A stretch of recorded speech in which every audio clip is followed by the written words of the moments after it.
The death of Lin Xiaolin's father was the final straw that crushed him. Wandering despondently through the streets, he was suddenly blinded by a dazzling light as he traversed the sidewalk. Lin Xiaolin met his end, hurled several meters away by a truck. Ending like this doesn't seem so bad, he mused, gazing at the glaring headlights and the throng of people rushing towards him, slowly closing his eyes. Upon reopening them, he found a blue mushroom-shaped figure swaying before him. Lin Xiaolin had been reborn into a reality teeming with fairies. Fairies in the real world? Chapter 1. Rebirth. Ending like this doesn't seem so bad, Lin Xiaolin reflected as he stared at the blinding light and the approaching crowd, his vision growing increasingly blurred. Dad, Mom, I miss you so much. His eyes brimmed with tears, an overwhelming weariness enveloping him, and he gradually succumbed to sleep. It's a boy. Mother and child are safe. Outside a hospital delivery room, a middle-aged man and a younger man paced anxiously. Why don't you two take a break? I'm getting dizzy just watching you. The doctor has already assured us that mother and child are fine, complained a middle-aged woman seated nearby. I can't help but worry. This is my precious daughter and my grandson. The middle-aged man continued to fidget restlessly. Oh, come on, asked the doctor later. Just take a quick glance at your grandson and then leave, the woman said, rising to her feet. At that moment, the doctor emerged from the delivery room. Doctor, may I ask when we can visit the mother? The younger man hurriedly inquired.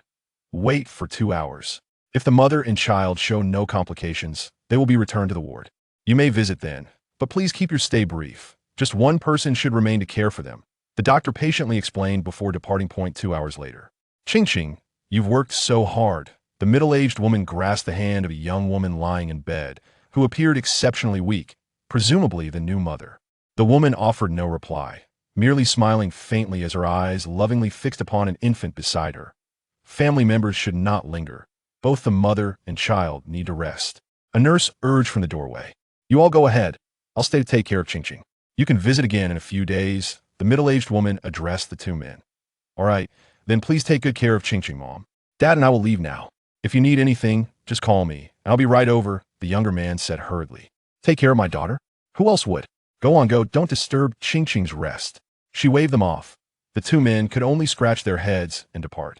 Lin Xiaolin felt an overwhelming sense of drowsiness. After shutting his eyes following the impact, he suddenly sensed a lightness in his body, as if he were soaring through the sky. However, after a while, he felt someone patting his backside and mumbling something he couldn't quite make out. Hadn't he been killed by that truck? He pondered silently. His comprehension was muddled. He only felt an intense fatigue and wished to ignore the persistent patting, but it grew heavier. Just as he opened his mouth to speak, only a wailing sound emerged. Upon producing the sound, the patting ceased, and Lin Xiaolin instantly drifted back into a deep slumber. After an indeterminate period, he began to awaken, wishing to open his eyes, but found it somewhat challenging. He exerted effort to crack them open. The light was blinding, and he saw a figure resembling a giant leaning over him, seemingly fixated on him. Startled, Lin Xiaolin gasped, producing a series of cries, and attempted to move, only to find his body unresponsive, as if enveloped in something. The giant seemed to say something, and suddenly he felt himself lifted into the air, cradled by another giant. Who am I? Where am I? What has happened to me? Lin Xiaolin was consumed by confusion. Just as he was grappling with his circumstances, a colossal egg approached him. Indeed, an egg. He scrutinized it, albeit his vision remained hazy, but he could discern it was round and pink. As the egg drew near, two tiny, hand-like pink paws rested upon his head, scattering green specks of light over him, which felt soothing, and he was on the verge of succumbing to slumber once more to tea that moment. However, the giant held a bottle to his lips, and Lin Xiaolin began to suck greedily. Warm milk flowed into his mouth. He dared say he had never tasted anything so delightful in his life. After finishing the milk, he was once again beset by drowsiness and fell asleep. When he opened his eyes again, he beheld a blue mushroom cap, adorned with a tiny red horn. The little mushroom seemed to be cradling him. Lin Xiaolin was bewildered. Where on earth was he, surrounded by such peculiar entities? What was this little mushroom? Just as that thought crossed his mind, a panel of information appeared in his consciousness. Fairy, Lalu Lalus Shiny. Attributes, Psychic, Fairy. Level, Infant. Gender, Female. Ability, Telepathy easily perceives the inner thoughts of Pokémon and humans. Inherited skills, Healing Wave, Try Again, Misty terrain. Learn skills. None. Skills. Cry, psychic, teleport. Description. This Pokémon possesses the ability to sense the emotions of humans and Pokémon, altering its mood in accordance with its trainer's feelings. It will retreat into the shadows upon sensing hostility. Lin Xiaolin's mind was flooded with questions. What was this? A wife beast, and a shiny one at that. After awakening several times, Lin Xiaolin finally confirmed it. He had traversed into another world. Moreover, this world was akin to his previous life, where both his mother and father remained unchanged, the only distinction being the presence of Pokémon. However, he was still unclear about the details. During his awakenings, he had only encountered a Shinado, a Happiny, and a shiny Lalalalis that stayed by his side constantly. Fortunately, his mother consistently fed him from a bottle. If he guessed correctly, it contained moo milk. The taste was simply delightful. After drinking, his entire body felt warm. From his observations over the past few awakenings, Shinado was likely his mother's Pokémon, while Happiny belonged to his grandmother. The terms grandmother and grandfather were somewhat foreign to him. He had never seen them in his past life. As far as he understood, they had perished in a car accident while visiting his mother during her pregnancy with him. Whenever his mother spoke of them, her eyes would glisten with tears. As he entered middle school, tragedy struck when his mother unexpectedly succumbed to a heart ailment, leaving his father in a state of perpetual despair, drowning his sorrows in alcohol, his face perpetually stained with tears. However, his father did not languish in misery for long. After enduring a stern intervention from his uncle, who had traveled from afar, he found clarity amidst the chaos and resolved to abandon his self-destructive path. In a previous life, it was said that his grandfather had founded a company, which was later entrusted to his mother's brother, Lin Xiaolin's uncle, for management, though the details remained somewhat obscure to him. Then came the moment after Lin Xiaolin's college entrance examinations, when he received the devastating news of an accident in his father's laboratory, a catastrophic explosion that left his father fighting for his life in the hospital. He hurried to the hospital, only to arrive and find his father's cold body lying lifeless at that moment. Clutching his father's death certificate, he wandered aimlessly down the street, uncertain of his destination, until fate intervened and he was struck by a vehicle. On the sidewalk, in this lifetime, both his grandmother and grandfather are safe. Could be the influence of Pokémon? Lin Xiaolin pondered silently to himself. Yet in this life, he vowed to cherish every family member. With determination in his heart, he took large swigs from the baby bottle held by his beloved Ralu, feeling a sense of purpose. Little Blue truly adores Lin, his grandmother remarked, observing the scene where Ralu cradled Lin Xiaolin as she fed him. Indeed, the bond between these two little ones is remarkable. Lin clings to Little Blue even in his sleep, Lin's mother added, sipping from a bowl of chicken soup. Lin Xiaolin silently affirmed that he could never let go. After all, this was his dazzling partner, and he intended to keep her close. Ralu seemed to sense the little one's movements, gently pressing her face against Lin Xiaolin's cheek, feeling an inexplicable comfort in his presence. She cherished being by his side, desiring nothing more than to remain with him. 15 years later, in the blink of an eye, a decade and a half had passed, transforming Lin Xiaolin from an innocent child into a striking young man. Yet, this world bore subtle differences from his previous existence. Firstly, the development of firearms was scarce, with most innovations oriented towards Pokémon. Additionally, the human constitution in this realm appeared to be more robust, likely influenced by elements from the Pokémon world. For instance, infants in this world predominantly thrived on moo milk, and children rarely fell ill. At present, Lin Xiaolin rode his bicycle from school, a black backpack slung over his shoulders, pedaling towards home. Wow, Lin Xiaolin is so handsome. Plus, his family is wealthy and his grades are stellar. How wonderful it would be if he were my boyfriend. Dream on. He wouldn't even glance at you. Rumor has it he didn't make a single friend during middle school. He's rarely seen and has a particularly aloof demeanor. How could he possibly be interested in ordinary folks like us? The young girls gathered at the school gate whispered among themselves, some discussing a certain handsome boy, while others planned outings for the coming days. After cycling for about 10 minutes, Lin Xiaolin entered a villa community, steering his bicycle into the yard of one of the homes. This was a standalone villa, 3 stories high, with a spacious front yard adorned with potted flowers. A horse, resplendent like a rainbow, lounged among the blossoms. "Xiaokai, I'm back," Lin Xiaolin called out to the vibrant horse. "You," the Galarian Rapidash lazily responded from its floral haven. Pokémon, Galarian Rapidash. Type, Psychic Fairy. Level, Lord Class. Gender, female. Ability, Runaway ignores abilities that prevent escape. Inherited skills. Horn drill, morning Sunday learned skills. Protect, magical flame, longhorn, substitute, super horn attack, swords dance, high jump kick. Skills. Psychic, fairy wind, agility, dream eater, heal pulse, magical shine. Description. Gallops freely across the plains at a speed of 240 kilometers per hour, mane ablaze in the wind. It can unleash powerful psychic blades from its horn, capable of piercing through thick steel. A.S. Lin Xiaolin prepared to unlock the door. It swung open unexpectedly, revealing a blue figure emerging from behind it. Is Lin back? Lin's mother, busy in the kitchen, poked her head out upon hearing the door. Little Blue, take Lin to wash his hands and call everyone else. Dinner is ready. She instructed her Shinado before returning to her culinary tasks. I'm not a child anymore. Why does Little Blue always have to escort me? Lin Xiaolin exclaimed in exasperation. Humph. No matter how old you get, you will always be Mommy's precious one. Little Blue, please go fetch them all, Shinado said, affectionately ruffling Lin Xiaolin's hair before vanishing in an instant. Lin Xiaolin adjusted his tousled hair, slipped on his slippers, and stepped inside. Mom, what's for dinner tonight? He asked, reclining on the sofa in a state of relaxation. Rest assured, it's all your favorites, Lin's mother replied, emerging from the kitchen with a large bowl of stewed pig's trotters, placing it on the table. Hurry and wash your hands, then come help me, or else you'll be in for it. Lin Xiaolin jolted upright, rushing to assist. In no time, 3 to 4 dishes adorned the table. Behind Shinado, a Galarian Rapidash and another Shinado entered, and luckily, the villa door was wide enough to accommodate the horse's considerable size. Lin's mother placed cube-like morsels into 3 specially designated bowls, each adorned with charming cartoon designs. The 2 Shinados sat gracefully at the table, savoring their energy cubes, while the Rapidash was less discerning, devouring an entire bowl of cubes in mere moments before prancing outside to bask in the sun. Lin, you finished your exams today, right? Lin's mother inquired. Yes, I completed them today. I just need to report to Xingqing High School by mid-August, and I still have 2 months of vacation left, Lin Xiaolin replied candidly. Chapter 2. Father's research. Lin Xiaolin had resided in Jiangxing for several years now.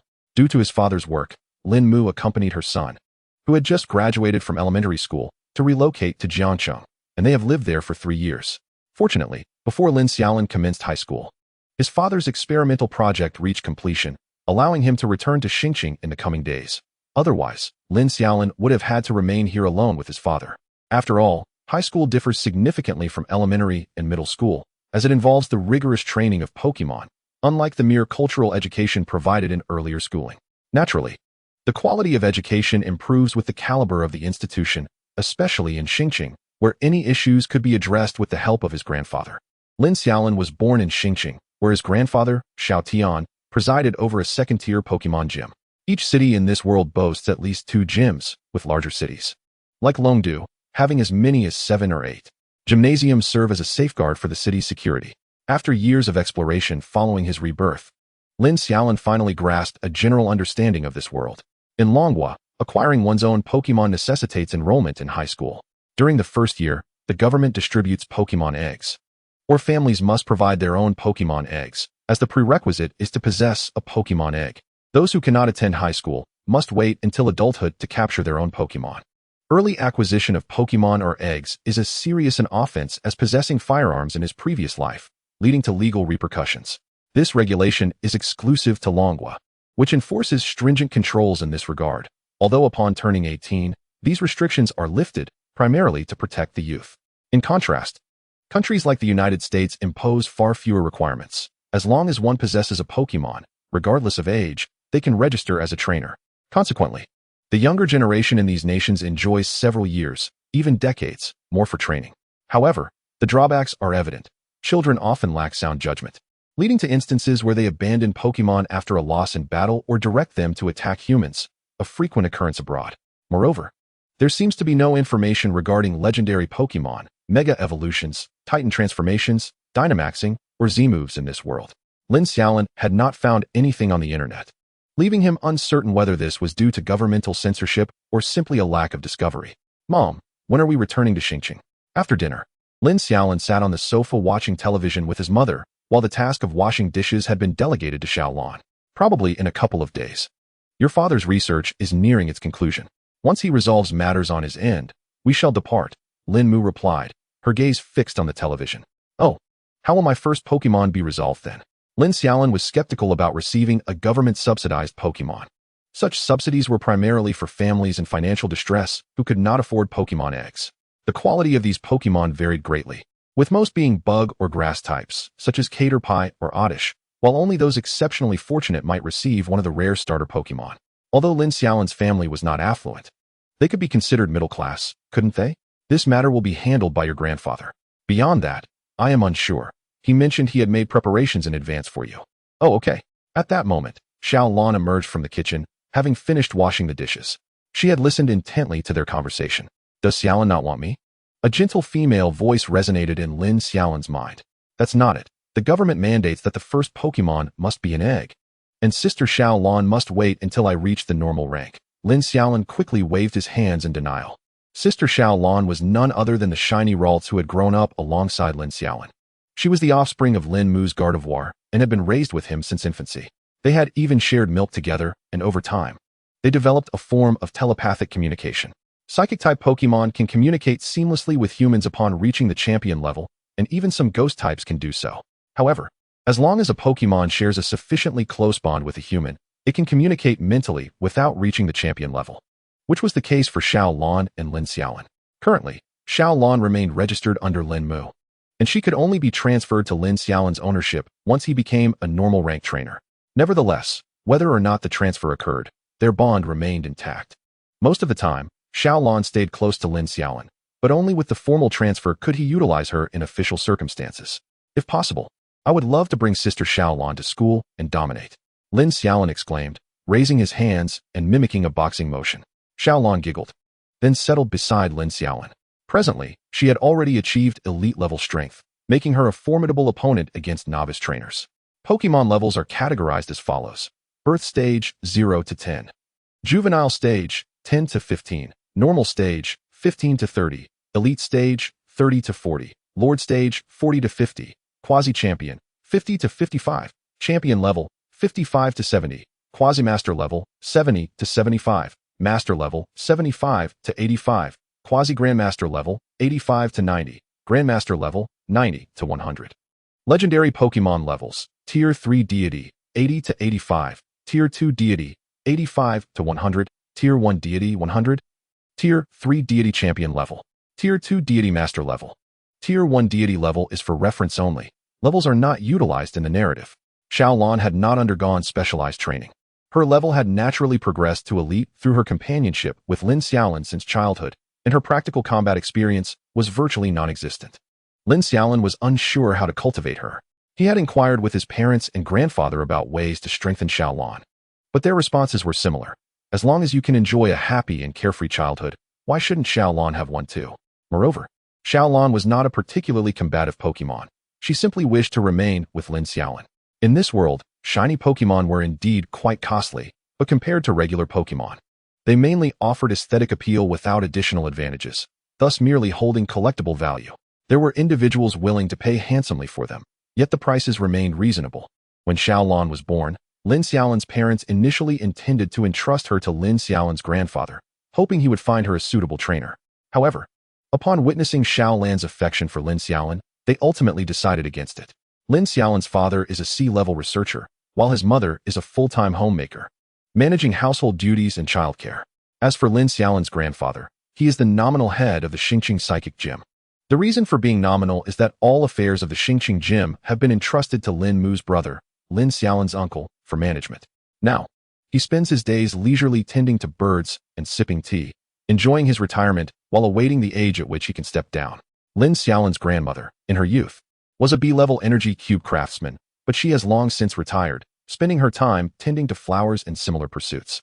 By the way, may I visit Dad's laboratory tomorrow? If you wish to go, just ask your father to take you in the morning. I don't know what is so fascinating about those rocky specimens. All right, then I'll head off to bed. I'm feeling a bit tired today. Lin Xiaolin had heard his father discussing the research of certain stones unearthed in Jiangxing years ago. His father had been eager to investigate what these stones were, pondering whether they were evolution stones or some other remarkable specimens. Despite Lin Xiaolin's curiosity, his father had repeatedly denied him access, refusing to disclose the reasons. A few days prior, however, he suddenly offered Lin Xiaolin the opportunity to see them for himself. but unfortunately, Lin Xiaolin had to postpone due to preparations for his upcoming exams. Envisioning the super evolution, Lin Xiaolin broke into a mischievous chuckle before ascending the stairs. Lin's mother and Xiaolin exchanged glances, pondering what peculiar whim had seized their child this time. After a refreshing shower, Lin Xiaolin succumbed to slumber. Exhausted from the rigors of the recent 3-day high school entrance examination, he desperately needed to recuperate. Before long, the room was filled with the sound of his steady breathing. Suddenly, Xiaolin appeared in Lin Xiaolin's room, observing him sprawled out in a carefree manner, and shook her head in resignation as she covered him with a blanket before lying down beside him. The next morning, Lin Xiaolin was roused from his slumber by his father's urgent calls. "Xiaolin, aren't you supposed to visit my laboratory? Hurry up. These last few days are crucial, and I'm pressed for time," Lin's father shouted, toothbrush in mouth. "Oh right, I'll be up in a moment," Lin Xiaolin replied. Springing from bed and hastily dressing, he retrieved a red and white pokeball from beside his pillow, shrinking it before tucking it into his pocket. This pokeball belonged to Xiaolin, with whom he had shared his bed since childhood. Eventually, Lin's mother entrusted it to him for safekeeping. It was evident that Lin's father had disturbed Xiaolin's slumber, as she promptly dove back into her ball for a little more sleep. Once Lin Xiaolin was ready, his father awaited him by the car at the entrance. Grabbing a slice of bread and a carton of milk, Lin Xiaolin hopped into the vehicle. He exhaled in relief, savoring his breakfast. "What prompted your sudden desire to visit my lab? Haven't you taken the time to celebrate your graduation with friends?" Lin's father inquired, glancing at him as he expertly navigated the road. "Well, now that exams are over, I find myself with nothing to do. What is the point of hanging out with those little kids?" Lin Xiaolin replied, half-heartedly justifying himself as he munched on his bread. "Everyone else is out enjoying their graduation. Why do you feel so out of place?" Lin's father pressed. "I simply don't have any friends," Lin Xiaolin shrugged. Lin Xiaolin's lack of companionship throughout his childhood was indeed a source of concern for his parents. While other children frolicked outside, their son was either glued to a computer screen or buried in books, starkly contrasting with his peers. His retort was that the mindset of a genius diverges from that of an ordinary person. Lin's parents could only acquiesce, relieved that Xiaolin kept him company. Nevertheless, Lin Xiaolin found it baffling. As someone who had excelled in high school in his previous life, he found it challenging to engage with children in elementary or middle school. The knowledge they possessed was trivial to him, with only the realm of Pokémon igniting a flicker of interest. Before long, Lin's father's vehicle exited the city, and as they journeyed further, signs of human activity faded, replaced by the presence of some diminutive Pokémon. Suddenly, a colossal wall came into view, its ends obscured from sight, seemingly enclosing something monumental. Surrounding the wall were numerous guards accompanied by large hounds, stationed every few paces. This scene astonished Lin Xiaolin. He had not anticipated such stringent security surrounding his father's research. "Astounding, isn't it? I was equally taken aback upon my arrival. I never imagined the research would be so confidential," Lin's father remarked, noticing the awe in Lin Xiaolin's eyes, swelling with pride at the rare opportunity to impress his son. "I hope my presence here isn't inappropriate?" Lin Xiaolin queried cautiously. "Had you wished to come before, it would have been impossible. However, now that crucial data has been returned to headquarters and we are in the final stages, security has relaxed," he explained as they arrived at a massive iron gate. A line of guards stood at attention, flanking the entrance with their formidable hounds. In the forefront sat a medicam, meditating, its eyes closed. The head of the guard approached the car, and Lin's father presented his credentials. After a brief inspection, the guard allowed them entry. The gate creaked open as Lin's father maneuvered the vehicle beneath the medicam. As they passed underneath, Lin Xiaolin felt an intangible energy sweep over him. In that instant, Xiaolin emerged from her pokeball, alert and scanning her surroundings. "Relax, Xiaolin. We merely passed through security," Lin's father reassured her. Instantly, Xiaolin's demeanor softened. "Did you sense anything unusual just now?" Lin Xiaolin inquired telepathically, having developed this mental communication with her since childhood. Xiaolin responded solemnly. "I felt an overwhelming psychic presence, far more potent than any Pokémon I've encountered before." Lin Xiaolin leaned out of the window to scrutinize the medicam and the elite hounds. The hounds were all of elite rank, with one being an esteemed leader, and the medicam was astonishingly and near legendary. A shiver ran down his spine, prompting him to withdraw his head hastily. The medicam's eyes snapped open, as if sensing something amiss, yet it soon closed them again, uncertain. Lin Xiaolin possessed an innate ability to gauge the condition of Pokémon, a skill he had since birth. Whenever he wished to observe a Pokémon, its information would materialize in his mind, provided the creature was within a reasonable proximity. This was the first instance where a Pokémon detected his scrutiny. Once they parked, Xiaolin returned to her pokeball, reassured that the vicinity was safe. Lin's father led Lin Xiaolin toward a modest three-story building, resembling a school structure, with several similar edifices in the area. Upon entering, they encountered a young woman clad in a white lab coat, her short hair framing her youthful face, as she hurried toward the exit carrying a stack of documents. "Good morning, Professor Lin." The young woman greeted Lin's father. "Good morning, Xiao Liao," he replied amicably. The young woman then turned her attention to Lin Xiaolin. "And who might this be?" she inquired. "This is my son. I brought him to experience the lab," Lin's father explained. "Oh, does your little brother aspire to be a researcher as well?" she asked, her tone brightening. "Absolutely. He idolizes researchers like me," Lin's father interjected before Lin Xiaolin could respond. "Well then, you must work hard," she encouraged before dashing off to retrieve more documents. Lin Xiaolin regarded his father with incredulity. "What? Is it unreasonable for your idol to be a researcher like your father?" Lin's father chuckled. Lin Xiaolin chose not to dispute this, continuing to follow him. In truth, Lin's father had misunderstood. Lin Xiaolin had always been fascinated by Pokémon research and enjoyed learning about the various studies his father had conducted. Lin's father assumed his son desired to become a researcher, while Lin Xiaolin simply sought to deepen his understanding of Pokémon. However, the prospect of becoming a researcher did seem appealing. With his memories from his past life, he recognized the knowledge gap regarding Pokémon evolution in this world. Although most Pokémon had been discovered, a few evolutions remained elusive, suggesting that a wealth of information could afford him a comfortable life. As these thoughts raced through his mind, Lin Xiaolin followed his father up to the third floor, where many colleagues greeted Lin's father. With his son by his side, Lin's father walked proudly, his chest puffed out. "By the way, Dad, what exactly are you researching here?"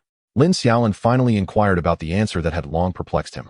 Since Father Lin had brought him here, it must imply that he could be informed about these matters, which were no longer secrets. 3 years ago, an extraordinary discovery was made in the underground mines of Jiangqing, where a batch of unique crystal fragments was unearthed.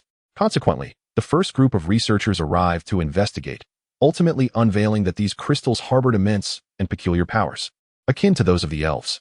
The state promptly sealed off the mining area and summoned numerous researchers to conduct further studies. As he spoke, Father Lin led Lin Xiaolin into a laboratory, where he moved to a nearby table, filled an electric kettle with water, and began to boil it before stepping into a small room within the lab to don a white lab coat. "Crystal fragments? What have you discovered?" Lin Xiaolin pondered about the crystals, momentarily at a loss for thoughts, and curiously surveyed the laboratory, which was adorned with various unfamiliar instruments and apparatus. "How would I know?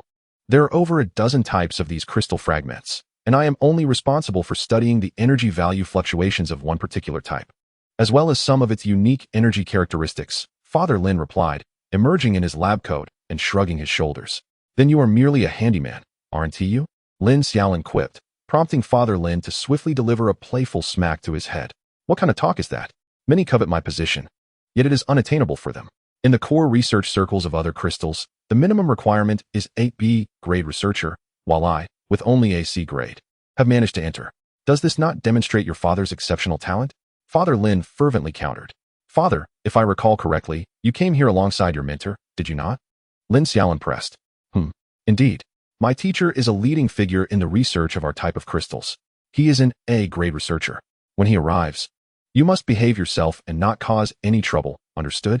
Whenever Father Lin spoke of his mentor, there was an unmistakable aura of admiration in his voice. "Oh, splendid. So, you are not even considered a mere assistant, but rather a helper to an assistant?" Lin Xiaolin silently mused to himself.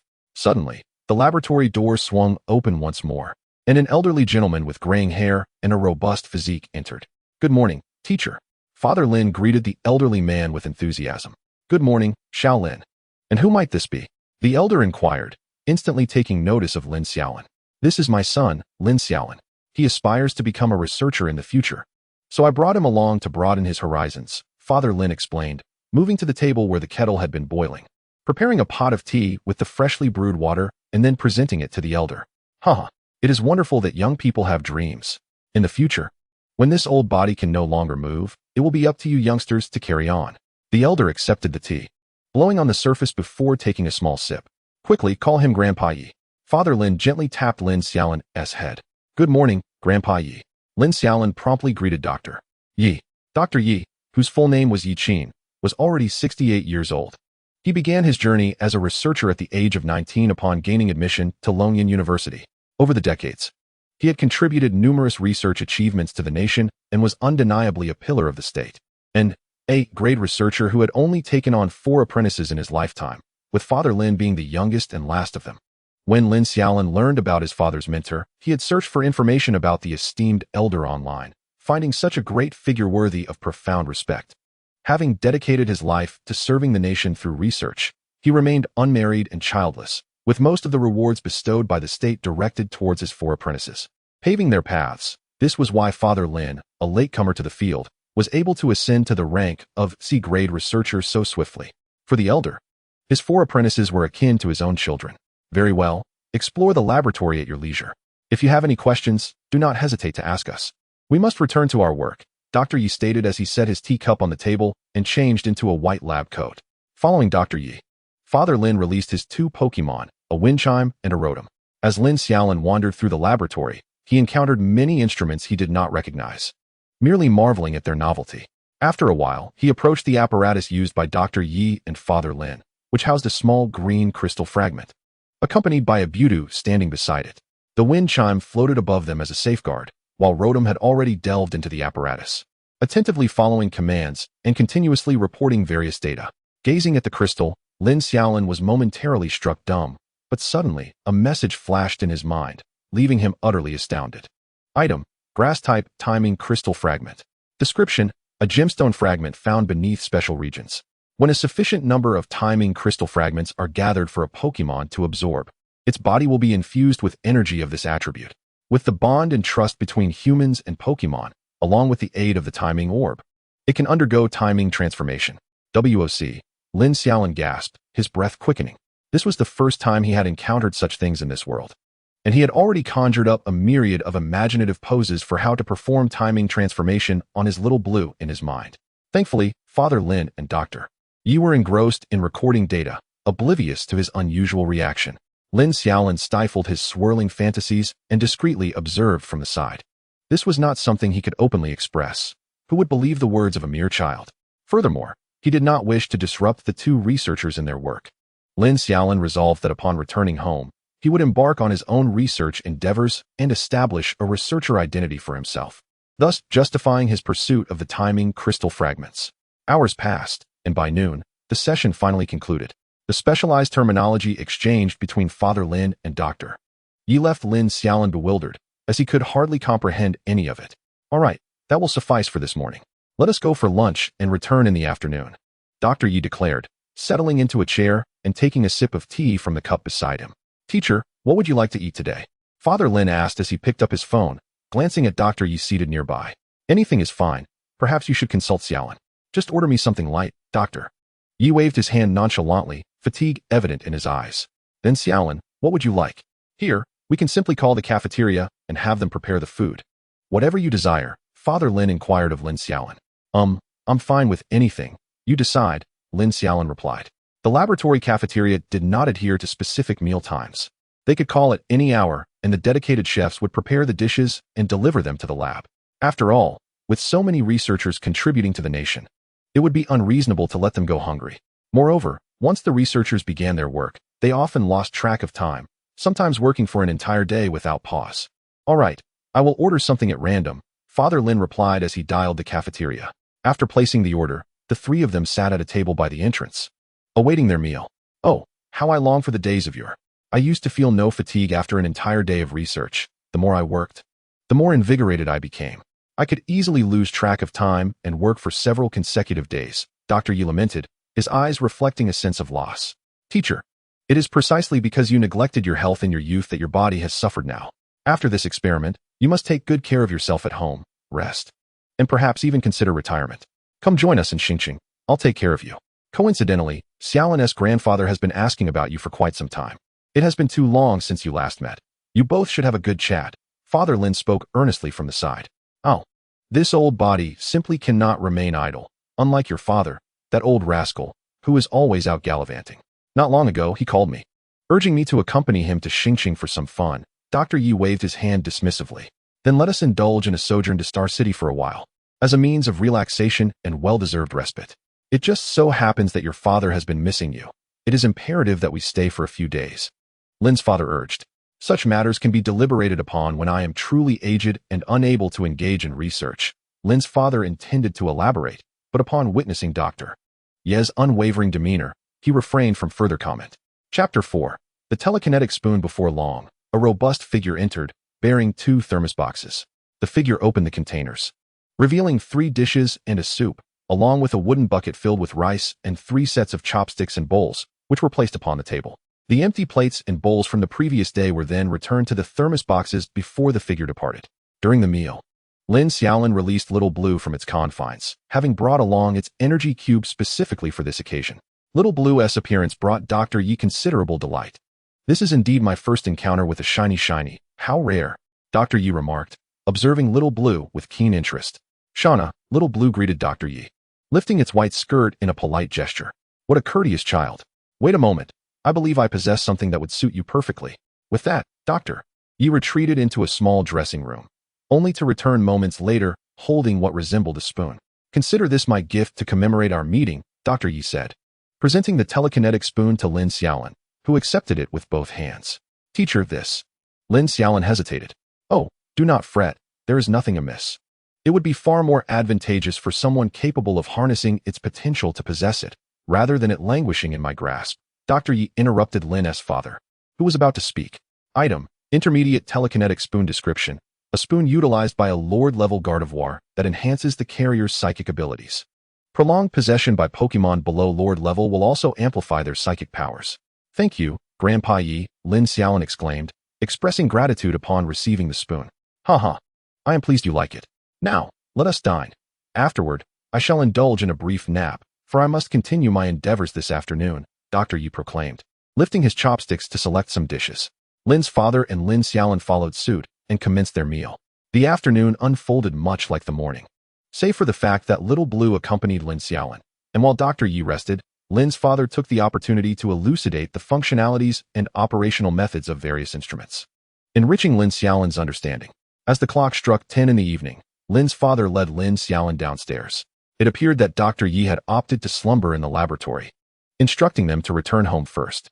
Lin Xiaolin gazed at the brightly lit research area, marveling at the fervor of the researchers, who continued their tedious work even at such a late hour. Many individuals here sleep within the research area, awakening only to resume their tasks. Some have remained confined to this isolated locale for 3 consecutive years, while only a scant few, like myself, have brought their families along, Lin's father remarked. Being a researcher is indeed arduous. Lin Xiaolin couldn't help but exclaim. Shauna, Little Blue nodded in agreement. Haha, I once held the same sentiments in my youth.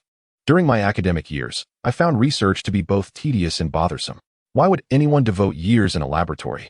Upon exiting the research building, Lin's father looked up at the night sky, now cloaked in darkness, adorned with countless stars.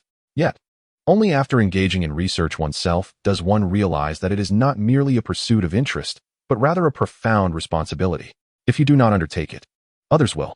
Should there be no one willing to engage, the progress of our nation will stagnate, and we shall be surpassed by others, leading to dire consequences.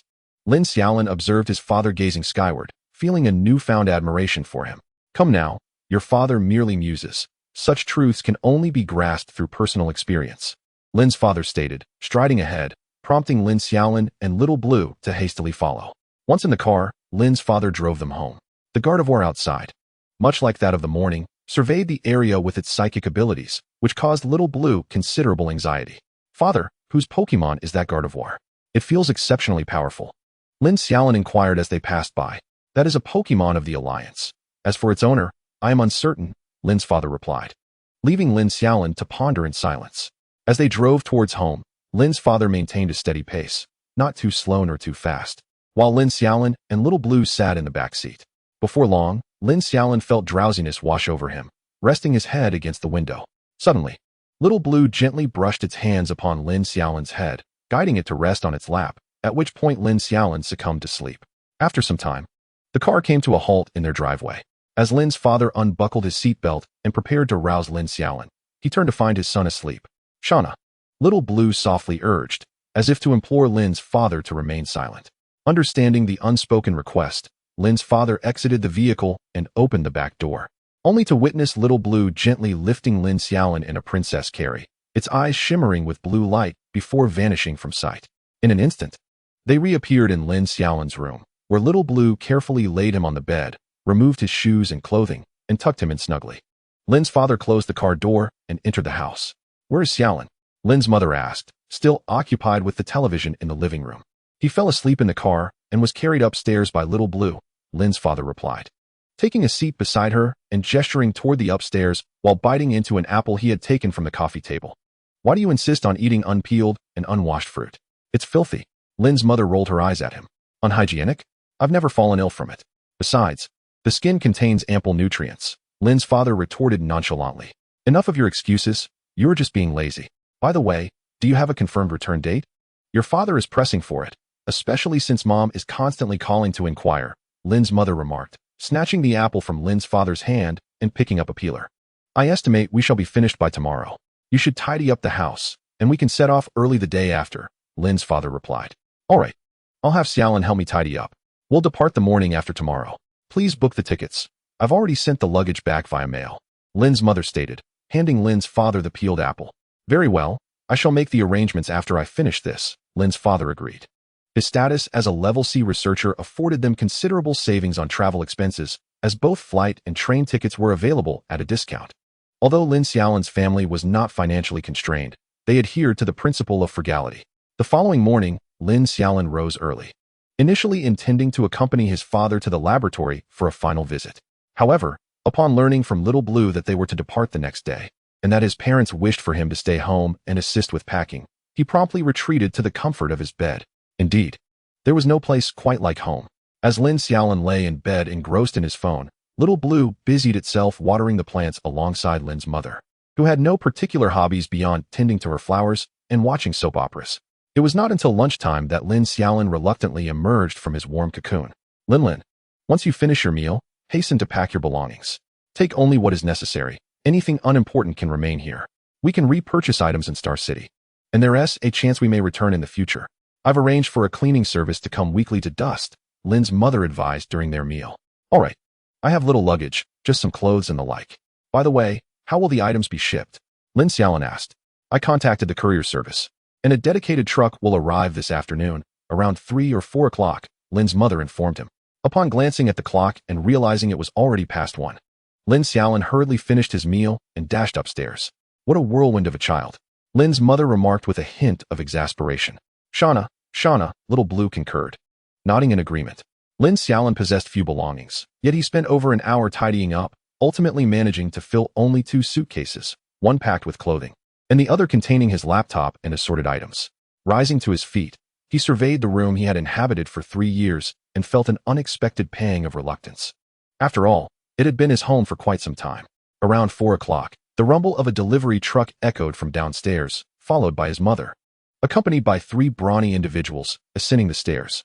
One of the brawny figures immediately entered his room, effortlessly lifting the 2 suitcases before heading downstairs. Lin Xiaolin's parents resided on the 3rd floor, while he occupied the 2nd. As he descended, he caught sight of a small delivery truck parked at the entrance of their villa, emblazoned with the bold letters Dongfeng Express. Dongfeng Express is the largest courier service in Longhua, recognized nationally, and renowned for its swift and secure deliveries, both domestically and internationally, albeit at a somewhat steep price. Shortly thereafter, his mother and the other 2 brawny individuals returned downstairs. "Mom, is this what you meant by taking only the essentials?" Lin Xiaolin inquired, gesturing towards the 8 suitcases being carried by the trio. "Oh, come now. A girl must always be a bit refined, right? What's wrong with a few extra outfits?"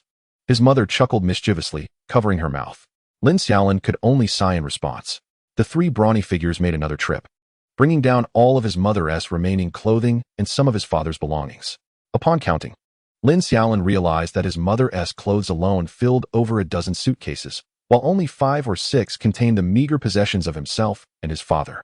Once all the luggage was loaded onto the truck, Dongfeng Express drove away. With nothing left to do, Lin Xiaolin reclined on the sofa, engrossed in his phone. His father would not return until nearly midnight, leaving Lin Xiaolin seated with his mother, Xiaolan, and Xiaolan's mother, all of whom were captivated by his mother's favorite soap opera. "Ah, my dear, I'm home," his father called out, ignoring the 2 women and their Pokémon seated on the sofa. "Shoo, keep it down, you're disturbing my show," his mother replied, entirely focused on the television, leaving his father feeling somewhat out of place within his own home. Yet, Despite the world having changed, the absurdity of the soap operas remained unchanged, drawing Lin Xiaolin in even further, and surprisingly, even the Pokémon seemed to enjoy watching. His father settled between Lin Xiaolin and his mother, wrapping an arm around her waist. "Why do I feel like I'm losing my place in this family?" he lamented. "Oh, stop it. Are you hungry? If so, I'll whip you up something to eat," his mother offered, playfully pushing him away. "You're the best," his father exclaimed, planting a kiss on her cheek. "Ugh." His mother grimaced as she wiped her face, heading to the kitchen to prepare a meal. "Lin Xiaolin, do you want some Tangyuan?" she called from the kitchen. "No. I'm full from watching you two lovebirds. I'm off to bed. We have to return to Xingqing tomorrow," he replied, ascending the stairs with Xiaolan, realizing once more that his parents shared a genuine love, and he was merely an unexpected addition. His mother-S. Shinado also teleported away instantly. Chapter 5. Returning to Xingqing. The next day, Lin Xiaolin awoke, stretching lazily. There's nothing quite like waking up naturally. Checking his phone, he realized it was already 10 a.m.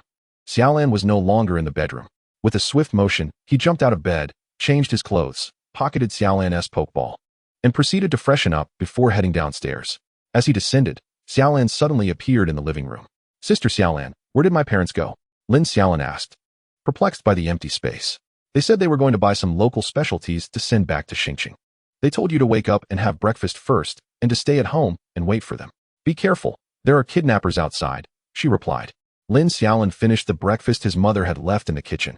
Just as he settled down, his parents returned, though they were empty-handed, likely having sent their purchases via express delivery.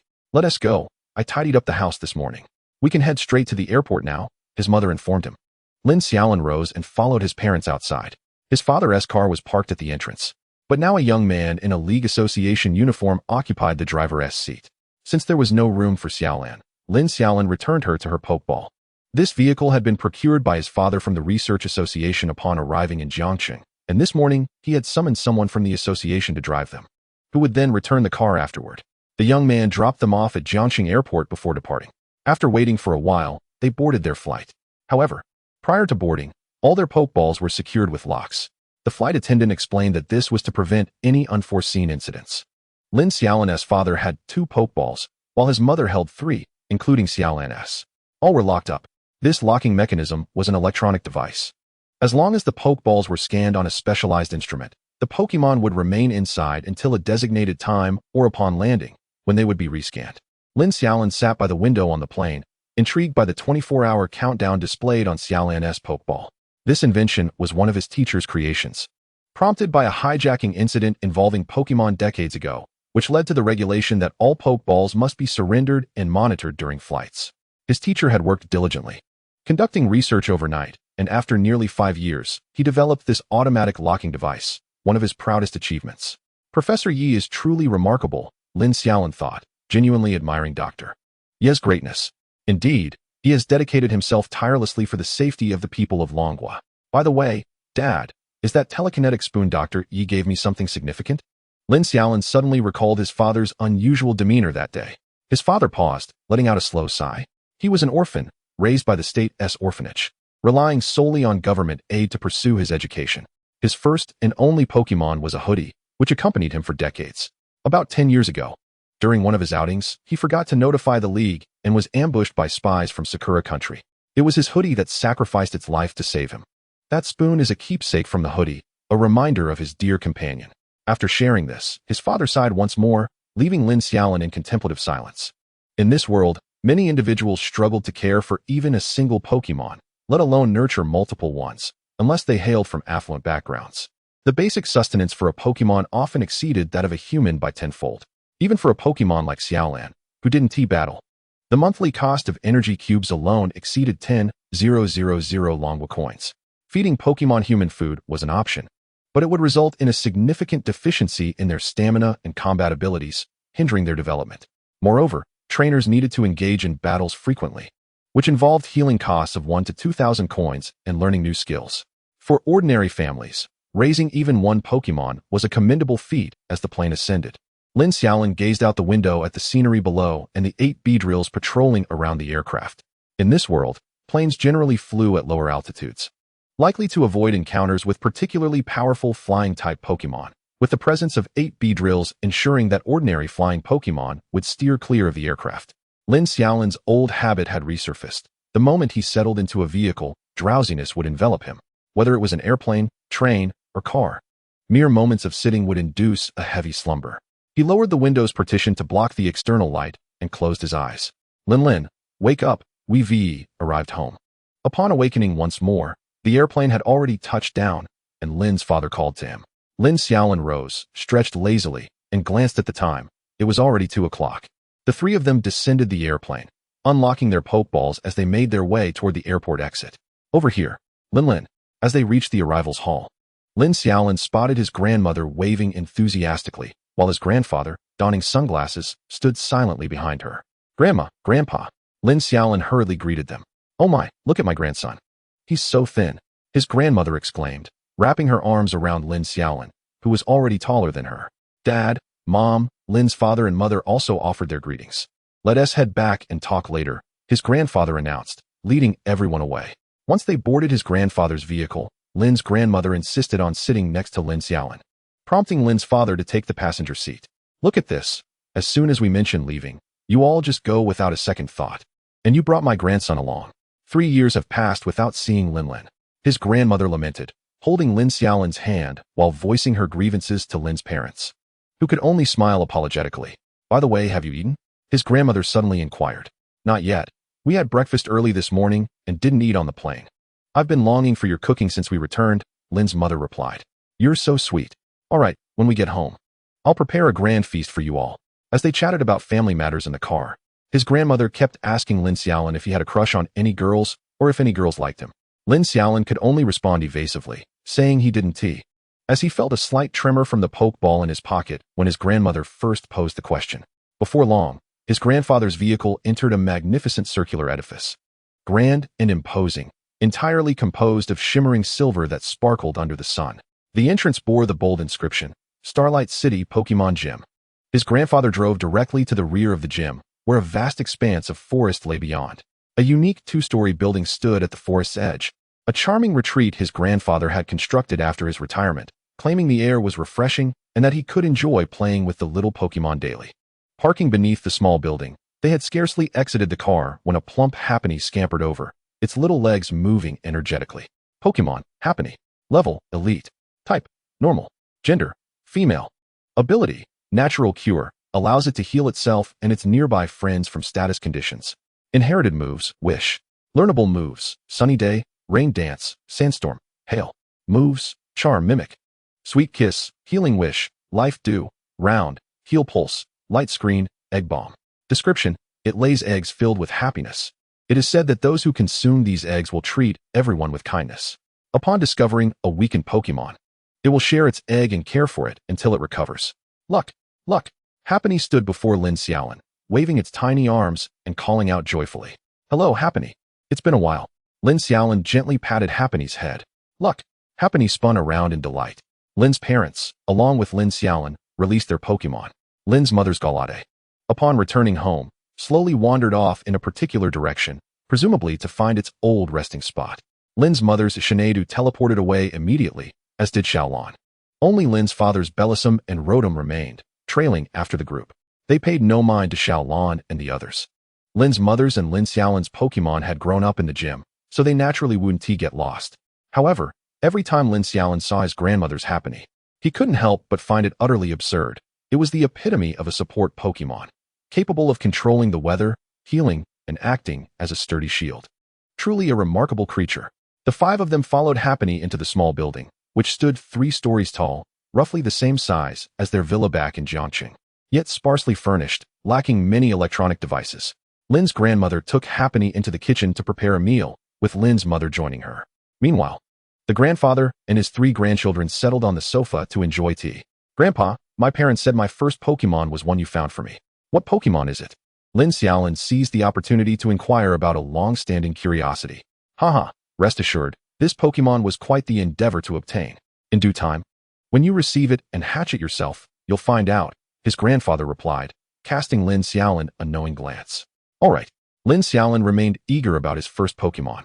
Although he already had Xiaolin, it felt more like Xiaolin had nurtured him. However, Lin Xiaolin, are you certain you wish to become a trainer? Weren't you always aspiring to be a researcher? Lin's father timidly interjected. What kind of researcher? Early mornings and late nights with little reward. You might not see family for years. If I'm going to do this, I want to be a powerful trainer, eventually inheriting Grandpa's gym. What a wonderful life. Filled with food and fun. Upon hearing this, Lin Xiaolin's grandfather visibly disapproved, clearly displeased with Lin's father's decision to leave the family for research. Lin's father wilted under his grandfather's gaze. I can be a powerful trainer while treating research as a side pursuit. Lin Xiaolin hastily attempted to mediate. That is acceptable. Consider it a hobby, a way to pass the time, but don't expend too much energy on it, his grandfather advised. Lin's father perked up, realizing that his son still desired to be a researcher, merely trying to spare his elder from worry. Yes, that's precisely it, he mused, imagining the scenario in his mind. However, if Lin Xiaolin were to learn of his father's thoughts, he could only remark on the remarkable capacity for imagination his father possessed. In truth, he did wish to treat research as a side occupation, garnering some funds while striving to cultivate powerful Pokémon. Chapter 6. The Invitation to Battle. Not long after, Lin's grandmother and mother had prepared a lavish spread of dishes, and just then, a middle-aged man who bore a striking resemblance to Lin's mother appeared in the center of the room, accompanied by a floating alakazam. Pokémon, alakazam. Type, psychic. Level, elite. Gender, male. Ability, inner focus, possesses a trained mind, unflinching against opponents' attacks and intimidation. Inherited moves, terrain swap, telekinesis. Learnable moves, mystical shield, protect, imprison, power swap, guard swap. Trick room, trace. Moves, teleport, bend spoon, disable, reflect barrier, recover, psychic, future sight, meditate. Description, its intellect rivals that of supercomputers. Its developed mind allows it to effortlessly wield various psychic abilities. The longer it lives, the larger and heavier its head becomes. Determined results indicate that the strength of its psychic abilities correlates with the weight of its head. Uncle. Lin Xiaolin greeted the suddenly appearing middle-aged man. Xiaolin. It's been ages. Haha. The middle-aged man approached Lin Xiaolin. Well, it's been a few years. You've grown taller, matured, and transformed into quite the handsome young man. As he spoke, a middle-aged hand gently patted Lin Xiaolin's shoulder. This middle-aged man was none other than Lin's uncle, Xiaoqi, who was 3 years older than Lin's mother and currently the manager of the dojo. Beside him stood his prized Pokémon, Alakazam. Brother, where are sister-in-law and those two little ones? Lin's mother inquired, having just placed the dishes on the dining table and brushing her hands against her apron. Oh, you see, since the children just got their vacation, your sister-in-law took them on a trip. She didn't expect you all to return so soon. They'll probably be back in a week or two, Xiaoqi replied. His wife was a local commoner who had attended the same school as him in their youth, and they had been together ever since graduation. However, due to the obligations of inheriting the dojo, they had delayed marriage and children until after Lin's mother had Lin Xiaolin, at which point their grandmother urged them to wed. 2 years later, they welcomed a pair of twin daughters named Xiaoling and Xiaoshui. Having grown up in the dojo, the two little ones had always trailed Lin Xiaolin. However, once Lin Xiaolin moved to Jiangxing, they had lost touch. They should be in middle school by now, Lin Xiaolin mused. I really miss those mischievous little rascals. It's been too long since we last met, Lin's mother chuckled. Lin Xiaolin had always been particularly quiet and obedient, making the two lively girls seem even more rambunctious in comparison. They would often venture to the back mountains to play with Pokémon or run about, causing their family considerable worry. Once, they didn't return until nightfall, sending the entire family into a panic. Thankfully, Lin Xiaolin found them with her then Pokémon, the still innocent Shinx, in a cave in the mountains. Oh, let's not dwell on the past. Fortunately, after entering middle school, those two have matured quite a bit. If they were still the same as before, I would truly be at my wit's end, Xiaoqi remarked as he settled himself at the table, with everyone else gathering around. As the family engaged in lively conversation and laughter, much of the dialogue revolved around the children's amusing escapades, much to Lin Xiaolin's chagrin. After dinner, Xiaoqi departed due to some dojo matters, while the others remained in the living room chatting. Xiaolin, how long do you plan to stay in Star City? Grandmother inquired of Lin's father, who often traveled for his work as a researcher. If this research succeeds, I should be promoted to a level B researcher, allowing me to apply for the establishment of a private research facility with the association. Then I can conduct my work right here in Star City. Unless it's a major project, everything will be sent to my research lab, eliminating the need for constant travel, Lin's father explained. A level B researcher could have their own independent research facility, constructed at no cost by the association, although specialized equipment would need to be purchased independently. Oh, that sounds splendid. You both must make time to accompany Xiaolin. At this age, if you don't spend time with him, once he is in university or working, You'll hardly have the chance to see him again, much like me, grandmother lamented, casting a wistful glance at Lin's mother. Oh, Mom, I am back now. Besides, Dahui has mentioned settling in Star City, so we will be able to visit regularly, Lin's mother replied, a touch of embarrassment as she rubbed her hands together. Dahui was Lin's father's nickname, with his full name being Lin Hai. Humph, as long as you are aware, grandmother said, taking a bag of Pokémon food as she exited. This food, while not as effective as energy cubes, was still suitable for Pokémon. As soon as she opened the door, several small Pokémon sat patiently, including a pair of adorable Slowpokes, 3 natural Pidgeys, and a cluster of eggs. These Pokémon were bred by grandfather at the dojo, intended for apprentices or for sale. In their habitats, there were designated individuals who would feed them energy cubes. However, some young Pokémon, having devoured their own cubes, would come seeking more from grandmother, who would gladly offer them some Pokémon food to satisfy their cravings. Over time, these juvenile Pokémon learned that they could find delicious treats at this little house during mealtimes. Grandfather's dojo didn't tea-house many Pokémon varieties. There was merely a group of Slowpokes, a group of Pidgeys, a group of Executes, as well as groups of Spoink and Shelmet. All were common Psychic-type Pokémon, with each group containing only a dozen or so individuals, which was already quite formidable for a dojo. Aside from some grass and bug-type dojos, most dojos had yet to breed as many Pokémon as grandfathers, and the only distinction was usually in variety. After all, breeding each Pokémon was akin to spending money, and one couldn't possibly give apprentices Pokémon that were inferior to those they had captured themselves. Grandfather also had 3 relatively rare Psychic-type groups, one of Gardevoir, one of Alakazam, and one of Galarian Rapidash, though these 3 types were exceedingly scarce. There were only 3 Gardevoirs, held by grandfather, Lin's mother, and Lin Xiaolin. Alakazams were slightly more numerous, with 4 in total, one with Xiaotian and one with grandfather, while the other 2 remained unclaimed in the forest. Galarian Rapidash was even rarer, with only 2, one belonging to grandfather and the other to Lin's mother. These 3 types were essentially reserved for family use and were not publicly sold. Xiaolin, would you like to try a battle? Grandfather suddenly asked, standing behind Lin Xiaolin, who was watching grandmother feed the Pokémon. Huh. Lin Xiaolin was taken aback, thinking he had misheard. I mean, would you like to have a battle with me? I want to use my full strength. It will just be a practice, grandfather reiterated. But I don't have a Pokémon. You have Xiaolin, don't you? Eventually, she will be yours. Why not try battling with her first? Okay. Let me ask Sister Xiaolin, Lin Xiaolin replied, summoning Xiaolin in his mind. Xiaolin could sense his call as long as she was nearby. In an instant, Xiaolin appeared before Lin Xiaolin. Xiaolin, what is up? She asked, puzzled as to why he was seeking her out so soon. Sister Xiaolin, grandfather wants me to command you in a battle with him to help me get used to being a trainer. I wanted to ask for your opinion, Lin Xiaolin said, scratching his head in embarrassment. After all, Xiaolin had grown up with him and was like an elder sister, caring for him dearly. Xiaolin glanced at grandfather, who nodded.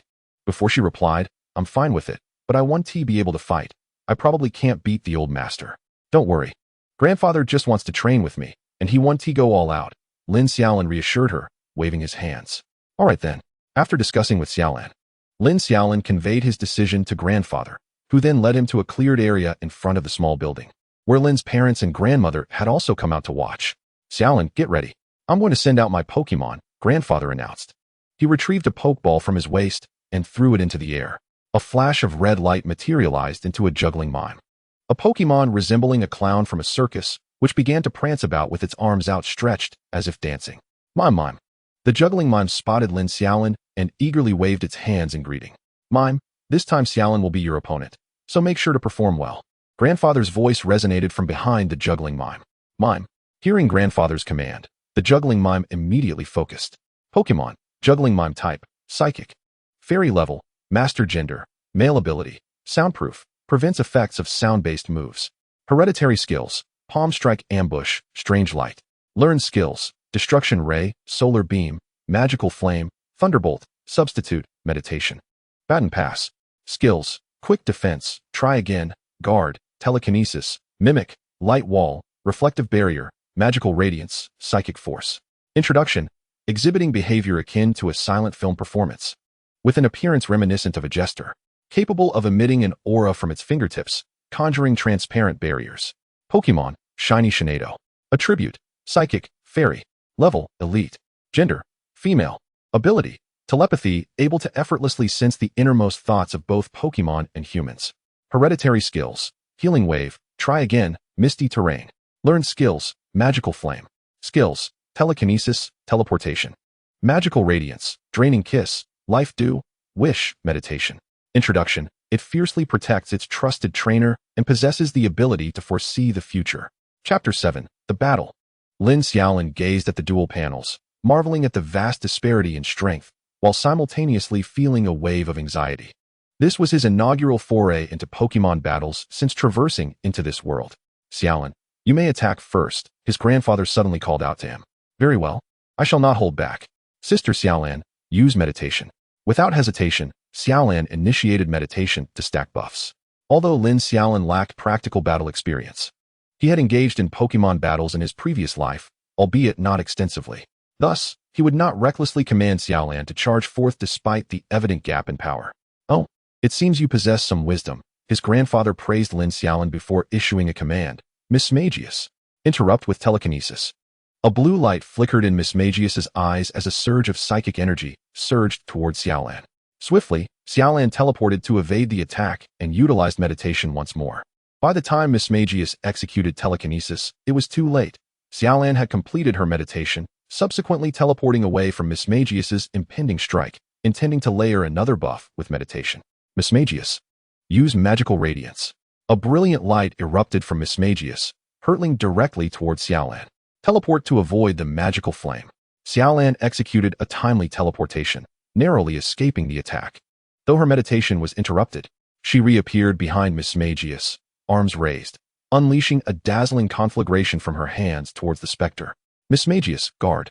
A protective barrier enveloped Miss Magius, perfectly shielding it from the damage of the magical flame. At that moment, Lin Xiaolin's eyes sparkled with inspiration. Xiaolin, use Try Again. Xiaolin immediately launched her Try Again at the Miss Magius that had just utilized guard. However, as Lin Xiaolin contemplated pressing the advantage while Miss Magius was affected by Try Again, his grandfather waved a hand to halt him. That's enough for now. Lin Xiaolin wiped the sweat from his brow, feeling the weight of his earlier tension. Xiaolin, from this brief battle, I have discerned several of your shortcomings. As he spoke, his grandfather returned Miss Magius to its pokeball. First, observe Xiaolin's condition. Heeding his grandfather's words, Lin Xiaolin glanced at Xiaolin, who stood panting heavily, clearly fatigued. Xiaolin's combat experience was minimal. She lacked precise control over her internal energy, often expending excessive amounts on minor skills, as evidenced by the earlier instance of Magical Flame, which consumed far more energy than necessary, particularly given the move's inherent power. This issue can only be resolved through continuous training in the future, his grandfather continued, as Xiaolin's happy egg approached her, employing a life dew. The restorative skills in this world differed from those in his previous life's games, capable not only of healing injuries, but also restoring stamina. Additionally, your understanding of Xiaolin is woefully inadequate. You must consistently monitor her casting speed and energy consumption. These are essential skills for any competent trainer. However, your future high school instructors will teach you these concepts. Lastly, if I recall correctly, you and Xiaolin can communicate telepathically. Why do you still feel the need to shout commands? Telepathic communication serves as a significant advantage for psychic-type trainers, an aspect you must learn to utilize effectively to catch opponents off guard. Listening to his grandfather, Lin Xiaolin felt a wave of embarrassment wash over him, lowering his head as he approached Xiaolin. Sister Xiaolin, I apologize. It is all my fault, Lin Xiaolin earnestly expressed. Xiaolin, having regained her composure, gently patted Lin Xiaolin's head. It's not your fault. I also have shortcomings. I haven't trained properly for quite some time. Once you become a formal trainer, we will grow stronger together. Yes, indeed. Encouraged by Xiaolin's words, Lin Xiaolin regained his confidence. However, your intellect is quite sharp. Opting for meditation instead of a direct attack during the initial clash, as well as the strategic use of Try Again, were both astute decisions. Furthermore, your synergy with Xiaolin is commendable. Ensure to maintain it moving forward. His grandfather concluded by acknowledging Lin Xiaolin's strengths after highlighting his flaws. For a child who had never experienced a Pokémon battle, his ability to command as he did already exceeded his grandfather's expectations. Let this suffice for today. I look forward to battling you once you officially become a trainer, his grandfather said, confidently patting Lin Xiaolin on the shoulder. Indeed, next time, Sister Xiaolin and I will surely astonish you, Lin Xiaolin declared with determination. Haha. I shall eagerly await your impressive display. That evening, after relishing a delightful meal prepared by his grandmother, the trio returned to the dojo. The dojo stood 5 stories tall, with the front half of the first floor serving as an office area, while the rear half was designated for challenge battles. The second floor housed public battle arenas, allowing trainers to observe others' techniques and find suitable opponents. Rental of the venue permitted direct confrontations, and professional referees were provided. The third floor contained private battle arenas, ensuring utmost confidentiality and security, primarily utilized by privileged students seeking practice partners.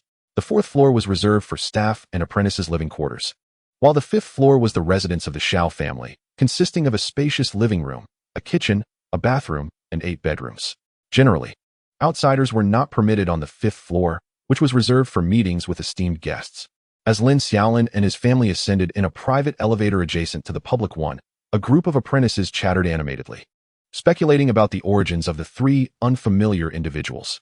An elder apprentice nearby informed them of Lin Xiaolin's identity, prompting a collective realization: the heir of the dojo had returned. Upon reaching the 5th floor, the moment the doors opened, a vast living room unfolded before them, its size comparable to the villa they resided in Jiangqing.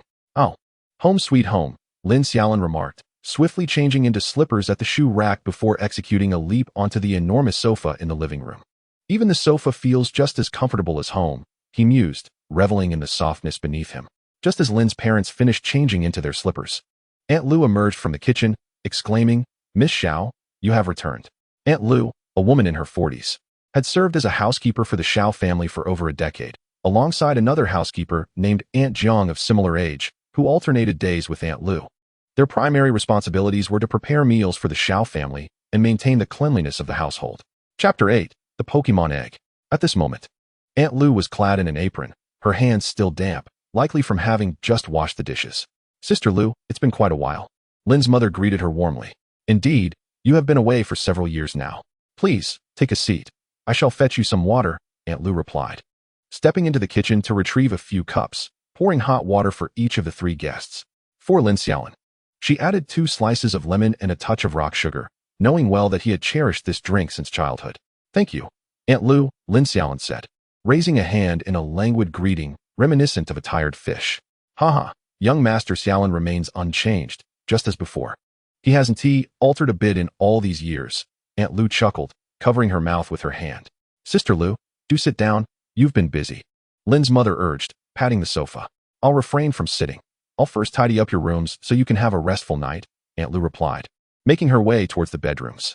Once Aunt Lu had finished organizing Lin Xiaolin's room, he stepped inside. The bedroom was modest compared to the living room, akin to a typical master suite, featuring only a large bed, a computer desk, and a wardrobe, along with a private bathroom. However, the computer desk and wardrobe remained empty, as their luggage had yet to arrive in Star City, though it was expected to arrive the following day. Lin Xiaolin lay on the freshly made bed, scrolling through short videos on a popular app. The next day, Lin Xiaolin awoke past 10 o'clock, indulging in the luxury of sleep as a modern youth often does, especially at the onset of a holiday. "Good morning, Aunt Jiang," he greeted as he emerged from his room, encountering Aunt Jiang, who was busy wiping the table. Although Aunt Jiang and Aunt Lu were of similar age, she appeared considerably older, her years etched by the troubles of life, particularly a gambling husband and a rebellious teenage son. Lin Xiaolin had gleaned these details during conversations between Aunt Jiang and his parents. "Good morning, Xiaolin," Aunt Jiang replied, turning to face him. "It's been a long time since I've seen you. You've grown into quite the young man. Wait here. I'll heat up your breakfast."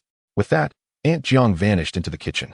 Moments later, she emerged with a bowl of freshly warmed congee, 2 steamed buns, and a plate of pickled vegetables. "By the way, Aunt Jiang, have you seen my parents?" Lin Xiaolin inquired while enjoying his breakfast. "I saw them this morning.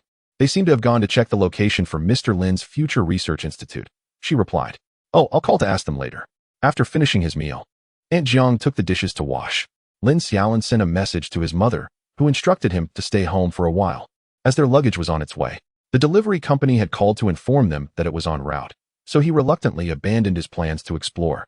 After a brief wait at home, Lin's mother called again, asking him to come downstairs to assist the delivery personnel with the luggage. Upon hanging up, Lin Xiaolin made his way to the elevator. Just outside, a Dongfeng delivery truck was parked. "Over here, sir," he called out to a burly man in a Dongfeng delivery uniform. "You must be Xiao Qingqing's son, right? She just informed me that you only need to sign for the delivery," the man said, pulling out a receipt book. After Lin Xiaolin signed, the man produced 3 Pokeballs. "I'll have Mashoks bring it up," he stated, tossing the Pokeballs into the air. In a flash of red light, 3 Machoks appeared, efficiently lifting a stack of luggage from the back of the truck. Lin Xiaolin, accompanied by the 3 Machoks, made 2 trips to transport all the luggage, depositing his parents' belongings into their room before beginning to sort through his own. Once his clothes were neatly arranged, Aunt Jiang called him for dinner. After the meal, Lin Xiaolin eagerly retrieved his computer, rubbing his hands together in anticipation as he prepared to dive into a Pokémon League match. The Pokémon League was a unique game in this world, akin to tower defense games from his past life, featuring fair 5v5 battles, albeit with Pokémon in place of heroes. Damn, useless jungler, you'd be better off finding a factory job, Lin Xiaolin muttered in frustration as he closed the game, realizing that the time had slipped away to 5 in the afternoon. He had intended to play just a few rounds, but ended up losing track of time for the entire afternoon.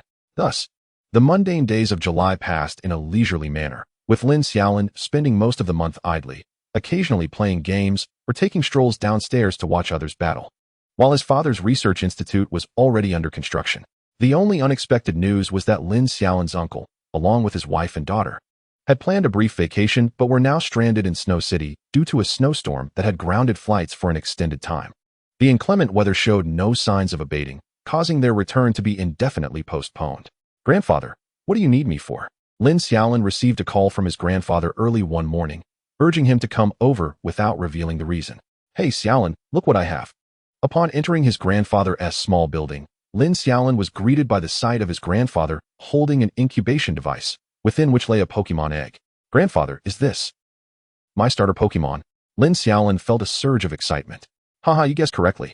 This egg was procured through a great deal of effort and expenditure on my part, having begged many friends for it, his grandfather beamed, handing the incubation device to Lin Xiaolin, who accepted it with great care, fearful of damaging it.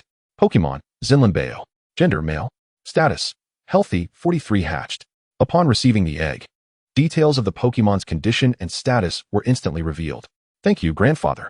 Lin Xiaolin exclaimed gratefully. No need for formalities, however. I shall keep the nature of the Pokemon a secret for now, to maintain an air of mystery for you. You will discover it once it hatches, his grandfather said with a mysterious smile, unaware that Lin Xiaolin already had an inkling of what lay within the egg. But school doesn't start for another month.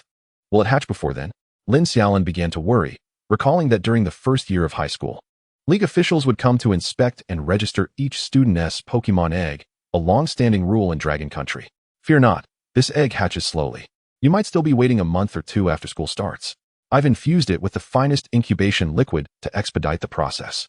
Xiaolin, you must strive hard from now on, his grandfather encouraged, having done all he could to ensure Lin Xiaolin would not lag behind his peers. Thank you, grandfather. I promise not to disappoint you, Lin Xiaolin replied, his eyes glistening with tears of gratitude.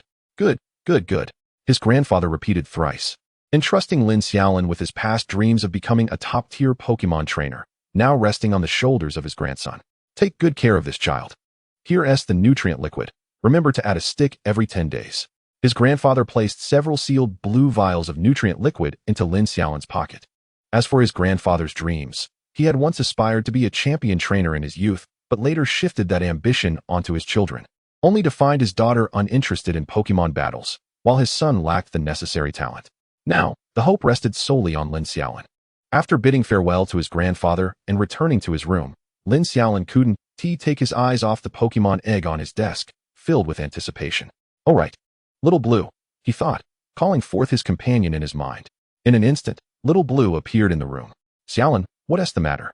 Recently, Xiaolin has been spending less time with Lin Xiaolin. It is said that a batch of Pokemon eggs has hatched, and Xiaolin has gone to assist in caring for the little Pokemon. Sister Xiaolin, look. Lin Xiaolin stood up, revealing the Pokemon egg behind him. Is this your initial Pokemon? Xiaolin approached the incubator, placing one hand upon it, allowing a stream of azure psychic energy to seep through the incubator and into the egg for inspection. My grandpa just handed it to me, and I wanted to show it to you, Sister Xiaolin. Lin Xiaolin scratched his head. Indeed, it's a lively and healthy little one.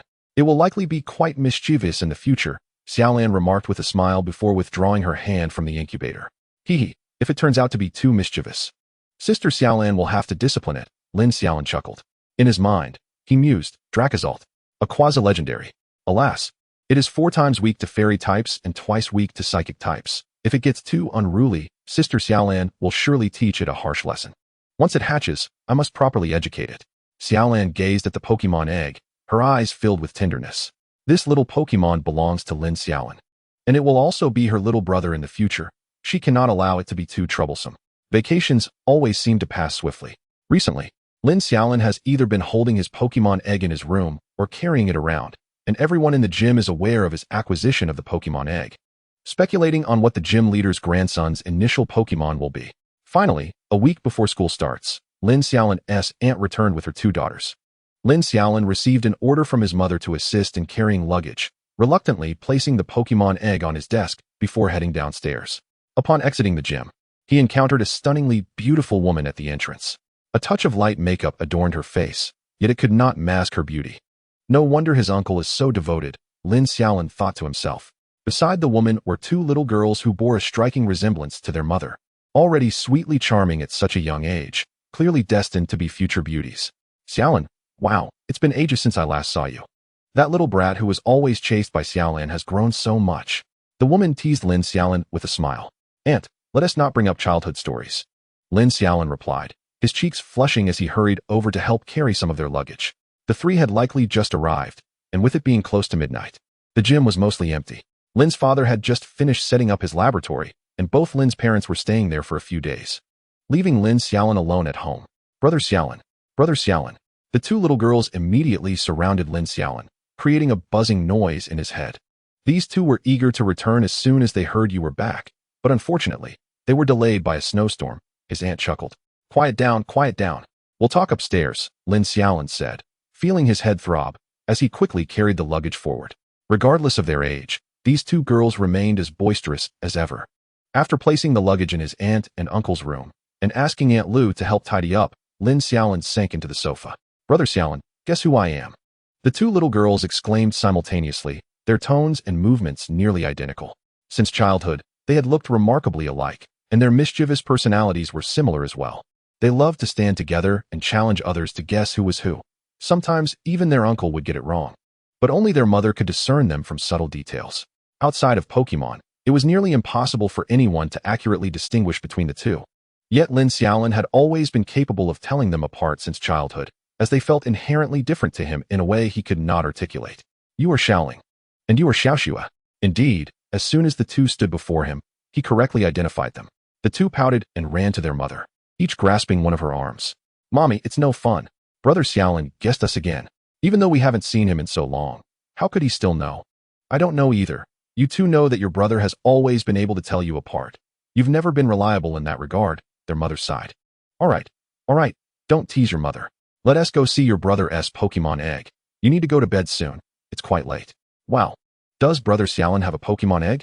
The moment the 2 heard this, they quickly clustered around Lin Xiaolin again. Lin Xiaolin led the 2 into his room, and upon seeing the incubator, they crowded around it. Wow, Brother Xiaolin, what Pokémon is this? How long until it hatches? What type is it? Is it very powerful? Lin Xiaolin felt his head buzzing again. After addressing their questions, except for the type of Pokémon, which he didn't know, only his grandpa was aware, the 2 girls decided to ask their grandpa for clarification the following day, and Lin Xiaolin silently mourned for his grandpa for 3 seconds. After a while, the 2 girls were ushered back to their room by their mother, and Lin Xiaolin instantly felt the world grow quiet. Well then, Xiaolin, I'm off to bed as well. I'm exhausted from the journey. Good night. His aunt bid him farewell and departed. Lin Xiaolin let out a sigh of relief, took a shower, and then lay down, preparing for sleep. Chapter 10. The start of school military training. The next morning, Lin Xiaolin was abruptly awakened by the 2 little girls jumping on him like a mountain pressing down. Lazyhead, the sun is already shining on your backside, and you're still in bed. Lin Xiaolin looked at the 2 girls sprawled on his blanket, feeling speechless, as a familiar sensation washed over him. Back when he was home, on holidays, he could hardly enjoy sleeping in, as these 2 would always disturb him every morning. What are you 2 doing here so early? It's still morning. It's already morning. The sun is shining on your backside. We've already gone to see Grandpa. He told us what Pokémon is inside the egg. Don't you want to know, brother? The girl's eyes sparkled with excitement, as if urging Lin Xiaolin to hurry and ask them. I don't want to. Lin Xiaolin turned over, pulling the blanket over his head in one swift motion. Why not? Brother Xiaolin, get up. We'll tell you. After persistent tugging, Lin Xiaolin was reluctantly forced out of bed. All right, I'm up. What Pokémon did you ask about? Lin Xiaolin sat up, feigning disinterest. Guess, brother. If you get it right, we'll tell you. Lin Xiaolin. After a bout of playful banter, Lin Xiaolin finally sent the two out of his room. Once he had changed and washed up, he stepped outside only to be intercepted again by the two girls, who insisted he follow them to play. After a noisy final week, Lin Xiaolin finally arrived at the first day of school. However, those two little rascals had not yet started school, as Lin Xiaolin was set to begin military training 2 weeks earlier. At 7 in the morning, Lin Xiaolin rose, tidied himself up, and grabbed the suitcase he had packed the night before. The Pokémon egg had reached a hatching rate of 77, and Lin Xiaolin estimated it would hatch in about 20 days. Are you leaving, Xiaolin? Xiaolin stood beside him. Yes, I'm going to school today. I'll leave this little one in your care for now, Sister Xiaolin. Lin Xiaolin pointed to the incubator on the desk. Yes, I will take good care of it. I'll wait for you to return with it, Xiaolin replied earnestly, nodding. All right, I appreciate it, Sister Xiaolin. I'll head down now. The driver is waiting for me downstairs. I'll return after military training, just half a month. Lin Xiaolin smiled at Xiaolin before turning to leave. Half a month? As Xiaolin gazed at Lin Xiaolin's retreating figure, she murmured softly to herself. Lin Xiaolin descended the stairs with his luggage in tow, where the driver, who was no longer his grandfather's but rather his uncle's, awaited him downstairs. Upon seeing Lin Xiaolin emerge, the driver hurried over to assist him, placing the luggage in the trunk before both of them departed in the vehicle. From the dojo's building, Xiaolin peered through the window of Lin Xiaolin's bedroom, watching as the car gradually vanished from view. At this moment, the entrance of Xinghe High was bustling with students, many accompanied by their parents. A business vehicle with a license plate composed of 5/8 came to a halt at the school gate, and a well-dressed gentleman exited the driver's seat, proceeding to retrieve a suitcase from the trunk. Shortly after, the front passenger door opened, and a strikingly handsome youth, exuding an aura of icy aloofness, stepped out. Indeed, it was Lin Xiaolin. Young Master Lin, may I assist you with your luggage? The driver inquired as he observed Lin Xiaolin reaching for the suitcase. No need. You may return, Lin Xiaolin replied, taking the luggage from the driver's hands and striding towards the school entrance. Wow, who is that person? He seems so cool and appears to come from a wealthy family, even having a dedicated driver. One of the girls at the gate chattered excitedly. Did you not notice the license plate? That must be the grandson of the Xiao family head. I had heard he was returning to Xingqing for high school. But I didn't expect it to be true, her friend responded enthusiastically. Dragging his suitcase, Lin Xiaolin approached the school gate. Excuse me, could you tell me where the first-year classrooms are? He asked a volunteer lady stationed at the entrance, who appeared to be in her second or third year. The lady's face flushed upon noticing Lin Xiaolin's inquiry, and she pointed in a direction, saying, the first-year classrooms are over there. Thank you, Lin Xiaolin replied, moving towards the indicated path. Wow, this handsome guy is talking to Qian Qian. She is so lucky. One girl teased her friend standing nearby. Not at all, Lu Qian Qian retorted, her hands touching her flushed cheeks. As Lin Xiaolin entered the first-year area, he was met with a sea of students. Navigating through the throngs, he eventually located the first-year classroom on the 3rd floor. Along the way, he noted that this year's first-year cohort comprised exactly 30 classes, neither more nor less. At the entrance to Class 1, a long queue of parents awaited. Lin Xiaolin stepped forward, and at the podium sat an elderly female teacher. Her dark hair streaked with strands of white, appearing to be in her 40s or 50s. Next, the teacher called, having just finished registering a parent and handing them their materials without lifting her gaze. As another parent prepared to step forward, Lin Xiaolin placed a form on the desk. Hey, you can't cut in line. A disgruntled woman from the queue exclaimed. Right. How can such a big boy cut in line? Another voice chimed in. Teacher, won't you do something about this? Just as Lin Xiaolin was about to explain, he suddenly felt a tug, causing him to lose his balance and fall to the ground. How dare you cut in line? A boy of similar stature stood behind him, glaring. What are you doing? The female teacher suddenly slammed her hand on the desk and stood up. The boy who had tugged at Lin Xiaolin was taken aback. Teacher, but he cut in line. Everyone else is waiting. Why should we care? The teacher retorted sharply. He is a special student of the school, merely here to complete a formality. I would like him to be in my class, but he may not even stay here. A special student, so what? Why should he be exempt from the rules? The boy's father, who bore a resemblance to him, stepped forward. Do you even understand what a special student is? Only 5 are admitted each year, usually personally invited by the school. Not only do they not pay tuition, but the school also provides them with benefits. He was simply handing me his information. He doesn't need to waste time registering. He can just find a seat, the teacher explained, exasperated. Lin Xiaolin, feeling bewildered, realized that he had merely intended to submit his form and find a seat, only to be misunderstood as cutting in line. Chapter 11, Military Training. It's all right. They may have misunderstood me. Lin Xiaolin dusted off his clothes and chose not to dwell on the incident. By now, only a few students had completed their registration, with most seats still vacant. Lin Xiaolin walked down from the podium and chose a spot in the last row. The boy who had tugged at Lin Xiaolin earlier was now blushing furiously, casting angry glances in Lin Xiaolin's direction. All right, since he's not holding a grudge. I want to either. Just be careful next time and refrain from resorting to violence. Now, return to the queue. You're all in high school, the teacher stated, sitting back down at the podium. Seated in the last row by the window, Lin Xiaolin awaited the completion of the roll call. Next to him sat a cheerful-looking boy, who appeared to be quite handsome himself. Lin Xiaolin mused to himself that this boy was about 3 points more attractive than he was. After waiting for approximately an hour, the roll call concluded, and the parents who had brought their children for registration gradually departed. The classroom was now filled with students, with the friendly boy beside Lin Xiaolin and 2 girls seated in front of him. Once all the students were present, the teacher began distributing military training uniforms, thin camouflage short-sleeved shirts, and shorts. After everyone received their outfits, the teacher clapped her hands to gain their attention. All right, students, you may head back to the dorms. The dormitory area is directly across from the playground. If you have trouble finding it, feel free to ask the volunteers along the way. They are your seniors. As for your dorm assignments, consult the dormitory manager. Our class has the privilege of choosing dorms first, provided each room is filled. You have free time in the morning, but military training officially begins at 2 p.m. So remember to change into your uniforms and arrive at the playground early. With that, the teacher left the classroom. Hey, want to walk together? The cheerful boy next to Lin Xiaolin suddenly suggested. Sure, let's go. Lin Xiaolin agreed, standing up and grabbing his luggage as he and the boy headed towards the boys' dormitory. By the way, we're the only 2 special students in our class. Let us get to know each other. My name is Yin Fan, he said as they walked. Just call me Lin Xiaolin, Lin Xiaolin replied. I think I've heard your name before. Where have I come across it? Yin Fan pretended to ponder for a moment. I remember now. You are the grandson of the Xiao family head. What about you? What does your family do to secure a special student spot? I'm not very familiar with this, he added. My family runs a small business. It's nothing worth mentioning, Yin Fan chuckled lightly. Lin Xiaolin regarded Yin Fan with suspicion, deciding to investigate who he was online later. Before long, they arrived at the dormitory entrance, which was impressively large, much larger than the teaching buildings when viewed from a distance. Excuse me, where is the dormitory for our first-year class? A student inquired of the elderly man at the dormitory entrance. The boys from Class 1 will select their dorms from Unit 3, and girls will choose from Unit 4.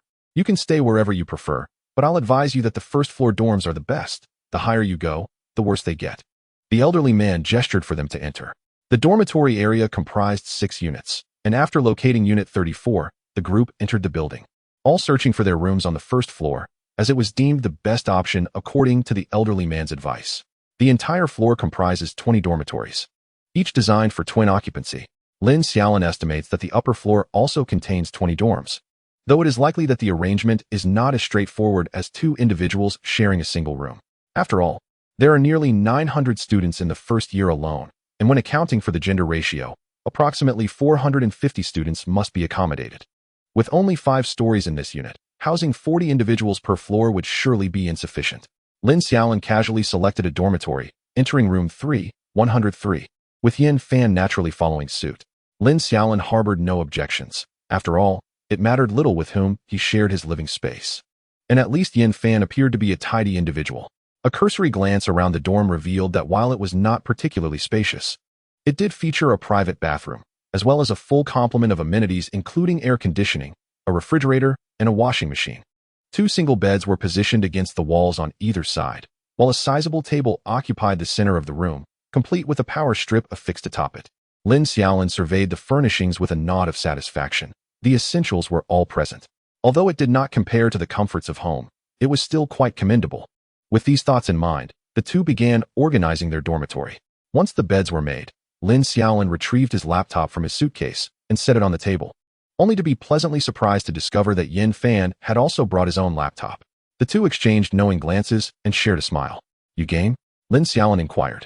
Absolutely. We should play a few rounds when we have the chance. Yin Fan replied enthusiastically. This brief exchange instantly bridged the gap between them, as no boy could resist forming a bond with a friend over a game. Once the dorm was in order, they noted that there was still ample time before lunch. With a swift closure of the door, they both settled at their computers and launched into a game. As noon approached, They finally decided to log off and head to the dining hall. With their arms casually draped over each other's shoulders, they strolled like longtime friends. Not gonna lie, that big flash you pulled was incredible, Lin Xiaolin exclaimed. You were no slouch either. Your Banjuros wiped out 3 opponents with a single quake, leaving them utterly bewildered. Yin Fan chuckled. Together, we'll rack up points, as long as our teammates aren't complete dimwits. I feel we could dominate at this rank, Lin Xiaolin asserted. Absolutely. With our combined efforts, we'll tear through the opposition. As they bantered back and forth, they made their way to the cafeteria. After a satisfying meal, they indulged in a refreshing afternoon nap. Upon waking, they donned their military training uniforms and headed to the playground. Upon arrival, they noticed a flag marked Class 1 planted firmly in the ground and walked over. As they approached, they found that the formal start time had yet to arrive, and the students of Class 1 were idly congregating beneath the flag, chatting in small groups. Suddenly, a flock of majestic eagles descended from the sky, landing at the edge of the playground, from which a contingent of soldiers clad in military attire emerged. Without retrieving the eagles, they marched towards their assigned classes. The eagles followed the soldiers, their keen eyes scrutinizing the students, prompting several to instinctively step back, unnerved by the piercing gazes. All students, assemble. Stand at attention. A robust-looking instructor with a square face bellowed from beneath the Class 1 flag. The students promptly straightened up, from shortest to tallest. Boys and girls split into 2 lines. The instructor's authoritative voice rang out, compelling the students to arrange themselves accordingly. Within minutes, Class 1 formed a neatly aligned formation, with the first 2 rows occupied by girls and the next 2 by boys. Both Lin Xiaolin and Yin Fan, being of above-average height, found themselves standing at the back of the line. Chapter 12. The Commencement of Military Training. Allow me to introduce myself. My surname is Lei, and you may call me Instructor Lei. For the next half-month, I will be responsible for your physical training. Instructor Lei stood before the formation, hands clasped behind his back, while the eagles behind him fixed their unwavering gaze on the crowd, causing many students to swallow nervously. You may wonder why. If you aspire to become trainers, you need to focus on physical conditioning. Let me clarify. Without a robust physique and swift reflexes, you will be nothing more than a burden in battle. He continued. Moreover, regardless of your aspirations, possessing a strong body is universally advantageous. Now all of you right turn. As he spoke, Instructor Lei pivoted to the right. Let us begin with a 5,000-meter warm-up run. Maintain formation. Anyone who dares to lag behind will feel the wrath of the eagle. No sooner had he finished speaking than he set off at a brisk pace, prompting the others to follow suit. The school's playground measures 1,000 meters around. Thus, 5 laps were required to complete the distance. During the first lap, the group maintained a manageable pace, but by the second lap, some began to gasp for breath, showing signs of fatigue. Beak, beak. The eagles soared low behind them, issuing a call that instilled urgency in those starting to lag. Thus, they pressed on through the second and third laps, yet by the fourth lap, Lin Xiaolin found himself drenched in sweat and panting heavily. I can't go on. A seemingly frail girl finally collapsed onto the ground during the fourth lap. The eagle descended and, with a swift motion, seized her in its talon, lifting her back into the air. The girl's terrified screams echoed through the air, sending shivers down the spines of her peers, who hurriedly continued running.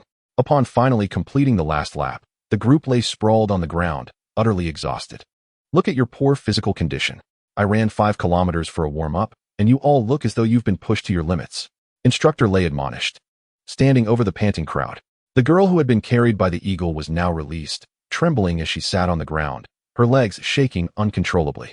Rest for 10 minutes, and then we'll continue, Instructor Lei declared, glancing at his watch. That evening, after a long day of training, the students gradually made their way back to their dormitories. Aside from a half-hour break for lunch, the remainder of the day had been consumed by training.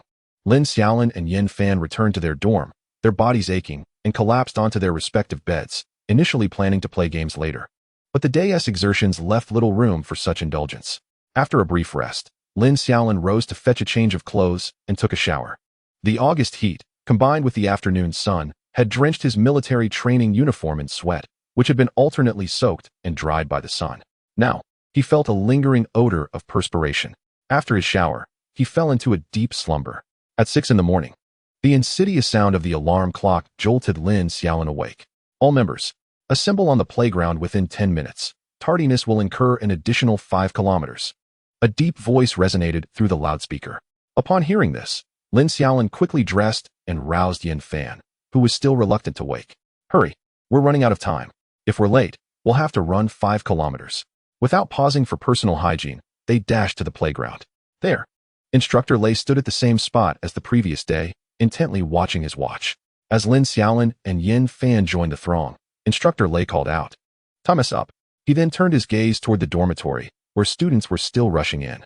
Lin Xiaolin counted carefully. Class 1 was relatively fortunate, with only 8 latecomers, while other classes had over 20. Soon, the remaining 8 tardy students joined the group. All present, right turn. Morning run of 5 kilometers. Upon completion, you'll head to breakfast. You 8 will run 10 kilometers. I'll have the Eagle monitor your progress. If you don't run properly, it will take you for a flight, he warned. But remember, today you 1T be running as a group. The cafeteria closes at 8 o'clock. So if you're slow, you'll miss breakfast. Don't say I didn't warn you. With that, Instructor Lei took off at a brisk pace. The Eagle soared high above the students, its sharp eyes seeming to scrutinize each one of them. After completing 5 laps, Lin Xiaolin and Yin Fan ambled towards the cafeteria. "I can't believe it, Brother Lin," Lin Xiaolin exclaimed. "I woke up this morning feeling sore all over, and now I've just run 5 kilometers. I feel like I'm falling apart." Yin Fan supported Lin Xiaolin as he wobbled along. "I'm not faring any better. Every part of me aches." The two supported each other as they made their way to breakfast. A week slipped by in such a manner, and everyone gradually acclimated to the intense training.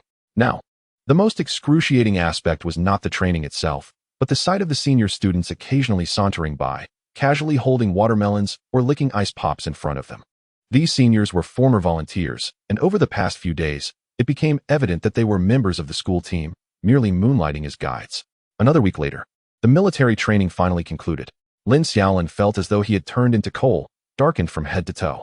After the conclusion, the instructor disbanded them, allowing them to head home directly, as the teachers who had initially signed up were nowhere to be seen. This puzzled Lin Xiaolin, since signing up, he had not encountered any other teachers, with only the instructor accompanying them. However, he had little time to ponder this as he grabbed a few essentials and made his way to the school gate.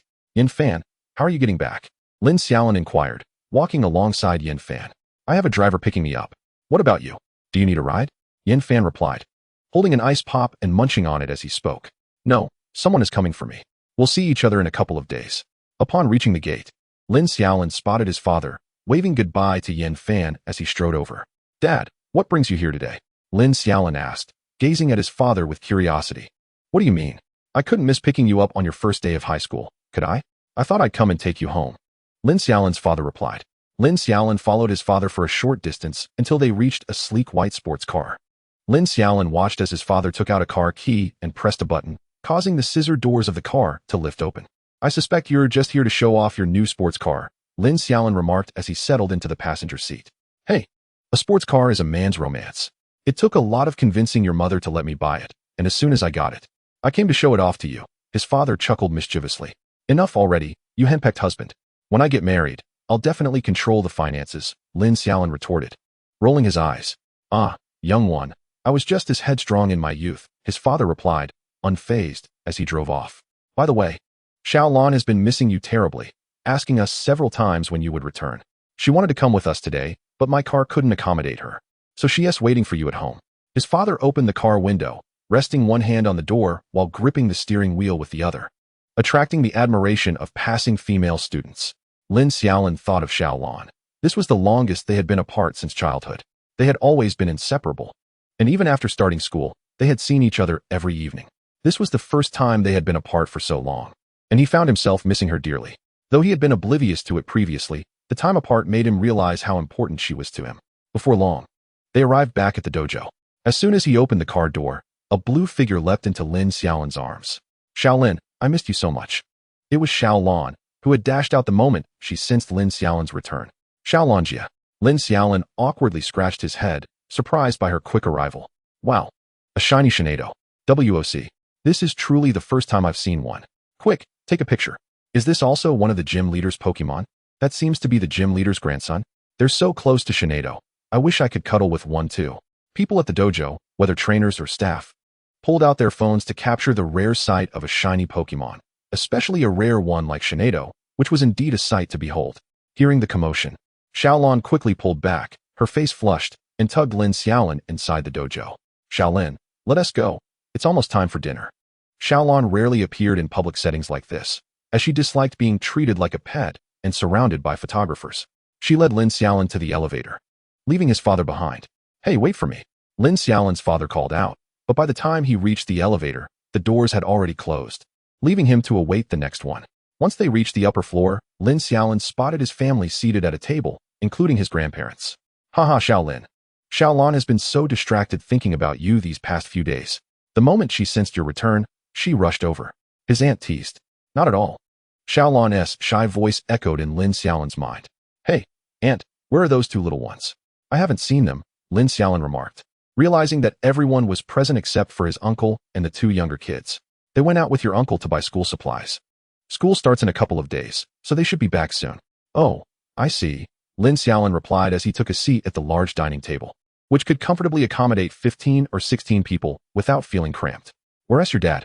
Lin Xiaolin's mother noted the absence of one family member. Lin Xiaolin paused. He should be right behind me. Just as he finished speaking, his father emerged from the elevator. You little rascal, running so fast. You can't even wait a moment for your old man. His father playfully gave Lin Xiaolin a light tap on the head. Sorry.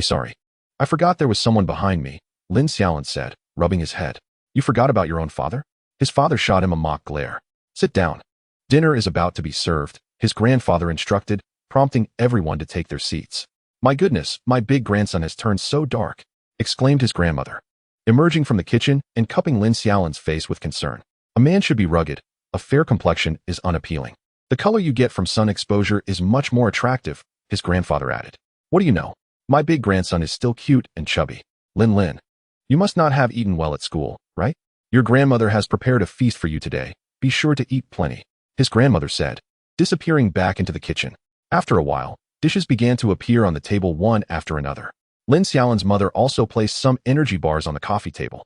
The household now included 4 Pokémon, Xiaolin and Lin Xiaolin's father Rotom and Bellisum, and his aunt Sunflora. Soon, his uncle returned from the elevator, carrying several bags. Xiaolin Gidge. As Lin Xiaolin turned around, the two little ones dashed into his embrace. Wow, Xiaolin Gidge has turned into coal, Xiaoling remarked. And before she could finish, Xiao Shui chimed in. Yes, even darker than a houndum. Don't get too smug. When you two start high school, you'll have military training too, Lin Xiaolin teased, pinching the cheeks of the little ones. That's a long way off. Special recruits don't need military training. The two little ones replied, their words muffled as Lin Xiaolin playfully tugged on their cheeks. Upon hearing this, Lin Xiaolin suddenly turned to his father, giving him a death glare, demanding an explanation. Ahem, that's just to encourage you to exercise, his father stammered nervously, attempting to deflect the situation. Dad, you didn't say that before. You insisted it was mandatory military training, Lin Xiaolin stated emphatically, wishing he could strangle his father. After a sumptuous lunch, Lin Xiaolin returned to his room to check on his Pokémon egg. Pokémon, heart scale, gender male, status, healthy, hatching at 92. The moment of hatching is finally upon me. Soon, I shall officially possess a Pokémon, and I can strive to become a legitimate trainer and, formally capture Xiaolan. Lin Xiaolin was lost in this delightful reverie when Xiaolan walked in. Sister Xiaolan, is something the matter?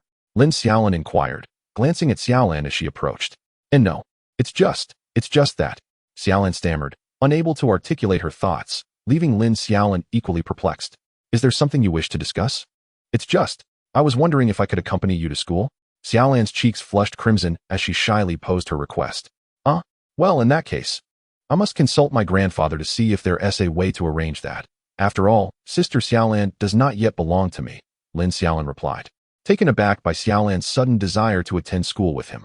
Though he longed to bring her along, she was not yet his Pokémon. All right then. Xiaolan's eyes glimmered with disappointment. I will go and ask my grandfather right now.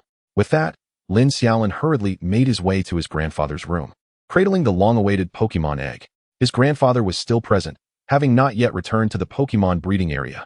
Chapter 14, School Registration. Grandfather. Lin Xiaolin abruptly pushed open the door to his grandfather's bedroom, startling the elder who had been basking in the sun on a reclining chair. Ready to take a nap? What's the rush? His grandfather sat up, regarding Lin Xiaolin at the door. If I officially start school, can I bring Sister Xiaolan with me? Oh, you wish to take Xiaolan along to school? Yes. Let me think.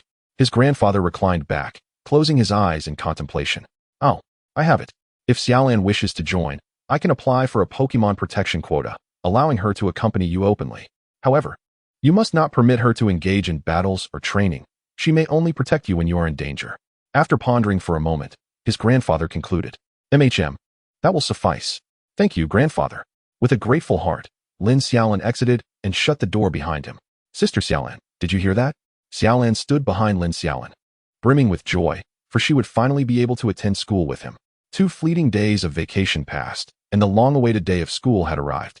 Lin Xiaolin, clutching the incubator and slinging a backpack over his shoulder, was ready to embark on his journey. Most of his belongings were already in the dormitory. He only needed to bring his laptop home, which fit neatly into his bag. He slipped Xiaolin's pokeball into his pocket and stepped outside. After being dropped off at the school gate by the driver, Lin Xiaolin made his way inside. The campus was bustling with even more students than during military training, as seniors from the 2nd and 3rd years had also returned. As he walked, Lin Xiaolin, holding the incubator, attracted numerous glances, most filled with envy, and some tinged with jealousy. After all, those who could bring Pokémon eggs from home were often from affluent families, likely possessing the starter Pokémon or even rarer species. These rare Pokémon were far superior to those distributed by the state. Upon arriving at the classroom, Lin Xiaolin noticed that most students had already gathered. As he entered, cradling the incubator, his classmates turned to look at him. "Lin Xiaolin, what kind of Pokémon is in your egg?" A girl sitting in front of him asked as he settled into his seat. "I'm not entirely sure. My family prepared it for me." Saying I would find out once it hatches, Lin Xiaolin responded nonchalantly. "Oh, all right. When will your Pokémon egg hatch?" "Soon, perhaps in a few days. At most a week or 2. At this moment, the other students cast envious glances, curiously inquiring about the egg. Lin Xiaolin answered half-heartedly and casually. Meanwhile, a pair of jealous eyes observed Lin Xiaolin from a distance, none other than the boy who had aided Lin Xiaolin on registration day. Suddenly, everyone turned their attention to the door as Yin Fan entered, also cradling an incubator. However, it was not the Pokémon egg that astonished the crowd, but rather the startlingly fair complexion of Yin Fan, which contrasted sharply with his appearance before military training. Even Lin Xiaolin found himself taken aback. Why was he the only one in the classroom with such a radiant complexion? I must inquire. "Yin Fan, what is the secret to your flawless skin?" As soon as Yin Fan set his incubator on the desk, Lin Xiaolin rushed to ask. Other students leaned in to eavesdrop. "Oh, this? I use some products from my family. Here, I brought you a tube. Just pour it into your bathtub while bathing and soak for half an hour." Yin Fan explained, handing Lin Xiaolin a tube of cream-labeled skin brightening agent, adorned with the Yin Corporation seal in the upper right corner. "Your family has product?" Lin Xiaolin pointed at the seal. "Yes, what is wrong with that?" Yin Fan replied, looking puzzled. "I truly want to give you a kick." Lin Xiaolin recalled Yin Fan's words from their first meeting. "My family merely runs a small business, so it's not worth mentioning." The Yin Corporation is a leading enterprise in medicinal herbs in the Dragon Kingdom, with pharmacies spread across the nation offering various products beneficial to both Pokémon and humans. They even dabble in energy cubes. To call that a small business? Lin Xiaolin felt disinclined to engage further. Although he had suspected from the beginning that Yin Fan's background was not ordinary, he had not anticipated him to be an immensely wealthy second-generation heir. At that moment, he considered the possibility of tying up Yin Fan to sell him for a handsome profit. "Yin Fan, where can I buy this ointment?" A nearby girl finally could not resist asking. "Oh, you can find it at any Yin pharmacy, but it's a bit pricey. 999 per tube. If you need it, you can visit the nearest Yin pharmacy." Yin Fan patiently elaborated on the ointment's origins. However, the nearly 10,000 price tag deterred most students. Seizing the opportunity while Yin Fan was occupied, Lin Xiaolin placed his hand on Yin Fan's incubator. "Pokémon egg, Pokémon, Dratini. Gender, male. Status, healthy, hatching at 88. Quiet down, everyone." The sound of a book striking the desk echoed as the teacher appeared at the front, holding a registration book. "I will begin the registration. Please raise your hand if you are not enrolling in the trainer class." With that, 8 students hesitantly raised their hands. These students did not wish to be trainers, but lacked the financial means to care for a Pokémon should they receive one. "All right, you have been registered. Please wait here in the classroom while the others head to the playground for their Pokémon selection." With that, the teacher closed the registration book and exited. Lin Xiaolin and Yin Fan also carried their incubators outside. Passing by the 8 students, Lin Xiaolin observed some with reddened eyes wishing their friends luck in acquiring fine Pokémon, while others laid their heads on their desks, softly sobbing. Indeed, in this world, there are no individuals who do not aspire to be trainers. Only those who cannot attain that dream. Lin Xiaolin and Yin Fan silently exited the classroom. As they descended the stairs, a figure suddenly collided with Lin Xiaolin. With a thud, the person tumbled down the stairs, though it was not Lin Xiaolin who fell, but but rather the individual who had bumped into him. What happened? The teacher, hearing the commotion, approached and found Lin Xiaolin and Yin Fan standing in the middle of the staircase. Lin Xiaolin enveloped in a faint blue aura, while someone lay at the bottom of the stairs. It was the boy who had harbored animosity toward Lin Xiaolin. It's nothing, teacher. I was in a hurry and accidentally tripped. The boy hurriedly stood up, brushing the dust off his clothes, feigning nonchalance despite having only a few scrapes. Be careful. Go to the playground to select your Pokémon egg first, then visit the infirmary to tend to your wounds.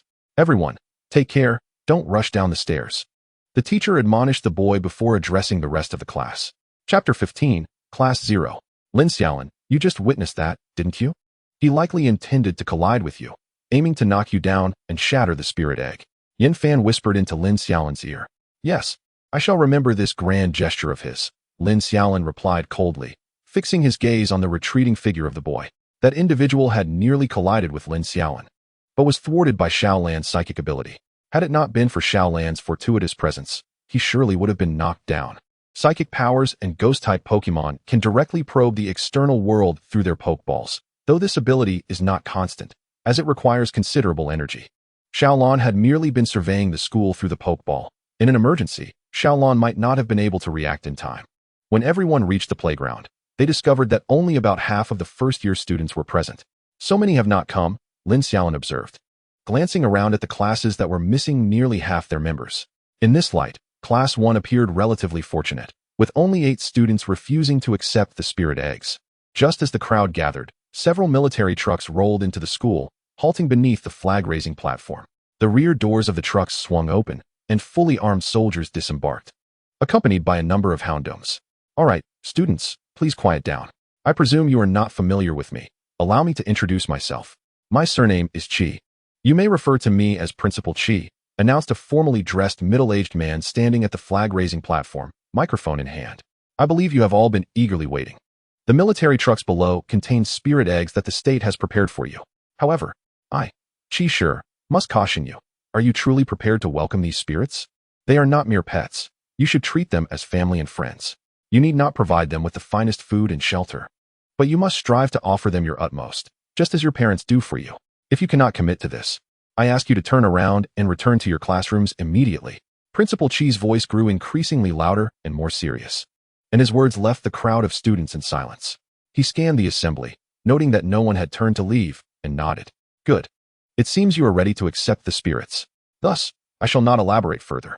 Class 1, please step forward to select your spirit eggs. After Class 1 has chosen, Class 2 will follow in order. With that, the teacher of Class 1 led all the students forward to select their eggs, while Lin Xiaolin, Yin Fan, and 2 girls along with 3 boys remained stationary, clutching their spirit eggs.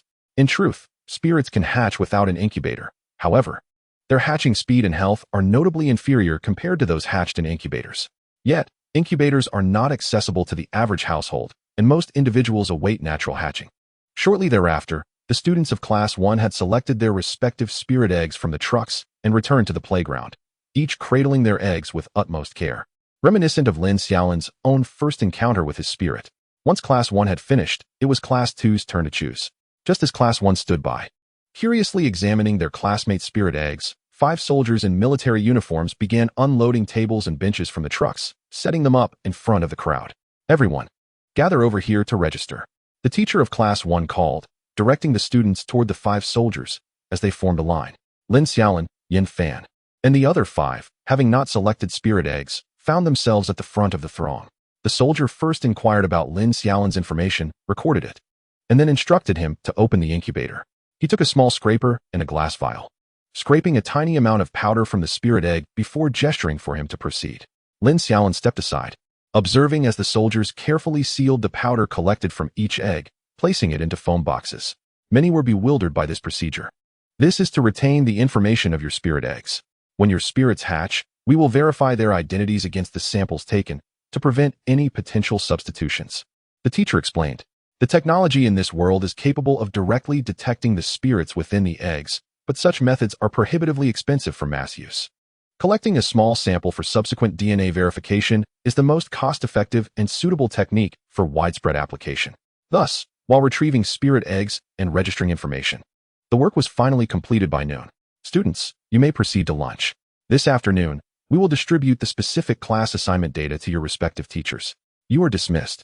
With the principal's announcement, the students hastened toward the cafeteria. In the afternoon, after finishing their meal and taking a short nap, everyone returned to the classroom just before classes resumed. However, the atmosphere was somewhat heavy, as everyone was aware of the impending separation. Although their time together had been brief, merely half a month, some friendships had already formed, and the thought of parting brought a sense of reluctance. For Lin Xiaolin and Yin Fan. However, this was of little consequence. They had long been inseparable and had not made many other friends. All right, I have the class allocation data here. You will proceed directly to the classrooms I announce, the teacher stated. Lin Yi, Class 15, Wang Can, Class 15. Only after the teacher had finished reading the names did everyone realize that only those who had not chosen spirit eggs had been assigned to different classes. Those who had selected their spirit eggs remained in Class 1, providing them with some comfort. Teacher, what about Lin Xiaolin and me? Yin Fan stood up to inquire. Having not heard their names mentioned. You two are in Class 0. I forgot to mention it. Where is Class 0? What is that? Yin Fan asked, confused. Class 0 is the elite class, with the best facilities and benefits. You two, as special recruits, can join directly. Others will have to wait until their spirits hatch before they can select. Only a small number can enter Class 0. Additionally, I must warn you that Class 1 is the best class after Class 0, and countless students aspire to join it. If you do not exert yourselves, you may find yourselves relegated by the time of the monthly exams. That is all I will say. Now, please proceed to your respective classes, the teacher concluded. The 8 students who had not selected spirit eggs began saying their goodbyes to friends they had made over the past half-month before heading to their new classes, while Lin Xiaolin and Yin Fan stood up as well. By the way, teacher, where is Class 0? As they reached the door, they suddenly remembered they had not seen the classroom for Class 0. Class 0 is in Building 1. You will see it once you head over. All right. Thank you for your care all this time. Goodbye. Lin Xiaolin politely thanked the teacher before exiting with Yin Fan. Chapter 16. The Class of 5. There are only 4 teaching buildings in the entire Xingqing No. 1 high school. Building 2 is where they currently are, housing all first-year students, while Building 3 is for second-year students and Building 4 is designated for third-year students. Apart from the 4 teaching buildings, Xingqing No. 1 high school also boasts specialized battle arenas and a medical office, but these areas are not places first-year students need to frequent. As newly hatched spirits do not engage in battles, training begins only after they surpass their juvenile stage. As Lin Xiaolin and Yin Fan entered Building 1, they discovered 3 classrooms on the first floor, each labeled for first, second, and third-year classes. Upon entering the first-year classroom, they noticed that the second and third-year Class 0 classrooms were empty, devoid of students, despite the fact that classes should have already commenced. Without further contemplation, Lin Xiaolin began to observe the first-year classroom. It was not particularly large, even smaller than their previous Class 1 classroom, yet with only 5 sets of desks and chairs. It appeared quite spacious. At the podium sat a female teacher clad in loose, comfortable attire, engrossed in a thick tome she held in her hands. Teacher, we are here to report for Class 0. Lin Xiaolin and Yin Fan greeted her as they entered the classroom. Oh, you may take your seats. 3 more students will arrive shortly, the teacher replied, glancing up momentarily before returning to her reading. As Lin Xiaolin approached, she couldn't help but steal a glance at the book in the teacher's hands, noticing the title, The Overbearing CEO Loves Me. Lin Xiaolin thought to herself, how can this teacher appear so unreliable? The 2 chose a seat at random, as they were the only ones in the classroom at that moment. After a wait of about 10 minutes, 2 girls and a boy entered the classroom. The boy was tall, with a buzz cut and clad in all black, his casual attire failing to conceal his muscular build. Lin Xiaolin was puzzled. Is this really a high school student? One of the girls wore a cheerful smile and a little white dress, her fresh appearance evoking memories of first love. The other girl was more ordinary, dressed in a black t-shirt and shorts, her short hair exuding a spirited vibe. All 3 carried incubators in their arms. Upon seeing the girl in the white dress, Yin Fan's pupils widened in shock, filled with trepidation, as she smiled back at him. Once all 5 students were present, the teacher closed her book and discreetly tossed it to the floor, where it disappeared into the shadows. Lin Xiaolin noted this peculiar detail, pondering whether it was a ghostly trick or a dreamlike illusion. Hello everyone. I am a specially appointed teacher at this school. My name is Duan Qing, and I am 27 years old. You can call me Teacher Duan. I am currently a 1-star trainer and single. Oh no, that is not right. I am your homeroom teacher, and I look forward to your guidance over the next 3 years. She introduced herself from the podium, eliciting nervousness among the students below, questioning her reliability. Now, please introduce yourselves. We will soon be classmates, so let's get to know each other. Starting from the left, teacher Duan instructed. As she finished speaking, the boy with the buzz cut stood up. Hello everyone, my name is Shiranyang. My father is Shirpatian. I look forward to your guidance over the next 3 years, he stated, bowing slightly before taking his seat. Thankfully, the desks were sturdy, otherwise, Lin Xiaolin feared he might break one with his weight. She recalled that Shirpatian was the master of a dojo in Star City, a fighting-type dojo, albeit a relatively new establishment. I am sure you. Please take care of me, announced the short-haired girl beside Shiranyang as she stood briefly before sitting down. I am Qin Lele. My mother is Xiao Yashan. I hope everyone can point out my shortcomings in the next 3 years. Thank you. The girl in the white dress said politely as she introduced herself. Lin Xiaolin was taken aback. She realized that this girl was the daughter of one of the 4 kings. What kind of conditions did Star City know? One high school offer to attract the daughters of such prominent figures? Haha, now it's my turn, Yin Fan chimed in after the first 3 introductions. I am Yin Fan, and my family runs a small business, nothing remarkable. I hope for your guidance in the coming 3 years. Lin Xiaolin rolled her eyes at this understatement. A small business? Who would believe that? Haha, young Master Yin, please don't be so modest. If Yin's company is merely a small business, we must all be commoners.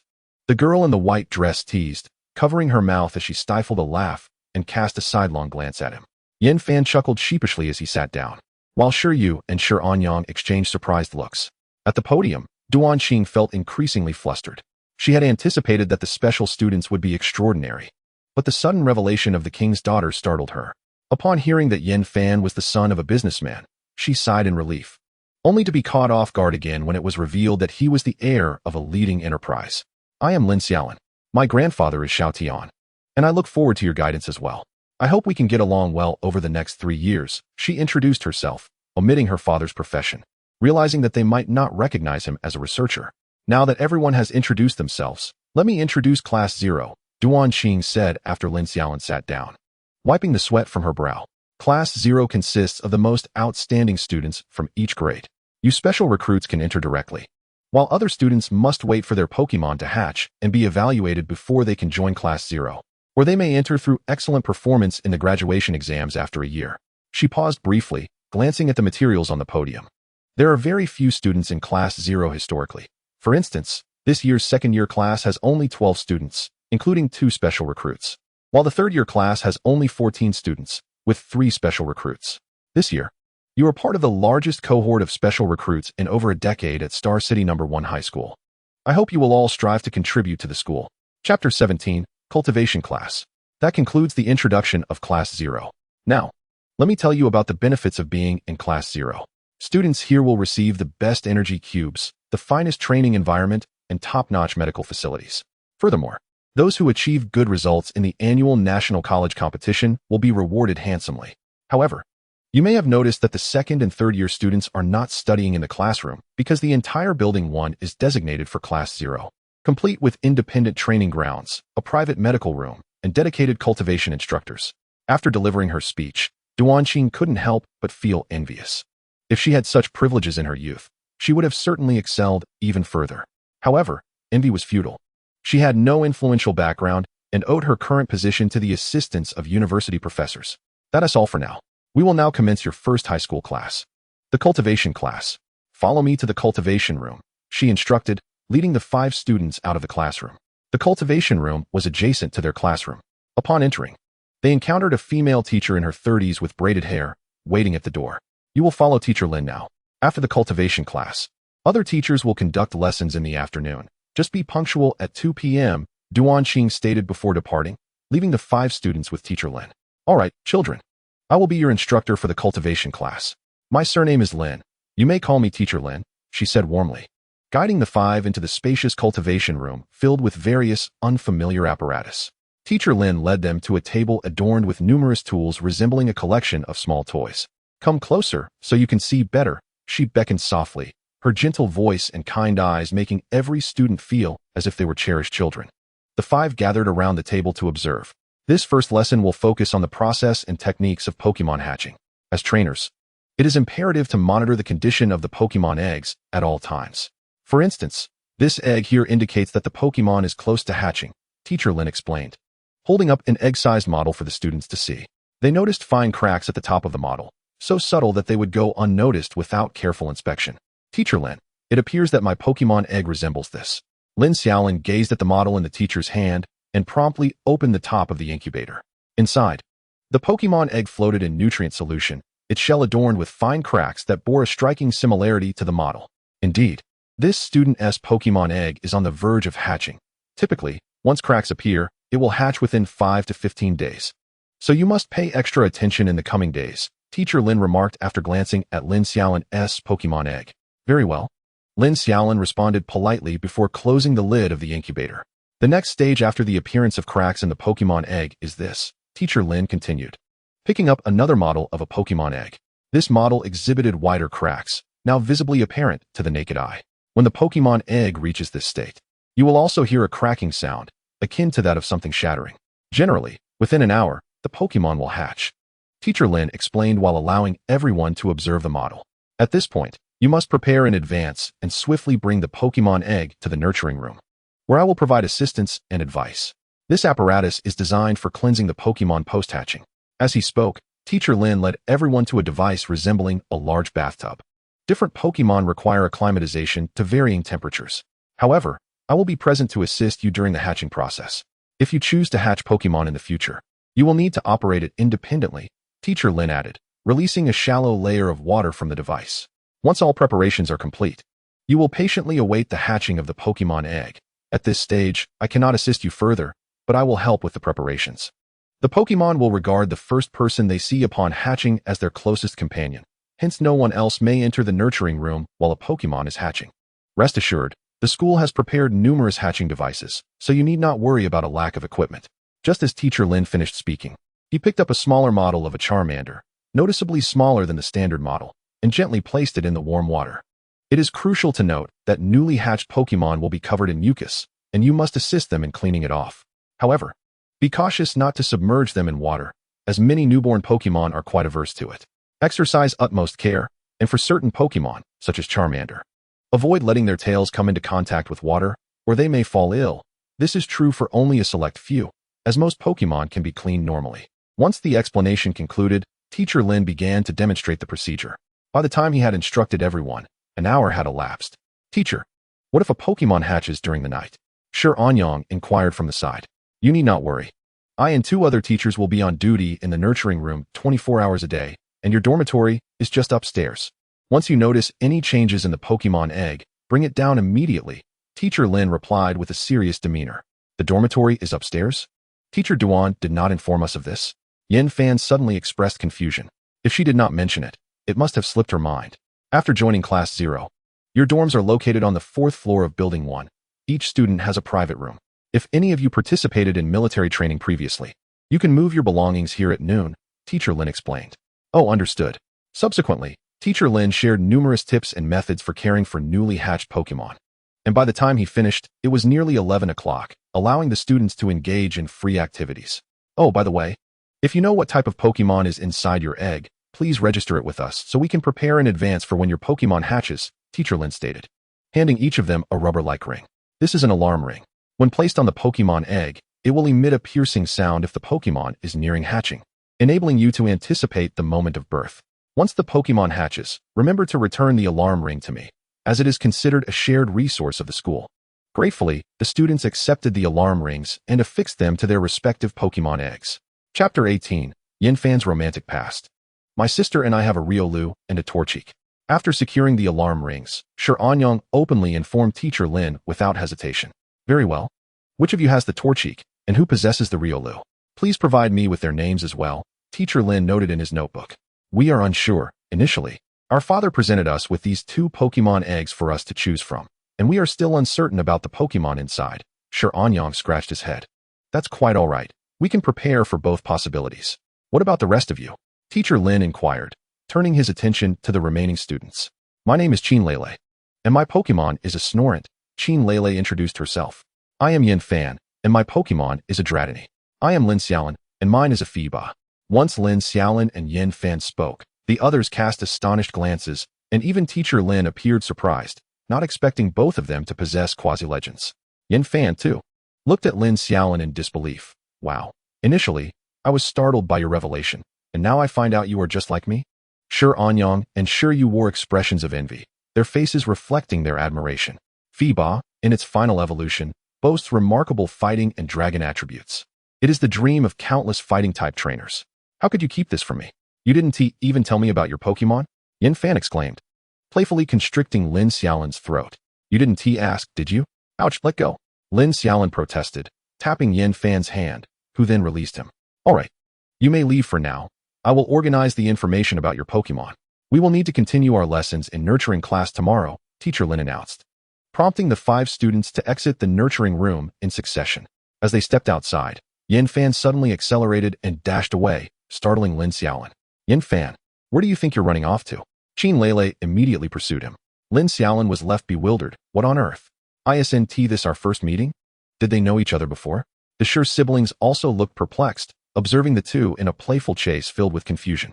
Just as Yin Fan reached the entrance of the teaching building and was about to burst outside, Vermilion Moth, stop him! Qin Lele shouted, tossing a pokeball. A large, white moth Pokemon materialized, blocking Yin Fan's path. Yin Fan skidded to a halt, nearly colliding with the Pokemon. Lele, seriously? After all this time apart, are you really going to attack me upon our reunion? Yin Fan said, slowly retreating against the wall, beads of sweat forming on his forehead. Yes. After such a long absence, you want to run away the moment we meet? Qin Lele replied with a teasing smile, her words dripping with mock frustration. At that moment, the remaining 3 approached, and upon seeing Lin Xiaolin, Yin Fan felt a wave of relief and quickly hid behind him. Lin Gu, save me. She definitely means to do me harm. Yin Fan clung to Lin Xiaolin's leg. Lin Xiaolin expressed confusion.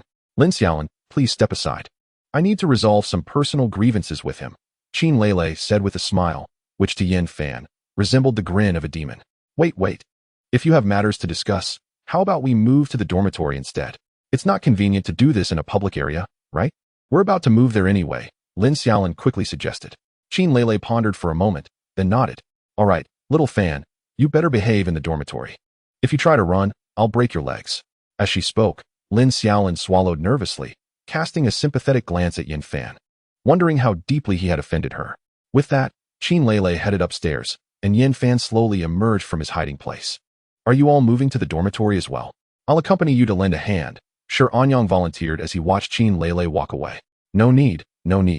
It's just a few things, we can manage on our own. What about you? Didn't you bring any luggage? We moved in this morning and have everything sorted. Let us go, I'll help you. Besides, you're carrying a Pokemon egg, which must be quite cumbersome. Sister, could you take the egg upstairs while I assist them with their belongings? Sure Anyang promptly thrust his Pokemon egg into Sure Yu's hands and eagerly pulled the two along. His enthusiasm left Lin Xiaolin utterly flabbergasted. Upon returning to the dormitory, they found that their fellow classmates had yet to return, likely still in class. The trio organized their belongings, which consisted of merely a suitcase and a backpack each. Sure Anyang took the initiative to help carry their suitcases. Xiaofan, what was that all about with Qin Lele just now? Did you lead her on? Lin Xiaolin inquired as they walked. Stop it. I came all the way to my mother's hometown to study, and I never imagined she would find me here, Yin Fan lamented with a sigh. You've got some juicy backstory here. Spill it. I want a good laugh, Lin Xiaolin urged, his curiosity piqued. After a moment of hesitation, Yin Fan decided to share. All right, since you want to know, I'll tell you. Qin Lele and I grew up together in Longdu. We attended the same elementary school and were desk mates. At that tender age, we knew nothing. I jokingly said I'd want her to be my bride when we grew up, and she actually took me seriously. Can you believe that? And then what? Sure Anyang asked, equally intrigued. Then she just wouldn't leave me alone. It was manageable when we were young. She was well-behaved and obedient. But when I entered middle school, she insisted on attending the same school as me. Her mother eventually found out and came to propose to my dad. Naturally, my dad agreed, thinking it was great since they were childhood friends and her family is prominent. Little did I know, that was the beginning of my nightmare. Yin Fan sighed again before continuing. At school, she went around telling everyone I was her boyfriend. Isn't that ridiculous? I had to scold her once to stop spreading such rumors, and she ran home crying to her mother. Her mother told her that to keep a man in line, one must use force, so she took up martial arts. I spent my entire middle school life in fear. You know? Yin Fan's expression was one of utter despair. So, you bolted to high school? Lin Xiaolin cautiously probed. Exactly. I came to my mother's hometown to escape her, and yet here she is, following me. What should I do, Brother Lin? I feel like my idyllic student life has vanished forever. Lin Xiaolin mused. All I can say is, good luck, my friend.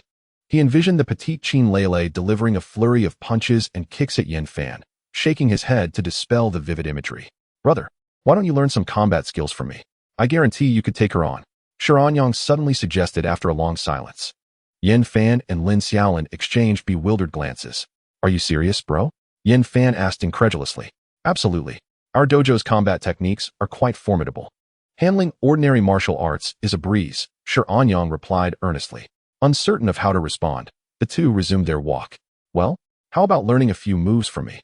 Xiaolin hurried to catch up. Forget it. I'd rather not meet my end just yet, Yin Fan replied, shaking his head vigorously. Upon reaching Building 1, they ascended directly to the 4th floor. As they passed the 2nd and 3rd floors, Lin Xiaolin observed that the 2nd floor housed a training area, while the 3rd floor featured a medical room and a dedicated cafeteria, all appearing quite satisfactory. On the 3rd floor, Lin Xiaolin spotted several senior students strolling down the corridor, who greeted them with smiles as they passed. Are the dorms co-ed?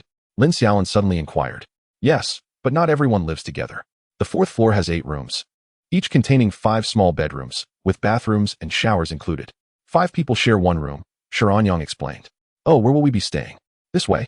Any vacant room is available, but the right side is reserved for senior students. We managed to move into 2 rooms on the left side this morning. So you can join us in the same dormitory, Xiaolin said, leading them toward the leftmost room. Xiaolin, I have a feeling I'm going to get beaten up. You have to save me, Yin Fan whispered to Lin Xiaolin as they followed Xiaolin. Go ahead. Next year I'll burn more paper for you. Lin Xiaolin replied with a sympathetic look. You're truly wicked. Upon reaching the door, Xiaolin set down his suitcase and retrieved the key to unlock it. As they entered, they were greeted by the sight of Qin Lele and Shiryu sitting on the sofa, seemingly engaged in lively conversation and giggling behind their hands. As soon as the 3 entered, the 2 girls turned their gaze toward them, causing Yin Fan to shrink behind Lin Xiaolin. Those rooms are reserved for you too. Feel free to choose. Qin Lele gestured toward the bedrooms off to the side of the living room. Lin Xiaolin quickly assessed the layout and noted that the left side of the living room had 5 doors, presumably leading to the bedrooms, while the right side featured 3 frosted glass doors, likely leading to the bathrooms and kitchen. There was also a balcony that allowed sunlight to flood the living room. Xiaolin helped them bring their belongings into their bedroom. The room was quite compact, furnished with a single bed, a wardrobe, and a desk that resembled a study table. To Lin Xiaolin, it appeared more like a computer desk, but the small window provided ample light and ventilation, which was quite nice. After tidying up his own room, Lin Xiaolin went to the adjacent bedroom to find Yin Fan, only to discover it was empty. He inquired with the Shi siblings in the living room and learned that Yin Fan had been dragged into Qin Lele's room. Lin Xiaolin silently mourned for his friend.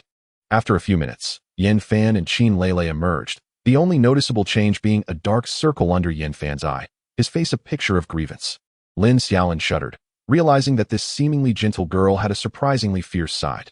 Let us go eat. Qin Lele chimed cheerfully as she called to the 3 seated on the sofa. The 5 of them descended the stairs together and entered the cafeteria on the 3rd floor. The cafeteria was spacious, featuring 2 long tables. Numerous senior students were already dining, and there was even a dedicated area for Pokémon to eat, complete with a small pool for water-type Pokémon. Lin Xiaolin curiously scanned the area and spotted a speedy Houndoom and a Swablu, along with a host of starter Pokémon. Like a Mudkip, though none were in their final evolutionary forms, most were merely in their first stage. Ah, look who it is. Freshmen have arrived. A senior greeted them as they entered. Hello, seniors. The 5 responded politely. What would you like to eat? Just tell me, and I'll prepare it for you. Of course, if we're out of ingredients, you'll have to choose again. A jovial man in a white coat and chef's hat asked enthusiastically as they approached the serving area.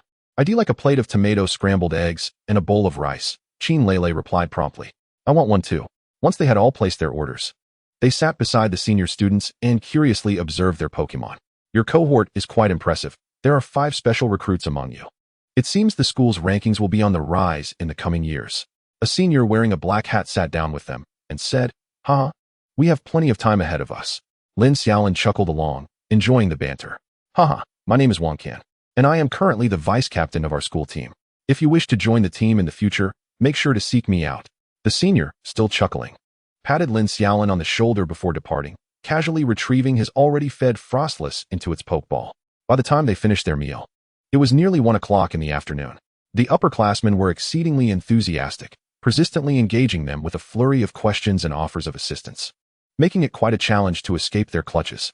Nevertheless, The encounter allowed the group to learn a great deal, such as the fact that the school team at Xingqing No. 1 High School selects members from Class 0, totaling 18 individuals, with each team consisting of 7 players and 2 substitutes, thus forming 2 teams.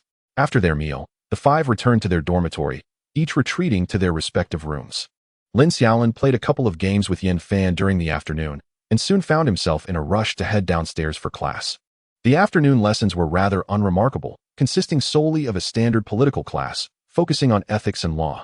The teacher incessantly lectured them on the significance of Pokémon, proclaiming that they are humanity's finest companions, discussing the protection of Pokémon, the resistance against Pokémon thieves, and various legal matters. Once evening study hall concluded, the 5 returned to their dorm, dragging their weary bodies from a day spent in the classroom. "Everyone, come over here." As soon as they arrived, Qin Lele ensured you beckoned the other 3 to join them. Once all 5 were seated on the sofa, Qin Lele produced a piece of paper adorned with some regulations. Despite their camaraderie, there remained an undeniable distinction between genders. During lunch, I conferred with Shiryu and established a few rules for the dormitory, which I shall now explain to you, Qin Lele stated, holding up the paper and reading aloud. Chapter 20. The Dormitory Quintet. First, there are 2 bathrooms in the dormitory. The one on the left is designated for the boys, while the one on the right is for the girls. Unauthorized entry is strictly prohibited. Second, the balcony is not to be used for drying undergarments or socks. Such items must be dried on the windowsill of your own room. Third, the common area will be cleaned on a rotating basis, with each person responsible for 1 week. I shall handle the first week, and you can arrange the subsequent weeks among yourselves, but individual rooms must be cleaned by their respective occupants. Fourth, the washing machine must be used separately by boys and girls. However, we currently have only 1 machine, so I'll ask the housekeeper to procure a second one tomorrow.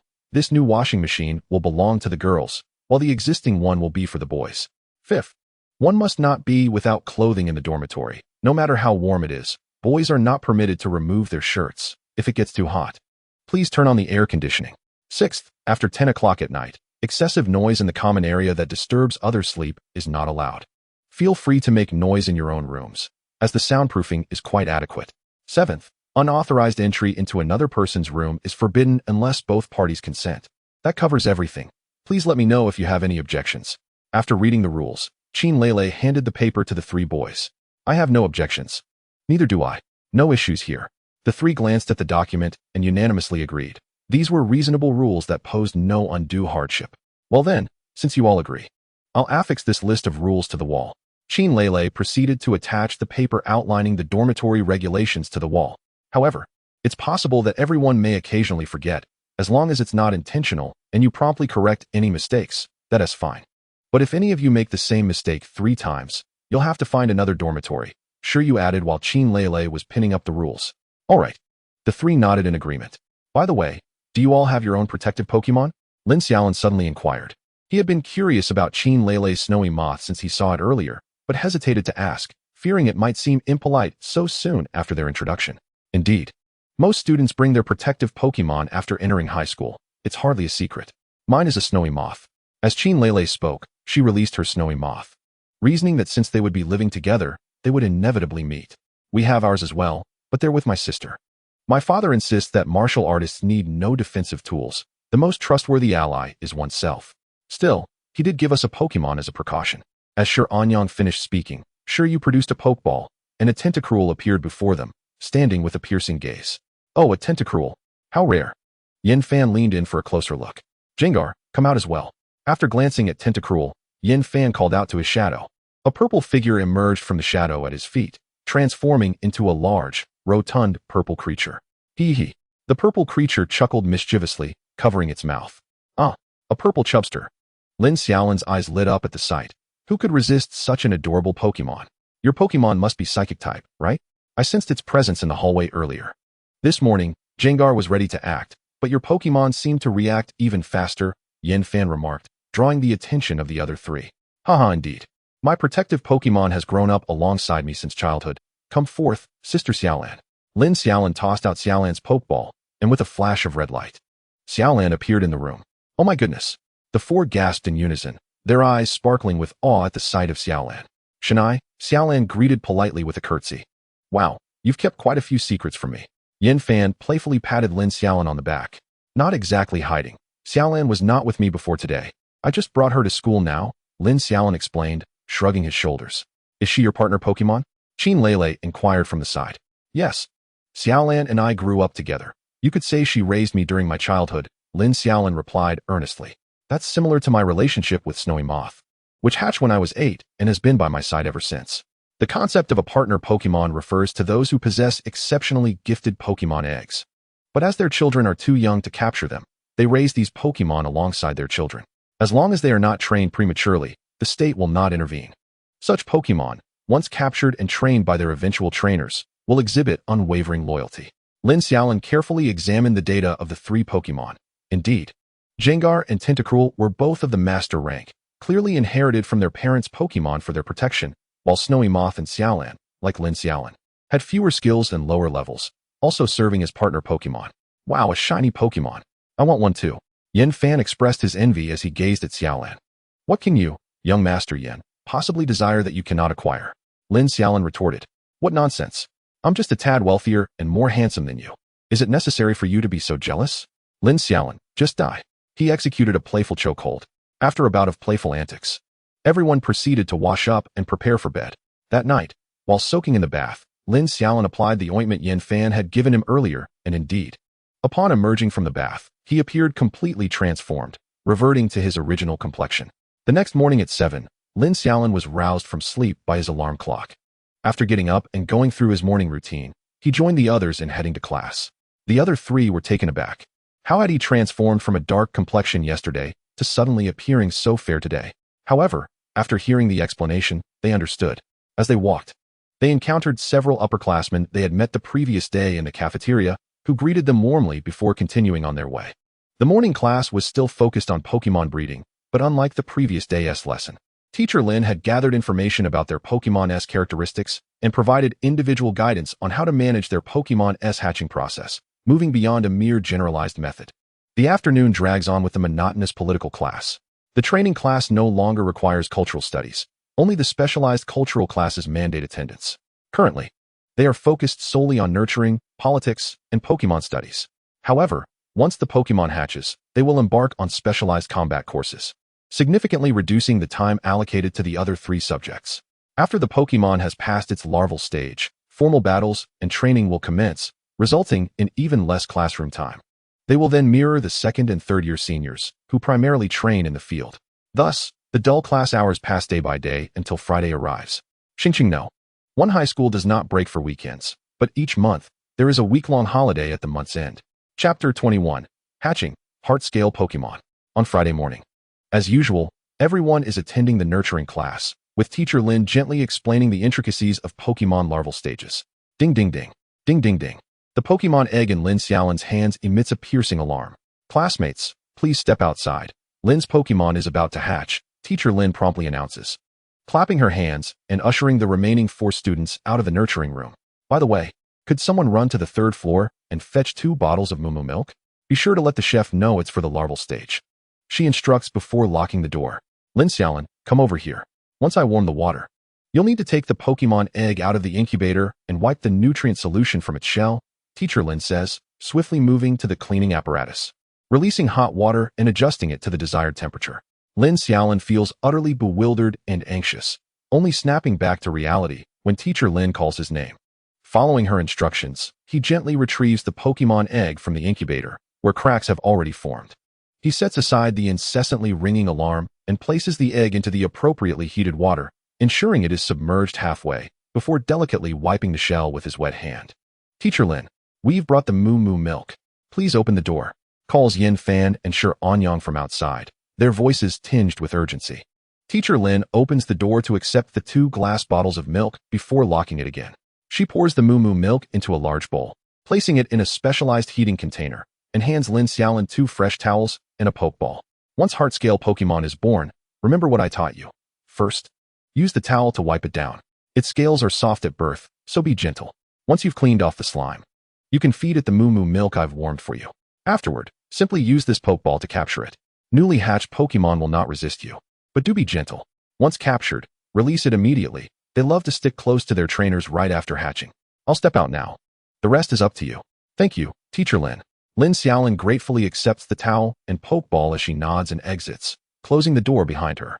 He places the Pokeball aside, grips the towel in one hand, and gently strokes the Pokemon egg with the other. Suddenly recalling something, he retrieves the Pokeball from his pocket and releases Xiaolin. Upon her appearance, Xiaolin immediately notices the egg in the water. Xiaolin, is it about to come out? She inquires, moving closer to the cleaning apparatus.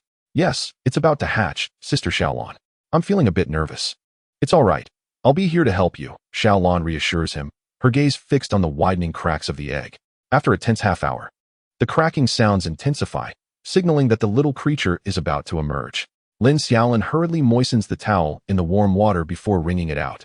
With a decisive crack, the egg fully splits open, and a tiny head pops out, followed by its limbs.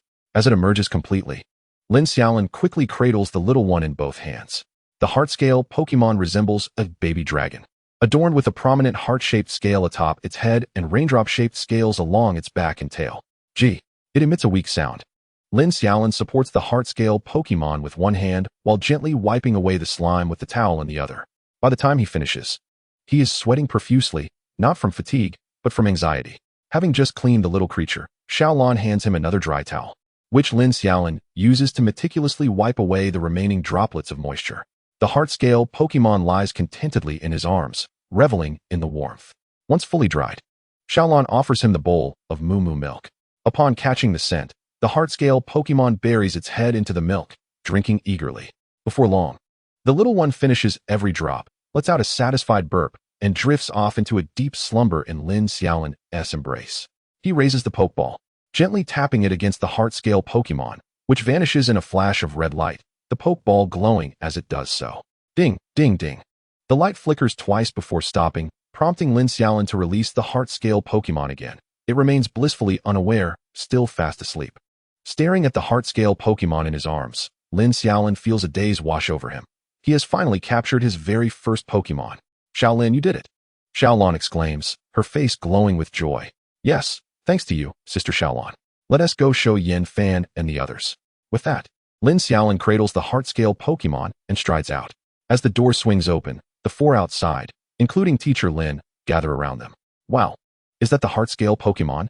It's so adorable. Qin Lele exclaims in awe. Can I hold it? No. Just as Qin Lele asks, Teacher Lin interjects. Newly hatched Pokémon tend to be very attached to their trainers and should not be approached by others for at least 3 days. Lin Xiaolin, please come with me to the infirmary to check if the heart-scale Pokémon has any deficiencies. With that, Teacher Lin leads Lin Xiaolin upstairs. This is Lin Xiaolin's first visit to the second floor, where seniors are training their Pokémon in the battle arena. Upon seeing Teacher Lin and Lin Xiaolin approach, they gather around, though they keep their distance upon realizing it is a freshly hatched Pokémon. Wow, is that the heart-scale Pokémon? It's a quasi-divine. What kind of Pokémon is the heart-scale Pokémon? I've never heard of it. You should have studied harder. The heart-scale Pokémon evolves into the formidable Draconic Scale Dragon, a powerful quasi-divine. Are the new students this strong? They even have quasi-divines. Listening to the chatter of the seniors, Lin Xiaolin remains unfazed. He has grown accustomed to being the center of attention throughout his life. Lao Lu, come check it out. After completing the examination in the infirmary, Teacher Lin instructs Lin Xiaolin to return to his dormitory and spend quality time with the heart-scale Pokémon. He is to bring it out again in 3 days, during which someone will deliver its meals. Once Teacher Lin informs the other four about this, Shi Anyang eagerly volunteers to take on the responsibility of bringing meals. Chapter 22. Heart-Scale Pokémon. Lin Xiaolin returns to his room, cradling the peacefully sleeping heart-scale Pokémon. Xiaolin, you should go take a shower. I'll watch over this little one, Xiaolin remarked, gesturing towards Lin Xiaolin's attire, which was already dampened at the chest from the short sleeves, still bearing the remnants of the slime from the newly hatched heart-scale beast. Lin Xiaolin, engrossed in his attention towards the heart-scale beast, had yet to notice this himself. All right, I shall take a shower first, he declared, handing the heart-scale beast over to Xiaolin. Upon finishing his shower and returning to the bedroom to retrieve the slumbering heart-scale beast, Lin Xiaolin finally had the opportunity to examine the creature's data. Pokémon, heart-scale beast type, dragon level, hatchling gender, male ability, bulletproof, significantly reduces damage from physical attacks, inherited skills, dragon breath, double-edged learned skills, tackle. Scary face description, the heart-scale beast dwells in the desolate mountains, embodying the honor of a warrior. Despite its innate pride as a fighter, It maintains a humble attitude towards its own strength. Its fur has transformed into scales as resilient as metal. It communicates with its companions by striking their scales against one another, expressing emotions and learning battle techniques, thereby honing its skills and resolve. It also uses the sounds of its head scales to communicate with allies. Its personality is remarkably courageous. Judging by this, the little one's father must be a Charizard. Lin Xiaolin pondered, though he was uncertain, having been away from his original timeline for over a decade, with many memories hazy. Moreover, there were considerable discrepancies between the game and reality, much like the skills, abilities, and attributes of Pokémon.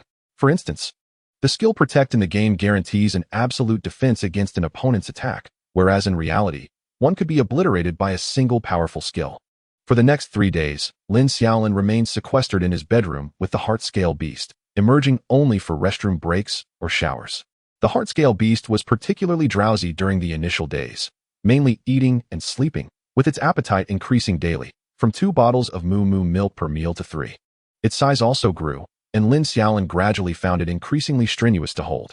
He managed to make a video call home, where his parents were delighted to see the Heart-Scale Beast, but the most excited were his 2 younger siblings. Since it was the weekend, they were at home, eagerly asking him to bring the creature back to play with them.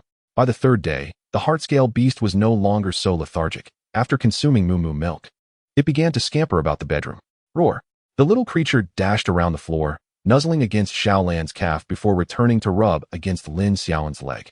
Lin Xiaolin crouched down to gently pat the Heart-Scale Beast's head, noting how its scales were no longer the soft texture of a newborn, but had hardened into armor-like plates, producing a satisfying sound when tapped. On the 4th day, Lin Xiaolin was awakened not by an alarm clock, but by the sound of the Heart-Scale Beast ramming its head against the door. Upon opening his eyes, he discovered that the creature he had been cradling while sleeping had vanished, instead energetically banging its head against the door. "What's the matter, Heart-Scale Beast?" Lin Xiaolin inquired, rising in confusion. Roar! Roar! Upon seeing Lin Xiaolin awake, the Heart-Scale Beast rushed over, incessantly making its excited noises. It wanted to go outside, having observed others delivering items through that door. Xiaolan's voice chimed in from behind Lin Xiaolin. She felt quite aggrieved, as she had been sleeping alongside Lin Xiaolin before this little creature arrived, and now there was no space for her on the bed. She could only retreat to her Pokeball for rest, unwilling to compete for affection with this new arrival. "You want to go outside?" Lin Xiaolin asked the Heart-Scale Beast, which nodded vigorously. "All right, wait for me. I will take you out." After glancing at the time, which read 6:50, he quickly dressed and opened the bedroom door. As soon as the door swung open, the Heart-Scale Beast bolted into the living room like an arrow, running amok. Exploring every nook and cranny, it occasionally skidded to a halt, colliding with walls or furniture, but simply shook its head and continued its escapades. Lin Xiaolin paid no mind to the ecstatic creature and proceeded to wash up. Upon emerging, he noticed the other 4 had also risen, crouched down to play with the Heart-Scale Beast, which was displaying its teeth in excitement. "Heart-Scale Beast, come here," Lin Xiaolin called, and the creature promptly scampered to his feet. "This little one is quite bold. They say newly hatched Pokémon are usually timid. I just saw it gnawing on the sofa leg, and when I reached out to pat it, it bit my hand," Yin Fan exclaimed, nursing a row of bite marks on his right hand, though they were not deep. "You brought it upon yourself. Who told you to startle it?" Qin Lele rolled her eyes from the side. "Heart-Scale Beast, you mustn't bite people indiscriminately," Lin Xiaolin admonished, squatting in front of the creature. The Heart-Scale Beast tilted its head, clearly perplexed by the meaning. "They are all your companions. You cannot bite them, just like with Sister Xiaolon," Lin Xiaolin explained in a different manner, and this time, the Heart-Scale Beast nodded in understanding. Once everyone was ready, they headed to class together, with the Heart-Scale Beast trailing closely behind Lin Xiaolin, drawing numerous glances along the way. Many senior girls approached to pet the Heart-Scale Beast, and this time, the creature refrained from biting. Seeing it so well behaved, the seniors offered some Pokémon treats, much to the Heart-Scale Beast's delight, clearly relishing the tasty offerings from its owner. Upon arriving at the classroom, Teacher Lin was already awaiting them. Upon spotting the Heart-Scale Beast trailing behind the group, she beamed and picked it up. Strangely, while others had approached with a hint of caution, the Heart-Scale Beast remained exceptionally docile in her arms. After the morning lessons, Teacher Lin reminded Lin Xiaolin to register his Pokémon, as doing so would officially make him a new trainer. After lunch, Lin Xiaolin went to the school's registration office. Generally, new trainers could register at school without needing to go to the league, a requirement only for trainers of higher ranks. The school staff drew a small sample of blood from the Heart-Scale Beast, instructing Lin Xiaolin to wait for the results. as he would receive a notification on his phone once it passed the health check. However, Lin Xiaolin was taken aback when the usually fearless heart-scale beast became frantic at the sight of the needle, ultimately requiring Xiaolin to calm it down, treating it with snacks afterward to soothe its nerves. Chapter 23. Lin Father's Laboratory. In the subsequent month and a half, many classmates in their first year had their Pokémon hatch, though most were bug and grass types, known for their shorter incubation periods. During this time, the upperclassmen in their second and third years became aware of the heart-scale beast's combative nature, often bringing Lin Xiaolin to the battlefields during breaks. However, this child was truly tenacious. It would approach any Pokémon it encountered. On one occasion, it charged straight at a resting Onix that a senior had placed nearby, startling Lin Xiaolin. Fortunately, the Onix had a gentle temperament and did not retaliate. Otherwise, a single tail swipe could have sent the little creature flying. Notably, Yanfan's Dratini also hatched, yet it was the complete opposite of the spirited heart-scale beast, being extremely timid and shy. Only Yanfan and Lin Xiaolin's classmates could approach it, as it consistently clung to Yanfan, exhibiting a demeanor entirely contrasting that of the heart-scale beast. After being enlightened by Yanfan, the mini-dragon has mustered the courage to appear before humans, although it still hovers around Yanfan, retreating at the slightest disturbance. Moreover, the mini-dragon's growth rate surpasses that of Xinlin Bao, which currently stands at approximately 40 centimeters. While the mini-dragon has nearly reached 1 meter in length since its hatching. I'm off. See you next week. Lin Xiaolin bid farewell to the 4 others after class, having finally reached the end of a 20-day school term, with Shi Anyang accompanying his sister to her dormitory and Yin Fan accompanying Qin Lele. Lin Xiaolin faced no such complications. All he needed was his computer, which he had already stowed in his backpack that morning. As soon as school ended, he said his goodbyes and departed. Upon reaching the entrance, he hopped into the driver's car and soon returned to the dojo, with Xinlin Bao trailing closely behind. Grr. Xinlin Bao stood at the dojo's entrance, startled by the sheer size of the facility, having never encountered such a large arena before. Upon entering, Lin Xiaolin was immediately surrounded by a throng of people eager to capture a photograph of Xinlin Bao. However, staff members swiftly dispersed the crowd, allowing Lin Xiaolin to escape unscathed. Phew, you really are quite the celebrity, little one, Lin Xiaolin remarked, glancing at Xinlin Bao, who he cradled in his hands. Grr. Xinlin Bao remained oblivious to the commotion. Once they entered the elevator, the cacophony of the crowd finally subsided. Lin Xiaolin set Xinlin Bao down, having briefly harbored fears that someone might snatch him away. Upon arriving home, Lin Xiaolin flung his backpack aside and collapsed onto the sofa. Curious, Xinlin Bao explored every nook and cranny. Xiaolin emerged from the pokeball, casting a serious gaze at Xinlin Bao. After spending over 20 days together, Lin Xiaolin had discovered Xinlin Bao's penchant for destruction. Such behavior could not be tolerated. He promptly instructed Xiaolin to discipline him. And now Xiaolin kept a watchful eye on Xinlin Bao, ready to deliver consequences for any mischief. Ah, my son has returned, Lin's mother exclaimed. Emerging from her room upon hearing the commotion, she rushed over and enveloped Lin Xiaolin's face in a warm embrace, planting a kiss on his cheek. Mom, is Dad still at the research institute? Lin Xiaolin inquired. Yes, that stubborn man hardly returned since the institute was completed, she replied. After chatting briefly with his mother, Lin Xiaolin took Xinlin Bao downstairs to show his grandparents. His grandmother was utterly enchanted, immediately cradling Xinlin Bao and offering him treats. The next morning, Lin Xiaolin made his way to his father's laboratory. The facility was only 2 blocks away from the dojo, and having learned from yesterday's experience, he decided to keep Xinlin Bao in his pokeball while he jogged to the lab. After a brisk 10-minute run, Lin Xiaolin arrived at the entrance of a residential complex designated for researchers, where individual laboratories had been established, while one could opt for other locations. Security in this complex was unparalleled. Lin Xiaolin was halted at the gate and required to call his father for permission to enter. Once his father confirmed, the security guard allowed him inside. As he stepped into the complex, he noticed clusters of white buildings scattered throughout. He located laboratory number 7 as instructed and approached. The door was ajar, likely opened by his father upon receiving the call. Entering, he was greeted by an array of experimental equipment arranged around the room. His father stood before a large apparatus, engaged in some work, accompanied by a boy who appeared slightly older than Lin Xiaolin. Dad, Lin Xiaolin called out as he approached. Oh, Xiaolin, you've arrived. Xiaoqi, tidy up a bit, and then come upstairs to rest, his father instructed, pausing his work upon seeing Lin Xiaolin. He motioned for the boy to clean up before leading Lin Xiaolin upstairs. Dad, who was that guy just now? Lin Xiaolin inquired as they ascended. Oh, that's Xiaoqi. He is an intern in my lab, essentially my apprentice, introduced by my mentor. Quite diligent and intelligent, his father replied, settling onto the sofa. The second floor resembled a regular living space, indicating that his father often resided there. Are you sure you're not leading him astray? Lin Xiaolin teased, looking skeptically at his father. Is that how you speak to your father? His father retorted, playfully ruffling Lin Xiaolin's hair. Just then, Xiaoqi arrived. Having finished tidying up and proactively poured water for both Lin Xiaolin and his father. Xiaoqi, you should join us. You've been busy all night, his father said, rubbing his weary eyes. Sure, master, you should rest for a bit. This research should only take 2 or 3 days to wrap up, Xiaoqi replied, taking a seat beside Lin Xiaolin's father. By the way, what brings you here today? His father suddenly asked Lin Xiaolin. Well, since I just had a break yesterday, I thought I'd come by and show you this little guy, Lin Xiaolin explained, releasing Xinlin Bao from his pokeball. The moment Xinlin Bao emerged, it began to survey its surroundings before settling at Lin Xiaolin's feet. Is this Xinlin Bao? Xiaoqi exclaimed, his eyes lighting up at the sight. Yes, he is my starter Pokemon, just recently hatched, Lin Xiaolin said, affectionately petting Xinlin Bao's large head. Oh wow, Xiaoqi exclaimed, his excitement evident as he looked at Xinlin Bao, hesitating to reach out and touch him. By the way, Dad, I overheard you discussing something earlier. What kind of research are you involved in? Lin Xiaolin asked curiously.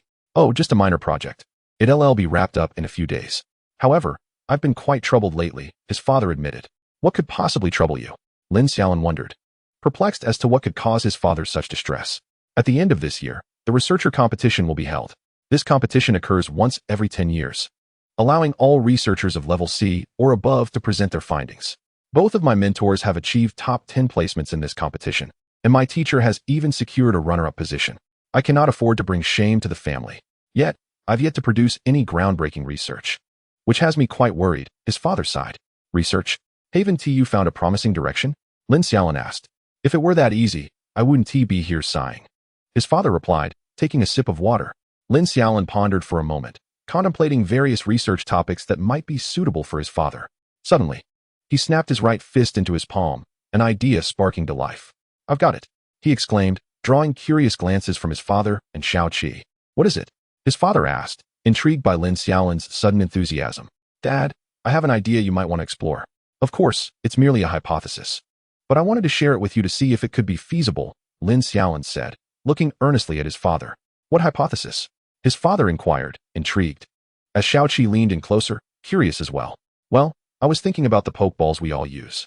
Why is it that our world only has this one type of Pokeball? Lin Xiaolin pulled out his own Pokeball to show them. Yes, that is true. Do you have ideas regarding Pokeballs? His father asked, now fully engaged. When I received Xiaolan's Pokeball as a child, I wondered why there was only this one kind. Pokemon come in various shapes, personalities, and attributes. Wouldn't it be rather monotonous to use a single type of Pokeball? Perhaps creating specialized Pokeballs tailored for certain attributes or shapes might prove extremely beneficial. Lin Xiaolin articulated. Upon hearing Lin Xiaolin's insight, his father fell into deep thought, realizing the potential merit in his son's concept. Do you have any additional suggestions? He asked after contemplating for a moment. To illustrate, imagine if a Pokeball were a room. It would be perfectly suitable for most Pokemon to reside within. However, for larger creatures such as Onix and Snorlax, wouldn't it become rather cramped? A more spacious accommodation would indeed be preferable. Furthermore, one might ponder whether water-type Pokemon would find such an environment uncomfortable. Wouldn't a more humid atmosphere be far more agreeable for them? Lin Xiaolin's musings served as a revelation for Lin's father, whose eyes began to sparkle with newfound clarity. He suddenly exclaimed, Xiaoqi, go pre-order a fruit compressor and reserve 10 of every kind of fruit available on the market. Use the funds from the Research Institute to make the purchase, and expedite the process. I shall take a brief nap. Wake me when the items arrive. We shall embark on this endeavor this afternoon, and we can discuss the previous research afterward. Having spoken, Lin's father reclined on the sofa and promptly fell asleep. Lin Xiaolin, initially hoping to share a meal, upon witnessing his father slumbering, decided to return home for his meal instead.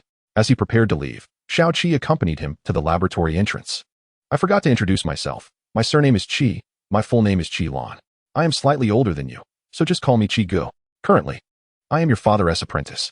Qi Lan extended his hand toward Lin Xiaolin. My full name is Lin Xiaolin. You may call me Xiaolin. Please take care of my father. He can be a bit clumsy, so I appreciate your understanding. Lin Xiaolin responded politely as they shook hands. Not at all. My master treats me very well. It is I who should be grateful to him. Qilin quickly waved his hand in response to Lin Xiaolin's words. Well then, Qi, I shall take my leave. Goodbye. Lin Xiaolin bid farewell to Qilin and departed, with Zinlinbeo hurriedly following behind. He initially intended to return Zinlinbeo to its pokeball, but the creature vehemently refused, necessitating that he bring it home, attracting the attention of many along the way. The subsequent days were filled with leisure and enjoyment until the return of two little sorceresses, who promptly took Zinlinbeo to play. Lin Xiaolin discovered that Zinlinbeo's temperament harmonized quite well with these two, allowing them to frolic together freely. As the week-long holiday swiftly came to an end, Lin Xiaolin found himself back at school. Upon arriving in the classroom, he noticed that the other four had already gathered. During the 7-day break, Qin Lele had successfully hatched her snow child, cradling it in her arms, leaving only the Shijia siblings without a hatched Pokémon. Good morning, Lu Jia, your Pokémon has hatched. Lin Xiaolin greeted the group as he entered the classroom. Jiho. Zinlinbeo mimicked Lin Xiaolin's greeting, eagerly approaching the newly hatched snow child, causing it to tremble in fear due to the intimidating presence of the dragon-type Pokémon, even in its juvenile form. Xiaobao, do not frighten her, she is a girl. Qin Lele gently reassured the snow child while playfully tapping Zinlinbeo's head. Jiho. Zinlinbeo seemed to protest, asserting that he meant no harm, merely curious about his new little sibling. Indeed, the term little sibling was fitting, as Yin Fan's miniature dragon had already been claimed as such, and now Zinlinbeo was eager to establish himself as the elder brother among the class's Pokémon. The school hours felt interminably long compared to the holiday, as the five endured tedious lectures. Finally, after a fortnight, the Shijia siblings' Pokémon emerged from their eggs. Xianyang's was a Riolu, and Shiyu's was a Torchic. To everyone's surprise, the first Pokémon to challenge Zinlinbeo's authority was Riolu, who refused to acknowledge Zinlinbeo as its elder brother and instead initiated a duel. The young Pokémon, only a few days old, was soundly defeated by Zinlinbeo. Rather than a challenge, it resembled a playful tussle between children as the two rolled on the ground, exchanging light jabs, with Riolu failing to penetrate Zinlinbeo's defenses and instead injuring its own fists. Riolu declared that once it grew stronger, it would reclaim its position as the older sibling, temporarily conceding to Zinlinbeo, who gladly accepted the challenge. Xianyang, far from concerned, wholeheartedly supported the skirmish, declaring that true warriors settle their disputes through physical prowess. The ensuing days were a blend of attending classes and engaging with their newly hatched Pokémon. The personalities of the five Pokémon varied greatly. Zinlinbeo and Riolu were both combative, often found at the training grounds, while the mini-dragon and Snowchild were timid, typically accompanied by Yin Fan and Qin Lele on leisurely strolls around the campus. Torchic, however, was unique in its preference for tranquility, always shadowing Shiyu. Thus, another month passed in a tranquil manner. 2 months had elapsed since the students received their Pokémon eggs, and nearly all had successfully hatched, with some even transitioning past the newborn stage and beginning battle training. Only a handful of newcomers remained without hatched Pokémon. Chapter 25, Training. In light of current circumstances, this year's cohort of new Pokémon appears promising, boasting 4 from the starter trio and over a dozen rare species among them. These individuals are poised to become the first tier of Class 0. Surprisingly, the first Pokémon from Class 0 to transition from the newborn phase to the juvenile stage was not Zinlinbeo or Yin Fan's mini-dragon, but rather the last to hatch, Torchic. This only reaffirms the exceptional growth rate of the starter Pokémon during their early stages. At this juncture, the Class 0 homeroom teacher, who had been absent for 2 months, finally returned. Had she delayed any longer, one might have feared for her safety, as Lin had managed nearly all class affairs in her absence, with even Duan Yan's shadow not having been seen. However, coinciding with her return in mid-November, all 5 students' Pokémon had entered the juvenile stage, allowing them to commence training and battles. The 5 now stood in the training field, as Shiyu had seldom attended class since Torchic's advancement, having been brought to the second-floor training area by Duan Xian. Once each Pokémon reached juvenile status, they were ushered into the training grounds. Lin Xiaolin and Yin Fan were the last to arrive. Surprising everyone, as the first to hatch ended up being the last to evolve, such as the plight of dragon-type Pokémon, with their painfully slow growth cycles. Alright, from this day forth, all of you in Class 0 are present. I shall commence your collective instruction, announced Duan Xian, standing before the 5. Shiyu, your Torchic will continue its usual training. Xianyang, you too, though reduce Riolu's workload, your daily regimen is slightly excessive. Qin Lele, you will proceed to the ice training area today, and as for the 2 of you, follow me for training on your first day. After outlining the day's training tasks, the other three made their way to the training grounds. The second-floor training area was equipped with numerous unique small rooms. Surrounding a general training hall, designed to simulate various environments suited for different Pokémon types, facilities exclusive to Class 0. There were also ordinary training rooms cordoned off for privacy. Now, I shall explain the methods of Pokémon training. Training consists of 3 parts. First, learning and mastering skills. Second, enhancing the Pokémon's intrinsic power. And third, gaining battle experience. Initially, you will focus on mastering your Pokémon skills, familiarizing yourselves with what abilities they possess. Today, you will have your Pokémon attempt to unleash their known skills.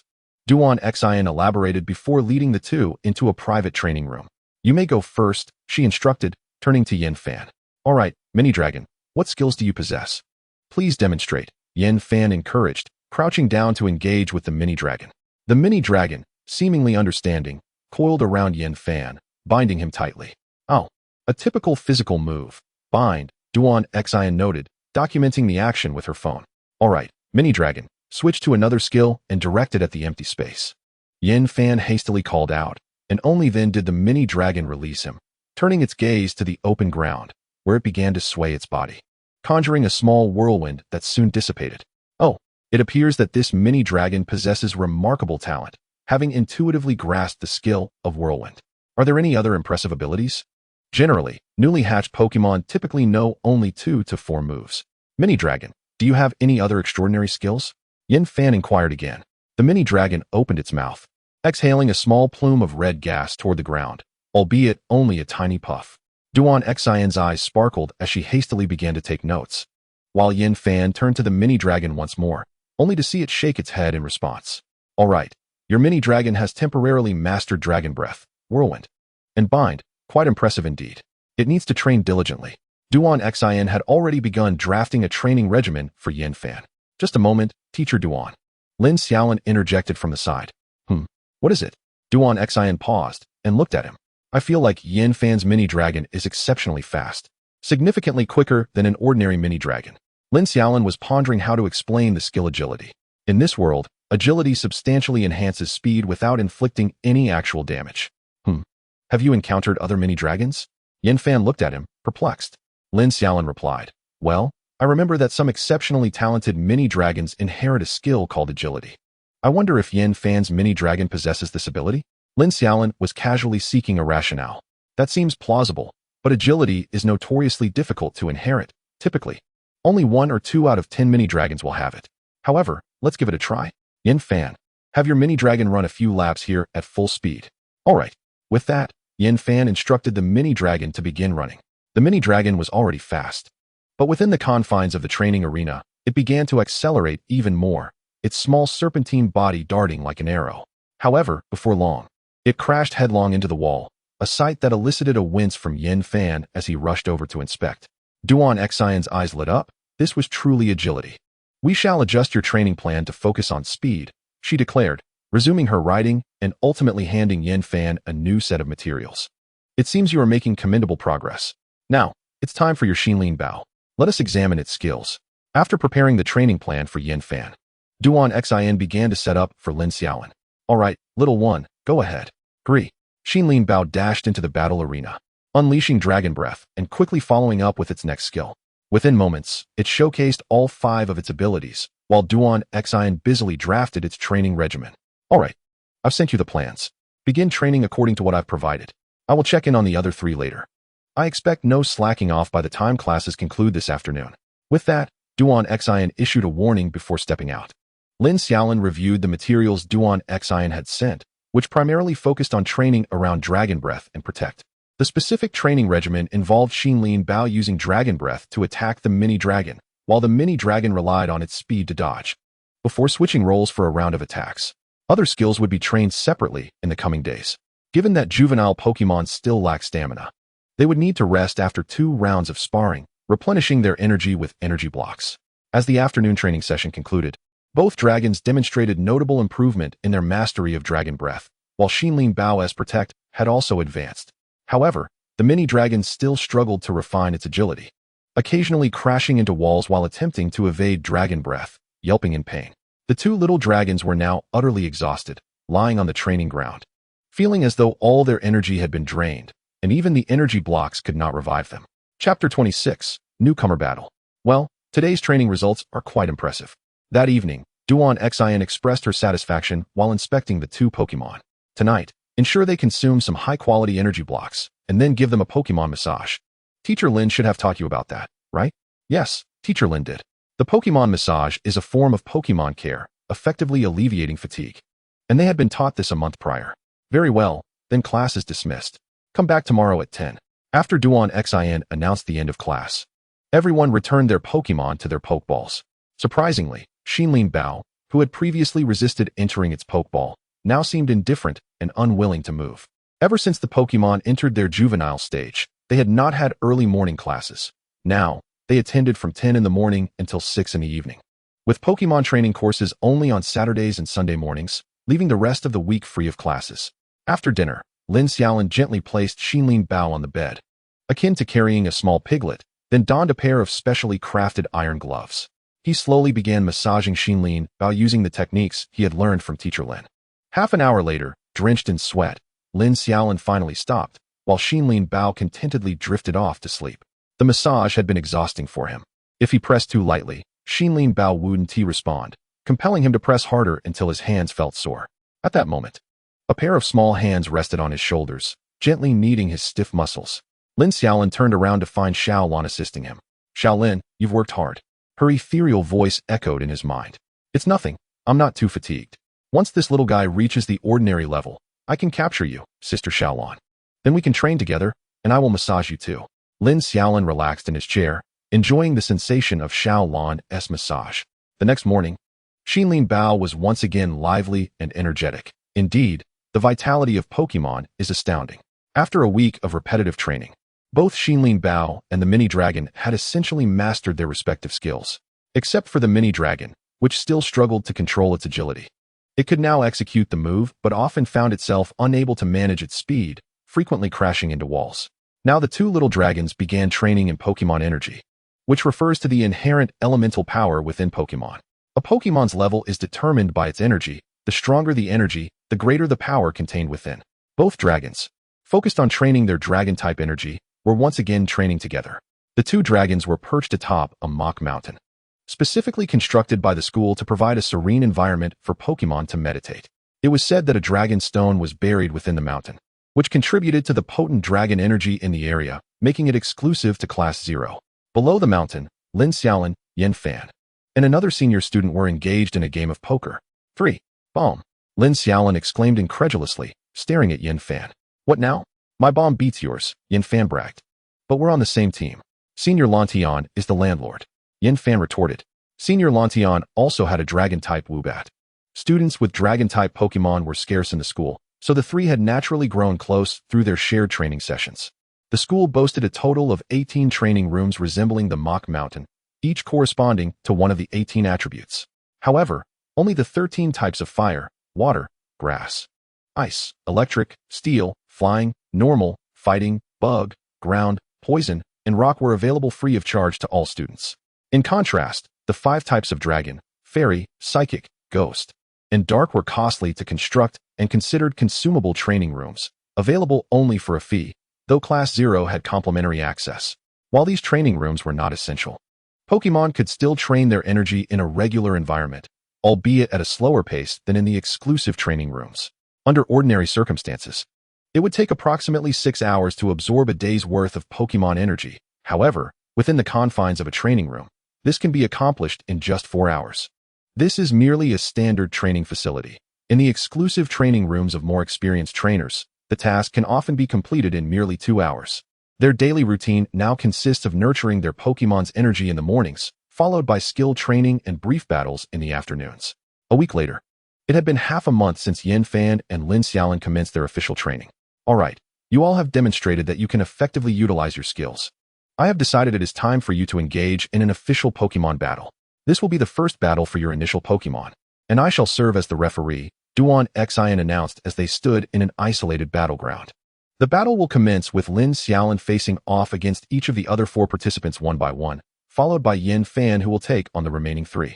Some might argue that this setup is unfair, as the initial combatants would face consecutive battles, potentially affecting their Pokémon's condition. However, they were all novice Pokémon. Possessing no exceptionally damaging abilities, it was essentially a clash of fledgling fighters. Even if one were to lose, a brief respite with a couple of energy cubes would suffice for recovery, thus not impacting the subsequent match. Of course, as their Pokémon grow stronger, injuries would intensify, and recovery would not be as swift. Alright, let's begin, Yin Fan. Lin Xiaolin and Yin Fan positioned themselves on opposite sides of the battlefield, both seasoned rivals. Thus no further introduction was necessary. The remaining three stood at the edges of the arena, keenly observing the duel. Both sides, prepare your Pokémon. Release them, Duan Xian commanded, gesturing at the center of the battlefield, as Lin Xiaolin and Yin Fan simultaneously threw their Pokeballs. The mini-dragon and heart-scale Pokémon emerged onto the field. Xiao Bao, today marks our formal battle.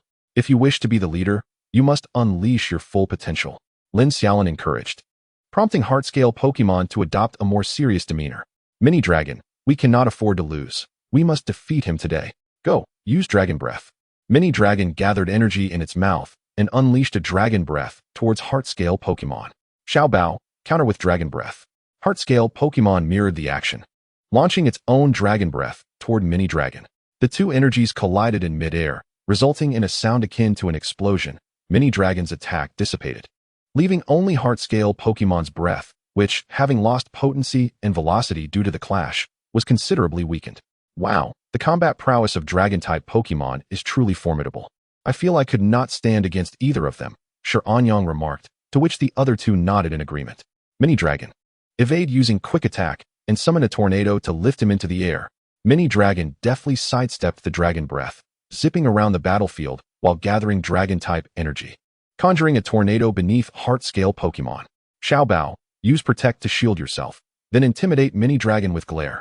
Heart-scale Pokémon enveloped itself in a white protective barrier, absorbing the tornado's impact, and fixed its gaze upon Mini-dragon, startling it. This was a tactic Lin Xiaolin had yet to employ against Mini-dragon. Xiao Bao, pursue the advantage and use Tackle to send him flying. As the tornado subsided, Lin Xiaolin commanded heart-scale Pokémon to launch an offensive.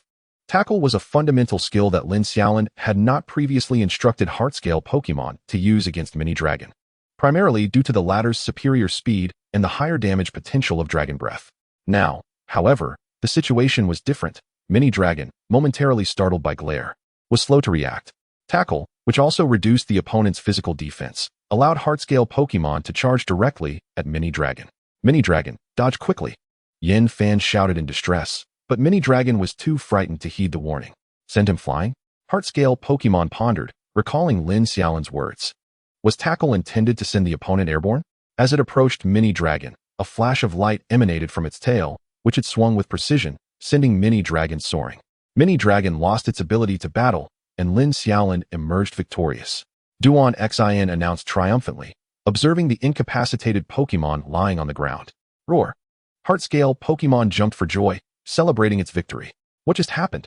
Yin Fan rushed forward, lifting Mini-dragon, gazing quizzically at heart-scale Pokémon. Logically, even if Mini-dragon had sustained a tackle, it should not have lost its ability to fight. Yet, that single tail swing had incapacitated it. It was Dragon Tail. Lin Xiaolin explained as she approached. It was a technique Xiao Bao just intuitively grasped during the battle. He had not known it before. Unfortunately for you, heart-scale Pokémon possesses formidable physical attack strength, and coupled with the benefits of a type advantage and the double damage against Mini-dragon, it was a swift defeat. Lin Xiaolin raised her hands in a gesture of resignation. Heart-scale Pokémon proudly lifted its head to gaze at Lin Xiaolin, as if seeking praise. Do you not commend me for my strength? Just then, Mini-dragon, nestled in Yin Fan's arms, stirred awake and emitted a remorseful sound, feeling that its fear had led to their loss. Do not fret, Mini-dragon. We shall grow stronger and return to defeat them, Yin Fan reassured, stroking the little dragon's head. Mini-dragon nodded earnestly. Now, allow your Pokémon to recuperate. The next match will be Lin Xiaolin against Qin Lele, Duan Xian interjected. The two settled to the side, administering energy cubes to their Pokémon and allowing Xiaolin to use life water drops for recovery. Xiaolin had been appearing less frequently, primarily due to the attention she garnered from onlookers. Even Duan Xian had been astonished the first time she encountered Xiaolin, having taken several photographs together. Now, Xiaolin mostly remained in her Pokeball, quietly safeguarding Lin Xiaolin. Lin Xiaolin was diligently striving to advance to the rank of a regular trainer, so she could openly allow Xiaolin to accompany them in training. After a brief intermission, the next match between Lin Xiaolin and Qin Lele commenced. Without any surprises, Lin Xiaolin triumphed. Although Snow Girl had an advantage over heart-scale Pokémon, it fell to 2 Dragon Breaths due to its sluggish speed. Following that, the Sure siblings also faced inevitable defeat, as they simply could not contend with heart-scale Pokémon. At this juncture, the formidable physical attributes of dragon types were on full display. Despite Qin Lele and the Sure siblings having commenced their training earlier, they stood no chance against Lin Xiaolin, unable even to breach heart-scale Pokémon's defenses. The only semblance of threat came from Snow Girl, yet its slow speed rendered it incapable of evading heart-scale Pokémon's onslaught, leading to its swift demise. After all battles concluded, Lin Xiaolin emerged with 4 victories, Yin Fan with 3 wins and 1 loss, Qin Lele with 4 losses, Sure Anyang with 1 win and 3 losses, and Sure Yu with 2 wins and 2 losses. Qin Lele felt quite frustrated. Her Snow Girl was no match for the 2 dragon types, while her Fire Chick was too swift to land a hit. The only instance of success was against Sure Anyang's Riolu, yet even then, Riolu withstood a hit from Ice Pillar Crash and a flurry of snowflakes before retaliating and sending Snow Girl flying. Alright, that concludes today's battles. I now have a general understanding of your training progress. Additionally, I have an announcement. The class leader for Class 0 has been determined, and it shall be Lin Xiaolin. You may challenge the class leader at any time. Each of you will have 1 opportunity per week, and should you emerge victorious, Lin Xiaolin will relinquish her position. Duan Xian declared, appointing Lin Xiaolin as class leader. Me?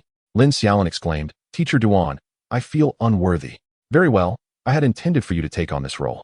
After serving as class leader for a month, you would be eligible to claim a low-grade Pokémon item from the school. Teacher Duan, for the future of our class, I must accept, Lin Xiaolin proclaimed, resolutely stepping forward before Duan Xian could finish her sentence. Duan Xian. The remaining 4 Pokémon items are akin to the telekinetic spoon currently possessed by Little Blue. These items are categorized into several tiers: damaged, low-grade, mid-grade, high-grade, top-grade, and divine grade. Typically, damaged items are those that have been excessively utilized, rendering them of minimal efficacy, yet they still command a price of approximately 100,000 Alliance coins.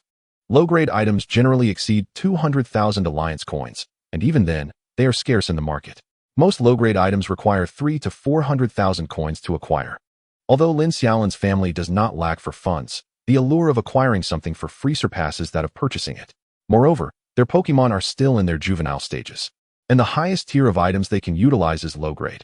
Anything above that is simply beyond their capability, as mid-grade items necessitate at least an elite level for usage, lest they prove counterproductive.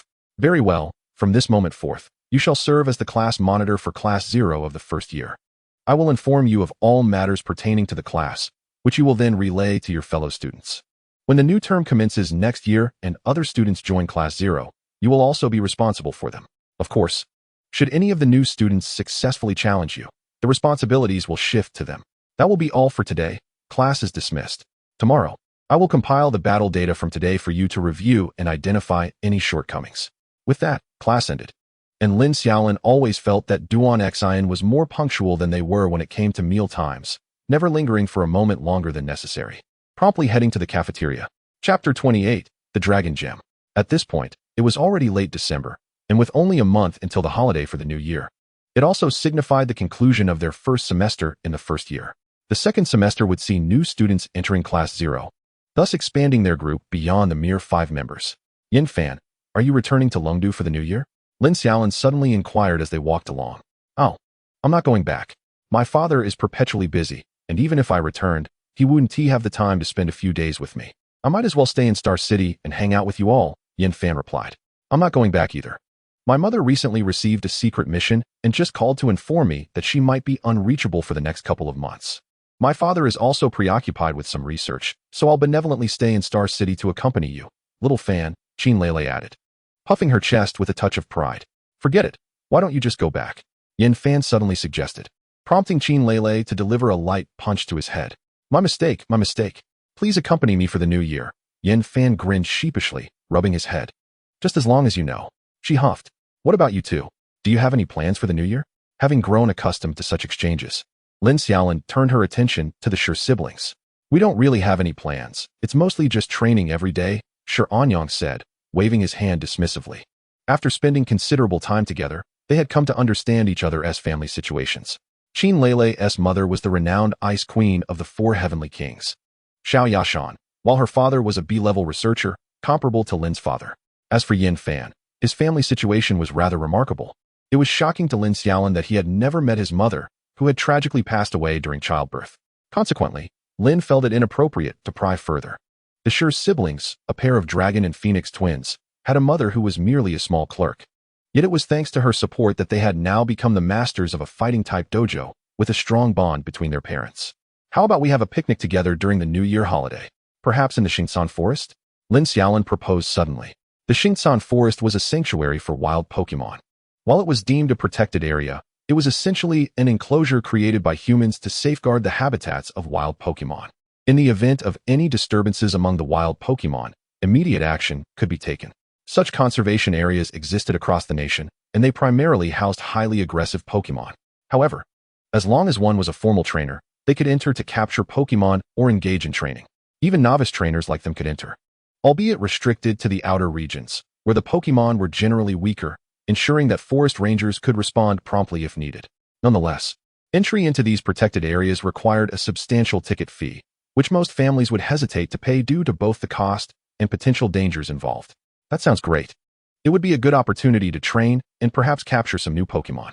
Plus, we are on the verge of reaching the ordinary level, allowing us to nurture 3 Pokémon simultaneously, Qin Lei exclaimed, her eyes sparkling at the suggestion and envisioning a scene of herself and Yin Fan camping together in the forest, her cheeks flushing red.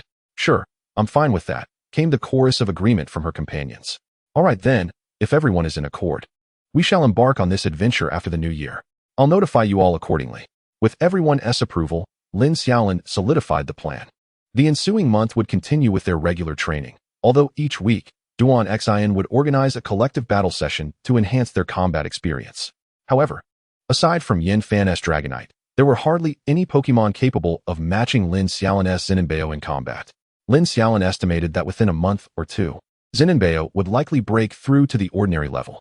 Well then, that concludes today's training. Tomorrow is the final exam. However, unlike the other students, your final examination will be conducted against the school team.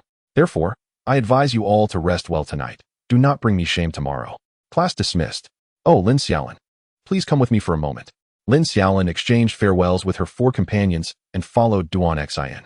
Teacher Duan, is there something you need? She inquired. As she had not had many special responsibilities as class monitor over the past month, aside from passing on notifications, which she found quite agreeable. Well, since you have been the class monitor for a month, today you can go to see the principal to collect a Pokémon item, which may enhance your chances of success in tomorrow's exam. Upon hearing this, Lin Xiaolin immediately perked up, eagerly following Duan Xin. The principal's office was located in a separate 2-story building, designated for the principal and department head's administrative work. After a brief walk, Lin Xiaolin and Duan Xin arrived at the principal's office. Upon reaching the door, Duan Xin straightened her posture and adopted a serious expression, a stark contrast to her usual demeanor. Knock, knock, knock. Duan Xin gently tapped 3 times on the door. Come in. After hearing the invitation, Duan Xin opened the door and stepped inside. Principal Qi, this is the class monitor for Class 0 of the first year for this month. Today, I brought him to collect Pokémon items, Duan Xin announced, standing at the entrance. Inside the principal's office, Principal Qi sat at his desk, surrounded by a plethora of documents. Very well, please select your items, and once you have made your choice, let me know so that I can arrange for them to be delivered. Principal Qi placed a printed A4 sheet on the side of the desk. Lin Xiaolin hurried forward and took the sheet, scanning the extensive list of approximately 30 to 40 items, noting that one had been circled, presumably for collection by the class monitor from the 2nd or 3rd year today. After a thorough examination, Lin Xiaolin identified a low-grade dragon gem as the sole item suitable for Zinanbeo. Principal Qi, I would like to choose this dragon gem. Lin Xiaolin confirmed, returning the sheet to the desk. Very well, I will instruct the warehouse personnel to deliver it to you shortly. Keep up the good work, young student. You are the hope for the future of Class 1. The principal offered a token of encouragement. Thank you, principal. I shall not disappoint you. Upon confirming the item, Lin Xiaolin exited the principal's office with Duan Xin. The moment they stepped outside, Duan Xin exhaled a sigh of relief. Teacher, are you afraid of the principal? Lin Xiaolin chuckled, observing Duan Xin. You little brat, what do you know?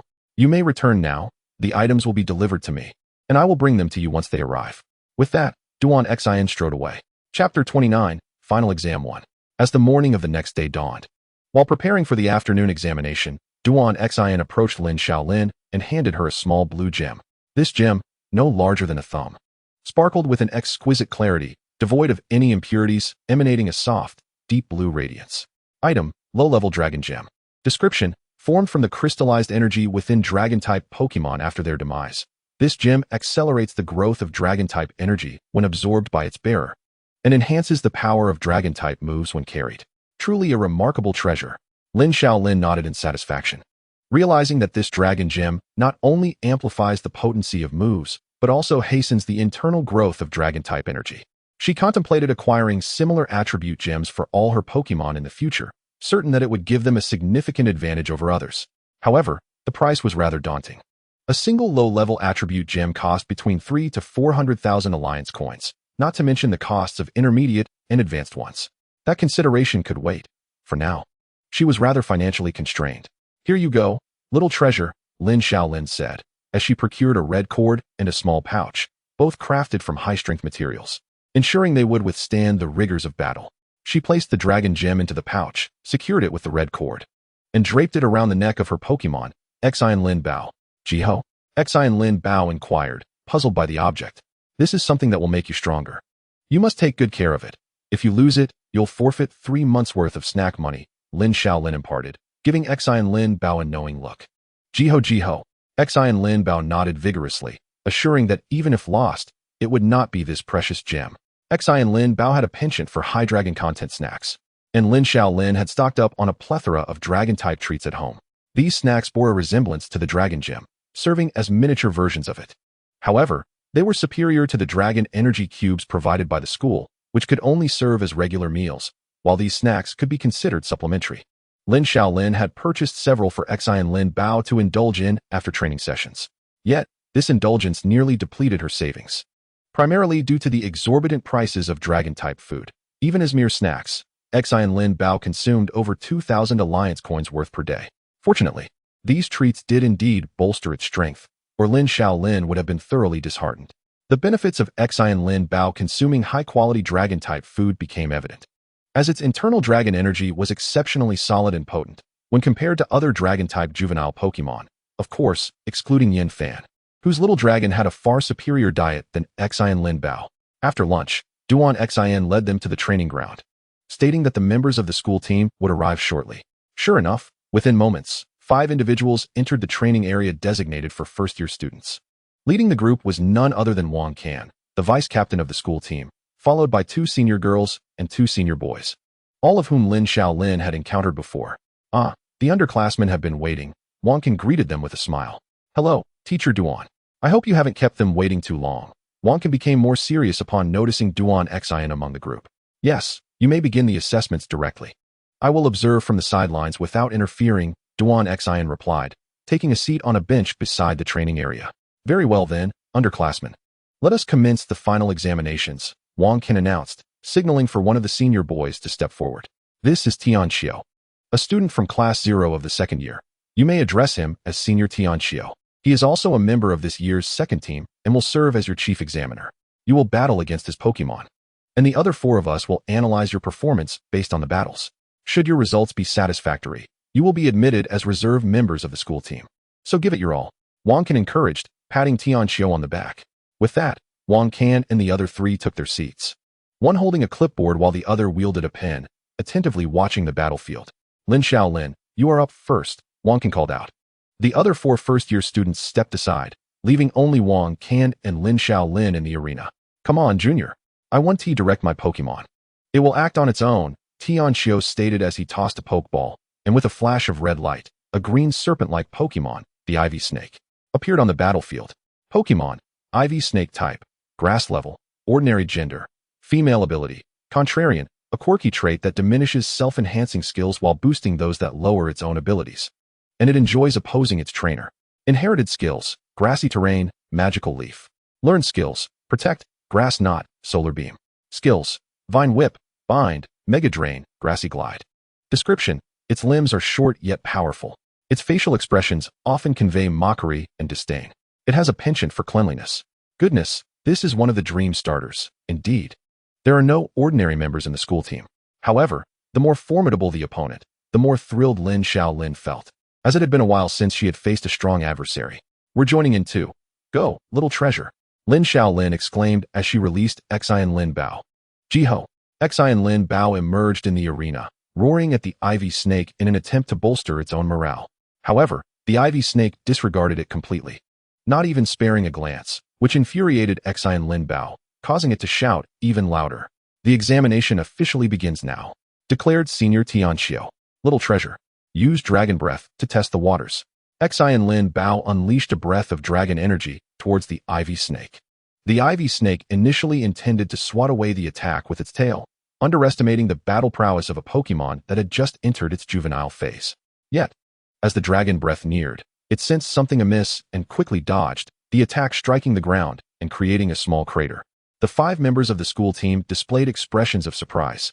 This dragon breath exhibited the power of an entry-level ordinary move, albeit with a somewhat sluggish speed and release. They hastily scribbled notes on their clipboards.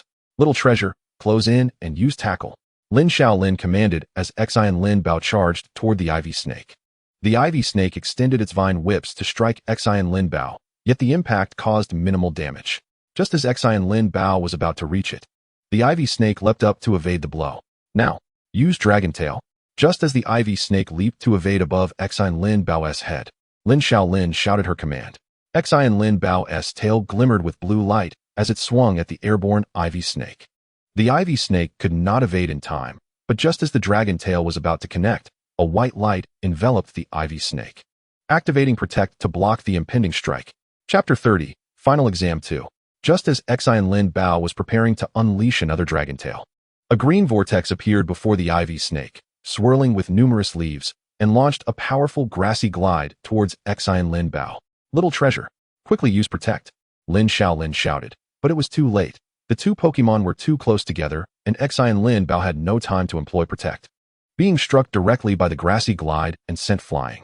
Regaining its bearings, Xian Lin Bao skidded to a halt, narrowly avoiding being knocked out of the arena. Are you alright, little treasure? Lin Xiaolin asked, a hint of concern in her voice.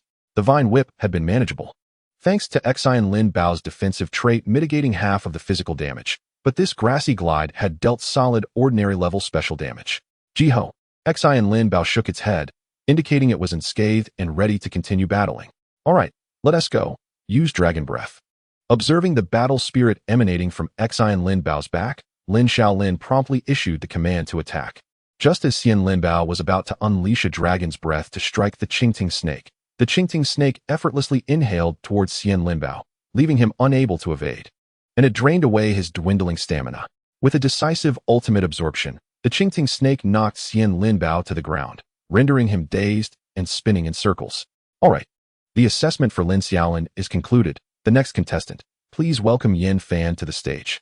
The moment Xian Lin Bao lost his combat capability, Senior Tianxiu promptly declared the end of the match.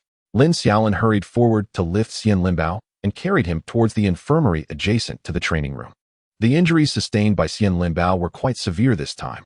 Although the Qingting snake had held back, he still suffered considerable damage. Lin Xiaolin waited outside the infirmary for his treatment. However, to Lin Xiaolin's surprise, just as he was pondering whether Xian Lin Bao was still receiving treatment, Yin Fan entered, cradling the injured mini-dragon. Lin Xiaolin. I didn't expect you to be a one-hit wonder? Lin Xiaolin chuckled at Yin Fan. Come on. Teacher Gu, could you please tend to my Pokémon as well? He said, handing the injured mini-dragon to the instructor in the infirmary. What happened? You should have had at least 30 of my strength. How did you fall so quickly? Lin Xiaolin inquired with curiosity. Don't even mention it. My mini-dragon just released a dragon's breath, and then the Qingting snake dodged and counterattacked. I instructed mini-dragon to use quick attack to evade, but the opponent's attack was too swift. Mini-dragon got a bit anxious and mismanaged its speed, crashing headfirst into a wall while attempting the quick attack, Yin Fan lamented, covering his face in exasperation. That's hilarious. Lin Xiaolin was nearly brought to tears from laughter, astonished that instead of being defeated by the opponent, he knocked himself out. The two sat in the infirmary waiting, and the injuries to Mini-Dragon were not severe. It had merely struck its head too hard, resulting in a sizable bump, which the infirmary staff quickly bandaged before releasing it. Mini-Dragon, with tearful eyes, gazed up at Yin Fan, who continuously reassured the little creature. Just as he finished comforting Mini Dragon, Xian Linbao was also brought out, looking defiant and eager to seek another battle with that snake. All right. There will be opponents for you to face in the future, Lin Xiaolin said, gently patting his head. As they stood to depart, the remaining 3 contestants simultaneously entered the infirmary. Yin Fan, Lin Xiaolin, did you all finish so quickly? Lin Xiaolin hastily inquired as the 3 handed their injured Pokémon to the infirmary staff. Well, Senior's Qingting snake is formidable. We were almost all taken out in one hit. If we hadn't been allowed to attack first, we wouldn't have had any chance at all. Only my Riola managed to withstand a blow, Shi Anyang said, his expression serious, revealing a deep yearning for strength. Once all 5 Pokémon had recovered, they returned to the training field, where their seniors awaited them.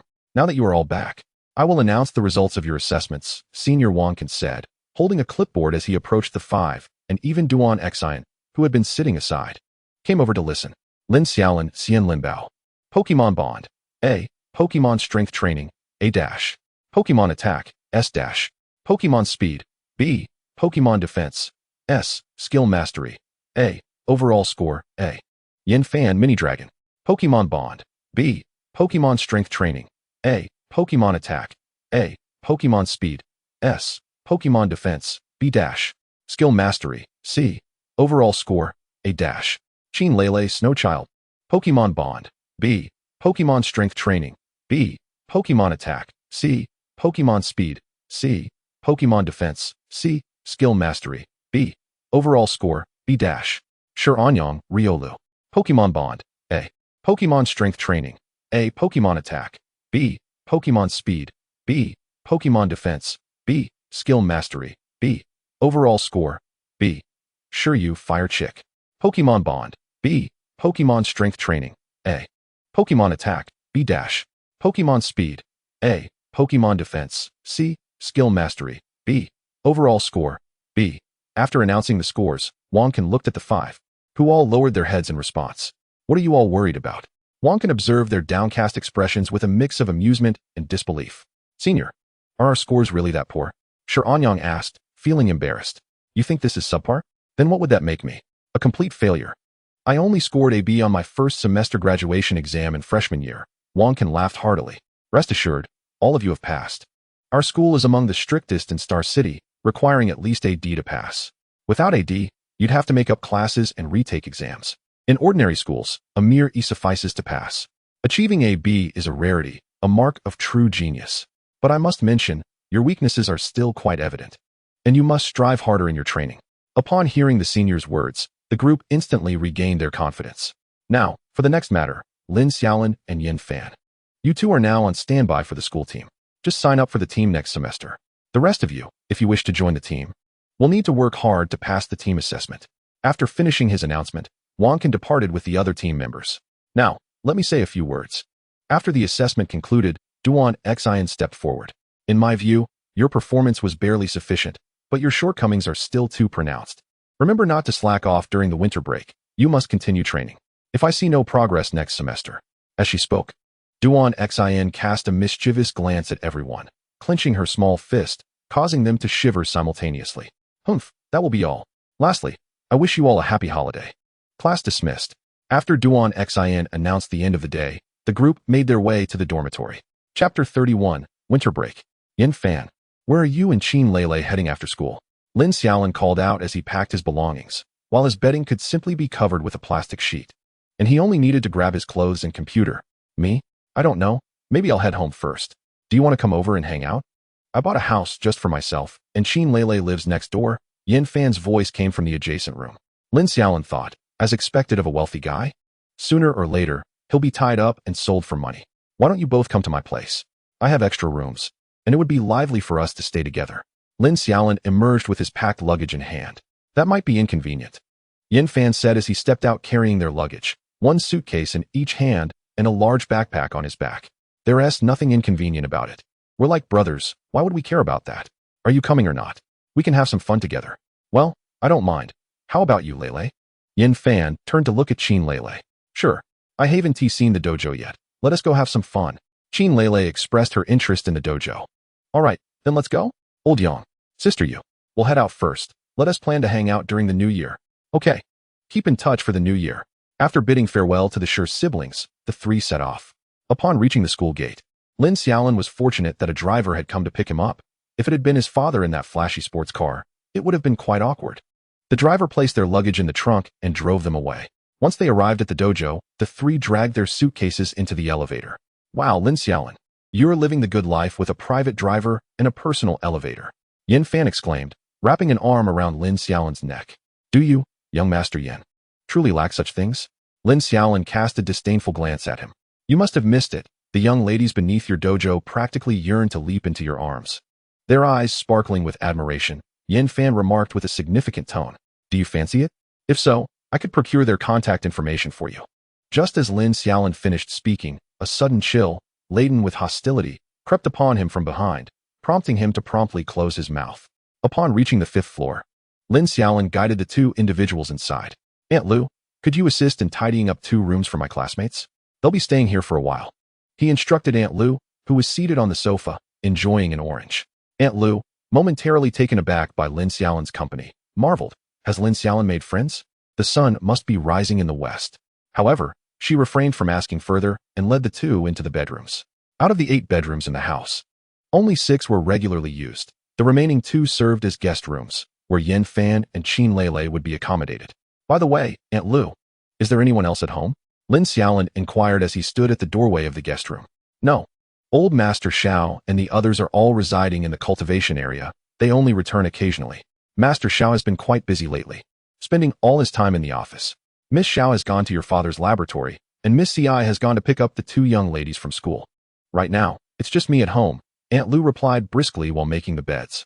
In fact, long ago, Old Master Xiao had instructed Aunt Lu and Aunt Jiang not to refer to themselves in such an antiquated manner, as if they were servants. They were hired caretakers, not subordinates. Yet, Aunt Lu and Aunt Jiang found it convenient to call themselves that, and continued to do so, ultimately leaving Old Master Xiao indifferent to the matter. Nevertheless, he had always instilled in his children the importance of respecting others, teaching them that caretakers were simply individuals fulfilling a paid service, deserving of dignity, and not lesser beings. Thanks to Old Master Xiao's fair-minded education, the Xiao family upheld an admirable atmosphere, ensuring that everyone treated Aunt Lu and Aunt Jiang as family. Shall we visit my grandfather for some recreation? Lin Xiaolin suggested once the two had finished tidying up. Let's go. And perhaps explore your family's cultivation area to see if there are any Pokémon that catch my fancy. If so, I shall purchase them at a premium. Money is no object, Yin Fan boasted with an air of arrogance. Lead the way, esteemed sir. Lin Xiaolin's antics drew laughter from the group. The 3 made their way toward the small building of Lin Xiaolin's grandparents. After releasing Xiaolin, she dashed off to the psychic training room, presumably to seek her mother. Grandmother. As Lin Xiaolin ushered the 2 inside the small building, he did not see his grandparents, but rather, the joyful Happiny trotted over with its short legs. Luck! Happiny exclaimed, gleefully approaching Lin Xiaolin. Hello, Happiny. Where have grandfather and grandmother gone? Lin Xiaolin gently patted Happiny's head, causing it to bounce with delight. What an adorable Happiny! Qin Lele exclaimed, her eyes sparkling as she approached to stroke the Pokémon. Unlike Xiaolin and the others, Happiny resembled a perpetually youthful child. Although it had watched Lin Xiaolin grow up, it felt more like a playmate than an elder. Xiaolin is back. Happiny and I are baking cookies, grandmother announced as she emerged from the kitchen, holding a tray of freshly baked cookies. Hello, grandmother. Yin Fan and Qin Lele greeted her promptly upon seeing her. Oh, Xiaolin has brought friends. Come, sit and enjoy some cookies just baked by grandmother. She warmly invited as she ushered the 2 to the living room, where Happiny stood nearby munching on a cookie. Haha, this is the first time in years that Xiaolin has brought friends home to play, grandmother said joyfully, offering the freshly baked cookies to the 2. Thank you, grandmother, they replied shyly, feeling a bit embarrassed by her enthusiastic hospitality. By the way, grandmother, where's grandfather? Lin Xiaolin inquired, also taking a cookie. Grandfather has gone into the forest. The Galarian Rapidash has given birth, and he plans to check on them in a few days. It seems he is preparing something for you, grandmother explained after a moment's thought. For me? Lin Xiaolin was taken aback by her words. Shall I go see if grandfather is over there? He asked while nibbling on a cookie. Let Happiny lead you there, she suggested. All right. After chatting with grandmother for a while, the trio departed the small house, with grandmother reminding them to return early and to ask grandfather to come back soon for dinner. Luck. Happiny joyfully guided the 3 through the forest. Bouncing along the way, Xiaolin, Your grandmother's cookies are truly delicious, Qin Lele remarked, savoring the taste. Indeed. My grandmother was a pastry chef specializing in Pokémon treats when she was younger and has always enjoyed making delectable food, whether for Pokémon or us. Wow, how fortunate you are. Qin Lele responded with a hint of envy, recalling her mother's culinary disasters, which sent shivers down her spine. Chapter 32, The Galarian Rapidash. Following Happiny, the forest, though not vast, led the group on a journey of several minutes, during which they encountered numerous Pokémon, such as the dozing Psyduck by the water's edge and the sleeping Togepi nestled in the tree branches, piquing the interest of both Yin Fan and Qin Lele. Neither had ever seen wild Pokémon before. Typically, such pristine encounters could only be witnessed within nature reserves, which they had not entered due to their insufficient skills, having only glimpsed them through their phones. This marked their first encounter with so many Pokémon in reality. As for Lin Xiaolin, he had been wandering this forest since he was 5. The Pokémon here had been raised to be friendly towards humans and posed no danger. There was even an occasion when Lin Xiaolin came to play in the forest with snacks, and a Psyduck exchanged its child for food, leaving him speechless. At last, they reached the mouth of a cave on a small hill in the forest, where Happiny halted. Grandfather. Inside the cave, Lin Xiaolin's grandfather sat beside a Galarian Rapidash, which had a Pokémon egg nestled in its small nest. Oh, what brings you here? Grandfather inquired, spotting Lin Xiaolin and the two unfamiliar faces entering. We just came from Grandmother Happiny led us here. She asked you to come home early for dinner, Lin Xiaolin replied, pointing at Happiny. Look. Happiny clapped its tiny hands and approached the Galarian Rapidash, gazing at the Pokémon egg. Whenever there was a Pokémon egg in the cultivation area, Happiny would always rush over to take a look, and the Galarian Rapidash was no exception. Happiny had visited several times before. Are these your classmates? Grandfather asked, observing the two behind Lin Xiaolin. Yes, Grandpa, we are classmates of Lin Xiaolin, here to enjoy some fun during the holiday, Yin Fan interjected curiously, eyeing the Rapidash, which he was seeing for the first time. Meanwhile, Qin Lele was already bubbling with excitement. What kind of Pokémon is this? It's so beautiful. Grandpa, may I pet her? She asked shyly. Haha, of course, little girl, don't worry, she is very gentle. Our Xiaolin used to ride her all around when he was younger, Grandfather replied, inviting Qin Lele to approach the Rapidash. Although Qin Lele felt a bit anxious upon touching the Rapidash's purple fur and meeting its gentle gaze, she quickly relaxed and began to stroke it. Grandfather, is this the child of the Rapidash? Lin Xiaolin and Yin Fan crouched beside the Pokémon egg, gazing at it with curiosity. As you ascend to the rank of an ordinary level trainer, you will be able to possess 3 Pokémon simultaneously. Once the little Ponyta surpasses its infancy, I shall entrust it to you, and together, you shall embark on adventures to fulfill the aspirations that both she and I could not achieve. Grandfather gently caresses the fiery mane of the Ponyta, while the creature acknowledges this sentiment with a nod towards Lin Xiaolin. Lin Xiaolin tenderly places her hand upon the Pokémon egg, which reveals Pokémon, Galarian Ponyta. Gender, female. Status, healthy, 6 incubation. I will surely accomplish this. Lin Xiaolin solemnly affirms to her grandfather. Haha, I believe in you and will always support you, he chuckles heartily. After lingering in the cave for a while, Grandfather leads the trio back home. Brother Xiaolin. As they return to the small building, 2 little ones rush towards him, each clutching one of Lin Xiaolin's hands. Brother Xiaolin, let the little treasure out to play. The 2 children shake his hands excitedly. All right, let go first. Lin Xiaolin responds, somewhat exasperated, before releasing his heart Pokémon. The 2 little ones immediately scurry off to play alongside it. These are my 2 younger sisters. One is named Xiaoling and the other Xiao Shui. They can be quite bothersome, Lin Xiaolin explains to Yin Fan. It's wonderful to have children around. It brings so much liveliness to the home, Qin Lele remarks, gazing enviously at the 2 little ones playing nearby. Having spent her childhood largely alone, her only companion was her mother's Pokémon. With her mother often away on missions and her father frequently in the laboratory, she found herself isolated.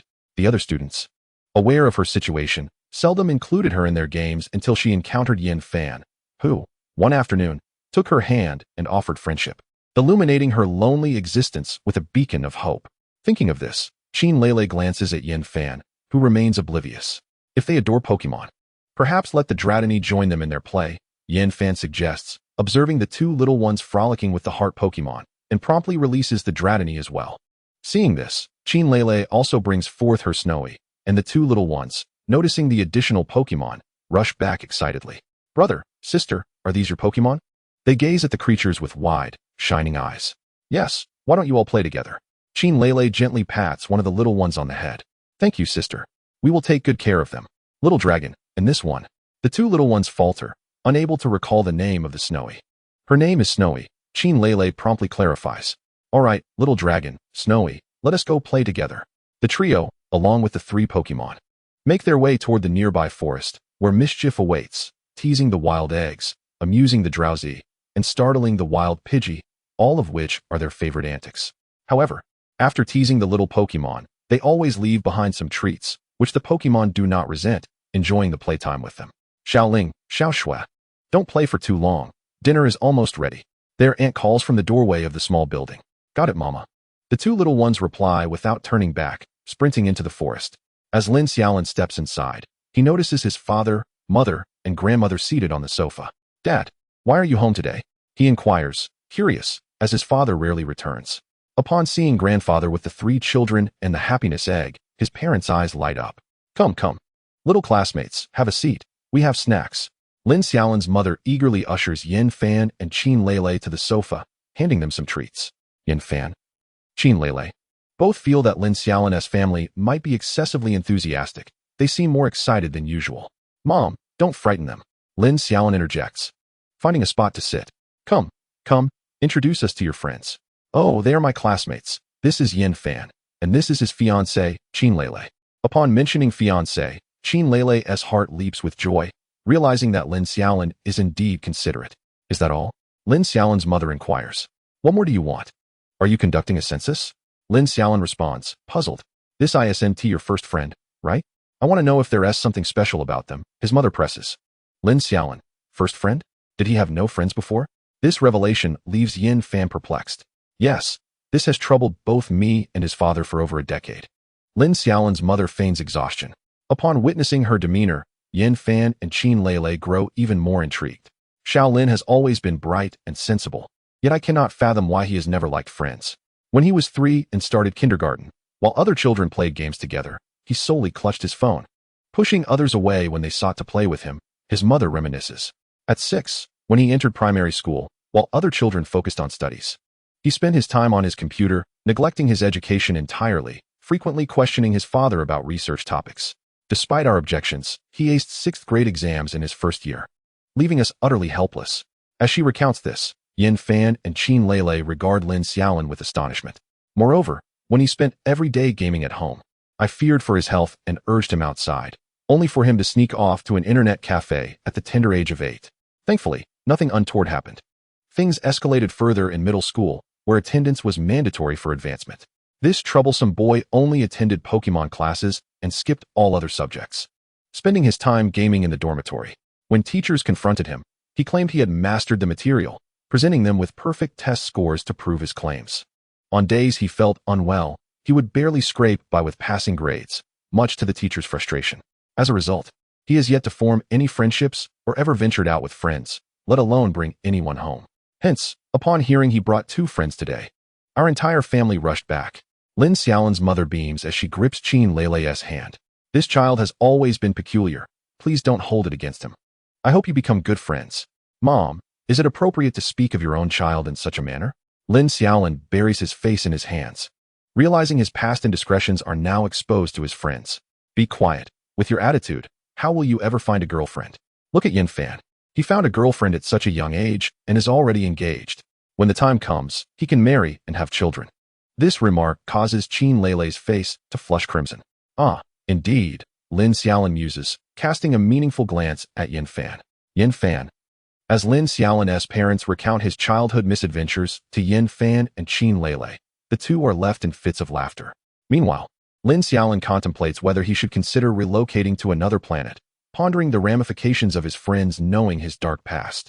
Finally, after dinner, Lin Xiaolin hastily retreats to the dojo upstairs, followed closely by the 2. Xiaolin. Upon returning, Yin Fan swiftly throws an arm around Lin Xiaolin's shoulder. Tell me, are you a human-shaped Pokémon? Grant your brother an opportunity to catch you. Lin Xiaolin. Get lost. He shoves Yin Fan away. Really? Yin Fan persists, undeterred, while Lin Xiaolin ignores him. Xiaolin, what were your thoughts as a child? Qin Lele inquires, her curiosity piqued as she gazes at Lin Xiaolin. It was nothing. At that time, I merely felt they were too immature and had no desire to play with little children. Lin Xiaolin sat at her computer desk and powered on her laptop. Weren't you all the same age back then? Perhaps I was simply more mature for my age. Lin Xiaolin offered a casual excuse. Then what's the matter with your grades? Yin Fan leaned closer to Lin Xiaolin and inquired. You can learn it just by glancing at it. Isn't it quite simple? Lin Xiaolin shot him a sidelong glance.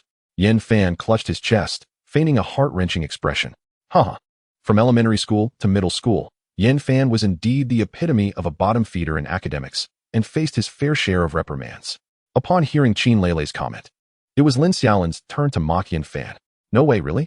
Is there someone who can't even pass a test?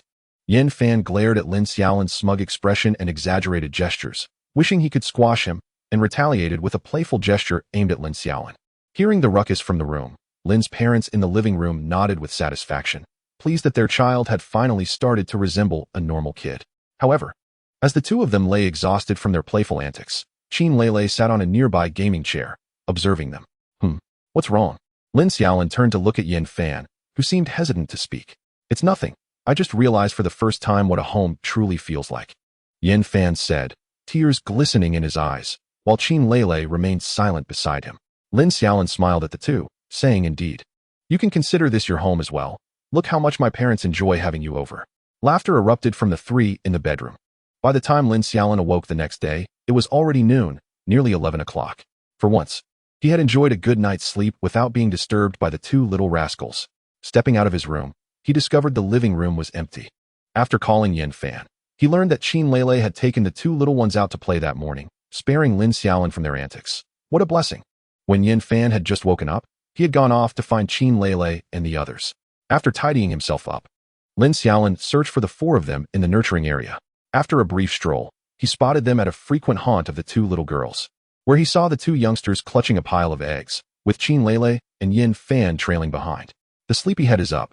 The moment Lin Xiaolin arrived, the two little ones noticed him. Let's go back for lunch. We'll come out to play again in the afternoon. Lin Xiaolin glanced at the time. It was almost noon. All right, he replied, and the two little ones set down their eggs, leaving behind some Pokémon food. The eggs eagerly snatched up the food and scampered away, with one of them tugging on Qin Leilei's hand, bouncing along joyfully. Chapter 34, The Public Battle Arena. You two are up so early? Lin Xiaolin inquired curiously as he walked home, glancing back at the two. Not at all. It's clearly that you, big brother Xiaolin, are just too lazy. Sister Leilei is the best. She even played with us. Before Lin Xiaolin could respond, Qin Leilei, holding one little one in each hand, spoke first and made a funny face at him. Well, I had nothing to do this morning, so I decided to join them, Qin Leilei said with a bright smile, thoroughly enjoying the experience of playing with others. After everyone finished lunch, Lin Xiaolin suggested they all head to the second floor of the gym to check out the battle hall and see if they could encounter suitable opponents. The two little ones insisted on tagging along.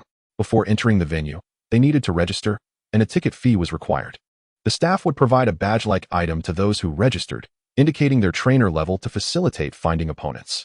Upon reaching the second floor of the gym, they were greeted by the sight of over 20 battle arenas. Some were already hosting battles, drawing considerable crowds, while others remained vacant.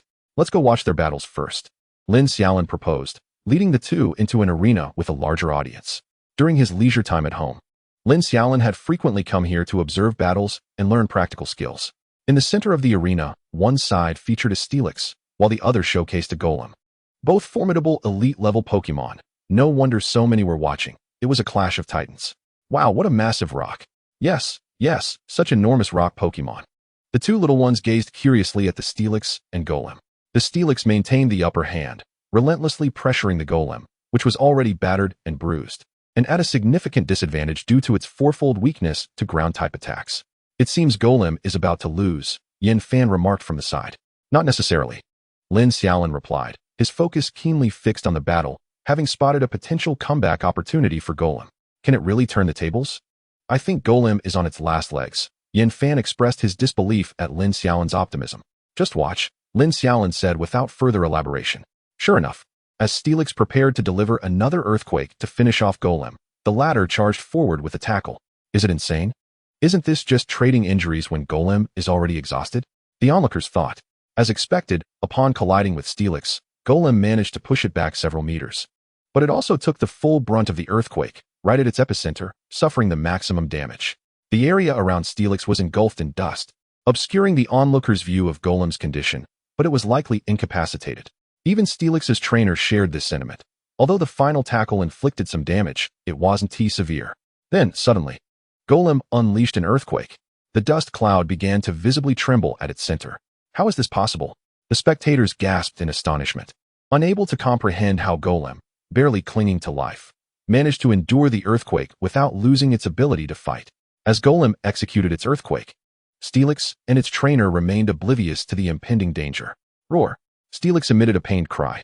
But that was not the end. Unexpectedly, Golem's trainer issued a command that shocked everyone present.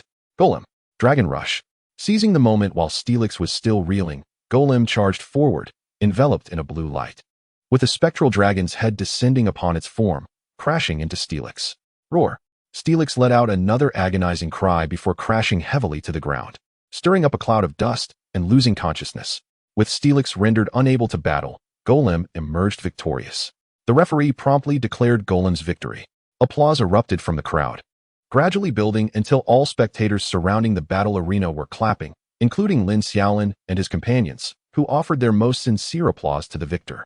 Golem, swaying unsteadily, finally succumbed to the resounding cheers. Well done, Golem, its trainer, a young man, gently said as he recalled Golem into its pokeball. Thank you. This was the most exhilarating battle I've had in a long time. Steelix's trainer extended his hand after recalling Steelix. I feel the same. I hope we have another chance to battle in the future, Golem's trainer replied, shaking hands with his opponent, concluding their thrilling contest. Wow, Big Brother Xiaolin. That big guy was incredible. The two little ones chattered excitedly around Lin Xiaolin. Indeed, Xiaolin, how did you know Golem could turn the tables? And how did it withstand that earthquake? Was it sheer willpower? Even after leaving the battle arena for some time, Yin Fan continued to ponder. It must have been its resilience, Qin Lele suggested after a moment of thought.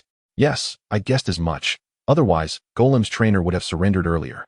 As no one wants their Pokémon to suffer such severe injuries, Lin Xiaolin fabricated a plausible explanation. Indeed, given the considerable disparity in strength, a head-on clash would only result in losses. Qin Lele nodded in agreement from the side. Although both Pokémon were of the elite level, it was evident that Steelix held a distinct advantage over Kadabra, particularly given the latter's type disadvantage and the fact that it had yet to reach its final evolutionary form. Any reasonable observer could discern the disparity in strength. The two engaged in a thorough analysis, while Yin Fan stood by, utterly bewildered. What does sturdy mean? He inquired, scratching his head, prompting disdainful glances from the duo. Xiaoling, allow me to quiz you. What is the ability of sturdy? Lin Xiaolin turned her attention away from Yin Fan, directing her question to the two youngsters instead. Sturdy is a specific ability of certain Pokémon, allowing them to withstand a potentially lethal blow by tapping into hidden reserves of strength, but only if the damage is not overwhelmingly powerful. A significant strength gap would negate its effect. The two young ones articulated this concept with clarity. Do you understand now? Just now. Kadabra managed to endure an earthquake and counterattack thanks to this ability. Lin Xiaolin cast a meaningful glance at Yin Fan, while even Qin Lele couldn't help but cover her face in exasperation. Oh, I see. Yin Fan exclaimed, suddenly enlightened. After several rounds around the battle arena, they managed to find a few fellow novice trainers, only to discover that the disparity in strength was astoundingly vast. Even a snowman Pokémon could easily dominate the competition.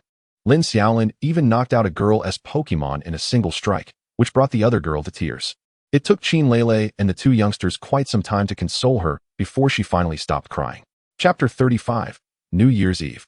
Lin Xiaolin awkwardly scratched his head, conceding that they would no longer engage in battles, but instead would wander around. The ensuing hours were spent spectating various matches, absorbing valuable battle experiences.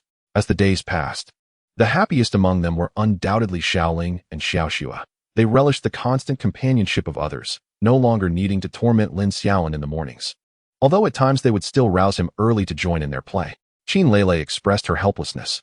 Their group mainly meandered through the breeding area or observed battles at the gym, occasionally venturing out for a stroll. Soon, New Year's Eve arrived. On that evening, come everyone. Happy New Year. Old Master Xiao raised his wine glass in a toast from his small residence. The Xiao family, along with Yin Fan and Qin Lele, gathered around a large round table to celebrate the occasion. Happy New Year, Grandpa? The children chimed, lifting their drinks in unison. New Year's Eve is the most significant holiday for the Dragon Kingdom, a time when everyone, regardless of whether they are working far from home or studying abroad, makes the long journey back to spend it with family. wishing everyone a joyful new year filled with success and academic progress. Lin Xiaolin's uncle also raised his glass in a toast to the group. After a hearty meal, the adults distributed red envelopes to the children, much to the delight of Qin Lele and Yin Fan, who received a plethora of them. Even the little Pokémon had their own small envelopes, filled with treats that delighted Heartscale and Mini Dragon, who chirped happily. As everyone sat in the living room watching the Spring Festival Gala, Yin Fan noticed that Qin Lele had vanished. Stepping outside the small building, he found her sitting on a large rock not far away, gazing at the stars, with the snowman Pokémon quietly beside her. Lele, what's wrong? Yin Fan approached and sat beside her. Nothing, Qin Lele replied, shaking her head as her eyes shimmered with unshed tears while she gazed at the starry sky. In a moment of unexpected courage, Yin Fan wrapped his arms around her. Noticing her lack of resistance, he relaxed. Qin Lele gently leaned against his shoulder, and the two sat in silence, admiring the night sky. It wasn't long before Lin Xiaolin appeared, but upon seeing them, he simply smiled and retreated, intercepting the two little ones who had come looking for Qin Lele. Xiaofan, this place is wonderful, Qin Lele murmured softly, leaning against Yin Fan. Indeed, if only we could remain here forever, Yin Fan replied. I haven't celebrated the new year in so long. It feels like an eternity. I've forgotten what it's like, she continued, her tears flowing down her cheeks like a broken string. Since childhood, I never truly understood the significance of the new year. It was merely my father giving me a bit of pocket money and hurriedly leaving after dinner. I never realized how beautiful the new year could be. Despite his efforts to suppress his own tears, Yin Fan felt them escape. Xiaofan, you will always stay by my side, right? Yes, always, forever, he assured her. Holding her tightly, they sat together on the stone before the forest, framed by the enchanting night, resembling a breathtaking painting. Meanwhile, Lin Xiaolin and Xiaolan were in the room, tidying up with Lin's mother, as Aunt Lu and Aunt Jiang were on holiday for the past few days. After Lin Xiaolin and Xiaolan washed the dishes and stepped outside, they found everyone gathered around the television, captivated by the Spring Festival Gala. With Xiao Xue and Xiaoling perched atop Heartscale and Mini Dragon, also engrossed in the show. Sister Xiaolan, let us go see Yin Fan and the others, Lin Xiaolin suggested. All right, Xiaolan agreed. Without disturbing anyone, they exited the small building, only to bump into Yin Fan and Qin Lele as they re-entered. Where have you two been? I finished washing the dishes. You snuck off to avoid helping me. Lin Xiaolin laughed, pulling Yin Fan into a playful embrace. You guessed the truth. It seems I cannot let you off so easily, Yin Fan quipped as they began to tussle, causing Qin Lele to stifle a laugh behind her hands. Sister Xiaolan, let us go inside, Qin Lele urged, joyfully grasping Xiaolan's hand. Ever since Lin Xiaolin had called Xiaolan Sister Xiaolan, the others had followed suit. By the way, Mom, I'd like to visit the Pokémon Protection Zone in a few days with some classmates, just for a picnic. Lin Xiaolin discussed this with his mother as they sat together watching the gala. The Pokémon Protection Zone? Is it too early for you to go? Isn't it a bit dangerous? Lin's mother expressed concern, furrowing her brow. It's fine. There are forest rangers there, and with their strength, they can handle things quite easily. Even if we encounter a Pokémon we can't defeat, we can run or call for help. It's a good opportunity. I support it, Lin Xiaolin's grandfather interjected. Well, if Grandpa says so, but you must absolutely prioritize your safety, Lin's mother insisted, still worried as she clasped her son's hand. Don't worry, Mom. Your son values his life greatly and is an expert at escaping. With Grandpa's endorsement, the matter was settled. Grandpa, can we go too? The two little ones piped up, insisting on joining. No, it's too dangerous there. While your grandpa might indulge your whims in minor matters, this is not trivial. I must be firm, he declared resolutely. All right. The two little ones understood the seriousness of the situation, pouting as they sat aside, gently kneading Heartscale and Mini Dragon for comfort. Mini Dragon. Heartscale. Alas, there was no choice. The little ones were not to be trifled with, so they resigned themselves to the gentle kneading. However, their mood shifted quickly when they heard Lin Xiaolin mention setting off fireworks, and they eagerly dashed outside. That night, the booming sound of fireworks reverberated throughout Star City, vibrant bursts of color lighting up the sky to welcome the new year. The following day, the five of them slept in until nearly noon, having stayed up far too late the previous night. After lunch, they embarked on a shopping spree to gather supplies for their week-long stay in the protection zone. As for the hassle of carrying everything, with Yin Fan's Jengar by their side, they had nothing to fear. It was essentially a mobile safe.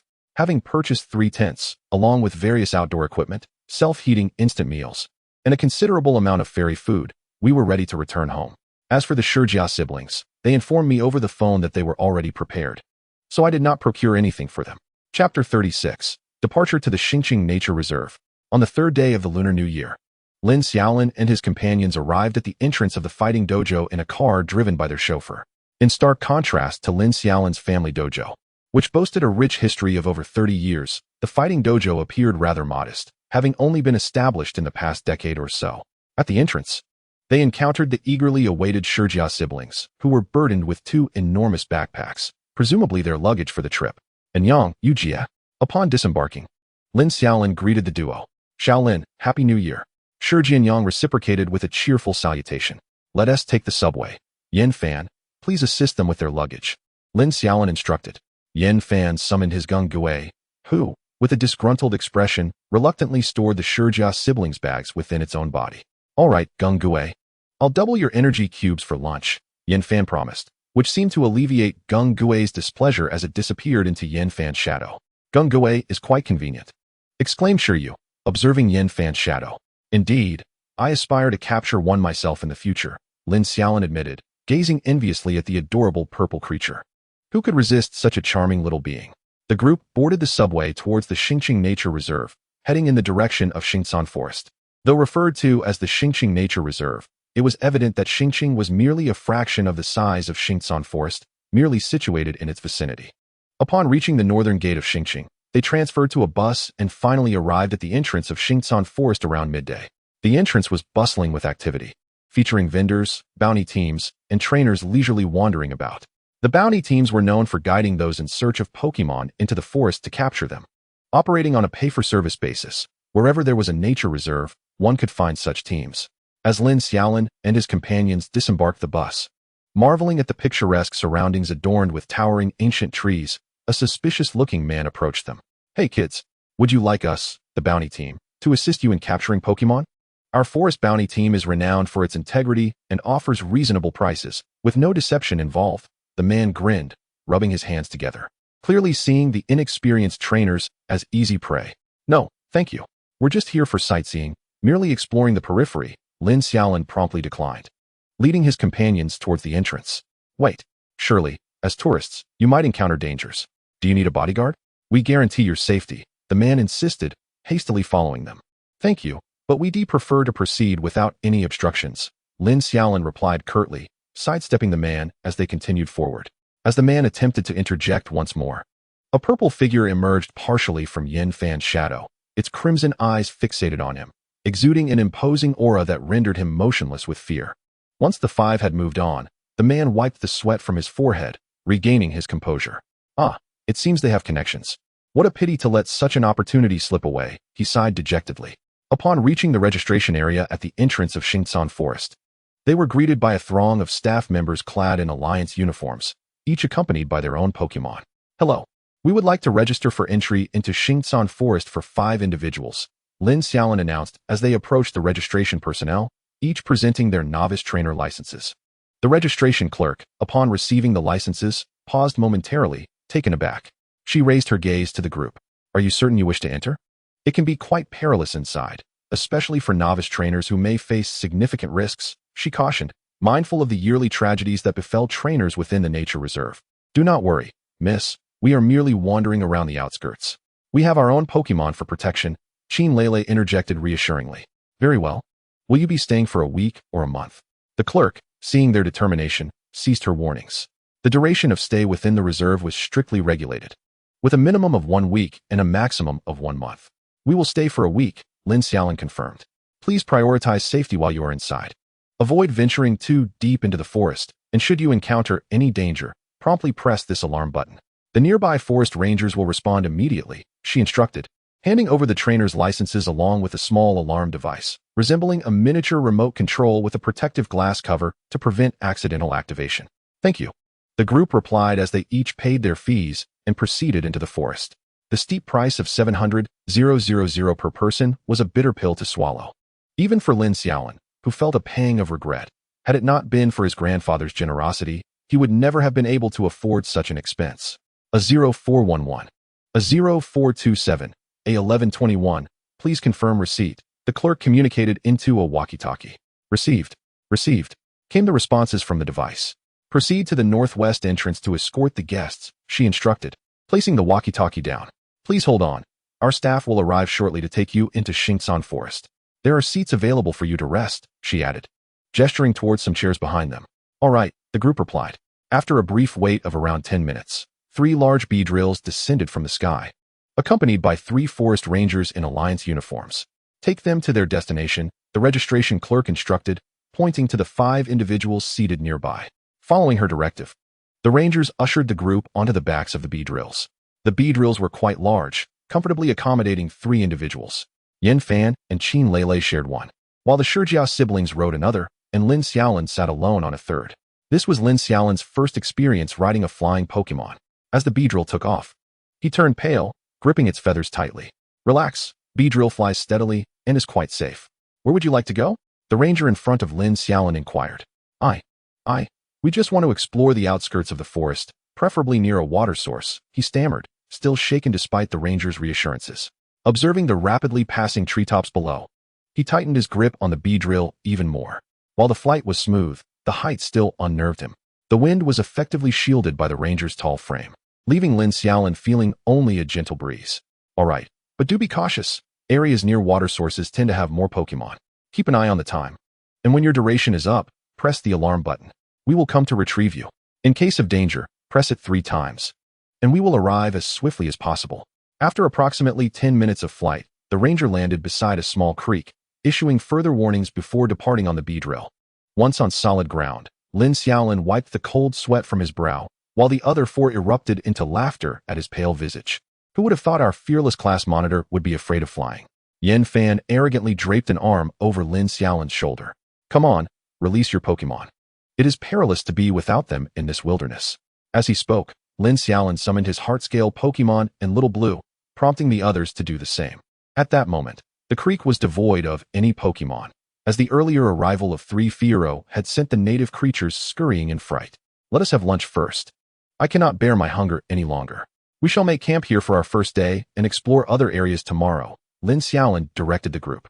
Little Treasure meandered about with the other 4 Pokémon, captivated by the beauty of the surroundings, though aware of the lurking dangers.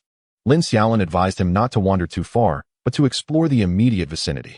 While Shi Anyang gathered firewood, Lin Xiaolin prepared the meal, with the remaining trio erecting tents, while Little Blue lent a helping hand. Lin Xiaolin opted for self-heating meals, though they could heat themselves. A properly cooked meal is undeniably more appetizing, akin to instant noodles, and he took the opportunity to boil some water as well. Once the tents were pitched and the meal enjoyed, the group prepared to venture out again, leaving only the artillery to guard the campsite and their belongings.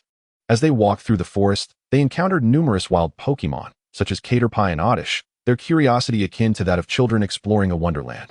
Although Lin Xiaolin had a breeding area at home, this was starkly different. These were genuine wild Pokémon. However, none were suitable for battle, as the Oddish simply buried itself in the ground upon spotting them. After a thorough exploration, they returned to camp, only to discover several Rattata lurking nearby, intent on pilfering their provisions. Yet, the presence of the artillery instilled a healthy fear in them. Despite not exuding any formidable aura, they remained cautious, scanning the area for opportunities. Spark. Icy wind. Just as Lin Xiaolin prepared to speak, Shi Yu and Qin Lele sprang into action, unleashing a combination of fiery and icy attacks that sent the Rattata fleeing. What were you about to say, class leader? Shi Yu asked, finally processing the situation. Lin Xiaolin slapped his forehead in realization, muttering internally about the predicament, yet reassuringly replied, Oh, nothing much. However, Rattata are social creatures and bear grudges, so we may have our hands full tonight. Really? Qin Lele exclaimed, surprised, as girls generally despise such filthy and aggressive rodents. A horde of them appearing at night would surely terrify them. Not to worry, consider it practice. We lack suitable opponents for battle, and now they come to us. Lin Xiaolin responded nonchalantly, leading the group back to the campsite. During dinner, Lin Xiaolin noted that several Pokémon emerged to drink from the creek, which they hadn't encountered while exploring, as it was the only water source in the vicinity. However, these creatures posed no threat. They merely quenched their thirst before hastily retreating, and the group harbored no intentions of harming them. Meanwhile, heart-scale Pokémon dashed over to play, startling the drinking Pokémon and causing them to scatter. Puzzled, Heartscale returned to Lin Xiaolin, bewildered as to why the local Pokémon were so timid. Unlike those he had previously encountered who were willing to play, it is natural for these Pokémon to be fearful. They rarely see humans.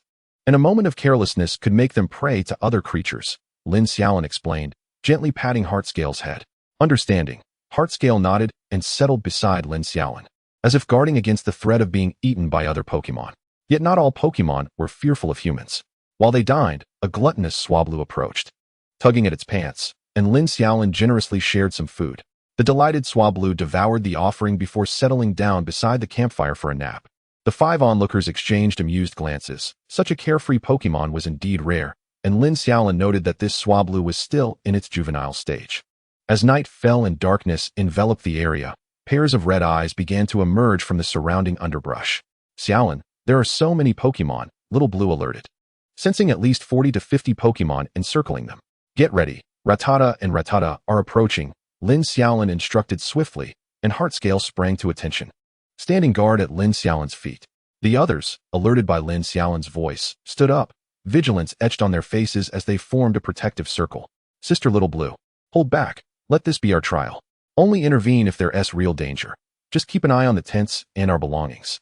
Lin Xiaolin communicated mentally with Little Blue. Understood. Be cautious. There are 45 Rattata, including 3 larger ones, and several other Pokémon are observing us, Little Blue reported. Hovering above the 5 tents, scanning the surroundings. Little Blue has detected 42 Rattata and 3 Rattata. Stay alert. There are many other Pokémon watching us. Lin Xiaolin relayed Little Blue's findings to the group. All right, you and I will handle the Rattata, while you 3 deal with the Rattata. Just hold them off until we finish with the smaller ones, Yin Fan instructed, and the others nodded in agreement, recognizing that the 2 of them were the strongest in the group. Chapter 38, The Rattata Clan. Here they come, Lin Xiaolin announced just as 3 Rattata, flanked by dozens of their smaller kin, emerged from the shadows. Chirp. The lead Rattata seemed to issue a command, causing the smaller ones to split into 2 groups. One, composed of nearly 30, charged towards the 5, while the other, with only a handful, darted towards their belongings. Little Treasure, use Dragon Breath. Lin Xiaolin and Yin Fan commanded simultaneously, their combined assaults creating a breach in the encirclement of Rattata. A hapless Rattata was swiftly taken down before it even realized what had happened, prompting the others to scatter. Intercept the Rattata, we'll handle the smaller ones. Yin Fan shouted to the others. Qin Lele and Sure You felt a shiver run down their spines as the horde of rodents emerged, yet they pressed on, swiftly joining Shi Anyang in blocking the path of the 3 Rattata.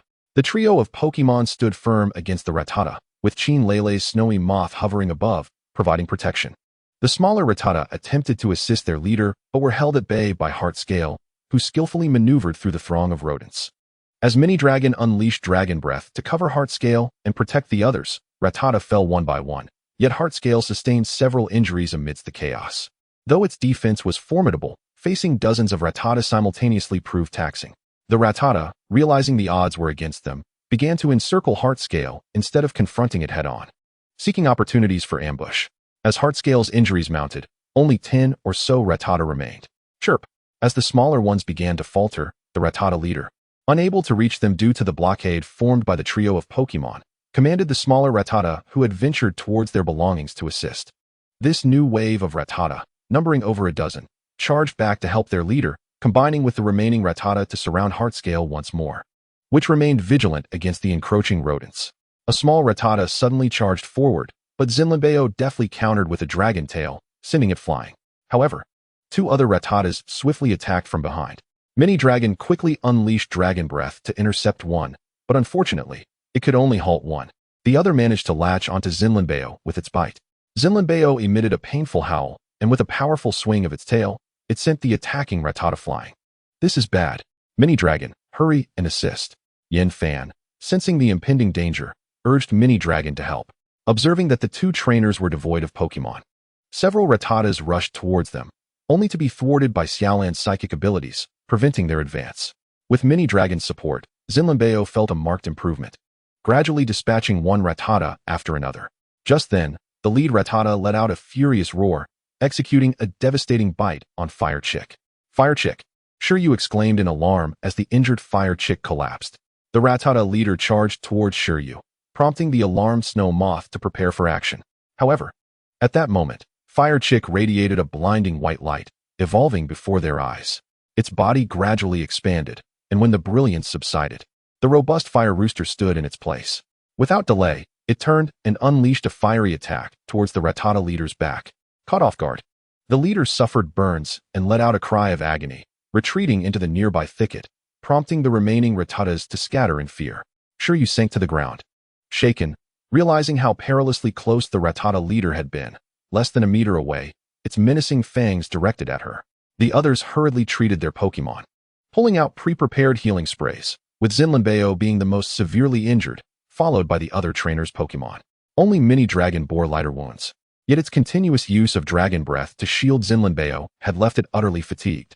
Once all were treated, they exchanged no words and returned to their tents to allow their Pokémon to rest. Inside the tent, Lin Xiaolin cradled the injured Zinlinbeo with great tenderness. Noting the numerous scales that had been bitten away, consumed by guilt, he blamed himself for not intervening sooner to stop Qin Lele and Shiryu, which he believed led to this unfortunate outcome. He had never anticipated the sheer number of Rattatas. His intention had merely been to let Zinlinbeo train without calling upon Xiaolan's assistance. Now, witnessing the wounds on Zinlinbeo, regret enveloped him. As he pondered, he gently stroked the sleeping Pokémon. Xiaolan, Xiaolan said softly, wrapping her arms around him from behind. None of this is your fault. It's merely a reflection of our own inadequacies. Moreover, Zinlinbeo desires to grow stronger. It would never regret a wound if it meant becoming more powerful. Lin Xiaolin remained silent. Yet Xiaolan understood him completely, their souls intertwined, enabling her to sense his inner turmoil. That night, Lin Xiaolin enjoyed an unusual peace as he held the injured Zinlinbeo, with Xiaolan enveloping him from behind. A gentle energy surrounded them both. Meanwhile, the other Pokémon in the forest, having seen the Rattata tribe devastate the humans, contemplated an attack. But the imposing presence of Octillery and Jengar sent them fleeing in terror. On the following morning, Lin Xiaolin awoke to find both Zinlinbeo and Xiaolan had already departed. Upon exiting the tent, he spotted the four companions gathered around a campfire, enjoying breakfast. "Ah, you're awake. Come quickly for some breakfast," Yin Fan called, waving a hot pancake in Lin Xiaolin's direction. Lin Xiaolin ignored the offer and made his way to the stream, where he observed 5 Pokémon playing by the water. Mini Dragon frolicked joyfully in the water, while Fire Rooster and Riolu engaged in a playful sparring match. Snowchild and Zinlinbeo curiously watched a trembling Caterpie beneath a tree, while Xiaolan sat by the stream, dusting herself off. A smile graced Lin Xiaolin's lips as he splashed his face with water from the stream before joining the others for breakfast. "Sister, you. Fire Rooster should have reached the normal level by now, right?" he inquired while munching on his pancake. "Yes, it broke through last night, and I was genuinely startled," Shiryu replied, still shaken from the previous day's events. "Yes, we won't act independently again. We will definitely heed the leader's guidance," Qin Lele chimed in agreement. Lin Xiaolin simply smiled, savoring his pancake while watching the Pokémon at the riverbank, feeling an immense sense of tranquility. Chapter 39, The Bandit in a Headscarf. After breakfast, Lin Xiaolin stood and brushed off the crumbs from his hands. "Let us go. Our journey must continue," he declared to the 4 behind him. Onward. After tidying up the campsite, the 5, along with their Pokémon, navigated through the forest, occasionally encountering timid wild Pokémon, which they chose not to disturb. As they walked, they soon arrived at the foot of a small hill, where a few scattered berries caught their attention. While they were analyzing the fruits hanging from the trees, a bandit in a headscarf appeared in their line of sight, accompanied by 3 slippery little ones. "It's the slippery little one from yesterday," Yin Fan exclaimed, pointing at the smallest of the trio, the audacious creature that had approached them for food the day before. It seemed that this little one had returned home while the others were busy battling Rattatas. At that moment, the leading bandit in the headscarf spat towards the 5, a clear act of provocation, while the slippery little ones mimicked his behavior. Slick, slick. Just then, the smallest slippery one stepped forward, standing protectively in front of the group and attempting to communicate with the bandits. Squawk. After a moment of contemplation, the bandit in the headscarf responded begrudgingly. "Shaolin." Xiaolin translated. "He claims this is his territory. To pass through, one must pay a toll. However, considering the slippery one's presence, if you wish to cross, you must battle him. If you win, you may pass for free. If you lose, you must pay a toll or leave without being seen." Lin Xiaolin processed this information while Xiaolan relayed it to the other 4. "Do we really have to battle him? But the bandit is at least at the elite level. Our Pokémon won't stand a chance. Perhaps offering some food would suffice," Yin Fan suggested. The others readily agreed, recognizing that they were not equipped to handle an elite-level opponent. However, Lin Xiaolin's thoughts diverged from theirs. He scrutinized the bandit in the headscarf, the creature's profile flashing in his mind. "Pokémon, Bandit in a headscarf. Type, dark, fighting. Level, elite. Gender, male. Ability, overconfidence. Each time it defeats a Pokémon, its attack power increases due to overconfidence. Inherited skill, surprise attack.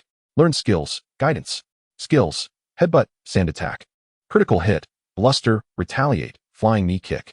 Description, the bandit in a headscarf has a rough demeanor, yet is fiercely protective of its family, allies, and territory.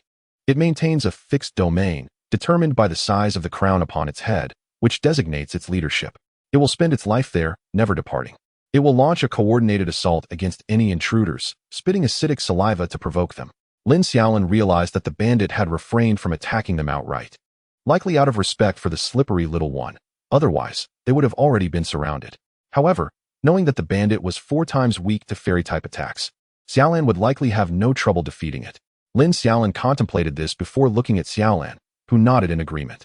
Very well, I shall challenge the bandit in a headscarf. Lin Xiaolin stepped forward, with Xiaolin standing protectively in front of him, while the henchman of the bandit in the headscarf retreated to the side, clearing a space for the impending duel. Are you really going to fight, big brother? Yan Fan and his companions displayed expressions of confusion. Yes, I'd like to try battling alongside Sister Xiaolin. After all, if we lose, it's just a small portion of food. It's nothing serious, Lin Xiaolin replied.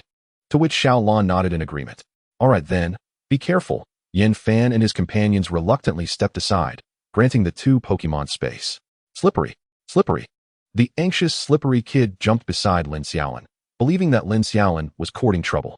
It's all right, slippery kid, just watch how I handle your boss, Lin Xiaolin said, gently patting the smooth head of slippery kid. Chirp chirp. The bandit in the headscarf had already assumed an attacking posture across from them, prompting Lin Xiaolin to focus intently. Xiaolin extended her arms, releasing a cascade of pink energy as she invoked the misty terrain. The bandit in the headscarf grimaced at the sight of the pink energy beneath him and immediately charged at Xiaolin with a headbutt. Xiaolin deftly dodged with a teleportation, countering with a magical shine. Pink energy surged forth from her, aimed squarely at the bandit. He hastily retreated, but was ultimately unable to escape the spell's impact. Chirp chirp. The bandit's face contorted with rage as he prepared to attack Xiaolin again. But in the next moment, a look of confusion clouded Xiaolin's eyes, indicating that she had fallen into a state of disarray. The 4 behind Lin Xiaolin exchanged anxious glances, sensing trouble.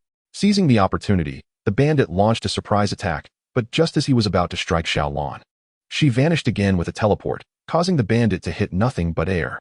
Turning around, he was met with another wave of pink energy rushing towards him. He attempted to evade, but it was too late. The magical shine struck him once more. As the dust settled, the unconscious bandit lay sprawled on the ground, while a group of slippery kids hurried over to check on their leader's condition. Slippery, slippery. Several slippery kids quickly lifted the unconscious bandit and fled, disappearing in an instant. Sister Xiaolin and Xiaolin are so strong, Qin Lele exclaimed, her eyes sparkling in admiration. Xiaolin smiled modestly, but it was Sister Xiaolin who fought. What does that have to do with Xiaolin? Sure Anyang scratched his head in confusion.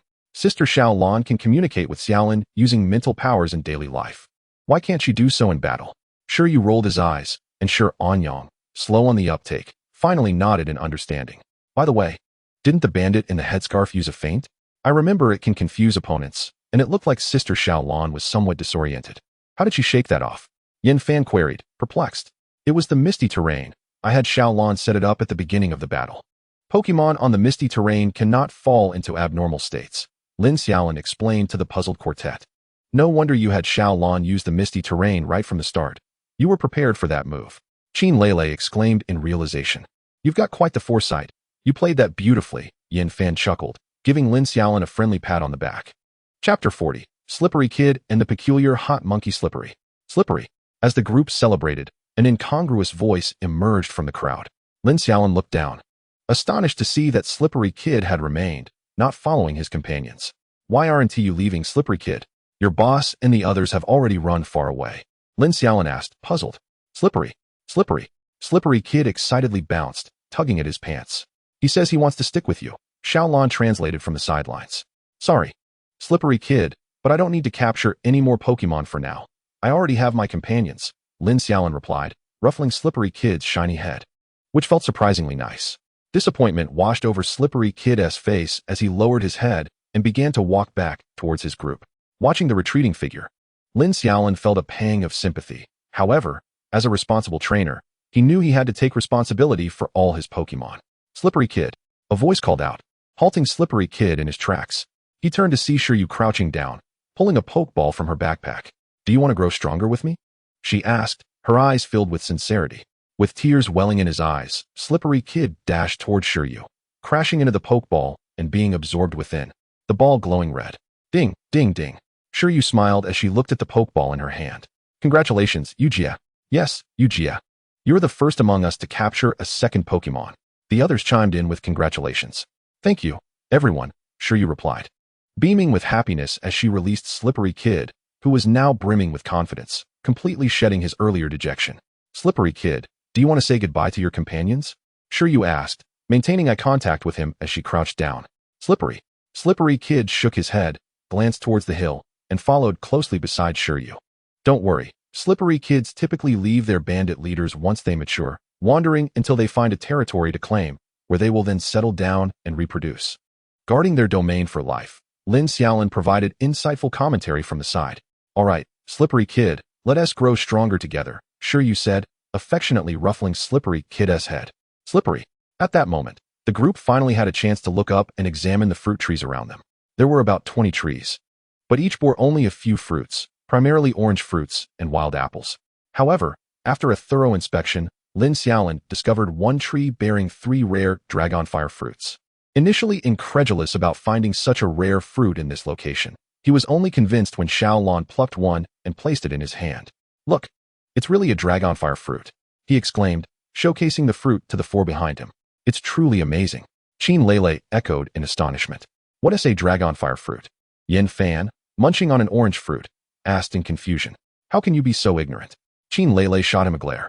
The dragonfire fruit is a special kind of fruit that is rarely produced, even in cultivation. When consumed by a Pokémon, it permanently enhances their special attack. It retails for about 100,000 alliance coins each, making it quite rare. Qin Lele further educated Yin Fan. Let us divide these 3 fruits, Lin Xiaolin suggested. Glancing at the group, my Riola doesn't need a special attack boost. Shi Anyang was the first to decline. Neither does my Slippery Kid or Li Juan chicken. You 3 can have them. Shiryu also declined. Ultimately, the 3 dragonfire fruits were distributed among Mini Dragon, Snow Fairy, and Xiaolin, each receiving 1. The others only picked a few fruits to satisfy their Pokémon-esque cravings, leaving the remainder for the bandit and his crew.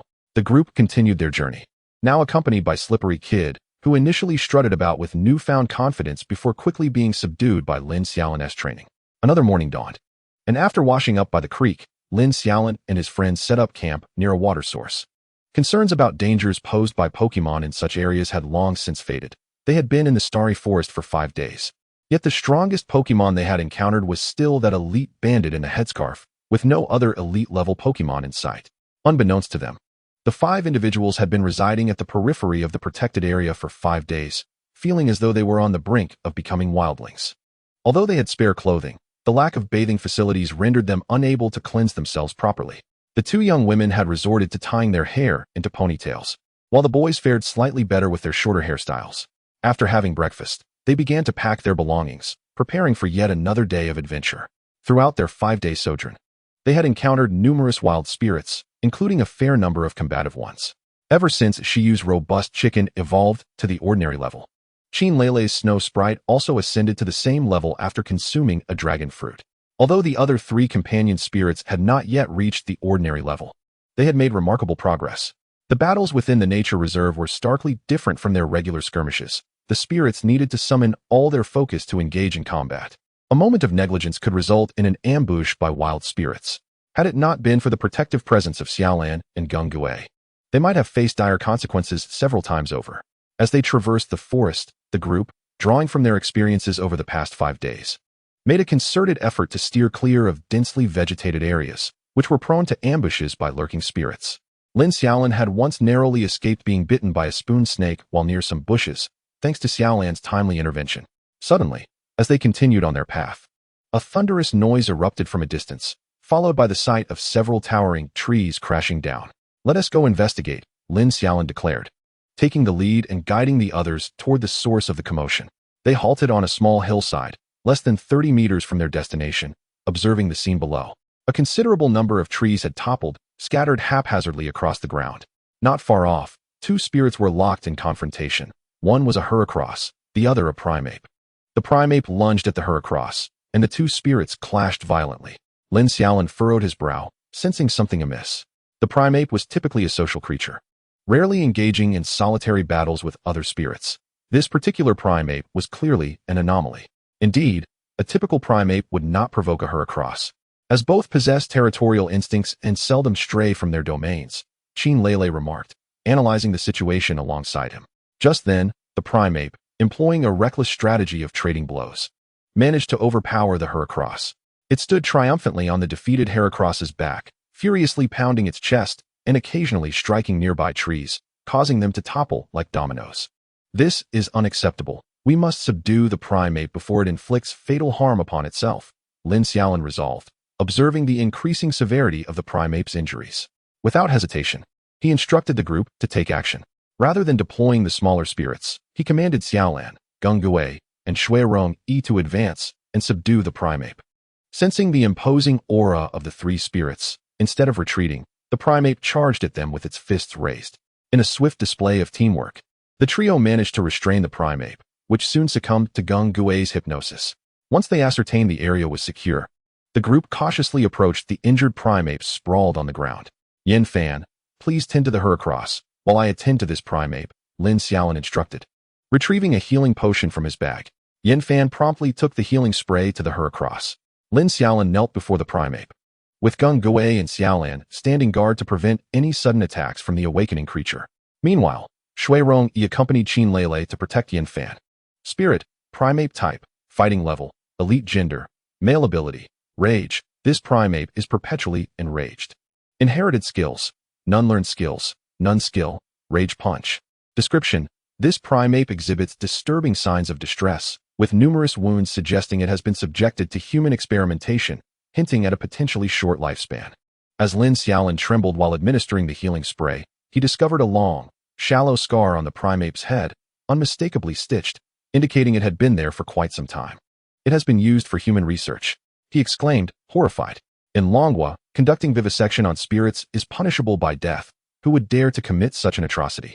After applying the healing spray to all of the Primeape's injuries, he wiped the sweat from his brow and stood up, just as Yin Fan returned, having treated the Heracross. The Heracross took flight the moment it regained consciousness, seemingly terrified of humans. What did you discern? Yin Fan inquired eagerly. Xiaolan, please use the life water droplet to heal it, Lin Xiaolin instructed. Gengui, keep a close watch. If it shows any signs of waking, use hypnosis immediately. Lin Xiaolin did not rush to answer Yin Fan's question. Instead, he first directed Xiaolan and Gengui before taking a sip of water from his bag. It's not good. I examined the Primeape's injuries closely and noted several stitched wounds. It appears to be a spirit that has been subjected to vivisection. Upon hearing the term vivisection, a heavy silence fell over the group. Who could be so malicious? Shi Anyang seethed through gritted teeth. We should notify the forest rangers. This situation is beyond our capabilities, Qin Lele calmly suggested, demonstrating a level of composure that surpassed her peers. She produced a distress signal device and pressed it, but it yielded no response. Furrowing her brow, she pressed it several more times, to no avail. The alarm is inoperative. There's no response, she informed the others gravely. All four members produced their own devices, but none responded. Something's amiss. This is bad, Lin Xiaolin suddenly realized, commanding Shinado to teleport them away instantly. When they reappeared, they found themselves in a cave not far from their previous location, with the entrance still revealing the ground outside. What just happened? Lin Xiaolin's sudden maneuver startled the group, particularly Gengui and Shui Rong-yi, who instinctively attempted to break free from the psychic grasp. However, their time spent together ultimately led them to trust Xiaolan. This Primeape has escaped from a laboratory. It likely fled from those conducting vivisection nearby. The commotion we just caused will certainly attract attention, and the malfunctioning alarm indicates that the signal has been jammed, further confirming my suspicions. I had no time to contemplate the situation, so I instructed Xiaolan to take us to the nearest safe location. As Lin Xiaolin spoke, he handed an energy cube to the pale Xiaolan.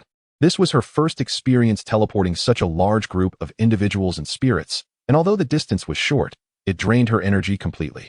Indeed, mere minutes after their departure, a group of mysterious figures clad in black robes emerged at the site of the Primeape and Heracross's confrontation. The group crouched at the cave's entrance, observing as Gung Gue masked their presence, rendering them invisible to the black-clad individuals. The leader of the black-clad figures was accompanied by a Gyarados, which scanned the surroundings. Following this, the leader issued commands, and the group dispersed to search the vicinity. There were 5 black-clad individuals, each accompanied by a different spirit. Lin Xiaolin noted that the Gyarados was at the Lord level, while the other spirits were at the elite level. In contrast, their own side boasted a Lord-level Gung Gue, an Octillery, along with elite-level Xiaolan and Shui Rongyi. Although it appeared that they held the advantage, who could say with certainty that their adversaries possessed only a single spirit? Moreover, with no one to command the sprites on their side, and the possibility of reinforcements from the opposing party at any moment, Lin Xiaolin naturally could not afford to take unnecessary risks by confronting them. What should we do now? Yin Fan glanced at Lin Xiaolin beside him. We only have a little over a day left in the nature reserve. If we do not trigger the alarm, the forest rangers will come looking for us the day after tomorrow at noon. We are no match for these individuals. Lin Xiaolin solemnly assessed the situation. But wasn't the signal blocked? Qin Lele inquired from the side. The rangers will search from the last location where our signal disappeared. If they cannot find us, they will notify our families. As long as we wait for them to arrive, we will be essentially safe. The most crucial task now is to endure this day and a half. Lin Xiaolin pondered with a furrowed brow. How long can Gung Gue maintain the concealment of this cave's aura? Lin Xiaolin asked Xiaolan, who translated the question to Gung Gue. He can maintain it for a maximum of 10 hours, came Xiaolan's response. With this information, Lin Xiaolin began to devise the safest plan in his mind, while the remaining 4 could only place their hopes on him. Chapter 42. Danger approaches. Although they often appeared as peers in their everyday interactions, the true nature of the situation revealed itself when danger loomed. Yin Fan and the others were merely around 15 years old. They were still youthful and inexperienced, and the fear and anxiety of the moment were palpable, with their ability to refrain from tears being commendable in itself. The only one fully alert was Lin Xiaolin. He had to remain sharp, for he was now the pillar of support for everyone. Sister Xiaolan, once you recover, can you gauge how long we can remain concealed? Lin Xiaolin inquired again. After a moment of contemplation, Xiaolan replied, at most half an hour. This answer was nearly despairing, indicating they would be discovered within half a day at most. What about the octopus warrior? Lin Xiaolin pressed on. Its energy is not adept at concealment. Xiaolan shook her head. Indeed, how could a fighting-type sprite possibly master the art of stealth? It could only obscure its own presence, making it impractical to assist others in doing so. Let's return to the cave, Lin Xiaolin decided, observing the Corviknight and the Beedrill surveying the area from above. Upon their return to the cave, silence enveloped them as they leaned against the cave walls, an inexplicable sense of dread settling in their hearts. No, we cannot simply wait here. Anyang, you all start chiseling the stone from within the cave. The rest of us will block the entrance with the excavated stones. But remember to leave a small gap to ensure we can secure the entrance. Once Gung Gue's energy is exhausted, we cannot afford to sit idly by, Lin Xiaolin commanded, rising to direct everyone. Even if this effort proved futile, it was better than waiting in the cave for death. The oppressive weight of mortality was too strong to ignore. It was easy to imagine the horrific fate that awaited them if they were captured by those conducting research on living sprites. Lin Xiaolin's words seemed to inject a glimmer of hope into the morose atmosphere, prompting everyone to rise and take action. The octopus warrior and the Shurjia siblings began to chisel away at the stones, carefully extracting them to minimize noise, while the others transported the stones to the entrance, with Xinlin Bao and the other sprites also lending a hand. After approximately 5 hours of labor, the group was panting with exhaustion, yet not a single soul dared to slack off. The hands of all 5, including Lin Xiaolin, were bloodied and scraped, but no one paid any mind to their injuries, including the girls. The pampered young masters and ladies now shared a singular goal: to avoid detection by the outside world and to survive. When the last stone sealed the cave entrance, darkness enveloped them, rendering it impossible to discern their surroundings, save for a faint glimmer of light seeping through the cracks. Lin Xiaolin retrieved a glow stick from his backpack, illuminating the inky blackness within the cave. All right, everyone, let's pause, Lin Xiaolin croaked, holding the glow stick aloft. Dust-covered faces turned towards him, their clothes resembling rags. Let's eat. Lin Xiaolin distributed some food from his pack. The group quickly grabbed compressed biscuits and bottled water, consuming them without concern for gourmet meals, simply needing sustenance to tide them over. They had entered the cave around 1 p.m., and now it was already 6 p.m., the sky gradually dimming. In those 5 hours, Lin Xiaolin had noticed that a Corviknight had circled their area twice, and a Houndoom had even approached the cave's entrance. Fortunately, Gung Gui's presence had gone unnoticed. Now, all that could be done was done. They could only pray for the rangers to discover their absence soon. After they finished eating, Lin Xiaolin looked at the four sitting together. They nodded, leaning against the wall to rest, the exhausting day of moving stones having drained them completely. Nightfall arrived, and Gung Gui's energy was nearly depleted. He could only cease his efforts, consuming an energy cube to hastily regain strength. Lin Xiaolin chose not to let Xiaolan directly conceal the cave's aura, but instead instructed her to extend her probing range to observe those searching for them. If anyone approached, she was to awaken Gung Gui immediately. Don't worry, Sister Xiaolan, I'll keep watch. If anyone comes, Gung Gui will awaken to help us conceal our presence. You all can sleep soundly, Lin Xiaolin reassured, comforting everyone. Perhaps fatigue from the day took its toll. Or perhaps Lin Xiaolin's soothing words had their effect, as the group soon succumbed to slumber, while he feigned sleep. However, once everyone was fast asleep, he opened his eyes. Bloodshot and alert. How could they be safe? Although Xiaolan's probing range was extensive as a psychic-type sprite, she was still of elite rank and had not undergone systematic training. She could not even measure up to an ordinary elite, let alone a lord-level sprite. Sister Xiaolan, if we are truly discovered, you must teleport them away, as far as possible. I will remain here with Gung Gui and this fiery monkey. Lin Xiaolin's voice resonated within Xiaolan's mind. But Xiaolan, that would put you in great danger. Xiaolan's concerned voice replied. If we are captured together, that would be perilous. If only I am caught, they will likely remove the signal jammer upon apprehending me, allowing for a quick call to the rangers. That would afford us a glimmer of hope, Lin Xiaolin's resolute voice echoed. Xiaolan fell silent, clenching her little fists, feeling a surge of self-loathing for her own frailty. For her past indulgence in play rather than rigorous training, leaving her unable to protect Lin Xiaolin. Sister Xiaolan, you must listen to me this time. Lin Xiaolin gently grasped her tightly clenched fist. Gung Gui, my apologies, but you must accompany me on this venture. If you do not join me, they will surely question how I managed to hide for so long alone and will continue their search. Thus, we have no choice but to go together. Lin Xiaolin looked earnestly at Gung Gui, who was regaining energy. Kik. Gung Gui opened his eyes, nodding in agreement with Lin Xiaolin. As the night deepened, everyone, along with the sprites, fell into a deep slumber. Lin Xiaolin had already entrusted Xinlin Bao's Pokeball to Xiaolan and stealthily took Gung Gui's Pokeball from the sleeping Yin Fan. This night was destined to be one of unrest. At 6 a.m., Xiaolan suddenly emitted an alert. The haunter seemed to sense her presence, prompting Gung Gui to awaken and envelop the entire cave in his aura. At that moment, Gung Gui's energy had nearly fully replenished. The leader of the black-clad figures stood atop a bee drill, accompanied by Haunter. Just moments ago, Haunter had informed him of a mysterious aura nearby. As he approached the small hill, the aura had vanished. It appeared that this little mouse was hiding here. Chapter 43, 1 Protects 4. The leader of the black-clad figures smirked beneath his cloak, directing the bee drill to descend. He dropped 4 Pokeballs, releasing Mutwo, Houndoom, Sableye, and Weevil, who materialized beneath the bee drill. After issuing commands to the 4 spirits, they surrounded the small mountain where Lin Xiaolin and his companions were situated, commencing a methodical search from the base of the mountain upwards. The leader of the cloaked figures ascended directly with the Soul Reaper, its power enveloping the entire mountain, rendering him acutely aware of any subtle movements in the vicinity. As Lin Xiaolin beheld the approaching Black Lugia, he resolved without hesitation. Sister Xiaolan, let us go. Quickly. We mustn't linger. Lin Xiaolin roared in his mind, urgency permeating his thoughts. But Xiaolin, At that moment, Xiaolan's eyes glistened with unshed tears. Hurry. Lin Xiaolin interrupted, his voice rising in desperation. Xiaolin, Tears cascaded down Xiaolan's cheeks. Lin Xiaolin rushed forward, enveloping her in an embrace. Sister Xiaolan, everything will be all right. Once the forest ranger arrives, I will be safe. I believe you will find me swiftly.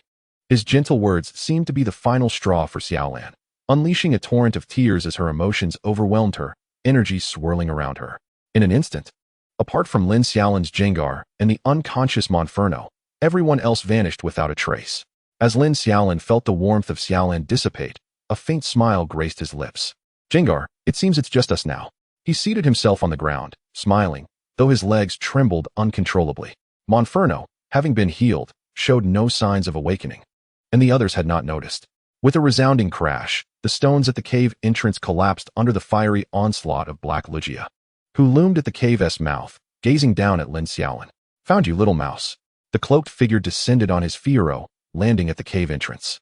Lin Xiaolin, sitting on the ground, caught sight of a deep gash that ran from the figure's chin to his face. "Seize him," the cloaked figure commanded, directing Black Lugia to attack. Jengar swiftly positioned itself in front of Lin Xiaolin, effortlessly deflecting the flames with a wave of its hand. No wonder you managed to hide for so long. It appears you have a bodyguard. Stand down, and let the Soul Reaper show him what it can do." The Soul Reaper leapt down from the back of the Fiero, standing before the 4 spirits. Lin Xiaolin observed that all 4 spirits were elite level, while the Soul Reaper was a Lord-level entity, complemented by the fact that the Fiero beneath the cloaked figure was also of Lord-level caliber. The disparity was insurmountable for Jengar. "Wait. Just a moment," Lin Xiaolin feigned terror. Don't be hasty. Once I take down your Jengar, it will be your turn." A Lord-level Jengar should fetch quite a sum. The cloaked figure licked his lips greedily. "You can't kill me. My father is Yin He.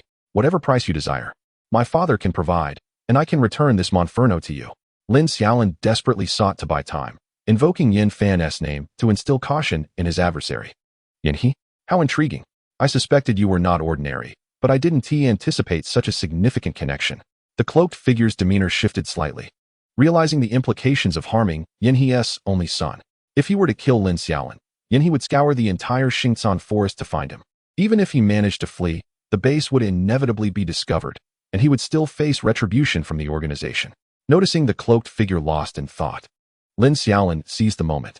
"If you let me go, I can have my father send you out of the Dragon Kingdom and compensate you handsomely. You could live comfortably abroad, free from the threat of your organization's pursuit. I can't promise more because I know you'd be skeptical. Your organization is likely beyond saving since my father is probably already on his way. I have been missing in Xingcan Forest for over a day. He will come for me." Recognizing the effectiveness of his ploy, Lin Xiaolin crafted a proposition appealing to both parties. "Oh, and what could you possibly offer?" The cloaked figure's interest was piqued. After all, he was dealing with Yin He's son. If Yin He were willing to pay for his safety, it could yield a substantial fortune. "I can promise that my father will personally escort you out of the Dragon Kingdom and provide you with a quasi-divine egg." Lin Xiaolin pressed on, determined to stall for time, knowing he had to keep the figure engaged. Meanwhile, the 4 individuals who had been in slumber suddenly felt a lightness beneath them, as if they had been laid upon a soft surface. When they opened their eyes, they discovered themselves sprawled on a patch of grass, with the unconscious Xiaolan nearby. What just happened?" Yin Fan muttered, bewildered. "Sister Xiaolan. What is wrong with her?" Qin Lele rushed to Xiaolan's side. She exhausted her mental energy and fainted. "It must have been Sister Xiaolan who brought us out," Sure you remarked, frowning. "Whereas Xiaolin?" Yin Fan scanned the surroundings, anxiety creeping in. At that moment, all 4 felt a jolt of dread. Yin Fan quickly checked himself. Jengar's pokeball was gone. With a sudden realization, Yin Fan felt a surge of clarity, sprinting in a direction. "Anyang, stop him." Sure you commanded, and Sure Anyang's towering figure swiftly caught up with Yin Fan, tackling him to the ground. "Anyang, let me go." "Xiaolin, that idiot Lin Xiaolin. How could he dare? He is still over there." Yin Fan shouted, his eyes ablaze with urgency. Just then, sensing movement behind them, the group dropped to the ground, with Sure Anyang tightly covering Yin Fan's mouth. Not far off, a cloaked figure spoke into a walkie-talkie, heading towards the direction they had previously occupied, the small mountain. Once the cloaked figure departed, Yin Fan began to struggle again, but Sure Anyang's grip held him firmly in place. "Yin Fan, calm down. Xiaolin brought us out. Which means he is trying to create an opportunity for us to call for the forest ranger. He is buying us time. Don't waste it." Qin Lele. Her eyes reddened, trembling slightly as she produced the alarm device and pressed it 3 times, with Sure Yu doing the same. The alarm blared to life, illuminating a red light, indicating that a signal had been received. Hearing this, Yin Fan fell silent, and Sure Anyang, seeing him calm down, released his hold and retrieved his own alarm device, pressing it 3 times. Yin Fan quickly searched for his own device, finally locating it on the grass and hurriedly pressing it 3 times, albeit with trembling hands. Though it was night, the first light of dawn was breaking, casting a soft glow around them. Dew adorned the surrounding trees as the 4 sat on the ground, trembling yet eerily quiet, not a word exchanged among them. Chapter 44, The Quasi-Divine King. Barely a moment after the alarm was activated, the headquarters of Xingcan Forest erupted into chaos. 4 urgent alarms blared throughout the external forest. Coordinates XXXXX. The staff monitoring the map reported loudly the instant 4 red dots appeared on the screen. Quick. Notify all nearby forest rangers to head to the alarm location." At that moment, A dozen forest rangers surrounding Lin Xiaolin's location received the command and swiftly made their way towards the source of the alarm. Lin Xiaolin had negotiated with the leader of the cloaked figures for an extended period, ultimately agreeing to provide him with a quasi-divine Pokémon egg along with 10 million alliance coins, in addition to facilitating his exit from the Dragon Kingdom. There was no choice. He had to acquiesce to whatever demands were made. To prevent Lin Xiaolin from deceiving him, the cloaked leader insisted on taking him back to their base to ingest a specific poison, which would result in certain death within a month if no antidote was administered. The leader promised that once he left the Dragon Kingdom and received the items, the antidote would be provided immediately. Lin Xiaolin had no recourse but to agree. Once the terms were settled, the cloaked leader instructed Lin Xiaolin to return Jengar to its Poke Ball and hand it over to him. The Soul Reaper placed a black bag over Lin Xiaolin's head to obscure his view of the leader's face, preventing any future retribution. Let us go? At this moment, the leader of the black-clad figures, having reached an agreement with Lin Xiaolin and retrieved the explosive monkey, turned off the signal jammer and summoned 4 of his subordinates who were nearby. Let us depart. The leader personally escorted Lin Xiaolin on the back of a giant eagle, with the soul-devouring eye watching Lin Xiaolin intently, while the 4 subordinates followed silently, without asking any questions.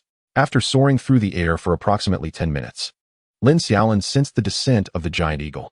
The leader guided him down a stairway, leading Lin Xiaolin to speculate that this base must be situated underground. Upon reaching the subterranean level, the leader continued to lead him for a while until they heard the sound of a door opening. Stay here for now and refrain from any clever tricks. The soul-devouring eye will be watching you closely. I must go to complete a task and will return shortly.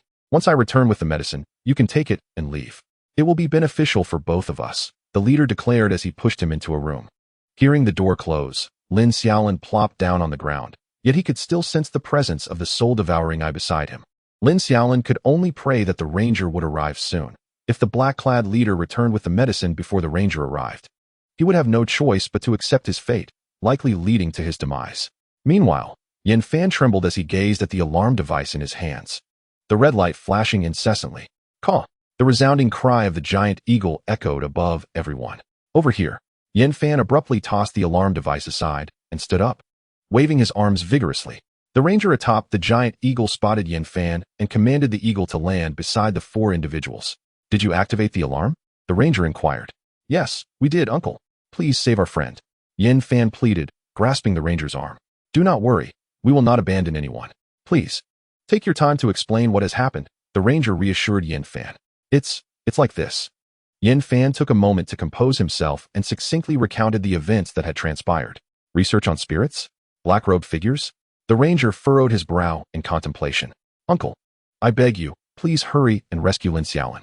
He has been taken for quite some time. Yan Fan insisted, tugging at the ranger's arm. Rest assured, we will dispatch personnel immediately. However, this matter is beyond the capabilities of a mere ranger like myself. I need to report to headquarters, the ranger explained. Just as Yan Fan was about to say something, he was pulled away by Qin Lele. Do not obstruct the ranger, even if he goes alone. It would only lead to his demise.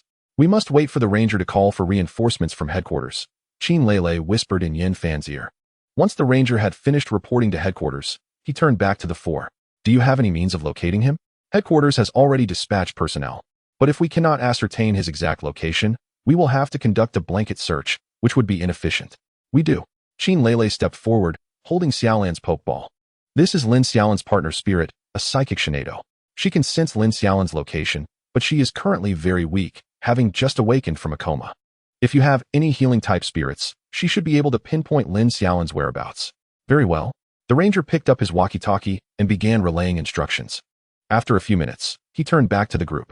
Rest assured, the quasi-elite trainer stationed at Xingsan Forest is on their way, and both the gym leaders Xiao and Shi have also heard about this situation and are en route. In no more than 10 minutes, the quasi-elite trainer will arrive here first. Upon hearing this news, the group did not feel joy. Instead, concern began to creep in. Lin Xiaolin had already been taken for over 10 minutes, and if they waited another 10, it was uncertain whether he would still be alive. However, there were no other options. They could only wait. In the following minutes, dozens of rangers arrived one after another. Finally, after a span of several minutes, a giant eagle descended from the sky, and a middle-aged man dressed in casual wear, with a serious expression, dismounted from the eagle. You two take these children back, and hand over that Shinado's Pokeball to me. The rest will accompany me to search for him. The middle-aged man immediately issued orders to 2 rangers upon his arrival. Qin Lele quickly handed over Xiaolan's pokeball to the man. "Uncle, can we go with you?" Yin Fan asked excitedly from the side. "No, you would only be a hindrance. Not only would you be useless, but you would also distract us from protecting you. You need to go back and wait. Leave the rest to us." The middle-aged man moved decisively, mounting the giant eagle, which soared into the sky, with the remaining rangers quickly following suit. Though the middle-aged man's words were harsh, they were the truth. The 2 rangers left behind carried the 4 children back toward headquarters. As Yin Fan sat on the back of the giant eagle, he felt a profound sense of helplessness for the first time. He lowered his head, fists clenched, tears streaming uncontrollably down his face. Yin Fan, Qin Lele enveloped him in a comforting embrace. "It's all right, Xiaolan will be fine." As the middle-aged man soared through the skies, he released Xiaolan, who was still weak, and she perched on the back of the giant eagle. "Rosalia, please heal her," he commanded. The unusual appearance of Xiaolan did not surprise him. He promptly summoned Rosalia to administer healing. Rosalia released droplets of life water, restoring Xiaolan's strength. Chapter 45, The Assault. "Can you sense the location of your trainer?" The middle-aged man inquired urgently as Xiaolan regained some strength. Though still somewhat weak, she was able to use a bit of her psychic power. Xiaolan concentrated, sensing Lin Xiaolin's presence in her mind. A few minutes later, she weakly opened her eyes and pointed in Lin Xiaolin's direction. A dozen giant eagles sped through the sky, racing toward the direction Xiaolan indicated. At that moment, Lin Xiaolin had been confined in the mysterious room for quite some time. He had lost track of how long he had been there, each passing moment feeling like an eternity of torment. Suddenly, he heard the sound of the door opening, and dread washed over him. "All right, let us commence our transaction." The leader of the black-clad figures rasped. The hood covering Lin Xiaolin's head was removed, and the blinding light caused him to squint. The black-clad figure appeared even more concealed than when Lin Xiaolin had first encountered him, now clad in a cloak with a mask obscuring his facial features completely. "Eat this, and I shall let you go," the leader stated, holding a gray pill in his hand that, aside from its color, resembled any ordinary medication.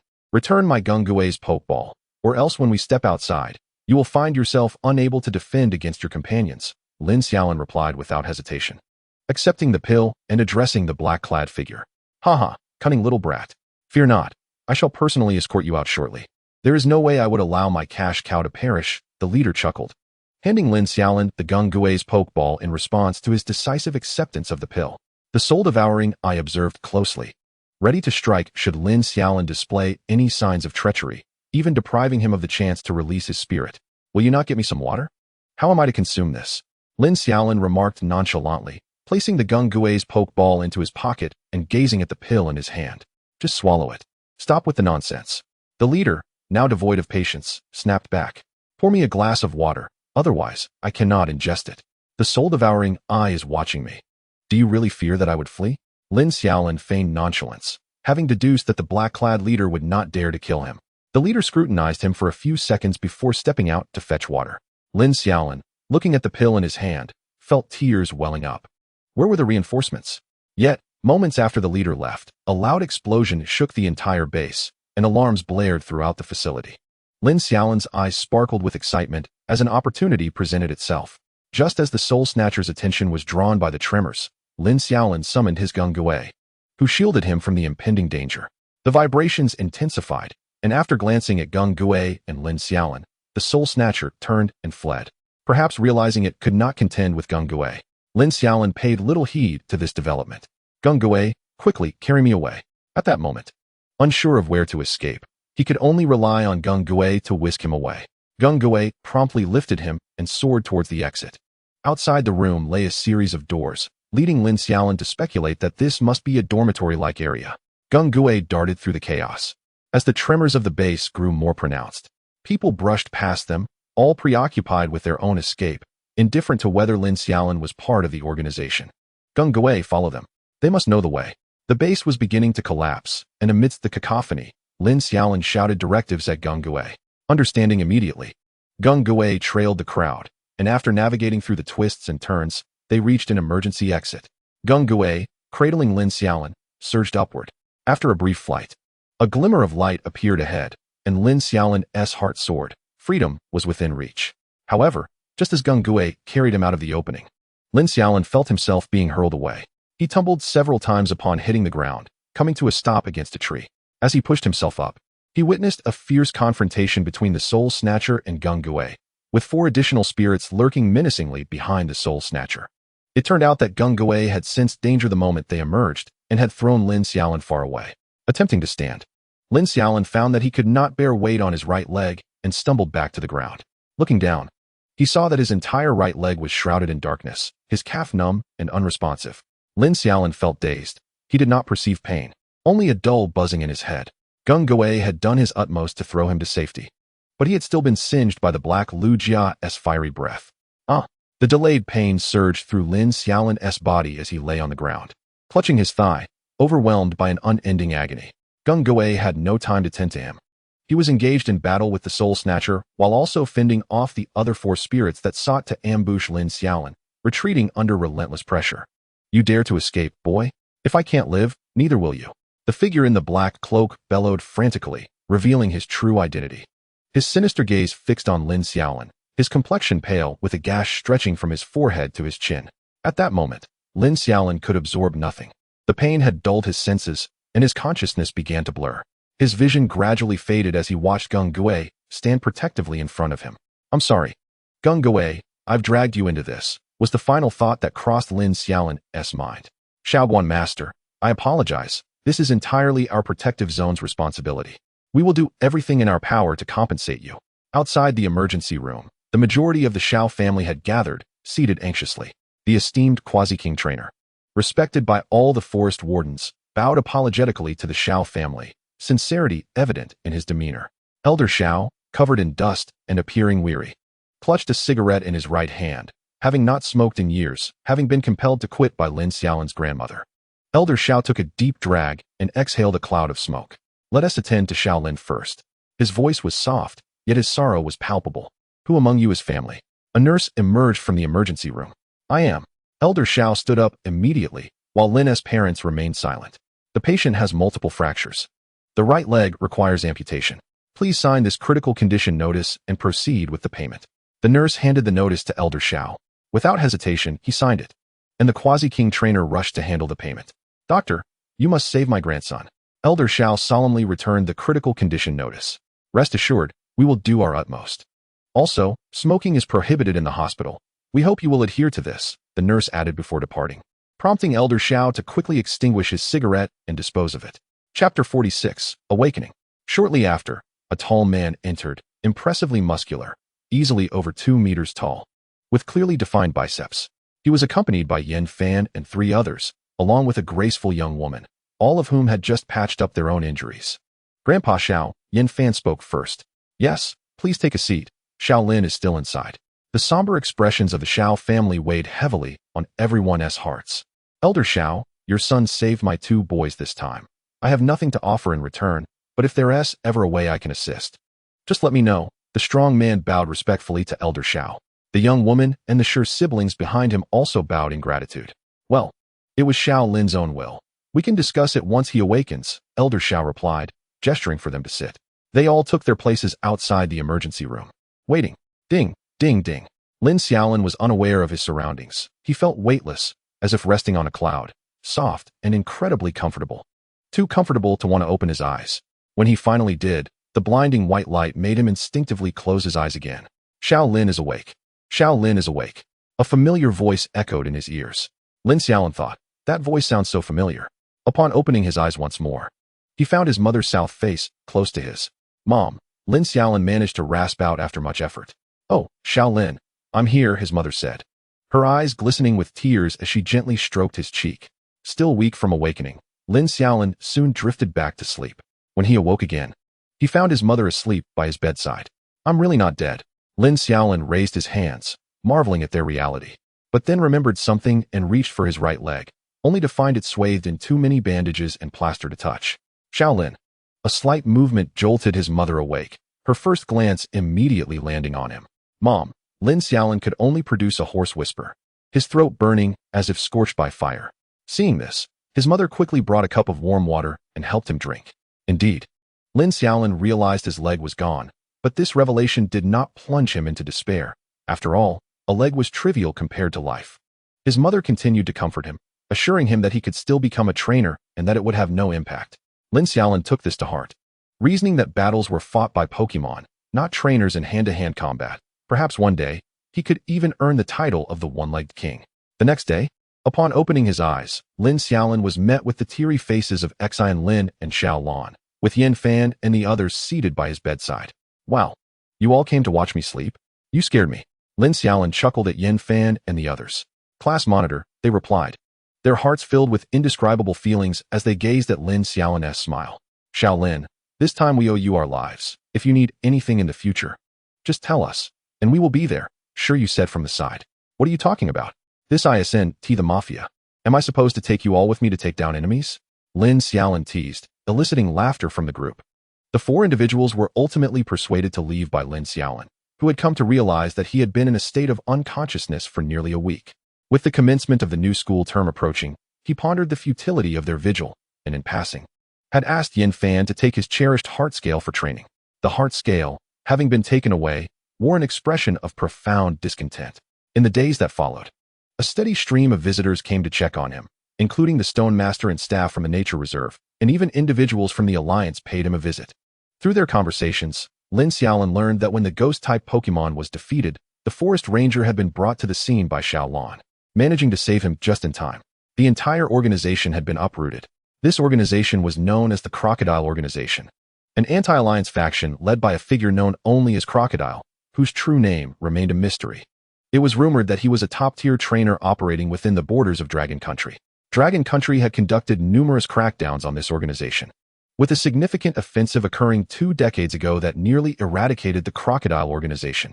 The leader, Crocodile, had escaped severely injured, initially believed to have vanished. The organization resurfaced after many years, prompting the Alliance to commence a thorough sweep of all nature reserves. Despite the adage that healing from severe injuries takes 100 days, Lin Xiaolin's condition was particularly grave, having lost his right leg and suffered multiple fractures. Remarkably, after awakening for a week, he was able to walk with the assistance of Xiaolin and his mother. Within a fortnight, he began to walk independently. At long last, after a month of persistent persuasion from Lin Xiaolin, his mother agreed to discharge him from the hospital. Following a month of treatment, he had largely recovered. Although he still found using a cane somewhat awkward, it was reported that a prosthetic limb was being custom-made for him, and he would soon be able to walk normally with it. Ah, how refreshing the outside air is. Leaning on his cane, Lin Xiaolin stepped out of the hospital, having grown weary of the antiseptic odor that permeated the building. Xiaolin and his parents followed closely behind, laden with various gifts of consolation. Upon returning to the dojo, they had barely set their belongings down when his uncle rushed over, brimming with concern.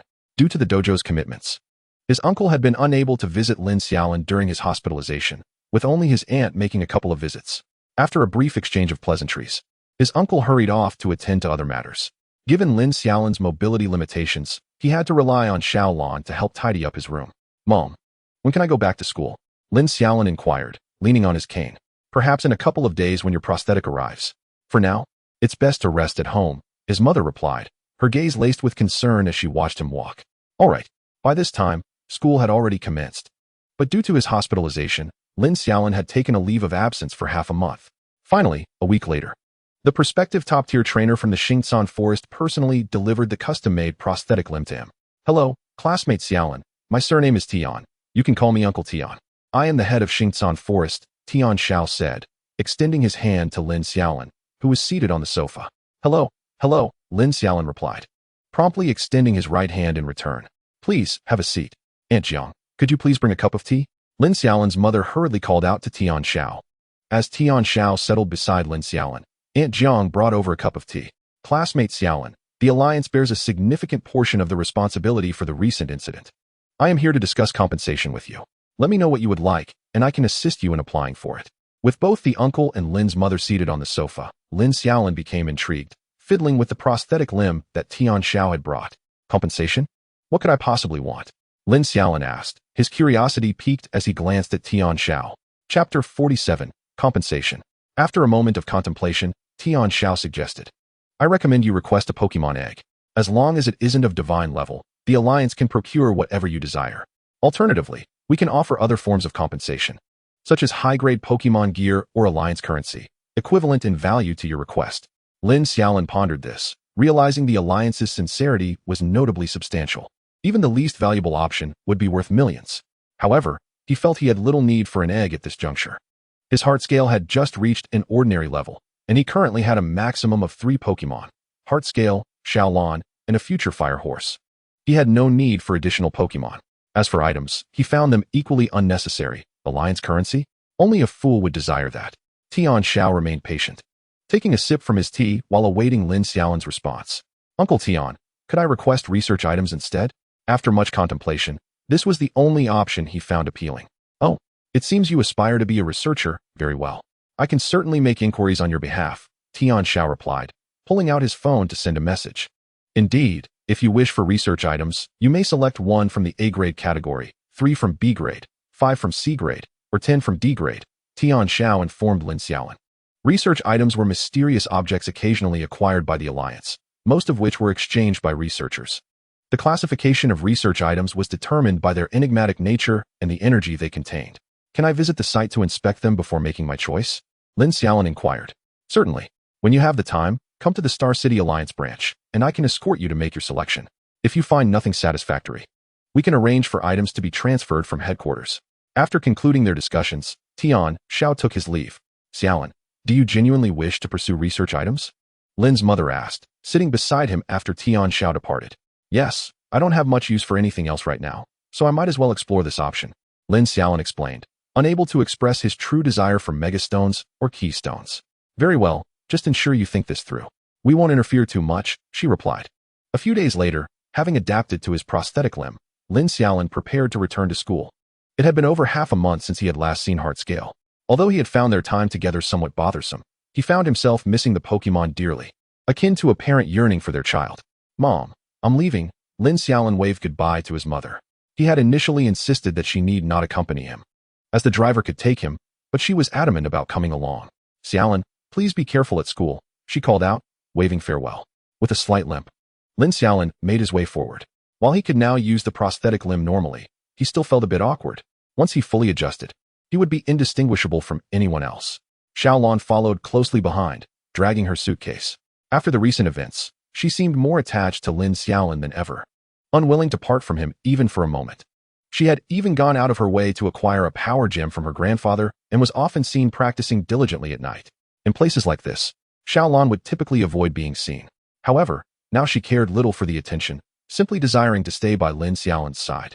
Xiaolin used her teleportation ability to swiftly place her belongings in the bedroom before returning to follow Lin Xiaolin. As they approached the classroom, Lin Xiaolin turned to Xiaolin and asked, would you like to go play for a bit, or perhaps enter your Pokeball? I want to stay by your side. Xiaolin replied succinctly. All right then, Lin Xiaolin acquiesced, not giving it much thought. In the classroom, aside from special Pokemon, such as those too large or Pokemon like Grimer that were prohibited, most Pokemon were allowed to accompany their trainers during lessons, just as Heart Scale often did. Lin Xiaolin limped into the classroom, where he was met with a surprising sight. It was Saturday, the day of the nurturing class, and most students were already present. However, upon entering, he nearly questioned whether he had entered the wrong room, as the teacher was indeed the same Lin teacher. But there were already more than a dozen students seated at their desks.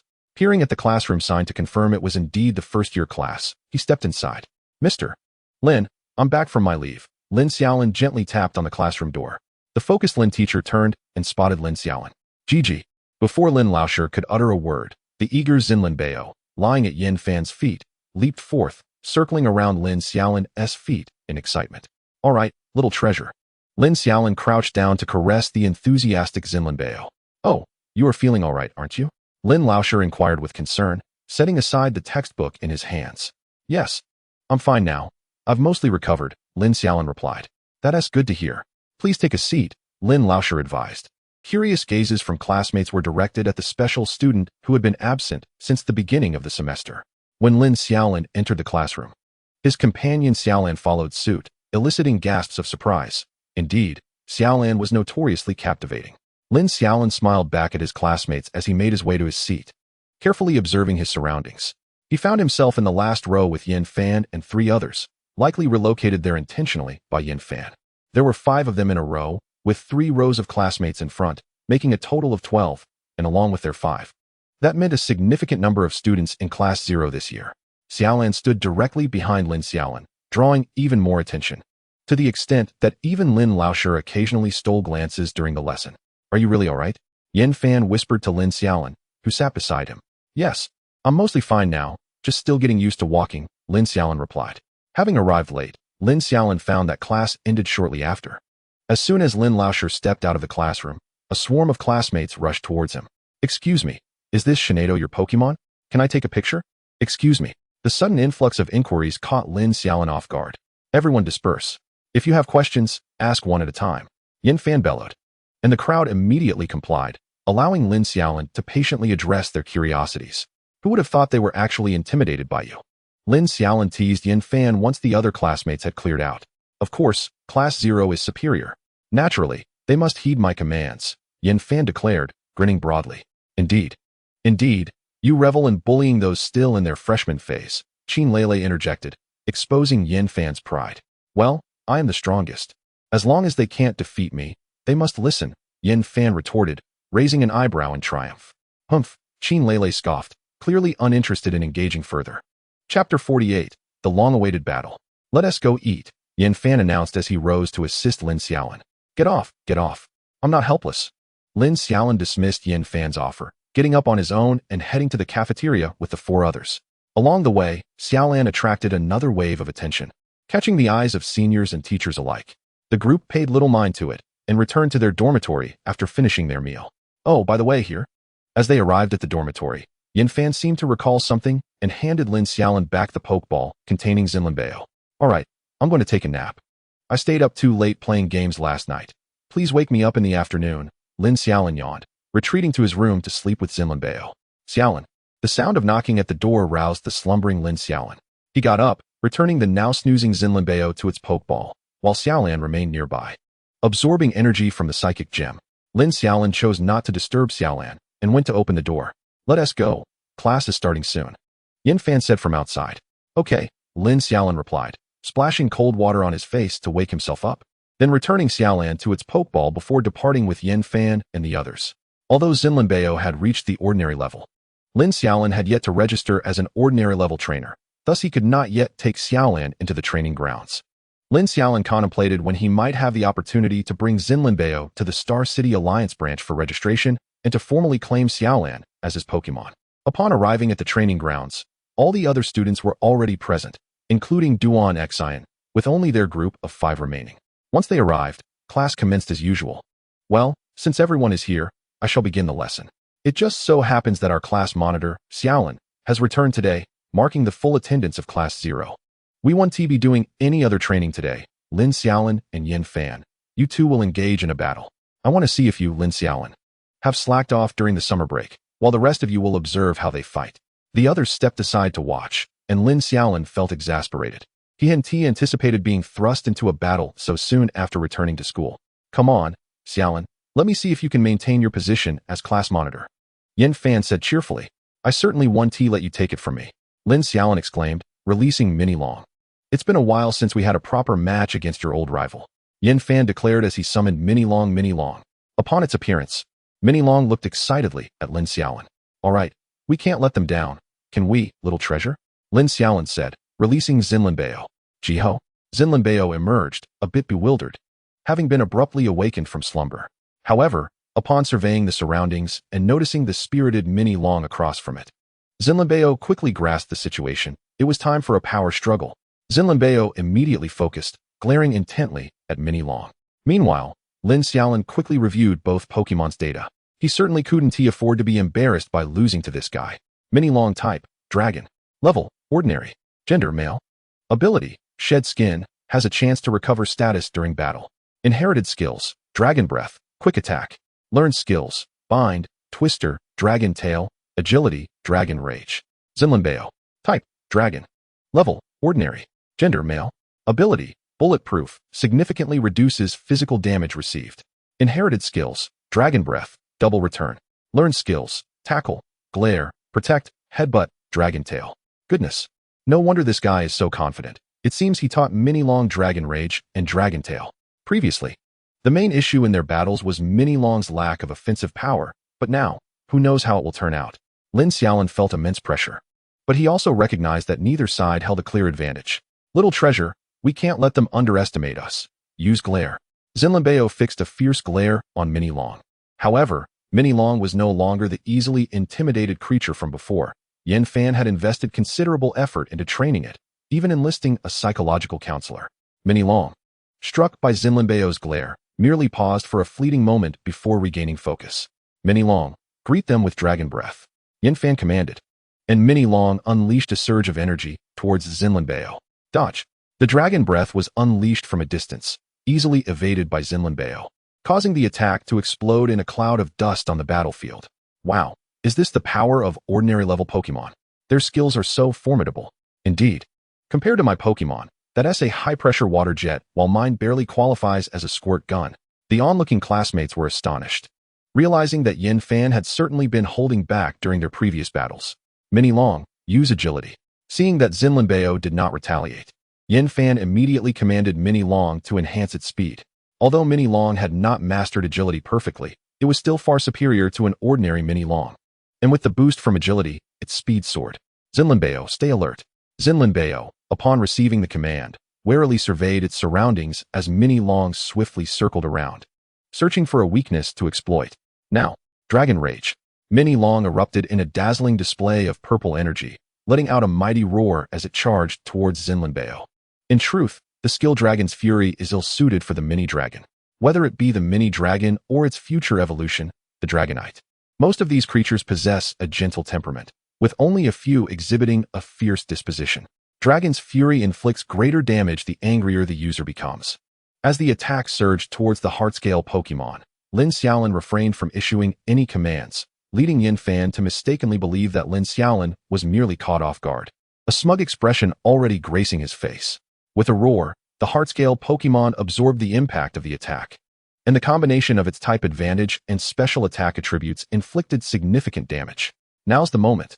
With gritted teeth, the Heartscale Pokémon suppressed its pain and swung its tail forcefully at the Mini Dragon. Unlike similar skills in past gaming experiences, Double Revenge relies on the Pokémon's pain threshold to retaliate against its opponent, meaning the more it suffers, the more damage it inflicts. The potency of this move correlates with the Pokémon's own battle prowess. It does not simply return double the damage received, but rather harnesses the pain to unleash a force greater than its own. Upon hearing Lin Xiaolin's command, Yin Fan immediately urged the Mini Dragon to evade, but alas, before he could articulate his warning, the power of Double Revenge struck the Mini Dragon at close range. The Mini Dragon was sent flying in agony. Mini Dragon. Yin Fan rushed forward to assess the situation. Though the Mini Dragon sustained some injuries, it was not incapacitated. Just as Yin Fan approached, the Mini Dragon managed to rise again, but due to being knocked out of bounds, the Heartscale Pokémon was declared the victor. Panting heavily, the Heartscale Pokémon couldn't resist casting a taunting glance at the Mini Dragon, who, with tears brimming in its eyes, leaped into Yin Fan's embrace. Chapter 49, The Fire Fox. All right. You two should take your Pokémon for treatment and return for training later, Duan Xin announced, prompting the duo to gather their Pokémon and head towards the infirmary. Quiet down. Duan Xin addressed the remaining students, who were chattering excitedly about the recent battle. As you all witnessed, these two are arguably the strongest in your freshman class. Currently, only 5 of you have reached the ordinary level, and you are already familiar with the top 4. The last one has just returned to class, and you should aim to surpass them. Taking advantage of Lin Xiaolin and Yin Fan's absence, Duan Xin rallied the other students with motivational words. As for the class leader position, it has always been determined by strength. Lin Xiaolin is undoubtedly the most formidable among you, making him the rightful class leader. If you wish to contest for this title, you must challenge him. As if a cripple could be class leader? Enjoy your fleeting glory, muttered a boy in the crowd disdainfully, though his words went unheard. In no time, Lin Xiaolin and Yin Fan returned to the training ground to rejoin their peers. Now that I have a clearer understanding of Lin Xiaolin's capabilities, Yin Fan, I must seriously reprimand you. During battles, distractions are unacceptable. You became overly complacent when the Mini Dragon struck the Heartscale Pokémon, which hindered your ability to issue timely commands. Remember, no one is permitted to let their guard down until the referee declares the match's outcome. As soon as Yin Fan rejoined the group, he was met with Duan Xion's stern admonition, to which he could only nod in acknowledgement. Now, I have an important announcement regarding team assignments. Every cohort in Class 0 is dispatched by the school to undertake league commissions, typically organized in teams. Previously, there was no rush to accept tasks. especially since class leader Xiaolin was absent, so I hadn't pressed you on this matter. With that, Duan Xin turned to address the 5 special enrollees. Lin Xiaolin, Yin Fan, Qin Lele, Shi Yu, and Shi Anyang, please step forward. The 5 were momentarily taken aback, but complied. You 5 will each form an individual team, while the remaining students will form groups of 3. Excuse me, teacher, why must we be alone? Yin Fan inquired, puzzled. Why? You are all still minors and can only accept the lowest tier E-level commissions, which primarily involve novice-level Pokémon. How could you expect to form larger teams? Upon hearing Duan Xion's explanation, Yin Fan nodded, understanding the rationale. The school mandates that you begin accepting tasks a month after classes commence, meaning you will start on the 1st of next month. You have 10 days remaining to submit your team lists. After the upcoming break, you will commence accepting tasks. That's all for now. You are dismissed. Please continue training your Pokémon as previously instructed. Should you have any questions, feel free to approach me. With that, Duan Xion settled down to read a novel, while the other students resumed their training. Let us head to the Dragon-type training room, Yin Fan suggested as soon as the group dispersed, looking at Lin Xiaolin. All right. Just as they were about to leave, a girl approached them timidly. She was petite and charming, standing only as high as Lin Xiaolin's chest. As the girl walked ahead of them, her cheeks flushed, she seemed hesitant to speak, stammering as she tried to find her words. Is something the matter, classmate? Lin Xiaolin inquired. Class leader, could I learn from you? The girl finally managed to utter. Huh. Lin Xiaolin was taken aback, bewildered by her request. Oh, I nearly forgot to mention, class leaders are expected to assist fellow students in training. Teacher Duan has casually assigned roles to us 4, allowing other students with similar Pokémon attributes to consult us. Yin Fan explained from the side. Ah, I see. My apologies. I just returned and am not yet familiar with your names. What is yours? Lin Xiaolin asked, realizing that Teacher Duan had indeed taken a shortcut by having them guide other students. My name is Wan Xiao, and my Pokémon is a fire fox. Oh, wait a moment. Isn't the fire fox a fire-type Pokémon? Even upon evolution, it remains fire and psychic. What do you need from me? Lin Xiaolin queried, perplexed, as this attribute seemed incompatible with the heart-scale Pokémon. Well, my fire fox possesses innate psychic abilities, but I have been struggling to find effective training methods. Teacher Duan is only aware of standard training techniques, so I was hoping to consult the class leader, as I heard you are affiliated with the psychic gym. Wan Xiao explained, her face still flushed. Understanding her intent, Lin Xiaolin responded, very well. Yin Fan, take the heart-scale Pokémon to absorb some Pokémon energy. I will accompany this classmate to the psychic training room. He then handed the heart-scale Pokémon to Yin Fan and followed Wan Xiao towards the psychic room. Unbeknownst to them, Yin Fan and the heart-scale Pokémon cast forlorn glances at Lin Xiaolin's retreating figure. All right, let us release your fire fox, Lin Xiaolin said as they arrived at the psychic training room. He promptly summoned his own Pokémon, Xiaolin. As soon as Xiaolin appeared in the arena, it sensed the rich aura of psychic energy. Although not as abundant as in the gym, it was still significantly better than average locations. Xiaolin, could you guide this little fox? Lin Xiaolin gestured towards Wan Xiao's newly released fire fox. But I don't know how to teach, Xiaolin replied. That's fine. Just instruct her on the basics of utilizing psychic abilities and how to absorb energy. Keep it simple. Very well. In the meantime, Lin Xiaolin examined the fire fox. Species, fire fox. Type, fire. Level, juvenile. Gender, female. Ability, magician. When attacking and successfully hitting an opponent, it can utilize psychic abilities to acquire something from the enemy. Pokémon with this ability have notably strong psychic attributes. Inherited skills, psychic terrain, magic reflect. Learned skills, none. Skills, scratch, ember, dream eater. Description, this fire fox exhibits exceptional psychic talent. Wow, I didn't expect her to be so impressive. Lin Xiaolin marveled at the panel, taken aback by her dream ability. Lin Xiaolin and Xiaolin communicated telepathically, and Wan Xiao observed the two, a human and a Pokémon, gazing at each other for a moment before Xiaolin led the little fox away for training, leaving Wan Xiao utterly astonished, her small hands covering her mouth. What's wrong? Lin Xiaolin inquired, watching Xiaolin take the fire fox away before turning to the peculiar little girl. And nothing. Class monitor. Can you communicate with Shinado through mental power? Wan Xiao's eyes sparkled with admiration as she gazed at Lin Xiaolin. Well, Xiaolin is my partner Pokémon. We've grown up together since childhood, and before we knew it, we could understand each other's words, Lin Xiaolin explained succinctly. Oh, that sounds amazing, growing up with your Pokémon. Wan Xiao fantasized enviously. Chapter 50, The Legendary Pokémon. Indeed, Lin Xiaolin smiled faintly as she watched Xiaolan's retreating figure. After a few hours, Xiaolin had imparted the fundamental techniques of psychic abilities to the Fire Fox. This little guy is quite clever, even faster than I was when I learned. Xiaolin remarked to Lin Xiaolin. Oh, you've worked hard, Sister Xiaolin, Lin Xiaolin replied with a smile. All right, Wan Xiao, I've taught you all I can. The rest depends on the Fire Fox's own comprehension. I must go check on my Pokémon now. Lin Xiaolin recalled Xiaolin and prepared to leave. Thank you. Class monitor, Wan Xiao murmured softly to Lin Xiaolin. Bark. The Fire Fox also greeted Lin Xiaolin. Train well, Fire Fox. Lin Xiaolin couldn't help but gently pat the Fire Fox on the head one last time, and the Fire Fox showed no resistance. Upon returning to the Dragon-type training room, she found Yin Fan sitting quietly in a daze. Whoa, you finally showed up, you friend-dumping traitor, Lin Xiaolin remarked. I merely had Xiaolin teach her Pokémon how to train psychic abilities. By the way, when do they finish? Lin Xiaolin directed her gaze towards Zinlinbeo and Mini Dragon. Soon, in about half an hour. Oh, all right. With that, Lin Xiaolin pulled out her phone to watch videos. What do you plan to do in the future? After a moment of silence, Yin Fan suddenly posed this question. Do what? Eat, drink, and sleep. Lin Xiaolin was momentarily caught off guard. But after thinking for a moment, she articulated her lofty ambitions. Yin Fan, I'm serious. Don't you have any goals? Goals. Topple the champion and then become the champion myself.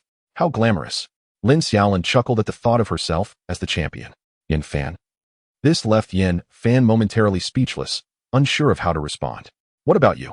Lin Xiaolin inquired, noticing Yin Fan's silence. Me? I want to grow stronger and capture the legendary Pokémon.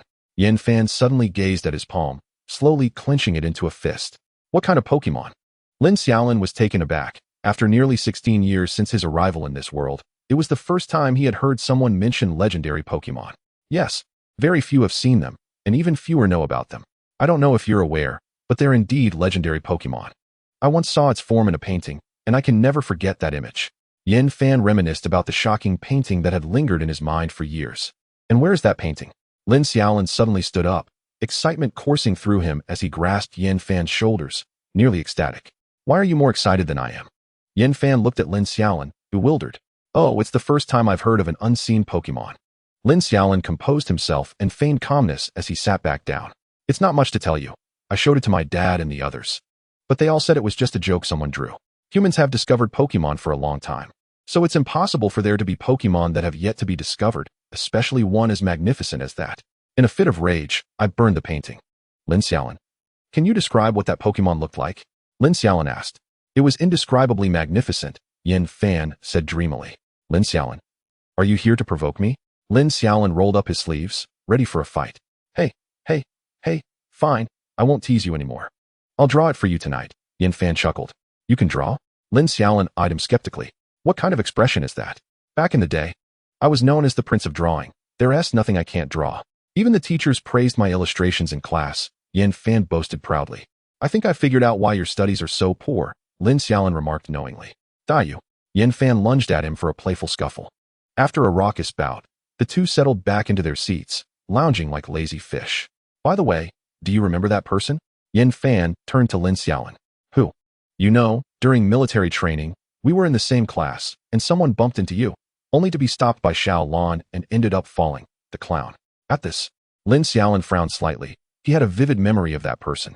Previously, due to the intense study schedule of Class 0. And since he wasn't in the same class as that individual, he hadn't found a good opportunity to repay the favor. What's wrong? You remember? You didn't notice today? He's also in Class 0. He could get into Class 0? Lin Xiaolin genuinely hadn't noticed. As the sudden influx of over 10 new students made it hard to keep track, I noticed him when we first enrolled. He was quite lucky and hashed a ghost-type Driflin. Initially, I thought of using my connections to help him out. Give him some consolation. But then I thought I'd wait for you to return. I'll give him a little consolation. Lin Xiaolin smirked, contemplating something. That evening, after a day of training, Lin Xiaolin quickly finished his dinner and dragged Yin Fan away, leaving Qin Lele and the others in a state of bewilderment. What are you doing? I was only halfway through my meal. Yin Fan exclaimed, confused as he stared at Lin Xiaolin. You're going to draw for me. Hurry up. Let us go. Lin Xiaolin insisted, pulling Yin Fan along as they made their way back to the dormitory. What's the rush? You seem even more excited than I am, Yin Fan remarked, scratching his head as he entered his room, with Lin Xiaolin following closely behind. How are you going to draw? Lin Xiaolin surveyed Yin Fan's room, noticing the absence of paper and pens, wondering if this guy was pulling his leg. This. Yin Fan pointed at his computer and sat down at the desk to boot it up. What era are we in? Who still draws on paper? Do you have a low opinion of me? Yin Fan shot Lin Xiaolin a middle finger. Lin Xiaolin was too preoccupied to argue, quickly leaning in to see the computer screen. This was something that had kept him on edge all afternoon, and he needed to find out which divine beast it was. Yin Fan connected a drawing tablet to the computer and began sketching, while Lin Xiaolin watched attentively as the image gradually became clearer. To his surprise, Yin Fan's drawing skills were quite impressive. As the lines took shape, Lin Xiaolin recognized who it was. Yin Fan was fully engrossed in his work, each stroke executed with utmost care, transforming him from the usual carefree Yin Fan into someone entirely different. Although Lin Xiaolin had already recognized the subject, he refrained from interrupting, simply observing Yin Fan as he meticulously crafted the image. Chapter 51, Concerns. As Yin Fan began to add color, a vast lake emerged, with a blue Pokémon standing atop the water's surface. The Pokémon was entirely blue, adorned with white, block-like patterns. It wore a headpiece resembling a blue gem and had two white, ribbon-like tails. The lake beneath it was filthy, the water murky and black, littered with trash. But from the area around the Pokémon's feet, the water gradually began to clear. Lin Xiaolin was taken aback, while some details were not quite accurate. There was no doubt that this was Suicune. It was the first time he had encountered a legendary Pokémon in reality, yet from the moment Yin Fan began to draw, Lin Xiaolin felt as though the Suicune in the painting was gazing directly at him, sending shivers down his spine. Ugh! Yin Fan sighed deeply and deleted the drawing. Why did you delete it? Lin Xiaolin gazed at the deleted artwork, realization dawning upon her. Yin Fan did not respond immediately. Instead, he began to tidy up his tools, handling them as if they were treasures. Xiaolin, do you know? Ever since I began to learn painting, I have yearned to recreate that scene I once beheld. Yet, after so many years, not a single painting remains. Why is that? Isn't your painting exquisite? I found it astonishing, Lin Xiaolin inquired from the side. No. It pales in comparison to even 1%. No, not even 1,000th of the first painting I saw. Yin Fan suddenly exclaimed. I have never encountered a painting so captivating. Although I have only seen it a few times, I have never been so enchanted in my life. I have always aspired to restore it, but it has perpetually resulted in failures. Yin Fan spoke with fervor. Lin Xiaolin stood silently beside him. I never intended to possess it. That was merely a fantasy. My dream was to see it with my own eyes, just once. I longed to encounter the spirit that has haunted my dreams for nearly a decade. Do you know how old I was when I first saw it? I was 6. That painting was so mesmerizing that I shall never forget it. Not a single detail for the rest of my life. Yin Fan fixed his gaze upon Lin Xiaolin, his eyes brimming with a madness she had only witnessed in her father when engrossed in research. Indeed, Lin Xiaolin said as she patted Yin Fan's shoulder. Yin Fan calmed down, reclining in his chair, lost in memories. The greatest regret of my life is burning that painting, he said softly. Why did you burn it? And how did you come by it? Once Yin Fan had settled, Lin Xiaolin inquired from the side. I don't know. It felt as if a voice in my head urged me to incinerate it, and I could not resist. Yin Fan paused, looking at Lin Xiaolin, his eyes devoid of the previous frenzy, replaced by a subtle tranquility. I found that painting by a lake. The lake had been filthy due to industrial pollution from factories in prior years. Its stench kept everyone at bay. I remember that day vividly. I had chased a Piku wandering near my home all the way there, yet it was like a paradise. A place of pure beauty I had never seen before. Did you not tell your parents? I did, but they all dismissed me.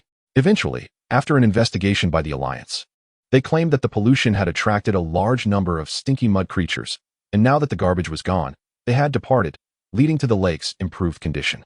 Yin Fan chuckled self-deprecatingly, glancing at Lin Xiaolin. Do you believe that? Lin Xiaolin remained silent. Nevertheless, I shall not give up. After years of my own investigations, I have discovered that many regions within Longhua exhibit similar phenomena, yet I have found no leads. Therefore, I have resolved that once I become stronger, I will see that spirit with my own eyes. Lin Xiaolin patted Yin Fan's shoulder again. Keep going. I believe that in the future, you will show me that perfect painting. Of course, who could forget my dear son? Yin Fan grinned as he embraced Lin Xiaolin. As night fell, Lin Xiaolin lay in bed, staring at the ceiling, unable to find sleep. Zinlinbeo lay beside her, sound asleep. The single bed had become too small for Zinlinbeo, who had to sleep at the edge. Xiaolin can't sleep? Xiaolin leaned against the window in a meditative posture. I'm pondering some matters, Lin Xiaolin replied, her gaze fixed on the ceiling. I sense you are troubled, as if you fear something. Xiaolin observed gently. Haha, nothing escapes the notice of Sister Xiaolin. Lin Xiaolin replied, uttering only this before the room fell silent once more. Well, whenever you feel ready to share, I will be here to listen. Xiaolin sensed Lin Xiaolin's reluctance and refrained from probing further. Reflecting on the day's events, Lin Xiaolin initially felt exhilarated upon learning of the divine beast's existence. However, as the excitement waned, anxiety crept in. The current situation suggested that Suijun was undoubtedly within the borders of Longhua. Moreover, the upper echelons of Longhua were likely aware of the legendary Pokémon, perhaps even having reached some accord with Suijun. Of course, this was merely speculation, and such conjectures mattered little. What Lin Xiaolin feared most was the disruption of his life. The manifestation of Suijun indicated that divine beasts were indeed real, lurking in some corner of this world. The unknown power instilled in him an overwhelming fear. No matter how strong a trainer might be, they would always have adversaries and be bound by laws. Divine beasts, however, were unrestricted by any legal constraints, limited only by other divine beasts. Suijun, being a relatively gentle divine beast toward humans, was one matter. What of those that could not fly, like the Magikarp, or the likes of Y-Bird? There was no way to comprehend, let alone confront them. What would happen if these divine beasts were to emerge one day? Would he be able to protect his family? The feeling of loneliness was something he had already experienced in his past life, a sensation he wished never to encounter again. He needed to grow stronger. And as Lin Xiaolin gazed at the ceiling, he finally closed his eyes. Xiaolin, with her eyes opened, silently observed Lin Xiaolin. The following days were spent largely in training, yet Lin Xiaolin could not fathom why Shi Anyang appeared to be growing taller. He had previously seemed to be around 1.90 meters, and now he was nearing 2 meters. At times, standing beside, Shi Anyang left Lin Xiaolin speechless, realizing he barely reached his chest. A height of 2 meters, combined with bulging muscles. Was he trying to solo Pokémon? Lin Xiaolin began to question whether his Riolu could even contend with him. Ordinary humans could hardly compete with Pokémon unless they were special abilities users or fighters like Shi Anyang, who was now a D-rank fighter. It was said that his sister, Shiryu, was attempting to qualify as a C-rank fighter, though she had not succeeded. Chapter 52. The Pokémon Egg encountered a problem. Yin Fan, have you all registered as ordinary trainers? At long last, Lin Xiaolin had awaited the holidays. As he packed his bag, he posed the question. Yes. We registered before the start of the school year. Are you planning to take a trip during the break? Yes, I intend to venture out. All right, coincidentally, Qianlele and I have nothing planned for the next few days. If you're going, give me a call, and we can explore the city together. With that, he waved goodbye and followed Qianlele. Ah, girls are such a hassle. They always have to pack so much every month. Lin Xiaolin murmured as he watched the four depart. Once he gathered his belongings, he prepared to leave. Xiaolin, come here for a moment. Just as Lin Xiaolin stepped out of the classroom, he was called over by Duan Xian in the hallway. Teacher Duan, is there something you need? Lin Xiaolin approached her side. Regarding this month's reward, do you still want the dragon gem? Huh. I Haven T even served as class monitor for 30 days this month. Lin Xiaolin scratched the back of his head, puzzled. Not quite. Yin Fan stood in for you as class monitor, so you still qualify for a month and can choose an item. Duan Xian waved her hand, signaling Lin Xiaolin to decide quickly. Then I shall still choose the dragon gem. Very well, I will bring it for you next week. With that, Duan Xian hurriedly left. A low-grade dragon gem would last Zinlinbeo approximately 3 months, and Lin Xiaolin had managed to save 2 additional gems, which he planned to use for Zinlinbeo in the future. Upon returning home, the first people he encountered were not his mother, but 2 small, unhappy figures sitting on the sofa. You two are back from school? Lin Xiaolin tossed his backpack onto the sofa and sprawled on the other side. Big brother Xiaolin, something happened to the little fire horse. Xiao Shui and Xiao Ling gestured animatedly. What? What happened? Lin Xiaolin immediately sat up straight, for that was his future radiant rainbow pony. I am uncertain. Upon our return, we witnessed grandfather and aunt hurriedly departing, clutching a Pokémon egg. When we inquired, they instructed us to remain at home and wait, advising us to have dinner and retire early. Xiao Shui, wearing a displeased expression, slumped on the sofa. I decided to ask her about it. As I spoke, Lin Xiaolin retrieved her phone to call her mother. No wonder we hadn't seen her today. It turned out there was an issue with her precious Pokémon egg. Hello, Mom. Where are you? Lin Xiaolin immediately got to the point as soon as the call connected. We are currently at the Pokémon Center. There is a problem with the Flame Horse's egg, and it is undergoing examination. Do you want to come over? Yes, I will be there shortly. With that, Lin Xiaolin hung up the phone, eager to leave, but was halted by the 2 little ones. We want to go too. The 2 children tugged at Lin Xiaolin's hands. Be good. You must stay at home. Little Bao will keep you company while I head out. Lin Xiaolin, in her anxiety, had no time to dally with the two little ones. After extricating herself from them, she released her Pokémon, Xinlin Bao, who emerged in a state of bewilderment, pondering. Who am I? Where am I? Where's my trainer? Lin Xiaolin rushed downstairs to find the driver and instructed him to take her to the Pokémon Center. The Pokémon League is an organization composed of all nations globally, akin to the United Nations. Its principal members are the core personnel from various countries, and its main responsibility is to maintain global stability. The Dragon Country is primarily comprised of the Dragon Country Pokémon Association, which consists of 3 departments: the Pokémon Center, responsible for Pokémon healing and breeding, the Research Center, dedicated to development and archaeology, and the Safety Center, tasked with urban security. The highest authority of the Dragon Country Pokémon Association is not the champion, but is instead composed of the Directing Group and the Presidential Group. The Directing Group consists of 5 individuals, the Champion and the Elite Four, who are primarily responsible for diplomacy and external warfare, representing the Pokémon League members. Moreover, the presidency of the Dragon Country is held by 3 individuals who oversee the country's development and construction. Their skills as trainers may not be exceptional, but their intellect is commendable. Upon arriving at the Pokémon Center, Lin Xiaolin hastily exited the vehicle and rushed inside. She had already clarified with her mother that they were on the 3rd floor, specializing in Pokémon eggs, while the driver remained downstairs. Entering the Pokémon Center, she was met with a throng of people, much like a typical hospital. There were trainers anxiously cradling their injured Pokémon, others being wheeled into emergency rooms, and some Pokémon brought in for minor ailments. Lin Xiaolin navigated her way through the crowd until she located the Pokémon Egg Specialty area and ascended to the 3rd floor. Mom. Upon entering a medical room on the 3rd floor, she spotted her mother and grandfather seated on a bench, their expressions somber. Xiaolin, you're here, have a seat. Her grandfather beckoned, patting the spot next to him. What happened to the Pokémon egg? Lin Xiaolin inquired urgently as she sat down.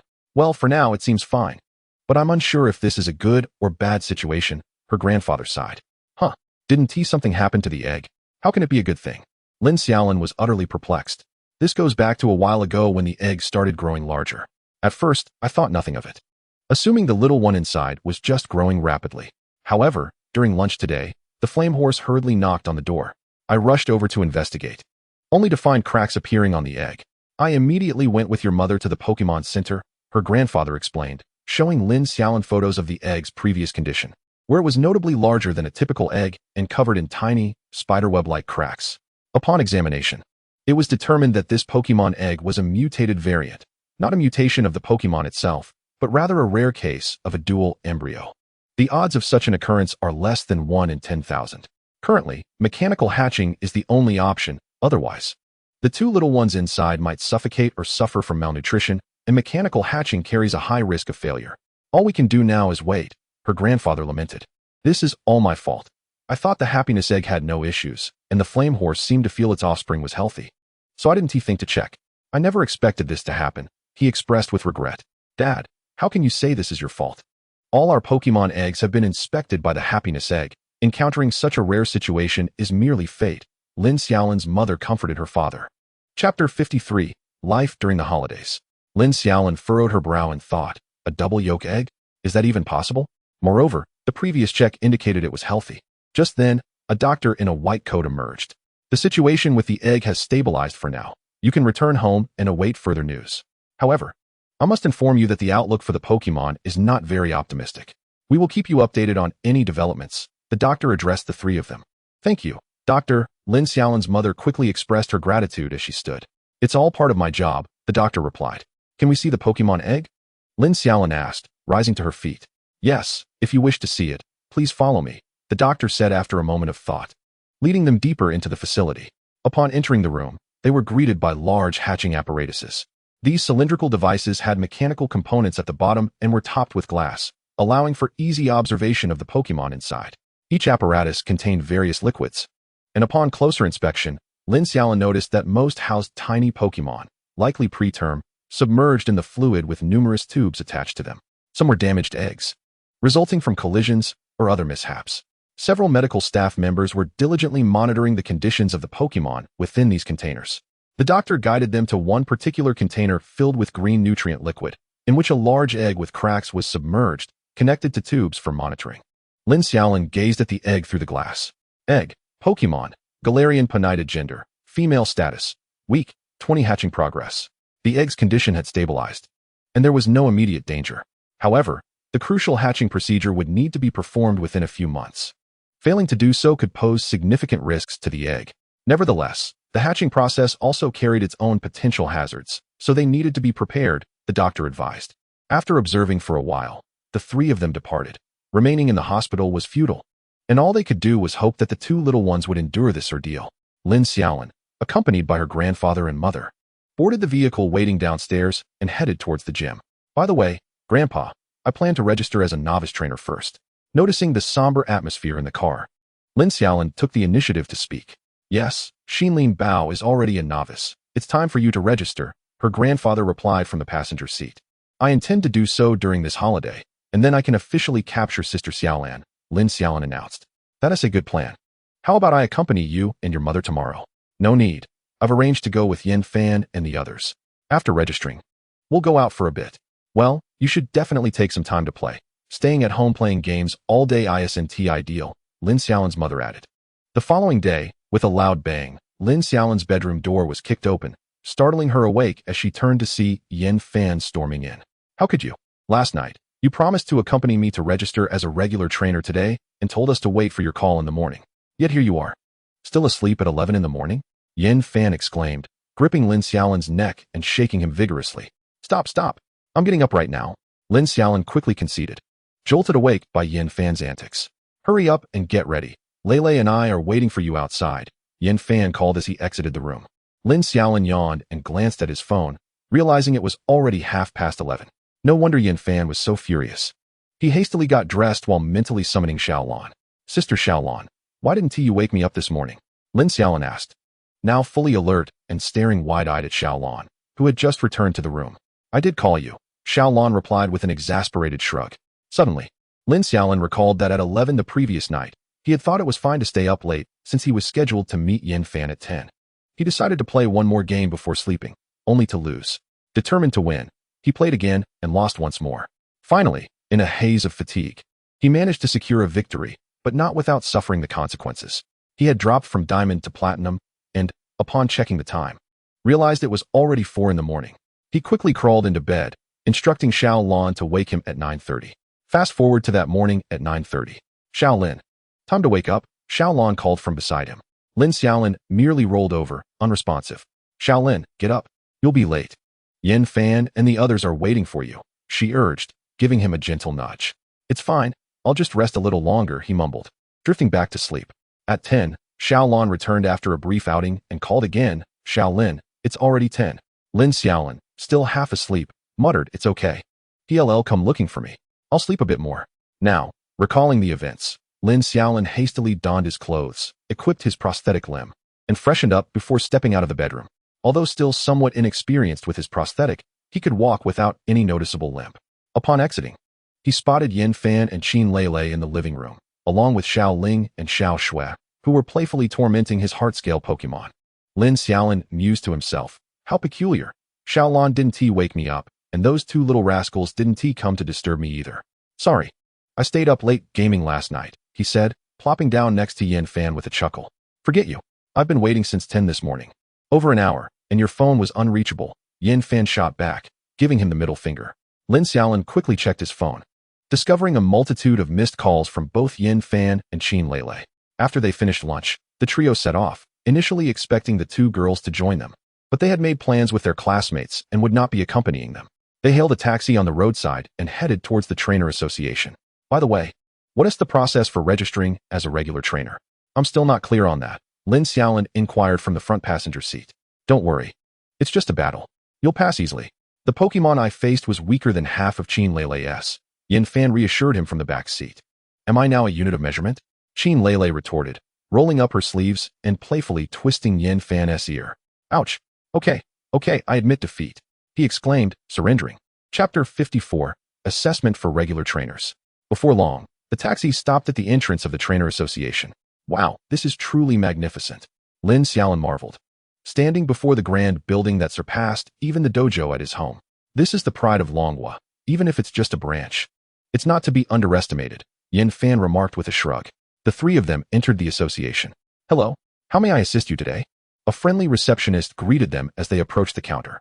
I'm here to register as a regular trainer, Lin Xiaolin replied, pulling out the rookie trainer license he had received earlier. Excellent, the receptionist said, taking the license and beginning to type on her computer. All right, the examination fee is 500. If you fail, you won't be able to retake the exam for 3 months. After processing everything, she handed the rookie trainer license back to Lin Xiaolin.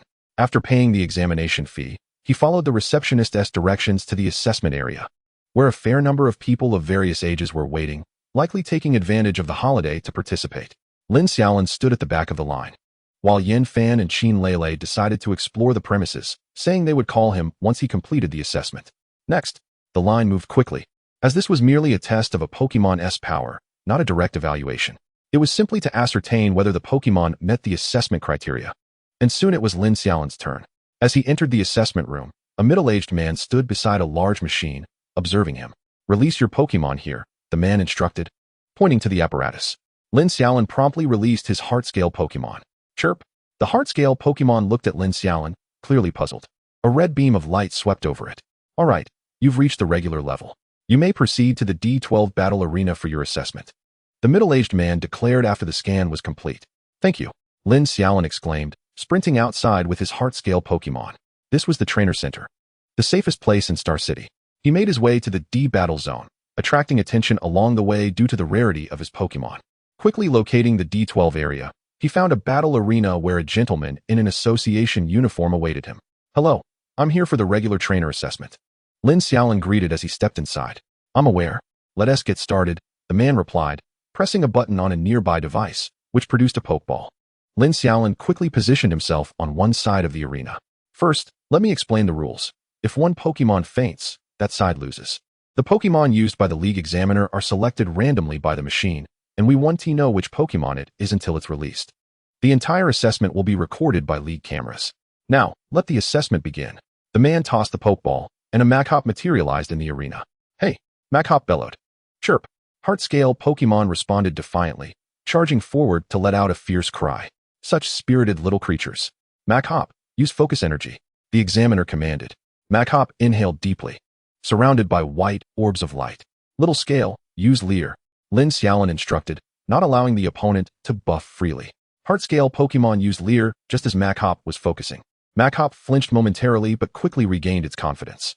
Machop low kick. Hey, Machop shouted as it lunged at Heart-scale Pokemon.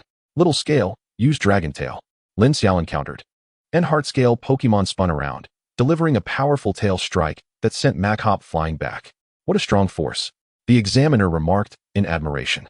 Hey, Machop, determined, stood up again, glaring fiercely at Heart-scale Pokemon.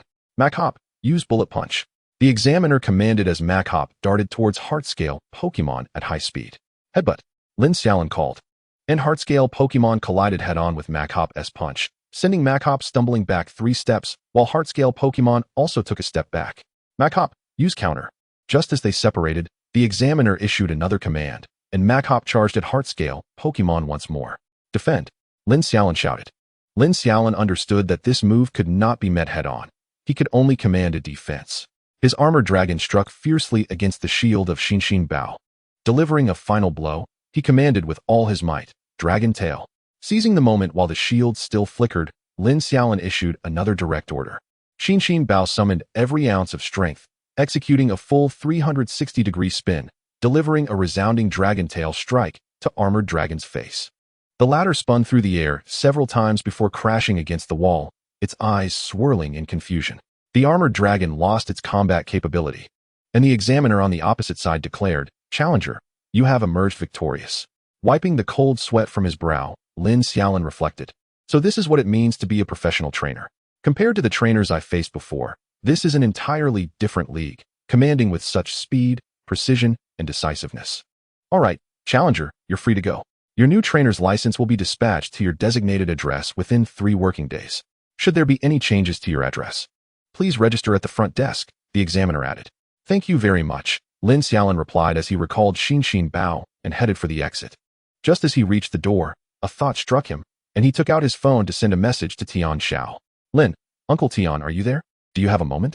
I want to discuss my compensation. Tian, yes, where are you? Do you need me to pick you up? Lin, no need. I'm at the association right now, having just completed the assessment for a normal level trainer. I thought I could take care of this while I'm here. Tian, alright. I'll be there shortly. Lin, thank you, Uncle Tian. I appreciate it.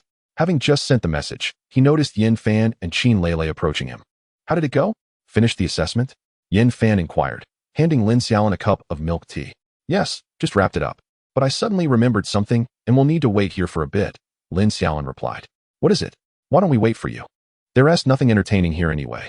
After you finish, we can head to that new escape room in the west of the city. They say it's incredibly challenging. Let us give it a try, Yin Fan suggested, throwing an arm around Lin Xiaolin's shoulder. It's about the compensation for the incident in Xingcan Forest. I've been too busy to come, but today was perfect for handling it. Did you guys receive any compensation? Lin Xiaolin glanced at the two. Yes, but we didn't really need anything, so we just took some basic training materials for Pokémon, Qin Lele replied. Alright then, we'll accompany you to choose. With your brother's discerning eye, he'll surely get the best deals. Yin Fan laughed. Chapter 55, Research Materials. By the way, can I transfer Little Blue to my name now? Lin Xiaolin asked Yin Fan. Not yet. You need to have the normal trainer's license issued first. Previously, sure you took the little kid to ask the staff, and they said it wasn't possible, Yin Fan explained. Alright. It seems I'll have to wait a few more days before I can officially transfer Little Blue's ownership, but there's no rush. After all, my mother needs to accompany me for the transfer. The three of them sat in the Trainer Association's seating area for a while until Tian Xiao walked in. Uncle Tian, Lin Xiaolin called out as he spotted him, and Tian Xiao quickly approached. Xiaolin, how is your recovery progressing? Tian Xiao asked with concern as he reached the trio. Life is back to normal, Lin Xiaolin replied, shaking his right leg prosthesis to indicate that he was no longer hindered. That is good to hear. Let us go. I'll take you to the research materials area for selection. As he spoke, Tian Xiao led the way. Clearly busy, but making time to assist Lin Xiaolin in his endeavors. Research materials? What do you need those for? Yin Fan asked, puzzled. I don't have much use for anything else. What if I find something valuable in the research area? Even if it's not valuable, I can show it to my dad, Lin Xiaolin replied earnestly. Fair point. I've never been to the research materials area. I hope it's eye-opening, Yin Fan said, rubbing his hands together. What good things can you even identify? You'd mistake a glass bead for a pearl, Qin Lele scoffed. Yin Fan sheepishly scratched the back of his head. Tian Xiao led the trio directly into the association's inner sanctum and, after winding through corridors, arrived at a warehouse. He placed his finger on the intelligent fingerprint lock on the large door, and with a resounding click, the door slowly opened. Lin Xiaolin gazed at the imposing door, which was over a meter thick, in awe. As the door opened, the lights in the warehouse flickered on, revealing a multitude of glass display cases, most filled with items, while some empty cases likely indicated materials that had already been exchanged. Alright, Xiaolin, you may choose. This section contains E-grade materials, which are considered low-tier research materials. However, feel free to see if anything catches your fancy. If nothing appeals to you here, I can guide you deeper inside, where higher-quality research materials await, Tian Xiao explained, allowing Lin Xiaolin to enter and explore. Lin Xiaolin observed the glass cases, which numbered around 200, with approximately 170 or 80 containing items. He examined each one closely. A mundane meteorite with a bite taken out of it, a urinal buried for thousands of years, a glove once worn by a Pokémon, now tinged with a trace of its essence. Lin Xiaolin's mouth twitched in disbelief. What on earth were these? It was no wonder they were considered low tier. After scanning the area, the best item he found was a piece of comet fragment, which was merely valuable in terms of currency, offering no utility for Pokémon. Turning back, he spotted Yin Fan standing before a display case, fervently debating with Qin Lele about the merits of an item. Xiaolin, tell me I'm right about this. This thing is definitely a treasure, worth a fortune. And Lele says I'm talking nonsense. Yin Fan exclaimed, pointing at the object within the display case. Lin Xiaolin regarded the item silently. See, Xiaolin thinks it's a good find too, Yin Fan said, misinterpreting Lin Xiaolin's silence as agreement, and he smugly boasted to Qin Lele. Yin Fan, is there even a possibility that it's a urinal? Qin Lele interjected before Yin Fan could respond. Yin Fan? Ha ha ha, urinal. Qin Lele burst into laughter. Yin Fan scrutinized the item again, and indeed, the more he looked, the more it resembled an ancient urinal. Yin Fan fell silent. Uncle Tian, let us move on to the next location. There's nothing here that I like. Lin Xiaolin waved to Tian Xiao, who was waiting at the entrance. Alright. Tian Xiao approached, leading the trio deeper into the facility, where they encountered a large iron door. Once more, Tian Xiao used the fingerprint lock to open the heavy door, revealing the interior to the three of them. It was largely consistent with the previous room, with neatly arranged display cases, but at first glance, it appeared to have significantly fewer items. This area contains D-grade materials. Feel free to look around. If you don't find anything appealing, just call for me, Tian Xiao instructed, pulling out his phone to respond to messages, indicating his busy schedule. Entering the room, Lin Xiaolin immediately noticed that the contents were considerably more reliable than those in the previous area. Although still lacking in utility, they had some connection to Pokémon. He carefully examined the rows of displays. This time, Yan Fan followed Lin Xiaolin closely, refraining from touching anything. As Lin Xiaolin surveyed the items, he discovered several treasures, including a basketball-sized rock containing a medium thunderstone. However, these still proved to be of little use, prompting him to request that Tian Xiao guide them to the next area. The C-grade section boasted significantly more value, containing only about 30 display cases, with roughly 20 filled with items. Lin Xiaolin found a number of intriguing treasures here, even spotting 4 fossils. However, what use were they? There were no fossil revival machines available now. Surely, Lin Xiaolin couldn't be expected to produce one himself? This is rather unrealistic. At present, Lin Xiaolin might not even recognize all the machine parts, let alone delve into the intricacies of such complex matters. After wandering around, he finally found something that caught his fancy, a piece of luminous clay, which seemed to extend the effects of light walls and reflective barriers in the game. Although it appears that no one in reality has yet discovered its application. This is a remarkable item. If nothing better is found inside, I shall certainly acquire this one, allowing me to publish a research report and secure a researcher identity for myself. Uncle Tian, let us proceed further. After observing, Lin Xiaolin called out to Tian Xiao again. Is there nothing you fancy?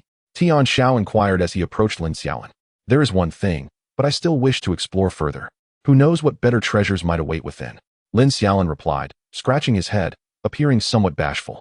Haha, indeed, we ought to venture deeper. After all, we have come this far. It would be prudent to see the best and broaden our horizons, said Tian Xiao, leading the trio into the exhibition hall for B-level research materials.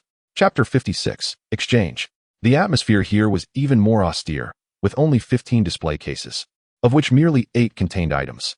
Lin Xiaolin stepped forward to examine them. Beautiful scales, sharp claws, evolutionary stone. The more Lin Xiaolin observed, the heavier his breathing became.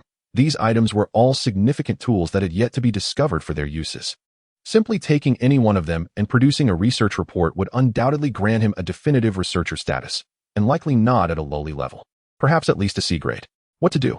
I wish I could take them all, Lin Xiaolin contemplated, but it was merely a fanciful thought. Such a thing was impractical.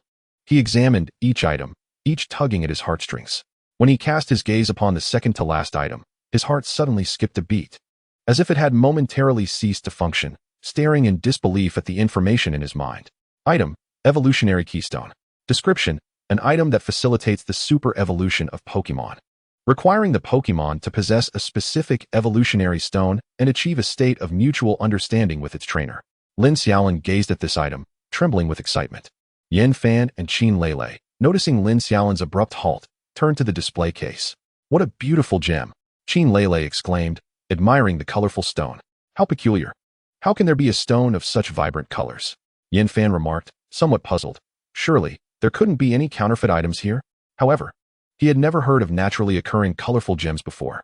Lin Xiaolin turned to read the description on the display case. Description: a curious rainbow stone, excavated by archaeologists from beneath the earth, seemingly harboring some mysterious secrets, possessing a power distinct from elemental forces. I must have this, Lin Xiaolin thought to himself, glancing at the next item, which was merely a badge of kings. Well then, do you see anything you desire? Tian Xiao asked after Lin Xiaolin finished reading. Yes. This gem is quite lovely, but I still wish to see what lies deeper within, Lin Xiaolin replied, putting on an indifferent facade, though internally, he was quite anxious. What if he ventured to the innermost area, and someone else snatched away the keystone? The thought filled Lin Xiaolin with dread. Unwilling to let the keystone slip from his sight for even a moment, Tian Xiao led the trio into the next exhibition room, which was even more dismal, containing a mere 5 display cases, of which only 2 held items. Lin Xiaolin examined them closely. One was a vitality cube, and the other a purple berry. A berry? Lin Xiaolin stood there, astonished. Item: Vitality Cube. Description: instantly restores vitality to a near-death Pokémon. Item: Mysterious Purple Berry. Description: a berry of unknown origin, capable of crafting ultra-high capture rate Pokeballs. Lin Xiaolin recalled the information, ultra-high capture rate. Combined with purple, could this be the raw material for a Master Ball? Wait, let me check the association's information. Description of the Vitality Cube, derived from a meteorite. Imbued with rich life energy, effects unknown. Description of the purple berry. Origin unknown, confiscated from underground organizations, perpetually unspoiled. All Pokémon fear the aura of this berry and tend to avoid it. What to do? I am so conflicted, Lin Xiaolin mused. I want the keystone. And I want this as well. I want them all. If only I were an adult. Children make choices, while adults take everything. Noticing Lin Xiaolin's turmoil, Tian Xiao assumed he had found something appealing and asked, have you set your sights on one? Uncle Tian, may I select one A level and one B level item? I desire both. If that is not feasible, I can add some alliance coins, Lin Xiaolin asked, torn. Tian Xiao furrowed his brow in contemplation. This matter is beyond my purview, as all items here must be exchanged for association points. They cannot simply be purchased with alliance coins. I shall inquire. With that, Tian Xiao took out his phone and began making inquiries. After a few minutes, he hung up, and Lin Xiaolin's heart raced. They said it's permissible, but with a condition. Your grandfather must sell one of the Kadabras he has cultivated to the association. They are in urgent need of a Kadabra and will not take it for free. They will purchase it at double the market price. Tian Xiao relayed the information to Lin Xiaolin. Lin Xiaolin furrowed his brow slightly. The three Pokémon, Hoodie, Shinado, and Galarian Rapidash, were their foundation in Star City, and they would never sell them. I will ask my grandfather, Lin Xiaolin stated, pulling out his phone to relay the news to his grandfather. Xiaolin, do you truly wish for that research material? His grandfather inquired, neither outright rejecting nor agreeing. Lin Xiaolin understood. His grandfather was assessing whether this item was worth sacrificing a Kadabra, especially since there was only one Kadabra in the gym, which had yet to be captured. Yes, I want it. Lin Xiaolin's answer undoubtedly conveyed to his grandfather that the item was indeed worth the sacrifice. All right, then go ahead and trade. I shall support you without reservation. Lin Xiaolin had always been intelligent and would not make foolish decisions, which was why his grandfather trusted him. After hanging up, Lin Xiaolin felt a surge of inexplicable confidence. This was indeed the feeling of having connections. Uncle Tian, it's settled. My grandfather has agreed. Good, then whatever you desire. I will have the professionals assist you in retrieving it. With that, Tian Xiao began calling for specialized staff. After all, these items were delicate and could easily be damaged. The staff entered and began packing the keystone and the purple berry. Uncle Tian, do you know what the association needs the Kadabra for? Lin Xiaolin asked curiously during the packing process. Rumor has it that a psychic has emerged among this generation of future stars, and the association is personally searching for psychic-type Pokémon for him. Beyond that, I am not entirely sure, Tian Xiao replied after some contemplation. Oh, I see. Lin Xiaolin nodded, refraining from further inquiries. The Future Stars was an incubation center run by the association, akin to an orphanage, dedicated to providing a pathway for gifted orphans. Such individuals, once developed, could become a significant asset to the nation. After the staff packed the two items in specialized black boxes and handed them to Lin Xiaolin, the three of them boarded Tian Xiao's private vehicle, heading toward the gym. With such valuable items in hand, it was prudent to return to the gym before embarking on further adventures. By the way, Xiaolin, I have something serious to discuss with you, Tian Xiao suddenly stated while driving. Lin Xiaolin sat up straight, sensing the gravity in Tian Xiao's tone, which indicated something important was afoot. Due to your encounter with the Crocodile Organization, we in Dragon Country have initiated a comprehensive search, successfully dismantling most of their bases. However, for some unknown reason, the leader of the Crocodile managed to escape, and the association suspects there may be an insider among us. A thorough investigation has begun. As he spoke, Tian Xiao gave Lin Xiaolin a knowing look, continuing with the gravity of the situation. Chapter 57, Conditions. The individual who previously injured you in the Starry Forest is a squad leader from the Crocodile Organization. The circumstances were too hurried at the time, and he managed to escape, albeit most of his Pokémon have been captured.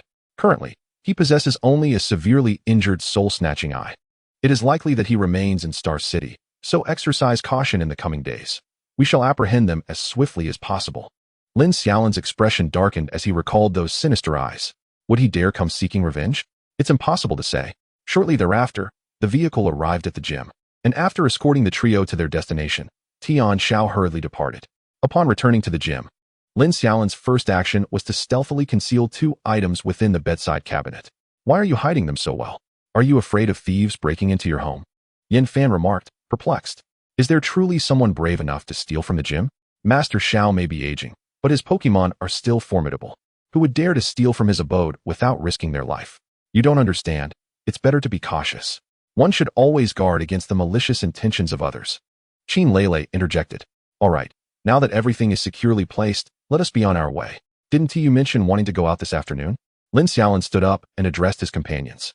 Let us go onward, Yin Fan declared as he strode out.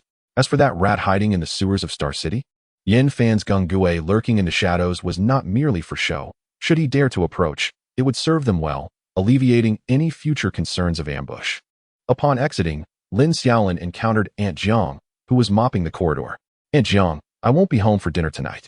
If my mother returns, could you please inform her? He waved goodbye and hurried after Yin Fan. By the way, Yin Fan, Lin Xiaolin began as they walked. When I was captured, I mentioned your name. As your father's reputation carries considerable weight, be cautious. I'm worried he might mistakenly seek revenge on you. Lin Xiaolin spoke with gravity. I actually hope he comes for me. I would relish the opportunity to ensure he returns empty-handed. Yin Fan replied with a grin. That night, after finishing dinner, Lin Xiaolin and Yin Fan parted ways. Lin Xiaolin hailed a taxi to the gym, and as soon as he departed, Yin Fan's demeanor shifted to one of seriousness as he dialed a long unmade call. Hello? A gentle male voice answered on the other end. Old man, I need a favor. Yin Fan stated directly. This isn't like you. What's the matter? As long as it doesn't involve Lele, I'll consider it, came the languid response. Standing beside Yin Fan, Qin Lele shot him a glare, realizing he had indeed mentioned their previous engagement to his father. Misunderstanding. That was a long time ago, Yin Fan quickly apologized. Real men do not hold grudges against women. Oh, is Lele there? Let me have a word with her, the voice continued. That's unnecessary, old man. I truly have pressing matters this time. You remember the incident in the Starry Forest, right? Yin Fan said, suddenly serious. I remember. But the association should have handled it by now. I cannot take responsibility for it. After all, it was directly handled by the association. What can a businessman like me do? I'm not asking you to handle that.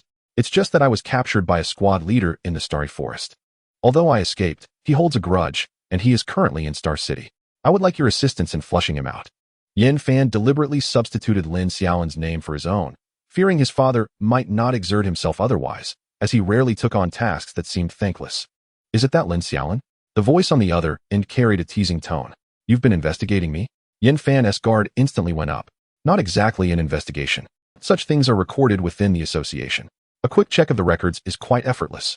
But is such a person truly worth your personal attention? The tone turned serious. Yin Fan fell silent for a moment before exhaling deeply. I need you to eliminate that individual in Star City.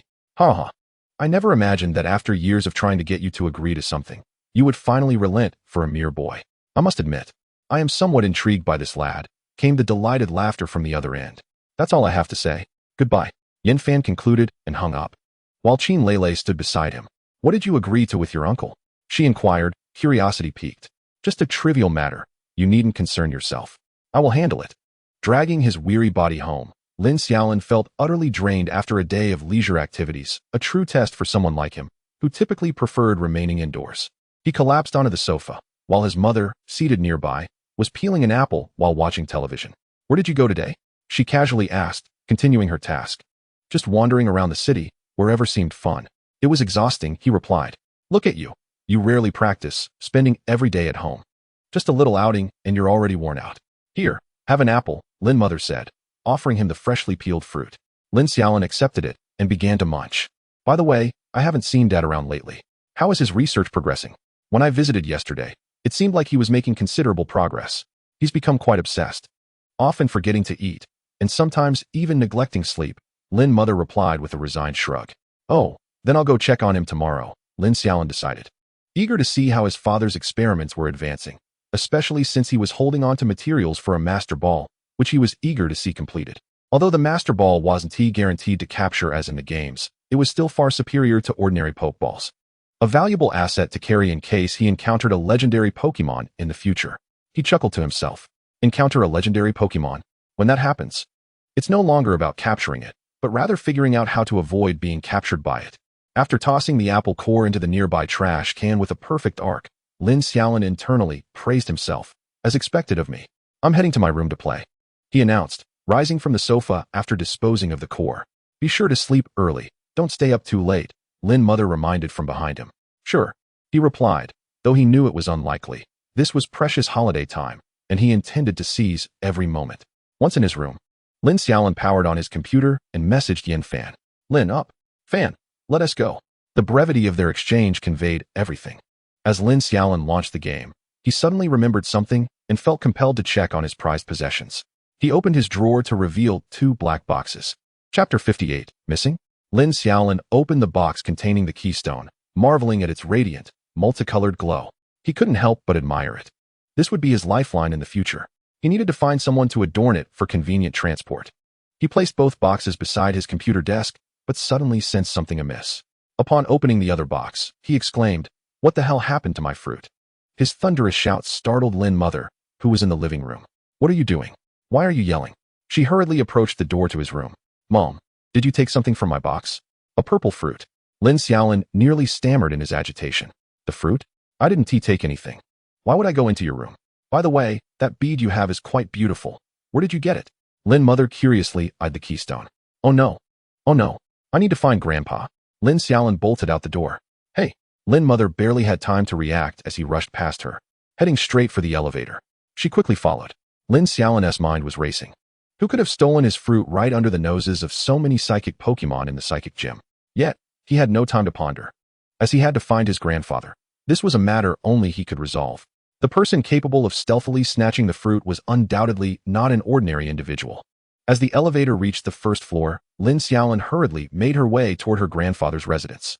Unfortunately, due to the limitations imposed by her prosthetic limb, she could only manage a limping run, leaving the onlookers bewildered. "Xiaolin, what's wrong?" The unusual sight startled Xiaolin, who had been training in the powers room, prompting her to teleport to Lin Xiaolin's side. Xiaolin, please, teleport me to grandfather's place." Lin Xiaolin gasped, barely able to explain in her breathless state. Xiaolin, recognizing the gravity of the situation, executed an instantaneous teleportation, and in the next moment, Lin Xiaolin and Xiaolin found themselves in the living room of her grandfather's modest home, startling the grandparents who were engrossed in their television show. "What happened, Xiaolin?" Grandmother quickly rose to support the nearly collapsing Lin Xiaolin. Grandfather, Lin Xiaolin struggled to articulate her thoughts, panting heavily. Take your time, Grandmother comforted, gently patting Lin Xiaolin's back to ease her breathlessness. After a few moments, Lin Xiaolin managed to regain some composure. "Grandfather, my belongings were stolen, specifically the A-class research materials I retrieved from the association today." She succinctly conveyed the dire situation. "What? Where were you when it was stolen?" Grandfather immediately stood up, urgently questioning her. "It was in my room. When I returned this afternoon, I placed everything in my nightstand, and when I just checked, the box and another item were still there, but the A-class research materials were missing." Lin Xiaolin explained in a rush. Grandfather's brow furrowed deeply. Who could have stolen something right under his nose without a trace? "I will inquire about the situation at the association," he declared, taking out his phone to contact someone there. In this city, all entries and exits were recorded, and by checking the records of who had entered Star City in the past few days, they could identify any individuals capable of stealing under his watchful eye. As grandfather made his inquiries, Lin's mother rushed in. "Xiaolin, what's the matter? Why are you running so fast?" She panted, equally concerned. "Mom, I lost some materials I had stored in my room. They were A-class research materials given to me as compensation by the association. I had just hidden them in the nightstand this afternoon, and now they're gone, so I hurried to ask grandfather," Lin Xiaolin briefly explained. "What? How could something in your room go missing?" Lin's mother was equally astonished. "Yes, grandfather is checking on it now." Just then, grandfather concluded his call and turned to Lin Xiaolin. "I asked, and there haven't been any trainers of Quasi-King level or above visiting Star City recently. However, it is utterly implausible that anyone below that level could have stolen anything under the watchful eyes of so many psychic Pokémon." He fell into deep thought as he spoke. "By the way, Xiaolin, where did you hide your belongings?" Lin's mother suddenly inquired. "In the nightstand?" "Why?" Lin Xiaolin looked at her mother, puzzled.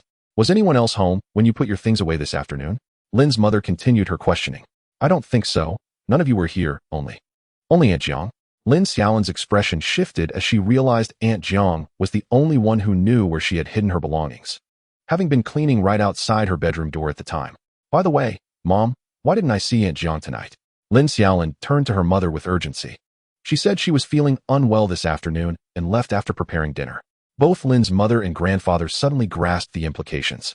Initially, they had assumed that a powerful trainer had stealthily stolen the items, but could it truly be possible for just one item to be taken? Especially with no signs of a struggle? The realization dawned upon them that the thief might be someone from their own household. Ching. Quickly call Xiao Jing and find out what's going on. Grandfather urged Lin's mother to make the call. All right, I will call her. Admittedly, Lin's mother was skeptical that Aunt Jiang would resort to theft. After all, Aunt Jiang had worked for the Xiao family for over a decade, and they treated her well, providing her with red envelopes during holidays and a generous salary exceeding 10,000, which was considered high in the domestic help industry. Beep. The number you dialed is currently turned off. Upon hearing this, Lin's mother felt a chill run down her spine. What happened? Lin Xiaolin asked, concerned. It's turned off. The news unsettled everyone present. In response, grandfather immediately pulled out his phone and called the head of the security bureau, akin to the police chief in the past. Hello. Old Xiao, is there something wrong? A respectful voice came from the other end. Xiao Zheng, I need you to help me investigate someone.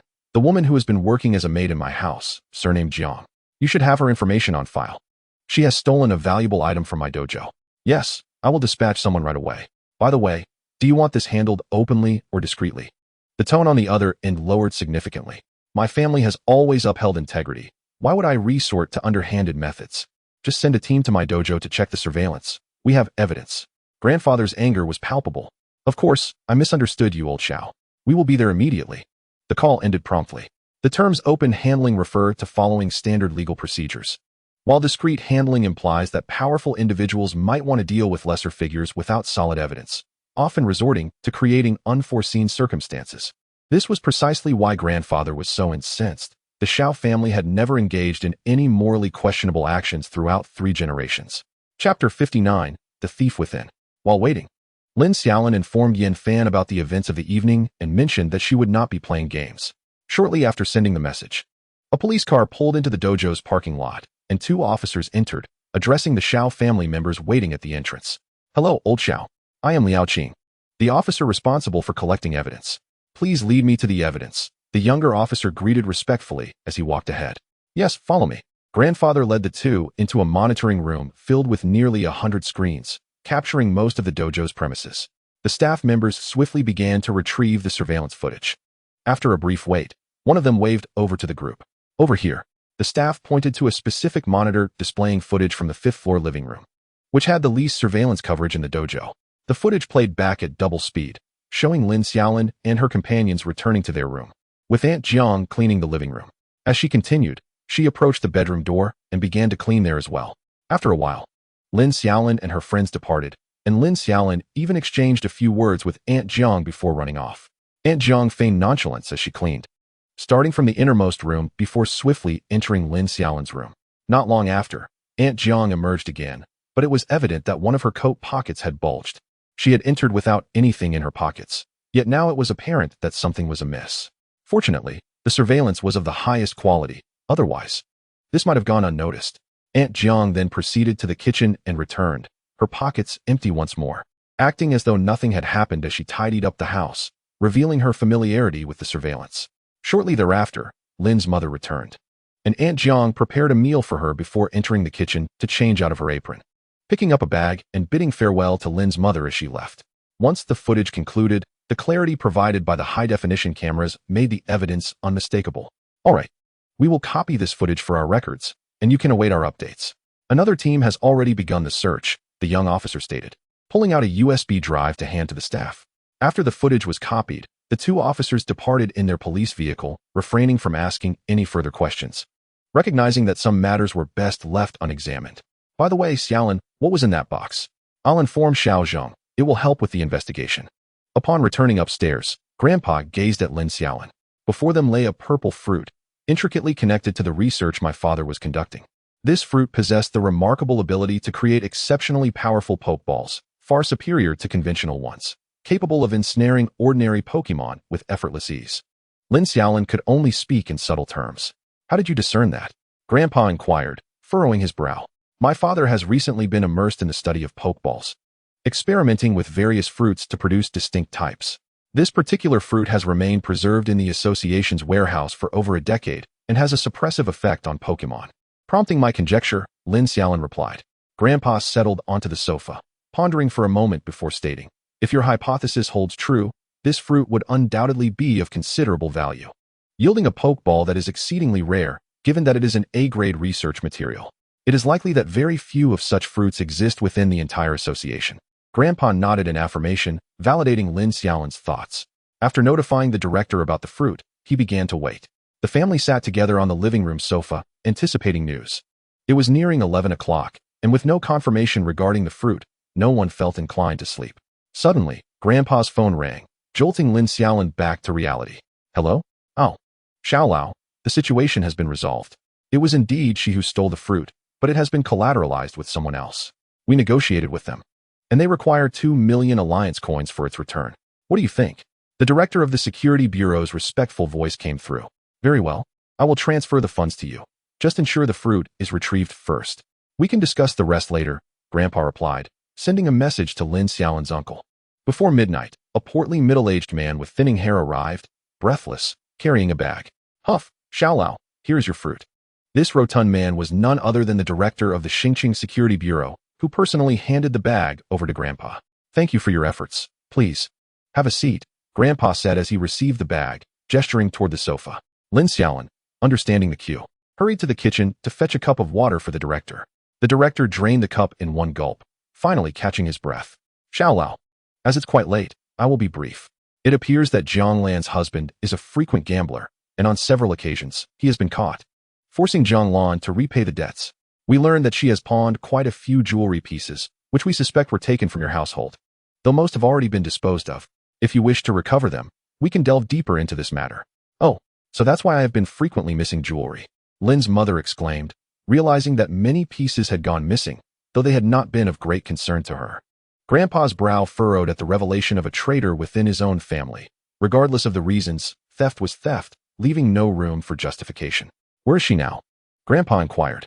"After our investigation, it seems that she and her husband realized they had drawn too much attention and were fearful of retaliation. They were already on a train heading to the neighboring city. However, we have contacted the authorities there, and they have been apprehended. They will be escorted back tomorrow," the director informed. "Very well, I appreciate your assistance. As for the jewelry, there's no need to pursue it further. If I require any favors in the future, I will mention it to my old man. I can agree to anything that does not breach principles." This statement implied that Grandpa owed the director a favor, considering the efforts he had expended for a late-night search. "Not at all. It's our duty. Thank you, Xiaolao. I shall not intrude any longer. It's quite late. I will personally call you when they are brought back tomorrow," the director said, beaming with satisfaction before taking his leave. Chapter 60, Ordinary Level Trainer License. "Let us visit tomorrow. It's late now. Time for rest," Grandpa suggested, retreating to his room, too weary to descend to the lower floor for sleep. Lin Xiaolin, elated, cradled the fruit in her arms as she returned to her room, securely hiding it along with the keystone in her wardrobe and locking the door. She sent a message to Yin Fan, informing him that the matter had been resolved, then drifted into a peaceful slumber. The next morning, Lin Xiaolin awoke, stretching lazily, and noted the time, past 10 o'clock. "Ah, splendid. I have risen quite early." After freshening up, she stepped outside to find her mother and grandparents chatting on the sofa, while Aunt Lu was tidying up.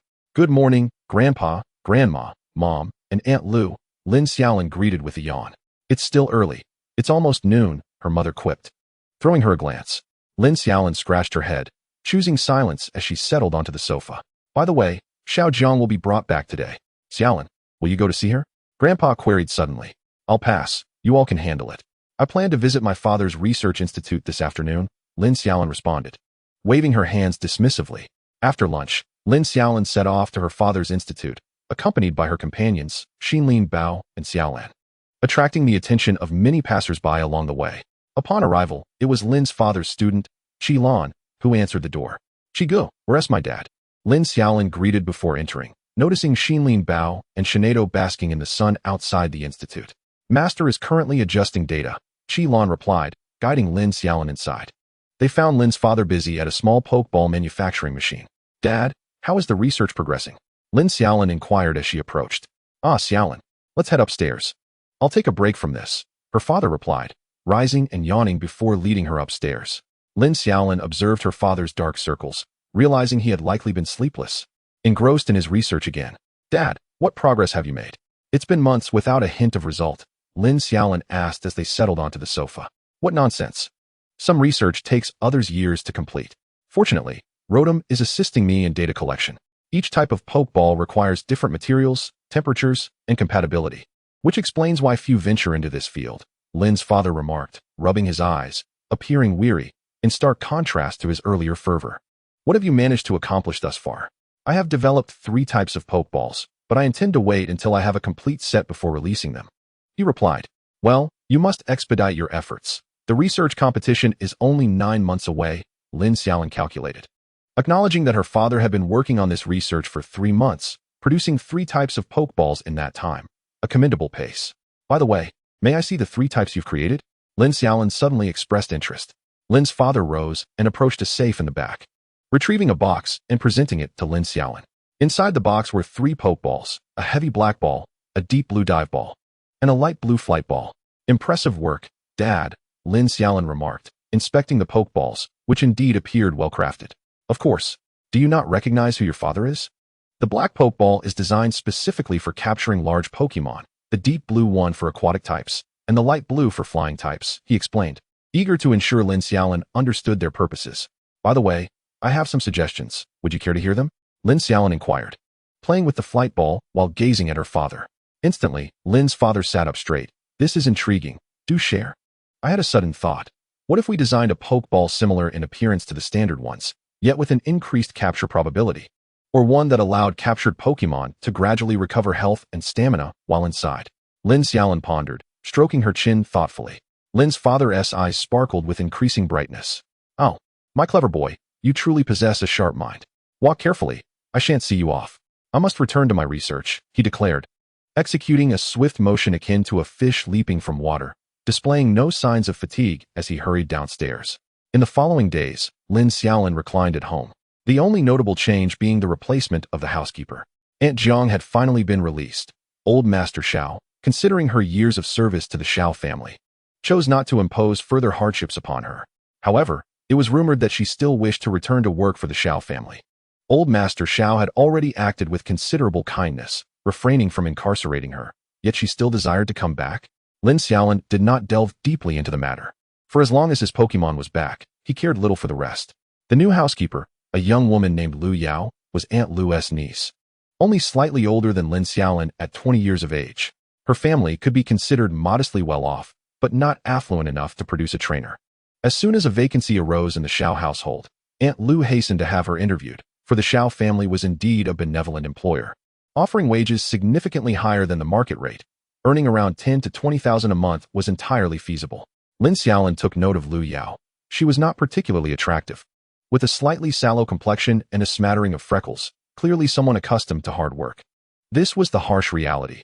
Only truly affluent families could afford to provide Pokémon for each child. For most middle-class households, aspiring to become a trainer was akin to gambling. Winning meant prosperity for the entire family, but losing could wipe out generations of savings and plunge them into debt. Moreover, 80% of civilian trainers faced bleak prospects. For them, securing a position as a ranger was already a significant achievement, let alone aspiring to loftier heights. This reality elucidated why the poor became poorer while the rich grew richer. In the Dragon Kingdom, while the situation was relatively better, civilians received some subsidies for trainers. Albeit meager, it at least alleviated some financial strain. Furthermore, major factions dared not blatantly bully civilians. Generally, as long as one did not overstep, there was little interest in harassment, for it was a thankless endeavor that could draw the ire of the associations. Initially, Lu Yao appeared timid, but the Xiao family was forgiving, and within a few days, she grew comfortable. On the 5th day of the holiday, after Lin Xiaolin and his mother finished their meal, a delivery was brought up by a receptionist, reportedly for Lin Xiaolin. Upon unwrapping the package, he discovered it contained the long-desired ordinary-level trainer license. What is it? His mother inquired from the side. My ordinary-level trainer license. Lin Xiaolin replied, presenting the document to her. Oh, then you can transfer Xiaolin to your name this afternoon, she responded. Indeed, although Lin Xiaolin's face betrayed no emotion, his heart surged with excitement. Xiaolin was finally officially his. By the way, Mom, do you know of any custom jewelry stores? Lin Xiaolin asked. Well, I do, but jewelry? What do you need it for? No, wait, do you have a girl you like? His mother teased, raising a knowing eyebrow. Lin Xiaolin blinked in confusion. What nonsense. I have that gem from before. I want to turn it into a bracelet to wear. Lin Xiaolin couldn't help but admire his mother's imaginative leaps. Oh, you mean that gem? But isn't it a bit too large? Wouldn't it be uncomfortable on your wrist? She pondered, recalling that the colorful bead was nearly the size of a ping-pong ball. That's all right. I'll ask the jeweler for suggestions this afternoon. You can take me there. Lin Xiaolin replied.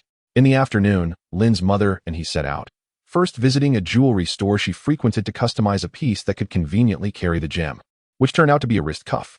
The cuff, about 8 centimeters wide, fit perfectly around the wrist, woven entirely from silver threads, with the gem embedded at the top. When worn, it felt cool against the skin, causing no discomfort whatsoever.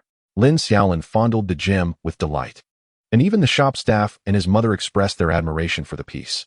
While the silver-woven cuff was not particularly striking, the moment the gem was set into it, the transformation was akin to that of a swan from an ugly duckling, reluctant to let the gem out of his sight. Lin Xiaolin vigilantly watched as the artisans crafted the piece, only feeling satisfied once it was completed, and he donned the cuff as he exited the jewelry store with his mother. What kind of gem is this that you cherish it so? His mother inquired, observing Lin Xiaolin's reluctance to let anyone else touch it. You'll find out in due time. It will undoubtedly be a priceless treasure, Lin Xiaolin replied, his eyes fixated on the gem as he continuously caressed the cuff on his wrist. Goodness, you and your father are 2 peas in a pod, his mother remarked, shaking her head in exasperation. The pair took a taxi to the Trainer Association, and after navigating a series of complex procedures, they finally transferred Xiaolan to Lin Xiaolin's name. Holding Xiaolan's pokeball, Lin Xiaolin grinned broadly.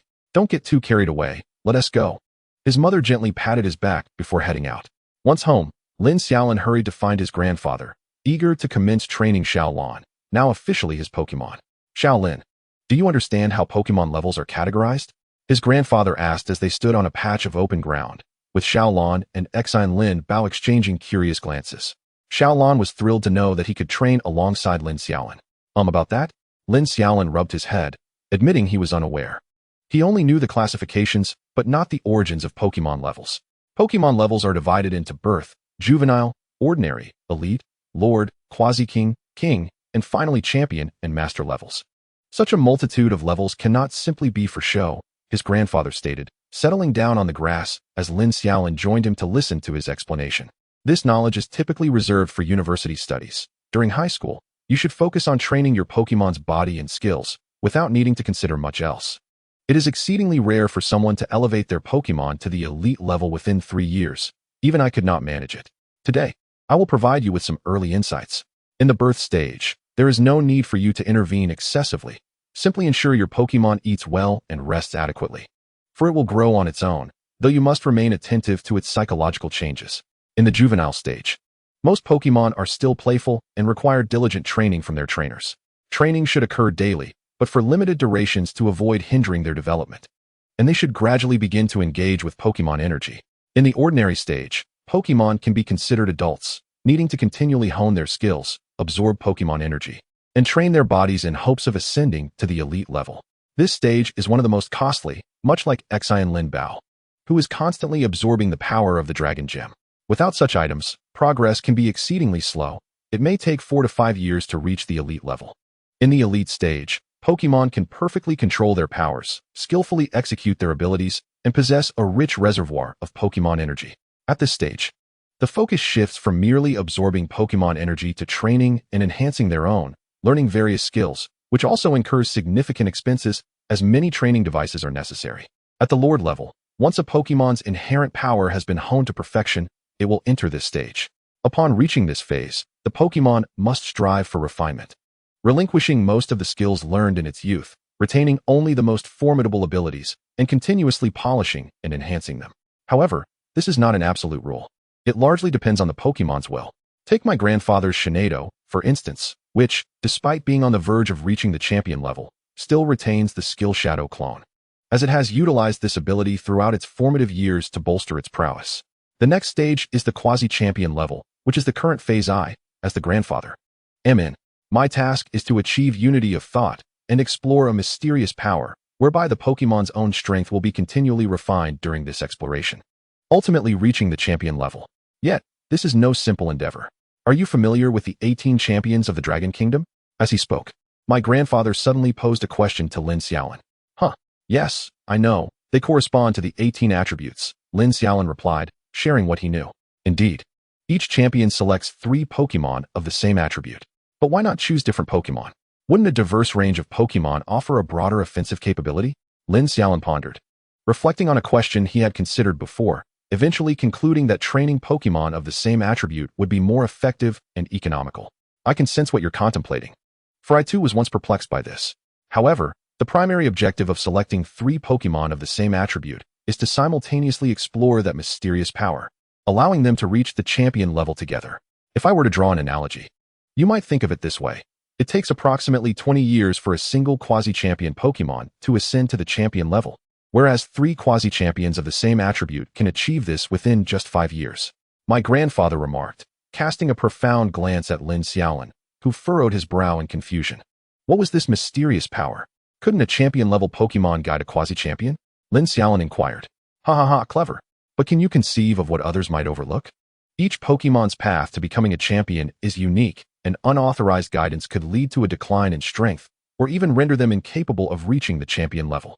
Only Pokémon of the same attribute, who have shared a long-standing bond, can explore the path to championhood together. There are no shortcuts on this journey. My grandfather smiled as he observed the heart-scale Pokémon frolicking on the grass. This represents a significant fork in the road.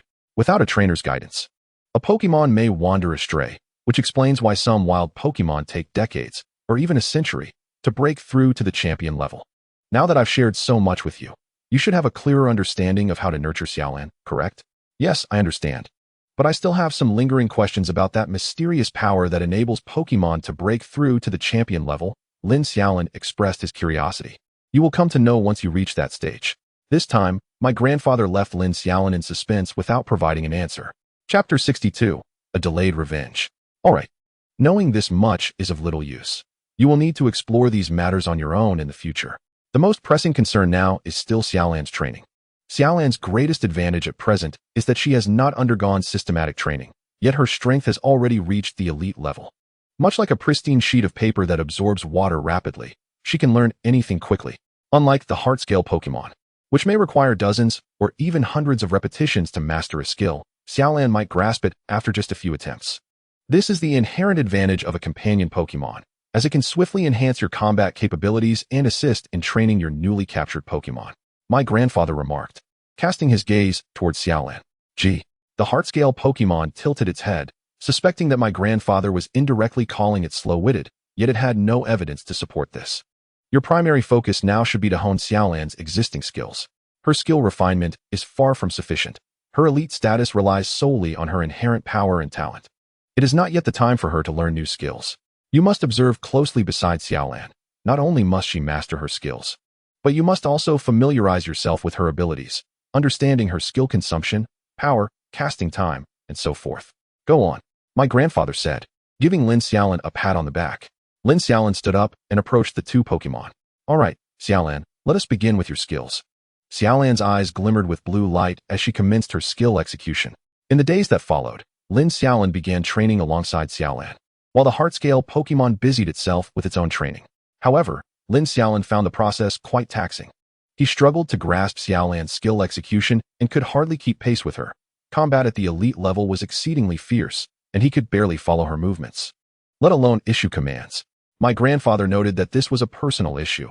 Lin Xiaolin could only be considered an average-level trainer, more than capable of directing ordinary-level Pokémon, but woefully out of his depth when it came to commanding elite-level Pokémon, especially those of the psychic type. This was an unavoidable reality. Lin Xiaolin could only continue to adapt and synchronize with Xiaolan. Not only must Xiaolan and the heart-scale Pokémon grow stronger, but he too must keep up with his Pokémon's progress. Time flew by, and the week-long holiday swiftly came to an end. Good morning, class monitor. Lin Xiaolin strolled through the school with his computer on his back. Students from Class 0 greeted him as they passed by, and Lin Xiaolin politely responded. Upon entering the classroom, Lin Xiaolin noticed not everyone had arrived, so he casually placed his backpack behind him and rested his head on the desk for a quick nap. As he drifted in and out of slumber, the surrounding noise began to escalate. Lin Xiaolin sat up to see that most of the students had gathered. Beyond this month, he would need to begin preparing to undertake tasks from the association, which was why he had not gone to the training ground today, but rather gathered in the classroom. Everyone had assembled, though they were still waiting for class to begin. and since Duan Xian had not yet arrived, the students engaged in discussions about their holiday experiences. Xiaolin, what's the story behind that incident? Fill me in, Yin Fan inquired, having noticed Lin Xiaolin wake up and wanting to know about the stolen fruit incident. Lin Xiaolin had been preoccupied with training Xiaolan and had not had time to respond to his messages. What else could it be, just? Lin Xiaolin began to explain to Yin Fan. Suddenly, a person in the classroom stood up and approached Lin Xiaolin. Oh, Lin Xiaolin was taken aback. He hadn't sought trouble with this individual, so why were they coming to him? The person striding towards him was none other than the clown who had been bouncing around since the military training. Yin Fan had mentioned him, claiming he had struck luck and ended up in class 0. What was his name again? Ah, Liao Wei. Lin Xiaolin regarded Liao Wei with a teasing glance. Not taking him seriously, Liao Wei approached Lin Xiaolin from behind, bending down and leaning close to his ear. Class monitor Xiaolin, may I challenge you? Liao Wei's voice carried a hint of mockery, barely audible to Lin Xiaolin and Yin Fan, while the others remained oblivious, chattering away about their own matters. Sure, the position of class monitor is meant for challenges, to provide you with a goal. However, I fear. Lin Xiaolin's words trailed off as he leaned in closer to Liao Wei's ear. You are not worthy. The 3 light words fell on Liao Wei's ears, and rather than inciting anger, he merely responded with a derisive chuckle. That's not for you to worry about, crippled class monitor, Liao Wei retorted. The last 4 words spoken lightly. With a loud thud, Liao Wei staggered to the left before collapsing to the floor, a clear imprint of a fist visible on his right cheek. Lin Xiaolin had yet to react when Yin Fan had already taken action. The moment Yin Fan struck, the previously cacophonous classroom fell into an eerie silence. Suddenly, 2 boys rushed over. Lin Xiaolin recognized them as Liao Wei's companions, his lackeys.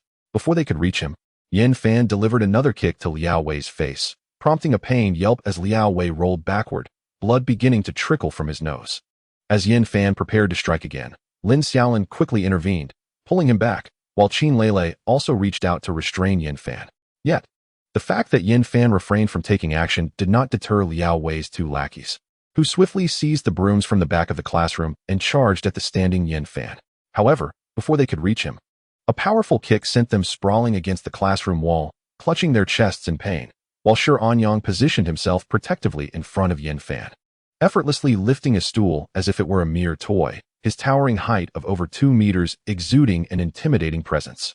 Come any closer and try it, Shi Anyang bellowed, his voice resonating with authority, a stark contrast to his previously gentle demeanor. His formidable stature instilled a profound sense of security as he stood guard before Yin Fan. Faced with this display, Liao Wei's companions hesitated, opting instead to support their injured friend, Liao Wei, who was groaning in pain. Observing that the trio had no intention of escalating the conflict, Shi Anyang lowered the stool and resumed his seat. Before the 3 could return to their desks, Duan Xian entered the classroom, her gaze immediately falling upon Liao Wei's bloodied face, her brow furrowing in concern. Who did this? Who permitted you to fight in the classroom? Duan Xian demanded from the podium, slamming the documents in her hand for emphasis. It was us. The 5 students in the back exclaimed in unison, causing Duan Xian to halt in her tracks, momentarily taken aback. You too. Please escort Liao Wei to the infirmary. And remember, no fighting in the classroom next time. Duan Xian softened her tone. Liao Wei had initially brightened at the sight of Duan Xian, but her words quickly deflated his spirits. Class monitor, don't forget our duel. He mumbled as he passed by Lin Xiaolin, casting a fierce glare at the others. I'm always ready, Lin Xiaolin replied dismissively, waving his hand. Chapter 63, Liao Wei's Challenge. Once Liao Wei was assisted out, Duan Xian activated the multimedia computer in the classroom, inserting a USB drive. The association has released all E-level task information, and I will now send it to your phones for you to review and accept, she announced. Lin Xiaolin promptly retrieved his phone, locating the file Duan Xian had sent to the class group. Upon opening it, he discovered a prompt to download software named Trainer Association Commission. After successfully downloading and logging in, he finally accessed the list of tasks. E-level task: assist in locating a lost Meowth. Reward: 5 association points. E-level task: help drive away field moles, approximately 7 to 10 juvenile. Reward: 10 association points. E-level task. Lin Xiaolin glanced through the tasks, disheartened to find them to be menial chores. Tasks will be executed according to the groupings from last week. Please note, there will be a review at the end of each month, and you must accrue over 50 points this month, or you will be deemed unqualified. 3 instances of failure will result in removal from Class 0, Duan Xian stated. casting her gaze towards the raucous students below. You are now free to enter and exit the school at will, but I must outline a few important rules. 1. No seeking external assistance. Only your group members may complete tasks. Violators will be expelled. 2. No using any external tools. The school will provide each of you with a bicycle for travel. 3. You may not linger outside for extended periods. Allowed hours are from 9 a.m. to 6 p.m. Exceeding this time will result in a deduction of 10 association points. 4. If tasks are not completed, the system will indicate how many points you have lost. You can monitor this yourselves. That concludes my announcements. Starting today, you will have no fixed classes. Practical experience will be your curriculum. However, I will still be in the training room during the usual training times. So feel free to approach me with any questions.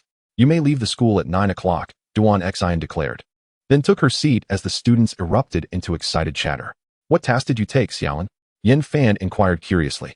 It's a task to clear out a small ratata infestation, Lin Xiaolin replied, handing his phone to Yin Fan. E-level task. Assist in clearing the small ratata population around the restaurant, approximately 15 to 20 juvenile. Reward. 15 association points. Goodness, I suspect there might be some personal vendetta at play here, Yin Fan remarked with a sidelong glance. Haha, it's just that this task offers higher points. Completing several high-point tasks will allow us to finish the month's requirements sooner, Lin Xiaolin explained. As the students waited in the classroom, the clock struck 8:30, leaving them with half an hour until they could leave. At that moment, Liao Wei returned, his injuries treated, though bruises remained. He leaned close to Duan Xian and whispered something in her ear. Are you certain? Duan Xian replied incredulously, eyeing him. Yes, I'm certain. Liao Wei affirmed with a nod before turning to Lin Xiaolin. All right, everyone, quiet down. The first class monitor challenge of the semester is upon us. Liao Wei challenges the current class monitor, Lin Xiaolin. Everyone is invited to the training ground to watch. With that, Duan Xian led the students towards the training arena. Goodness, this kid really dares to challenge, Lin Xiaolin thought as he stood up to follow. Typically, each student had the opportunity to challenge the class monitor once a week, but everyone was acutely aware of their own abilities. Apart from Yin Fan and his 3 companions, few had dared to face Lin Xiaolin in battle, let alone challenge him for the title of class monitor. As the students exited the classroom, they cast wary glances at Liao Wei, pondering whether he had indeed suffered a blow to the head. Upon reaching the battleground, Duan Xian took her position as the referee. A battle is won when one side's Pokémon is rendered incapable of fighting. Keep it controlled. Begin. Before she could finish, Liao Wei hurled his Pokeball. With a flash of red light, a Swablu appeared in the arena, causing Duan Xian to frown slightly. She hadn't even had the chance to announce the start of the battle, which felt somewhat disrespectful. However, she was taken aback by the sight of the Swablu. What was going on? How had it evolved so quickly? Not only Duan Xian, but also the surrounding students were astonished, gasps echoing around them. Ordinarily, a Swablu wouldn't evolve until it reached the elite level. So how could this one have evolved when it had barely reached the ordinary level last week? Haha, what's wrong, class monitor? Are you scared? Liao Wei laughed heartily at the surprised expressions around him, relishing this moment, the time to decisively crush Lin Xiaolin. Lin Xiaolin examined the Swablu carefully. Pokémon, Swablu. Type, Ghost, Flying. Level, Ordinary. Gender, Male. Ability, Self-Destruct. Pokémon with this ability will explode upon defeat. Inherited skills, Disable. Learned skills, None. Skills, Shadow Strike, Gust, Charge, Retaliate. Held item, Life Orb. Increases the Pokémon's power dramatically, but at the cost of draining its life force. Description: this Swablu has had its potential and life force overdrawn. It is currently quite weak. Lin Xiaolin furrowed his brow. This Swablu was clearly overexerted, and it bore a life orb, a prohibited item in the Dragon Kingdom. Teacher Duan. Let us begin, Liao Wei urged impatiently. Humph, you think you're fit to be a trainer? Before Duan Xian could speak, Lin Xiaolin interjected. Am I unfit? My progress surpasses all of yours. I am the genius. You are all worthless. Are you afraid you can't defeat me? Liao Wei's gaze bore into Lin Xiaolin with intensity. Humph, you think I would fear defeat at the hands of someone who doesn't even value their Pokemon's life? Lin Xiaolin scoffed. Indeed. Using Zinlinbeo against a flying-type Pokemon posed challenges, not due to a type disadvantage, but because Zinlinbeo only had Dragon Breath as a ranged attack and lacked other offensive capabilities. But who said he had to use Zinlinbeo? Xiaolan was also his Pokemon, who dictated that he must use his starter Pokemon. If you're not afraid, release your Pokemon. And let us have a fair fight, Liao Wei exclaimed, his tone laced with excitement, convinced that Lin Xiaolin would shy away from the confrontation. Teacher Duan. His Swift Run is carrying something it shouldn't. Please check it. Lin Xiaolin addressed Duan Xin directly, ignoring the boy. What is it? Duan Xin cast a doubtful glance at the Swiftron. Although she harbored suspicions, lacking evidence made it unwise to search directly. You're talking nonsense. Are you too afraid to confront me and are just making excuses? Liao Wei shouted, visibly flustered. It was Sister Xiaolan who discovered it. She sensed something unclean on the Swiftron. Lin Xiaolin reluctantly shifted the blame onto Xiaolan, as the psychic abilities of such sprites could indeed possess that power. All right, Liao Wei, kindly lower your Swiftron a bit. I will conduct a search. If nothing is found, I and the school will personally provide you with an explanation, Duan Xin declared. Striding toward the Swiftron. Chapter 64. Agitated. Get away. By what right do you touch my Swiftron? Liao Wei exclaimed, his agitation mounting as he hastily brandished a pokeball, intending to recall the Swiftron. Suddenly, with a swift motion, the shadow beneath Duan Xin elongated, freezing Liao Wei in place, rendering him utterly motionless. While the pokeball slipped from his grasp, and the Swiftron remained unresponsive, a Duskull emerged from Duan Xion's shadow, its presence exerting control over both the boy and the sprite. Yay! The Duskull joyfully spiraled around in the air. This marked the first occasion for Class 0 students to witness Duan Xion's sprite.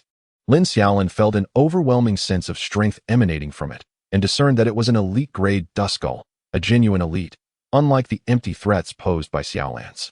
Duskull, investigate what this Swiftron is harboring, Duan Xion instructed, pointing at the Swiftron.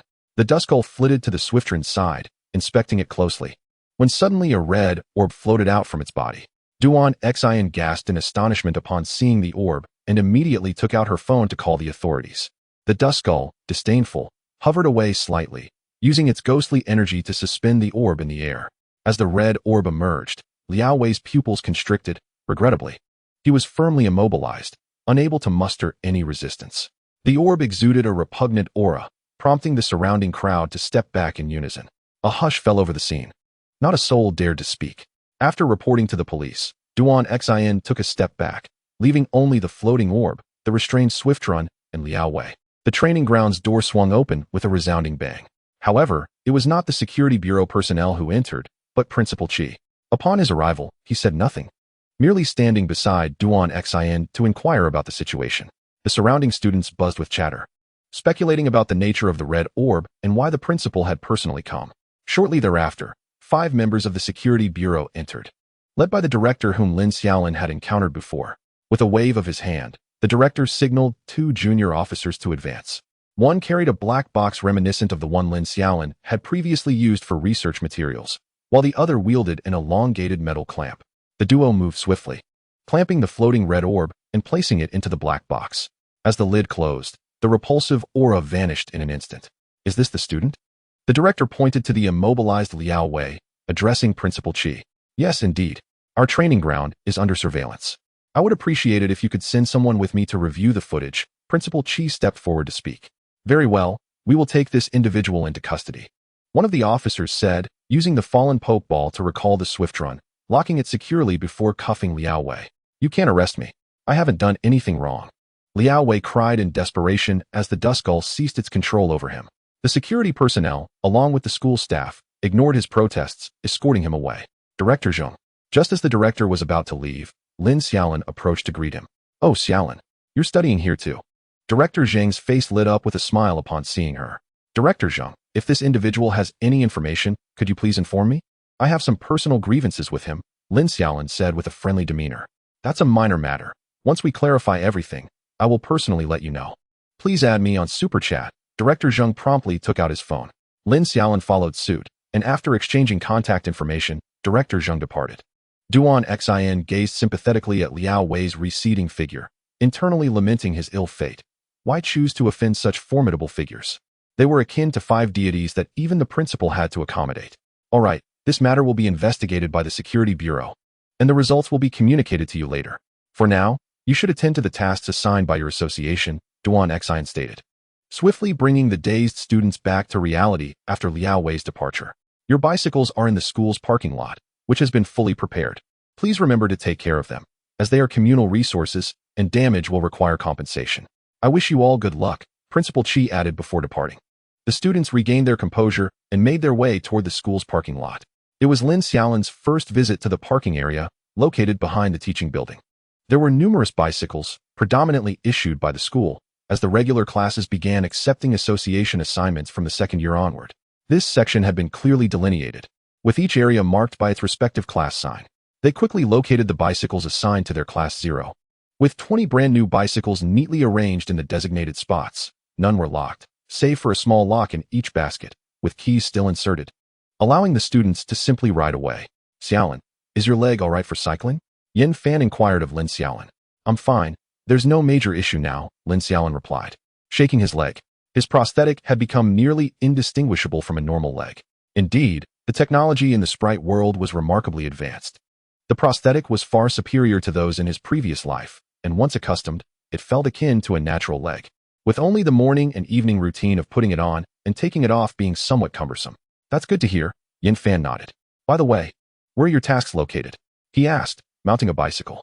I'm on the west side of the city. Qin Lele checked her phone for her location. I'm at a shop in the east, Sure you chimed in. I'm outside the city, Sure Anyang scratched his head. All right, we have 5 individuals at 5 different locations. Let's part ways, Yin Fan said, riding off on his bicycle, with the other students from Class 0 gradually leaving the school in the same manner. Lin Xiaolin pedaled toward his destination, a small restaurant situated near the southern outskirts of the city. This area was relatively quiet, although Lin Xiaolin had grown up in Star City. The vastness of the city meant he hadn't explored every corner, only becoming familiar with the main thoroughfares. As he cycled, humming a tune, he followed the navigation to his destination. After riding for about an hour, he finally reached the vicinity of his destination. Thankfully, his experience cycling in middle school, combined with the ease of the school bicycle, meant he felt little fatigue. Navigating through a narrow alley lined with street vendors, he eventually arrived at a small restaurant. The establishment was modest, a typical hole-in-the-wall eatery with a faded sign out front, yet it appeared to be thriving, with 2 tables already occupied at just past 10 o'clock.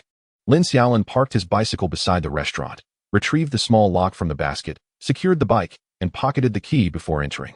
Excuse me, is the owner in? Lin Xiaolin entered the restaurant, softly calling out while casting a glance around. There were only 8 tables in total, 2 of which were already occupied by diners. Hey there, are you here to eat? A woman in her 40s, clad in an apron, emerged from the kitchen. I have come to fulfill the commission you sent, Lin Xiaolin replied, producing his trainer's license. Really? Young lad, you're not joking, are you? That's a dozen little ratatas. The woman approached, peering closely at Lin Xiaolin's trainer's license. Indeed. I am a regular level trainer from Star City High School. Would you kindly share the details of the commission with me? Upon realizing that he was genuinely a regular level trainer, the woman gasped in astonishment. Goodness. A regular level trainer at such a young age, and from Star City High. What a prodigy. All right, please take a seat. I'll pour you a glass of water, she said, pulling out a chair to indicate where Lin Xiaolin should sit. No need to trouble yourself. If you're not busy, you can just tell me directly. I'd prefer to resolve this swiftly and be on my way, Lin Xiaolin said with a smile, tucking his trainer's license back into his pocket. Very well, I shan't dawdle. Follow me, the woman said, leading Lin Xiaolin not into the restaurant but outside. Lin Xiaolin followed closely behind without question. Right over here, she pointed towards a dark alley. There are a dozen little ratatas in there, quite vicious, stealing and sometimes even injuring people. The alley was shrouded in darkness, devoid of any light, with a large garbage bin positioned at its entrance. Lin Xiaolin could faintly perceive a glimmer of red within the alley. All right, thank you for your help. I'll take care of it, Lin Xiaolin said, releasing his heart-scale Pokémon. Little one, it's time to reclaim our territory. He bent down to gently stroke the Pokémon's head. Roar. Heartscale sensed the commotion within the alley and glared fiercely into the shadows. Go on, you'll manage just fine. Lin Xiaolin had no intention of issuing commands. It would indeed be remarkable if his regular level Heartscale couldn't handle a dozen newly hatched ratatas. Roar. With a mighty roar, Heartscale charged into the alley. The sounds of battle erupted from within. Thuds and booms echoed through the darkness. Young man, is your Pokémon all right? The woman asked, her voice tinged with concern. It's fine. He can handle it, Lin Xiaolin waved dismissively. Heartscale was more than capable of dealing with the dozen ratatas, especially with Little Blue keeping a watchful eye on the proceedings. Occasionally, ratatas would dart out, only to be halted by an invisible barrier and dragged back into the alley by Heartscale. Approximately half an hour later, Heartscale emerged confidently from the alley, dragging a bulging garbage bag with its right paw. It was evident that the little ratatas had been neatly packed away. Roar. Heartscale strutted over to Lin Xiaolin's feet, seeking praise. Under normal circumstances, Lin Xiaolin would have patted its head and offered commendation. However, he hesitated at the sight of his Pokémon, which exuded a foul odor and was smeared with remnants of garbage. You might want to clean your Pokémon up. It's a bit messy, the woman suggested, seemingly understanding Lin Xiaolin's predicament. Thank you very much, Lin Xiaolin replied after a moment of contemplation, deciding to give Hartscale a bath first. At the entrance of the woman's restaurant, Lin Xiaolin took a hose and thoroughly doused Hartscale. After several minutes, the remnants of garbage were finally washed away, though a faint odor still lingered.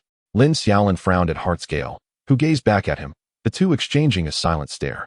Come, have a meal, the woman said, placing a freshly cooked dish on an empty table and serving Lin Xiaolin a bowl of rice. Lin Xiaolin was momentarily taken aback as the woman warmly ushered him to the table. Thank you, ma'am. Reluctantly seated, Lin Xiaolin expressed his gratitude, then picked up his bowl to eat, as he was indeed quite hungry. No need for thanks. I should be thanking you. Those little rattatas have been utterly intolerable, stealing from us daily and sometimes even injuring people. You've done us a great service, the woman said with a smile. While eating, Lin Xiaolin also prepared lunch for Hartscale and Little Blue, as he always carried their energy cubes with him. Once they were all fed and satisfied, Lin Xiaolin departed.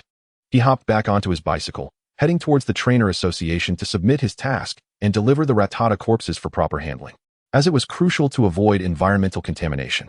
Of course, if this were outside the city, he wouldn't have to worry. He could simply take pictures for evidence, as wild Pokémon would typically dispose of the deceased. Some might argue that dispatching Pokémon is cruel, claiming that Pokémon are humanity's best companions. Indeed, they are, but only those that are friendly towards humans. If a Pokémon is hostile and invades human territory, it cannot complain when humans take decisive action, particularly with Rattatas, which breed rapidly, carry numerous bacteria, and frequently injure people. Capturing them en masse is quite justified. After cycling for over an hour, Lin Xiaolin felt utterly exhausted, despite his relatively good stamina. Upon reaching the association, he parked his bicycle and entered, carrying the bag of Rattatas with him. After submitting his task, the first thing Lin Xiaolin did upon exiting the association was to wash Hartscale at the nearby Pokémon service area. Finally, after the bath, Hartscale was free of odor. Lin Xiaolin nodded in satisfaction, gently stroking Hartscale's head. It was only a little past 1 o'clock, so Lin Xiaolin took out his phone and decided to take on another task. As the day passed, Lin Xiaolin returned to school by 5:30 p.m., feeling as though his legs might buckle beneath him after a day of cycling, despite having one leg already injured. Once back at school, Lin Xiaolin went straight to his dormitory and collapsed onto his bed. You're back. How many points did you earn today? Yin Fan, seated in the living room, asked as Lin Xiaolin reached his door. I completed 2 tasks, earning 30 points. Lin Xiaolin held up 2 fingers. Wow, you actually did 2. I only managed 1 before returning. I feel that the tasks themselves aren't the most exhausting. It's the travel that wears us out. This isn't just training Pokémon. It's training ourselves. Lin Xiaolin lamented, sprawled on his bed in despair. Haha, that is certainly true. Are you going again tomorrow? Yin Fan asked, relishing in Lin Xiaolin's fatigue. Let us discuss that tomorrow. I need some rest, Lin Xiaolin replied, turning over to sleep, having worn himself out throughout the day. Have you eaten yet? Yin Fan inquired once more. I have. Lin Xiaolin waved his hand dismissively. Seeing how exhausted Lin Xiaolin was, Yin Fan decided not to disturb him further and left the room, closing the door behind him. Chapter 66, Team Assembly. Lin Xiaolin lay in bed for a short while before his breathing became steady and rhythmic. Suddenly, a flash of red light illuminated the room, and Little Blue emerged from its pokeball, shaking its head in exasperation at Lin Xiaolin's sleeping posture. First, it changed Lin Xiaolin's clothes, then removed his prosthetic limb. After completing these tasks, it carefully shifted Lin Xiaolin to the middle of the bed and tucked him in. Suddenly recalling something, it released Hartscale from another pokeball. As Hartscale emerged and opened its mouth to speak, Little Blue shot at a fierce glare, causing it to immediately retreat and lie down in a corner. The following morning, Lin Xiaolin stretched and woke up, glancing at his phone to find that it was only 6 o'clock. Having gone to bed early the previous night, he could not fall back asleep, so he lay in bed playing with his phone.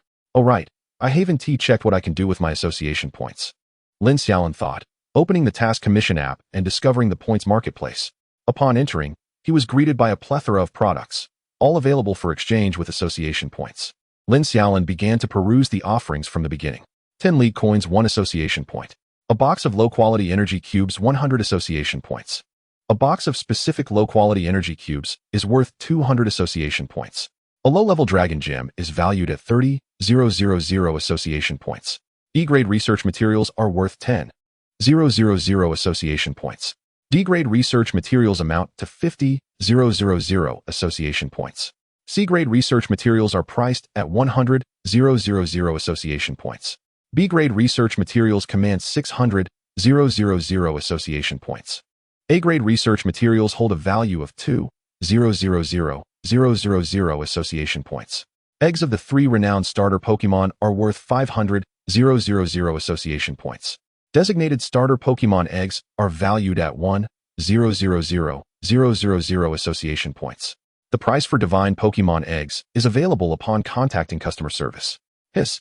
Lin Xiaolin gazed at the trailing zeros behind those materials, nearly losing count.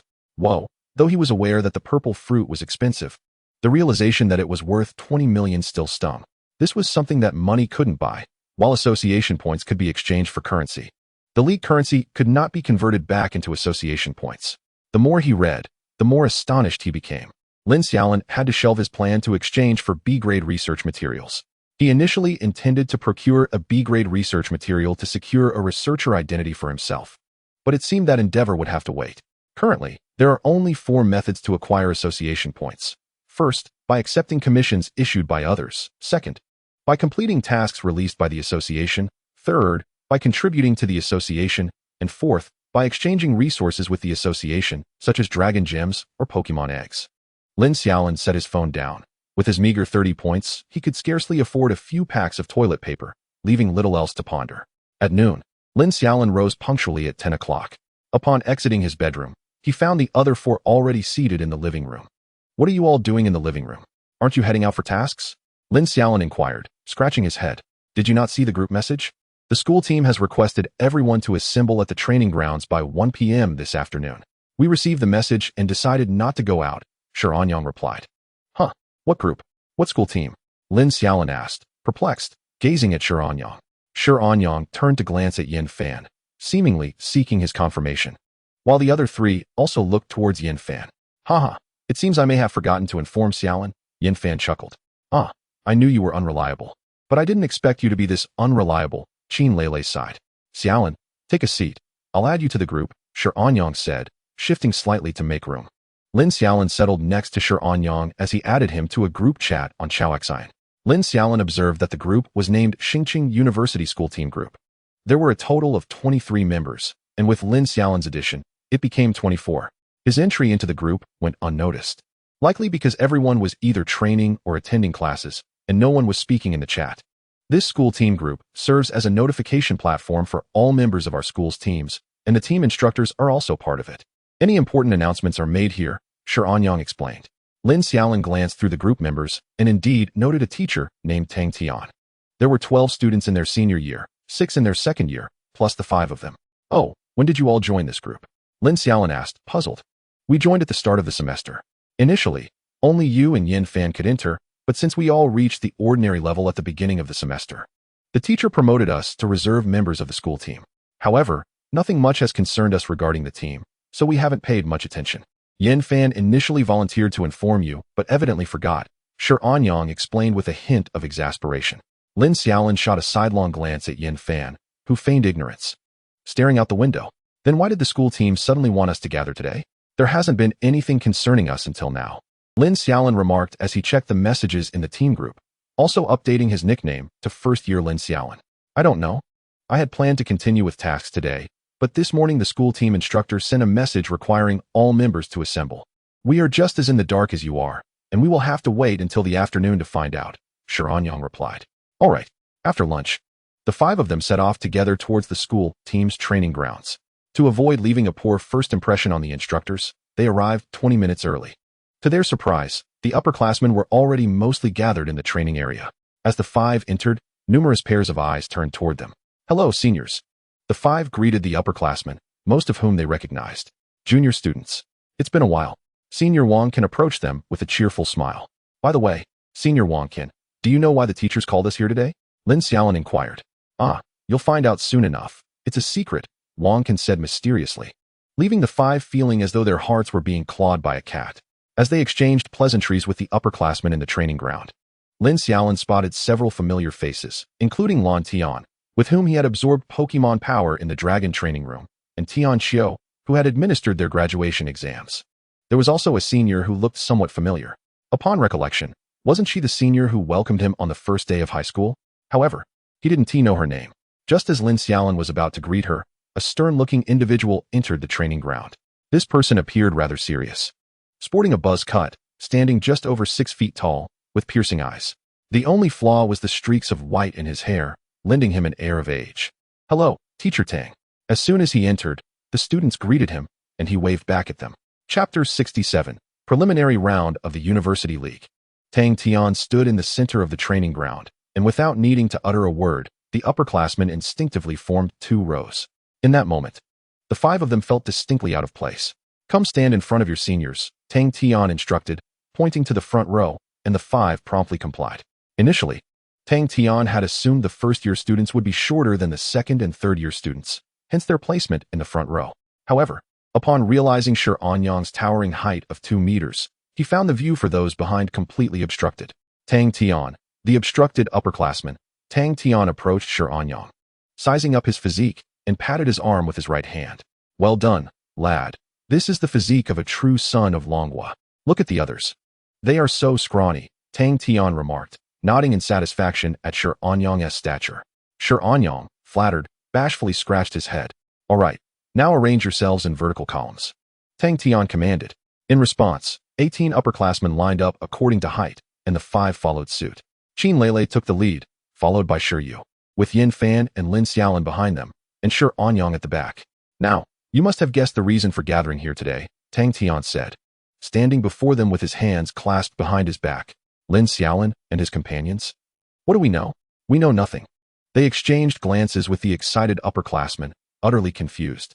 "All right, since your juniors are still unaware, let me formally announce that this year's University League will officially commence on June 10th.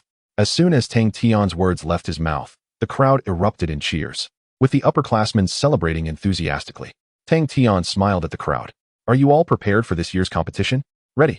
The upperclassmen shouted in unison, while Lin Xiaolin, bewildered, could only murmur along. "Well, from today, there are only 2 months until the University League. This final stretch is crucial. I hope everyone will exert themselves to secure an excellent outcome for this year's competition. All right, if we do not rank in the top 30 this year, do not dare to call me your teacher," Tang Tian declared loudly before the assembled students. "Yes, dismissed. Go train on your own. I'll make sure to punish anyone I see slacking off."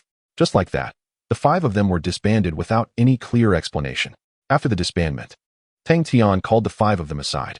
"Haha, feel free to ask any questions you may have," Tang Tian said, standing before them. "Teacher Tang, what exactly is the University League?" Lin Xiaolin was the first to speak up, but as soon as she did, not only did Tang Tian look at her in astonishment, but the other 4 also regarded her with surprise. "What's wrong? What's the matter?" Lin Xiaolin felt a bit flustered under their gazes. "Ahem. Since some of you are unaware, I shall explain," Tang Tian began patiently. "The University League is an annual national competition, where cities across Longhua select their strongest school representatives to participate. First-tier cities have 2 school slots, while second-tier cities have only 1. All participating schools' teams compete against each other to determine their rankings. Then, Teacher Tang, what is the reason you called us here today? We shouldn't have the qualifications to participate yet, right?" Yin Fan inquired from the side. "Indeed, you do not currently qualify to compete, but you can attend the preliminary rounds to gain some experience. The preliminaries will commence on June 5th, and there are 3 high schools in Xingqing. I will arrange for you to battle against teams from the other 2 schools," Tang Tian explained. If we're facing off against members from other schools, won't there be any accidents?" Qin Lele asked anxiously. "Don't worry, I will select 2 team members to support you. Just focus on your performance." Tang Tian waved his hand dismissively, clearly confident in his team members. "The purpose of calling you here today is to prepare you for the upcoming preliminaries," he said, pulling a pokeball from his pocket. "I also intend to test the strength of this year's reserve team." Tang Tian smiled at the 5 of them, causing an eerie chill to run down their spines. He strode directly to the battlefield, and other senior students gathered around to watch the spectacle. "Come on. You 5 can attack me all at once. I want to see if your strength is up to par," Tang Tian declared, tossing the pokeball into the air. A flash of red light revealed a Blaziken in the arena. Blaziken! The fiery creature roared as flames erupted around it. "Let us go." Tang Tian urged the five. Reluctantly, they stepped forward. Lin Xiaolin assessed the Blaziken, realizing it was an elite-level Pokémon. However, they had no choice but to proceed. Just as the five of them prepared to throw their Pokeballs, Tang Tian stopped them. Wait, you may only use your starter Pokémon, he added, watching as Lin Xiaolin and Yin Fan reluctantly swapped out their Pokeballs. Good thing I mentioned that in time, Tang Tian thought to himself, recalling a previous experience where he had faced 3 students, only for them to unleash 3 Lord-level Pokémon, leaving him at a loss. Go. The 5 of them threw their Pokeballs simultaneously. A Shinx, a Dratini, a Torchic, a Riolu, and a Snorant appeared in the arena. All right, you may initiate the attack, Tang Tian said confidently. Then we want hold back. Snorant and Dratini will provide ranged support while Torchic looks for an opportunity to strike. Shinx and Riolu will engage in close combat. Lin Xiaolin quickly strategized. Good plan. The other 4 readily acknowledged Lin Xiaolin's tactics. Shinx, approach Blaziken. Lin Xiaolin and Shi Anyang commanded simultaneously. Shinx and Riolu charged towards Blaziken, which retaliated with a fiery blast aimed at the 2 Pokémon. It seemed Tang Tian was no longer planning to direct the battle. The 2 Pokémon swiftly evaded the flames, while Dratini and Snorant, following their trainer's orders, unleashed Dragon Breath and Icy Wind to distract Blaziken, forcing it into a defensive posture. In that brief moment, Shinx and Riolu reached Blaziken's side, with Shinx launching a tail whip while Riolu followed up with a vacuum wave. Caught between 2 attacks, Blaziken leaped upward, causing Riolu and Shinx to collide, sending Riolu flying with a powerful tail strike. As Riolu spun through the air and landed unsteadily, Blaziken unleashed a charged flamethrower from above towards Shinx. Defend. Shinx attempted to activate a protective shield, but the disparity in strength was too great, and the shield shattered under the onslaught, leaving Shinx vulnerable to the attack. With a resounding explosion, dust erupted from the ground. Shinx, use Tail Whip. Lin Xiaolin commanded immediately, and amidst the smoke, a blue light flickered, sending Blaziken flying. At that moment, Dratini and Snorant launched their attacks towards Blaziken's landing spot, forcing it to halt abruptly. Just as it did, Torchic and Riolu appeared, landing punches squarely on Blaziken's chest. Blaziken staggered back, taking hits from Dragon Breath and Ice Shard, letting out a muffled groan. As the smoke cleared, Shinx reemerged, albeit bearing some injuries from the encounter. Riolu had also sustained minor damage from Shinx's tail. In contrast, Blaziken, despite enduring multiple assaults, had only suffered slight wounds. Humph. Blaziken snorted, raising its right foot and stomping down hard. Oh no. Lin Xiaolin's warning came too late. Shinx, Torchic, and Riolu, closest to Blaziken, were caught in the tremor, while Dratini managed to retreat with Snorant just in time to avoid the worst of it. The arena was once again engulfed in thick smoke. When it finally dissipated, Blaziken stood tall and proud, flanked by 3 downed Pokémon. Torchic and Shinx struggled to rise, but the impact had left them severely weakened, while Riolu lay unconscious. Yet Blaziken was relentless, unleashing another flamethrower towards Dratini and Snorant. Dratini attempted to drag Snorant away, but the delay caused by Snorant meant they were both struck by the flames. The fragile Snorant was knocked out of the fight entirely, while Dratini, though singed, remained alert, wary of Blaziken. Alright, that's enough, Tang Tian interjected just then. Lin Xiaolin and her teammates quickly recalled their Pokémon and rushed them to the infirmary. Once the 5 had left, Tang Tian turned with a smile towards a girl standing nearby. What do you think? This group of students isn't too shabby, right? He remarked. This girl appeared rather unremarkable, with her hair tied back in a ponytail, and she wasn't particularly tall. Lin Xiaolin and her friends had no recollection of her. They exhibit great potential. Perhaps by sophomore year, they'll all be ready to compete. Each one is exceptional in their own right. Shinx's defense, Dratini's speed, Torchic and Riolu's reaction times, and Snorant's casting speed. All are outstanding for their age. The girl pondered, observing the 5 retreating figures. Indeed, they are impressive. No wonder they are my students. I have an eye for talent, Tang Tian expressed, clearly pleased. A stark contrast to his previous dissatisfaction with other students. I can sense that they will be the strongest cohort I have ever trained. And Xingqing High will surely thrive under their leadership. Absolutely. Tang Tian smiled broadly. Xiaolin, that Blaziken was incredibly strong. We barely made a dent in its health after all that effort. The 5 of them said as they waited outside the infirmary after handing their Pokémon over to the nurse. His Blaziken isn't just any elite-level Pokémon. It feels remarkably close to being a Lord level, Lin Xiaolin remarked.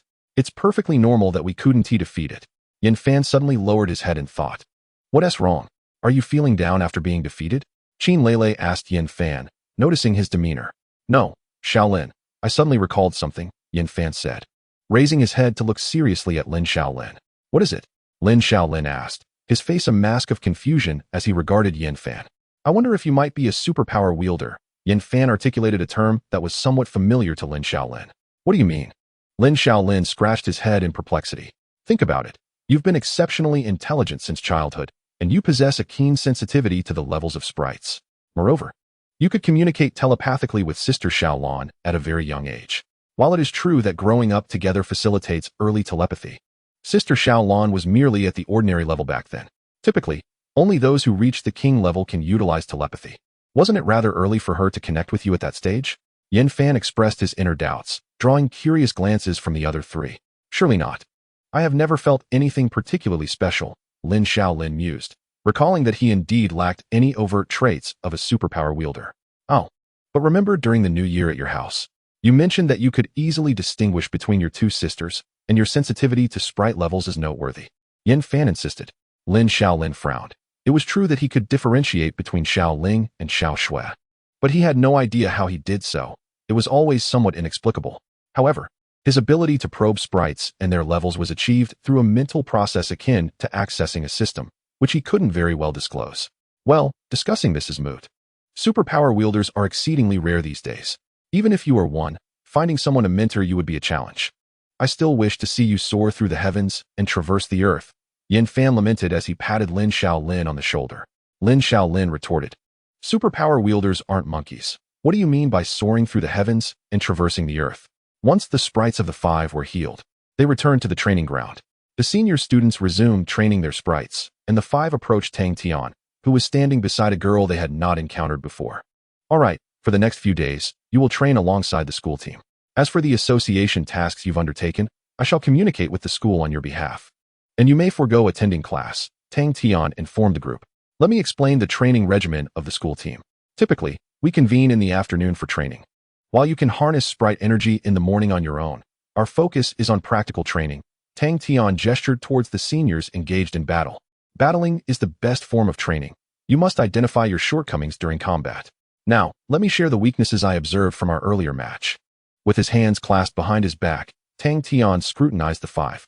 First, your heart-scale Pokémon boasts formidable defense and attack, but its weaknesses are glaring. Its speed is rather sluggish, and its reflexes are lacking. Nonetheless, you are the best among the five. He pointed directly at Lin Xiaolin, demonstrating the prowess of a school team instructor, as he accurately identified their issues based solely on one battle. Qin Lele's snow sprite casts spells rapidly and accurately, yet its speed is insufficient. It requires training to enhance its evasion. Since it can't escape, it should aim to dodge as much as possible. Sure Yu's Mighty Chicken exhibits swift speed, but its attack and defense are evidently inadequate and need further conditioning. Sure Anyang's Riolu performs admirably in all aspects, but its reflexes are also lacking. As for Yin Fan, his perennial issue was evident. Tang Tian discerned at a glance that he had not fully unleashed his speed. Yin Fan conceded that he still struggled to control his mini-dragon's velocity. Chapter 69, Speed Training Room. Having outlined the problems, Tang Tian proceeded to present solutions.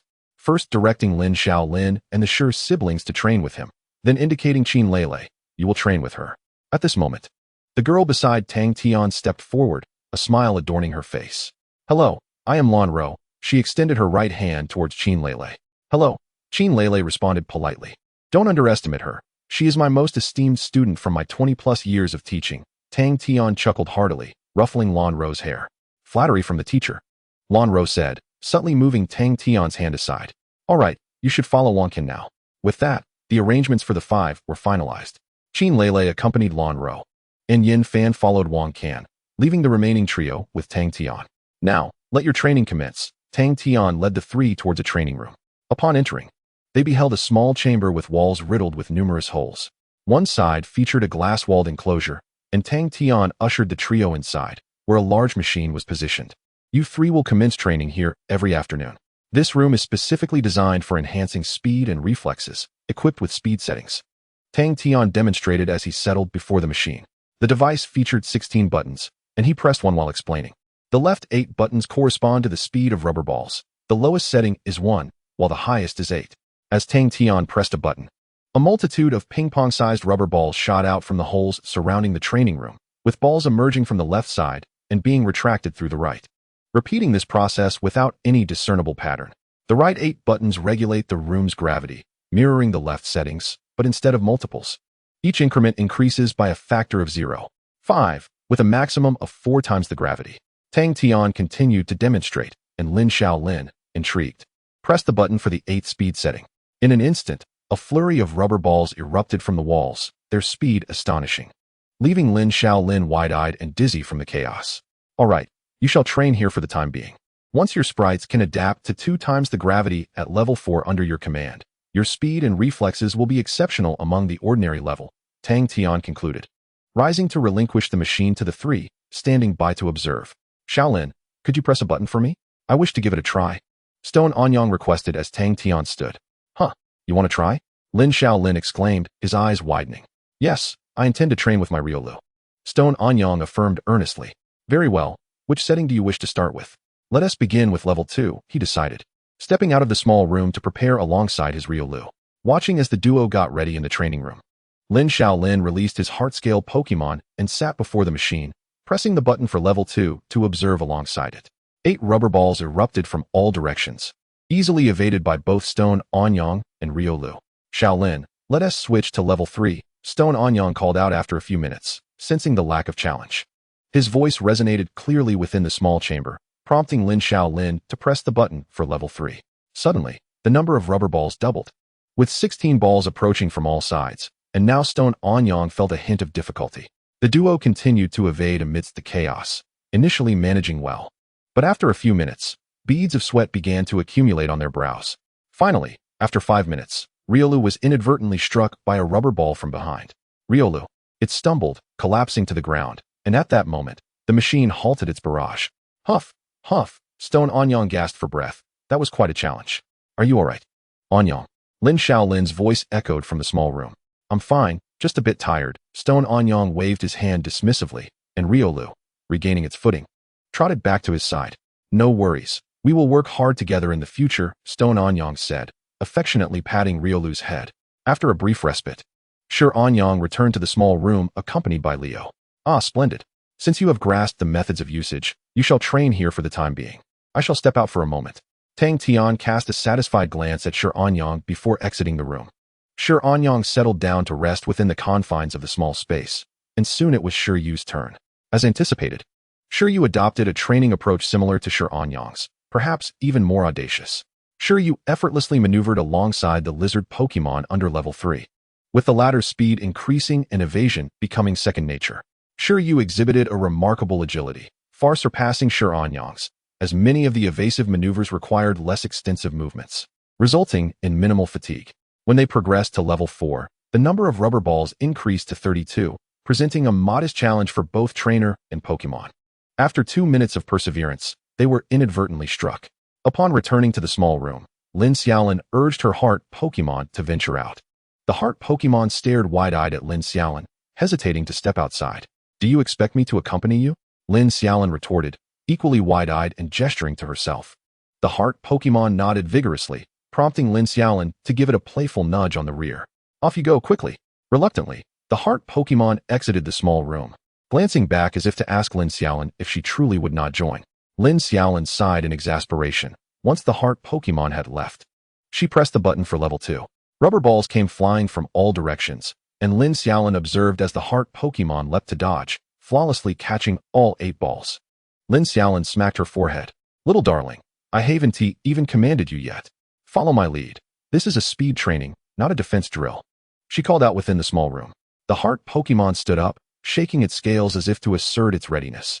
Lin Xiaolin then pressed the button for level 1, releasing 4 rubber balls, 1 to the left front, 1 directly ahead, and 2 more ahead. Lin Xiaolin directed the heart Pokémon, which adeptly evaded with ease.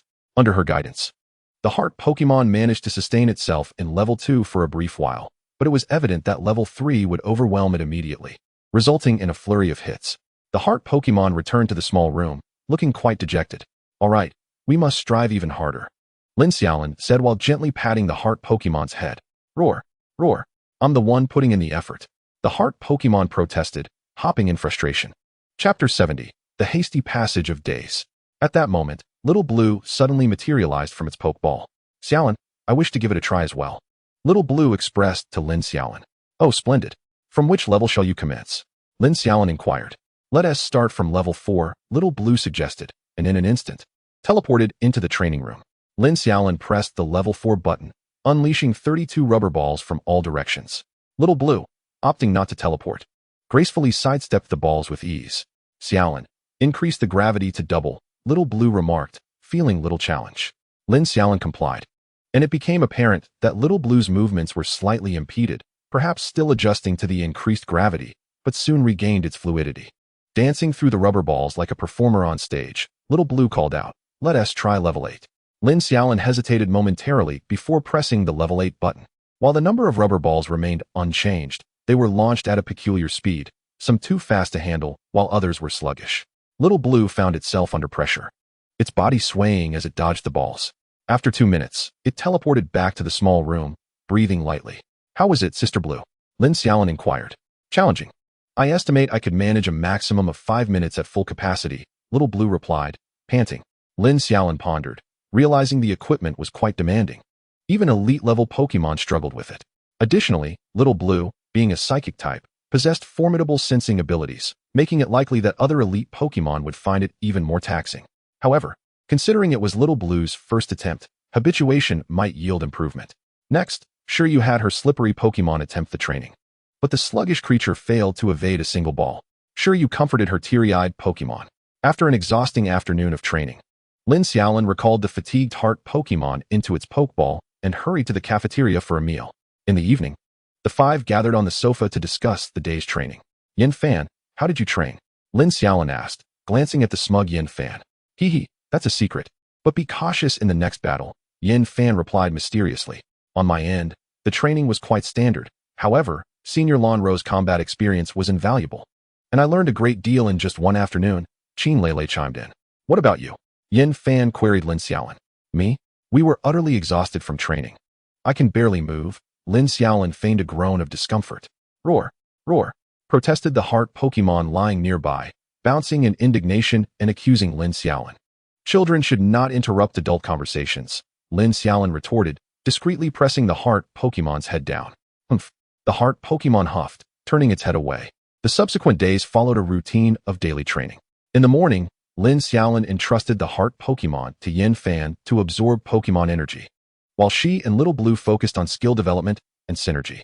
In the afternoons, they trained speed and reflexes together, and in the evenings, it was skill training with the heart Pokémon.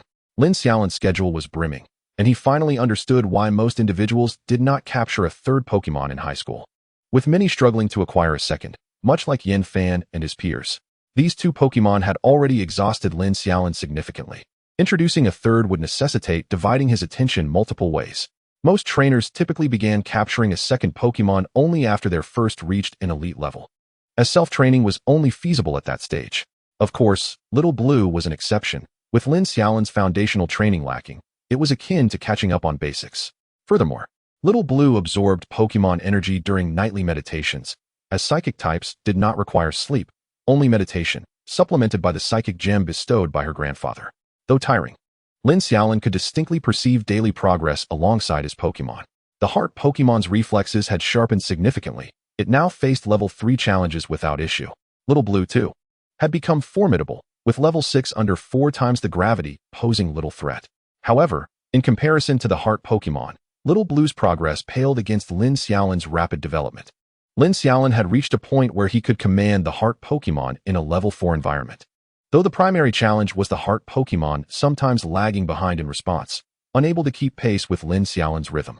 Meanwhile, he had begun to issue basic commands to Little Blue. The only disappointment stemmed from the upcoming high school league. Lin Xiaolin had initially intended to enlist Little Blue for battles, only to learn from Tang Tian that league regulations permitted only one's initial Pokémon.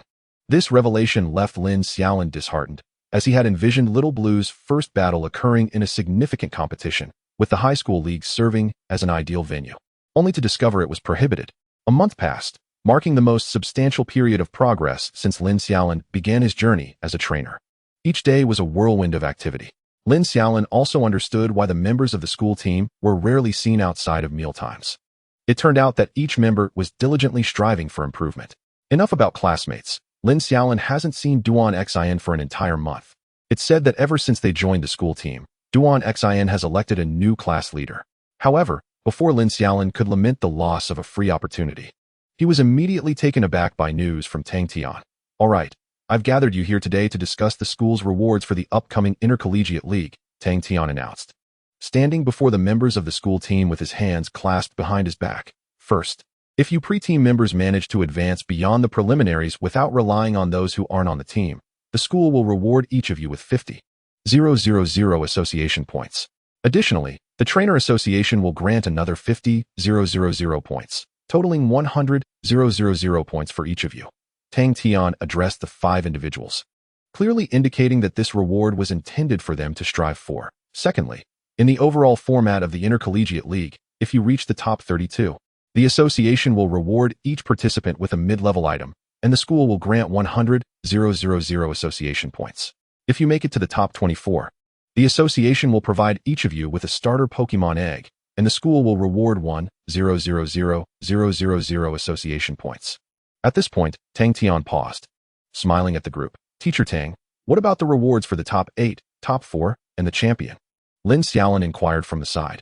Ha, it seems you have quite the ambition.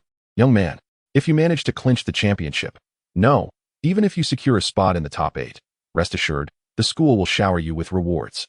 Tang Tian laughed heartily.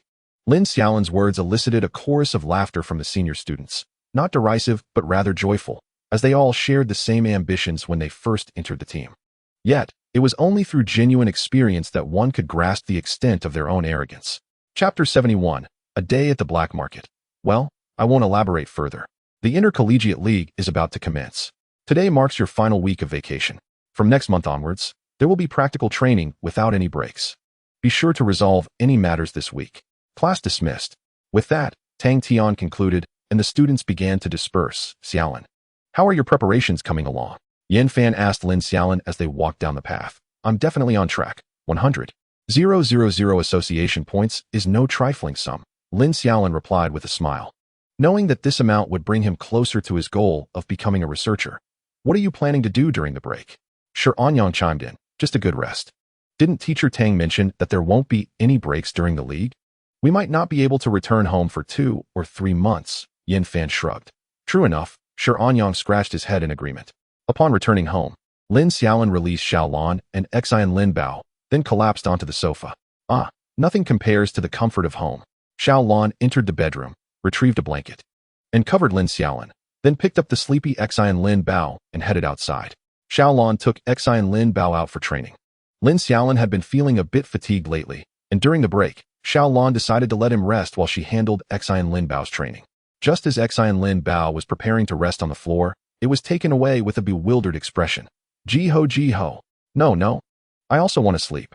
Xian Lin Bao protested vigorously in Xiaolan's arms, but a stern glare from Xiaolin instantly subdued it. Xiaolin. Lin Xiaolin opened his eyes groggily to see his mother, Lin Mu. Oh, Mom, you're back. He yawned and sat up. What are you doing sleeping on the sofa again?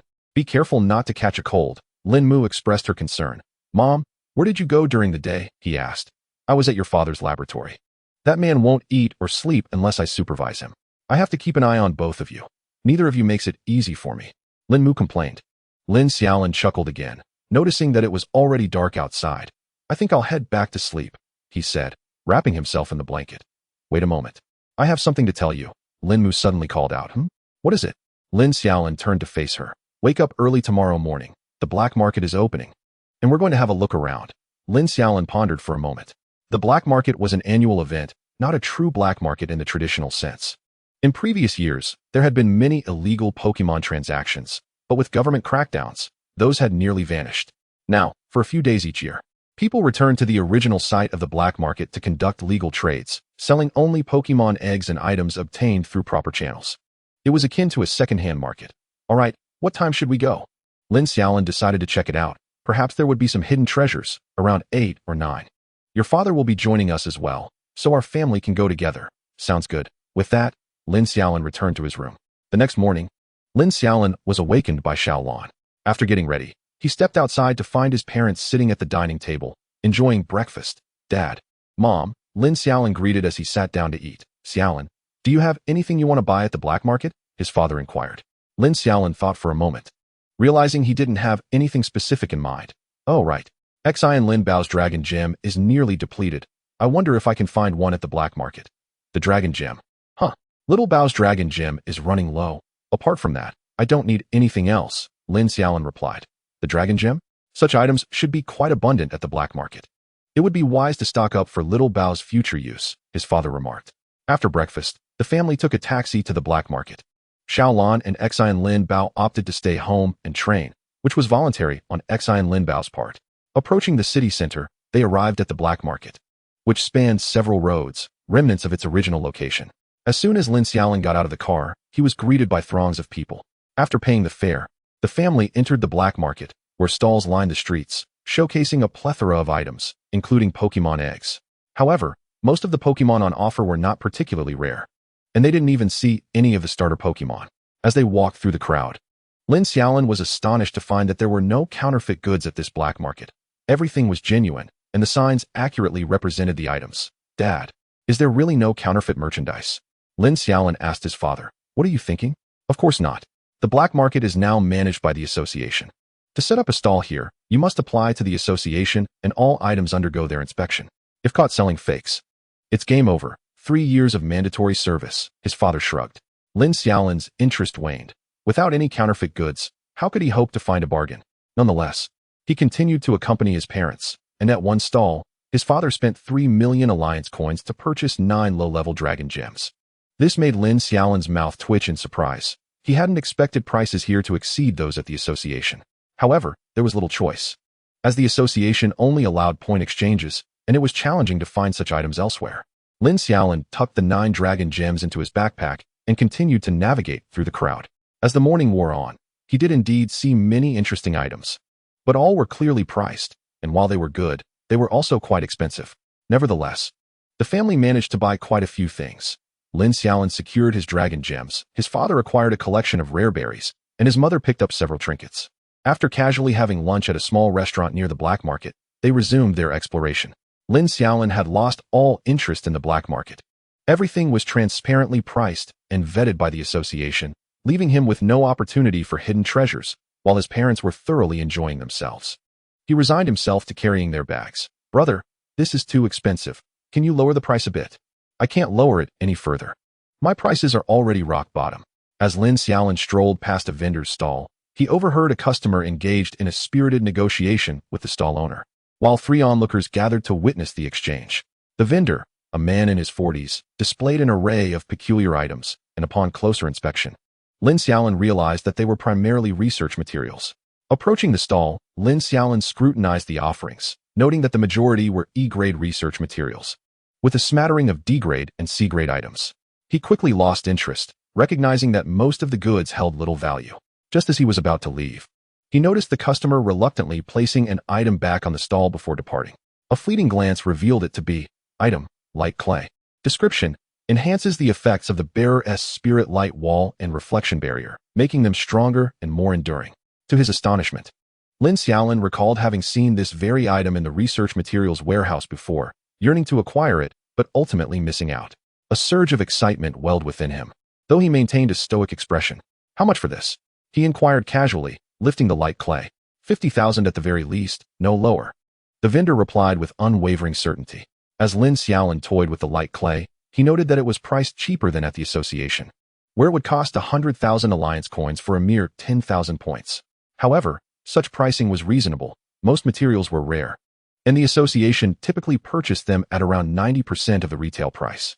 Research materials, on the other hand, were a mystery, often bought back at only 30% of their value, given that their utility remained undiscovered. After all, no one wanted to risk spending hundreds of thousands on what might turn out to be worthless. Seeing Lin Xiaolin's silence, the vendor hastily produced a certificate. This is a genuine C-grade research material, certified by the association. You won't regret this purchase, he asserted, gesturing to the document. Lin Xiaolin remained silent, glancing back at his father, who instantly understood the unspoken communication. Brother, I'm not exaggerating. As a C-grade researcher myself, You should know that 80% of these research materials are useless. The association will only offer you about 30,000 points for this. How about this? Let's take a small loss, and I'll buy it for 35,000 alliance coins. That way, you benefit as well, and I'll take the risk. What if it's just a worthless item? Lin Xiaolin's father chimed in, persuading the vendor, who hesitated momentarily before ultimately agreeing. With the acquisition of the light clay, Lin Xiaolin felt a wave of elation wash over him as he trailed behind his parents, carrying the bag. Xiaolin, what is this glowing clay used for? His father inquired. This item could determine my future as a researcher, Lin Xiaolin replied thoughtfully. At this revelation, his father grasped the significance, realizing that Lin Xiaolin might have uncovered something truly valuable. Choosing not to press further, the family continued their exploration of the black market. After dining at 6 in the evening, they returned to the dojo. Upon entering his room, Lin Xiaolin discovered his spirit, Xin Bao, sprawled on the floor, evidently exhausted from training. He held the dragon-themed snacks he had purchased from the black market. The moment Xin Bao caught sight of them, fatigue seemed to vanish as it dashed over to indulge in the treats. Once Xin Bao finished, Lin Xiaolin placed 2 large bags in his bedroom and called for Xiaolan in his mind. In an instant, Xiaolan appeared in the room. Sister Xiaolan, these are snacks for you and Xin Bao, Lin Xiaolin said, pointing to the bags. Oh, wonderful, Xiaolan exclaimed, stepping forward to sample a biscuit from the bag, finding it to her liking. That night, Lin Xiaolin sat beside his computer, examining the light clay intently as he diligently composed his research report. Although he lacked practical experience, he was adept at crafting a fictitious report based on his existing knowledge. After all, conducting research was primarily the responsibility of the research association, which would implement the findings he submitted, allowing him to reap the rewards without exerting himself, a most gratifying arrangement. In the days that followed, Lin Xiaolin remained at home, refining his research report. As a seasoned trainer, he understood that his spirits required independent training. Finally, on the last day of the holiday, he completed the report on light clay and submitted it to the Research Association under his identity as a trainer. Now, he awaited validation from the association, after which he would receive his researcher credentials and rewards. Sheer bliss. Lin Xiaolin stretched lazily before retiring for the night, knowing he had classes the next day. Ordinarily, composing a research report would not take so long, but due to his lack of practical experience, he had to adopt the tone of someone who had conducted research. The result was a painstaking process of revisions, ultimately culminating in completion within a week. The following day, Lin Xiaolin awoke by noon, having no morning classes to attend, and allowing Xin Bao to absorb its spirit energy at home. After lunch, he made his way to school, arriving just in time for training, which commenced in an hour.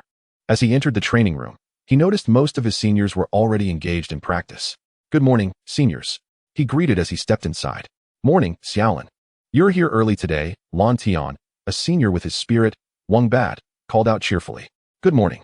Are you all here this early? Lin Xiaolin replied, scratching the back of his head. Haha, not really. Just trying to become a bit stronger. The school team is quite competitive, and one wrong step could see you out. Lan Tian joked. After exchanging pleasantries with several seniors, Lin Xiaolin entered the speed reaction training room. As soon as he settled in and summoned Xiaolan and Xin Bao, his phone rang. Checking the screen, he saw it was Director Zheng's super communication call, and he answered immediately. Hello, Director Zheng? Xiaolin. We have clarified the matter regarding your former classmate, came the voice from the other end. Oh, what happened? I'll explain everything to you. This situation involves you as well, Director Zheng continued, causing Lin Xiaolin to furrow his brow. Let me start with the red orb. It's called the Life Pearl, which absorbs a spirit's vitality, allowing rapid enhancement. That wind ball was nearly depleted, and it won't last much longer. Regarding your classmate, Liao Wei, he comes from an ordinary family and stumbled upon the Life Pearl by chance. This circumstance relates to you. Chapter 73, Pre-Competition Preparations 1.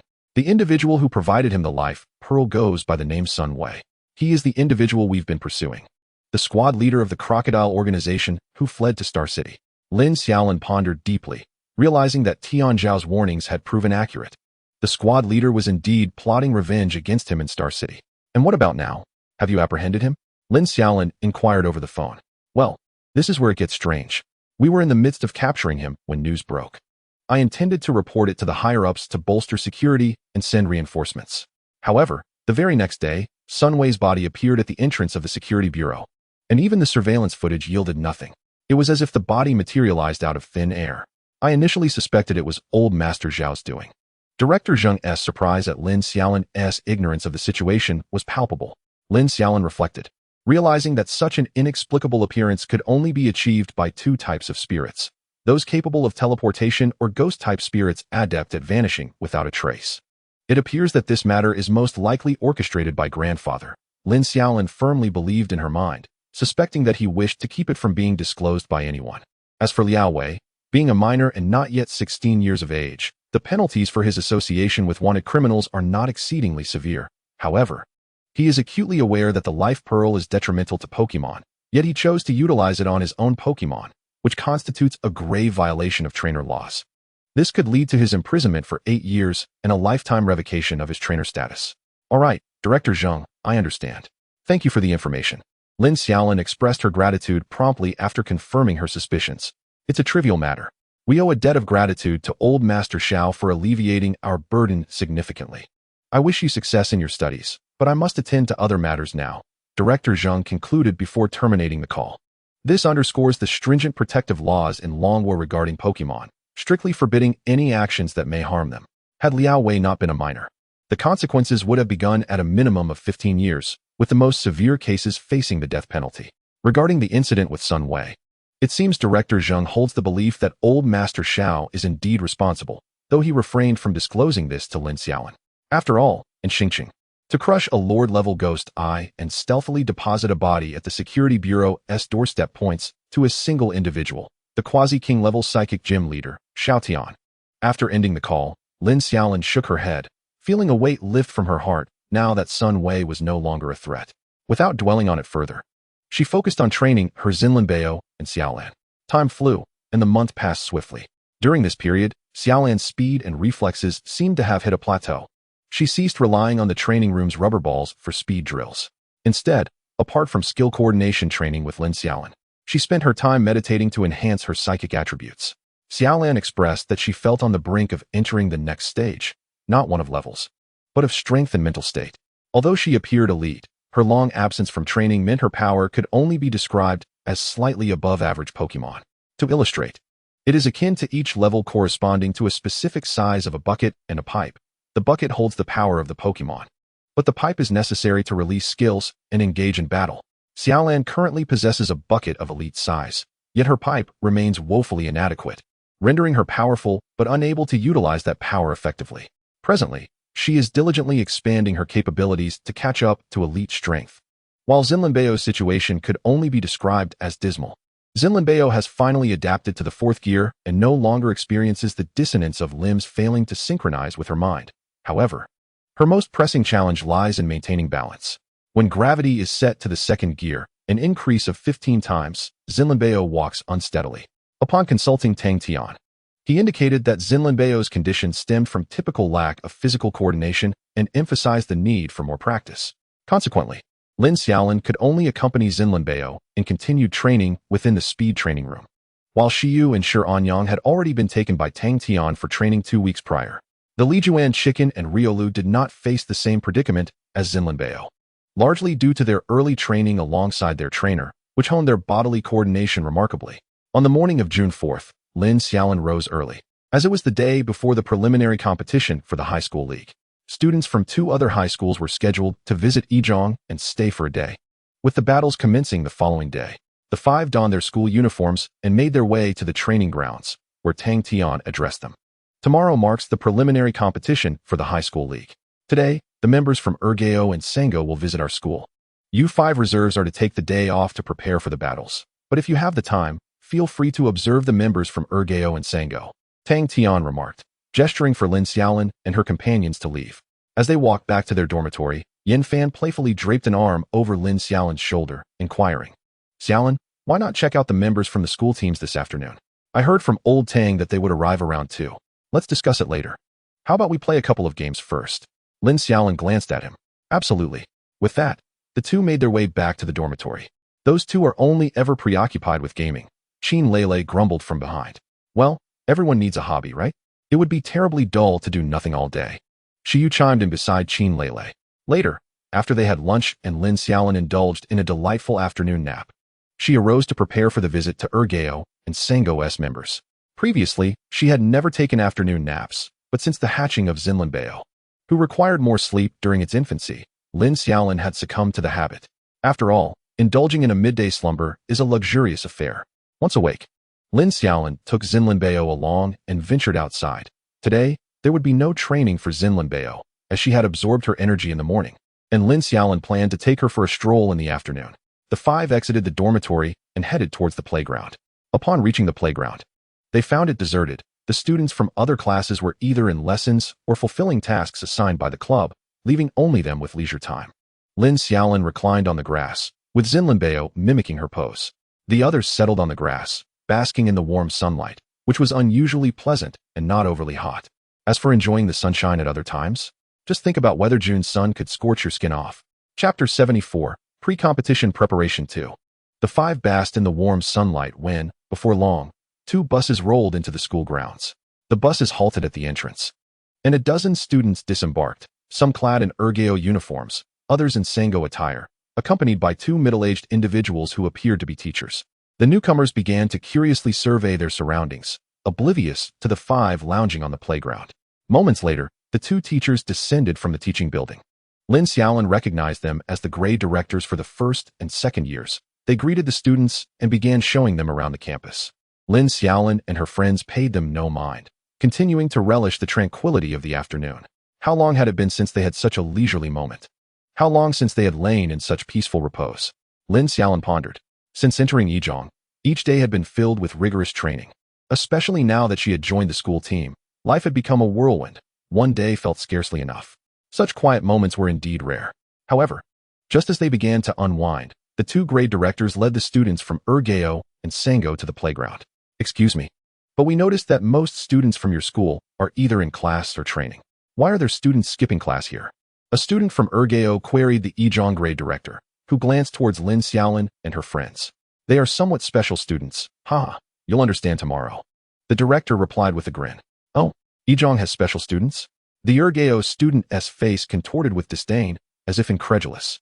After all, in his perspective, their own school had never harbored special students, so the revelation that Yizhong did seemed indicative of a fall from grace after holding the top position for so long. Lin Xiaolin and her friends chose to ignore the remarks, at which point Qin Lele suddenly remembered something and produced a pack of biscuits from her bag, placing them in the center for everyone to share.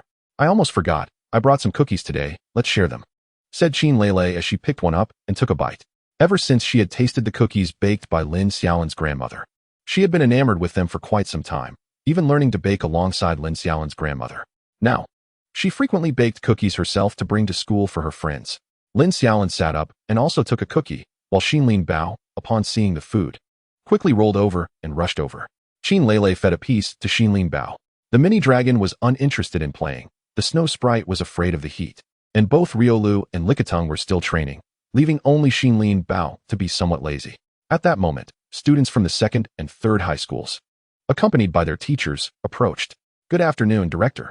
Lin Xiaolin greeted the grade director with a wave. Hello, Lin. What brings you here today? The director of the first-year students smiled warmly. Just a picnic, what else? Before Lin Xiaolin could respond, some students from the 2nd and 3rd high schools chimed in. Lin Xiaolin chose to ignore those students. Today, Teacher Tang has given us a break. Since it isn't too hot, we decided to enjoy some sunshine, Lin Xiaolin replied lazily. Yay. Xinlin Bao emerged from behind Lin Xiaolin after finishing the cookie. Oh, the guardian. Xinlin Bao's appearance immediately elicited gasps of surprise from the group of students, including their supervising teachers from the 2nd and 3rd high schools. The expressions on the students' faces were tinged with envy and jealousy. Suddenly, one student paused, as if struck by a thought, and walked forward with a smile. Hey there, I'm Gu Xiaodong, the captain of the 2nd high school's team. Can we have a match? He extended his hand towards Lin Xiaolin. He was rather unremarkable in appearance, standing about 1.7 meters tall with a slightly plump figure, sporting a slicked-back hairstyle and a flamboyant demeanor, clearly older than Lin Xiaolin. I'm sorry, but they are unable to battle you today, the 2nd-year grade director interjected. Gu Xiaodong smirked slightly. He had been contemplating battling Lin Xiaolin the moment he spotted the guardian, eager to defeat him and embarrass the 1st high school. Now that the director had intervened, it seemed he truly lacked confidence in his ability to win. Why not? Didn't the 1st high school say we could have friendly exchanges? Gu Xiaodong feigned confusion. They are your opponents for tomorrow's match and cannot battle today. However, if you wish to engage in an exchange match, I can ask Lan Ro or Wang Qin to join you, the 2nd-year director said disdainfully.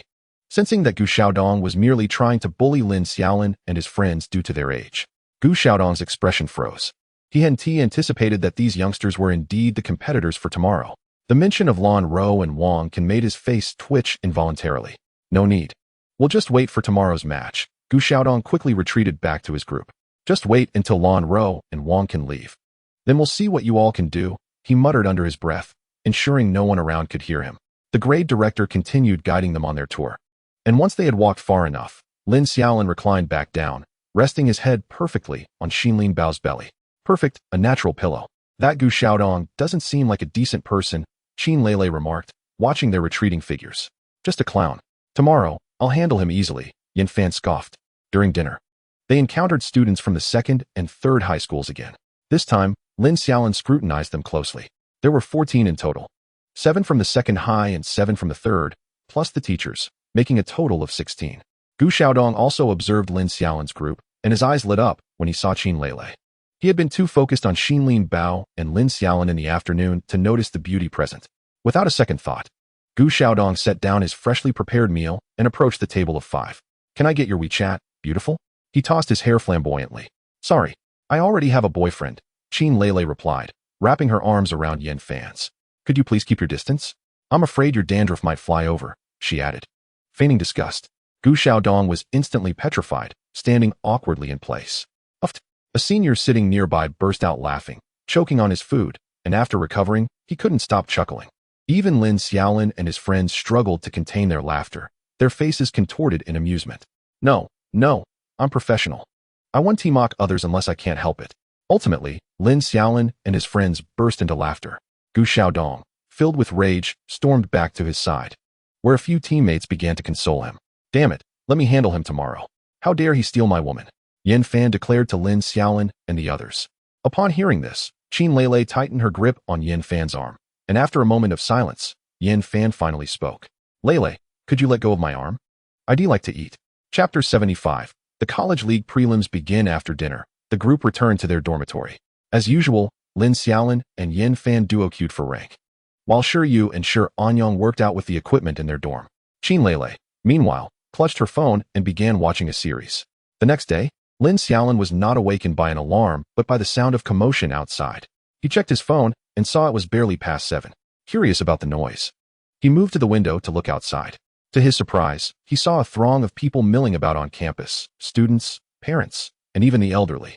Am I surrounded by zombies? Lin Xiaolin wondered, puzzled by the sudden influx of visitors to the school. Stepping out of his room, he found Yin Fan and the others already seated on the sofa. Good morning. Why are you all up so early? Lin Xiaolin inquired. Sleep? Not at all. It was like a market out there by 6 this morning. How could anyone sleep? Yin Fan lamented from the sofa. What are all these people doing here? Lin Xiaolin scratched the back of his head in confusion. I just asked the teacher, and they said it's the preliminaries for the college league today. They're all here to watch us compete. Yin Fan shrugged. Upon hearing this, Lin Xiaolin felt a surge of anxiety. Although he had prepared himself for the big event, he hadn't anticipated such a large crowd for the college league preliminaries. After breakfast, the group made their way to the battle arena, which Lin Xiaolin was entering for the first time. He had only seen it from afar before. Once inside the arena, the 5 of them headed directly to the players' lounge. One side of the lounge had glass panels, allowing them to see the enormous battle stage in the middle of the audience area, which was already packed with spectators. This sight sent a wave of nervousness through the group. It was their first time battling in front of such a large audience. As they settled into the players' lounge, they had half an hour until the official match began. Their opponents from the second and third high schools were in the lounge across from them. Hey, you guys arrived pretty early, a voice called from behind. The group turned to see Tang Tian accompanied by older students. Teacher Tang, what brings you all here? Lin Xiaolin asked, puzzled, as the usual members of the school team spent most of their time training. What kind of question is that? We must come to see our juniors' first match. Don't worry, just stay calm and relaxed. We have seniors here to support you, Wang Can said with a cheerful pat on Lin Xiaolin's shoulder. Half an hour passed in the blink of an eye, and the audience seats around the battle arena began to fill up, leaving only 20 lavishly adorned seats at the front unoccupied. At this moment, the host made his entrance. As a formal competition surely necessitates the presence of a master of ceremonies. With a self-detonating magneton beneath his feet, the host gradually ascended from the ground, tapping the microphone to ensure its functionality before clearing his throat and commencing his address. Ladies and gentlemen, esteemed students, and cherished relatives, Welcome to the annual preliminary round of the University League. I am your host, Wang Xin, and it is my great honor to preside over this year's preliminary event. As his voice echoed, cheers erupted from the audience surrounding him. Now, I would like to invite our distinguished guests to take their seats. Beginning with Principal Qi Shi from Xiqing No. 1 High School. Upon his announcement, a Qishi bluebird descended from the heavens, with Principal Qi gracefully dismounting from its back, smiling as he bowed to the audience before taking his place among the 20 VIP seats. Next, we have Principal Mou from Xiqing No. 2 High School, and Principal Lu Qian from Xiqing No. 3 High School. As Principal Qi settled in, the host continued, and soon, a steel duck and a brave eagle swooped down, with the principals from the second and third schools landing directly beside him. Following this, we welcome the esteemed branch leader of the Xiqing Trainers Association, Tian Xiao, the director of the Xiqing Security Bureau, Zheng Lian. At this moment, two familiar figures to Lin Xiaolin descended to the VIP seats. Lin Xiaolin gazed upon them with envy, realizing that he too would need to acquire a flying-type Pokémon in the future. Soaring above would certainly be impressive. Finally, we invite our special guests. The gym leader of the Xiqing Psychic Gym, Xiao Tian, the gym leader of the Xiqing Fighting Gym, Shi Tian, and the chairman of the Yin Group, Yin He. As the host pronounced the names with increasing fervor, the audience erupted into a frenzy. Suddenly, with a resounding thud, a muscular man descended from the sky, taking his seat among the VIPs. Shortly thereafter, Lin Xiaolin's grandfather, Xiao Tian, along with his parents, appeared in the VIP section, smiling as they settled down. Next, a strikingly handsome young man, seemingly in his late 20s, approached slowly, bearing an uncanny resemblance to Yin Fan's elder brother rather than his father. Yin He strolled over to sit beside Lin's father, casting a warm smile towards the contestants' lounge. Meanwhile, the thoughts of those in the contestants' lounge varied widely. Lin Xiaolin thought to himself, what the heck? Why didn't my parents and grandfather inform me they were coming? Shi Yu and Shi Anyang pondered, why is Dad here? Where's Mom? What if we haven't beaten her yet, and he loses his temper? Yin Fan exclaimed, what a surprise! Why is the old man here? It's rare to see him. I didn't expect him to come watch me. Qin Lele mused, what drama should I watch during lunch? Should I sneak a peek at Yin Fan while he sleeps tonight? It seemed as though something extraordinary had infiltrated the gathering, though it was of little consequence. Now, I hereby declare the annual preliminary round of the University League officially commenced. The first match will feature Xiqing No. 2 High School against Xiqing No. 3 High School. Let us welcome both teams to the arena. Following the host's declaration, students from both schools emerged from the contestant passage, waving at the audience. Friends and family of the competitors among the crowd cheered enthusiastically for their respective students. The 7 competitors from each side stood in a line facing one another, shaking hands in a gesture of sportsmanship, a necessary step before the battle. As both teams prepared, they retreated to their designated resting areas on either side of the arena, while their teachers conferred on strategies among the crowd. Even the medical team stood by the battlefield, ready to provide assistance at a moment's notice. By the way, Teacher Tang, do we have any strategies or orders for the match? Lin Xiaolin asked, turning to Tang Tian. Strategies? What a frivolous notion. Just go in there and give them a good thrashing. As for the order, that's entirely up to you. Tang Tian waved his hand dismissively, clearly uninterested in the competition. Chapter 76, Preliminary Round of the University League 1. With both teams ready, I shall now announce the rules of the match. After confirming that both sides had prepared and submitted their order of battle, the host was poised to explain the regulations. The competition will follow a 11-22 team format. And now, I invite the competitors to the stage. Xiqing No. 2 High School presents Gu Xiaodong from Class 3-0. Xiqing No. 3 High School presents Du Xian from Class 3-0. The host soared above the battlefield as Gu Xiaodong and the male student from the third school stepped out from their respective teams, taking their places at either side of the arena. The so-called 11-22 team format is a combat style specifically designed for high school students, comprising 2 singles matches, 2 doubles matches, and 1 team battle. In singles and doubles, no competitor may participate more than once. Thus, a contestant may only engage in either singles or doubles. The team battle, however, consists of 5 versus 5. Each singles and doubles match earns 1 point, while the team battle awards 3 points. Ultimately, the side with the highest score will be declared the victor. As both teams prepared, the battle commenced. The referee announced the start, and both sides simultaneously released their Pokémon. Come forth, Ducklet.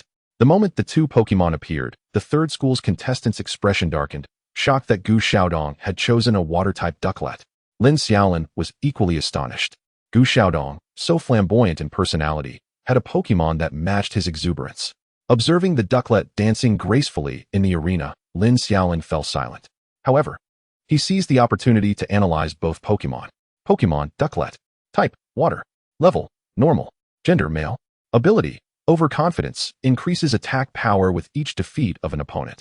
Learned skills, perception. Skills, pound, water gun, work up, wing attack, water jet, water pulse, low kick, water blade. Held item, low-level water stone. Description, ducklet is characterized by its serious and disciplined demeanor. It runs persistently in shallow waters to train its legs, competing with companions to see whose legwork is more exquisite. It diligently practices its fundamentals at all times and observes the movements of Pokémon and humans across various regions to incorporate them into its dance. The feathers atop its head possess shock-absorbing properties. When struck, it lowers its body to absorb the impact with its head. If its feathers become disheveled, its physical and mental state deteriorates, prompting it to promptly tidy its feathers with a gel after being attacked. Pokémon, Litwick. Type, fire. Level, normal. Other, omitted. My Pokémon exudes the same confidence and charm as I do. Can you compare? Gu Xiaodong flamboyantly flipped his hair. The opposing contestant's face turned ashen. Litwick, use quick attack. The student from the third school commanded, and Litwick charged forward like a bolt of lightning towards Ducklet. In the arena, Ducklet danced effortlessly, dodging Litwick's quick attack with grace. Ducklet, water jet. Gu Xiaodong instructed calmly. With a swift turn and a powerful push-off, Ducklet unleashed its water-type energy, dashing behind Litwick and striking with its wings. The surrounding water energy surged from Ducklet, crashing into Litwick's abdomen with a resounding impact. Litwick, tackle. Despite the pain coursing through its body, Litwick charged at Ducklet. Ducklet, however, nonchalantly spun and twirled, skillfully creating distance between the two Pokémon. Ducklet, water pulse.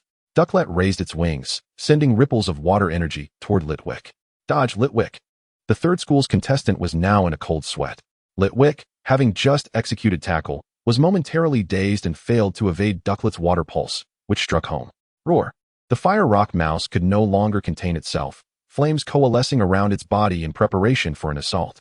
The pain coursing through it fueled an overwhelming desire to rend the opposing duck to shreds, particularly due to that duck's insufferably smug expression. Fire rock mouse, calm down.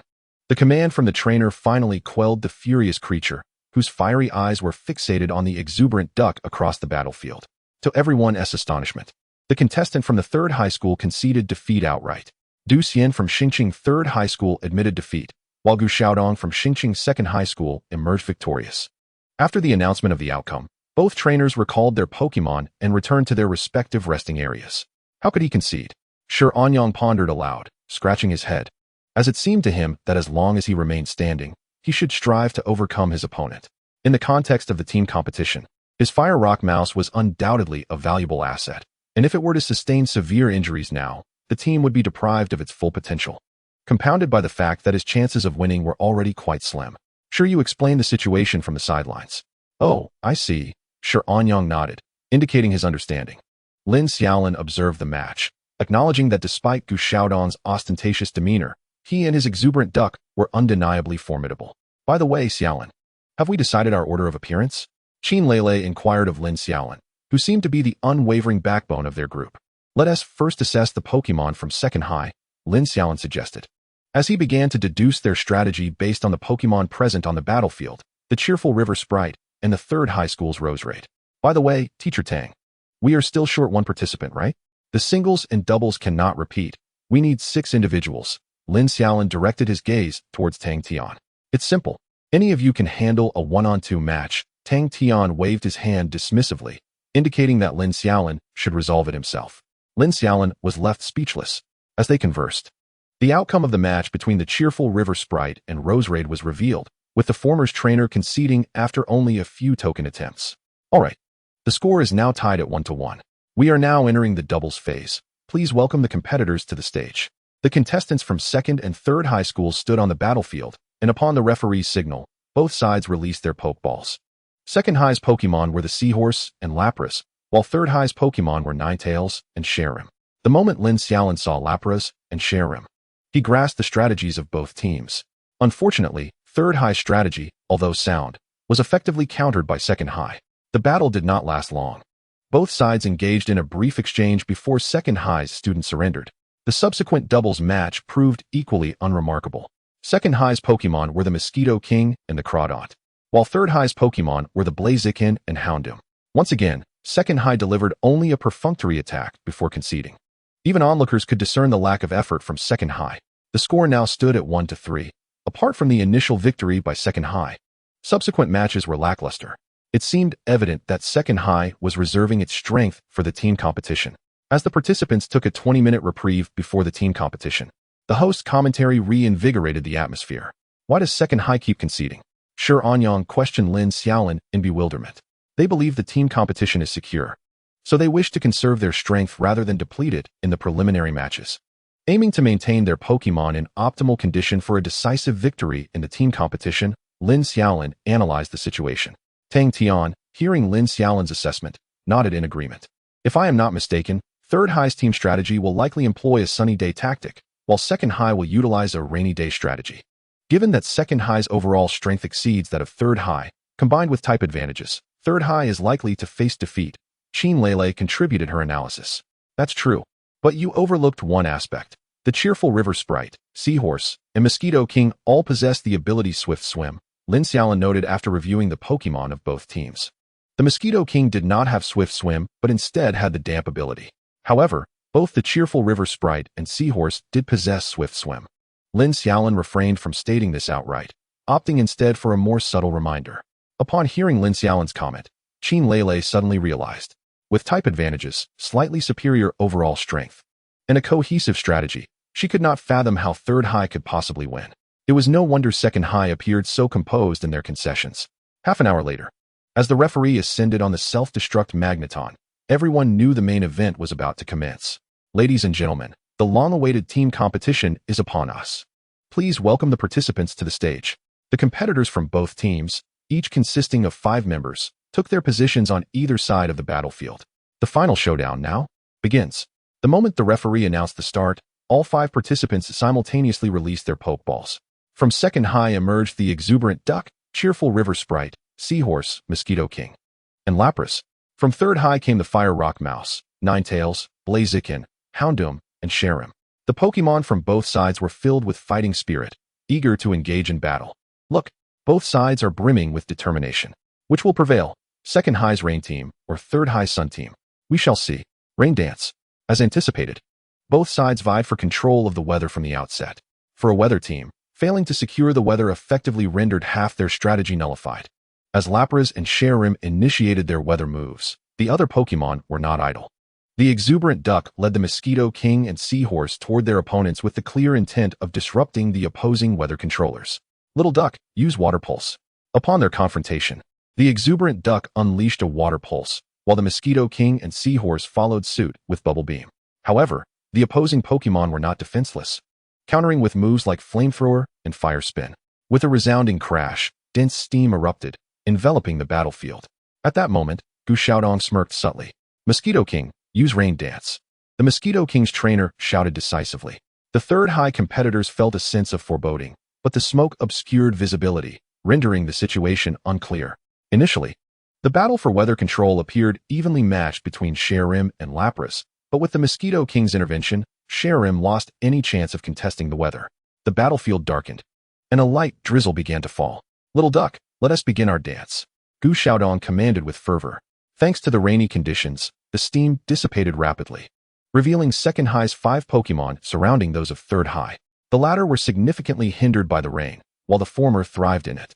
The exuberant Duck charged directly at Blaziken, who retaliated with a flamethrower aimed at the Duck. What initially appeared to be a formidable attack was rendered less potent by the rain, allowing the exuberant Duck to effortlessly evade by sidestepping.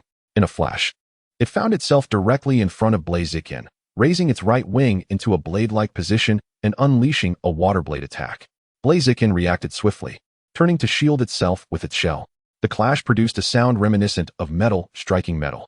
Initially pleased to have deflected the attack, Blaziken soon found itself dumbfounded as the anticipated explosion failed to materialize, and it was instead sent flying by the Duck's strike, leaving a shallow gash on its shell. Blaziken, do not take his attack head-on. The explosives on your back are useless in the rain. Retreat. Blaziken's trainer shouted urgently. Yet, Blaziken's speed was no match for the exuberant Duck, which charged at it once more. As Blaziken attempted to retreat while defending itself, it glanced around, hoping for assistance from its teammates. However, its allies were preoccupied, with Lapras and the Mosquito King successfully driving Sharim and Ninetales back.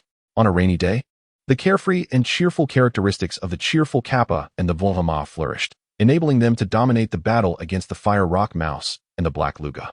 2 minutes later, as the first Pokémon from the trio succumbed, the entire team of Sangao began to collapse like a house of cards.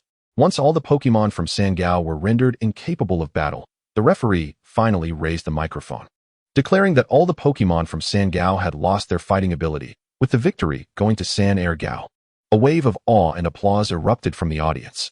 At that moment, Gu Xiaodong flamboyantly saluted the spectators, reminiscent of a performer taking a bow, with the enthusiastic duck also mimicking his gesture in homage to the crowd. Ultimately, the team that earned the right to compete against San E Gao was San Air Gao. Now it was time for lunch. The cafeteria of San E Gao had prepared boxed meals for everyone, encouraging them to take a moment to eat and rest, while also allowing the students from Air Zone to recover their stamina. Shortly after, the host announced that the cafeteria staff began distributing meals to the audience. After all, with nearly 10,000 spectators present, the chaos of everyone heading to the cafeteria would be overwhelming. Lin Xiaolin and his companions also received their boxed meals and sat in the lounge, discussing strategies while eating. We absolutely cannot let this drag into the team competition this afternoon. Otherwise, we will surely lose, Lin Xiaolin asserted, acknowledging the formidable display of the Rain team. If we allow our opponents to set the stage for Rain, our current Pokémon stand no chance. Yin Fan, you will take the first match. The flamboyant captain from the opposing team will undoubtedly be the first to step up, so you must face him. After a lengthy discussion, they finished their meals, tossing the remnants into a trash bin as they continued their deliberations. Xiaolin, do you think that child resembles the young Qian from back in the day? Tang Tian asked as he observed Lin Xiaolin, who was surrounded by the other four. Lan Ro gazed at Lin Xiaolin, her eyes momentarily lost, as if she could see another person's shadow within him. She replied, a simple word that encompassed everything. Perhaps this child could indeed bring forth another miracle for Sanzhong? Wang Can, standing behind Tang Tian, remarked. His mention of Sanzhong rather than San Yi went unchallenged. Is that so? I truly look forward to it, Tang Tian said, his gaze lingering on Lin Xiaolin, slightly entranced. Chapter 78, Preliminaries of the University League. After lunch, everyone was making final checks on their Pokémon in the player tunnel as the time to take the stage approached. The host was also preparing to gracefully ascend above the battleground. Ladies and gentlemen, the moment you have all been eagerly awaiting, the finals of the University League preliminaries, will commence shortly. Will San E Gao retain their title, or will San Air Gao seize this victory? Let us await the outcome as we invite both teams to enter.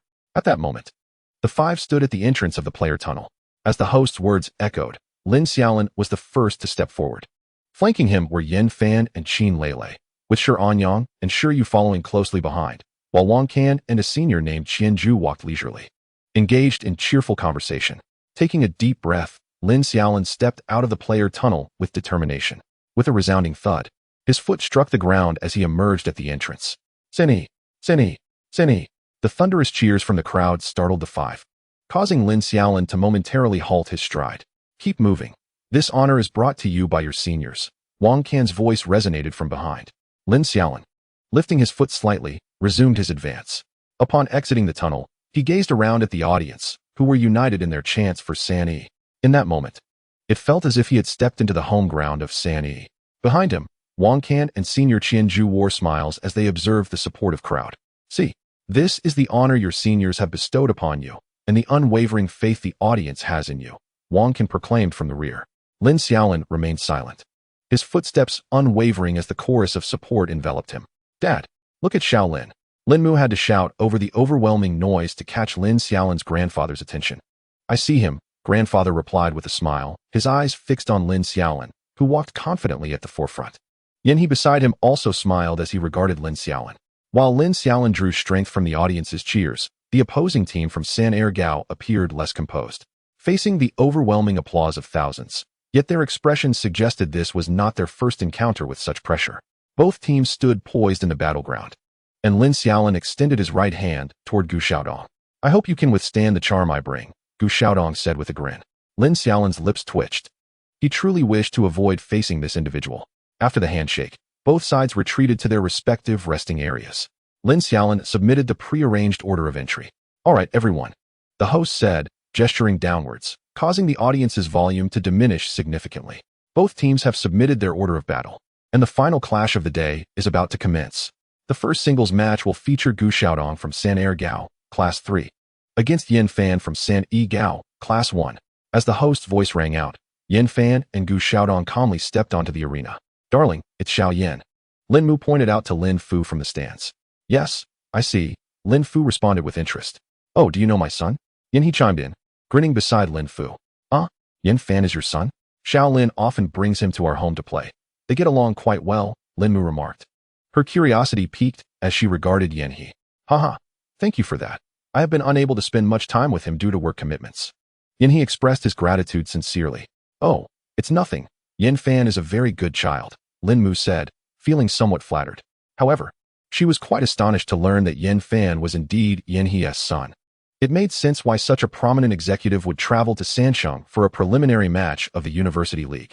Meanwhile, in the arena, Yin Fan and Gu Xiaodong stood on opposite sides, awaiting the referee's signal to begin.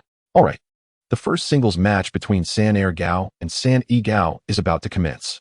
Let the match begin. The instant the referee announced the start, both Yin Fan and Gu Xiaodong threw their pokeballs, summoning the energetic duck and mini dragon to the field. The appearance of mini dragon elicited gasps of astonishment from the audience, as they had not anticipated a student from San E Gao to possess a quasi-divine Pokémon. Even Gu Xiaodong was taken aback, realizing that San E Gao had 2 new students with quasi-divine Pokémon. However, he remained unfazed. While quasi-divine Pokémon were indeed formidable, their strength was contingent upon equivalent levels, and it was evident that the energetic duck had a significant advantage over mini dragon. Xiaoya Water Pulse. Gu Xiaodong decided to test the waters. The energetic duck immediately unleashed a water pulse aimed at mini dragon. Mini dragon, use agility to evade and counter with dragon breath. In an instant, mini dragon vanished from its position, reappearing beside the energetic duck, launching a dragon breath attack. Dodge, get close. The energetic duck skillfully evaded the dragon breath, closing in on mini dragon. Mini dragon, unleash your full speed. Yin Fan smirked slightly, challenging, can you keep up? Mini dragon accelerated to an extraordinary speed, darting around the arena with such swiftness that it left afterimages. This was a skill Yin Fan had learned from Wang Can over the past 2 months. The energetic duck struggled to keep pace with mini dragon, warily scanning its surroundings. Xiaoya, behind you. The energetic duck swiftly sidestepped the dragon breath hurled from mini dragon's rear. Gu Xiaodong found himself in a bit of a predicament. He hadn't anticipated that this slippery eel would be so quick and elusive. The mini dragon darted around the arena at a remarkable speed, occasionally launching dragon breath to ambush the ducklet, who was utterly unable to keep pace with its agility. However, the synergy between ducklet and Gu Xiaodong was nothing short of remarkable, as they deftly evaded every single dragon breath attack. Yin Fan felt a twinge of frustration. If this continued, it would not bode well. Despite the mini dragon's ample stamina, ducklet showed no signs of exhaustion. Observing the unfolding situation, Yin Fan took a deep breath, ready to make a bold move. Mini dragon, use whirlwind. The mini dragon halted, gathering power in its mouth, preparing to unleash a whirlwind towards ducklet. Little duck, now's your chance to close in. Seizing the moment while the mini dragon was occupied, ducklet charged forward. It narrowly brushed past the whirlwind, concentrating its water-type energy in its hands, and executed a water blade aimed at the mini dragon. Now, electromagnetic wave. At the instant the water blade struck the mini dragon, it erupted with crackling sparks. Watch out, ducklet, retreat quickly. But it was too late. The electromagnetic wave struck ducklet directly, rendering it frozen in place. The mini dragon was propelled several meters away by the impact of the water blade, rolling on the ground before swiftly regaining its footing. Mini dragon, dragon tail. In an instant, as the mini dragon rose, it vanished from sight, reappearing right before ducklet and delivering a powerful dragon tail strike to its chest. With a resounding impact, the immobilized ducklet was sent flying backwards. Oh no, little duck, stop. Gu Xiaodong shouted in urgency, realizing that behind ducklet loomed a fully formed whirlwind. Ducklet attempted to halt its backward momentum, but the paralyzing sensation coursing through its body rendered it unable to move, and it was swept into the whirlwind. Mini dragon, dragon rage. Enduring the sharp pain coursing through its body, the mini dragon emanated draconic energy and unleashed a dragon rage towards the center of the whirlwind. With a tremendous explosion, the whirlwind was obliterated, sending a cloud of dust billowing into the air. Little duck! Gu Xiaodong cried out in concern.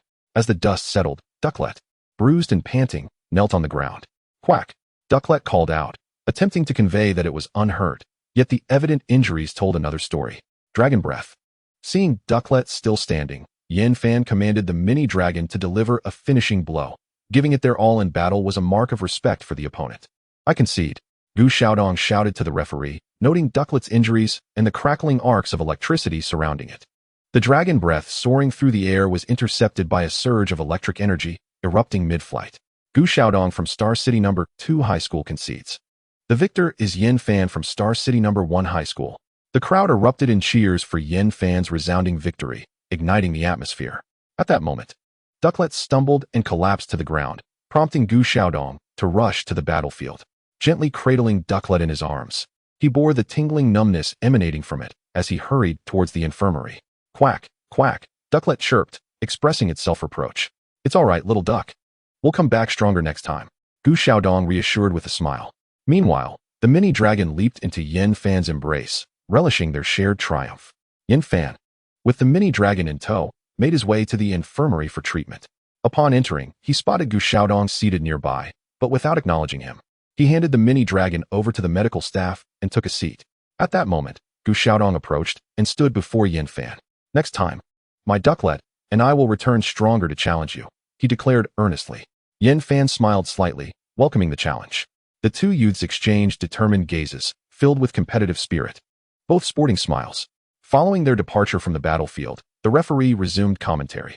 The first match delivered a thrilling spectacle. What awaits us next? Please welcome the third-year student from Star City No. 2 High School, Lurker A, and the first-year student from Star City No. 1 High School, Shi Anyang. Shi Anyang and a student from the second high school stepped onto the battlefield simultaneously. It appeared that Star City No. 1 High School was brimming with confidence. Fielding two first-year students in succession. What performance can we expect from this competitor? The battle is about to commence. Shi Anyang and his opponent both released their Pokeballs, summoning Riolu and Corphish to the arena. Lin Xiaolin frowned from the sidelines. This is bad. Our upcoming doubles match will be challenging. What's wrong? Qin Lele inquired beside her. If I'm not mistaken, the opposing Ludicolo and Seadra both possess the ability Swift Swim, coupled with Lapras and Masquerain as weather setters. They are likely to pair each weather setter with a Pokémon for the doubles match, Lin Xiaolin remarked seriously, eyeing the Corphish. Her words rendered the others silent. Battling under the opponent's weather conditions while needing to win both matches would be an uphill battle, especially with the team competition looming. Back on the field, Riolu and Corphish had already engaged in combat. Corphish, harden. The second high school's competitor initiated the round with a power-boosting move. Riolu screech.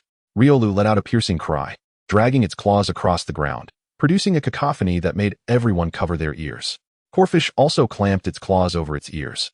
The screech not only disrupted its harden, but also lowered its defense due to the auditory effect. Riolu, close in and use high jump kick. Seizing the opportunity while Corphish was distracted, Riolu leapt forward, aiming a kick at Corphish. Corphish dodge. The second high school's trainer commanded, but Corphish, still covering its ears, couldn't hear the instruction. Riolu's kick landed squarely on Corphish's head, sending it tumbling several meters away. Riolu, fighting technique. Taking advantage of Corphish's disorientation, Riolu dashed to its side, delivering a flurry of punches that rendered Corphish defenseless. Corphish, protect. Hearing the trainer's command, Corphish attempted to summon a protective shield, but in the next instant, Riolu's fist struck its eye, interrupting the move and eliciting a painful cry. Referee, I concede. The student from the second high school, witnessing that protect was ineffective, promptly forfeited. Riolu ceased its assault at once, retreating to the rear. Lurker A from Star City No. 2 High School concedes. The victor is Shi Anyang from Star City No. 1 High School. The battle concluded swiftly. Once Corphish was within Riolu's reach, the outcome was all but certain. The moves employed were not mere techniques, but the raw fighting prowess emblematic of the fighting gym's legacy. Ha ha ha, splendid. Sherbatian, observing from the stands, clapped enthusiastically. Riolu bowed to Corphish before returning to Shi Anyang's side. Next up, we have Lurkerban Lurker from Star City No. 2 High School facing off against Qin Lele and Shiryu from Star City No. 1 High School. Please have both sides take the stage. As Shi Anyang and the student from the second high school exited the arena, the anticipated doubles match was finally upon them. Qin Lele and Shiryu rose simultaneously and approached the battlefield, facing the trainers of Ludicolo and Lapras from the previous day. Clearly, This year's students from Star City know. One high school are a remarkable bunch. With 4 first-year students in succession, can they maintain their winning streak? The match is about to begin. As the referee announced the start of the match, 4 Pokeballs were thrown into the air, summoning Talonflame, Snorunt, Ludicolo, and Lapras to the battlefield. Lapras, Rain Dance. Indeed, from the very outset, the opposing team initiated a weather alteration. However, neither Lele nor her companion would permit such a facile advantage. Chapter 80, Preliminary Round 5 of the University League. Mighty Chicken charges its flame attack. Snowchild unleashes the icy wind. The Mighty Chicken surged forth, engulfed in flames. Hurtling towards Lapras, while Snowchild employed the icy wind to disrupt the efforts of the Lucky Kappa. Surprisingly, Lucky Kappa braced itself against the icy wind and managed to intercept the charging Mighty Chicken. After enduring both the icy wind and the charged flame attack, Lucky Kappa staggered back several steps, unable to withstand the assault. Meanwhile, Lapras had already summoned the rain dance, and delicate raindrops began to cascade from the heavens, enveloping the entire arena in a shroud of rain. Mighty Chicken, undeterred, pressed on through the downpour towards Lucky Kappa, who, bolstered by the rain dance, showed no fear. The 2 Pokémon engaged in fierce combat, exchanging blows with staggering ferocity. One might mistake Lucky Kappa for a fighting-type Pokémon given its resilience. Yet, upon closer inspection, it became evident that many of Mighty Chicken's attacks were deftly evaded or parried by Lucky Kappa, while the latter landed its strikes directly on Mighty Chicken. Lapras, use Water Gun. Taking advantage of the fierce duel, one of the players from the second high school called for a surprise attack from Lapras. However, just as the water gun was unleashed, a gust of wind swept in from the side. It was Snowchild's icy wind. Seizing the moment when everyone's attention was focused on the clash between Mighty Chicken and Lucky Kappa, Snowchild had stealthily maneuvered along the edge of the arena, launching a surprise icy wind that struck Lapras from the side. Trouble. Lapras, retreat swiftly. The trainer from the second high school urgently commanded. However, under the conditions of rain dance, the icy wind encased Lapras in ice, severely hindering its movement. The water gun only served to momentarily distract Mighty Chicken, which easily evaded the attack. Snowchild, unleash your icy wind with all your might. Lele's voice resonated from behind. Snowchild gathered energy for several seconds, its face puffing up as it expelled a vast cloud of white mist that enveloped Lapras entirely, with Snowchild relentlessly exerting its power. Lucky Kappa, quickly assist Lapras. The trainer of Lucky Kappa, sensing the imminent danger, commanded it to help. Lucky Kappa managed to push back Mighty Chicken with a palm strike and attempted to aid Lapras. But Mighty Chicken would not relent. Due to its ability, Mighty Chicken's speed had increased with each exchange, even beginning to outpace Lucky Kappa. Seeing Lucky Kappa attempting to flee, Mighty Chicken swiftly positioned itself in front of Lucky Kappa, launching a rapid 2-kick combo aimed at it. Caught off guard, Lucky Kappa was struck by the first kick, but managed to catch the second with its large hand, gripping Mighty Chicken's foot and flinging it towards Snowchild. At this moment, Snowchild was panting heavily, having exhausted itself, while Lapras had become a mere ice sculpture. Mighty Chicken collided with Snowchild, who, dazed, fell to the ground. Mighty Chicken, it's all on you. Lele shouted from the rear. With fiery determination, Mighty Chicken charged towards Lucky Kappa, who was still contemplating how to break through the ice to save its teammate, but was quickly interrupted by Mighty Chicken's onslaught. They resumed their fierce exchange, with Lucky Kappa in distress. In close quarters, Lucky Kappa found it impossible to execute any skills, relying solely on speed, as it was not adept at close combat. This was the essence of the Shurjia fighting style, swift, precise, and ruthless, once in close range. It denied the opponent any opportunity for retaliation. As the 2 Pokémon continued to grapple, the rain in the sky gradually began to dissipate. The duration of rain dance had elapsed. Without the advantage of rain, Lucky Kappa's speed diminished, struggling to keep pace with Mighty Chicken.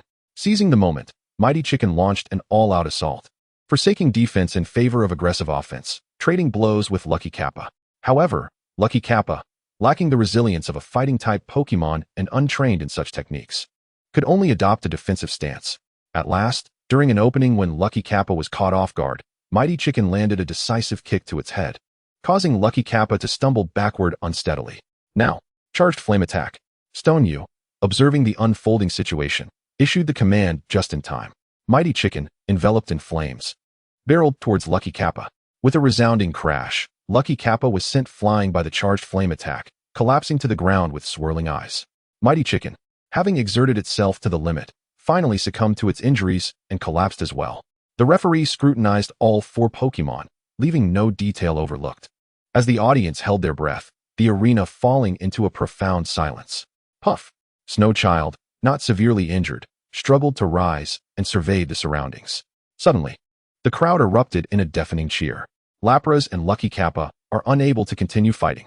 The victors are Chin Lele and Stone Yu from Star City, First High.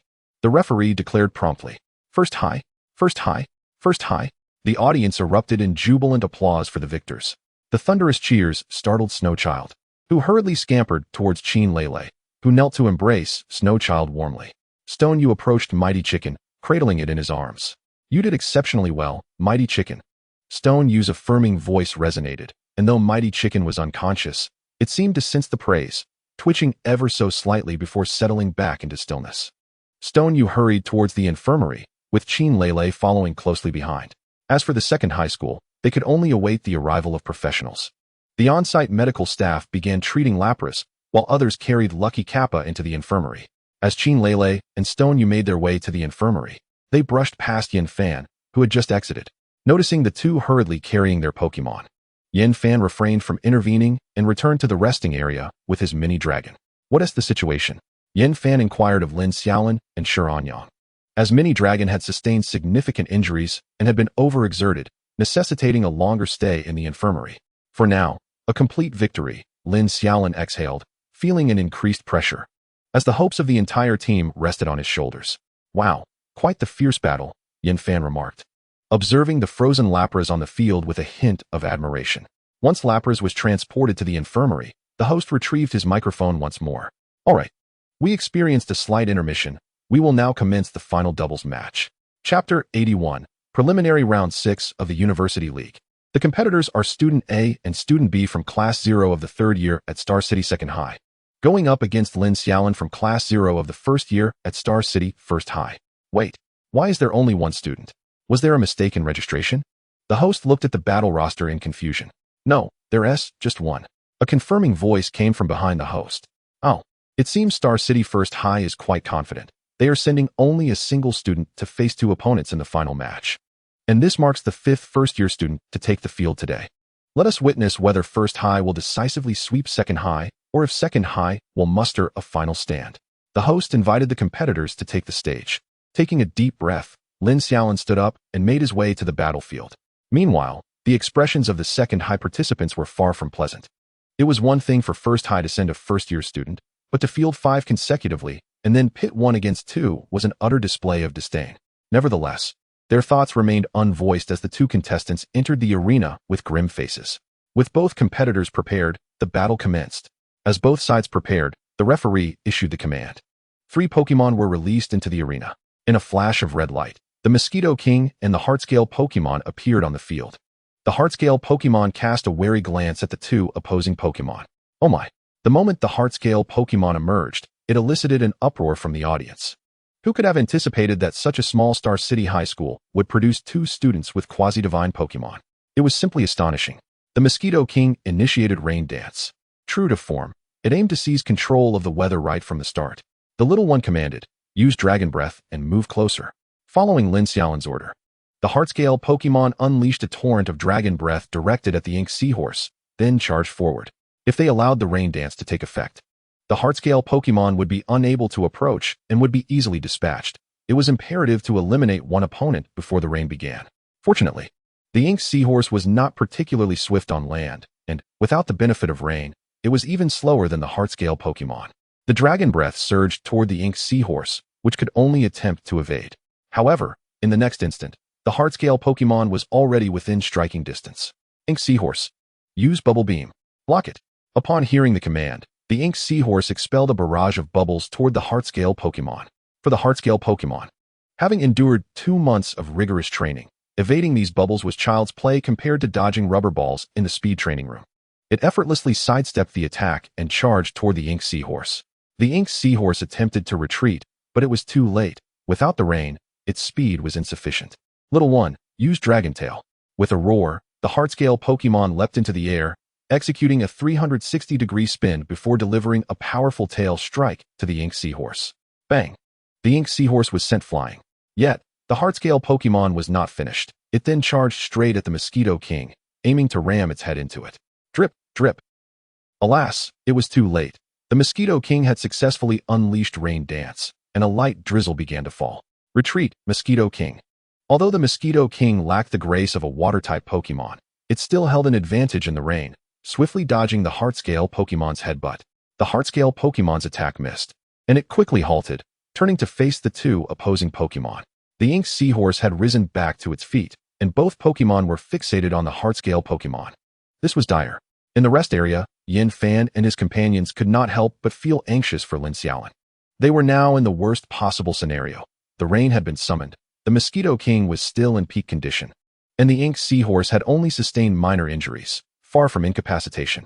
Furthermore, the distance between the two sides had widened, making it difficult to close in. Little one, use Dragon Breath. Lin Xiaolin found himself at a loss. The speed of the Mosquito King and Ink Seahorse in the rain was too formidable for the Heartscale Pokémon to approach. He could only resort to long-range attacks. Mosquito King, evade and use Bubble Beam. The two Pokémon deftly maneuvered to flank the Heartscale Pokémon, launching Bubble Beam from either side. Dodge, little one. Charge. This was an opportunity.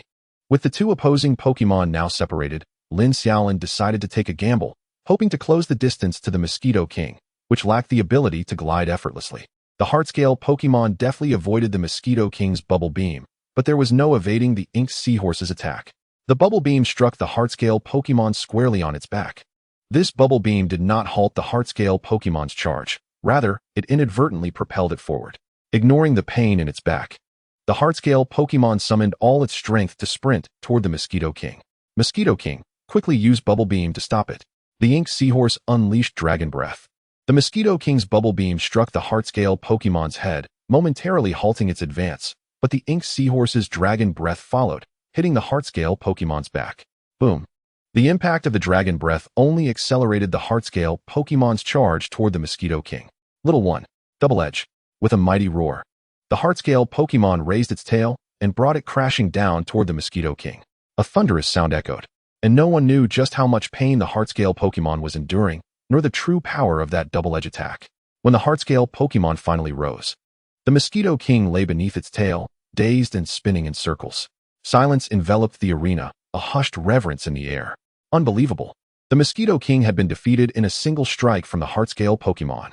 The announcer's booming voice ignited a wave of cheers from the crowd. Heartscale Pokémon! Heartscale Pokémon! Heartscale Pokémon! The arena erupted in applause for the Heartscale Pokémon. The expressions of the opposing trainers darkened. No one had anticipated the Heartscale Pokémon's formidable offensive prowess. Gasping for breath, the Heartscale Pokémon fixed its gaze on the Ink Seahorse. All present could see that it was on the brink of collapse. Having endured 2 Bubble Beams and a Dragon Breath that was super effective against it, the Heartscale Pokémon bore significant injuries. Ink Seahorse, fall back and use Bubble Beam. Although the distance between them was considerable, the lingering effects of the Heartscale Pokémon's double edge made the opposing trainers swallow hard, prompting them to instruct the Ink Seahorse to retreat further and utilize ranged attacks. The Bubble Beam shot forth. However, due to the distance, the Heartscale Pokémon merely sidestepped to evade it. Raindrops continued to pelt down on the Heartscale Pokémon's head, obscuring its vision, forcing it to rely solely on Lin Xiaolin's commands to dodge. As the Heartscale Pokémon evaded the barrage of Bubble Beams, its stamina began to wane. Thankfully, the 2 months of grueling training prior to the match had fortified its endurance. Otherwise, it would not have lasted this long. Chapter 82. The preliminaries of the College League conclude. The Heartscale Pokémon's breaths grew heavier, and Lin Xiaolin recognized that it was nearing its limit. Ink Seahorse, move in closer and use Whirlwind. The opposing trainer had also discerned the Heartscale Pokémon's precarious state and prepared to conclude the match with a decisive blow. The Ink Seahorse swiftly closed the distance, conjuring a whirlwind that began to form beneath the Heartscale Pokémon. Little one, brace yourself. Lin Xiaolin felt a surge of anxiety for the Heartscale Pokémon. In its current condition, evasion seemed impossible, and it could only hope to withstand the attack. As the whirlwind was unleashed, the rain ceased, and all eyes in the arena were drawn to the swirling tempest. In a moment of desperation, just before the whirlwind dissipated, Lin Xiaolin shouted to the heavens, "Little one, use Dragon Tail." His deafening voice resonated throughout the battlefield. Lin Xiaolin was uncertain of the Heartscale Pokémon's remaining fighting capacity. Yet he felt an unwavering conviction within him, as if the Heartscale Pokémon were resolutely affirming, "I can endure." How could the magnificent little one possibly be defeated by something so trivial? Lin Xiaolin had unwavering faith in his Pokémon. Whoosh! A blue figure burst forth from the remnants of the whirlwind, hurtling toward the ink seahorse at an imperceptible speed. The ink seahorse and its trainer were rendered speechless, unable to comprehend why the Heartscale Pokémon had withstood such a barrage without faltering. Bang! The ink seahorse felt a fierce gust of wind pass by, crashing into the ground. The earth erupted, a deep crater forming as the battered Heartscale Pokémon tumbled to the side of the ink seahorse. The Heartscale Pokémon had veered off course, and the spectators fell into a hushed silence, witnessing the injured Heartscale Pokémon and the stunned ink seahorse. The Heartscale Pokémon had lost its fighting capability, granting victory to Star City's second high school. The referee promptly announced the outcome, jolting everyone back to reality. No one cheered for second high school. The arena was engulfed in silence, save for Lin Xiaolin's slow footsteps as he descended from the platform. The sound of his footsteps resonated throughout the arena as he approached the ink seahorse, gently lifting the Heartscale Pokémon from the crater and making his way off the stage. Little one, Yan Fan and his companions stood apprehensively by the battlefield. Haha, it's all right. Little one has done her best. I apologize, everyone. I have let you down. Lin Xiaolin wore a forced smile on her face, her lips twitching slightly, before she lowered her head and carried her injured Zinlinbeo towards the infirmary. After handing over the battered Zinlinbeo to the medical staff, Lin Xiaolin settled onto a chair outside the infirmary. With a long sigh of relief, she closed her eyes momentarily. Suddenly, she smiled, and then erupted into boisterous laughter. Ha! Lin Xiaolin had never felt such exhilaration before. This battle was the most liberating one she had experienced in a long time. She felt as if she could sense Zinlinbeo's heartbeat, as if she were one with Zinlinbeo and it with her. In that fleeting moment of losing the match, there was no sense of regret, only an unparalleled sense of liberation. After nearly half an hour, the nurse gently carried the somewhat weak Zinlinbeo out. The injuries Zinlinbeo sustained were quite serious. It was advised to refrain from training or battling for at least 3 days to avoid any lasting repercussions. The nurse tenderly handed Zinlinbeo back to Lin Xiaolin. Thank you, Lin Xiaolin replied as she accepted Zinlinbeo and made her way outside. Little bow. As she walked, Lin Xiaolin gazed down at Zinlinbeo nestled in her arms. Jiho? Zinlinbeo looked up at Lin Xiaolin. The two pairs of eyes, one large and one small, met in a shared gaze. Ha ha, wasn't he that exhilarating? Lin Xiaolin's lips curled into a smile once more. Jiho Jiho. Zinlinbeo proudly lifted its head, seemingly expressing its satisfaction. Indeed, this is the essence of Pokémon battles, a continuous journey of growth through combat, where Pokémon and humans forge a bond until they resonate with one another. Pokémon are friends, siblings, but they are certainly not mere pets or tools. This is also the ancestral teaching of the Dragon Kingdom. Lin Xiaolin returned to the resting area with Zinlinbeo in her arms. How is it, little Bao? Is everything all right? Qin Lele, the first to spot Lin Xiaolin, asked with concern. It's fine, just that we should avoid battles and training for a few days. I probably won't be able to participate in the team match later, Lin Xiaolin replied, taking a seat in the resting area and placing Zinlinbeo on the adjacent chair. At that moment, the host, riding on an exploding magnet, suddenly took flight. Everyone, please quiet down. We have just received news that Star City No. 2 High School has voluntarily forfeited the team match. Thus the victory belongs to number 1 High School. The host's voice ignited the crowd's enthusiasm. This time, the audience did not erupt into cheers. Instead, everyone stood up and applauded in acknowledgement of number 1 High School's victory. Lin Xiaolin and her companions were somewhat taken aback, not expecting number 2 High School to forfeit the match so readily. As the competition concluded, the audience began to gradually disperse, and Lin Xiaolin's group chose to wait in the resting area, preferring to avoid the throngs of people until they had cleared out. Just then, Gu Xiaodong approached Lin Xiaolin. He stood before her, stating, I watched your battle. You are quite strong. However, my little duck and I will grow even stronger, defeating each of you one by one in a fair contest. This time, Gu Xiaodong did not engage in any flashy antics, but extended his right hand towards Lin Xiaolin.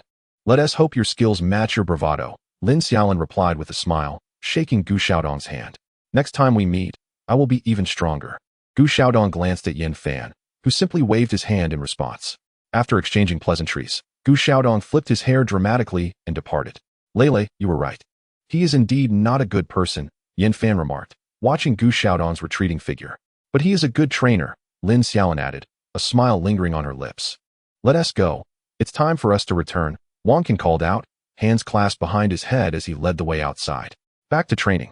The group exchanged glances and followed Wang Jiho. Zinlinbeo hopped off the chair, limping slightly as it chased after the group, loudly voicing its discontent. Chapter 83, Post-Match Analysis. Xiaolin. As soon as they stepped out of the battle arena, Lin Xiaolin heard a familiar voice calling from behind. Turning around, she saw her parents and grandfather approaching her. "You all go ahead. I'll chat with my mom for a bit and catch up," Lin Xiaolin said, first greeting Yin Fan and the others before walking towards her mother. "Mom, Dad, Grandpa, it's great to see you all here today." Lin Xiaolin ruffled her hair. "Yes, we watched your match. It was impressive, reminiscent of your father's prowess in his prime," her father proudly commented. Lin Xiaolin's mother, hearing this, promptly smacked Lin father on the back of his head. "Don't listen to your dad's tall tales.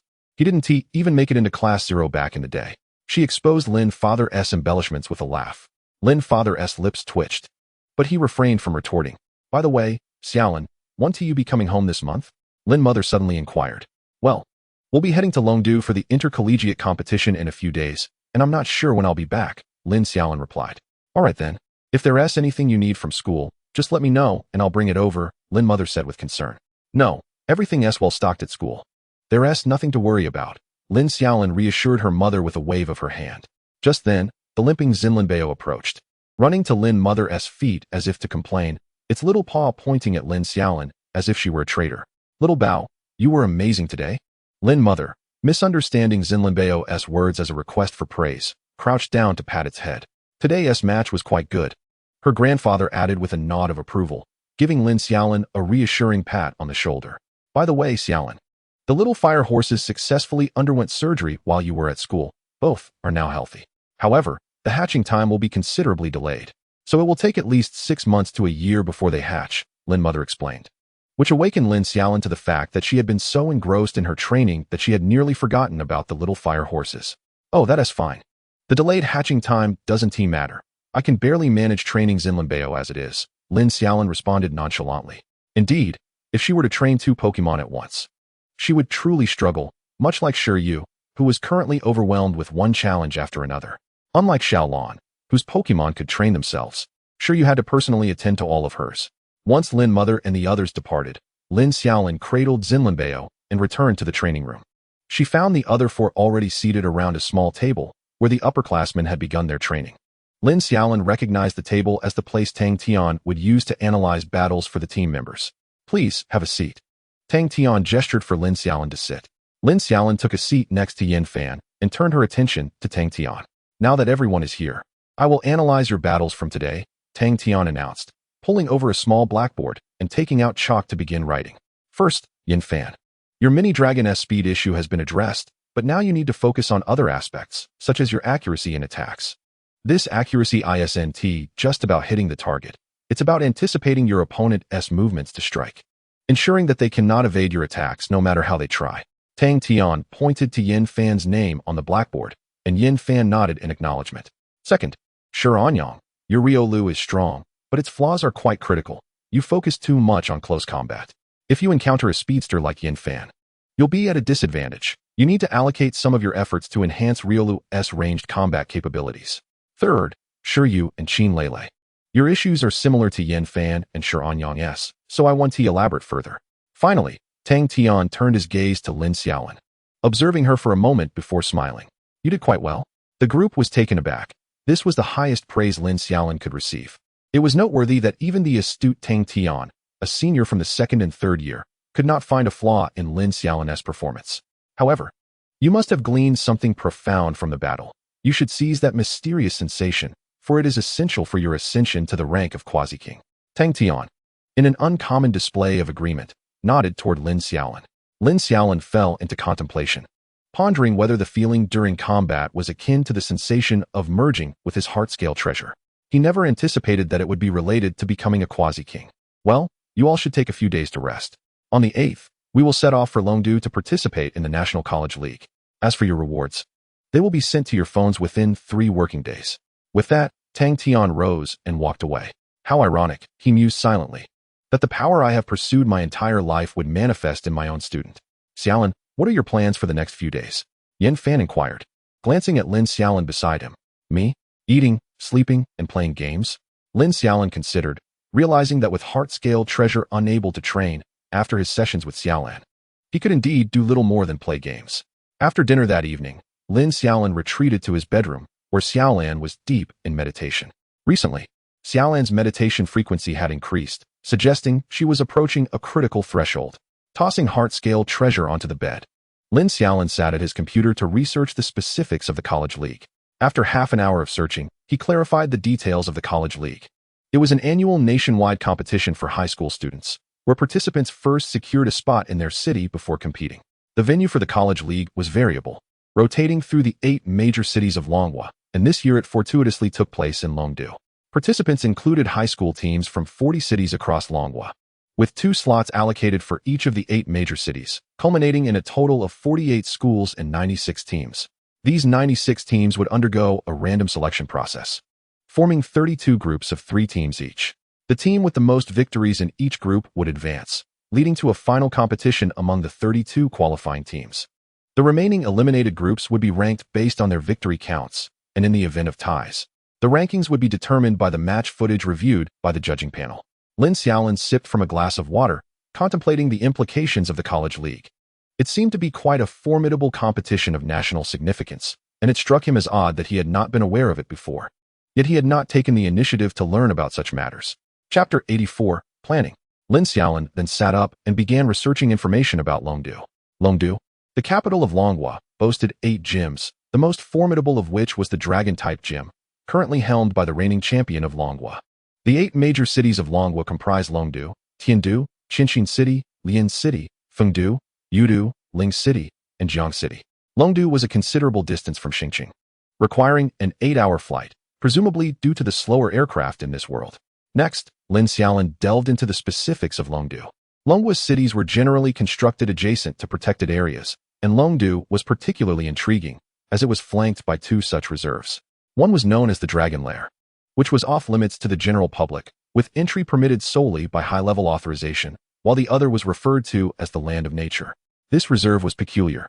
It sustained the Dragon Lair, although the magical creatures within were not particularly strong, comparable to any ordinary reserve. However, the area was rich in life energy, predominantly populated by fairy-type creatures.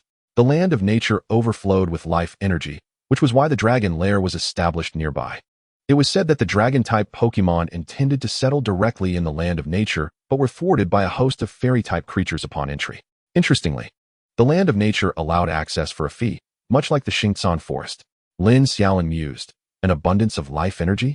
Could there be some grand treasure inside? His eyes sparkled with excitement, but upon reflection, he considered whether the higher-ups of Longhua might be unaware of such treasures. Perhaps it was best not to indulge in fanciful daydreams. The following morning, Lin Xiaolin awoke to find Xiaolan already up. "Sister Xiaolan, why aren't you meditating today?" he asked, rubbing his eyes and yawning. Typically, Xiaolan only ceased her meditations when summoned for meals. "I have broken through," Xiaolan replied, examining her palms.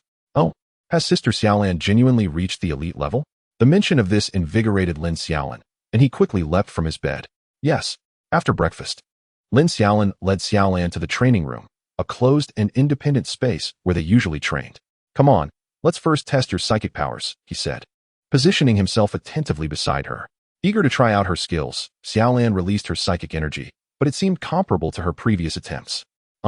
Let us try Magic Shine?"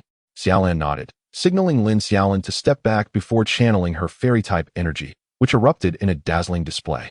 A powerful surge of fairy energy struck the ground, creating a substantial crater. Lin Xiaolin swallowed hard, astonished. "Goodness, that power has increased at least 2-fold. He gulped again, noticing heart-scale treasure trembling beside him. After testing all her powerful skills, Xiaolan's abilities had indeed doubled, though her energy consumption had increased to approximately 15 times the previous amount. As for her teleportation, she had progressed from a standard limit of 50 meters to 70 meters, with a maximum capacity now reaching 600 meters, all without altering the energy expenditure. Lin Xiaolin meticulously recorded Xiaolan's data on his phone. By the end of the tests, Xiaolan appeared somewhat fatigued, prompting Lin Xiaolin to present her with a prepared psychic energy cube. Heart-scale treasure, nearly drooling, offered her 2 as well. "Sister Xiaolan, your improvement is remarkable. However, we must continue to practice energy control together, or else the consumption will be too high," Lin Xiaolin noted while jotting down observations. Regardless of what Lin Xiaolin said, Xiaolan simply nodded in agreement, affirming his every word. Back in his room, Lin Xiaolin began drafting a training regimen for Heart-Scale Treasure and Xiaolan. First, Heart-Scale Treasure would be fed, watered, and trained at leisure. Ahem, that was too casual. More seriously, Heart-Scale Treasure's primary issue was the difficulty of evolution. Based on his past gaming experience, Heart-Scale Treasure needed to reach the elite level to evolve. Thus, establishing a solid foundation was imperative. Otherwise, rapid breakthroughs would lead to a situation akin to Xiaolan's previous struggles with power inadequacy. Fortunately, ample resources had been allocated to assist Xiaolan in her development. Given that Xiaolan had absorbed a significant number of psychic energy gems over the years, her issue was not a lack of strength, but rather a lack of sufficient energy to support her elevated level.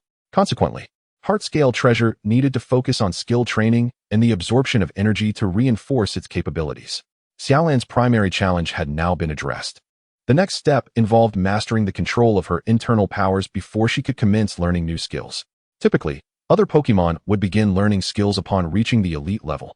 Yet Xiaolan would need to wait until her foundation was fully established. Additionally, Lin Xiaolin calculated the resource requirements. Xiaolan would need to use a medium-grade psychic energy gem every 6 months, while Heart-Scale Treasure required a low-grade dragon stone every 3 months. Converting it to alliance currency, it amounts to approximately the cost of a superpower gem for every 6 months, equivalent to 2 dragon gems, totaling around 1 per million. Averaged out, that translates to an expenditure of over 200,000 each month. Hiss, Lin Xiaolin gasped in astonishment. It was one thing not to realize, but quite another to be startled upon calculation. Moreover, this sum is under the circumstance that the energy cubes are covered by the school. Even if he merely indulged in some snacks each month, it would still accumulate to about 300,000. Shaking his head, Lin Xiaolin pondered the enormity of such expenses. Presently, he could still rely on the dojo, but how long could that support last? The egg of the little treasure that his grandfather procured had already depleted 1/3 of the dojo's wealth.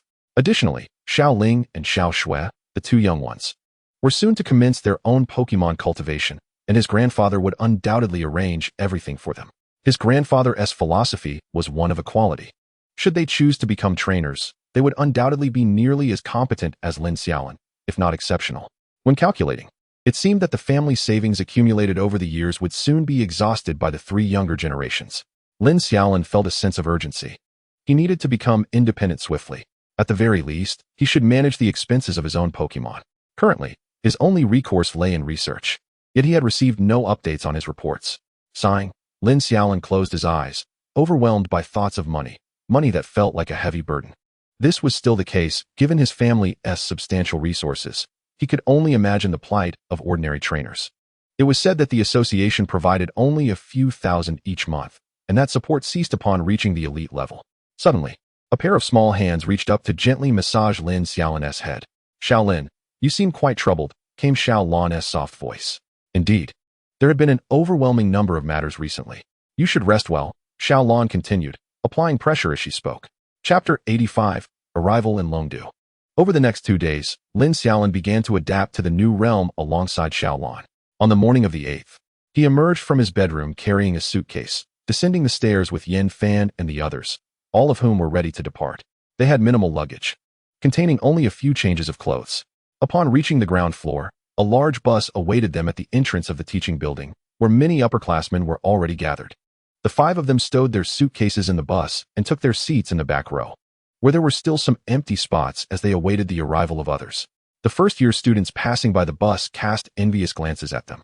Those aboard were undoubtedly the creme de la creme of their institution. After a short wait, several upperclassmen boarded the bus, and once Tang Tian arrived, the bus commenced its journey, leaving the school grounds and heading towards the airport. Leaning against the window, Lin Xiaolin gazed at the scenery as the journey to Longdu began. A short while later, the bus stopped at the entrance of Xingqing Airport. Everyone disembarked and retrieved their luggage, following Tang Tian closely. Passers-by cast curious looks at this group of youngsters heading to participate in the University League.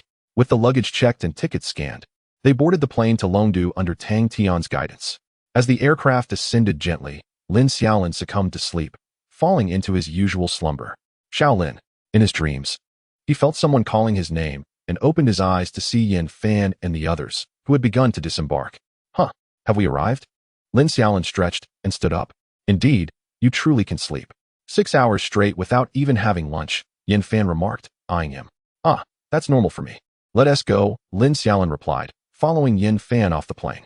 After retrieving their luggage, they walked out with Tang Tian, who had arranged 7 taxis for everyone. The taxis lined up as they headed to their destination.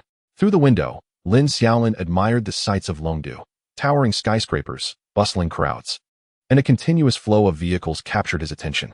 The grandeur of Longdu was a spectacle beyond what Xingqing could offer. It was indeed worthy of being the capital of Longhua. And then traffic jam. What should have been a 1-hour journey took 3, leaving everyone feeling exasperated. The taxi finally halted in front of a hotel named Xiaolong. All right, we've arrived. We'll likely be staying here for a month. The venue for the University League is just over there, Tang Tian indicated towards a massive bowl-shaped arena beside the hotel, resembling a football field from Lin Xiaolin's previous life.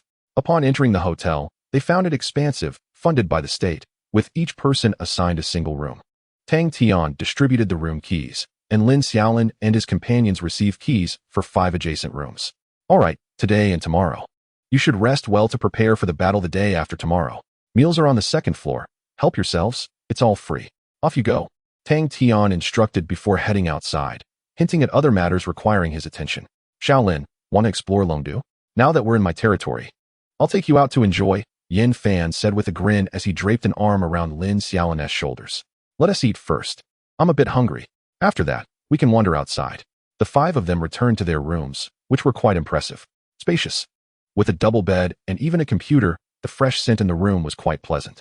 After putting away their luggage, they headed to the 2nd floor for dinner. The cafeteria was astonishingly large, roughly the size of 4 or 5 playgrounds, nearly stretching out of sight. The food selection was abundant. Lin Xiaolin had little appetite and casually grabbed a bowl of fried noodles, while Yin Fan and the others, feeling hungry, also helped themselves to various dishes. Having left the school at 8 in the morning, they landed after 3 in the afternoon, and with the 3-hour traffic delay, it was now 6 o'clock. After dinner, Yin Fan led them outside the hotel. Wow, why are there so many flying-type Pokémon in the sky? Lin Xiaolin marveled at the flock of flying types soaring above. In Longdu, there was a dedicated rental service for flying-type Pokémon, though the prices were steep. Of course, one could also pilot their own flying type if they obtained a flying license. Yin Fan elaborated on this to the group. Hearing this, Lin Xiaolin silently resolved to capture a flying-type Pokémon. Following Yin Fan, they soon entered a shop signified by a feather emblem. Hello there. Looking to rent a flying-type Pokémon? A middle-aged man at the counter approached them. Yes, boss. I'd like to rent a tropical dragon for 2 days, Yin Fan stated, producing a black card. Very well, I'll arrange that for you immediately, the owner replied, taking the card to process the paperwork. What do you need a flying type for? Lin Xiaolin inquired curiously. To get around, of course. You think Longdu is like Xingqing? Without a flying type, it's a hassle, Yin Fan shrugged, and Lin Xiaolin glanced at the pricing chart displayed behind the counter. The rates were clearly listed. Pidgeot, speed A, capacity for 1 to 2 people, price 10,000 alliance coins per day. Steel Duck, speed B, capacity for 1 to 4 people, price 50,000 alliance coins per day. Tropical Dragon, speed B, capacity for 1 to 8 people, price 100,000 alliance coins per day. Wow, 100,000. Lin Xiaolin exclaimed, astonished. He was aware that flying types were costly, but he hadn't anticipated such exorbitance. Calculating it out, Yin Fan's rental for 2 days would amount to 200,000 alliance coins. That was equivalent to a month's worth of expenses for both Xian Lin and Xiaolon. Keep it low-key, just a small sum, merely pocket money, Yin Fan remarked nonchalantly. Lin Xiaolin was left speechless. Before long, the proprietor returned the black card to Yin Fan and invited a few individuals to take a seat on the nearby chairs for a brief moment. After only a few minutes of sitting, another middle-aged man clad in a luminous green vest entered. The proprietor exchanged a few words with him, after which the man approached Yin Fan and his companions. Greetings, esteemed sir. I am the trainer responsible for the rental of the sprite you have requested. And for the next 2 days, I shall heed your commands, he said with utmost respect towards Yin Fan. Very well, let us be off, Yin Fan replied, rising to lead the way outside, followed closely by Lin Xiaolin and the others. Chapter 86, A Day at the Night Market.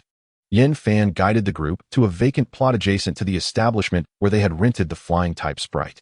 Lin Xiaolin had noticed numerous such vacant plots on their way here, almost every few hundred meters, akin to helipads. The middle-aged man promptly produced a pokeball and tossed it. With a flash of red light, a Tropius materialized in the open space, its large eyes widening as it regarded the group. "Let us proceed," the middle-aged man announced, climbing onto the back of the Tropius, with Lin Xiaolin and the others following suit. The Tropius, seemingly concerned that they might struggle to mount, graciously lowered itself to the ground. Lin Xiaolin inspected the creature, astonished to discover that this mode of transportation was an elite-level Tropius. Indeed, dragons are a treasure trove of talent. The back of the Tropius was remarkably spacious. Even with 6 individuals seated, it was not overly cramped and quite comfortable. Once everyone was settled, the Tropius began to ascend gently into the sky. "Where would you like to go now, sir?" the middle-aged man inquired, turning to Yin Fan. "Let us first visit the night market," Yin Fan responded. The middle-aged man produced a handful of energy cubes from his pocket and offered one to the Tropius, which eagerly consumed it, emitting a cheerful hum as they set off towards their destination. The night market is an indispensable feature of any city, whether large or small. It epitomizes the bustling heart of urban life. The Tropius gracefully descended onto a helipad not far from the night market. As the 5 disembarked, the middle-aged man recalled the Tropius into its pokeball, opting to remain at the helipad and await their return. "Is he going to wait here the whole time?" Lin Xiaolin inquired, curiosity evident in her voice. "Indeed, for the next 2 days, he will be at my beck and call, ready to assist us whenever we tire," the middle-aged man explained. "Oh, I see," Lin Xiaolin nodded, realizing that this money was not so easily earned after all. The group began to explore the night market, which was filled with numerous food stalls and shops selling various sprite accessories. The crowd was substantial, yet remarkably orderly, with no signs of jostling or trampling. Lin Xiaolin and her companions moved in sync with the throng, pausing occasionally at intriguing stalls. Yet, what perplexed Lin Xiaolin the most was how insatiable Qin Lele seemed to be. Having just finished a meal, she was now indulging in a multitude of snacks she had just purchased. Noticing Lin Xiaolin's astonished gaze, Qin Lele's cheeks flushed. "What do you know? Girls possess 2 stomachs, one for meals and another for snacks," she declared, tossing a half-eaten donut towards Yin Fan. As the 5 strolled through the night market, they discovered that the offerings were vast, yet rather pricey, far more so than in Star City. Continuing their exploration, Yin Fan led them into the Yin family sprite shop, which was nestled within the night market. "Welcome." 2 hostesses greeted them as they stepped inside. "Is the store manager present? I need to speak with him," Yin Fan stated directly. "Certainly, we will summon the manager right away." Although the hostess was unaware of the reason for Yin Fan's request, she responded politely and headed deeper into the store. Lin Xiaolin and her friends curiously surveyed the shop, which was spacious and stocked with an array of sprite-related items. Energy cubes, healing sprays, pokeballs, almost everything one could desire was available. Lin Xiaolin couldn't help but smirk at the sight of a pokeball priced at 500 alliance coins, exclaiming, "No wonder they are affluent. Their prices are exorbitant. What's the matter? Do you need something? Feel free to take whatever you desire," Yin Fan inquired as he approached Lin Xiaolin. "No, it's just that your items are rather expensive," she replied, her lips twitching. "Haha, it's not too bad. Primarily, these are all authentic products, certified by the association, hence they are naturally more expensive than those from street vendors," Yin Fan replied with a chuckle. Meanwhile, one of the hostesses began to contemplate the implications of Yin Fan's words, pondering whether he was indeed the manager's son. The more she thought about it, the more convinced she became. However, she merely maintained her smile, pretending to have heard nothing, ready to assist the group at any moment. As the group examined the products, the hostess returned, accompanied by a young man. "Hello, I am the manager of this branch. How may I assist you?" he inquired, smiling at Yin Fan. It must be noted that the service level at Yin Fan's shop was exceptional. Even those unaware of his status treated him with utmost respect. The notion that such establishments would exhibit favoritism is a mere fabrication. Truly successful businesses do not encounter such issues. "Yes, I am Yin Fan. The main office should have sent a package here this afternoon. I am here to collect it," Yin Fan casually mentioned. "Oh, young Master Yin. Yes, we have it. Allow me a moment to retrieve it for you." The manager swiftly made his way to the counter and returned, handing Yin Fan a parcel. "This is it. It just arrived this afternoon," the manager said respectfully. "Thank you, that will be all. Is there anything else you wish to acquire before we depart?" Yin Fan asked, cradling the parcel. The 3 others shook their heads, while Qin Lele. Would she ever express what she desired to Yin Fan? The manager and the 2 hostesses personally escorted the 5 to the door, remaining until they had exited the shop. "Who was that young man?" One of the hostesses couldn't contain her curiosity and asked once the 5 were out of earshot. "Just focus on your duties. There's no need to pry into others' identities," the manager replied, casting her a glance before returning inside. The 5 spent the evening at the night market, engaging in playful antics until nearly midnight. At which point they found a helipad and called for the tropiest to come back. The three boys had not purchased much, merely indulging in a couple of skewers of barbecue to satisfy their cravings. Meanwhile, Qin Lele and Shiryu had bought an array of items, and with Shi Anyang present, the task of carrying bags fell to Lin Xiaolin and Yin Fan. What do you have in that box? Lin Xiaolin asked curiously while waiting for the tropiest to arrive. Treasures. You'll find out soon enough at the hotel, Yin Fan replied, adopting a mysterious demeanor, with no choice but to set aside her curiosity. Lin Xiaolin waited until the tropiest descended onto the helipad to collect them. Come, let us gather in my room for a moment, Yin Fan said as they returned to the hotel. What is going on? Upon entering the room, the five settled in, eager to find out what was happening. I've got something good for you all, Yin Fan said, rubbing his hands together as he placed the parcel on the table. As soon as they saw the box, the group became intrigued and quickly gathered around to take a look. Chapter 87. The Opening of the University League. Yin Fan retrieved a small knife and carefully opened the parcel, revealing several peculiar-looking fruits. What are these? Shi Anyang scratched his head in confusion. Fruits? Lin Xiaolin picked one up, uncertain. Yes, my father received a large batch of special fruits recently, and I requested some for you all. Just in time to distribute one to each of you, Yin Fan explained, extracting the fruits, which numbered over 20. Yin Fan prepared a portion of fruit for each of you, one for Xingzigua and another for Longqinggua. Additionally, a branch of lychee fruit was set aside for Xiao Baozhuangji, and a dragonfire fruit was designated for Shuetongzi. Oh, and I also prepared a share for Sister Xiaolin. As Yin Fan spoke, he divided all the fruits into 5 portions and handed them out. Upon receiving the fruit, Lin Xiaolin immediately realized that these were the precious fruits capable of permanently enhancing a Pokemon's specific attributes. Previously, he had discovered 3 dragonfire fruits in the Xingsan forest. No, this is far too valuable. Shi Anyang quickly waved his hands, refusing the fruit Yin Fan offered. Come on, there's no need to be polite among brothers, Yin Fan insisted, forcefully placing the fruit into Shi Anyang's hands. All right, it's settled then. Just take the fruit and get some rest. We'll venture out again tomorrow. Yin Fan waved his hand, signaling everyone else to head back to their rooms. Thanks, I'll head back to sleep now, Lin Xiaolin said.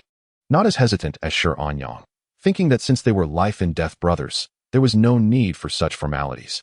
He imagined that once he achieved Mega Evolution, Yin Fan would likely treat him as a surrogate father. With this thought, Lin Xiaolin envisioned Yin Fan calling him father, realizing that despite the changing world, true brotherhood remained constant, and even the best of friends would ultimately treat you as a son. Once back in his room, Lin Xiaolin released Xiaolin and Xian Lin Bao. These are the fruits that Yin Fan just gave us. These 2 are for Sister Xiaolin, and these 3 are for Xiao Bao. But be careful not to eat them consecutively. Consume one and wait until it's fully digested before eating another. He distributed the 5 fruits to the 2 Pokémon. Generally, such enhancement fruits could be consumed infinitely, yet the initial fruit yielded the best effects, with each subsequent fruit's benefits having. Given their high value, most individuals could only afford to feed their Pokémon one. Xiaolin promptly took 2 fruits and consumed one, while Xian Lin Bao mimicked her, swallowing one eagerly. The 2 Pokémon then settled in the room to absorb the power of the fruits. The following day, Yin Fan took the 4 of them on a tour around Longdu, visiting all the notable attractions. Lin Xiaolin finally recognized the advantages of renting flying-type Pokémon. Their speed was remarkable, much faster than being stuck in traffic. That evening, upon returning to the hotel, they received a group message from Tang Tian.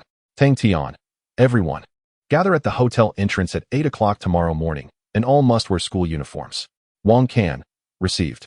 Lan Ro, received. Lin Xiaolin, received. After replying, Lin Xiaolin began to anticipate the upcoming college tournament.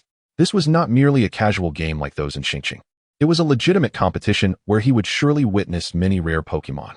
Lost in thought, Lin Xiaolin drifted into sleep, filled with excitement.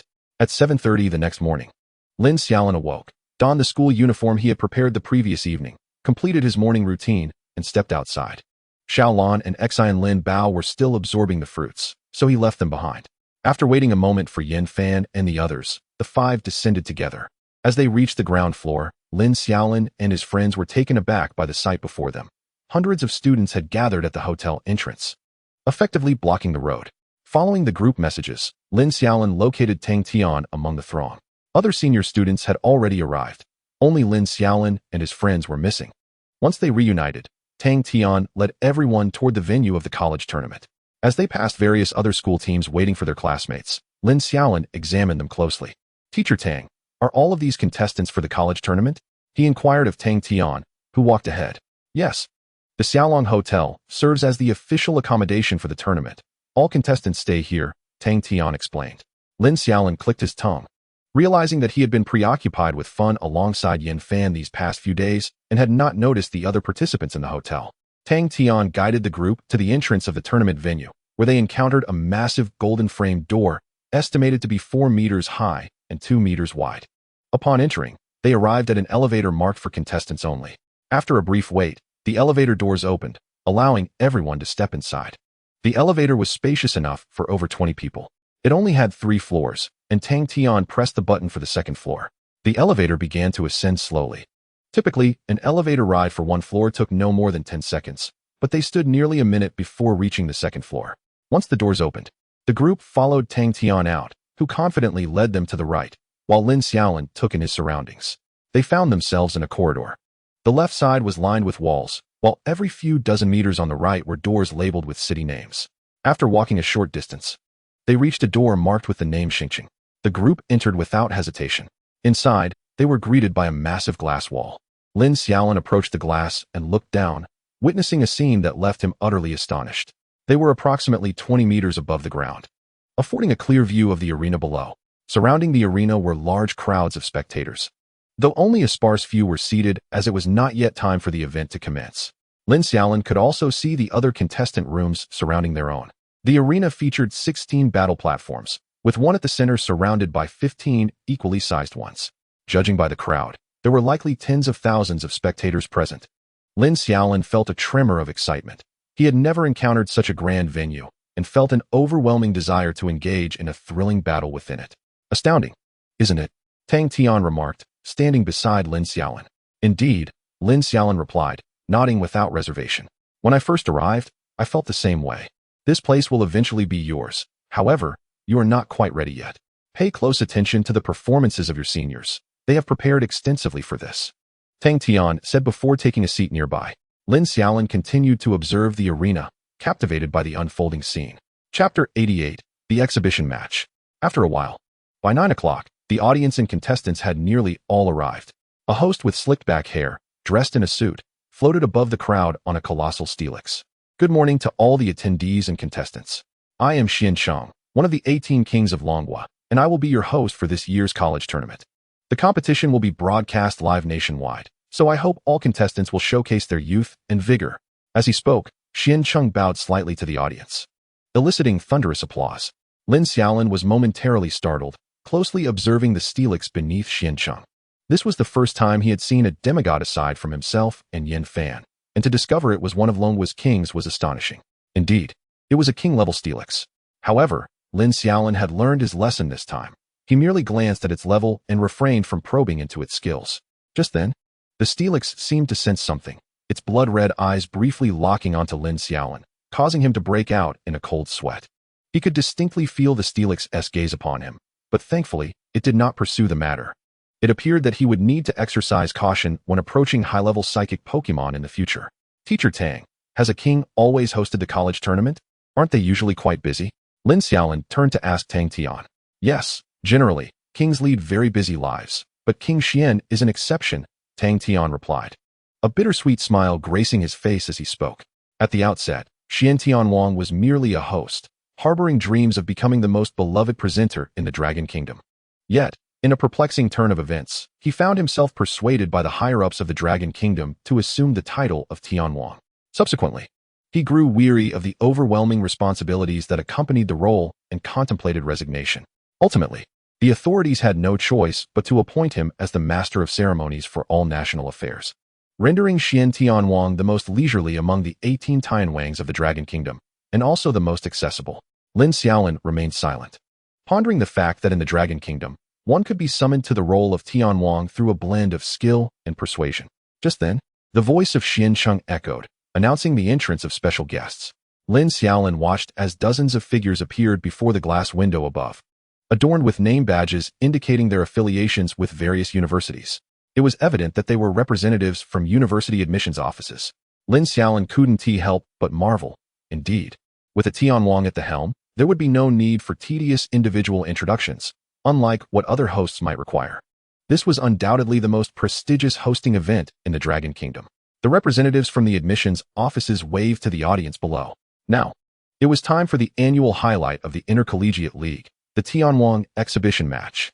As Xiancheng concluded his announcement, the audience erupted in a deafening chorus of cheers for the Ice Tianwang. The uproar resonated throughout the venue. As the crowd roared, two figures emerged from either side of the contestant area. Upon closer inspection, Lin Xiaolin recognized one figure as an extraordinarily beautiful young woman, appearing to be in her 20s. If Lin Xiaolin's instincts were correct, this must be Qin Leilei's mother. The other figure was a robust man, his muscular physique captivating Lin Xiaolin's gaze. The two were none other than the Dragon Kingdom's illustrious Tianwangs, Ice Tianwang Xiaoyashan and Fire Tianwang Lai Su. Lin Xiaolin thought to himself, had he not been informed, he might have mistaken them for martial arts champions, given the impressive size of their arms. Both Tianwangs stepped confidently to the center of the arena. Suddenly, a thunderous sound reverberated as the stage began to rise, halting a few meters above the ground, with lights illuminating the intermediate area.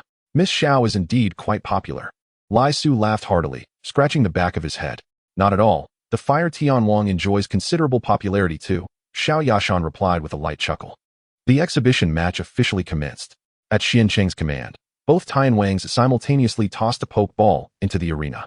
A mighty roar echoed as the Blaze Roaring Tiger and the Snow Fairy materialized on the field. Blaze Roaring Tiger, use flamethrower. Snow Fairy, unleash blizzard. Instantly, the arena was engulfed in chaos as fierce winds and explosive fire energies clashed, creating a resounding blast that reverberated through the audience. However, Xiancheng had anticipated this, instructing the Metagross to conjure a barrier around the arena to shield the spectators from the aftermath. DD Golden Hook Arm. The Blaze Roaring Tiger roared and charged toward the Snow Fairy. With a swift maneuver, the Snow Fairy evaded just before the Blaze Roaring Tiger could reach her, her eyes glowing with dark energy as she unleashed a shadowy attack. The Blaze Roaring Tiger, having broken through the decoy, turned its attention back to the Snow Fairy. Hell Spike. The Blaze Roaring Tiger struck with force, dispersing the shadowy energy in pursuit of the Snow Fairy's true form. Defend. The collision of the Blaze Roaring Tiger's paw against the Snow Fairy's protective shield generated a thunderous sound. Snow Fairy. Thunder. Dark clouds gathered above as lightning crackled ominously. Blaze Roaring Tiger. Use Flame Charge. With a fierce roar, the Blaze Roaring Tiger ignited in flames, resembling a demon from the underworld, launching itself into the descending lightning. Boom. The arena was enveloped in thick mist, and as it began to dissipate, both Pokémon returned to their trainers' sides. Blaze Roaring Tiger. Blaze Roaring Tiger. Unlike when the two Tianwangs first entered, the Blaze Roaring Tiger's valiant and aggressive style had captured the hearts of all the men in attendance. The two Tianwangs nodded graciously to the audience as they exited the arena. Lin Xiaolin felt a twitch at the corner of his mouth. Indeed, it was an exhibition match where skills were showcased with dazzling effects. Moreover, the muscular tiger had the audacity to take a lightning strike to the head. Was he not concerned about setting a poor example for the children? We extend our gratitude to both Tianwangs for their splendid exhibition match. May all aspiring students view them as models to strive towards. Perhaps you could be the next Tianwang.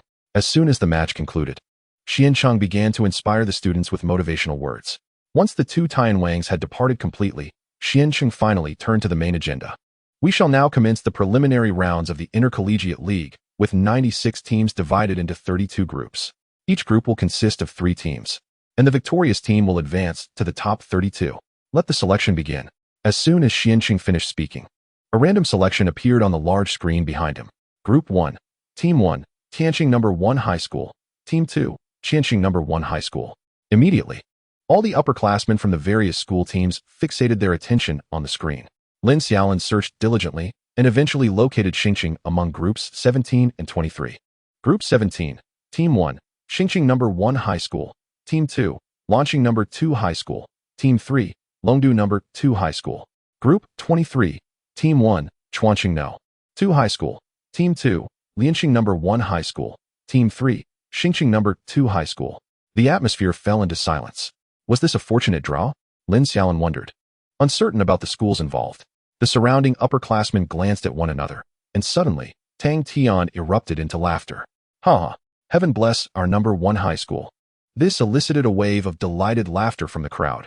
while Lin Xiaolin and his 5 companions remained bewildered. Alright, enough teasing. You should know that each of the 8 major cities has 2 slots, and each school has 2 teams, totaling 32 teams from the 8 cities. The grouping is random, designed to ensure that all schools from the 8 major cities are separated, preventing them from facing each other before the knockout stages, Wang Can explained with a smile. Realization dawned on Lin Xiaolin. Indeed, each group contained a team from the 8 major cities, and their opponents from Xingqing were all from the second high school, which was quite advantageous. Well, our luck seems favorable this time, but you all must also put in the effort. Tang Tian suddenly became serious. Yes. The other upperclassmen nodded in agreement, their demeanor shifting to one of seriousness. All the competition arrangements have been sent to the mobile phones of the respective team leaders. We will be using the 11-22 team format for the entire competition. I bid you farewell here, and I look forward to seeing you at the finals. Xiancheng bowed slightly to the audience before exiting the stage. Naturally, he was not needed to host the preliminary rounds. He would return only for the finals. Tang Tian took out his phone to check the match schedules. After a moment, he clarified, Lan Ro. Your team will compete tomorrow at 3 p.m. and the day after at 9 a.m. Wang Can. Your team will compete the day after tomorrow at 3 p.m. and the day after that at 9 a.m. As Tang Tian reviewed the matchups, the contestants began entering the arena one after another, and everyone began scrutinizing the competitors below. Oh right, Teacher Tang, I'm suddenly curious. Do we have the Tianwang exhibition match every year? Lin Xiaolin inquired as he sat beside Tang Tian. Dream on. The Tianwangs are not like ordinary people. They are perpetually busy. Such exhibition matches only occur when they have the time. Tang Tian waved his hand dismissively. However, it was evident that he was in good spirits, likely due to the favorable grouping this year. By the way, Lele, the Ice Tianwang is your mother, isn't she? Lin Xiaolin turned curiously to Qin Lele. Yes, but I never anticipated she would come today, Qin Lele replied, equally intrigued by her mother's unexpected appearance. Little Lin, don't believe it, the old witch is truly fearsome. When she struck me in my youth, it was nothing short of brutal, Yin Fan remarked as he leaned closer to Lin Xiaolin. Oh, it seems I heard someone speaking ill of me. A gentle female voice floated in from behind the crowd. Yin Fan's hair stood on end as he mechanically turned his head. The others followed suit, only to find Xiao Yashan standing at the doorway, her eyes sparkling with mirth as she regarded Yin Fan. Mom, Qian Lele exclaimed joyfully, rushing into Xiao Yashan's embrace. Lele, it's been ages since I last saw you. Let me see if you've lost weight, Xiao Yashan said, cupping Qian Lele's face with concern etched on her features. The moment Xiao Yashan entered, the entire lounge fell silent. Even Tang Tian ceased to make a sound. Haha, you must be Teacher Tang, right? Lele has mentioned you. I appreciate your care for my daughter, Xiao Yashan said with a smile, extending her right hand toward Tang Tian. Tang Tian immediately rose to shake her hand, replying, Not at all, it's entirely her own efforts. All right, I shan't intrude any longer. I merely came to check on my daughter and this little rascal. We'll be stepping out for a bit, Xiao Yashan declared, seizing Yin Fan by the ear. Ouch, Aunt Xiao, that hurts. Yin Fan yelped as he was hoisted up. Haha, I won't disturb you any longer. We'll just step outside for a little chat, she said, dragging Yin Fan along, with Qian Lele trailing behind. Once Xiao Yashan exited, everyone breathed a sigh of relief. Even Tang Tian wiped non-existent sweat from his brow, astonished that such a large figure could be cowed by a woman. What are you staring at? Watch the match, Tang Tian said sternly as he noticed everyone's gaze fixed on him, instantly redirecting all students' attention back to the arena. Lin Xiaolin began to scrutinize the ongoing competition. As expected, rare Pokémon were abundant, and he even spotted a giraffe and an oddly colored Charmeleon. Goodness, there are truly many wealthy individuals here, Lin Xiaolin mused. Recalling that in the morning's match, only one team from the 8 major schools had a single team from Craft City High. The trainer of that giraffe was indeed a student from Craft City. However, the fighting style was rather reckless. They had only sent out 2 Pokémon, a giraffe and a Kecleon, and charged directly without regard for strategy. The opponent's attacks barely seemed to inflict any damage on their Pokémon. Craft City was known for its abundant mines and unique metals, making Pokémon like Kecleon particularly robust and popular. Lan Ro, standing beside Lin Xiaolin, seemed to discern his bewilderment. Even if they are physically formidable, they shouldn't fight so recklessly, Lin Xiaolin remarked, bewildered by the match. That's their traditional fighting style. By the way, Heart-scale Pokémon are also quite popular there. They prefer close-range combat, Lan Ro explained. Upon hearing this, Shi Anyang's eyes lit up with a fervor to battle against the Craft City students. The morning match concluded swiftly. With many schools failing to progress to the team matches, resulting in a stark revelation of the gaps in skill. This left Lin Xiaolin somewhat anxious. Would the seniors really be outmatched? Yet, there was nothing he could do. It was not their turn to step in yet. If they did, it would be nothing but a sacrifice. As Tang Tian had said, they were still too young. It wasn't their stage yet. Merely an opportunity for them to broaden their horizons. Yin Fan returned midway with Qian Lele, clutching his ears in agony, while Qian Lele stifled her laughter behind her hands. Chapter 90, University League 2. During lunch, Lin Xiaolin realized he hadn't seen Tang Tian. After inquiring with Wang Can, he learned that Tang Tian had gone to gather information for them. Knowing oneself and the enemy ensures victory in every battle. One must not underestimate any opponent in the University League. In the afternoon, instead of observing the battle arena, Tang Tian summoned everyone to his room for a meeting. Lin Xiaolin and his peers followed the seniors inside for a closer observation. Tang Tian's room was spacious, evidently designed for faculty, complete with a small blackboard. Now that everyone is here, please take a seat. Tang Tian gestured to the carpeted floor, inviting them to sit comfortably. To avoid disrupting their seniors, Lin Xiaolin and his friends settled in a corner, leaving the center for the older students. All right, here are some details I gathered during my investigation this noon, Tang Tian announced, pulling out several printed A4 sheets and turning to write on the blackboard. Team 2 of Blue City High, Team 2 of Longdu High, Team 2 of Chuan City High, and Team 1 of Lian City High. Blue City and Longdu are your opponents, so let us start with Blue City, whom you will face tomorrow. Tang Tian began to jot down notes on the blackboard. You needn't worry too much about Team 2 of Blue City. Save some tricks for your match against Longdu. The captain of Blue City's team has a Comex as their Pokémon. I've compiled all the relevant information for you to review. After finishing, Tang Tian stepped aside, revealing the details on the blackboard. Captain, Comex, ability, Rain Dish. Other members, Masquerain, ability, Swift Swim, Weather Manipulation.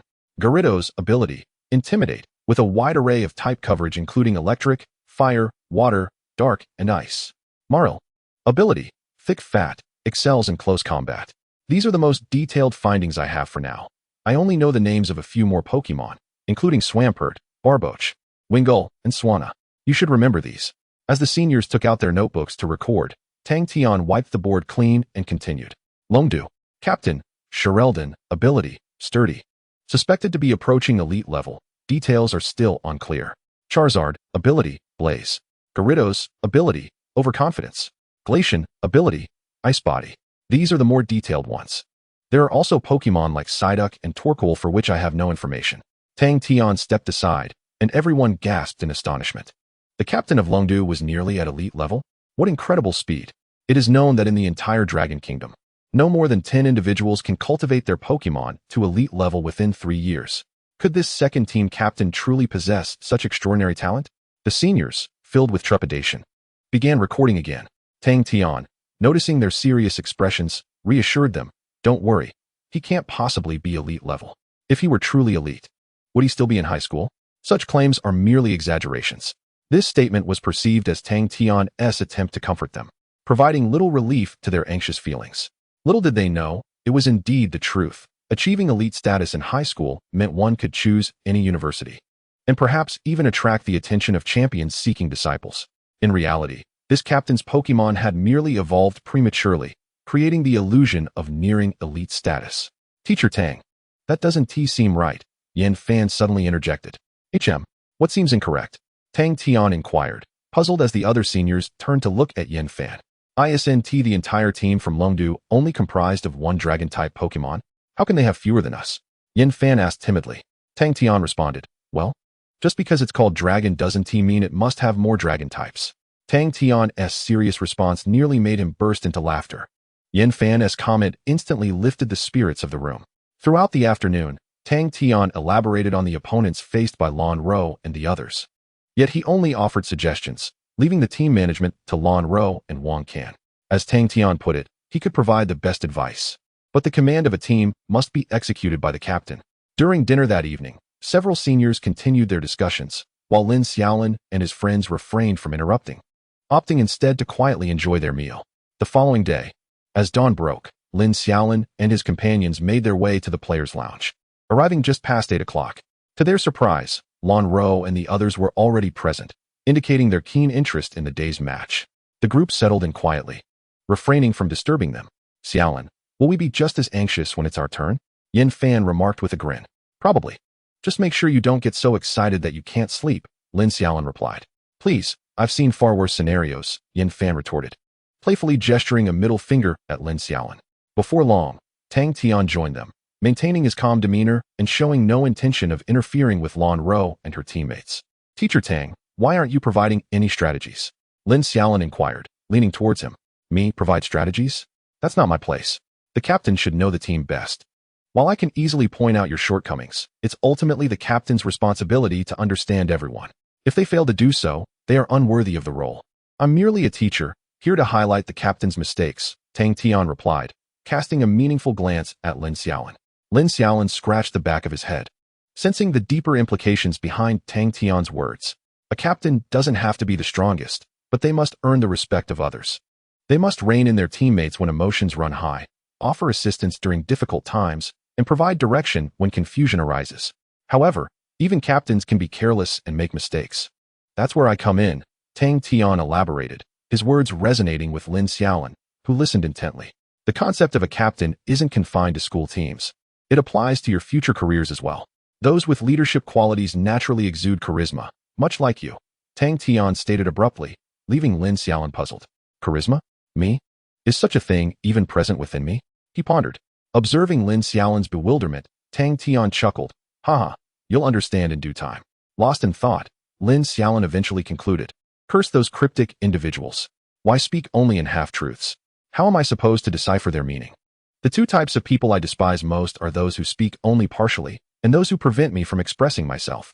Chapter 91, University League 3. The competition commenced.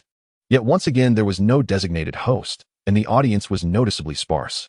Only the referees, responsible for determining the outcome, were present, as many had come primarily for the exhibition match featuring the king. In Longhua, the concept of celebrities is virtually non-existent. True idols are those who have made significant contributions to society, much like the king, thus garnering a substantial fan base. This contrasts sharply with the situation in South Korea, where it is said that many become stars simply by singing and dancing, often displaying an air of arrogance even in the presence of their own king. Recently, a hot topic emerged online when a South Korean celebrity encountered their country's king at an airport while attending to business. The celebrity attempted to use a special exit upon disembarking from the plane, but the staff informed them that ordinary individuals were not permitted to do so.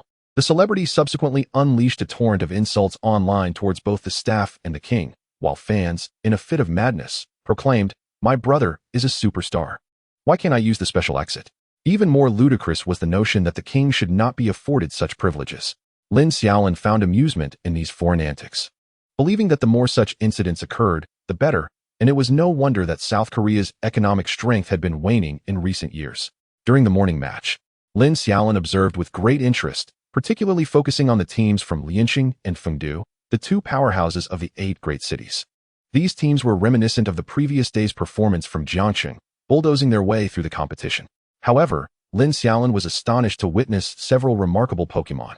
For instance, Lianqing's Milotic was nothing short of spectacular. Although still a regular type, Lin Xiaolin felt it could rival even elite-tier Pokémon. Additionally, Fengdu's Burning Bug and Charcoal Servant were equally astonishing. The Burning Bug typically required a near-king level to evolve, and it was said that early-stage quasi-gods were not particularly welcoming to newcomers. Yet, the existence of the Burning Bug was perplexing. However, upon spotting the Charcoal Servant, Lin Xiaolin's eyes lit up, for the Blazing Blade Ghost had been one of his favorite Pokémon in his past life. Immediately after the match, he searched for information about the Charcoal Servant on his phone. After a short while, he discovered that the Charcoal Servant was a unique Pokémon found in the natural reserves surrounding Fengdu, with only a few solitary specimens existing in other reserves. It was a rare Fire-type Pokémon, akin to the likes of Riolu and Lucario. As for its evolution, it could only evolve into the Red Lotus Armor Knight by utilizing the Celebration Armor. Red Lotus Armor Knight. Lin Xiaolin furrowed his brow. What about the Blazing Blade Ghost? Has the Celebration Armor been discovered, but not the Cursed Armor? Continuing his search, he learned that both armors had been unearthed decades ago during excavations in Fengdu. Approximately 300 of each type existed, and due to Fengdu's status as the capital of Fire-type Pokémon, many had devoted themselves to studying these armors. However, years of research had revealed that the Celebration Armor could facilitate the evolution of the Charcoal Servant into the Red Lotus Armor Knight. while the cursed armor had no discernible effect. To this day, the celebration armor had been nearly depleted, but it could be reclaimed upon the death of a Red Lotus Armor Knight. Subsequently, a method of evolution was discovered on a day of celebration. If a set of ordinary armor was crafted for the charcoal servant and blessings were bestowed upon it publicly, it would evolve into the Red Lotus Armor Knight. Thus, the celebration armor was not in short supply and was even becoming more prevalent. Conversely, the 300 pieces of cursed armor remained dormant in Fengdu's warehouse, having yet to reveal any purpose and could not induce evolution in the charcoal servant. Lin Xiaolin furrowed his brow once more. This shouldn't be the case. Logically, the cursed armor should produce the same effect as the celebration armor upon being worn by the charcoal servant. Was there some discrepancy? After contemplating for a while without arriving at a conclusion, he resolved to visit Fengdu in the future. Wow, that Milotic is stunning, Qin Lele exclaimed, gazing enviously at the Milotic in the arena. If it's so beautiful, why not catch a Fiba? Lin Xiaolin muttered distractedly, inadvertently voicing his thoughts. What does Milotic have to do with Fiba? Qin Lele asked, perplexed, turning her gaze towards Lin Xiaolin. Even Yin Fan and the others turned to look, and Lin Xiaolin felt a wave of dread wash over him. He had almost let something slip. Ha ha ha, just kidding, just kidding. He chuckled nervously, scratching his head. Once the others averted their attention, he released a sigh of relief, narrowly avoiding exposure. The evolutionary method of Fiba had yet to be discovered in this world, and Milotic was typically sought out in the wild, already evolved. He would have to consider providing a research report to Qin Lele in the future. After all, the evolution issue concerning the charcoal servant remained a mystery. What if Fiba harbored other complications? After the morning match concluded, the group headed out for lunch, anticipating Lan Ro's team match in the afternoon. Following their meal, Tang Tian instructed everyone to forego another meeting, allowing them to return to their rooms for a midday rest, encouraging them to recharge for the afternoon battle with a winning mindset. Lin Xiaolin searched for information about the Blazing Blade Ghost on his computer for quite some time, but found nothing. He stumbled upon a significant post from the Fire-type gym leader in Fengdu, stating that anyone who could ascertain the effectiveness of the cursed armor on Fire-type Pokémon could seek his assistance in creating a piece of cursed armor that wouldn't violate any ethical boundaries. He also mentioned that if materials were needed, he could provide a piece of cursed armor, but it must be returned if no results were achieved. Wow. To get a favor from a former king is quite an accomplishment, Lin Xiaolin mused. This Fire-type gym leader was the previous Fire-type king, and the current one, Lieshu, was his disciple. Forget it, he sighed, deciding to let it go. After pondering for so long, he resolved to take a more relaxed approach. Whatever happened in the future would unfold as it should. In the afternoon, when Lin Xiaolin arrived at the players' lounge, it came as no surprise that everyone was already present, eagerly awaiting. Teacher Tang, the competition is about to commence, isn't it? Yin Fan yawned as he approached Teacher Tang. Indeed. You should pay close attention to the prowess of your seniors, Tang Tian replied with a smile, exuding absolute confidence in Lan Ro and her companions. As the competition officially began, Lan Ro and her team made their way to the arena. Teacher Tang, shall we descend? Won't it be difficult to see their match from above? Lin Xiaolin inquired. Tang Tian glanced at him and assured, do not worry, it's merely a blue city. Reluctantly, Lin Xiaolin acquiesced, leaning against the window to observe the match below, where the 9 competitors clasped hands under the referee's direction. Subsequently, the competitors exited the stage. The first to take the field was a senior named Gong Ping, who Lin Xiaolin recalled as a rather reticent individual. Once both sides were ready, they released their Pokémon. Gong Ping's Pokémon was a Shroomish, while the opponent unleashed a Gyarados. The Gyarados roared as it entered, but the Shroomish showed no signs of retreat. Pay close attention to Lan Ro's strategy, Tang Tian remarked to Lin Xiaolin. The battle was about to erupt. The Gyarados launched a water tail towards the Shroomish. The Shroomish deftly hopped on its feet, effortlessly evading the attack, and its cap began to sway, releasing a cloud of spores towards the Gyarados. Damn, dirty mushroom. Lin Xiaolin couldn't help but exclaim. Thwack. Tang Tian delivered a sharp rap to his head. What do you mean by dirty mushroom? That's strategy. Lin Xiaolin clutched his head, having inadvertently blurted out his thoughts, knowing well that in his previous life, Shroomish and Breloom had the notorious reputation of being dirty mushrooms. In competitive battling, Lin Xiaolin dreaded 2 types of opponents, those wielding spore-based Pokémon and those with Pokémon equipped with goggles. As expected, the moment the Gyarados was struck by the spores, its eyelids began to droop. It shook its head frantically in an attempt to regain consciousness, but alas, within moments, it collapsed onto the ground, fast asleep. A hushed silence enveloped the arena, No one anticipated such an effortless victory for the first match. Did you see that? Lan Rou has absolute confidence in Gong Ping. Hence he was sent out first. Winning the opening battle is crucial for morale, Tang Tian commented to Lin Xiaolin. Upon the referee announcing the victory for Xingqing, the opponent despondently recalled their Gyarados. After years of anticipation for the Collegiate League, such a hasty conclusion was surely disheartening. In the second match, Xingqing sent out Senior Su Shi. The two competitors stood poised on either side, awaiting the referee's command. At the signal, Su Shi's Infernape and Mismagius appeared in the arena.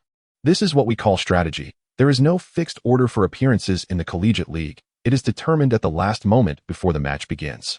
Thus, the captain must constantly monitor the battlefield. The opponent, having suffered a devastating defeat, will undoubtedly seek to reclaim their honor. And the only Pokémon suitable for singles aside from Gyarados is the powerful Mismagius. Meanwhile, Lu Qianqian's Pachirisu must be reserved for doubles. Hence, Infernape is the optimal choice at this moment, Tang Tian remarked, increasingly satisfied as a smile adorned his face. The battle was poised to begin once more. Infernape banged its chest and charged at Mismagius. Mismagius retaliated by raising its tail, and the two Pokémon engaged in a fierce exchange of blows.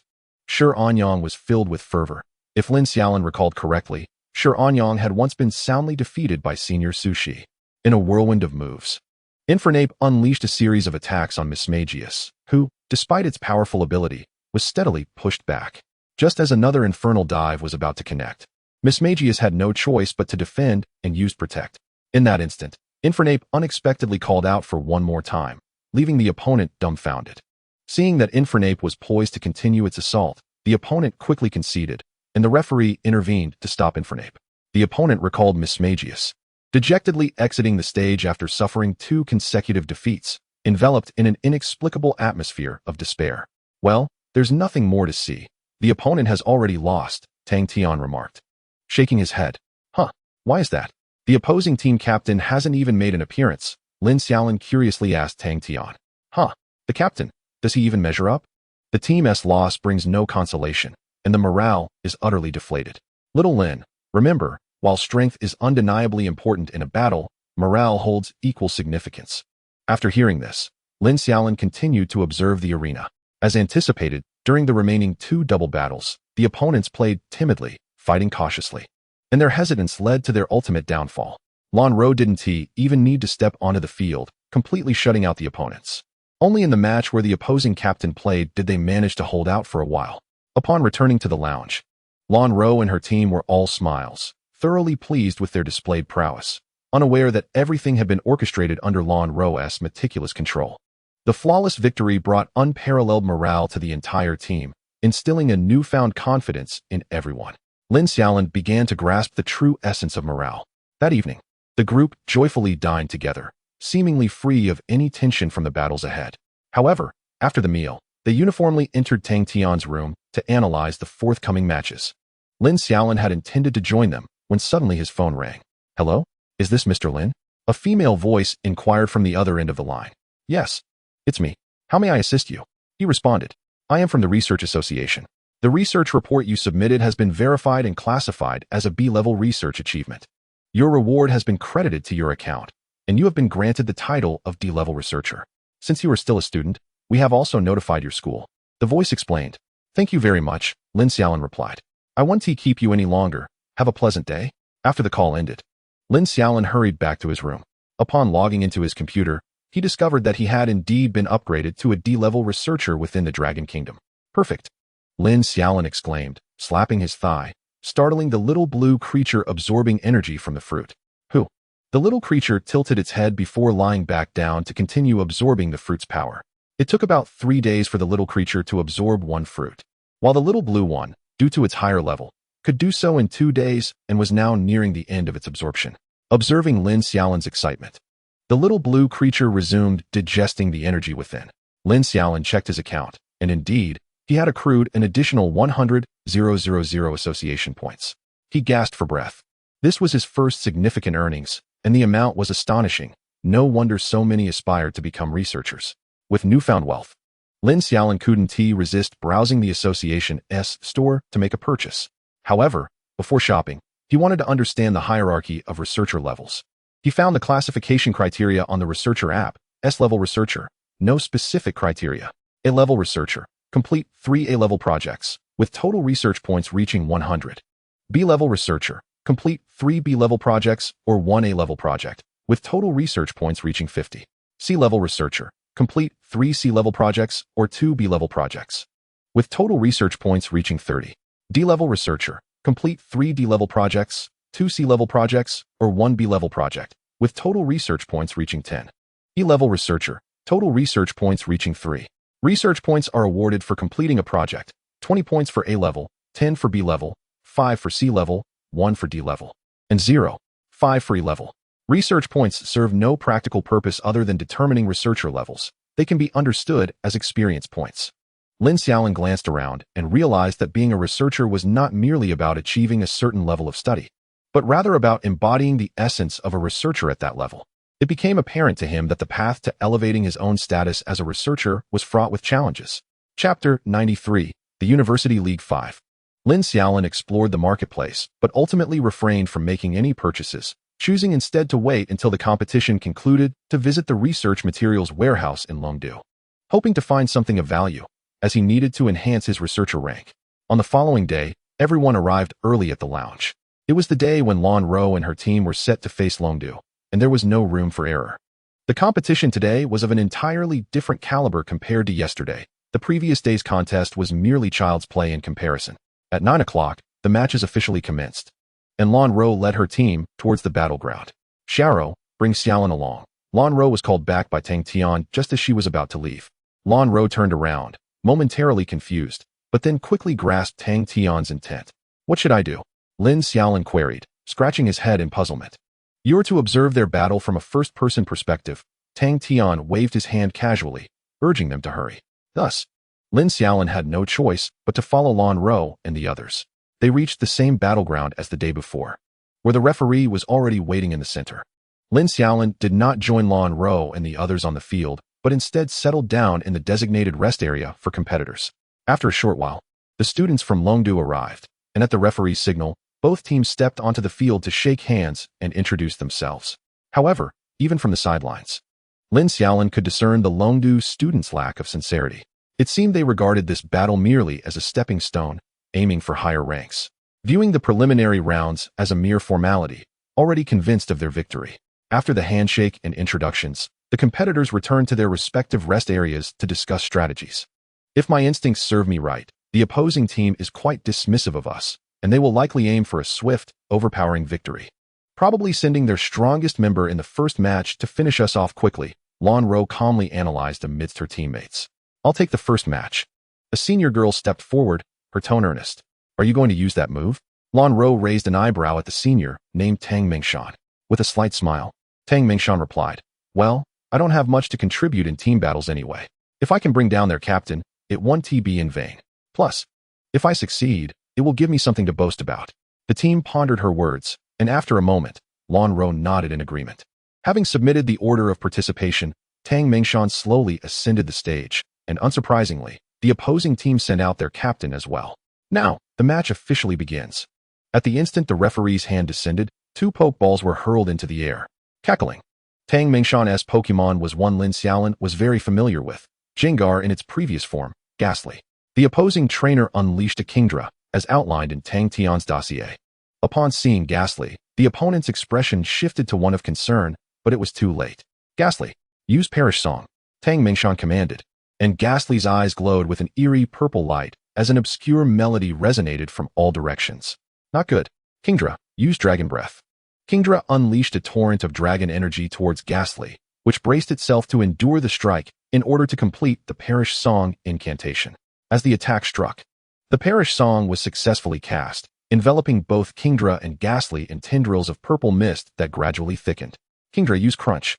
Kingdra lunged forward, intent on finishing Ghastly in one blow, but Ghastly evaded by burrowing underground. Kingdra searched frantically, but Ghastly remained hidden, refusing to give away its position. Kingdra, use Continuous Dragon Breath. The opposing trainer, noticing the deepening purple haze surrounding Kingdra, urged it to bombard the floor relentlessly. Boom, boom, boom. The ground shook under the assault. Yet the sturdy flooring held firm against the onslaught. After 3 long minutes, the purple mist erupted violently, causing Kingdra to cry out in pain and collapse to the ground. The arena fell silent as the referee observed intently.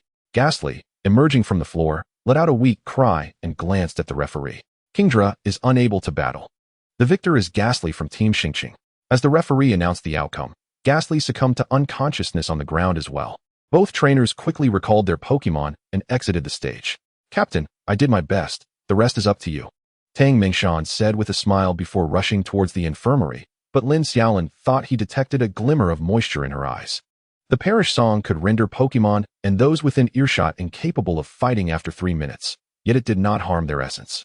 If the power disparity between the two sides was minimal, the opposing Pokémon would require an entire day to fully recover, while the one who cast Parish Song would need at least 3 times that duration. This signified that Ghastly would require at least 3 days to recuperate. And since Kingdra was slightly stronger, Ghastly had to exert 120 of its power. This implied that Tang Mingshan would likely be sidelined for the remainder of the University League. Could one who had waited for years be content to fall short at such a critical juncture? Yet, for the sake of paving the path for her teammates, she had no choice. The captain of Longdu's second team descended the stage with a grim expression, conferring with the others before making his way to the infirmary. Next up is Lu Di. While the remaining teammates were still lamenting Tang Mingshan's loss, Lan Ro provided timely guidance. "All right," called Lu Di, a senior, rising without hesitation. "Wait a moment." Lan Ro suddenly stood and looked at him. "What is it, Captain?" Lu Di turned, puzzled. "Mingshan is with us," Lan Ro said with a smile, patting his shoulder before encouraging him to take the stage. This message was not merely intended for Lu Di, but resonated with the entire team. Upon hearing her words, the sense of regret among the team dissipated, replaced by a fervent fighting spirit. Lu Di and his opponent stepped onto the field simultaneously, releasing their Pokeballs as the referee signaled the commencement of battle. Cloyster and Gyarados appeared on the battlefield. The opposing trainer's expression stiffened noticeably upon seeing Cloyster. Lin Xiaolin instantly grasped Lan Ro's strategy. The remaining Pokémon from Longdu were predominantly water and fire types, while Cloyster, being a water-ice type with high physical defense, was well suited for this matchup. Chapter 94, The University League 6. Cloyster, withdraw into your shell. Cloyster promptly curled into its shell to bolster its defense. Gyarados, use Hurricane. The opponent, facing a daunting challenge, was compelled to attack, yet it was a frustrating endeavor. Water-type moves inflicted only half damage on Cloyster, and with its formidable physical defense, Gyarados was unable to land a hit. Rain Dance was also futile, as both sides were water types, rendering it ineffective. The Hurricane surged from beneath Cloyster, which remained tightly curled, perfectly countering the onslaught. Spikes. Toxic spikes. Cloyster unleashed a barrage of spikes, littering the arena with hazardous needles. Gyarados, with its massive form, inadvertently brushed against the surrounding spikes, letting out a furious roar of pain. "Referee, I concede." The Longdu competitor promptly opted to surrender, realizing that prolonging the match was pointless. Gyarados was steadily losing health while being poisoned by the toxic spikes, and it was ineffective against Cloyster. Surrendering now was the wisest course of action to preserve energy for the team battle ahead. The second high school of Longdu conceded defeat, and the victors were Xingqing No. 1 high school, with the score now standing at 0-2. Following the referee's declaration of the outcome, both teams retracted their Pokémon. As Lu Di descended from the stage, Lin Xiaolin gazed at him with a peculiar expression, astonished that such a sunny and handsome young man would resort to such underhanded tactics. He might as well have learned the art of substitution. Interesting.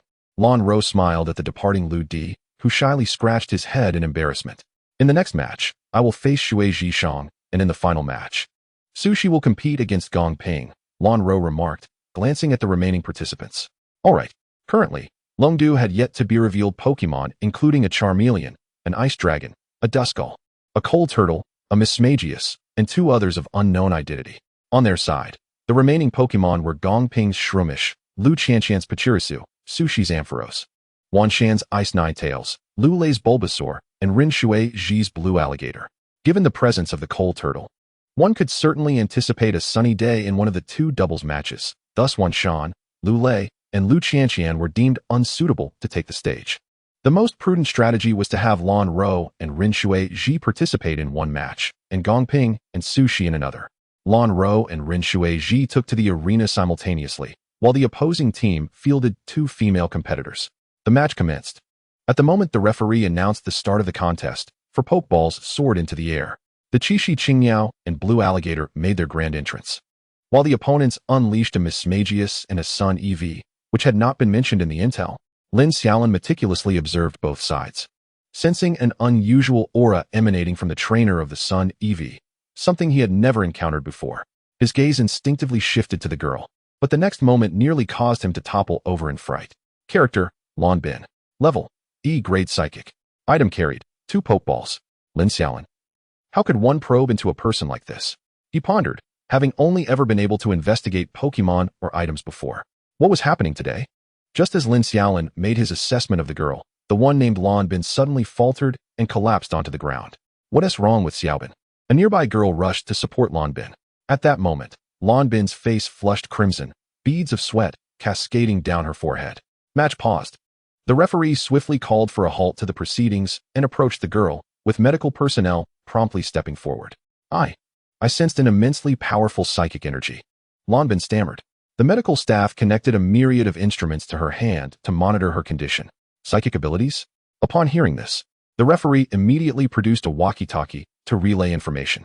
Soon after, a figure hurriedly approached, none other than the esteemed Su Chengtianwang, who had officiated yesterday's matches. Lin Xiaolin felt a wave of anxiety wash over him. He merely glanced at the girl, hoping it wasn't his fault. After hearing the situation, Su Cheng summoned a Metagross and whispered something to it. The Metagross scanned the arena before its gaze settled on Lin Xiaolin. In that moment, he felt an overwhelming sense of dread. Those blood-red eyes seemed to bore into him like the gaze of death itself, making it difficult to breathe. Su Cheng patted the Metagross and cheerfully approached Lin Xiaolin. Dear student, may I inquire if you are a psychic? Su Cheng asked as he seated himself beside Lin Xiaolin. I don't know, Lin Xiaolin stammered, still trapped in the terror of the Metagross's stare. Do not worry. As long as no one is harmed, we shall not impose any penalties. Su Cheng assumed Lin Xiaolin was merely afraid of repercussions and continued to reassure him. I truly don't know. I've never identified myself as a psychic. I've just always been sensitive to Pokémon levels since childhood. Lin Xiaolin mustered the courage to explain. Su Cheng stroked his chin in contemplation. Very well, come find me later tonight. I will be in room 101 on the 20th floor of the Xiaolong Hotel. After the matches conclude, please drop by. Rest assured, it is merely to discuss a few matters. Su Cheng handed Lin Xiaolin a business card before departing. The medical personnel examined Lan Bin and confirmed she was physically unharmed. After a brief recovery, the match resumed. Though Lin Xiaolin watched the contest, his mind wandered far from the present moment. What was that display earlier? And what did it mean to possess psychic abilities? Could it be that Yin Fan's conjecture was spot on? Am I truly a psychic? The battle continued, and Mismagius made a swift move toward the blue alligator, utilizing its shadow sneak. The Qixi Qingyao, soaring in the skies, attempted to assist its partner. However, the Sun EV effortlessly intercepted the Qixi Qingyao with its psychic prowess. The Qixi Qingyao had no time to assist the blue alligator, and under Lan Ro's command, it redirected its attack toward the Sun EV. Dragon Breath. The Qixi Qingyao unleashed a torrent of dragon breath toward the Sun EV, but the gem on the Sun EV's forehead glowed brightly, effortlessly blocking the attack. As the dragon breath dissipated, the Qixi Qingyao's form vanished. In an unexpected turn, Mismagius, who had been pressuring the blue alligator, was suddenly struck from behind by the alluring voice of the Qixi Qingyao, causing it to retreat underground. At this moment, the Sun EV arrived, rejoining Mismagius. Lan Bin, adjust your state, her teammate called out. However, this shout only heightened Lan Bin's anxiety. She had already been distracted due to the influence of her psychic abilities. Feeling that something was amiss, despite her efforts to regain focus, her teammate's shout triggered tears of self-reproach. I'm sorry, Lan Bin murmured, apologizing. Quickly gather yourself. The battle continues. Her teammate's tone softened. All right. Lan Bin wiped her eyes and turned her gaze toward the Qixi Qingyao. Chapter 95, The University League 7. Ultimately, this battle regrettably ended in defeat, as Lan Bin's initial state had foretold the challenges they would face in securing victory. With her head bowed in self-reproach, Lan Bin exited the stage, and Lin Xiaolin felt a wave of guilt wash over him, believing it to be his fault. If they had lost while giving their all, it would not have stung as much. Yet, a defeat influenced by one's state of mind is the most disheartening. At this moment, Longdu began to grow anxious. Having already been bested 3-0, if they lost another match, it would be a complete loss. Would Longdu's high school really be left in such a disgraceful state? The thought alone was humiliating. However, with their captain absent, the remaining members could only huddle together to strategize their next moves. In contrast, the atmosphere on Xinqing's side was vibrant and lively, as managing to defeat Longdu's second high school by a score of 3-0 was a delightful surprise. Although this was merely Longdu's second team, effectively equivalent to their fourth team. In the third match, Xinqing sent Su Shi and Gong Ping to the arena. When the referee announced the commencement of the match, Pokeballs were thrown into the air. Shroomish, Ampharos, Ducklet, and Cold Turtle emerged onto the battlefield. As anticipated, the opponents employed their trump card for a secure approach. In Lin Xiaolin's view, Lan Ro's team lacked the prowess to rival Longdu. With only Lan Ro's Qishi Qingyao exhibiting significant strength, the others primarily relied on underhanded tactics. Moreover, part of the reason for their success was that Longdu had not taken them seriously. At the moment the Cold Turtle entered the fray, sunlight intensified on the battlefield, casting a blinding light. This was the Cold Turtle's ability, Drought. Upon entry, the field becomes sunny. This inherent weather condition surpassed any ordinary move. It required no charging and no time to establish, rendering it unstoppable. Under the radiant sun, the four Pokémon faced each other, awaiting their trainer's commands. Flame Wheel. X2. The Ducklet and Cold Turtle launched their attack first, engulfed in flames as they transformed into two fiery wheels and sped toward their opponents. Dodge Shroomish. As the fiery wheel approached, both the Shroomish and the Monferno leapt just in time to evade its wrath. However, in that fleeting moment of escape, the Coalossal dug its 4 feet into the ground, abruptly halting its rolling momentum and standing upright. With a resounding crash, the Ducklet collided with the Coalossal's back, utilizing the rebound to soar towards the airborne Shroomish. This unexpected maneuver. Who could have anticipated that two Pokémon could collaborate to alter the trajectory of the fiery wheel? The Shroomish, suspended in the air, had no choice but to prepare for a direct confrontation, arms crossed defiantly over its chest. Just then, the Monferno raised its claw and yanked the Shroomish aside, sending it careening in another direction. A thunderous boom echoed as the Monferno bore the brunt of the impact. Flame Punch. The Dragon City student controlling the Ducklet seized the opportunity, launching a flame punch at the downed Monferno. Monferno dodged, yet it was too late. Having just endured a fiery wheel, the Monferno lacked the strength to rise, helplessly watching as the flame punch descended upon it. Shroomish unleashed Toxic. The Shroomish advanced along the path of the Ducklet, attempting to obstruct its onward charge. Meanwhile, the Coalossal unleashed a torrent of flames towards the Shroomish, striking it just after the toxic attack was executed. Shroomish. Senior Gong Ping cried out in alarm. At that moment, the Ducklet charged through the toxic cloud towards the Monferno. Simultaneously, both sides unleashed a barrage of flames. As the smoke cleared, the Monferno and Shroomish simultaneously succumbed to exhaustion. The Shroomish, hindered and exposed under the sunny conditions, was instantly obliterated by a single blast of fire. The Monferno also fell, having taken 2 heavy hits, with both the Shroomish and Monferno unable to continue. Victory belonged to the second team of Dragon City High School. As the referee announced the outcome, the 2 victorious Dragon City competitors clapped joyfully, withdrawing their Pokémon and exiting the arena.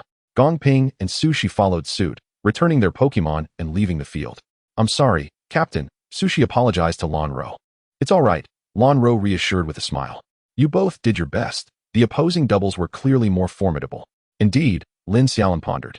The disparity in strength and teamwork between the two sides was evident.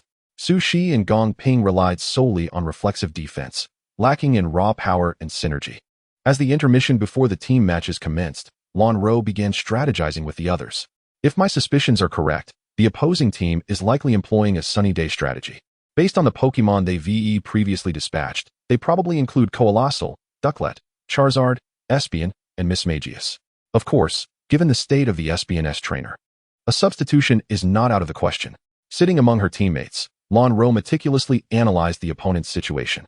On our side, it will be me, Lu Di, Shui Ji, Qin Xian, and Su Shi. After sharing her thoughts, she turned to the others for their input.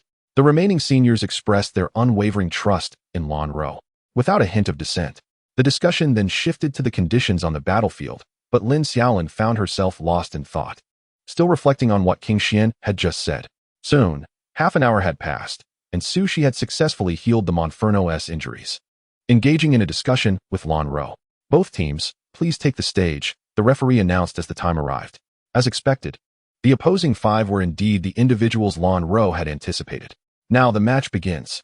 With the referee's command, 10 Pokeballs were tossed into the air, 10 beams of crimson light illuminating the arena. On the side of Star City High, the Pokémon were the Xerneas, the Cloyster, the Swampert, the Pachirisu, and the Monferno. Dragon City High's lineup consisted of Coalossal, Ducklet, Charizard, Espeon, and Mismagius. The instant the Pokémon emerged, the sky transformed into a radiant display of sunlight. Xerneas, break through. Star City initiated the assault as the Xerneas took to the skies, with the Swampert and Monferno charging forward. Meanwhile, the Mismagius vanished into the ground, its whereabouts unknown, while the Charizard, Ducklet, and Coalossal advanced simultaneously. The Xerneas' Dragon Breath collided with Charizard's Flamethrower, each attack countering the other evenly. The Swampert's Water Gun surged towards the Coalossal, which responded with its own Flamethrower to counter the Water Assault. As for the Monferno, it found itself locked in a close-quarters brawl with the Ducklet. At that moment, the Espeon unleashed a psychic ambush on the formidable Xerneas, while the remaining Pokémon from Star City struggled under pressure, with only the Xerneas and Charizard evenly matched. Yet, the Cloyster was not to be underestimated. It unleashed a barrage of sharp spikes towards the Espeon, which could only employ its psychic abilities for passive defense, though still managing to assist its fellow Pokémon. At that juncture, Pachirisu stealthily approached the Espeon, seemingly intent on taking advantage of the chaos to launch a surprise attack. Just as Pachirisu gathered its electric energy, a figure erupted from the ground. The Mismagius unleashed a fiery spell towards Pachirisu. The flames hurtled towards Pachirisu, which had no chance to evade, its eyes wide in shock as it braced for impact. Yet, in the very instant the flames connected, Pachirisu's form shattered into pieces. "Oh no, a substitute!" The trainer of Mismagius shouted, as it swiftly shielded the Espeon, searching for Pachirisu's true form. "Now, let them witness the true power of thunder." Lin Xiaolin donned a pair of sunglasses, her voice soft yet commanding. The others from Star City followed suit, donning their sunglasses as the Dragon City team looked on in bewilderment. In the next heartbeat, a dazzling bolt of lightning erupted from among the Pokémon, illuminating the arena. It seemed as though the very sky was about to shatter, drawing the attention of all present. The brilliance of the lightning was blinding, forcing the Dragon City trainers to shield their eyes, finally comprehending the purpose of Star City's sunglasses, which gleamed like pure gold in the light.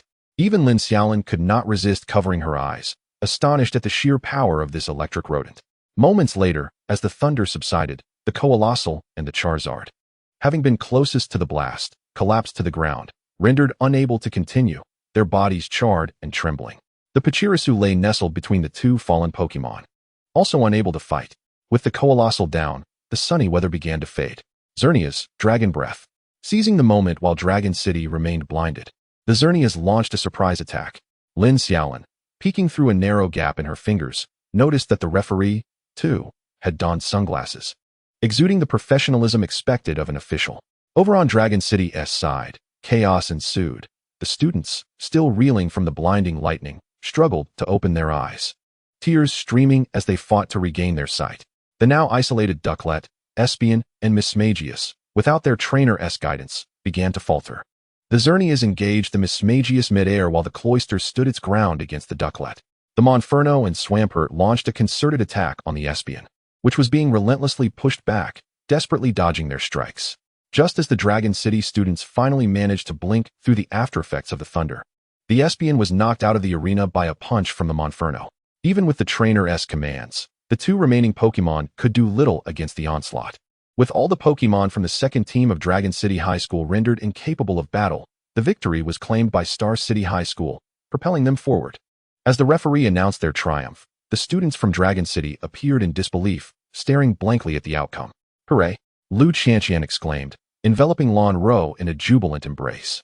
The rest of the team was moved to tears, celebrating their first advancement in years. It was all within their grasp. The eyes of the five sparkled with exhilaration, and even Lin Xiaolin couldn't help but reflect on the arduous journey to victory. What a hard-fought win. Subsequently, everyone retrieved their Pokémon into their Pokeballs and headed to the infirmary for treatment.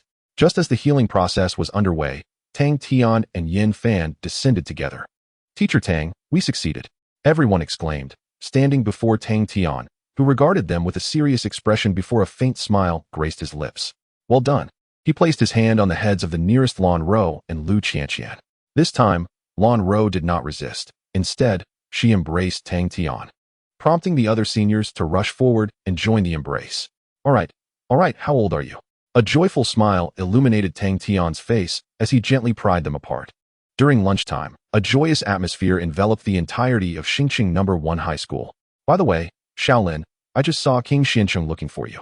Is there something going on? Tang Tian suddenly inquired. It's like this. Lin Xiaolin recounted all that had transpired in the arena to Tang Tian, with the others listening curiously. No way, I guessed it right. Yin Fan's eyes widened as he gazed at Lin Xiaolin. A psychic. Tang Tian adopted a contemplative demeanor. Oh, you might want to wait until tonight to approach King Xiancheng. Matters concerning psychics are shrouded in mystery and rarity. It is said there are no more than 1,000 psychics in the entire Dragon Kingdom. All right. Lin Xiaolin absent-mindedly continued his meal. During the afternoon nap, Lin Xiaolin lay in bed, tossing and turning, unable to fall asleep. Sister Xiaolin. Lin Xiaolin's sudden utterance stirred Xiaolin, who was still absorbing the energy of the Pokémon. For the past few days, she had been training with Xian Lin Bao, as training could not be neglected. What's the matter? Xiaolin inquired, sitting at the edge of the bed and gazing at Lin Xiaolin. Am I a psychic? Lin Xiaolin asked curiously, looking at Xiaolin, who merely shook her head. I don't know, but whenever I am near you, I feel quite comfortable. The Pokémon in the dojo also seemed to take a liking to you, didn't they? Xiaolin observed Lin Xiaolin. Is that so? Lin Xiaolin pondered, recalling that he had indeed attracted psychic Pokémon since childhood. However, it was difficult to ascertain, as the Pokémon in the dojo were domesticated and seemed to be friendly with any human, especially when food was involved. One could not neglect the infamous story of the slowpoke that exchanged its offspring for snacks. Lin Xiaolin lay in bed, still unable to sleep, and finally rose to retrieve the business card the king had given him. The card was neat, emblazoned with the name Xiancheng and a phone number beneath it. Lin Xiaolin took out his phone and dialed. Hello, who is this? The voice of King Xiancheng resonated through the phone. King Xiancheng, it's me. The student you met this morning. Lin Xiaolin spoke nervously. Oh, what brings you to call me? Well, I wanted to clarify matters regarding psychics and see if you have some time to discuss. Since you're so eager, just wait at the hotel entrance. I'll be down shortly to take you somewhere. But remember to ask your supervising teacher for permission, as it might take a while, perhaps a day or two. Okay. After hanging up, Lin Xiaolin sent a message in the school team group, informing Tang Tian that he would be going out with King Xiancheng. And he also wished Senior Wang Can a victorious return. Once he had sent the message, Lin Xiaolin dressed and prepared to leave. Xiaolin, we're going with you, Xiaolin said, retrieving 2 Pokeballs from the bedside table and handing them to Lin Xiaolin. All right. After storing Xiaolin and the drowsily absorbing Xian Lin Bao in the Pokeballs, he headed downstairs. He did not wait long at the entrance before a figure clad in a mask and hat approached. Let us go? The person simply uttered this phrase before stepping outside. Yet Lin Xiaolin recognized it was King Xiancheng. Chapter 97, King Lingxin. Upon arriving at a helipad, King Xiancheng tossed out a Pokeball. Metagross materialized on the ground, instantly eliciting gasps from the onlookers, as a pseudo-divine Pokémon was indeed a rarity, even in Longdu. King Xiancheng effortlessly leaped onto the back of Metagross, pulling Lin Xiaolin along. Initially timid, Lin Xiaolin found himself atop Metagross's back with a gentle tug. Seated on Metagross, Lin Xiaolin felt somewhat uncomfortable. No wonder King Xiancheng always stood while flying. He gently stroked Metagross's metallic body, a material he had never encountered before, exceedingly hard and solid. Metagross soared above Longdu, and while Lin Xiaolin was uncertain of their destination, he refrained from inquiring, as it seemed implausible for a king to abduct him. Metagross flew steadily, and not a breath of wind reached them, likely shielded by Metagross's psychic abilities. Aside from the slight discomfort, everything was satisfactory. After approximately half an hour of flight, Metagross finally descended. Lin Xiaolin curiously surveyed his surroundings. The landing site was a rather desolate residential area, starkly contrasting the bustling atmosphere near the College League venue. With only a smattering of people on the street. Dismounting from Metagross, King Xiancheng recalled the Pokémon and led Lin Xiaolin towards a small building. Lin Xiaolin noticed that passers-by seemed to avoid this area. Is there something peculiar about this place? He scrutinized the small building, which appeared similar to those in the surrounding residential area. With a heart full of questions, he followed King Xiancheng inside. However, the moment they entered the small building, it felt as if the world transformed into a sea of stars, with the ground beneath them becoming clouds. Lin Xiaolin was taken aback and quickly turned to look behind him, only to find that the door had vanished. He instinctively moved closer to King Xiancheng, seeking some semblance of security. King Xian, a rare visit. What brings you here? A cold, serene voice resonated through the air. Lingxin, I brought a child to see you. King Xiancheng replied. Upon hearing this, Lin Xiaolin suddenly felt as if he were under scrutiny, immobilized by an overwhelming sense of danger reminiscent of being observed by Metagross. Before he could process the sensation, he found himself in a modest room. The interior was simple, furnished only with the essentials, and the walls were constructed from wooden planks. Yet the room was impeccably clean, devoid of any dust. In the center stood a woman. Lin Xiaolin caught his breath. She was the most beautiful woman he had ever seen, not merely in appearance but in the aura she exuded. Coldness and warmth, two seemingly contradictory qualities, coexisted within her. The coldness emanated from her immense strength, one that Lin Xiaolin sensed was even greater than that of King Xiancheng's Metagross. The warmth was an indescribable essence that drew Lin Xiaolin in, enveloping him in comfort akin to that of a child nestled in a mother's embrace. King Xiancheng glanced at Lin Xiaolin, who was entranced by the woman, and blinked. "This is one of the 4 great kings of the Dragon Kingdom, Lingxin," he introduced. The words jolted Lin Xiaolin back to reality. "Greetings, King Lingxin," he quickly responded, bowing in respect. "Yes, this child is my kind. You may leave, I will guide him," Lingxin suddenly stated, uttering words that left Lin Xiaolin puzzled. "What do you mean by kind? What will you teach?" Lin Xiaolin's mind swirled with confusion. "Kind? Are you certain he is not a psychic?" King Xiancheng inquired, equally astonished. "Yes, I will return him in due time," Lingxin said, her eyes briefly flashing with a blue light, and King Xiancheng vanished from sight. As soon as King Xiancheng disappeared, Lin Xiaolin felt even more bewildered. "Psychic? Am I not one? Then what am I?" With a mind full of questions, he looked at Lingxin, yet all his uncertainties seemed to dissipate upon seeing her. "Please, have a seat. I understand you have many questions. I will explain everything to you in due course." Lingxin pulled a chair beside a small wooden table, poured herself a cup of tea, and also filled one for Lin Xiaolin. For reasons unbeknownst to him, Lin Xiaolin felt an inexplicable trust toward this girl he had just met, and he promptly took a seat directly across from her. Lingxin took a delicate sip from her cup and inquired, "Are you familiar with the concept of a superpower user?" "No," Lin Xiaolin replied honestly, shaking his head. A superpower user is a natural phenomenon. Certain individuals possess unique traits that, upon their first encounter with superpower-related abilities, awaken their latent powers. They can cultivate these abilities akin to elves and even execute various superpower techniques. Lingxin held her teacup in her hands and gazed out the window. Lin Xiaolin followed her gaze and inhaled sharply, realizing that outside lay a vast forest, with a few curious laryulas peeking out from behind the trees. "However, I am neither a superpower user nor a trainer. I am merely the guardian of this region designated for the protection of spirits." As she spoke, Lingxin set down her teacup and smiled towards the laryulas. Lin Xiaolin was puzzled. A protected area? This must be some form of nature reserve. Yet Lingxin is not a trainer? How did she become a champion? But Lingxin had no intention of leaving Lin Xiaolin in suspense. She continued, "I am not a superpower user. I am a being of a more extraordinary nature. My mother is a descendant of both spirits and humans, possessing exceptionally powerful superpowers from a young age, which I have inherited. I can see that, like me, you possess a strong superpower attribute within you." Lingxin's eyes locked onto Lin Xiaolin's, as if she could see through him entirely. "Me? Am I also born of a spirit and a human?" Lin Xiaolin pondered, questioning whether his mother was a humanoid spirit or his father. Yet, Lingxin merely shook her head. "Not necessarily. The superpower within you is remarkably potent. You are likely an agent of some deity. My life has been long, yet I have only encountered 3 others of my kind. One is my mother. And the other 2. Lingxin suddenly paused, her words hanging in the air. "All you need to know is that those 2 share a similar situation with you. Anything beyond that is forbidden knowledge. However, fundamentally, we are of the same kind." At this moment, Lin Xiaolin felt overwhelmed by the magnitude of the information he had received. "Am I an agent of a deity? Which deity? The superpower I possess must belong to some legendary creature." Nevertheless, he ransacked his memories from birth until now, finding no references to any such legendary beings. Chapter 98, Lingxin's Guidance. Rest assured, most legendary creatures established their divine contracts while you were still in your mother's womb.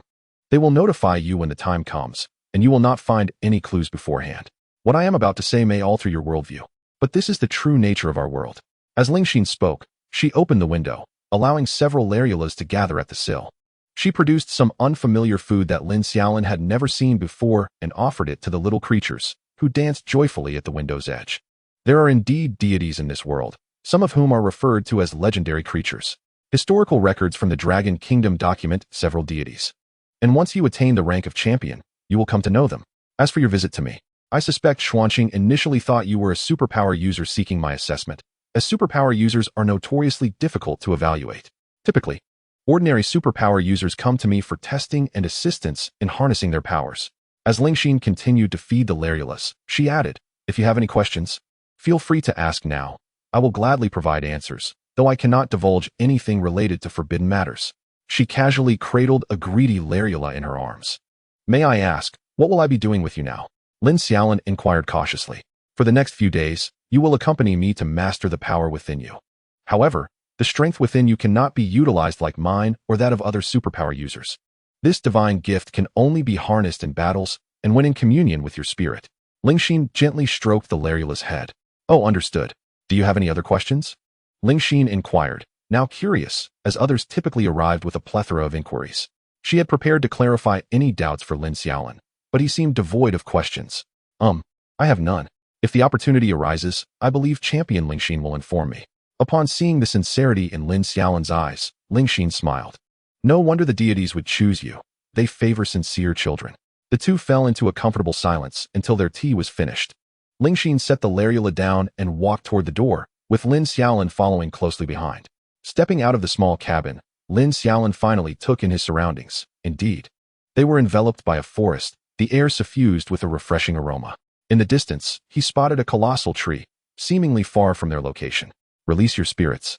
I will teach you how to harness the power within you. After Ling Xin's directive, Lin Xiaolin tossed out 2 Pokeballs, summoning Xiaolan and Zinianbo before him. Zinianbo curiously surveyed his surroundings. Here, he felt comfortable, yet there was an unsettling aura that seemed to permeate the air. He crouched down, attempting to discern the source of this sensation, only to find it was everywhere. Oh, it's a Shinado. That makes things easier. She can assist you in mastering your powers more swiftly. The moment Xiaolan emerged, she fixated her gaze on Ling Xin. Sister Xiaolan, is something the matter? Lin Xiaolin inquired telepathically. There is a familiar scent emanating from her, similar to yours, and it carries a powerful essence belonging to our kind, Xiaolan observed intently. Just then, the Larulas that had been hiding behind the trees rushed forward, curiously surrounding Xiaolan. It was Xiaolan's first encounter with so many of her kin, and she crouched down to engage with the little creatures. Ling Xin watched, smiling quietly from the side. Shauna, Kiliuli, Ailu, 2 Shinados, a Kalulian, and an Aeolidor approached, curiously inspecting Xiaolan. Xiaolan reciprocated their curiosity with her own gaze. Lin Xiaolin, on the other hand, felt breathless. So many? Could this be an entire clan of Shinados? Not wishing to interrupt Xiaolan's interaction with her kin, he patiently waited until she returned, her face beaming with joy. Lin Xiaolin, they say this is a clan of Shinados, with an entire territory belonging to them. I wish to explore. Xiaolan's eyes sparkled with excitement as she looked at Lin Xiaolin. This was the first time Lin Xiaolin had seen such a glimmer in Xiaolan's eyes. Go ahead, but return quickly. Okay, with that. Xiaolan joined the other Shinados and ventured away. Champion Ling Xin, I apologize. Sister Xiaolan wishes to see her kind, so it may take a little while. Lin Xiaolin said sheepishly. Ling Xin, however, seemed unconcerned, responding with a smile. It's fine. You need not address me as champion. Just call me Aunt Ling Xin. All right, Aunt Ling Xin. I mean sister. After much contemplation, Lin Xiaolin decided that calling her aunt felt inappropriate, so he settled on sister. Nevertheless, Ling Xin's expression suggested she was not particularly bothered by the title. I will guide you in drawing out your power, and we shall use this little one for our experiment. Ling Xin gestured towards Zinianbo, who was at Lin Xiaolin's feet. Roar? Zinianbo tilted his head in confusion. With that, Ling Xin placed her palm on Lin Xiaolin's shoulder, and he felt a gentle surge of power entering his body, gradually guiding the energy within him. Lin Xiaolin sensed something within him being drawn out and directed towards Zinianbo. Roar! Roar! Zinianbo suddenly felt an overwhelming surge of strength, feeling as if he could take on 10 foes at once. He charged headlong into a tree. Boom! The tree toppled over with a resounding crash. Lin Xiaolin could distinctly sense a slight diminishment in his internal abilities, yet the energy was gradually replenishing. Now, remember this sensation. The feeling of being in harmony with your spirit, he was advised. Lin Xiaolin closed his eyes to immerse himself in this experience, feeling an ethereal connection with his heart-scale Pokémon. This sensation was extraordinary, and as he savored it, dusk arrived before he knew it. He and his heart-scale Pokémon opened their eyes together, left with an insatiable yearning. Did you feel that? Ling Xin inquired, standing before Lin Xiaolin. Yes, but it feels precarious. It would be challenging to harness in battle, Lin Xiaolin replied, frowning as he gazed at his palm. After severing the connection with his heart-scale Pokémon, he found that re-establishing it was impossible, indicating that without Ling Xin's assistance, they were entirely incapable of connecting. Your mastery over your powers is still lacking. With practice, you'll improve. Now let us eat. Ling Xin led the way into the small wooden cabin, and Lin Xiaolin followed suit. Seated at the table, Ling Xin presented some freshly washed fruits, which Lin Xiaolin recognized as orange fruits. When he saw Ling Xin begin to eat, he felt no hesitation and tossed a couple of fruits to his heart-scale Pokémon. After finishing, Lin Xiaolin proactively took the plate to wash. He was curious about the water source and discovered a large water tank on the roof, suggesting that water-type Pokémon frequently replenish their supply. Just as he finished washing, Xiaolan appeared in the cabin, cradling a large pile of fruits. Big sister Xiaolan, Lin Xiaolin said, wiping his hands dry as he turned to her. Xiaolan smiled, appearing quite cheerful today. At that moment, Ling Xin emerged from another room. You can sleep in here tonight. I've prepared it for you. Thank you, big sister Ling Xin. Lin Xiaolin expressed his gratitude before stepping inside. However, his address to Ling Xin as big sister alerted Xiaolan, who cast a wary glance at Ling Xin. Little one, you should sleep early. Ling Xin seemed to sense Xiaolan's unease, gently patting her head before moving toward another small room. The interior was dimly lit, illuminated only by the flickering candlelight. Even at dusk, the room was already quite shadowy. Big sister Xiaolan, where did you go today? Lin Xiaolin asked as he sat on the small bed. I followed those older brothers and sisters to their tribe. There were many of my kind there, all very welcoming. And they gave me lots of tree fruits. Xiaolan recounted the day's events as she sat on the bed, placing the fruits aside. Heart-scale Pokémon also wanted to join on the bed, but upon seeing the single wooden bed and then glancing at heart-scale Pokémon's size, Lin Xiaolin promptly kicked it off, saying, if you sleep on the bed, where will I go? Nevertheless, he laid his jacket on the floor, and heart-scale Pokémon reluctantly settled on the jacket. As night deepened, Lin Xiaolin took out his phone, fiddling with it, only to find no signal. So he extinguished the candle and prepared to sleep early. Meanwhile, on the other side, Xian Cheng, who had been teleported by Ling Xin, hurriedly rode his giant gold monster toward the association headquarters. Bursting into Long Yu's office, he was panting heavily. Xian Cheng, why aren't you looking for me at the venue? A young man rose, dressed in casual attire, his appearance ordinary, yet his eyes were exceptionally sharp. Brother Long. Xian Cheng gasped as he sank onto the nearby sofa, pouring himself a glass of water. Speak slowly. What is so urgent? Long Yu inquired, closing the documents he held as he stood. It's like this. Xian Cheng recounted his initial suspicions about Lin Xiaolin being a superpower wielder, leading up to Ling Xin expelling him.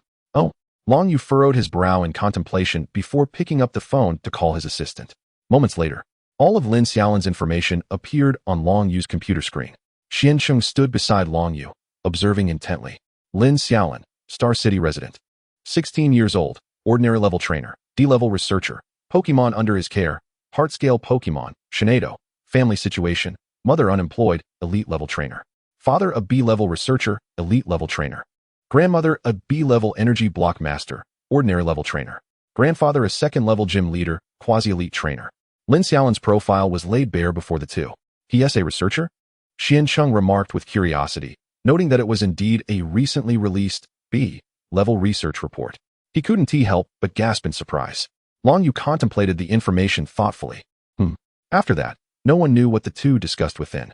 Returning to the cabin, Lin Xiaolin awoke at the break of dawn, dressed, and stepped outside. At that moment, Ling Xin was seated at the table, enjoying a fruit. Have something to eat now that you're awake. In the following days, Lin Xiaolin trained under Ling Xin's guidance to control his internal abilities, though progress was notably slow. Unexpectedly, he discovered he could utilize this newfound power to assist heart-scale Pokemon and Xiaolan in absorbing Pokemon energy more swiftly. This meant that Xiaolan and heart-scale Pokemon would have more time for training in the future. Big sister Ling Xin, I'd like to return for a while. I initially came to Longdu to watch the competition, and it should be nearing its conclusion. Besides, I haven't changed my clothes in quite some time. Lin Xiaolin mentioned while munching on a fruit. All right, finish eating and then return. Take this with you. Ling Xin handed Lin Xiaolin a pink stone. This contains my power. Once you've settled your matters, just infuse it with energy while within Longdu, and I'll sense it and teleport you back to me. Lin Xiaolin examined the pink stone curiously, studying it for a long while, only to conclude it seemed like an ordinary glass bead with a hint of Ling Xin's superpower inside. All right, Lin Xiaolin agreed, swallowing the fruit in one bite, then preparing to rise and depart. The moment he stepped out the wooden door, Lin Xiaolin found himself back in that starry realm. This time, he understood that Ling Xin was assisting him with the teleportation. After several days of exploration, Lin Xiaolin had gleaned some information. For instance, Ling Xin resided in the nature reserve adjacent to Longdu, and as long as he was within Longdu, he could be teleported to her. However, the teleportation point in Longdu was solely the small building in the accommodation area. As for Ling Xin's strength, Lin Xiaolin was still unaware. But he was certain it was formidable, certainly not inferior to the elite trainers. She was a true humanoid Pokémon. After a while, Lin Xiaolin returned in front of the small building. He glanced at the map, fell into deep thought, and ultimately sighed before hailing a taxi. After a journey of over 4 hours, Lin Xiaolin finally arrived at the hotel. Originally departing around 6 in the morning, it was now past 10. Upon returning to the hotel, Lin Xiaolin took a shower, changed into fresh clothes, and prepared to seek out a few individuals at the venue. Entering the lounge, he found everyone seated inside. As soon as he walked in, all heads turned toward him. "Where have you been? You've been gone for days," Yin Fan asked as soon as Lin Xiaolin sat down. "I was learning superpowers from Ling Xin, the elite trainer. How did the competition go?" As soon as he uttered these words, Yin Fan fell silent, then stood up and motioned for him to step outside. Following Yin Fan, Lin Xiaolin was led to the restroom. "What's the matter, speaking so mysteriously?" Lin Xiaolin queried, puzzled. Senior Wang Qin was defeated in the preliminary rounds, and Senior Lan Ro was eliminated in the first match of the finals. She even got her head shaved. Lin Xiaolin fell silent in an instant. "Let us not discuss that anymore. What is the story with Ling Xin? She is the oldest elite trainer in modern times, right? Is she male or female?" Yin Fan inquired, wrapping an arm around Lin Xiaolin's shoulders. "Oldest? What do you mean?" Lin Xiaolin asked, perplexed. "You don't know? Generally speaking, the esteemed kings retire around the age of 50. However, the illustrious Spirit King has held his position for over a century without ever revealing himself." Lin Xiaolin felt a tightening in her breath. Could it be that the strikingly youthful Spirit King was actually over 100 years old? Lin Xiaolin could scarcely believe her ears. After engaging in idle chatter for a while, she briefly recounted the events of the past few days to Yin Fan, omitting the matter of the divine beast and only mentioning her studies of superpowers under the Spirit King's guidance. Upon returning to the lounge, they found that the competition had concluded and everyone was preparing to return to the hotel for lunch. "Xiaolin, what have you been up to these past few days?" During lunch, the group couldn't help but express their curiosity. Lin Xiaolin uniformly replied that she had been learning to control her superpowers alongside the Spirit King and would soon leave again to continue her studies. "Are you not returning to Star City with us?" Tang Tian interjected. Lin Xiaolin nodded. "I will remain here in Longdu for the time being. I will call my family later. You all can head back first, and I will return once matters are resolved." In the afternoon, while the others went to watch the competition, Lin Xiaolin busied herself in her room, preparing for an extended stay with the Spirit King. However, there was a gathering that evening, held annually after the conclusion of the College League, which this year commenced earlier in honor of Lin Xiaolin. "Hello, Mom," Lin Xiaolin said, dialing her phone as she packed her belongings. Her mother's voice came through. "What's the matter, Xiaolin? The competition is likely ending soon. The teachers will be heading back in a few weeks, but I can't return just yet." Lin Xiaolin proceeded to explain her situation regarding her powers to her mother. "All right, just take care of yourself. Remember to call me when you're ready to come out, and I'll help you book a flight." "Okay." After hanging up, Lin Xiaolin had nearly finished packing. That evening, Tang Tian led the group to a nearby Chinese restaurant, lavishly decorated. In an unusual turn of events, he ordered several bottles of beer but forbade the younger students from drinking, leaving it to the seniors. The food was quite satisfactory, and Lin Xiaolin ate quietly. After a few days with the Spirit King, she had grown weary of fruit. Surprisingly, the seniors were lively that night. Even the typically reserved Senior Lan Ro had a few drinks, her cheeks flushed after just one bottle. "Remember when this kid used to cry all the time?" "Ha!" Tang Tian laughed heartily, wrapping an arm around Wang Qin. "Teacher Tang, perhaps we shouldn't share such embarrassing histories with the juniors," Wang Qin replied, bemused, as he enjoyed his post-meal fruit. "Nonsense, you could never guess what happened." Tang Tian began recounting the embarrassing tales of the upperclassmen, as if he remembered every moment of their school lives. Suddenly, Lin Xiaolin realized that the seniors must have graduated after the College League. Their performance during the league was essentially their final examination. No wonder Tang Tian had gathered everyone for this celebration. Out of the blue, Lin Xiaolin noticed Wang Qin giving her a signal to step outside. She excused herself to the bathroom and slipped away. "Wang Qin, is there something you need?" They stood at the entrance, enjoying the cool night breeze. With few pedestrians on the street, and the clouds suggesting an impending rain, "Xiaolin, Wang Can suddenly sat down on the steps beside the door, gesturing for Lin Xiaolin to join him. Without hesitation, she took a seat next to him. Are you familiar with the story of our school? Wang Can's unexpected question piqued Lin Xiaolin's curiosity. I don't know. I wasn't in Star City when I was younger and only recently returned, she replied, scratching her head. Oh, then let me tell you. Our school has been established for 30 years, but for the first 20 years, it was considered the worst in Star City. Wang Can's gaze met Lin Xiaolin's, and she was astonished. This was information she had never heard before. Until 2 years ago, a senior named Qian, you aimed to lead our school out of this predicament. She was a child adopted by the principal, determined to elevate the school's standing. She succeeded, yet also faced failure. She brought our school to the same level as the top school, but no one knew the sacrifices she made, ultimately losing terribly in the college league. Wang Can's eyes grew distant as he reminisced. Back then, I was in my first year, and her brilliance attracted everyone around her. When she lost, she merely patted my and Lan Ro's shoulders, saying it would be up to us from then on. Regrettably, I let her down. At this point, Wang Can suddenly stood up and placed his hand on Lin Xiaolin's right shoulder. It's up to you all now. His words felt like a profound legacy being passed to Lin Xiaolin, and she could see a glimmer of hope in his eyes. I will not disappoint you, she replied. Her eyes filled with determination as she nodded firmly. Laughter erupted, echoing into the night. The following morning, Lin Xiaolin felt no attachment. She had said everything that needed to be said the previous day and immediately infused her power into the pink stone. Yet, rather than infusing, it was more of an exploration. She could only probe her abilities with Spirit King's guidance. In the next moment, Lin Xiaolin found herself back in the corridor. With a whoosh, she opened her eyes, and she and her belongings had appeared in the small wooden cabin, where the Spirit King was gently brushing a Lalula's hair, which was tangled with cobwebs. Back so soon? Spirit King inquired, glancing at Lin Xiaolin.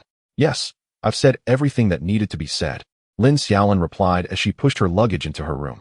After organizing her belongings, she emerged to find Spirit King waiting outside. Lin Xiaolin released Xiaolin and Xian Lin Bao, positioning them in front of the Spirit King. Let us begin. Without further ado, Spirit King placed her hand on Lin Xiaolin's shoulder, helping her channel her powers toward Xiaolin. Unlike Xian Lin Bao, who passively accepted, Xiaolin could also respond with her own abilities, and soon, the two were in sync. At that moment, Xian Lin Bao faced four Lalulalas. Go away. I'm fierce and will bite. Xian Lin Bao bared its teeth at the four Lalulalas. Ralu, Ralu, little dragon, come be our mount. The Lalulalas rushed forward, climbing onto Xian Lin Bao's back. Though Xian Lin Bao felt indignant, it couldn't possibly fight with a group of children. That would be far too embarrassing. Moreover, the old witch was present, looking rather intimidating. As Lin Xiaolin contemplated how to control her inner power, she mentally calculated repeatedly, trying again and again until she succeeded. Xiaolin was far more reliable than Xian Lin Bao, who sat waiting for energy to arrive, while Xiaolin utilized her powers to provide Lin Xiaolin with a coordinate, marking a destination for her. There was no other choice. One couldn't expect Xian Lin Bao to master superpower techniques, could they? As days turned into weeks, 2 months swiftly passed. During this time, Lin Xiaolin diligently practiced her superpowers under Spirit King's guidance. However, during her free time, she also explored the surroundings and, as the internet suggested, discovered several fairy-type Pokémon nearby. After 2 months of effort, Lin Xiaolin could now independently enhance her bond with Xiaolin. Although Xian Lin Bao still required further development, Spirit King remarked that once she became more proficient, she would be able to harness her abilities effectively, emphasizing that individuals like them had long lifespans. Though the exact duration remained uncertain, Spirit King's mother had lived for over 3 centuries. Moreover, her mother did not succumb to the ravages of age, but rather met her demise in the throes of battle. Upon mentioning this conflict, Lin Xiaolin's interest was piqued. However, Lingxin took her time to divulge the details, leaving Lin Xiaolin to sigh in disappointment. Early that day, as Lin Xiaolin awoke, she noticed Lingxin standing outside, rather than seated in her usual spot within the room. Sister Lingxin, is something amiss? Lin Xiaolin inquired, positioning herself beside Lingxin. The time has come, Lingxin replied, her eyes shimmering with a cerulean light as she gazed towards a towering tree in the distance. What time? Lin Xiaolin wondered, her mind swirling with confusion, beset by enigmatic utterances. At that moment, Xiaolin emerged from behind Lin Xiaolin. Xiaolin, I sense an unprecedented and formidable power awakening, immensely powerful, in its presence. I feel as insignificant as an ant, she articulated, trembling as if she were aware of a terrifying force. Lin Xiaolin turned to Xiaolin, then back to Lingxin. Are you prepared to follow me?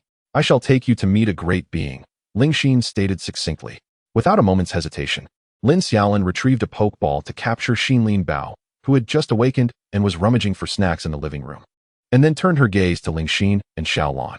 Suddenly, Lin Xiaolin felt a wave of disorientation, and in the blink of an eye, she found herself in an unfamiliar place. Surveying her surroundings, she noticed that both Ling Xin and Xiaolin were present. Raising her gaze, she gasped. They were positioned not far from the colossal tree. Standing beneath it, the sheer magnitude and grandeur of the tree became evident, dwarfing even the tendrils at its base.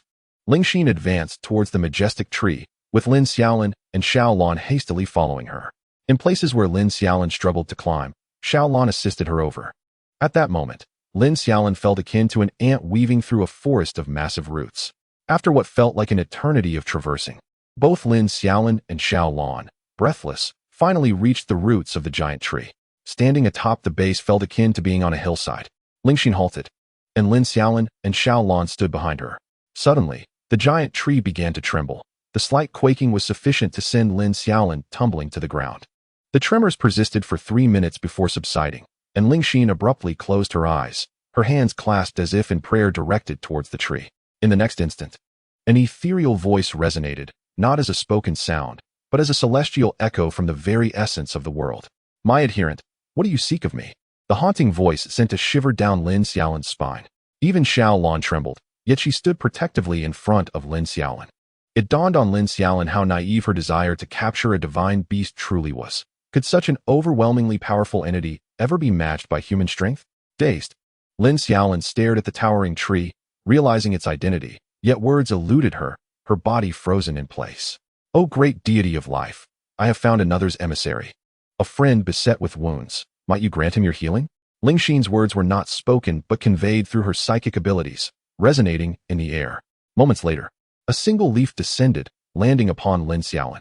Yet in an instant, the leaf merged with his being, and he felt a peculiar itch in his right leg. Hastily, he tore at his pant leg and removed his prosthetic limb. In the next moment, tender flesh began to sprout from the stump, visibly regenerating.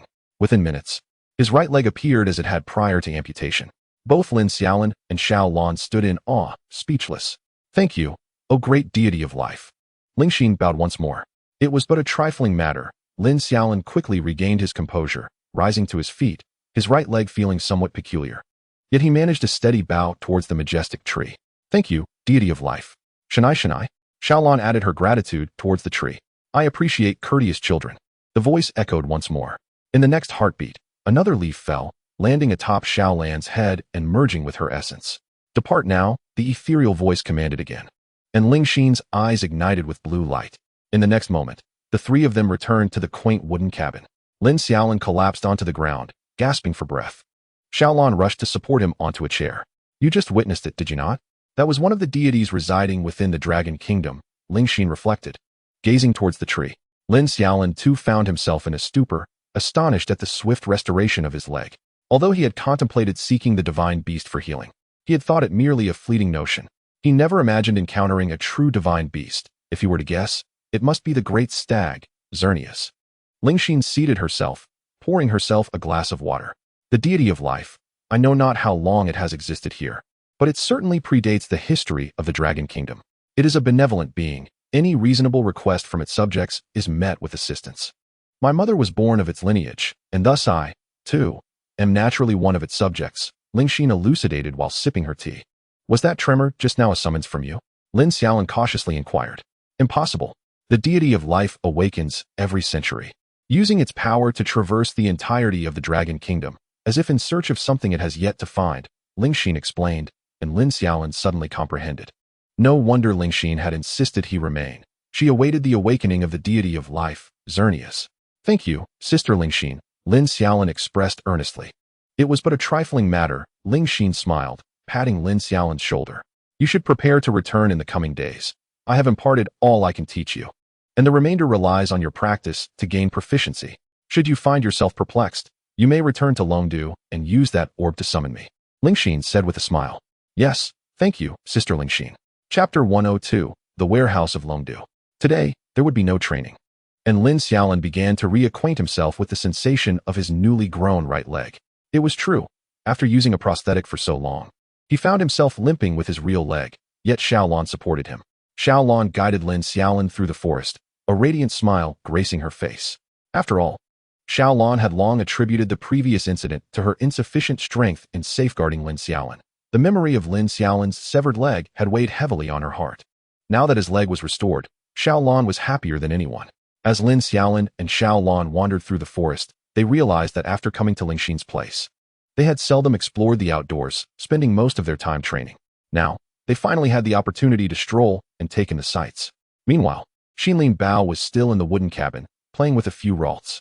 The vicinity of the cabin was teeming with gentle-spirited Pokémon, all of whom Lin Xiaolin found amiable. Compared to the starry forest, it was a world apart. Bei. A curious Flababy flitted towards Lin Xiaolin and Xiaolin, alighting on Lin Xiaolin's head. "It's a Flababy," Lin Xiaolin exclaimed, recognizing the flower Pokémon and offering it a small energy cube. "Flababy." The delighted Pokémon twirled around Lin Xiaolin, clutching the energy cube. Lin Xiaolin reveled in the sensation of being surrounded by Pokémon, experiencing the harmony between humans and creatures. 2 days later, after familiarizing himself with his right leg, Lin Xiaolin announced, "Sister Lingxin, I am ready to depart." Having packed his belongings, he stood before Lingxin. "Yes. Feel free to seek me out if you need anything in the future." "All right." With that, Lin Xiaolin vanished, reappearing in front of the small building in Longdu. Taking out his phone, Lin Xiaolin discovered that it was out of battery. With no other option, he sought a place to recharge it. He casually entered a nearby restaurant, ordered 2 dishes, and while waiting for his food, he charged his phone and called his mother. "Hello, Mom," Lin Xiaolin said, savoring the stir-fried pork as he spoke. Life at Lingxin had made him feel as if he were destined to become a monk, living solely on tree fruits and drinking from the river nearby whenever he was thirsty. "Xiaolin, are you out?" His mother's delighted voice came through. "Yes, I'm out. I'm having a meal now, and I plan to visit the Trainer Association this afternoon. Could you please book a flight for me tonight?" Lin Xiaolin listened to his mother's incessant chatter, as she had not seen her son for over 2 months. He merely nodded along, occasionally responding with "aha." After finishing his meal, Lin Xiaolin hailed a taxi to the association, as his journey as a researcher was far from over, and he wanted to see if there were any interesting items in Longdu. The taxi ride took over 2 hours to reach the headquarters of the Longdu Trainer Association. Upon arrival, Lin Xiaolin gazed at the towering building, marveling at its impressive height, perhaps 70 or 80 stories. Entering the lobby, he was surrounded by a bustling crowd of people attending to various matters. Lin Xiaolin approached the reception desk to request access to the research material warehouse. Shortly, a staff member in uniform guided him there. As Lin Xiaolin made his way to the research materials warehouse, the upstairs Dragon Yu received news from his subordinates. "I understand. There's no need to concern ourselves with it. Just handle it as usual," Dragon Yu stated succinctly, prompting his secretary to exit the room quietly. Following the staff member, Lin Xiaolin arrived at the entrance of the research materials warehouse. The warehouse was quite similar to the one in Xingqing, perhaps larger in scale, as the one in Xingqing resembled a mere miniature version of this one. Upon entering, he was greeted by rows of display cases, numbering over 1,000. "Here are the E-grade research materials. Please let me know if you require any," the staff member politely inquired. "Just take me to the C-grade section," Lin Xiaolin replied. Understanding that E and D grades were largely useless, with only C-grade and above holding any significant value, the staff member nodded and led him directly to the C-grade research materials area. Even the C-grade section boasted 1,000 display cases, all brimming with items. As Lin Xiaolin perused the materials, he selected 2 items. "Please wrap these up for me. Now, let's proceed to the B-grade materials," he instructed the staff member. The staff member communicated through a walkie-talkie to arrange for his selections to be packaged, then escorted Lin Xiaolin to the B-grade research materials section. Upon entering, Lin Xiaolin was astonished to find another 1,000 display cases neatly arranged, each filled with various items. So, the limit of 1,000 display cases refers to the number of cases, not the items contained within, he mused. Nonetheless, the abundance of materials was advantageous, as their true utility remained largely unknown to others. He spent half an hour examining the offerings and discovered 3 keystone pieces and 11 megastones. To his surprise, these items were not as rare as he had previously thought. Encountering a keystone in Xingqing had merely been a stroke of luck. Among the megastones, he noted 2 for Beedrill, 1 for Gyarados, and several others, including a few for various Pokémon. However, he did not see any for Shinado, which left him with a sense of dissatisfaction. "By the way, do you have any more of those stones in your warehouse?" Lin Xiaolin suddenly remembered to ask the staff member standing by the entrance. Given the apparent abundance of research materials in Longdu, He hoped there might be more. "Let me check for you," the staff member responded, pulling out a walkie-talkie to begin an inquiry. After a few minutes of communication, he received a reply. "I'm sorry, sir, but we do not have any more of those stones. They are all accounted for here." "All right," Lin Xiaolin replied, somewhat disheartened. Finding a mega stone for his little blue Pokémon would have been ideal, but he reminded himself that patience was essential with such matters. Ultimately, Lin Xiaolin chose a beautiful scale, and, once everything was packaged, he left the warehouse with his 3 selections. It feels like I've returned to square one," Lin Xiaolin lamented, reflecting on how quickly money could vanish in the pursuit of research. He had gone from 1 million association points to merely 200,000. Without lingering, he called for a taxi to the airport. As he sat in the cab, Lin Xiaolin contemplated monopolizing the available megastones and keystones before the release of the Mega Evolution report, intending to publish his theories on the subject thereafter. Once Mega Evolution was established, the worth of these items would skyrocket beyond mere currency, becoming a matter of favors and vast sums of money. The higher-ups in Longwo would likely owe him significant debts of gratitude regarding Mega Evolution, a kind of favor that was not easily forgotten. At least, if Lin Xiaolin needed assistance in the future, he could count on their collective support. Chapter 103, Homecoming, Xingxing. Lin Xiaolin's imagination began to run wild. He envisioned himself with a crooked smile, as a legion of 10,000 kings knelt before him, proclaiming their allegiance to the Dragon King. The path has narrowed. Lin Xiaolin shook his head, dispelling the fanciful image from his mind. After a lengthy car ride of 5 or 6 hours, he arrived at the airport just as night fell. He grabbed a quick bowl of noodles at a nearby eatery before boarding his flight back to Xingqing. His experience in Longdu could be summed up in one phrase. Never, under any circumstances, take a car. The traffic is unbearable. Lin Xiaolin vowed never to return to such large cities without a flying Pokémon. As for renting a mount, with that money, he could buy ribs to eat instead. He was no foolish scion of a wealthy family like Yin Fan. At that moment, in Yin Fan's household, he suddenly sneezed. Achoo! Who is cursing me from behind? Once aboard the flight home, Lin Xiaolin quickly fell asleep, awakening only when the plane had landed. After retrieving his luggage, he exited the airport, where the dawn light was just beginning to illuminate the sky. He immediately spotted his father, Lin Fu, yawning at the arrival area. "Dad," Lin Xiaolin called out as he approached with his luggage. "Let us go?" Lin Fu climbed into his sports car, and Lin Xiaolin placed his belongings in the back seat before joining him. "Ugh, your mother nearly wrecked my car," Lin Fu lamented as he drove. "What happened?" Lin Xiaolin inquired. Intrigued, "She wanted to come along, but the car only seats 2. She doesn't drive, so I had to take the wheel. She woke me up at 4 this morning." Lin Fu sighed heavily. "Haha, that's what you get for buying a 2-seater sports car," Lin Xiaolin chuckled, relishing his father's misfortune. "Humph. By the way, you've done well. You quietly published a B-grade research report," Lin Fu remarked. "It's a piece of cake. Who knows, I might surpass your research levels soon," Lin Xiaolin boasted, feeling quite pleased with himself. With the 3 research materials he had obtained, he was optimistic about catching up to his father's research standing. "You're just a naive youth unafraid of tigers. I once thought the same way. Good fortune doesn't come easily, and besides, once my Pokeball research is complete, I might reach A grade," Lin Fu retorted, his enthusiasm reignited at the mention of research. "How many types of Pokeballs do you have now?" Lin Xiaolin casually asked, leaning back in his seat. "There are 6 types now, one for capturing large Pokémon, which is quite heavy, others for water, flying, and bug types, one that gradually heals Pokémon injuries, and another with a higher capture rate than regular Pokeballs. I'm currently working on an even sturdier model." Lin Xiaolin was impressed. His father's progress was remarkable, producing so many types of Pokeballs in less than a year. "By the way, these are the names you suggested. Why don't you give these Pokeballs a name?" Lin's father glanced at Lin Xiaolin. Lin Xiaolin pondered for a moment and said, "The ball for capturing large Pokémon shall be called the Heavy Ball. The one for flying types will be named Feather Ball. The water-type ball can be called Diving Ball. The bug-type ball will be Net Ball. As for the ball with a high capture rate, I propose we name it the Ultra Ball. And the one that can heal Pokémon shall be known as the Healing Ball. The one you are currently working on with a higher probability can be referred to as the Great Ball." Lin Xiaolin directly borrowed the names of these Pokeballs from his past life. Lin's father contemplated these names and found them quite fitting. Their functions were evident from their titles, clear and straightforward. "When is the researcher competition? I am also preparing to participate," Lin Xiaolin suddenly interjected. "Only C-level researchers can enter. You don't even qualify as a D-level researcher to participate," Lin's father replied. "Do not worry about that. I have 2 reports that are about to be published, and I should be able to reach C-level soon." Lin Xiaolin waved his hand dismissively. Participating in the researcher competition was something he had only just remembered.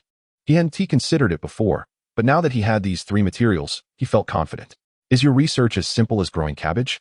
Lin's father asked skeptically. Isn't that the case? Lin Xiaolin thought for a moment and realized it was quite similar. As long as he had the materials, he could proceed. It will be held on December 1st, this year in Craft City. Upon hearing Craft City, Lin Xiaolin's eyes lit up. Wow, that's the hometown of the Tsungyan Blade Ghost, which I've longed for. It seems that I must participate in this researcher competition.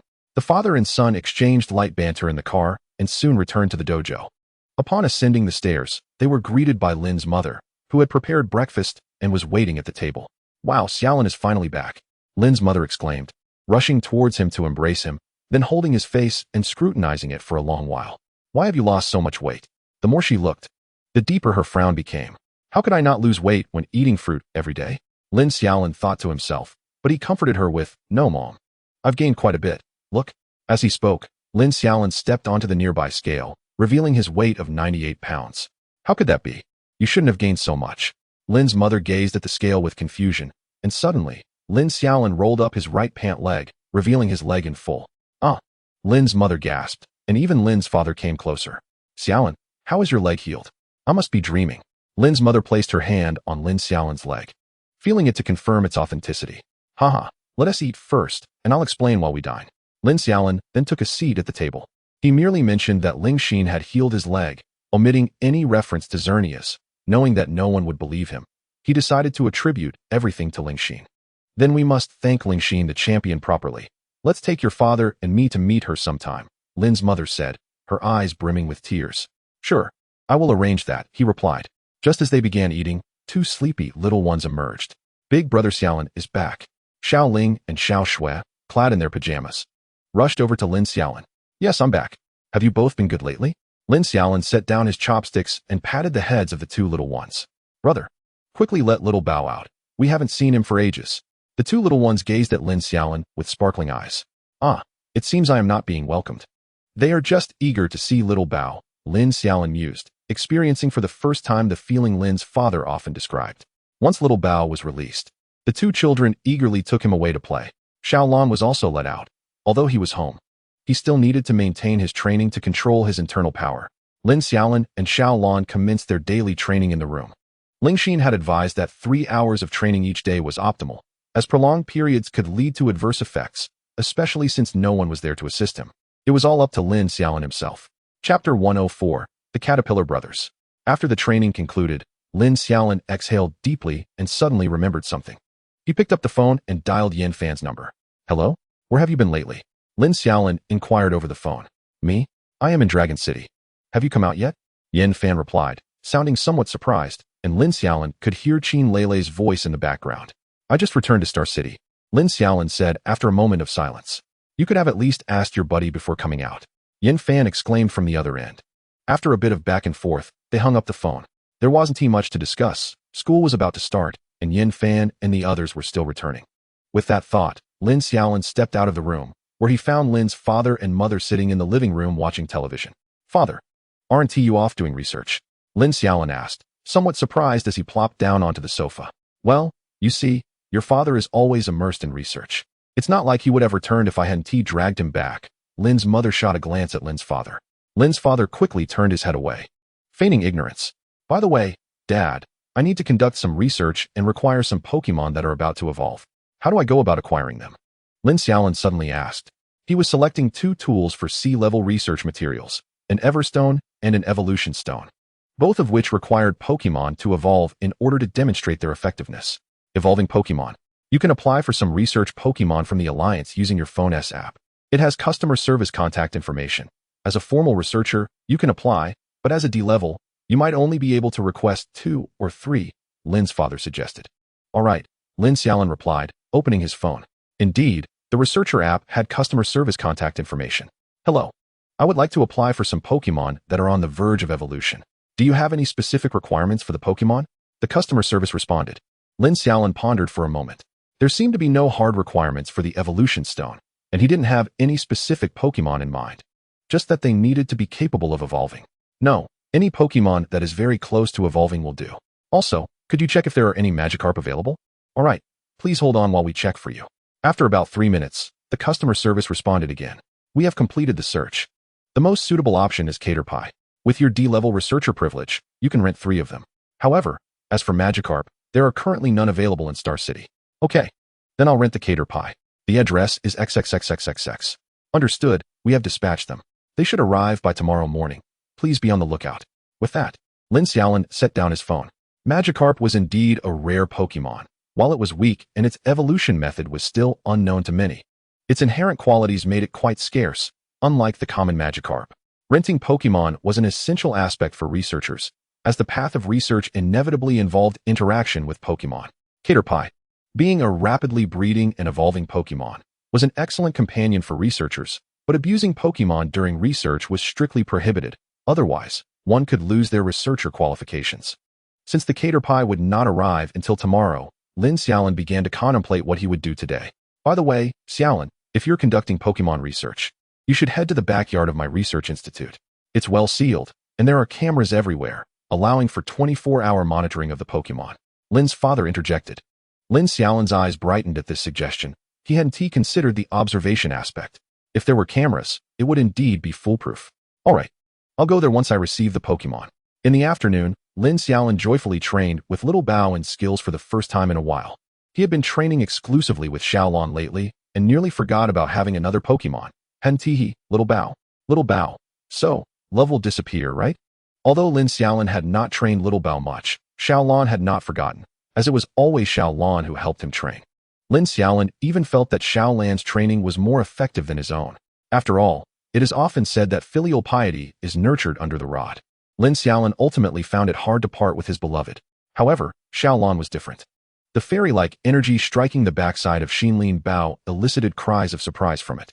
Early the next morning, Lin Xiaolin received a call from the courier company, requesting him to come downstairs to sign for a package. After dressing, he descended and, after verifying his signature with the courier, received 3 Pokeballs. Lin Xiaolin did not hasten to release them, but instead made his way directly to his father's laboratory. Knock, knock, knock. He rapped on the door of the laboratory. It was his father's student, Lan, who opened it. Gu, long time no see. Lin Xiaolin greeted him with a smile. Indeed, it has been a while. Lin Xiaolin entered the laboratory without disturbing his father, who was engrossed in his research, and was led by Lan to the backyard of the lab. The backyard was expansive, surrounded on 3 sides by towering walls, with a glass ceiling overhead, creating an enclosed environment. The only exit was the door leading out of the backyard. Within the yard, a small lake was nestled between 2 large trees, and the ground was carpeted with lush greenery. Master told me yesterday to let you release the Pokémon here. There are cameras everywhere, allowing for constant observation of their condition. Lan explained. All right, thank you. Gu, Lin Xiaolin replied as he produced the Pokeballs. With a flash of red light, 3 Caterpies appeared before him. Lan watched curiously. To be honest, he found Lin Xiaolin quite intriguing, though their interactions had been limited. Recently, he had heard that Lin Xiaolin had become a D-level researcher, which astonished him. This boy, younger than himself by several years, had already reached the same level he had taken 3 years to attain. Upon their emergence, the Caterpies did not exhibit the usual timidity of wild ones. Instead, they curiously gazed at Lin Xiaolin with their big, round eyes. All right, from now on, you shall be named LV, Air LV, and Xiao LV, Lin Xiaolin declared, nodding in satisfaction at his own naming skills. He attached a small recording camera to his chest, then retrieved the evolution stone and the Everstone he had prepared, which he had strung together with a red ribbon the day before. He affixed the evolution stone to the LV, the Everstone to Air LV, and then took out the energy cubes he had prepared to feed all 3 Pokémon. After ensuring they had been well fed, he allowed them to frolic about while he observed from the side. Lan, seeing that there was nothing much happening after a while, excused himself to return to assist Lin Xiaolin's father. Xiaolin and Lin Bao were not with Lin Xiaolin. Instead, they were training at the dojo. One must admit, Xiaolin had a rather comfortable life of her own. Chapter 105, The Commencement of the New Term.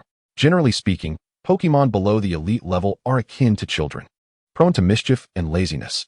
Yet Xiaolin, much like a diligent parent, kept a watchful eye, sparing Lin Xiaolin considerable trouble.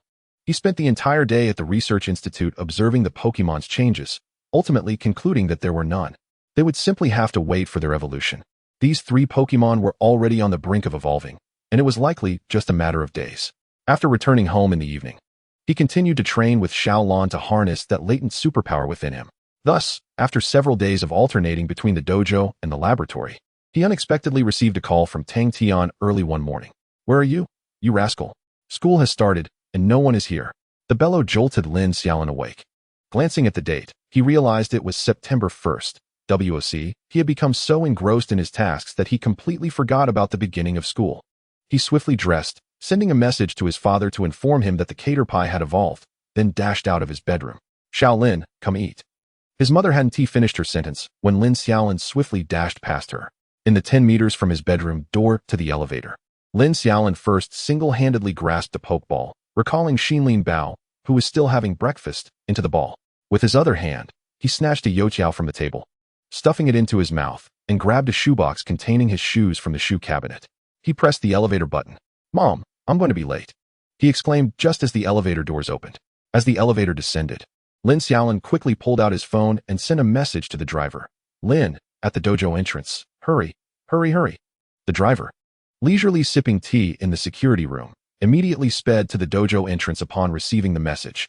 As soon as the elevator doors opened, Lin Xiaolin dashed into the car. "Quick, to school," he gasped, and the driver promptly made a U-turn towards the high school. Onlookers outside the dojo remarked, "What was that just zipped by? It looked like the grandson of the dojo master, and he was wearing slippers. Why is he in such a hurry?" Not just slippers, he was clutching a shoebox, with a youtiao in his mouth and a pokeball in his hand. Once inside the car, Lin Xiaolin took a few deep breaths, swallowed the youtiao in 2 bites, wiped his hands with a tissue, and changed into his shoes. At that moment, Xiaolin appeared in the car, holding a cup of soybean milk. Lin Xiaolin took the cup, drank a couple of gulps, and let out a long sigh of relief. At that point, Xinlin Bao emerged from its pokeball, appearing between Lin Xiaolin and Xiaolin, gazing at Xiaolin with longing, as if to ask, "Where's my breakfast?" Xiaolin awkwardly scratched her head. Ultimately, it was Lin Xiaolin who offered a handful of energy cubes he had on him to Xinlin Bao, alleviating its discontent. Upon arriving at the school entrance, Lin Xiaolin recalled both Xinlin Bao and Xiaolin, who seemed about to speak, into their pokeballs and sprinted into the training room for the school team at a 100-meter dash pace. "Actually, I wanted to say I could just teleport." At that moment, several people in the training room turned to look at Lin Xiaolin. "Sorry, I'm late," he panted. Tang Tian glowered at Lin Xiaolin from the entrance, while Yin Fan and others watched with glee. "Join the team." Only after Tang Tian said this did Lin Xiaolin step into the lineup. Lin Xiaolin noticed that the entire school team now comprised only 10 members. Apart from himself and the 5 others, there were only the previous year's 5 second-year students. This realization cast a shadow over him. Senior Lan Ro and Senior Wang had graduated. "All right, today marks the beginning of a new semester. You have all been promoted to a higher grade, and your seniors have departed. It is now time for you to shoulder the responsibilities of the school team." Tang Tian solemnly addressed the 10 of them. This year's third-year students total 5, while the second-year students total 3. These 8 will report to the school team in the afternoon. From this moment on, you are one team. Lin Xiaolin pondered. This meant there were a total of 10 third-year students and 8 second-year students. If divided into 2 teams as before, the third-year students would comprise one team, with a leader taking charge of the second team. As he mused, Tang Tian continued, "This afternoon will commence the selection of the school team captain. We will select a team captain and a vice captain. The rules remain the same as before, a tournament, and as for the groupings, that will be decided by the captain. Now, you may begin your training. I will go check on the new members of this year's school team." With that, Tang Tian exited the training room. Lin Xiaolin was momentarily bewildered. Was there really going to be a selection for the school team? And would the groupings be determined by the captain? Was that not rather hasty? However, judging by the expressions of the 5 third-year seniors, it seemed they were already aware. As Lin Xiaolin contemplated this, Yin Fan suddenly grabbed him by the neck. "You rascal, you didn't even call me when you were in Longdu?" "I forgot. I had something to do." "What about you? Why didn't you call me on the first day of school?" Lin Xiaolin countered, turning the tables on Yin Fan. "I knew you'd be late on purpose." "What is the matter?" Yin Fan said with a smug glance at Lin Xiaolin. But in the next moment, Lin Xiaolin swiftly elbowed Yin Fan in the ribs, causing him to release his grip, allowing Lin Xiaolin to seize the opportunity to wrap his arms around Yin Fan's neck. Observing the playful scuffle between the two, Qin Lele and the Shijia siblings exchanged silent glances, shrugging in bemusement. The group commenced their training session in the training room. However, what astonished Lin Xiaolin the most was the evolution of Zuotangzi and Lulu, who had transformed into Shuao and Lucario, respectively. Qin Lele mentioned that her mother had returned with a supreme awakening stone, which facilitated Zuotongzi's evolution. Lin Xiaolin couldn't help but gasp in awe. A supreme stone. This item, if sold, could fetch billions, exemplifying the wealth of the affluent. Generally, Pokémon requiring special evolution reach a plateau at the ordinary level and then rely on evolution to break through their limits. However, with a supreme awakening stone, the scenario differs entirely. Such top-tier items are flawless, allowing Pokémon to evolve at any time without energy loss. Instead, the energy is preserved within the item in the Pokémon's body for future breakthroughs. Furthermore, absorbing a supreme item typically surpasses the threshold of elite-level evolution, eliminating barriers to even reaching the Lord level. As for Lulu, its evolution was solely dependent on the bond it shared, a process no one could hinder. Yet, what truly left Lin Xiaolin astounded was that Yin Fan had captured his second Pokémon, and it was a Bagon. Truly, he was a fortunate one. It seemed that whatever he desired, he could readily acquire. However, this Bagon appeared rather dim-witted. Upon encountering Zinlinbeo, it naively attempted to make contact, prompting Lin Xiaolin to reflect on how this little creature resembled his childhood companion, Xiaobao, displaying an audacity that belied its size. Zinlinbeo promptly seized Bagon and unleashed a flurry of blows. Zinlinbeo roar. Can't you distinguish between the big and small kings? Bagon roar. My apologies, big brother. Satisfied with this admission, Zinlinbeo released the battered Bagon, which then scampered off to Mini Long, teary-eyed, to lodge a complaint. Mini Long, however, was at a loss, offering only consolation since it was powerless to intervene. Chapter 106, Captain Selection 1. Initially, Lin Xiaolin intended to battle with Lucario and Xueyao, but recalling the captain selection competition scheduled for the afternoon, he decided against it. After lunch, the five of them followed their seniors back to the training room. Technically, classes were set to commence at 2 p.m., so he wondered why they had come so early. Observing the seniors, he naturally followed suit. As they warmed up in the training room, Tang Tian led 8 individuals into the space. Lin Xiaolin looked up and, indeed, spotted 3 familiar faces. These 3 were former classmates, 1 boy and 2 girls. The boy appeared to be the second class leader after Lin Xiaolin and the others had left, named Suhan, whose Pokémon was a Fire Meow, likely evolved into a Heat Meow by now.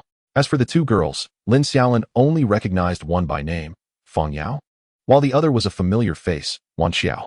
Upon entering, Wan Xiao blushed and greeted Lin Xiaolin, who responded politely. All right, everyone, gather around. These 8 will henceforth be members of the school team, so make sure to interact well, Tang Tian called to those still training. The group quickly converged, greeting the newly inducted members. Since you're all here, let's commence the selection for the school team captain. Based on this roster in my hand, those I call will step up for battle. First match, Lan Tian versus Qianjue. As Tang Tian spoke, the 2 seniors positioned themselves on opposite sides of the battlefield. Lin Xiaolin recognized both. Lan Tian was a senior with a Zubat, with whom he often absorbed Pokémon energy, while Qianjue had interacted with Lin Xiaolin and his friends during the preliminary rounds for the school team. However, both seniors were members of Wang Can's team, and due to certain circumstances, Lin Xiaolin had missed their battle and was thus unaware of their strengths. I will serve as the referee, everyone else. Please step back from the battlefield, Tang Tian announced, and the remaining individuals retreated to the sidelines as the 2 seniors withdrew their Pokeballs. Let the match begin, Tang Tian declared, and simultaneously, the 2 seniors tossed their Pokeballs, summoning Zubat and Spritzee into the arena. Zubat, Spritzee. The 2 Pokémon exchanged fierce gazes, igniting their battle spirit. Lin Xiaolin, feeling a sense of nostalgia, decided to check the Pokémon stats. After all, ever since being detected by the Metagross, he had been hesitant to probe into Pokémon details. Pokémon, Zubat. Type, Dragon, Flying. Level, Ordinary. Gender, Male. Ability, Infiltrator, can bypass the opponent's defenses and detect substitutes. Inherited skills, Dragon Rage. Learned skills, Screech, Supersonic, Wing Attack, Air Cutter, Shadow Clone, Leech Life. Held item, low-level Dragon Gem. Description, Zubat dwells in dark caves, relishing fruit. When the sun sets, it ventures from its cavern to fly about, emitting a 200,000 Hz supersonic wave from its large ears to locate ripe fruits to satiate its hunger, sometimes mistaking the fruit-eating bug for food. It can manipulate all frequencies of sound waves, striking fruits with its supersonic waves, selectively consuming only the ripest ones, making it quite the gourmet. If struck by its 200,000 Hz supersonic wave, even a sturdy wrestler would feel dizzy and unable to stand. Even the largest Pokémon are helpless against its supersonic waves. Pokémon, Spritzy. Type, Steel Fairy.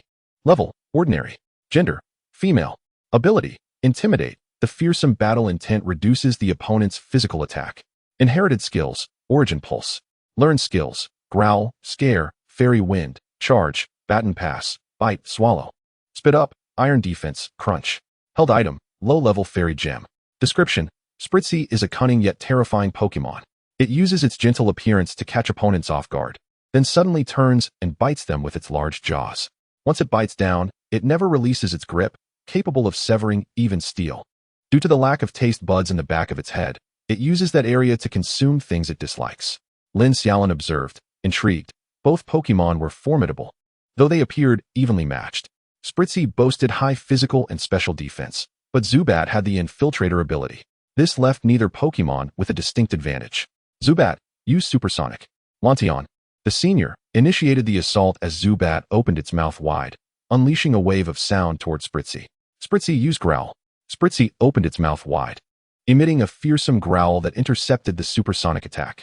Clearly, both seniors were well practiced in their battles. Shadow Clone, Air Cutter. Following the command, Zubat split into 2, then 4, then 8, as 8 Zubats took to the air, simultaneously unleashing air cutters toward Spritzy. Fairy Wind. Spritzy released a gust of pink wind toward Zubat, hitting 4 of the air cutters, though they were all illusions. Zubat deftly evaded the Fairy Wind, while the genuine air cutter struck Spritzy directly. Origin Pulse. Without pausing, as the Fairy Wind whiffed, Spritzy glowed with an unusual light, summoning a dozen small stones from all directions towards Zubat. Zubat easily dodged the stones in midair. But before it could counterattack, Spritzy leapt onto the stones and lunged towards Zubat, biting down with its large jaws. Zubat! It cried out in pain as it was captured. Zubat used Dragon Rage. Upon receiving the command, the eyes of the Beedrill turned crimson, effortlessly breaking free from the grasp of the Snorlax. With a swift motion, it drained a portion of the lost stamina and magical energy from the Snorlax. As the Snorlax landed, it fixated its gaze intently on Beedrill. Fairy Wind, the Snorlax declared, opening its mouth wide to unleash a powerful gust towards Beedrill. The Beedrill evaded, preparing to counter with Air Slash. However, as it attempted to maneuver in the air, it became momentarily immobilized, allowing the Snorlax's Fairy Wind to strike true. The Beedrill cried out in pain and fell to the ground, incapacitated, while the Snorlax arrogantly turned its head away. Well done, Qianjue emerges victorious. Tang Tian nodded approvingly. Lan Tian hurriedly recalled Beedrill and made his way to the infirmary. Now, Qianjue is the champion. All third-year students may challenge him, Tang Tian announced, causing Lin Xiaolin and others, who had been eager to participate, to suddenly feel disheartened. Why must only third-years challenge him? As the remaining senior students exchanged glances, they all shook their heads in denial, indicating their inability to compete. All right. Since no one dares to challenge Qianjue, he is now the captain of the school team. Next up, Lin Xiaolin versus Yin Fan. Upon hearing their names called, Lin Xiaolin rushed forward while Yin Fan eagerly followed. Finally, I have the chance to battle you, kid. Yin Fan grinned mischievously, eliciting an involuntary shiver from Lin Xiaolin. Nearby, Qin Lele slapped her forehead in disbelief. All right, let the battle commence. With the announcement, both Lin Xiaolin and Yin Fan threw their Pokeballs, summoning Dratini and Gyarados onto the battlefield. Dratini, Gyarados. Dratini seemed somewhat lacking in confidence, having been bested by Gyarados countless times in their history of battles. However, despite these thoughts, it focused intently on Gyarados. Lin Xiaolin took a moment to review Dratini's skill set. Dratini, type, dragon level, normal gender, male ability, shed skin, has a chance to recover status during battle. Inherited skills, Dragon Breath, quick attack. Learned skills, bind, Dragon Tornado, agility. Dragon Rage, Dragon Tail, Thunder Wave, tackle. Good heavens, how audacious to boast with so few skills learned. It appears he has merely followed Senior Wong Ken to acquire quick attack. This was Dratini's first battle since mastering quick attack against Gyarados. Dratini used Dragon Breath. Dratini unleashed a breath of dragon energy, but predictably, Gyarados activated quick attack, effortlessly dodging the attack. Yet, what was spewed forth was merely an empty shell of dragon breath, lacking any real power, dissipating harmlessly in midair. Huh, is this kid bluffing? Can't even produce a decent dragon breath? Just as Dratini pondered this, a sudden dragon breath struck it directly. Gyarados exhaled, asserting, dare to say your older brother is bluffing? I see you simply need a good thrashing. At this moment, Yin Fan's eyes widened in disbelief. He had just seen the dragon breath vanish midair, yet another one had appeared. Dratini, use your speed to evade. Dratini darted around the battlefield at an astonishing speed, leaving the spectators in awe. As it attempted a sneak attack, another dragon breath came crashing down. Gyarados! Dratini cried out in pain, knocked to the ground. What the hell are you cheating? Yin Fan exclaimed, unable to comprehend how such speed could be so precise. Lin Xiaolin, it seems your Dratini has truly become a force to reckon with, he mused, his surprise palpable. Yet, Dratini quickly regained its footing, zipping around the field with such velocity that it almost left afterimages. Bang, bang, bang. 3 consecutive dragon breaths struck Dratini, leaving it dazed and disoriented. You. This is unbelievable, Yin Fan stammered. Meanwhile, Gyarados sauntered over to the bewildered Dratini, a smug expression mirroring Lin Xiaolin's. I concede, Yin Fan declared. Realizing that Gyarados had nullified his only advantage of speed, there was no point in confronting Gyarados head-on. Yin Fan was not that reckless. At the sidelines, Tang Tion's lips curved upwards in delight, clearly pleased with Lin Xiaolin's performance. Well then, Lin Xiaolin has emerged victorious. Do any second-year students wish to challenge him? Upon hearing this, Shi Anyang was eager to test his skills against Gyarados, but was promptly restrained by Shi Yu. Sister, what's wrong? Shi Anyang queried, perplexed. Shi Yu slapped her forehead, realizing the foolishness of her brother. Teacher Tang is establishing Lin Xiaolin's authority, intending to impress the new team members and possibly appoint him as vice-captain. If you go up there, you'll be undermining your own team. Understanding dawned on Shi Anyang, who then obediently stepped aside. Meanwhile, the 3 new second-year students exchanged wary glances, none daring to challenge Lin Xiaolin. Seeing the lack of response, Tang Tian declared, since there are no challengers, Lin Xiaolin shall be our vice-captain. The announcement ignited a flurry of murmurs in the crowd, even leaving Lin Xiaolin bewildered. He had initially thought this was merely a test of strength, not an instant promotion to vice-captain. Among the buzzing third-year students, one senior stepped forward. Teacher Tang, there are several among the third-year students who could defeat Lin Xiaolin. Why is he being made vice-captain? The senior's query echoed the thoughts of many. Lin Xiaolin observed that the senior was new to the team, having arrived just today, and he did not even know his name. You may be able to defeat him, but can you effectively manage these second-year students? Tang Tian gestured towards Yin Fan and the others. The senior glanced over and fell silent, his gaze shifting towards Lan Tian, who merely shrugged, indicating his own limitations. A team captain must possess not only the strength to command respect, but also the leadership to guide others. Even if you can best him in battle, what does it matter if you cannot understand the strengths and weaknesses of each second-year student? Moreover, who among you had the same prowess as Lin Xiaolin during your second year? Or who among you believes you were stronger than him at that age? With Tang Tian's words, the crowd fell silent, no one daring to continue the discussion. Now, Lin Xiaolin and Qianjue, please confirm your team members. Step forward, Tang Tian instructed. Lin Xiaolin and Qianjue approached Tang Tian to begin their deliberations. Since I am familiar with the second-year students, I believe they should be under my guidance, Lin Xiaolin suggested. To which Qianjue nodded in agreement. The most pressing question remained. Which third-year student would join Lin Xiaolin's team? Many felt that having an entire team of second-year students with only one third-year member would create a disconnect. Just as they pondered this, Lan Tian unexpectedly stepped forward. I'll join Lin Xiaolin's team. Qianjue glanced at Lan Tian, feeling a mix of emotions. Being in the final year, while Lin Xiaolin's team was undoubtedly talented, Lan Tian lacked a year of experience, which could be a disadvantage in competitions. Lin Xiaolin's team, even if they faltered this year, still had another chance next year. But Lan Tian had no such luxury. Sensing Qianjue's concern, Lan Tian smiled and patted his shoulder. Don't worry, Lin Xiaolin and his team are formidable. They won't be outmatched. Just be careful not to let them surpass you. That would be quite embarrassing. Lan Tian chuckled heartily. As the team assignments were finalized, Tang Tian began to announce from the list he held. Team 1's captain is Qianjue, with members Fu Anming, Gu Yu, Hao Lu, Wei Zhao, Tang Ji, Xiao Yuanhang, Gao Sheng, and Zhang Fu. Captain Lin Xiaolin of Team 2, along with members Lan Tian, Yin Fan, Qin Lele, Shi Anyang, Shi Yu, Wan Xiao, Su Han, and Feng Yao. Chapter 108. Preparing the research report. Alright, now that the team is finalized, I want you all to line up according to your positions. Tang Tian bellowed, prompting everyone to arrange themselves into 2 neat rows. Lin Xiaolin and Qianjue stood at the forefront, with their respective team members behind them. Remember, you must heed the captain's instructions. Should I discover anyone daring to defy the captain, I will have them expelled without hesitation. Tang Tian's words were laced with authority, leaving everyone trembling in apprehension. Training commenced, and Lin Xiaolin felt utterly perplexed, having inexplicably been appointed as the vice captain, which only added to his burgeoning list of troubles. Xiaolin, how did you discern the position of my mini-dragon? Yin Fan inquired, leaning closer, having held his question for quite some time. It's due to my superpower. Lin Xiaolin shrugged innocently, expressing his helplessness. Invincibility can indeed be a lonely endeavor. In truth, Lin Xiaolin was not entirely mistaken. Although he could not currently harness the energy within him to enhance his Xinlin Bao, he could communicate with it telepathically.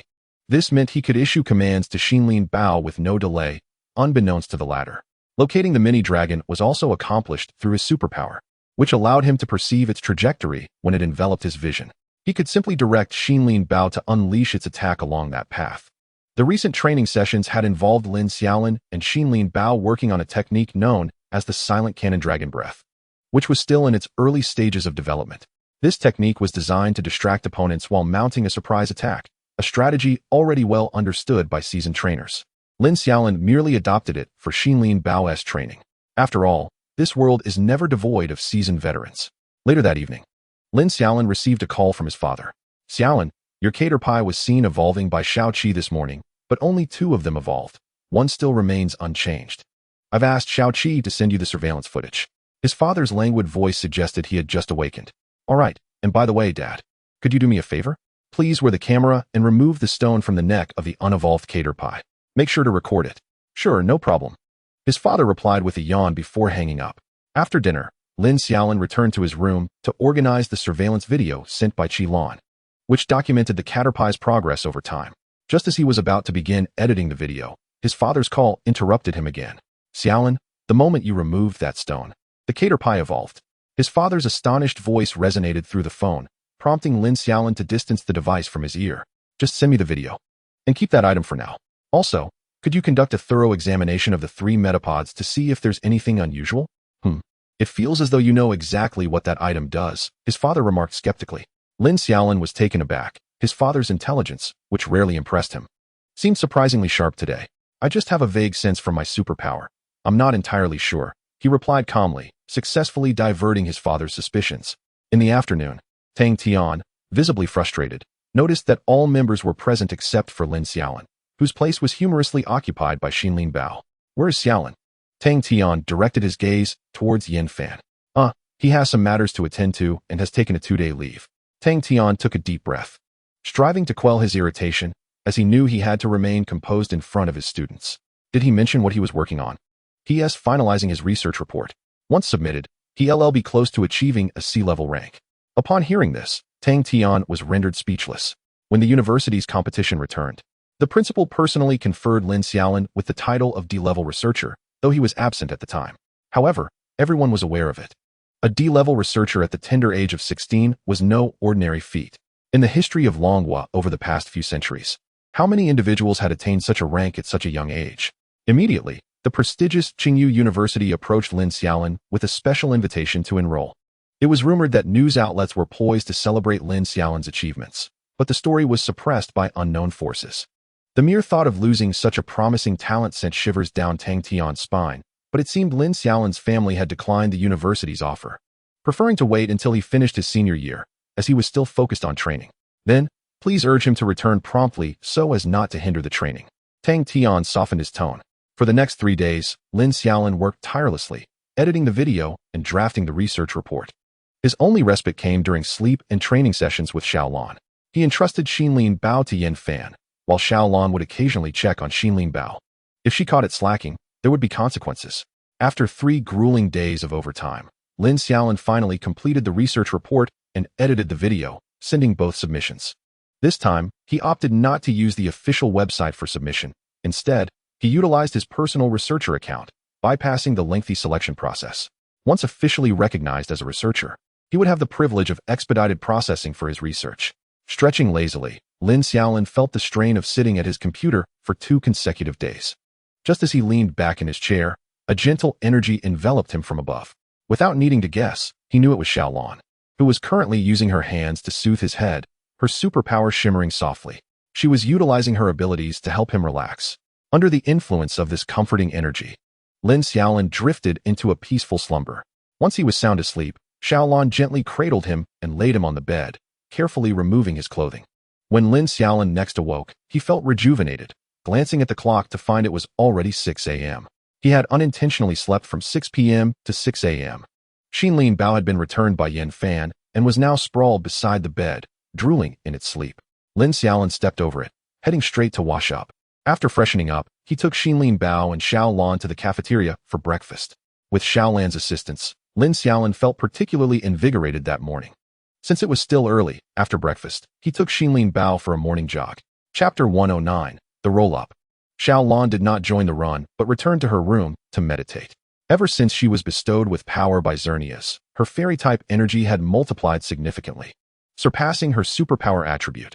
Moreover, the intensity of her training with Xinlin Bao had increased substantially. After finishing the morning run and showering, Lin Xiaolin headed to the training room. To his surprise, he found Wan Xiao there. "Good morning, Wan Xiao." Lin Xiaolin greeted her cheerfully. Wan Xiao turned around, and upon recognizing Lin Xiaolin, her face brightened. "Good morning, Captain." Lin Xiaolin rubbed his nose, feeling a peculiar sensation at being addressed as Captain. "Just call me Xiaolin. By the way, what brings you here so early?" he inquired, noticing the long-tailed fox beside her, which was nearly her height. "Ah, my little fox has evolved." Lin Xiaolin seized the opportunity to stroke the head of the long-tailed fox. The fox, remembering Lin Xiaolin, did not exhibit much resistance and greeted him with a cheerful demeanor. "Humph. What good is evolution if it can't even surpass Lord Xiaobao?" Zinlinbeo remarked with a hint of jealousy. Wan Xiao, noticing Zinlinbeo's sulking, crouched down and gently patted the creature's large head. It seemed that Zinlinbeo required an elite-level status for its second-stage evolution, and the third stage would necessitate reaching the rank of a lord or quasi-king. The growth cycle for a quasi-god truly is lengthy. Wan Xiao sighed, and Lin Xiaolin could only shake his head in resignation. A quasi-god is virtually invincible among peers. Yet it grows at a pace vastly slower than other Pokémon. This was still under the circumstance of Lin Xiaolin having ample resources. A wild Zinlinbeo might take decades to reach elite status. "By the way, do you train this early every day?" Lin Xiaolin inquired, causing Wan Xiao to momentarily freeze before nodding. "Yes, because if I don't work hard, I might be replaced by someone else. I must strive to alleviate the pressure on my family." A flicker of sympathy crossed Lin Xiaolin's mind. Wan Xiao's family seemed to be of ordinary means, and their decision to allow her to become a trainer must have taken considerable resolve. Wan Xiao was fortunate to have acquired a fire fox and, through her own efforts, managed to join the school team. Other average students were not as lucky. Those with luck might secure a job as a forest ranger after graduation, barely managing to support their Pokémon and families, while those less fortunate could only work alongside their Pokémon, with monthly wages possibly insufficient to cover the creature's sustenance, leaving no hope of becoming a trainer. Lin Xiaolin sighed internally, though his face revealed little emotion. "Come on, I'll train with you," Lin Xiaolin said with a smile. Wan Xiao replied, nodding. Although they had only known each other for a short time and had met only a few times, Lin Xiaolin was well aware of Wan Xiao's tenacious spirit. Providing her with resources might lead her to believe that he looked down upon her. However, she currently had sufficient resources within the team, so a lack thereof was not an issue. Lin Xiaolin spent the entire morning accompanying Wan Xiao in training, focusing on battles between Zinlinbeo and the long-tailed fox. The purpose of these battles was not centered on victory, but rather to allow Zinlinbeo to assist in assessing the performance of her Pokémon. No, it's not about waterproofing. It's about letting go. The long-tailed fox's psychic abilities are terribly weak. When it struck Zinlinbeo, he hardly felt it. This exemplified the stark contrast between having resources and lacking them. If this long-tailed fox had been equipped with a psychic ability gem from a young age, its powers would have risen several tiers by now. Lin Xiaolin quickly discerned the shortcomings of the long-tailed fox. Its casting time was excessively long, and it struggled to control its own strength. This was strikingly similar to the issues faced by Xiaolin previously. Lin Xiaolin pointed this out to Wan Xiao, who repeatedly expressed her gratitude and even suggested treating Lin Xiaolin to a meal for the trouble. Lin Xiaolin initially intended to decline, but, upon seeing Wan Xiao's expectant expression, he acquiesced. Of course, it was not solely about assisting Wan Xiao. He also took the time to understand Su Han and Fang Yao. After all, as the captain, he had a responsibility towards his team members. What surprised Lin Xiaolin was not Su Han's intimidating hot meow, but rather Fang Yao's unique sword scabbard. The unique sword scabbard was quite rare and likely a Pokémon unique to the spirit realm. However, it was inconvenient to inquire about how Fang Yao had obtained it. Nevertheless, Lin Xiaolin felt a twinge of envy. Who wouldn't he want a magnificent sword that allowed one to soar through the skies? Flying on a sword was certainly cooler than riding on a flying mount, was it not? Zinlinbei quipped. This fickle man falls for everyone he meets. Lin Xiaolin closely observed the attack patterns of both Su Han's Hot Meow and Zinlinbei. They exhibited similar traits, both being straightforward. Yet their raw strength left much to be desired. In contrast, the unique sword scabbard thrived on stealth and aimed for lethal precision. The more Lin Xiaolin observed Fang Yao, the more he appreciated her. Her unique sword scabbard would undoubtedly prove invaluable in competitions. However, what delighted Lin Xiaolin most was discovering that her unique sword scabbard could share life. Goodness, that was undoubtedly a formidable weapon in the intercollegiate league. After evaluating the strengths of the 9 team members, it became evident that the most formidable among them was undoubtedly Senior Lantian. Even Lin Xiaolin could not best Senior Lantian's Wang Bat, primarily because the bat relied on ultrasonic perception, leaving Lin Xiaolin with no opportunity for a sneak attack. Predicting its movements was futile against such an opponent. Following Lantian, Lin Xiaolin and Yin Fan were next in strength. Though Shi Anyang and Qin Leilei's Pokémon had already evolved, they were still somewhat inferior compared to Lin Xiaolin and Yin Fan. Yin Fan, in particular, was currently suppressed by Lin Xiaolin's psychic powers. The third tier consisted of Shi Anyang, Shi Yu, and Qin Leilei, with Shi Yu being relatively weak, thus at a disadvantage against both Shi Anyang and Qin Leilei. Lastly were Wan Xiao, Su Han, and Fang Yao, whose abilities lagged far behind Yin Fan's group, with only Fang Yao being somewhat stronger. In Senior Lantian's words, "This is what a typical second-year high school student looks like. What on earth are you all?" Senior Lantian often felt a sense of trepidation when facing Yin Fan and Lin Xiaolin's group. There were several occasions when he almost fell to defeat at their hands. However, this also reassured him that he had not made a poor choice. Yet, despite his relief, he continued to push himself relentlessly. Fearing the day Lin Xiaolin and his companions might actually best him, that would surely be a source of great frustration. Thus, it created a scenario where he ran. They chased, and he found it impossible to escape. Unexpectedly, Lin Xiaolin and his group proved to be even more tenacious than he was. Initially, it was only Lantian, Wan Xiao, and Lin Xiaolin who trained early in the morning. But soon, everyone began to join in. Every day at 7 a.m., upon entering the training room, they found everyone already hard at work. Lantian lamented, "Damn it, have they all turned into training fiends? Do they even want to live anymore?" The enthusiasm of their second team left the first team in awe. With no leader present, Qianju said nothing, yet everyone was punctual for training before 7 a.m. Tang Tian, arriving at the training room at 10 a.m., was always greeted by a full house, nodding in satisfaction each time. He eventually decided to arrive earlier himself. At 9 a.m., "How come you're all here?" At 8 a.m., 7 a.m. Thus, on one particular morning at 7 a.m., Tang Tian entered the training room alongside Lin Xiaolin and his companions.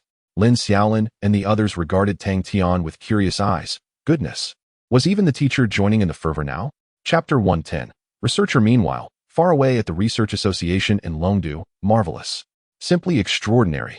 The researcher who discovered this is undoubtedly a genius. How many trainers will benefit from this? Yi Qin blushed with excitement as he scrutinized the research report in his hands.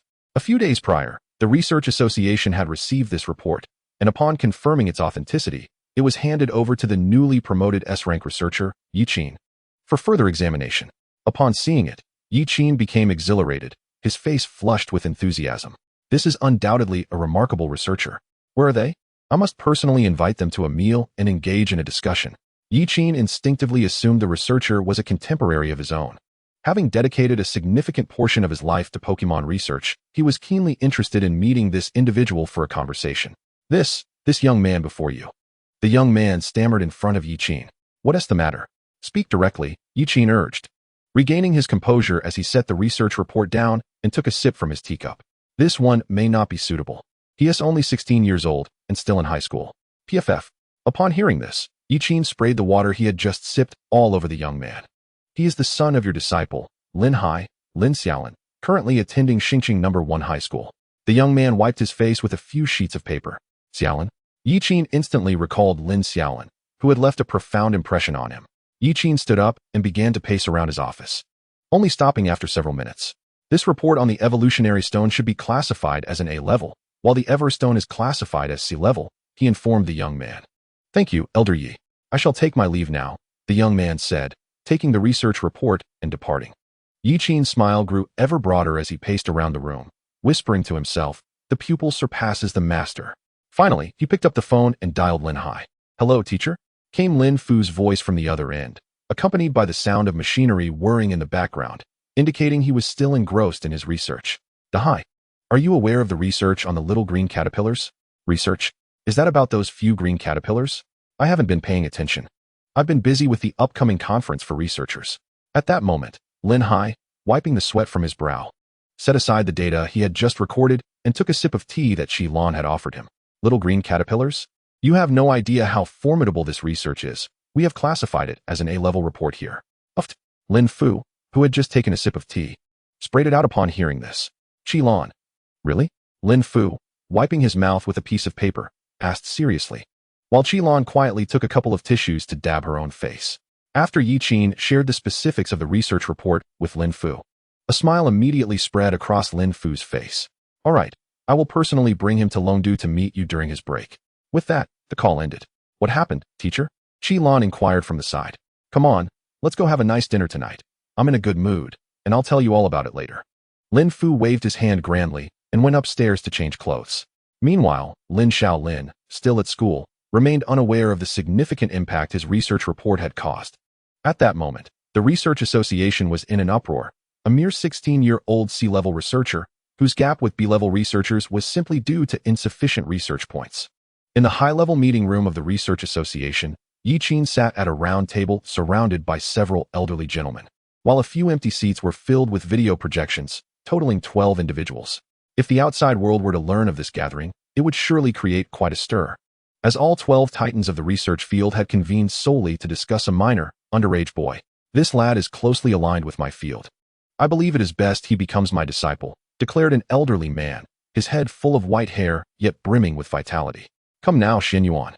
Did you not already announce that you would not take on disciples? Why the sudden change of heart? This boy should be under my tutelage.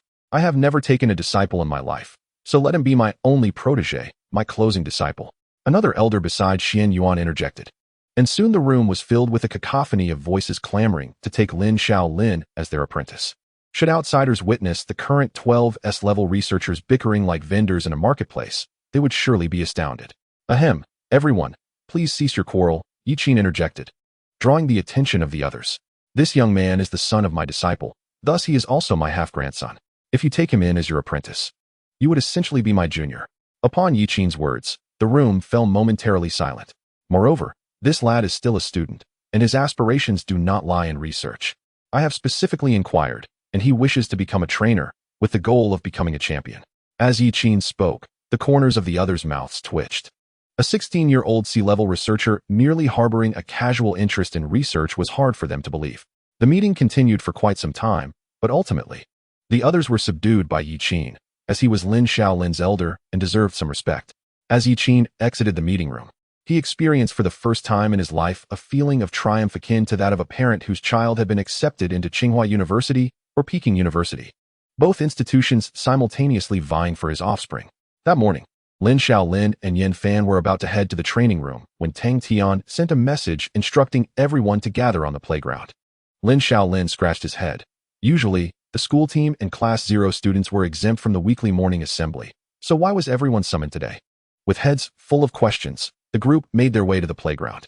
Upon arrival, they found all the students assembled, including those from Class 0, and they casually found spots to stand as they gazed at the beaming principal on stage.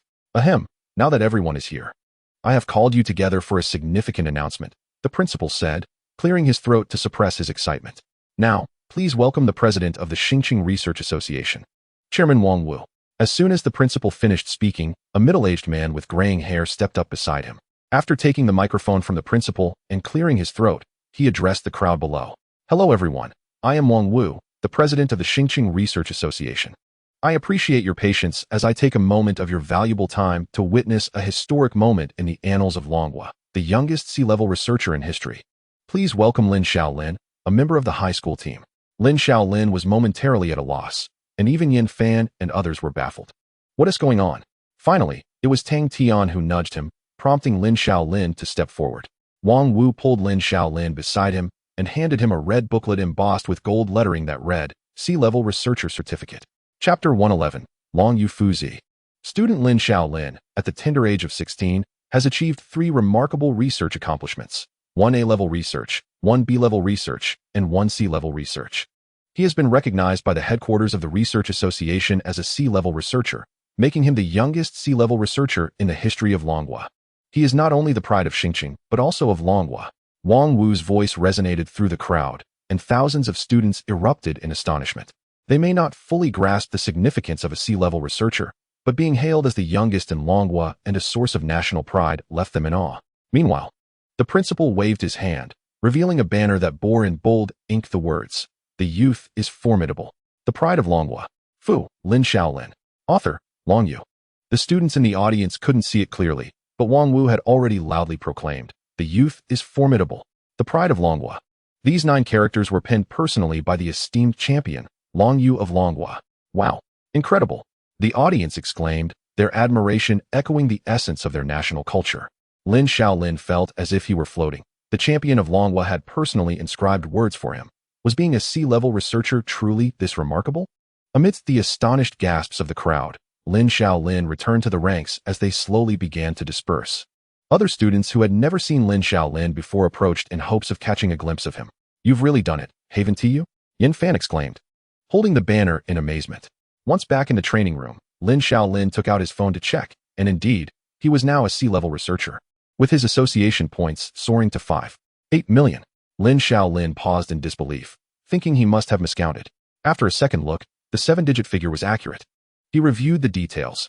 The reward for the A-level research report was 5 million association points. For the C-level research report, it was 500,000 points, plus an additional 100,000 from the intercollegiate competition and the 100,000 he had left over.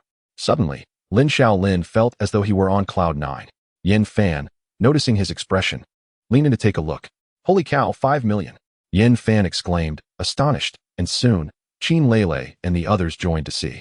The 4 of them were all exclaiming about Lin Xiaolin's newfound wealth. And it was only when Lin Xiaolin promised to treat them to a meal during the vacation that they nodded in satisfaction and moved on. The days that followed returned to normalcy, as if Lin Xiaolin's identity as a researcher had not changed anything in his life. Tang Tian finally felt at ease, no longer worrying that his promising talent would run away. Finally, the day of the vacation arrived, and Lin Xiaolin busied himself packing things to take home. "Xiaolin, I'll treat you to lunch tomorrow." Wan Xiao greeted Lin Xiaolin at his dormitory door before dashing off. "Something's off with you, isn't it? There's something going on." Yin Fan whispered conspiratorially. The others, filled with curiosity, perked up their ears to eavesdrop, and even Xiao Lan, who was folding Lin Xiaolin's clothes in the dormitory, was listening intently. In an amusing turn of events, I merely taught her a thing or two, and in return, she treated me to a meal. By the way, I shall be inviting you all to dinner tomorrow evening. I will send you a message then. With that, Lin Xiaolin nonchalantly slung her backpack over her shoulder and departed, with Xiaolan following closely behind, clutching her garments. Recently, Lin Xiaolin had experienced a rapid growth spurt, rendering her current attire somewhat snug, prompting Xiaolan to assist her in donating the garments. The driver from the dojo came to pick up Lin Xiaolin. Upon arriving home, Lin Xiaolin was taken aback to find all her family members gathered around the sofa, including her typically busy uncle. Except for the 2 younger ones who were still studying, everyone else was present. Mom, Dad, Grandpa, Grandma, Uncle, Aunt, why is everyone here? Lin Xiaolin exclaimed while changing her shoes. How could we possibly be unaware of such a significant event you've accomplished? Lin's father chuckled warmly at her. Lin Xiaolin rubbed her nose, realizing that her family was already aware of her identity as a researcher, a surprise she had intended to reveal later. "Quickly, show your mother the certificate." After Lin Xiaolin settled onto the sofa, her mother was the first to speak, and Lin Xiaolin retrieved the researcher certificate from his pocket. The moment the certificate was unveiled, Lin's mother immediately snapped a picture to share on her social media. Subsequently, family members took turns admiring the certificate. "Let's prepare something special for dinner tonight. I'm feeling quite jubilant. Dahai and Xiaoqi, join me for a drink," Grandpa declared, his hands lovingly caressing the C-level researcher certificate. "Oh, and this." Lin Xiaolin suddenly remembered and retrieved a banner. The moment the banner was revealed, Grandpa gasped in astonishment. "Did the champion personally inscribe this for you?" he asked, delicately accepting the banner from her. I'm not entirely sure. It was given to me by the president of the Research Association," Lin Xiaolin shrugged. "Xiao Lu, hang this up in the living room," Grandpa shouted, prompting Aunt Lu to come over and hang the banner prominently in the middle of the living room, ensuring that it would be the first thing anyone saw upon entering. Wonderful. Haha. It seems Grandpa is indeed in high spirits today. That evening, Lin's father and uncle indulged in a fair amount of drink with Grandpa, whose smile seemed inexhaustible. After dinner, a rosy-cheeked Lin's father entered Lin Xiaolin's room. By the way, Xiaolin, your Grandpa Yi wishes to meet you soon. When you're on break, accompany me to Longdu. All right, Lin Xiaolin replied, somewhat puzzled, but nodded nonetheless. The following day unfolded like any other. Ordinarily, such events would have sent the media into a frenzy, yet there was a conspicuous lack of reaction regarding Lin Xiaolin's achievements. It seemed as though someone had suppressed the news, likely wishing to keep Lin Xiaolin from becoming too renowned. Lin Xiaolin paid little mind to it. After all, he cared little for fame, as long as he had wealth. At noon, Wan Xiao called him, providing the address for their lunch. The location was a familiar one, a quaint little restaurant where Lin Xiaolin had first taken on a commission from the association. The appearance of a business vehicle drew the attention of many onlookers. Lin Xiaolin stepped out and made his way into the restaurant, instructing the driver to return. The establishment remained bustling with customers, and as Lin Xiaolin entered, he immediately spotted Wan Xiao, donning an apron and serving dishes. He chose a vacant table. Wan Xiao noticed Lin Xiaolin, and after serving the dishes, she hurried to the back to remove her apron before approaching him. What would you like to eat? I can ask my mother to prepare it. She cooks wonderfully. Wan Xiao offered, presenting him with a menu. Lin Xiaolin casually selected a few dishes and returned the menu to her. To his surprise, he learned that the amiable lady was indeed Wan Xiao's mother, prompting Lin Xiaolin to curiously survey his surroundings. Moments later, Wan Xiao returned with the food. Our place is rather humble, she said, a hint of embarrassment in her tone. It's all right. I visited once before, and your mother's cooking is delightful. Lin Xiaolin replied with a smile, which piqued Wan Xiao's curiosity. They enjoyed their meal while engaging in light conversation until Wan Xiao's mother emerged from the kitchen and recognized Lin Xiaolin. Oh, it's you, my young student. I was curious about whom Wan Xiao was speaking of, she greeted warmly. What a coincidence. You must have been busy for quite some time. Let us eat together. Lin Xiaolin responded politely. The three shared a meal and chatted, but when a customer departed, Wan Xiao's mother intended to tidy up. Yet Wan Xiao urged her to sit while she took care of it herself. This child has always been so sensible. Her father passed away when she was young. And I've raised her all these years, Wan Xiao's mother remarked with a smile, watching her daughter. Lin Xiaolin listened quietly, refraining from interjecting. She once aspired to be a trainer, but she has always been too understanding of our situation, reluctant to pursue it. It was only through my insistence that she finally agreed to try. I've heard from Wan Xiao that you treat her exceptionally well and have helped her a lot at school. Thank you, young man, her mother expressed with a smile. It's my duty, we're classmates, Lin Xiaolin replied. After finishing their lunch, Lin Xiaolin bid farewell to Wan Xiao and departed. He hailed a cab back to the dojo, where matters had been rather busy lately. He was to host a dinner for Yin Fan and others that evening and needed to ponder the issue of the Cho-Cho fish. Since he had qualified for the researcher competition, it was time to begin preparations. With October fast approaching and only 2 months remaining until the competition, he needed to uncover the evolution method of Milotic within this time frame. However, merely discovering Milotic's evolution method would hardly create a stir at the competition. His primary goal was to seek traces of the Tsang Yin Blade Ghost. If he could manage to unveil the Tsang Yin Blade Ghost at the event, it might very well ignite the audience's excitement, especially given that Fengdu was renowned as a haven for fire-type Pokémon. Reclining on the sofa, he perused his phone for recent developments. With little else to occupy his time, he figured he might as well check the latest headlines from Longhua. As he browsed, he stumbled upon an intriguing title, a mysterious new species of powerful Pokémon discovered near the Blue Mist Nature Reserve. Lin Xiaolin clicked on it, revealing a blurry image surrounded by swirling blue mist that obscured visibility, with a pinkish-white figure faintly discernible within. Latias?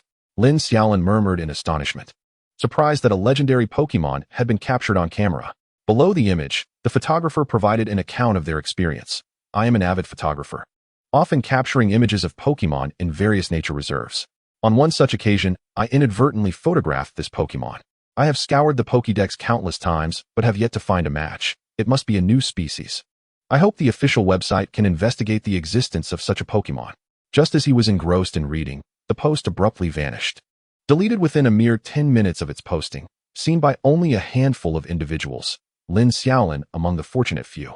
He stroked his chin thoughtfully, realizing that the authorities must have some awareness of the legendary Pokémon within these nature reserves. yet they preferred to keep it from the general public. He continued his search for information on the Blue Mist Nature Reserve, which was located near Qianxin City and derived its name from the blue mist that enveloped it every morning and evening. The reserve predominantly housed psychic-type Pokémon, being the homeland of many such creatures. After reviewing the information, Lin Xiaolin sighed deeply. Well, I'll just wait and see for now. After all, I plan to visit the 8 major regions eventually. Even if not for the legendary Pokémon within the reserve, he needed to acquire all the Megastones and Keystone from their cities. Speaking of which, Lin Xiaolin felt a twinge of confusion. He had only encountered Mega Evolution and Titanization, with no sign of Dynamaxing or Z-moves whatsoever. He had not seen any news or items regarding this matter. And the only time he had encountered a fragment of titanium crystal was once in his father's laboratory. After that, there had been no further information. Could it be that these have indeed been researched and merely await dissemination? The more Lin Xiaolin contemplated this, the more anxious he became. He must hasten to achieve his ultimate evolution, lest he find himself bereft of refuge upon being discovered by others. That evening, he treated Yin Fan and a few others to a barbecue, where they engaged in lively banter. The subsequent days resumed their routine. After extensive training, Lin Xiaolin began to familiarize himself with the energy within his body, successfully establishing a connection with his heart-scale Pokémon. However, this connection could not be maintained for long. With Xiaolan, he grew increasingly adept, even managing to utilize it during combat, though it would sever after merely 2 to 3 minutes. Lin Xiaolin had now formulated a preliminary hypothesis. This method of enhancing Pokémon resembled ultimate evolution, where others could not sustain it due to their physical limitations.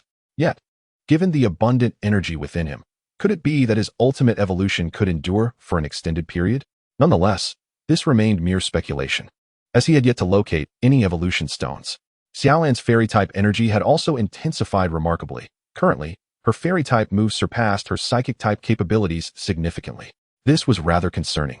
The Psychic Queen was transforming into the Fairy Queen. Once Xiaolan's fairy-type energy stabilized, Lin Xiaolin intended to prepare for skill learning to broaden their repertoire of techniques. However, it must be acknowledged that the gift from the mythical beast was indeed delightful. That single leaf had substantially augmented Xiaolan's fairy-type energy. Yet, such power could not be taken for granted, for the mythical beasts were formidable. The moment he encountered the great stag, Lin Xiaolin felt a terror surpassing that of the heavens collapsing. It was akin to an ant meeting an elephant, where a single misstep could lead to one's demise. Fortunately, it was the great stag, a relatively gentle mythical beast. Had he encountered Yveltal, he would now be contemplating the color of his urn. Time flew by, and over a month had passed. It was now mid-November. On this day, Lin Xiaolin took a month-long leave, and as he approached the door, he found his father waiting for him. After placing his luggage, he settled into the passenger seat. "When are we heading to Fengdu?" Lin Xiaolin inquired, glancing at his father with anticipation. "Tomorrow morning's flight. By the way, have you prepared for your experiments? Your father is ready to seize victory." Lin's father replied with a playful grin, clearly excited about the research competition. Lin Xiaolin wiped his brow and refrained from responding. After all, he couldn't admit to being unprepared. However, he had no choice. He had searched for over a month for the ugly fish, but to no avail, although he had found a few eggs. But what good were the eggs if he couldn't conduct experiments directly? Now he could only leave it to fate. If he could achieve the evolution of Charcoal Butler in Fengdu, he would participate. If not, it would serve as a trip. Chapter 113, Departure to Fengdu. The car gradually entered the gymnasium, and as Lin Xiaolin retrieved his luggage, his father lifted a large black box. "Is this the culmination of this year's research?" Lin Xiaolin asked curiously. "Yes, I will show you shortly," his father replied. The father and son engaged in casual conversation as they ascended the stairs. Lin's mother was seated by the television, engrossed in her soap opera. After changing their shoes, they joined her. Lin Xiaolin casually opened his father's box, revealing 7 types of Pokeballs neatly arranged inside. Heavy Ball, Feather Ball, Dive Ball, Net Ball, Heal Ball, Ultra Ball, and Great Ball, all lined up in order. "By the way, Dad, are you planning to send this report out directly?" Lin Xiaolin questioned. His father looked at him in confusion. "What do you expect? Should your father personally sell Pokeballs?" After a research report is released, there are 2 avenues for handling it. The first is to manage it oneself, akin to applying for a patent, allowing only oneself to sell. The second is to directly assign the patent to the association, which would sell it on their behalf, leaving oneself to merely wait for a share of the profits. Although this share is quite low, perhaps only 1 or 2 tenths. Lin Xiaolin pondered this. If they assigned it to the association, his father would suffer a significant loss, while selling it himself would be too cumbersome. After all, these Pokeballs were of utmost importance. Without nationwide capital, one would face a supply-demand imbalance. Wait, Lin Xiaolin exclaimed, having an epiphany. Dad, why not sell this patent to Yin Fan's family? This way, we both profit, and Yin Fan's family can earn as well. His father contemplated for a moment before nodding in agreement. Lin Xiaolin couldn't help but marvel at how fortunate he was to have such a considerate father. Always thinking of his good son, he then dialed Yin Fan's number. Hello? Why are you calling me right after you left? Did you forget something? Yin Fan's voice came through the phone. Yin Fan, I have something to discuss with you. My father's research pertains to Pokeballs. You could think of it as a Pokeball Pro Max, a superior Pokeball. I want to collaborate with your company. Is that feasible? After Lin Xiaolin finished speaking, there was a moment of silence on Yin Fan's end, lasting about half a minute before he responded. You can't be serious, can you? Your father really developed a more advanced Pokeball? Yin Fan's tone was laced with skepticism, and it was understandable. After all, traditional Pokeballs had been in use for decades, with no one ever having created a better version. No, we are preparing to attend the research conference. My father mentioned wanting to submit it, and I thought of your family since you all sell these too. Sure, as soon as your research report is ready, I'll send someone to meet you at the research conference. With that, the call ended, indicating that Yin Fan would likely inquire with his family. Lin Xiaolin signaled an okay gesture to his father, indicating that everything was settled. The next day, Lin Xiaolin and his father boarded a flight to Fengdu early in the morning. Xingqing was slightly closer to Fengdu than Longdu, but it still required approximately 4 hours of travel. As the plane glided smoothly, they soon arrived in Fengdu. Upon disembarking, a wave of hot air assaulted Lin Xiaolin. He wiped the sweat from his forehead, exclaiming, "It's too hot. Let's go," his father said, hailing a taxi, after which Lin Xiaolin experienced the true agony of traffic congestion. It was exasperatingly congested, taking 3 hours in a taxi to reach the hotel his father had booked in advance. The first thing Lin Xiaolin did upon entering the hotel was turn on the air conditioning. "Ah, I feel revived," he sighed, collapsing onto the bed, feeling as if he might perish. The temperature in Fengdu was at least 40 degrees Celsius, making him feel as if he were being roasted alive. Once Lin's father placed his luggage, he entered Lin Xiaolin's room. "Xiaolin, what do you plan to do these days? Would you like to accompany me to discuss with other researchers? You might gain unexpected insights." "Never mind, I need to make a trip to the fiery volcano. Xiaolan and Heartscale Pokemon are already on the right path, and I intend to capture my third Pokemon. Alright, I'll be off then. Call me if you need anything." With that, Lin's father hurriedly departed. Most researchers typically arrived at the decennial conference a month in advance. During the month preceding the competition, researchers engaged in academic discussions with their peers in related fields, enhancing their knowledge and allowing others to point out any mistakes they might have made. After resting in his room for the morning, Lin Xiaolin ventured out after lunch to avoid traffic. Gritting his teeth, he walked into the Pokemon rental facility. "Welcome." A staff member greeted him as he entered. "How may I assist you today? I would like to rent." Just as Lin Xiaolin was about to speak, he suddenly paused, and a thought struck him. Could I rent a Pokemon to use in the nature reserve? Is it possible to rent a Pokemon for the nature reserve? Certainly, we offer a guiding service for the nature reserve that ensures your safety. However, the entrance fee must be covered by the guest, and the rental price will be slightly higher, but rest assured, our services are absolutely professional and proficient. Observing the smiling face of the attendant, Lin Xiaolin gritted his teeth and decided to rent for 3 days. With a swipe of his card, 600,000 vanished from his account. Although Lin Xiaolin had over 50 million in his little treasury, losing a few 100,000 still stung. The attendant politely invited him to sit in the waiting area and served him a glass of water. After approximately half an hour, a dark-skinned young woman walked in. "Li Jia, do we have a guest?" The girl greeted the attendant. "This guest's details have already been sent to your phone. You may proceed directly," the attendant replied. "All right," said Lin Xiaolin, standing up to greet the girl. "Hello, my name is Lin Xiaolin." "Hello, I'm Xiaori. I hope we can get along well over the next 3 days," she smiled. As they shook hands, Lin Xiaolin could distinctly feel the calluses on her palm, indicating that she was well trained. Moreover, her physique was not overly muscular but rather compact, resembling a natural build rather than one sculpted in a training facility. Standing at about 1.7 meters tall, with a crop top revealing her toned abdomen and an attractive face, Lin Xiaolin found Xiaori quite beautiful. "Let us go?" Xiaori said as she led Lin Xiaolin outside. "Boss, where do you plan to go first?" she asked, glancing back as they walked. "Let us head to the supermarket first. I haven't bought anything yet, and need to stock up," Lin Xiaolin replied. Xiaori's Pokemon consisted of a Talonflame and a Charizard. She instructed Lin Xiaolin to ride the Talonflame while she flew ahead on the Charizard. shielding him from the wind. Upon closer inspection, both Pokémon were of elite caliber. Chapter 114, The Fiery Volcano. With a flying-type Pokémon, the journey was remarkably swift. In just over 10 minutes, they reached the entrance of the largest supermarket in Fengdu. After a substantial shopping spree, Lin Xiaolin intended to buy something for Xiaori as well, but she repeatedly waved her hand, indicating that she had prepared everything in advance, so he let it go. However, it was indeed inconvenient without Yin Fan's Jengar, limiting the amount they could purchase.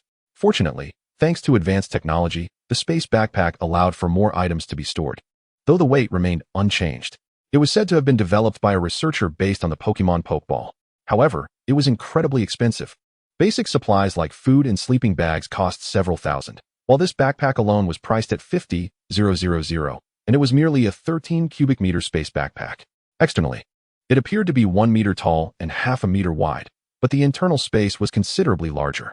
Once they had completed their shopping, Xiaori entrusted Lin Xiaolin's space backpack to the Charizard, and he noticed that the other claw of the Charizard was also carrying a backpack, presumably Xiaori's luggage. The two Pokémon soared through the sky, and Lin Xiaolin was drenched in sweat under the blazing sun. It felt as if he were completely soaked. Before long, they flew out of the city and continued on to the entrance of the fiery volcano. The fiery volcano, located within the nature reserve adjacent to Fengdu, derived its name from the enormous active volcano within, which could erupt at any moment, necessitating a considerable distance from Fengdu. As they approached the entrance, a cashier girl was sitting at the ticket booth, engrossed in her phone. Upon noticing their arrival, she quickly set her phone aside. "How many days do you wish to enter the fiery volcano?" she asked, her face adorned with a professional smile. "2 people, 3 days, Lin Xiaolin replied, handing over his trainer's license, while Xiaori did the same. "All right, that will be 800,000 each for 3 days. After registering, the cashier returned their trainer's licenses. Lin Xiaolin swiped his card and won. 6 million effortlessly evaporated from his account. The prices here were twice as high as those at the Starlit Forest. But it was understandable, considering that the Starlit Forest had just over 100 rangers, along with a quasi-king overseeing. In contrast, the fiery volcano was monitored by a king-level trainer, along with 3 quasi-kings and hundreds of rangers. Some might argue that the entrance fees were exorbitant. However, one must consider the salaries that a king-level trainer and 3 quasi-kings would demand annually to maintain their presence in this reserve. It would likely amount to tens of millions or even billions per individual, and acquiring a king-level trainer is not simply a matter of money. One must also promise certain benefits. This does not even account for the hundreds of rangers who, regardless of their level, need substantial compensation. Elite rangers command tens of thousands a month, while Lord-level rangers earn between hundreds of thousands to millions. Otherwise, how could they sustain their Pokémon, let alone serve as rangers? Thus, the annual expenditure for the fiery volcano would easily exceed several billion, averaging daily costs close to 1 million or even 10 million. Is charging a few 100,000 a day truly excessive? It's possible that the association might end up subsidizing quite a bit. Moreover, this pricing structure is tailored for trainers like Lin Xiaolin. For civilian trainers, such as those from families without any background like Wan Xiao, the reserve offers a 20% discount. Naturally, this discount applies only to high school and university students. Graduates are not eligible. Without the need for rangers to escort them, Lin Xiaolin and Xiaori flew directly into the reserve on their Charizard and Talonflame. "Boss, where do you wish to go?" Xiaori inquired as she flew alongside Lin Xiaolin. "Do you know where I can find Coalossal? Are you here to capture Coalossal?" "Yes." "All right, I'll take you there. But the Coalossal family is quite rare and not easy to find. I can only guide you to a place where I've seen them before." With that, Xiaori accelerated ahead. As the afternoon passed, they visited 2 locations without catching a glimpse of Coalossal, and Lin Xiaolin nearly succumbed to the heat. The temperature within the fiery volcano was at least 60 degrees Celsius, and his sweat evaporated almost instantly. However, Xiaori seemed unaffected, as if she felt no temperature at all. Eventually, he could no longer endure and released Xiaolin. Upon her release, Xiaori cast a curious glance at her. With Xiaolin's ability to create a protective barrier, Lin Xiaolin finally felt a sense of relief. That evening, Xiaori led Lin Xiaolin to camp in a cave. It seems Xiaori frequented this cave, as she mentioned that she always set up camp here during her visits to the reserve. Surprisingly, it wasn't as hot inside the cave. Once inside, Lin Xiaolin eagerly retrieved a large jug of water from his backpack and drank greedily. Thankfully, he had listened to Xiaori's advice and stocked up on water. His backpack was half filled with it. Those hundreds of thousands were well spent. Within the fiery volcano, there was no sign of any water source. The ground was covered with peculiar trees, which thrived in the heat and grew even more robust in warmer conditions. Their roots were exceptionally long. According to Xiaori, the roots of these trees could span several dozen meters and were highly fire-resistant. She mentioned that much of the furniture in Fengdu was made from this wood. After setting up their sleeping bags in the cave, Lin Xiaolin finally had a moment to chat with Xiaori. Sister Xia, how do these Pokémon survive here with no water source? He asked while munching on his provisions. A few years ago, there were some water sources on the surface, but they have dwindled. The increasing heat over the past 2 years, possibly a sign of an impending volcanic eruption, has caused the water sources to disappear. However, there are still some underground water sources, where many Pokémon can find refuge. She explained. Oh, I see. Since we didn't find any today, how many more places do we intend to visit tomorrow? I am only aware of 5 locations where the charcoal samurai might be found. If 3 of them prove fruitless tomorrow, I shall have no choice but to wander aimlessly in hopes of fortuity. Very well then. After a satisfying meal, Lin Xiaolin drifted into a contented slumber. Xiaolin and Xian Lin Bao remained vigilantly by Lin Xiaolin's sleeping bag. At dawn on the following day, Lin Xiaolin awoke to find Xiaori observing the surroundings at the cave entrance. Good morning, Sister Xia, Lin Xiaolin greeted her with a stretch. Good morning. Please tidy up and grab a bite to eat. We must prepare to set off, or we shall not complete our journey to the remaining 3 locations today, she urged. All right, Lin Xiaolin replied, fetching a bucket to wash his face and casually consuming some food, while Xian Lin Bao and Xiaolin sat beside him, eating as well. After breakfast, they gathered their belongings and departed. For the next 2 days, Lin Xiaolin had no intention of training Xiaolin and Xian Lin Bao. He wished to grant them a reprieve, as he too sought a break after the relentless rigors of school, from 7 in the morning until 6 in the evening. He had been tirelessly engaged, and now, at last, it was time to rest for a few days, a balance of labor and leisure. Chapter 115, The Father and Son Duo. Upon mounting the fiery arrow sparrow, Lin Xiaolin recalled Xian Lin Bao into his pokeball, while Xiaolin stood protectively behind him, utilizing her psychic abilities to shield him from the searing heat. 3 locations awaited them, 2 in the desert and 1 at the base of a volcano. When they reached the volcano's base, Lin Xiaolin felt as though he might evaporate. There were no trees in sight, only a barren expanse. With the earth's surface cracked and parched by the relentless sun, only a group of sleepy fire camels lay sprawled on the ground. This is the last location. If we do not find it here, we truly shall not find it anywhere, Xiaori remarked, wiping the perspiration from her brow. They circled the area extensively, but found no trace of the charcoal samurai. Upon returning to the cave that evening, Lin Xiaolin sighed heavily. Tomorrow, we shall search once more. If we still cannot find it, we will have to purchase a charcoal samurai egg from the association, though there is no guarantee of success, as they are exceedingly rare. Xiaori comforted him. Indeed, the charcoal samurai is quite rare, akin to the likes of Riolu, and its popularity far exceeds its availability. Though it may not rival the legendary Pokémon, it is close enough. After all, who could resist a Pokémon that is both handsome and formidable? As night enveloped the world, Lin Xiaolin and Xiaori lay soundly asleep in their sleeping bags. Xian Lin Bao and Xiaolin nestled beside him, while a cold tortoise stood guard at the entrance. A Pokémon belonging to Xiaori, still at the elite level. Suddenly, the sounds of battle erupted outside. Explosions rang out in rapid succession, jolting Lin Xiaolin and Xiaori from their slumber. Sister Xia, is there something amiss outside? Lin Xiaolin sprang to his feet, with Xiaolin shielding him from behind, while the usually carefree Xian Lin Bao snapped to attention, positioning himself protectively in front of Lin Xiaolin. It appears a Pokémon has intruded upon another's territory, rousing the others. Fire-type Pokémon tend to have fiery tempers, but fear not. From the sounds, it seems to be some distance away. In contrast to Lin Xiaolin's heightened vigilance, Xiaori remained remarkably composed, as though she had encountered such situations many times before. However, just as Xiaori finished speaking, the explosive sounds intensified, seemingly approaching the cave, and flames flickered outside. Xiaori quickly sprang into action, tossing out 2 Pokeballs, which released her Charizard and Fiery Arrow Sparrow, with all 3 Pokémon positioned at the entrance. With a resounding bang, a fireball erupted at the foot of the mountain, and both Lin Xiaolin and Xiaori felt their tension peak. Yet, moments later, the flames ceased, suggesting that the pursuit had ended at the mountain's base. Suddenly, rustling sounds echoed through the woods. Lin Xiaolin's body tensed, and then, a dark red figure burst into the cave, clutching something in its arms. Upon closer inspection, Lin Xiaolin realized it was an injured charcoal samurai. His eyes widened in shock. The charcoal samurai, initially wary of the presence in the cave, began to retreat. But upon recognizing Lin Xiaolin and Xiaori, it rushed forward. Charizard interposed itself protectively before the charcoal samurai, exhaling a huff of displeasure. Clearly irked by the sudden awakening from its dream. Startled, the charcoal samurai took a few steps back, but soon, fear was replaced with determination. It gently placed the object it was carrying down and knelt before Lin Xiaolin, bowing its head in reverence.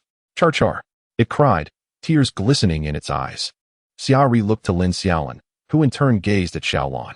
The charcoal samurai seemed to be imploring them to save its father, expressing a willingness to do anything. Upon hearing this, Lin Xiaolin looked up and noticed that the object the charcoal samurai had been holding was an unconscious Blaziken. Without a moment to lose, he retrieved healing ointment from his bag and rushed forward. Xiaolin stood by Lin Xiaolin's side, vigilant, while Charizard instinctively stepped aside to allow Lin Xiaolin to attend to Blaziken. The injuries were severe, with scorch marks covering its body. Lin Xiaolin gently applied the healing ointment, with the charcoal samurai watching anxiously.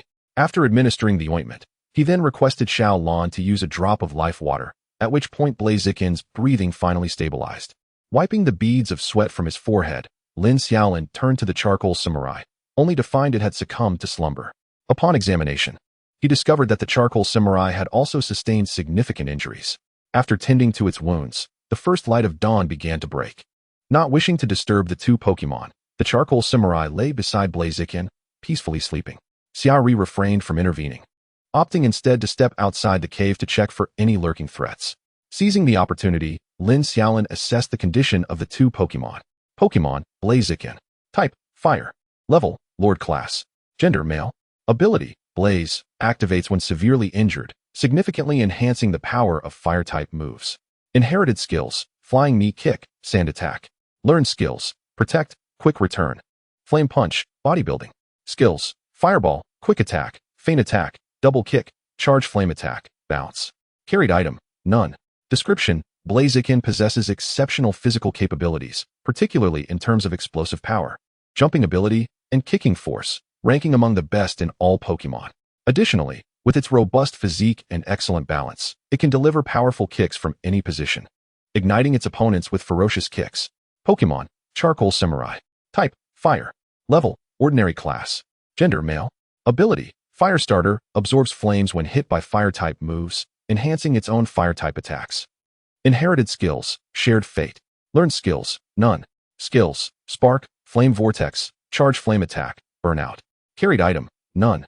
Description, even when faced with formidable foes, it will confront them with a burning spirit. Once it enters a battle state, its firepower will soar to a scorching 1,000 degrees Celsius. Lin Xiaolin paused in contemplation. Since Blaziken had learned skills, did that not imply it belonged to a trainer? Doubts lingered in his mind, but for now, he could only wait for Blaziken to awaken. At noon, Blaziken opened its eyes, sitting up and surveying its surroundings. As soon as it awakened, the charcoal samurai was also stirred, and upon seeing Blaziken awake, it leaped into its embrace. Char, it exclaimed, tears brimming in its eyes. Hey! Blaziken gently stroked the charcoal samurai's head. Lin Xiaolin chose not to disrupt this tender moment, instead standing quietly to observe. Once both Pokémon had calmed, Blaziken stood and bowed deeply to Lin Xiaolin. Hey! No need for such formality. It was merely a small act of kindness. You still have injuries. Please take care and rest. Lin Xiaolin quickly assisted Blaziken to his feet. Chapter 116, The Story of Blaziken. Through the translation provided by Shinado, Lin Xiaolin finally grasped the circumstances surrounding Blaziken. The Blazing Ace was originally a Pokémon belonging to a human trainer. Long ago, he arrived here with his trainer to undergo rigorous training. At the foot of a volcano, they encountered a rampaging Pyroar, a formidable foe that quickly overwhelmed them, leaving him and his trainer's other Pokémon unconscious. When he regained consciousness, the surroundings were in disarray. All the other Pokémon and his trainer had perished, and he bore severe injuries. He was later rescued by a forest ranger who took him back for treatment. However, once healed, he chose not to stay with the ranger but instead returned alone to the fiery volcano. He sought an opportunity for revenge, enduring year after year in silence. Finally, he broke through to the Lord level. Seizing the moment while the Pyroar slumbered, he launched a surprise attack and emerged victorious, albeit gravely wounded. As he staggered away, burdened by his injuries, he stumbled upon a Pokémon egg. Initially, he believed it to be the offspring of the Pyroar and contemplated destroying it. Yet he found himself unable to do so. Day by day, he cradled the egg, contemplating whether to keep it.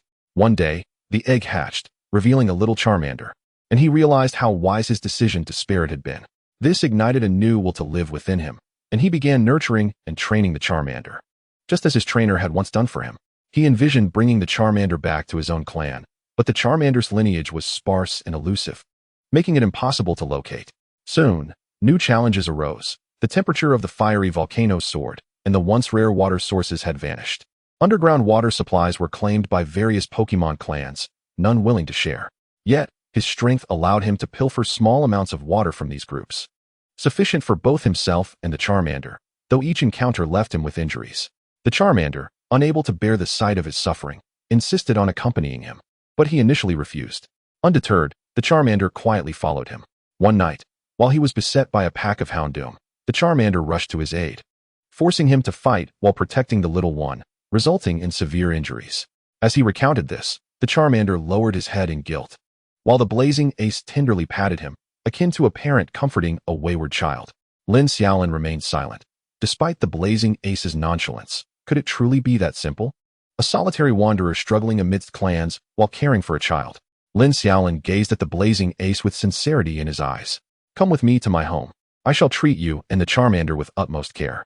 The blazing ace, lost in thought, glanced at Lin Xiaolin and then at the Charmander by his side, ultimately resolving to nod in agreement.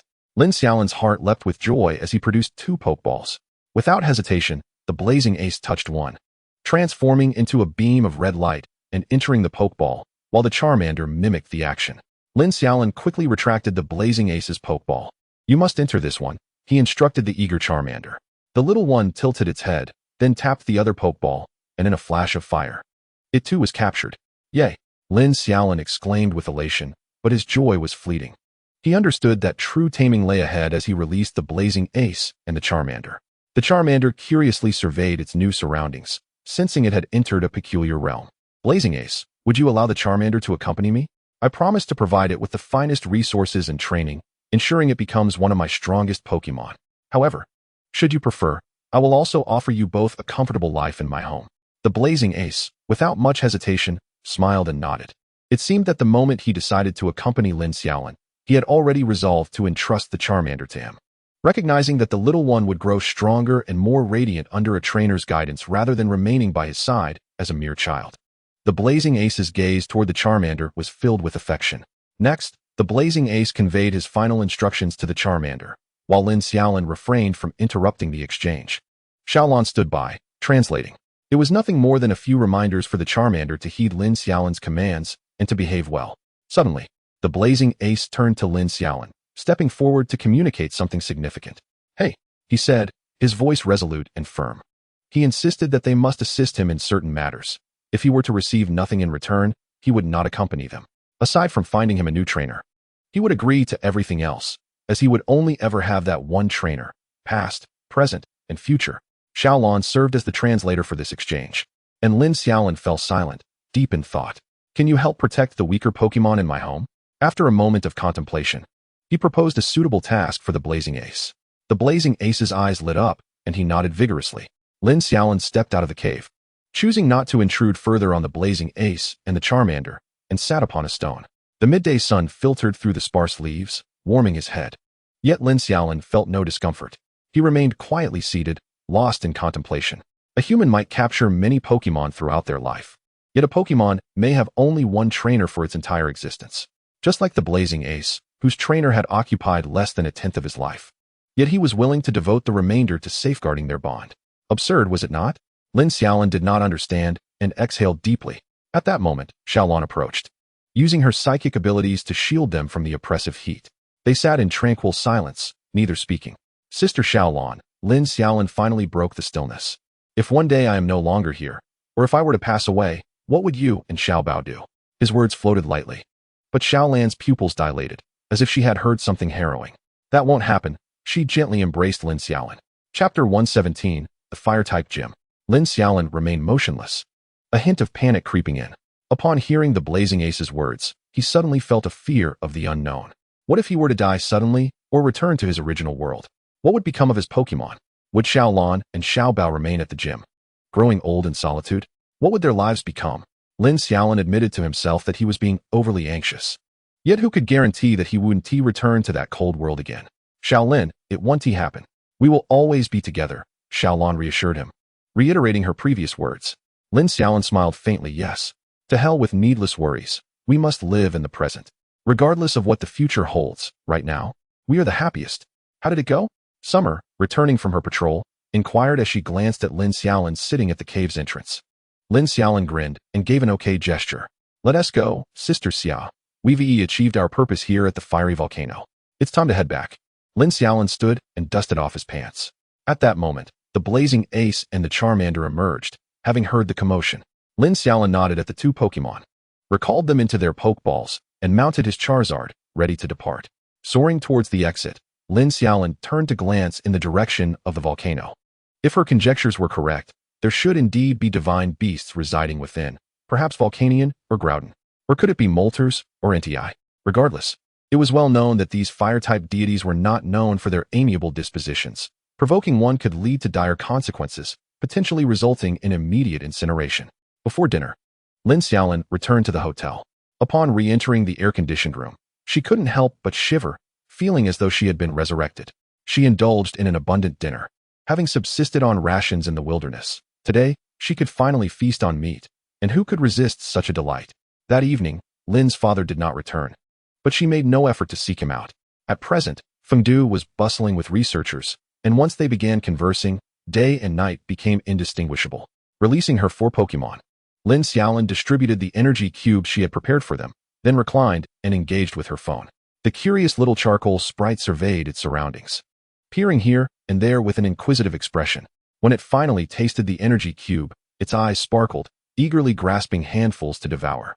Today, the heart-scale Pokémon was particularly cautious during its meal, stealing glances at the blazing ace. It thought to itself, this elder brother seems rather formidable. Surely he won't treat me like Sister Xiaolin does. In truth, the blazing ace's mindset was on an entirely different plane. Having lived for decades, he regarded the heart-scale Pokémon and Xiaolin as mere children, akin to the charcoal sprite, and thus treated them with the same kindness. Yet, it was this very kindness that made heart-scale Pokémon feel uneasy. It knew that whenever it aired, Xiaolin would suddenly become overly affectionate, only to slyly lure it into a situation where it would be punished. Having fallen for this trick on numerous occasions, heart-scale Pokémon instinctively fled whenever it saw Xiaolin's smile, aware that it had undoubtedly made a mistake. The result was always a more severe reprimand. The long-awaited embrace of the air-conditioned room allowed Lin Xiaolin to enjoy a restful slumber. When she awoke the following morning, it was already past 10 o'clock. Xiaolin had already taken the initiative to distribute the morning's energy cubes to the 4 Pokémon, while Lin Xiaolin was still asleep. Under Xiaolin's watchful eye, the heart-scale Pokémon absorbed the energy, while the charcoal sprite diligently did the same, proving to be quite the industrious little fellow. Upon waking, Lin Xiaolin lay on her bed, perusing her phone for information regarding the cursed armor.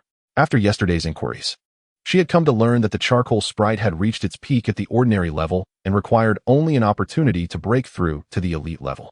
Such moments were ideal for evolution. It could evolve without wasting energy during the process. After extensive searching, she finally located the previous post by the fire-type gym leader of Fengdu. They could provide the cursed armor free of charge, a perfect opportunity to obtain something valuable without the need to exchange her hard-earned points. She promptly dialed the number for the fire-type gym. Hello? A gentle female voice responded on the other end. Greetings, I came across the gym leader's post and, as a researcher based in Fengdu, I would like to inquire further. The voice revealed a hint of surprise, followed by some rustling sounds. Minutes later, she replied, Very well, do you have time to come to the gym now? We can provide materials and a research room. Absolutely, I'll be there shortly. My surname is Luo. Please message me upon your arrival at the gym's entrance. After hanging up, Lin Xiaolin added the woman to her contact list, then got out of bed, changed her clothes, and prepared to leave. Bringing her 4 Pokémon along, she stepped outside. Hey, Sister Xia, are you free right now? I need a ride somewhere. I'll transfer the fare to you shortly. What fare? I just finished with a customer and have time. I can give you a lift.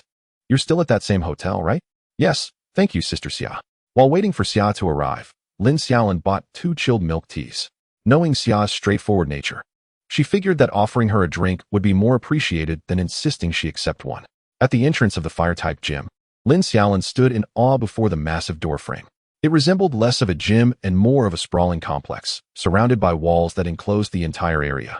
At the center stood a grand building, presumably the gym itself, encircled by a lush expanse of greenery and flanked by rows of accommodation blocks. One could only commend it as one of the most formidable gyms in the Dragon Kingdom. The entrance was bustling with people, and Lin Xiaolin made her way inside. Noting that there were no security personnel, entry was straightforward. Walking within the gym felt akin to traversing a protected sanctuary, with a solitary path leading directly to the entrance. Lin Xiaolin even spotted several small Pokémon among the greenery. Clicking her tongue in admiration, she advanced and sent a message to the girl she had contacted earlier. Upon reaching the gym's entrance, she spotted a young woman in work attire waiting expectantly. "Hello, are you Ms. Luo?" Lin Xiaolin greeted politely as she approached. "And you are?" Luo Xiaoxiao appeared somewhat bewildered, recalling the morning's phone call about the inquiry concerning the gym leader's post. She quickly checked her notes, realizing that it was an old message from several years prior, but the gym leader had confirmed its validity, allowing the caller to visit. Chapter 118, The Cursed Armor. After concluding the call, she consulted her senior colleagues, who informed her that countless researchers had attempted to study the cursed armor in previous years, yet none had yielded any results. Even several A-level researchers had left without success, leading to a gradual decrease in inquiries. She hadn't anticipated that someone would come asking again after such a long time, especially a voice so youthful. Though she found the voice youthful, standing before her now, Lin Xiaolin appeared even younger than she had imagined. Her thoughts were a whirlwind of confusion. Yet she maintained her politeness. "Are you the researcher who made the appointment over the phone?" "Yes, that would be me." To reassure her, Lin Xiaolin produced her researcher identification. Luo Xiaoxiao nearly dropped her jaw upon seeing the C-level researcher designation on Lin Xiaolin's credentials. "So young?" Luo Xiaoxiao guided Lin Xiaolin directly into the gym. They took the elevator to the third floor and walked deeper inside, soon stopping at a room's door. "This is a specialized research room. We will bring the cursed armor shortly.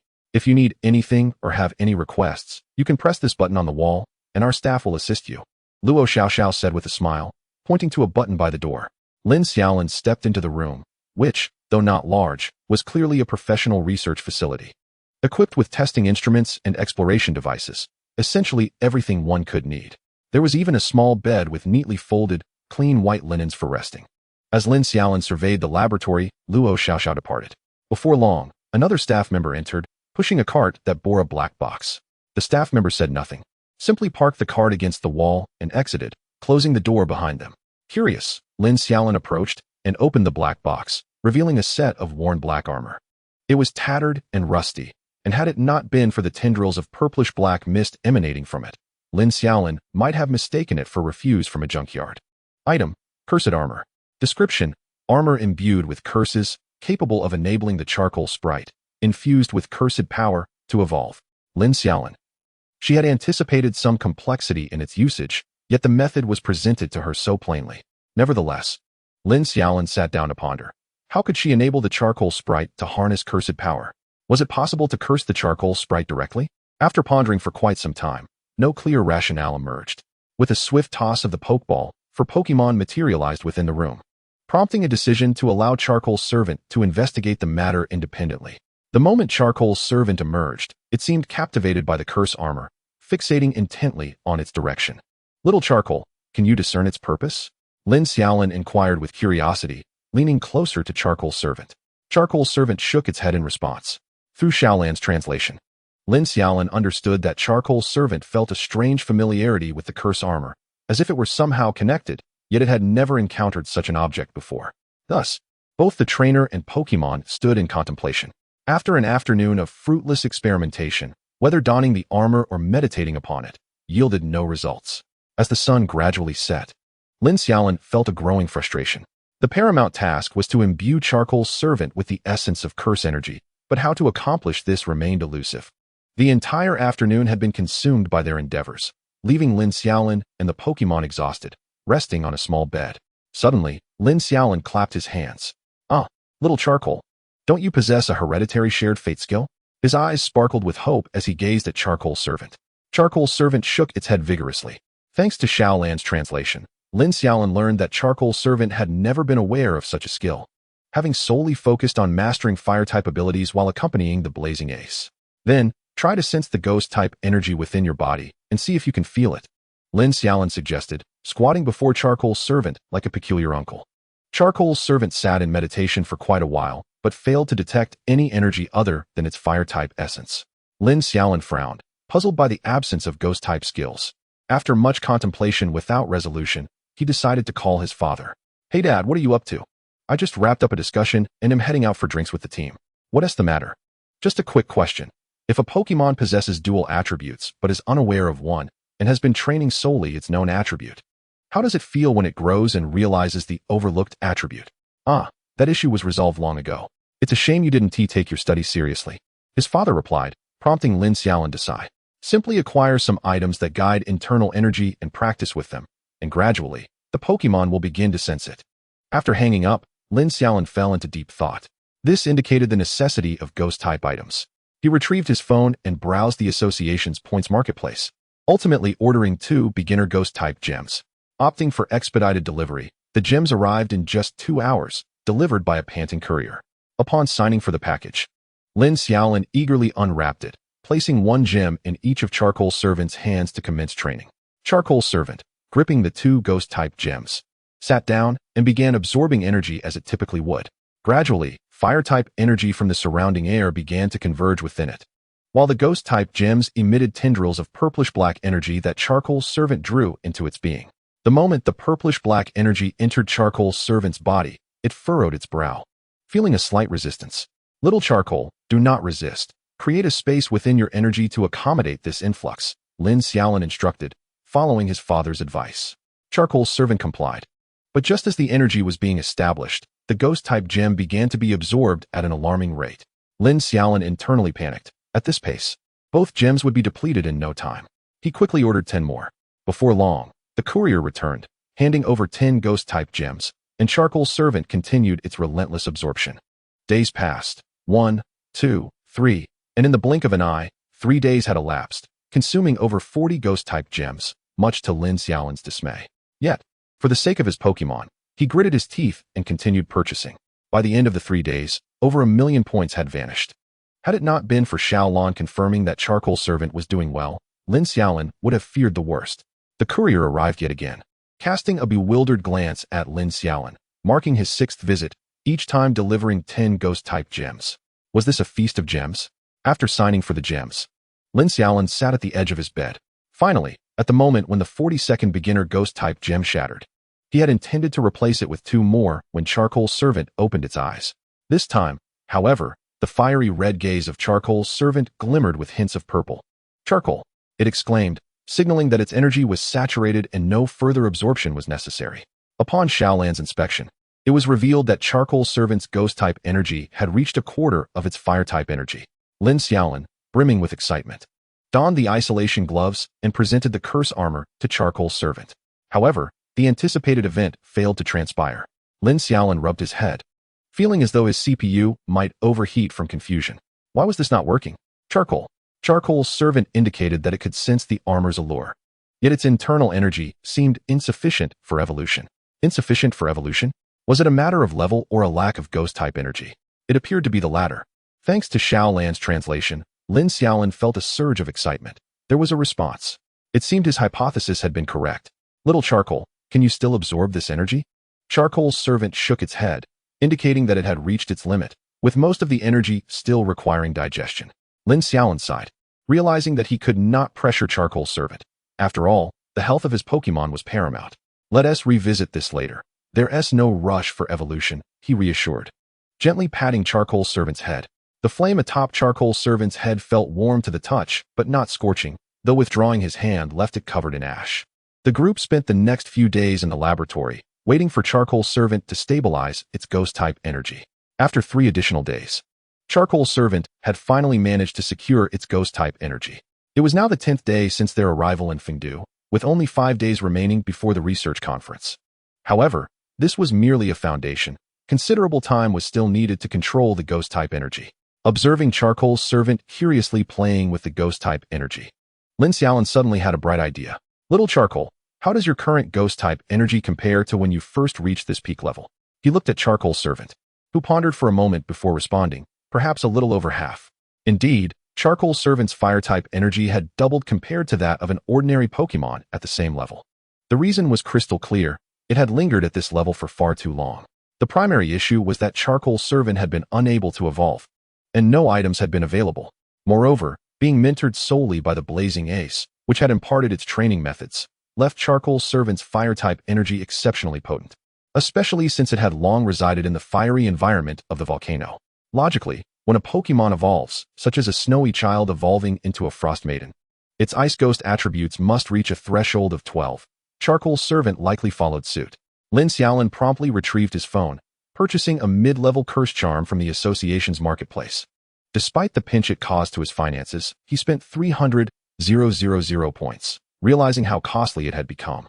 Now, he was left with approximately 4 million points. What a financial strain. Before long, the Talisman of Sorcery was delivered. Lin Xiaolin eagerly opened the package, revealing a gray paper talisman nestled within, adorned with intricate patterns in red and white pigment. Item: Intermediate Sorcery Talisman. Description: enhances the power of ghost-type moves used by the carrying spirit and gradually increases the spirit's own ghost-type energy. Lin Xiaolin's eyes sparkled with excitement as he retrieved a small pouch purchased alongside the talisman, carefully folded the talisman, and tucked it inside the pouch, securing it around the neck of his companion, Tan Xiaoshi. Do not underestimate this pouch. It is crafted to resist high temperatures and damage, specifically designed for carrying items. Initially puzzled by this new addition, Tan Xiaoshi soon felt a significant stabilization of his internal ghost-type energy. Little Tan, suppress your fire-type energy by half. Then place your hands on the sorcery armor, Lin Xiaolin instructed. Following his orders, Tan Xiaoshi promptly complied, causing his fire-type energy to rapidly diminish to a standard level. Upon opening his eyes and resting his hands upon the sorcery armor, a radiant light enveloped the room. Gradually, Tan Xiaoshi began to merge with the sorcery armor, his physique steadily increasing in stature. It worked. Lin Xiaolin's joy was unmistakable. Meanwhile, his companions, the blazing champion Xiaolin and the timid Exine Lin Bao, gazed in awe. A few minutes later, Ghost. Songyan Rin Ghost. A booming voice echoed as the luminescence dissipated. The purple silhouette of Songyan Rin Ghost materialized before them. Exuding an aura of dark purple flames, his hands transformed into sword-like appendages, and his gaze sharp as a blade. Oh, Lin Xiaolin exclaimed, excitedly capturing the moment on his phone, thoroughly pleased. The blazing champion approached, and upon seeing him, Songyan Rin Ghost's fierce demeanor softened considerably. Ghost. Hiss. The blazing champion nodded in satisfaction, pleased with Songyan Rin Ghost's current state. Lin Xiaolin began to examine Songyan Rin Ghost. Spirit, Songyan Rin Ghost. Attributes, Fire Ghost. Level, Elite. Gender, Male. Ability, Ignition, absorbs fire-type moves, enhancing its own fire-type abilities. Inherited skills, Shared Life. Learned skills, Spark, Flame Vortex, Charged Flame Strike, Burnout, Shadow Claw. Equipped item, Intermediate Sorcery Talisman. Description: the flames of its dual saber-like arms are fueled by the vengeful spirit of a swordsman who perished before achieving his ambitions. Once struck by this great sword, one suffers wounds that drain life energy. It possesses a penchant for close combat, adeptly exploiting opponents' blind spots with agile maneuvers to close the distance before delivering devastating slashes. Lin Xiaolin was enveloped in bliss. Songyan Rin Ghost was the spirit of his dreams. After a moment, he composed himself, noticing Songyan Rin Ghost seated on the ground, stabilizing his energy and residual energy from his recent evolution. Lin Xiaolin removed a small camera from around his neck, beginning to edit videos and draft a research report, simultaneously enrolling himself for the upcoming researcher competition on his phone. At this moment, Exine Lin Bao was lamenting by the bedside, feeling a sense of despair. Shouldn't he have assumed the role of the elder brother after capturing a new spirit? Xiaolin was one thing, but how could this fellow be so formidable? Exine Lin Bao felt dejected, realizing he was still the weakest. Chapter 120. The Researcher Conference. Lin Xiaolin spent an entire night composing the research report, ultimately completing it after 2 arduous days. Once finished, he stretched and turned to glance at his spirits. The blazing champion sat nearby, lost in thought, while Exine Lin Bao, Xiaolin, and Songyan Rin Ghost diligently practiced. Given Songyan Rin Ghost's current state, it would take considerable time to fully master his ghost-type energy. With 2 days remaining before the research conference, Lin Xiaolin lay down and fell into a deep slumber, sleeping for an entire day. Upon awakening, he felt rejuvenated, only to realize it was already past 9 in the morning. He promptly pressed the button at the door, recalling all his spirits into their pokeballs and tidying up his research report. Soon, a staff member arrived at the door. Is there anything you need? Please inform King Qi Tian that I have completed the research report on the sorcery armor. The staff member hesitated momentarily before quickly departing. Before long, hurried footsteps echoed, and the staff member returned, escorting two individuals inside. One was a tall, muscular man with graying hair, presumably the gym leader, Qi Tian, while the other was a petite girl with cherubic cheeks, appearing younger than Lin Xiaolin. After they entered, the staff member discreetly exited, closing the door behind them. Qi Tian regarded Lin Xiaolin with a momentary pause before his face broke into a smile. Young one, I am Qi Tian. You may call me Grandpa Qi. I've heard you have uncovered the secrets of the sorcery armor. Hello, Grandpa Qi. You can simply call me Xiaolin. I have just completed the research on the sorcery armor, but I kindly request that you do not disclose this information just yet, as I intend to present this report at tomorrow's researcher conference. With that, Lin Xiaolin released the Pokeball, and Sung Yin Ghost appeared before them. Initially, Lin Xiaolin assumed he was merely being taken to meet the gym leader, but to his surprise, the leader had come to him directly. Huh, excellent, excellent. Qi Tian circled around Sung Yin Ghost, growing increasingly satisfied. What are its attributes? Fire and Ghost. Very good. You may proceed to the researcher conference. Please send me a copy of the report afterward. I will honor my promise. You can always come to me for assistance. Qi Tian gazed at Lin Xiaolin with admiration, clearly impressed by the young man's capabilities. All right, then, Grandpa Qi, I must take my leave to prepare for tomorrow's conference. Very well, Xiao Qin will see you out. As Lin Xiaolin recalled Sung Yin Ghost and made his way outside, the young girl accompanying Qi Tian walked alongside him. Hello, I am Qi Qin. I am Lin Xiaolin. While waiting for the elevator, the two exchanged polite handshakes. You are quite impressive. Grandpa has sought many researchers, yet none have discerned the function of the sorcery armor. Ha. It was merely a stroke of luck. After a brief conversation, Lin Xiaolin reached the exit, and Qi Qin added him on a messaging platform. Lin Xiaolin, not in a hurry, hailed a taxi and proceeded towards the hotel. By the time he arrived, it was already midday. After enjoying a meal, he returned to his room. Upon looking in the mirror, Lin Xiaolin hardly recognized himself. He had noticeable dark circles under his eyes and appeared utterly fatigued. Unbeknownst to him, the past few days of research had taken a toll on his rest. Releasing all four spirits, Lin Xiaolin sought the assistance of Xiao Lan's psychic abilities to enter a deep slumber, intending to replenish his energy, lest he appear exhausted at the conference the following day. The next morning, he was awakened by Xiao Lan. Lin Xiaolin washed up and donned a pristine white lab coat, a first for him. Standing before the mirror, he admired his reflection, nodding in satisfaction, affirming his own handsomeness. At that moment, a knock sounded at the door. Xiaolin, it's nearly time. We need to depart. Okay, coming. He recalled his spirits into their pokeballs and stepped out. Lin's father surveyed his son, clad in the lab coat, a smile gracing his features. Just like your father, you exude charm. Lin Xiaolin merely replied with a slight smile. They boarded a Pidgeot borrowed from a friend, concerned about potential traffic delays. The destination for the research conference was not far from the hotel, and the Pidgeot reached the towering building in just over 10 minutes, landing gracefully. As Lin Xiaolin gazed upon the towering edifice, he exclaimed, "My goodness, it must have over 100 floors. I can hardly see the top." However, upon closer inspection, he noticed the sign indicating it was the Fengdu branch of the Research Association. Realizing it was an official establishment, he felt reassured. The two entered the building, where they encountered a flurry of individuals clad in white lab coats, hurrying about. There were a total of over 80 participants in this competition, Lin's father explained to him. Lin Xiaolin nodded, considering the number to be quite reasonable, given that the criteria specified researchers aged 40 and below, at the C level or higher, a benchmark that many would find challenging to meet, especially with the event occurring once every decade, often resulting in scheduling conflicts. Moreover, one would also need to possess exceptional research to qualify, which was exceedingly rare. Nevertheless, there was no need for despair, as every 10 years, a World Researchers Conference would take place, open to participants globally, requiring researchers to be at least A level, with only 3 slots available per country. Older researchers would often attend that event to showcase their accomplishments. However, the last such conference had occurred 7 years prior, with 3 more years remaining until the next. The father and son took the elevator to the 20th floor. Upon exiting, they were greeted by a line of researchers in white lab coats queuing to enter. They joined the end of the line and were soon ushered inside. The interior resembled a grand cinema, spacious and expansive, with a podium at the front and rows of seats arranged before it. However, these seats were not for an audience. They were exclusively for researchers.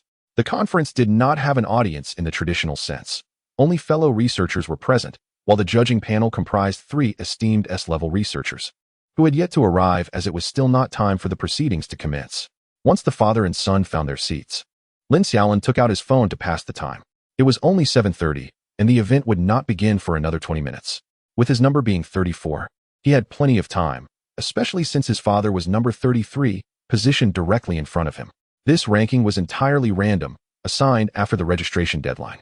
After a brief period of idle entertainment, 3 elderly scholars emerged and took their seats in 3 specially designated chairs at the front. These 3 were Lu Lin, Yi Qinwan, and Wang Sanrong, titans in the academic research community, all S-level researchers. Lin's father leaned in to introduce them to Lin Xiaolin, while other researchers engaged in hushed discussions amongst themselves. Chapter 121, The Researchers' Conference. Now, let us welcome the first researcher to the stage, announced one of the trio. An uncle, seemingly around Lin's father's age, stepped forward. Greetings, esteemed professors Lu, Yi, and Wang. I am a B-level researcher from Lingdu. After completing his introduction, the man presented several research reports, elucidating his findings. The audience listened intently as the 3 judges prepared to compile their evaluations. In the blink of an eye, several researchers had presented, and Lin Xiaolin felt disheartened. Among them, there was only one B-level researcher, while the rest had not even reached that standard. Moreover, most of the research seemed trivial and inconsequential, utterly absurd. By the way, Dad, are there any rewards for this research conference? Lin Xiaolin finally inquired, his curiosity piqued. Rewards? None. But the ranking obtained from this conference will accompany you for the remainder of your life, permanently inscribed in your biography. It is a mark of honor. Who cares about rewards? Lin's father shrugged nonchalantly. As more researchers presented, Lin Xiaolin grew weary. Few of the projects were impactful, mostly trivial matters, such as hybrid fruits and the like. The most ludicrous was a so-called new energy source claimed to replace gasoline, which, upon further inspection, turned out to depend on gasoline for its production. A new energy derived from gasoline that could run 10 kilometers could only manage 5 kilometers. What use was that? Number 33. Upon hearing his father's name, Lin Xiaolin instantly snapped to attention, sitting up straight. Lin's father smiled as he carried a black box to the stage. Esteemed mentors and colleagues, I am Lin Hai, a B-level researcher from Xingqing, age 37, and today, I present my research. As Lin's father excitedly opened the box, 7 novel Pokeballs emerged before the audience. New model Pokeballs, he declared, eliciting gasps of astonishment throughout the room. The 3 S-level researchers straightened in their seats, now fully attentive. These 3 types of Pokeballs were developed under the inspiration of my son. One day, he asked me why Pokeballs were so uniform. Lin's father beamed as he shared the stories and functionalities of these Pokeballs. I can see you have a brilliant concept, but these Pokeballs require further examination. Could we have our backstage staff conduct some tests? One of the mentors suggested. Lin's father nodded, and a staff member approached to take the Pokeballs, proceeding to analyze them on a machine stationed beside the podium. The audience watched with bated breath, eager for the results. After a tense 15 minutes, the staff member returned to the 3 mentors and whispered something in their ears. Suddenly, the trio stood in unison. Your research has made a significant contribution to future trainers. We hereby classify it as an S-level research report, and your researcher rank will be elevated to A level. The mentors applauded Lin's father, prompting a wave of applause from the audience. Thank you, Lin's father bowed. Just as the applause subsided and he prepared to exit the stage, he suddenly remembered something.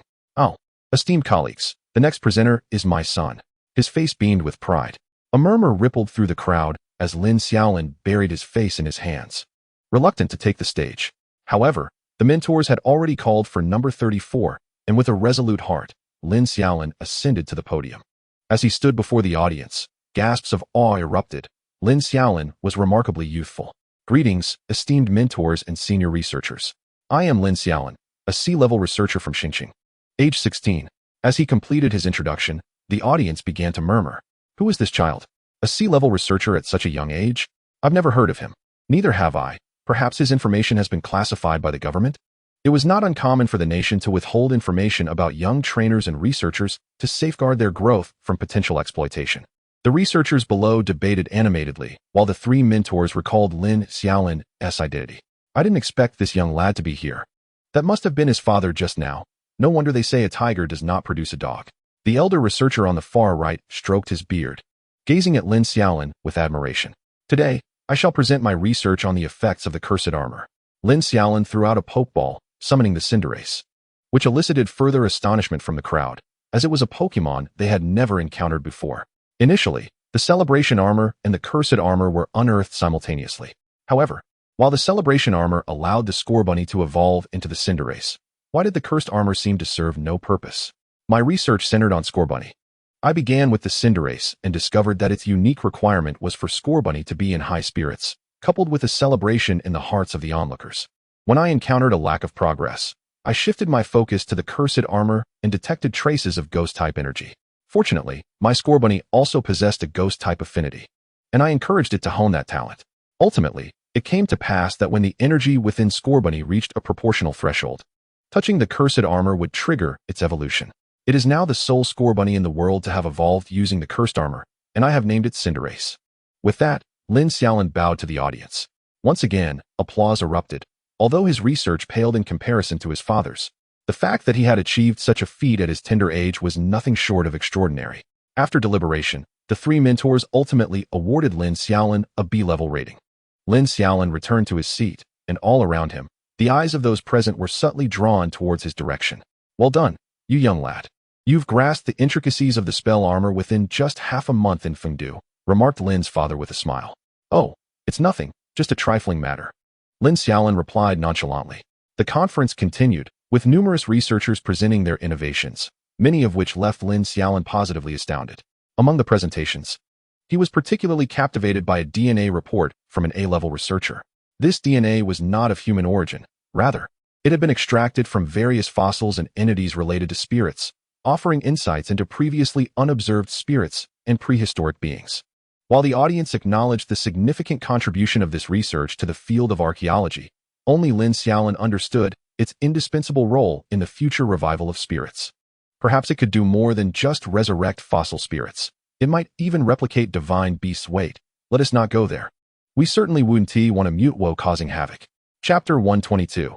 The researcher conference. The conference persisted until nightfall, yet the researchers appeared invigorated rather than fatigued. After the conclusion, rankings were to be announced, and after a brief wait of about half an hour, an S-level researcher approached the crowd with a ranking sheet in hand. The 18th Dragon Kingdom Researcher Conference champion is Lin Hai's new type Pokeball. Thunderous applause erupted throughout the venue as the second and third places were announced. Lin Xiaolin's name was called for the 18th position with his Sangyan Ringue. At this moment, all eyes turned to Lin Xiaolin, who was met with enthusiastic applause from his peers. Feeling a tad shy, Lin Xiaolin joined in the clapping. As the event concluded, Lin's father, clutching the first-place trophy, walked out with Lin Xiaolin, his face beaming with joy. Behind them, three S-level researchers gazed at Lin Xiaolin with envy. This boy's future is boundless. If he were to follow me, his potential would be limitless, Lu Sanrong mused, stroking his beard. Oh please, as if he would follow you. Under my guidance, he could become an A-level researcher in no time, another chimed in. Now, let us not argue. To take on an apprentice, you'd first have to get past old Yi. If he disapproves, none of you will succeed, a third interjected. Unbeknownst to Lin Xiaolin, the three esteemed researchers were bickering over him as he sat with his father on the eagle statue, preparing to return to their hotel. By the way, Dad, when are we heading back? He inquired. Tomorrow, but we must first make a trip to Longdu. Your grandpa Yi has been eager to see you, his father replied. All right. Then please drop me off at the association first. I need to exchange some research materials and see if Fengdu has anything worthwhile. Sure, just make it back early tonight. After dropping Lin Xiaolin off at the entrance of the research association, Lin's father departed, and Lin Xiaolin walked straight inside. The process remained unchanged. He was promptly escorted by staff to the warehouse, heading directly to the B-level research materials section. The warehouse in Fengdu was not as well stocked as the one in Longdu. Although both warehouses were similar in size and had an equal number of display cases, over half of Fengdu's cases were empty. Out of 1,000 display cases, only about 400 contained items. Lin Xiaolin meticulously examined each one. After approximately half an hour, he finished his inspection, rubbing his slightly sore eyes. Among the items, he found 3 keystones and 4 megastones. He had enough points left to take them all, but doing so would deplete his savings entirely. In his mind, he weighed the options. 1 megastone belonged to Charizard X, another to Blaziken, 1 to Houndoom, and the last to Camerupt, all fire-type megastones, and he desired them all. In addition to these, he stumbled upon an intriguing item. Ground Z Crystal description. When held by a Pokémon, it can unleash powerful Z moves alongside its trainer. This was Lin Xiaolin's first encounter with materials other than megastones and titan crystals, and the accompanying description clarified its significance. Item: Mysterious Crystal Description. This crystal contains ground-type energy and originates from the Eagle Kingdom. So it came from the Eagle Kingdom. No wonder he had only seen this after searching so many places. At that moment, Lin Xiaolin's phone buzzed with a message notifying him of a 1 million point reward from the association for his Zhongyan Ringgui data. Gritting his teeth, he decided to take all 3 key stones, for megastones, and 1 Z crystal. Looking at the remaining points in his account, he felt a pang of regret. However, he reminded himself that this investment could lead to future wealth. Just endure a little longer. Once he mastered mega evolutions, the returns could be 10-fold or even 100-fold. He must ensure that they pay dearly, otherwise, he would be unable to alleviate the discomfort in his heart. Accepting the black leather case handed to him by the staff, he made his way out. Due to the quantity of items exchanged, he opted for a larger box. As he counted his remaining balance, he calculated the upcoming expenses for his Pokémon. Xiaolin would soon return to school and begin training skills, each costing tens of thousands or even hundreds of thousands. For now, he lacked the psychic gems. As for the heart scale, he would need to purchase more Dragonstones soon. Zhongyan Ringgui was ready to use intermediate ghost gems, but he still had 10 ghost-type gems left that could last another month or 2. Additionally, Zhongyan Ringgui required fire gems.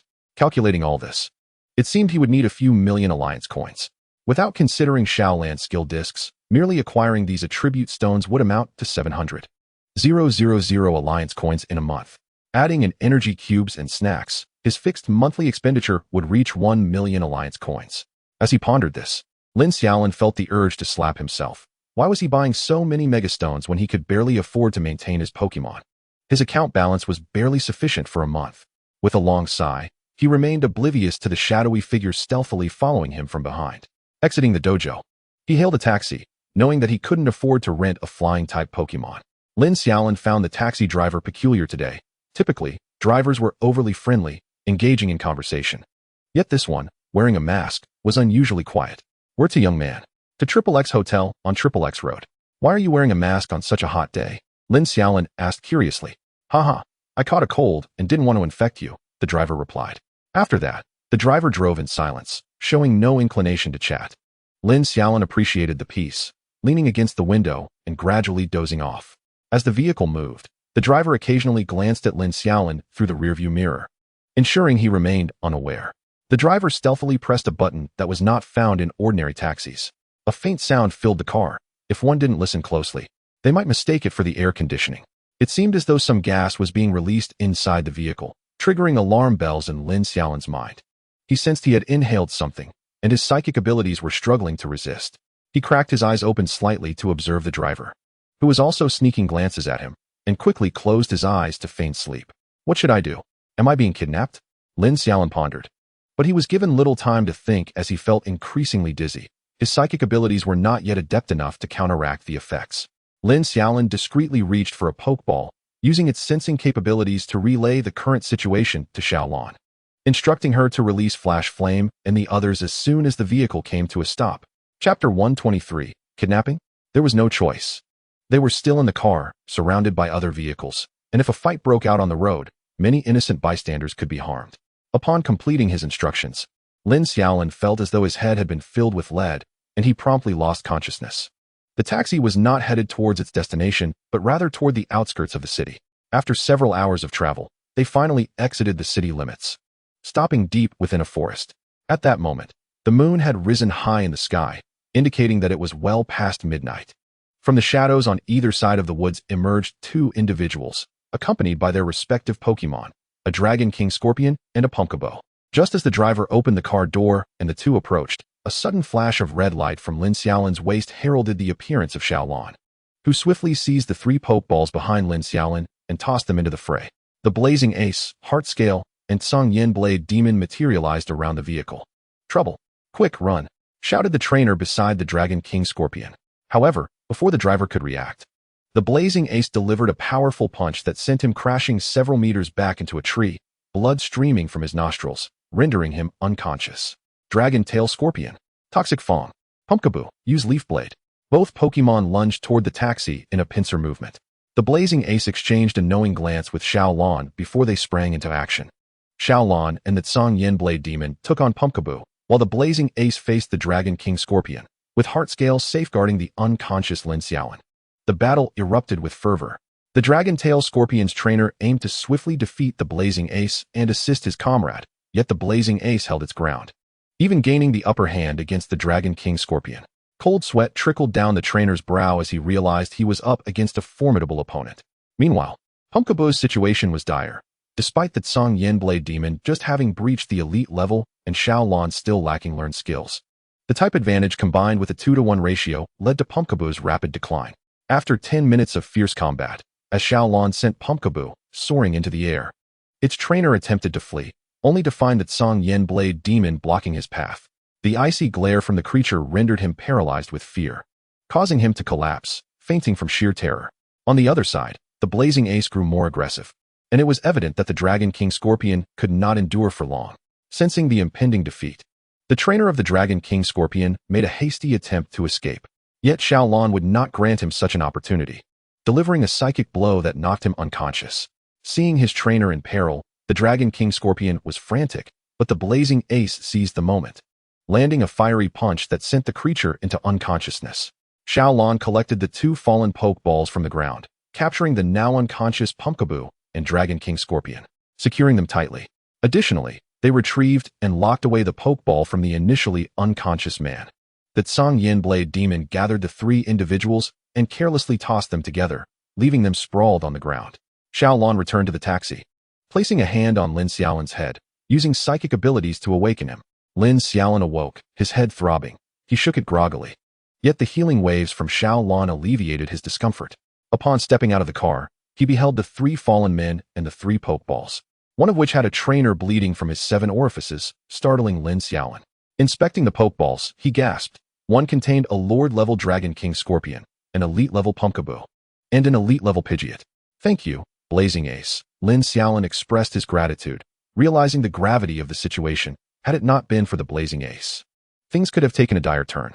Just a trivial matter, the Blazing Ace replied with a dismissive gesture. Lin Xiaolin retrieved several bottles of mineral water from the taxi, uncapping one and splashing it onto the faces of the 2 men. As for the trainer bleeding from his orifices, Lin Xiaolin decided against tormenting him further, uncertain of his fate, and kindly asked Xiaolin to use a life water drop, hoping the man would survive, if only to avoid ill fortune in front of him. With a start, all 3 men jolted awake. Upon regaining consciousness, they found themselves encircled by the Tsang Yin Blade Demon, Xiaolin, and the Blazing Ace. Instinctively, they reached for their waists only to realize their Pokeballs were gone. Are you looking for this? Lin Xiaolin toyed with the 3 secured Pokeballs in his hand, causing the 2 men to wilt in despair. Please, sir. We only intended to rob, never to harm, they pleaded, dropping to their knees in supplication, terrified that Lin Xiaolin might unleash his wrath upon them. Now, do tell me, what is the story behind this? Lin Xiaolin inquired, observing the 2 men closely. We're just 3 brothers who rob for money. The 3rd brother goes to the city to lure victims, using a sedative in the car. Once they are asleep, we take everything and then dispose of them at the city's edge, the leader of the trio recounted with a mournful expression. Lin Xiaolin was taken aback. He had not anticipated encountering bandits in such a large city. He settled down beside them, engaging in conversation and inquiring about their exploits. The 2 men divulged nearly everything except the color of their underwear, revealing abundant details. Several hours passed, the sky gradually brightening as the moon reached its zenith. Lin Xiaolin glanced at the time. It was already past 3 in the morning. As the 2 men continued their confessions, distant sirens echoed in the air. Suddenly, they froze, contemplating escape, but the sight of the 3 Pokémon kept them in place. Shortly thereafter, an SUV police vehicle arrived, halting beside them. 3 men clad in security bureau uniforms emerged, wielding flashlights. Good day, I am an officer from the Fengdu Security Bureau, badge number XXXXXX. Were you the one who reported the incident? The lead officer inquired, displaying his credentials to Lin Xiaolin. Yes, that was me. Lin Xiaolin affirmed after a brief inspection of the badge. Very well, it's late. We must return to the station. Please cooperate with us for a statement.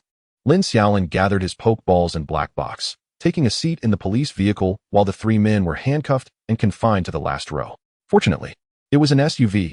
A standard police car could accommodate only 7 individuals. After several more hours of travel, Lin Xiaolin found himself drowsy in the police vehicle, awakening just as they arrived at the police station. The officers escorted the three men inside, with Lin Xiaolin following closely behind. The third man was taken to the emergency room, while the first and second were subjected to interrogation. Lin Xiaolin completed his statement and soon exited the station. Chapter 124, A Day Trip to Dragon City. The police assured Lin Xiaolin that he would be notified once the matter was resolved, while he was not particularly concerned. Upon learning of the compensation, his expression brightened, realizing the three men were wanted criminals. Isn't this a stroke of luck? Just as I was dozing off, opportunity knocks. The prospect of financial gain was serendipitous, especially as he had recently run low on funds. The bounty for the leader was 200,000 alliance coins, while the second and third each had a bounty of 50,000. This sum would be deposited into Lin Xiaolin's account following the interrogation. As he departed the police station, dawn was breaking, and it was already 7 in the morning. After stretching and enjoying a breakfast, he took a taxi back to the hotel. After a 2-hour drive, Lin Xiaolin arrived at the hotel to find his father tidying up. Given Lin Xiaolin's tendency to venture out and his prolonged absence from the hotel in Fengdu, his father had not worried too much, confident in his son's intelligence and resourcefulness. "Father, are we heading to Dragon City today?" "Yes, you should hurry and pack. Our flight is at noon. If we delay, we'll miss it." "Understood." The father and son quickly packed their belongings and hailed a taxi to the airport, opting not to bring luggage but to send it back to Star City via courier. "By the way, the Yin Corporation reached out to me last night. I granted them the patent for the Pokeballs, and we signed a contract for a 60-40 split. I initially proposed a 70-30 division, but they were unwilling and insisted on the 60-40 terms. Haha, it is likely that Yin Fan was the one who informed them, saying that we should make a bit more from the 60-40 split, as they wouldn't incur any losses anyway." Lin Xiaolin yawned as he spoke. Generally, when it comes to patents, if assigned to the state, the distribution is typically 90-10 in favor of the government, while for corporations, it is usually a 70-30 split, with the individual receiving a mere 30. Yin Fan's offer of 40 is quite generous, especially considering that the costs are borne by the company. They are merely providing the plan and the patent. However, as this Pokeball is of significant importance and an exclusive patent, a 60-40 division does not seem excessive, especially given Lin Xiaolin's friendship with Yin Fan and the fact that he can manage a bit of money. After several hours of travel, they finally boarded the plane just before midnight. Lin Xiaolin felt a wave of despair. When would he ever possess a flying-type Pokemon? Riding in a taxi was excruciating. Moreover, the absence of subways and trains in this world posed a significant drawback, primarily because the routes are easily disrupted by wild Pokemon, leading to potential accidents. Thus, there are only two modes of transport, either driving or riding one's own Pokemon. Upon disembarking the plane at 6 in the evening, Lin Xiaolin spotted Elder Yi waiting in the terminal. "Grandpa Yi." "Teacher." Lin Xiaolin and his father greeted Yi Qin as they approached. "Ah, the C Xiaolin. Haha, let us go grab a bite to eat first." Yi Qin chuckled as he walked over, immediately noticing the trophy that Lin's father was holding. This trophy could have been checked in with the luggage, but Lin's father insisted on carrying it. Lin Xiaolin suddenly felt that the banner he was holding was far less impressive. "Not bad, young man," Elder Yi said, patting Lin's father on the shoulder with satisfaction. "Haha, all thanks to your guidance, teacher." "Stop flattering, let us eat," Lin's father replied. The three of them climbed into Elder Yi's car, driven by a dedicated chauffeur, and headed straight for a small restaurant. "Xiaolin, order for us. I often come here. It's where I usually dine in Longdu. Though it's small, the flavors are exquisite," Elder Yi said cheerfully, handing the menu to Lin Xiaolin. Lin Xiaolin casually selected a few dishes, all of which were favorites of Elder Yi from their time at the Jiangxing laboratory. After placing their orders, the trio settled at the table and began to chat casually. "Xiaolin, your research report on the evolutionary stone was truly remarkable. It brought me quite a bit of prestige," Elder Yi said with a broad smile. "Oh, not at all. Compared to the research you and Dad have conducted, I'm still far behind," Lin Xiaolin replied modestly. "Nonsense. You are surpassing the masters. The future of this research field rests on your generation," Elder Yi exclaimed. "Do you intend to specialize in regional studies?" After some light conversation, Elder Yi posed a question that piqued his interest. "Well, I plan to treat my research as a secondary pursuit, as my true dream remains to be a trainer. But don't worry, Grandpa Yi, I won't neglect my regional studies," Lin Xiaolin assured him. A hint of regret flickered across Elder Yi's face, quickly replaced by another expression. "You young people must not be half-hearted. If you've decided to be a trainer, then commit fully to that path. Research can be set aside for now, otherwise, you risk losing ground on both fronts."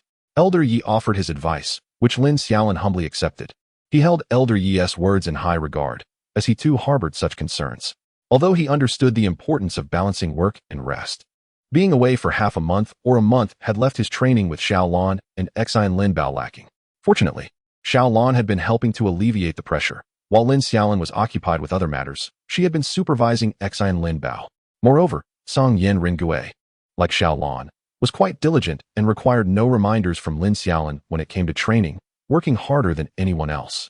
However, compared to Yin Fan and his companions, who trained daily at school, they certainly fell short. Lin Xiaolin had resolved that once the matters here were settled, he would focus on training at school and preparing for the intercollegiate competition. After dinner, the trio took a stroll along the riverside, and later that evening, Elder Yi took both of them to his residence. His home was located within an official community in Longdu, specifically designated for high-ranking state personnel, making it arguably the safest place in all of Longdu. The apartment was not large, comprising 4 rooms and a living area, and had been tidied up by a dedicated cleaning staff, looking quite clean and orderly. Lin Xiaolin felt a bit fatigued and released his 4 Pokémon before heading to sleep. The next morning, when Lin Xiaolin awoke, he found that his father and Elder Yi were already gone. "Hey Dad, where did you go?" Lin Xiaolin asked as he dialed his father's number. "I haven't seen Grandpa Yi in quite some time, so I wanted to reminisce a bit and help him out. You should take the day to explore Longdu, and we'll return to Xingqing tomorrow," Lin's father replied. Just then, a noise from some machinery was heard on the other end, and Lin's father hurriedly hung up, leaving Lin Xiaolin at a loss for words. "Oh well, I might as well just lie in bed and play on my phone," Lin Xiaolin thought. Reclining on his bed and scrolling through videos while Xiaolin and the others continued their training. By noon, feeling utterly famished, he finally got out of bed, took his 4 Pokémon, and headed out for a meal. After lunch, he wandered the streets of Longdu, feeling quite unaccustomed to the leisurely pace after the hustle and bustle of his usual days. Suddenly recalling something, Lin Xiaolin took out the pink bead that hung from his keychain and infused it with psychic energy. In the next instant, he found himself in a small wooden cabin. Chapter 125, Mega Evolution. Sister Lingxin, Lin Xiaolin greeted the lovely figure before him. At that moment, Lingxin was seated at the table, enjoying her lunch. "What brings you here?" Lin Xiaolin rubbed his nose, noting the familiar coldness in Lingxin's tone. "I happened to be in Longdu today and thought I would come to see you," he replied, taking a seat directly across from Lingxin and releasing his 4 Pokémon. As soon as Song Yin Ringui emerged, it began to survey its surroundings curiously, while Shan Yin Wang remained on guard, observing Lingxin with keen interest. He sensed an extraordinary strength emanating from this human, one he had never encountered before. Feeling as if a mere finger could end him. "You managed to catch 2 Pokémon in just 2 months? "No, only this one is mine." Lin Xiaolin began recounting his experiences from the past 2 months to Lingxin, who listened patiently. Shan Yin Wang, sensing no malice from Lingxin, relaxed and sat beside her, sipping the tea she offered. Exine Lin Bao had taken Song Yin Ringui outside to play, wishing to introduce him to a nearby area. While Xiaolin had gone to visit the Shinado tribe, Lin Xiaolin spoke animatedly, feeling a sense of familiarity with Lingxin, as if he could share anything with her. Before he realized it, evening had fallen. The 2 of them, along with the 3 Pokémon, sat at the table, enjoying some fruit. Xiaolin had not yet returned, but Lin Xiaolin didn't mind. After all, it was a rare opportunity for her to have fun. That night, Lin Xiaolin stayed over at Lingxin's place. Just as he was preparing to sleep, Xiaolin returned, holding something in her hands, though the dim light made it difficult for Lin Xiaolin to see clearly. "Xiaolin, I noticed you've been searching for this. It must be important to you. I saw it today with the tribe leaders. They were using it as a decoration, so they gave it to me." Xiaolin opened her hands to reveal 3 Mega Evolution Stones resting in her palm. Item: Shinado Mega Evolution Stone. Description: a stone that facilitates the Mega Evolution of Shinado, requiring the trainer to possess a keystone for it to be used. Lin Xiaolin, after searching for so long, I can't believe you just stumbled upon 2 of them. Lin Xiaolin stared at Xiaolin, momentarily speechless. Indeed, Xiaolin had brought back 3 Mega Evolution Stones from the Shinado tribe, 2 belonging to Shinado and 1 to Hoodie. "What's wrong? Is something amiss?" Xiaolin asked, noticing Lin Xiaolin's expression and thinking she had made a mistake. "No, it's perfect, Lin Xiaolin replied, taking the 3 Mega Evolution Stones from her. "Did you ask them where they found these?" "They say that these extraordinary evolution stones can be found deep within the forest, though they are quite rare. Typically, they lie buried underground, surfacing only after a rainstorm, their beauty compelling collectors to gather them as decorative treasures." Lin Xiaolin remained silent, surprised to discover that these remarkable stones were abundant in the secret realm. However, the source of their existence was of little consequence. What mattered was that he had found them. With a cheerful smile, he tucked the 3 extraordinary evolution stones into his pocket, considering this his greatest harvest. Lying in bed, he initially intended to wait until daylight to experiment with the extraordinary evolution, but after tossing and turning restlessly, he decided to rise. Sister Xiaolin, let us step outside for a moment, he said, pulling Xiaolin, who had just awakened from meditation, along with him. The heart-scale Pokémon, sensing some intriguing developments, hurried to keep up, fearful of being left behind. As they ventured out, the Blaze Charizard and the Tsungyan Blade Ghost also chose to follow, curious about what lay beyond.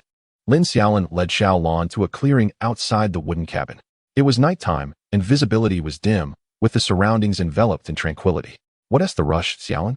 Xiaolin inquired, puzzled by his urgency. Take this, Sister Xiaolin. Try to connect with me through our thoughts and feelings, he said, handing her the extraordinary evolution stone of Shinado. Despite her doubts, Xiaolin complied, and they stood together in the clearing, eyes closed, attuning to one another. The heart-scale Pokémon and the others observed from a distance, their expressions filled with curiosity. Lin Xiaolin cleared his mind, repeatedly recalling the sensation of synchronizing with his Pokémon during battles. Xiaolin, too, emptied her thoughts, striving to establish a connection with Lin Xiaolin. Soon, their minds intertwined, and Lin Xiaolin felt as if he and Xiaolin had become one, indistinguishable from each other.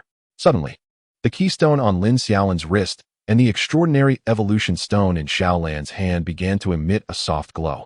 Visions of their shared moments flooded their minds. Memories of nursing together as infants, Xiaolin caring for Lin Xiaolin as he grew, changing his diapers, preparing his milk, and even guiding him as he learned to walk. 16 years of companionship flickered through their thoughts like a slideshow. The brilliance of the keystone and the extraordinary evolution stone intensified. At that moment, Lingxin, sensing something, stepped outside, observing Lin Xiaolin and Xiaolin. The heart-scale Pokémon glanced back, shifting slightly to make room for Lingxin. In those fleeting 3 minutes, Lin Xiaolin and Xiaolin felt as if they had traversed a century, their worlds reduced to one another. Suddenly, the keystone in Lin Xiaolin's hand burst into radiant light, and Xiaolan's extraordinary evolution stone began to glow as well. At the instant their lights intertwined, Lin Xiaolin sensed a portion of his energy being drawn away. The luminosity surrounding Xiaolin surged. Lingxin furrowed her brow at the scene, having never witnessed such an occurrence in her century of life. Xiaolan's figure began to transform within the radiant glow, and in the next moment, as the light dissipated, a regal Shinado clad in a flowing black gown appeared before them. Lin Xiaolin and Xiaolin opened their eyes simultaneously, exchanging glances that required no commands. They understood each other's thoughts effortlessly. Jiggle. The heart-scale Pokémon nearly dropped its jaw in astonishment. Sister Xiaolin, did you just evolve again? It felt overwhelmed as its mind struggled to keep pace with the unfolding events. Even Lingxin gasped, covering her mouth in surprise. She had never known that Shinado could evolve further. Xiaolan's gentle, shimmering eyes surveyed her elegant black gown, and she suddenly twirled around, a dancer in the night. With the moon as her spotlight and the earth as her stage, she began her silent ballet. Everyone was entranced by the scene, lost in Xiaolan's exquisite dance, as if she were a black butterfly unfurling its wings in the darkness. After 3 minutes, she ceased her movements, curtsying gracefully to the gathered crowd and Pokémon. In the next instant, a flash of light enveloped Xiaolin, and she reverted to her ordinary form, slightly breathless. Are you all right, Sister Xiaolin? Lin Xiaolin rushed to support her. Xiaolin smiled and shook her head reassuringly. Chapter 126. Return to Star City. Back in their room, Lin Xiaolin met Lingxin's gaze with a wry smile, deciding it was time to reveal the truth. This is part of my research, a method to help certain Pokémon achieve a higher level of evolution, allowing them to touch the realm of the divine. I call it extraordinary evolution, Lin Xiaolin stated earnestly. Lingxin pondered over the extraordinary evolution stone and the keystone he offered her. Does anyone else know about this? Lingxin inquired, holding one of the extraordinary evolution stones. No, tonight was the first successful attempt, Lin Xiaolin replied. Good. Remember, until you possess formidable power, never disclose this to anyone, not even your parents. Otherwise, no one can guarantee your safety, unless you stay with me every day. Lingxin's eyes were filled with seriousness, and it was the first time Lin Xiaolin had seen her so earnest. He nodded emphatically. Remember what I said, until your strength can surpass mine. Never reveal this to anyone. I sensed it earlier. This is a profound elevation of life itself, and no one can resist the temptation. Lin Xiaolin nodded again as Ling Xin placed the extraordinary evolution stone down and retreated to her room. As night deepened, Lin Xiaolin lay in bed, contemplating the keystone on his wrist under the moonlight. Jiggle, the heart-scale Pokémon, eyes sparkling, perched at the edge of the bed, watching Lin Xiaolin intently. Don't worry, you won't be left out. I'll make sure you become incredibly strong, just like Sister Xiaolin. With each word, the heart-scale Pokémon's eyes brightened even more. Lin Xiaolin patted its head before turning to Xiaolin. Sister Xiaolin, how did you feel during the extraordinary evolution tonight? I felt an immense surge of power, at least enough to contend with Blaze Charizard. However, it's overwhelming. I can hardly manage it. If I were to engage in full combat, I'd be exhausted within half a minute, Xiaolin replied. Lin Xiaolin fell silent. It seemed that the energy consumption of extraordinary evolution was not beyond his limits, but rather too much for the Pokémon. Xiaolin's level was still too low. Moreover, having received a gift from Xerneas, her current fairy energy rivaled that of a typical Lord-level Pokémon. It appeared that she would need to reach at least the champion level before attempting it again. While extraordinary evolution was powerful, its side effects were considerable, particularly for Pokémon. Lin Xiaolin, however, felt no significant drain on his energy. Is this what the legendary humanoid Pokémon is like? Terrifying indeed. After a restful night, Lin Xiaolin bid farewell to Ling Xin the next morning and departed. This time he had clearly communicated with Ling Xin in advance, and she transported him directly to Elder Ye's residence. By 7 in the morning, Lin Xiaolin ascended the stairs and was greeted by Elder Yi and his father, who were enjoying breakfast at the table. Sit down and eat, Elder Yi instructed. Lin Xiaolin took a seat and began to eat a bun. Where did you go last night? His father asked. I visited Champion Ling Xin, Lin Xiaolin replied. Suddenly, his father recalled something. Why didn't you take me along? After all, she helped you immensely, and I intended to express my gratitude in person. It's likely not possible. You wouldn't be allowed entry to Champion Ling Xin's domain, Lin Xiaolin mused, recalling that the only other person he had seen besides Xiancheng was Ling Xin. Is that so? His father sighed, nodding in regret. After breakfast, Elder Yi personally escorted them to the airport, where they boarded a flight to Star City. Lin Xiaolin reclined in his seat, feeling a bit fatigued. It had been a long half-month, and much of that time had been spent in transit. By the time they arrived in Star City, it was already 5 in the afternoon, and a driver from the gym awaited to collect them. Lin Xiaolin tightened his jacket. The temperature in Star City had dropped quickly. Although it never snowed, winters there were notably chilly. Now in December, a light rain fell outside, chilling the air. It was only once they settled into the vehicle that they began to feel somewhat warmer. The vehicle glided slowly along the road, and before long, they arrived home. Ascending the stairs, Lin Xiaolin was greeted by a table laden with an array of delectable dishes, alongside family members eagerly awaiting their return: grandfather, mother, uncle, and aunt. Upon changing her shoes, Lin Xiaolin made her way over. Come, take a seat. We've been waiting for you too, her mother said with a warm smile as she accepted the banner Lin Xiaolin had been holding and hurriedly hung it beside another banner.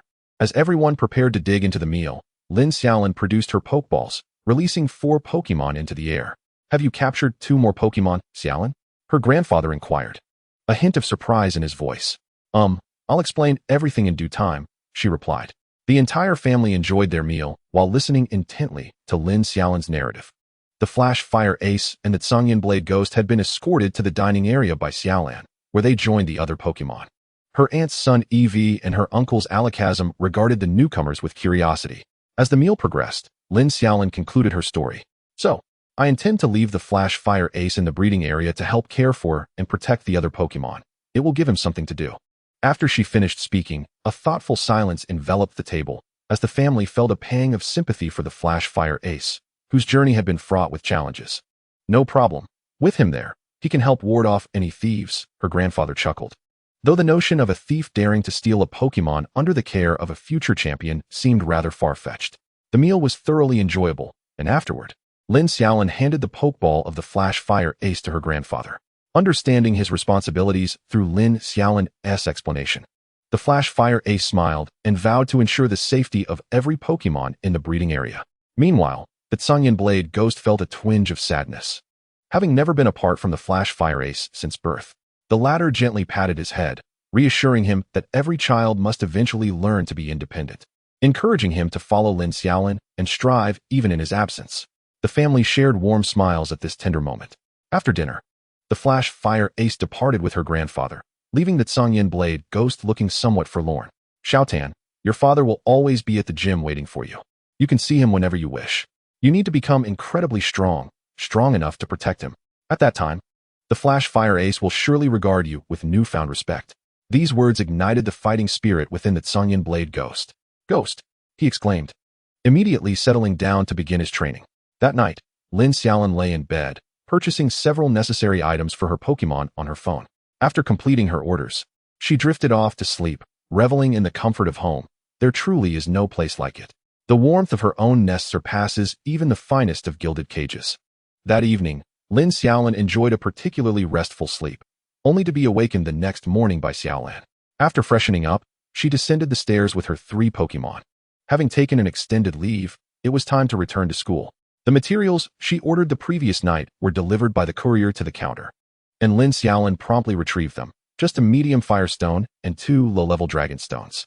With her belongings in hand, she boarded a vehicle bound for school. Chapter 127. Returning to school after the driver dropped Lin Xiaolin off at the school gate, he departed. She dragged her luggage inside and presented her student ID to the security guard, gaining entry as classes had already commenced. Lin Xiaolin first deposited her luggage back in the dormitory, where, as expected, no one was present. Once her belongings were stowed away, she made her way to the training room of the school team. As she approached the door, the resounding sounds of vigorous training emanated from within. Pushing the door open, she found that everyone had already begun their exercises. Upon her entrance, all eyes turned towards her. "Well, look who finally returned," Yin Fan exclaimed as he approached. While Qin Lele and the others remained engrossed in their battles, too occupied to greet her. "How did you know I placed 18th at the researcher conference?" Lin Xiaolin queried, raising an eyebrow. "What are you talking about?" Yin Fan responded, feigning ignorance. "I mean, how did you find out I placed 18th at the researcher conference?" Lin Xiaolin clarified. Realizing Lin Xiaolin was merely boasting, Yin Fan smirked. "Come on, let me see if your skills have waned after your long absence." Lin Xiaolin could only roll her eyes. Was it too much to ask to allow others to be informed of her achievement first? "By the way, I recall you mentioning you were headed to Fengdu to capture new Pokémon. Were you successful?" Lin Xiaolin probed, sensing that Yin Fan was up to no good. "Captured a few, why?" he replied, a sly grin spreading across his face. "Since we both have new Pokémon, let us have a battle using them." Lin Xiaolin sighed, knowing that Yin Fan was seeking a challenge. However, Yin Fan believed that Lin Xiaolin's newly captured Pokémon would be less experienced than his own, and with his round land shark now at an ordinary level, he saw a golden opportunity to dominate. The two made their way to the battleground. While other students who had finished their matches gathered around, even Tang Tian joined them. "Round land shark," Yin Fan called out, and his Pokémon trotted over eagerly. "Shark." The round land shark tilted its head in confusion, looking at Yin Fan. "Lin Xiaolin is back. Our chance for revenge has arrived," Yin Fan declared confidently, already envisioning defeating Lin Xiaolin's new Pokémon. "Shark." The round land shark shook its head vigorously, as if to say it wasn't interested. "Don't worry. He has also just captured a new Pokémon," Yin Fan whispered conspiratorially to the round land shark. Upon hearing this, the round land shark's competitive spirit ignited, its eyes blazing with determination as it turned to face Lin Xiaolin. With a resigned shrug, Lin Xiaolin stepped to one side of the battleground while Yin Fan took his position on the opposite end. As the two prepared to battle, the surrounding students eagerly gathered around the arena. "Come on, let me see your new Pokémon," Yin Fan said, unable to contain his excitement. "All right, come forth, Xiaotan." Lin Xiaolin tossed her Pokeball, and a flash of red light revealed the Tsungyan Blade Ghost in the arena. "Ghost!" it shouted, startling the round land shark, which nearly turned to flee. The round land shark glanced at the imposing figure of the Tsungyan Blade Ghost, then back at Yin Fan, as though questioning whether this was some sort of joke. The members of the school team erupted into excited chatter. "What Pokemon is that? It's so cool. I don't know. I've never seen it before. Shall I make the first move?" Lin Xiaolin asked tentatively, observing the stunned expression on Yin Fan's face. The round land shark, however, took off in a panic, sprinting behind the mini dragon for safety. "What kind of Pokemon is that?" Tang Tian inquired, stepping forward to examine the Tsungyan Blade Ghost. "It's the evolved form of Tan Xiaoshu. I participated in the researcher competition using this Pokemon." With the battle paused, all the students crowded around to get a closer look at the Tsungyan Blade Ghost. "You sly dog, you went behind my back," Yin Fan lamented, approaching Lin Xiaolin with a woeful expression. Lin Xiaolin looked at him innocently. "You were the one who challenged me to a battle." With her encounter with Yin Fan merely a brief interlude, Lin Xiaolin soon rejoined the training regimen with her peers. After dinner, she sat in her room, gathering her thoughts as she prepared to reorganize her training plan for her Pokémon. First, there was the Heart Scale treasure, which required continued training in both its inherent abilities and existing skills, as well as enhancing synergy with Lin Xiaolin. Now that she had become adept at controlling psychic abilities, she could command seamlessly. However, there were times when the Heart Scale treasure struggled to keep pace with her. Next was Xiaolan, whose elite level rank had stabilized. It was time to begin learning new skills. Selecting these skills would require careful consideration on Lin Xiaolin's part, as perfection was paramount. Generally speaking, a Pokémon at the elite level should not learn more than 5 skills to ensure mastery. After much contemplation, Lin Xiaolin finally chose a few skills for her Pokémon: Guard, Thunderbolt, Energy Ball, and Shadow Ball. These 4 moves were initially what Lin Xiaolin had in mind for Sunny Day or Rain Dance, but after some contemplation, he decided against it, realizing that such weather-related skills would not significantly benefit his current self. The move Guard is undoubtedly a divine skill. Regardless of the level, one would retain this skill, as it can yield astonishing results in battle. Thunderbolt, Energy Ball, and Shadow Ball were intended to enhance the offensive capabilities of his sole ranged magician, Xiaolin, who was currently the only one in his team capable of countering more agile Pokémon. Although Heart Scale could easily handle Mini Dragon, the primary reason was Lin Xiaolin's profound understanding of both Yin Fan and Mini Dragon. For others, achieving a hit rate of 30% would be nothing short of a miracle. As for these 4 skills, he planned for Heart Scale to teach Xiaolin Guard. Despite Heart Scale's lower level, Guard was his exclusive expertise, and imparting this knowledge to Xiaolin posed no issue. It appeared that his uncle's Hoodie could learn Energy Ball, while his grandfather's Shinado could master Shadow Ball and Thunderbolt. Perfect. What a relief it was to spend not a single penny. There are 2 conventional methods for learning skills. The first involves seeking out Pokémon that can already utilize these skills, while the second entails purchasing skill discs. Skill discs, a renowned innovation from an S-rank researcher, preserve the effects and understanding of a skill in a compact disc format. However, skill discs are quite expensive and are single-use. Should one successfully learn from them, it is a blessing, but failing to learn would surely bring one to tears. The training methods for Xiaolin and Heart Scale thus hinge solely on Song Yin Ren Gui. Currently, Song Yin Ren Gui's situation mirrored that of Xiaolin when she had just received the fairy power from Xerneas. The surge of energy within was overwhelming, making it difficult for him to maintain control. He needed to absorb the ghostly energy effectively, and once stabilized, Lin Xiaolin planned to find some ghost-type skills for him to learn. Chapter 128. Future plans with a clear trajectory mapped out for his 3 Pokémon. Lin Xiaolin began to contemplate his own future. This was the first time he had ever devised a plan for himself. First on the agenda was the current college league. If he could achieve commendable results, the rewards promised to be substantial. At this thought, Lin Xiaolin's eyes sparkled as he opened his computer to search for the rewards of the college league. Sure enough, a simple search yielded results. Teams ranked from 32nd to 24th would receive 1 intermediate item per team member, while those from 24th to 8th would receive a random starter Pokémon egg each. The first 2 rewards had been mentioned by Tang Tian previously, and he moved on to the subsequent rewards. The quarterfinalists would each receive a specified starter Pokémon egg along with a year's worth of training expenses for that Pokémon. The semifinalists would obtain a designated Pokémon egg and 4 years of training funds for it. The champions would be awarded a high-quality Pokémon egg and 4 years of training expenses for that Pokémon. Since the high-quality Pokémon egg is not fixed, other specified Pokémon eggs could be exchanged if needed. However, each individual could only claim rewards from one league. For instance, if one participated in the college league in their 2nd year and achieved a rank of 24th, they could not claim rewards again in their 3rd year, regardless of their ranking. However, if they postponed claiming their 24th place reward until their 3rd year and achieved a higher rank, they could claim the rewards associated with that higher position. Conversely, if they ranked lower than 24th, they would still be entitled to the previous year's 24th place rewards. Lin Xiaolin gasped in awe. The rewards were indeed plentiful. Setting aside the Pokémon eggs, merely the training expenses represented a significant sum, akin to the costs incurred for Heart Scale, which could easily amount to 10 million Alliance coins in a year. Of course, this was the premium tier, utilizing the finest energy cubes and attribute stones, along with various snacks that enhance strength and training costs. Not to mention, over 4 years, the expenses would escalate, particularly in the 4th year, where reaching the elite level would incur even greater costs, with skill discs being a considerable expenditure. Furthermore, the high-quality Pokémon egg awarded to the champions would generally allow a Pokémon to enhance its bloodline once it surpasses the Quasi-King level to reach the King level, ensuring that its offspring would possess remarkable innate abilities. just like Xiaolin, who, despite her and her mother rarely training, effortlessly reached the elite and lord levels thanks to her grandfather's Shinado, a quasi-king level Pokémon. Of course, while reaching the elite level was relatively easy, advancing beyond that would require personal effort. Yet, her grandfather's Shinado, Xiaolin's grandmother, was merely a quasi-king.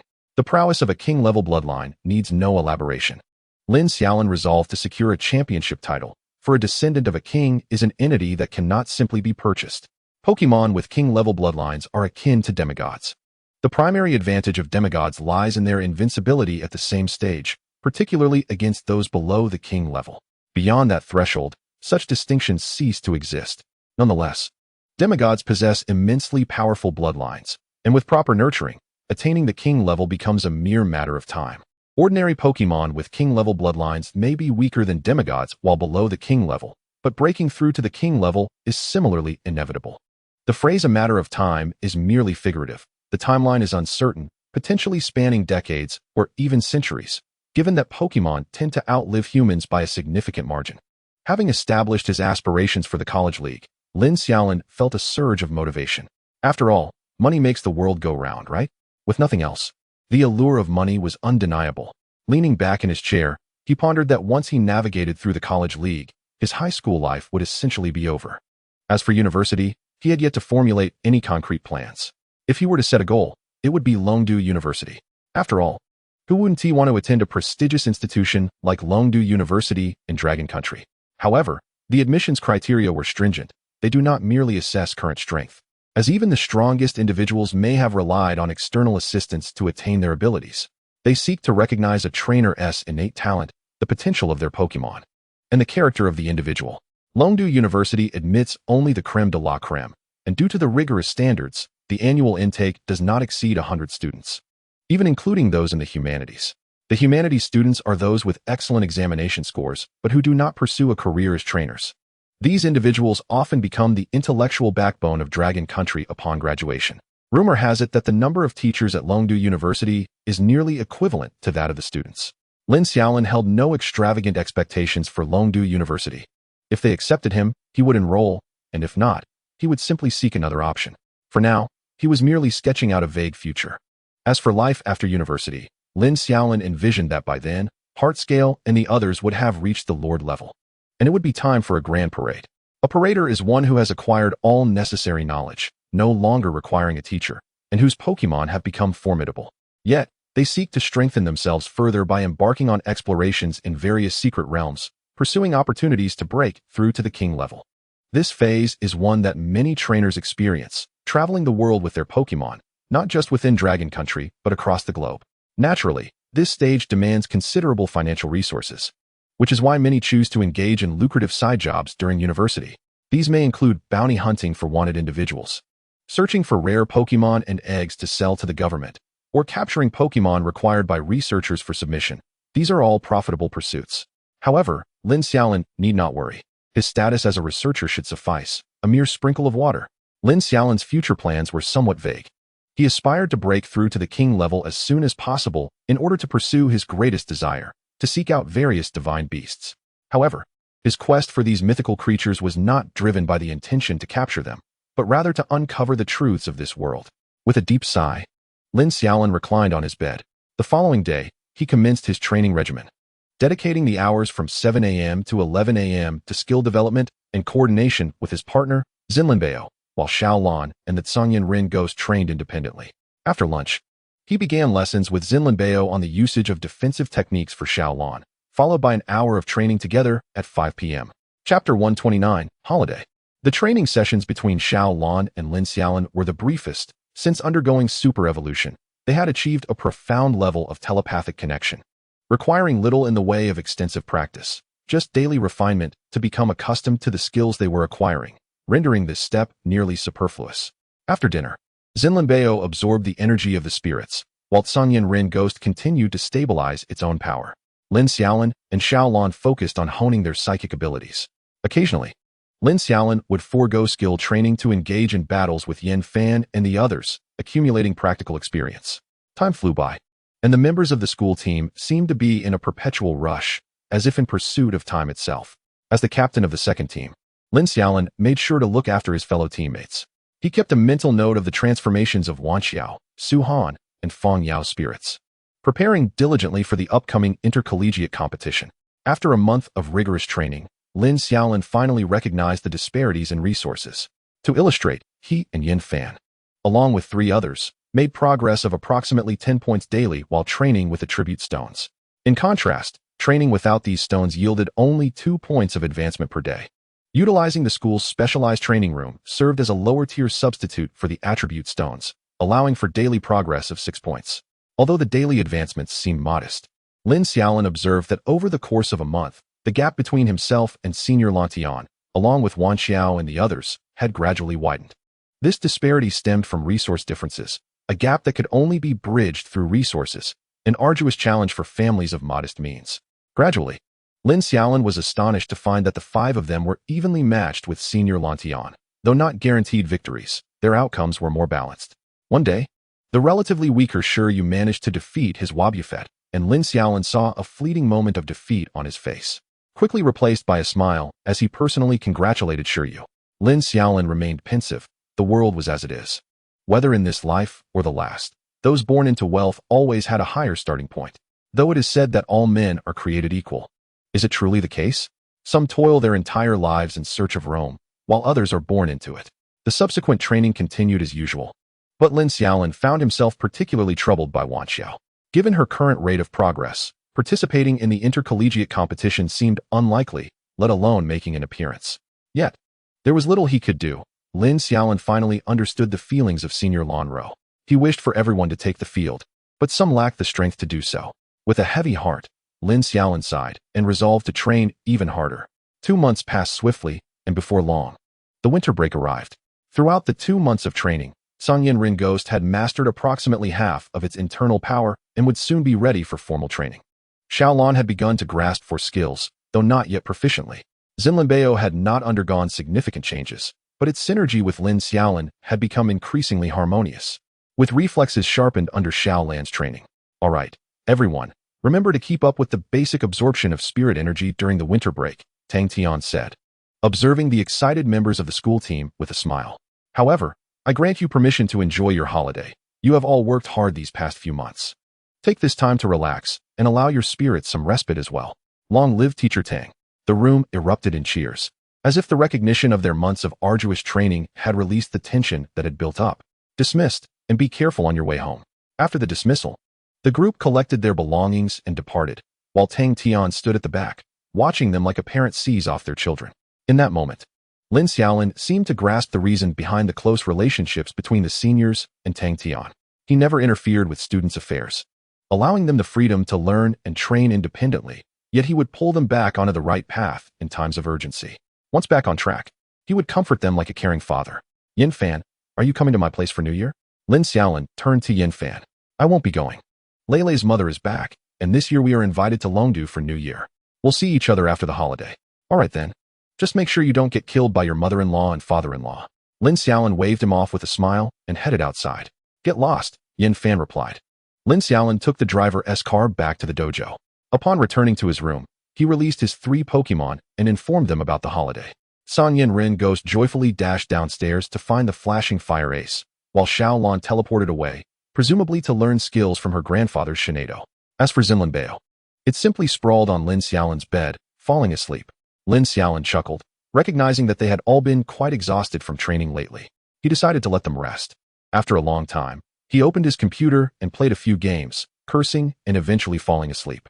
The next morning, Lin Xiaolin's phone suddenly rang, startling him awake. Hello?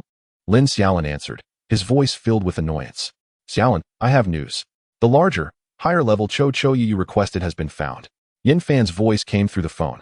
Oh, Lin Xiaolin perked up immediately. Yes, this Cho Yu is of elite level and is at least 50 or 60 years old. Where is it? It was found in Lian City, and I've arranged for the person to send it to you. All right, brother, I have something to tell you.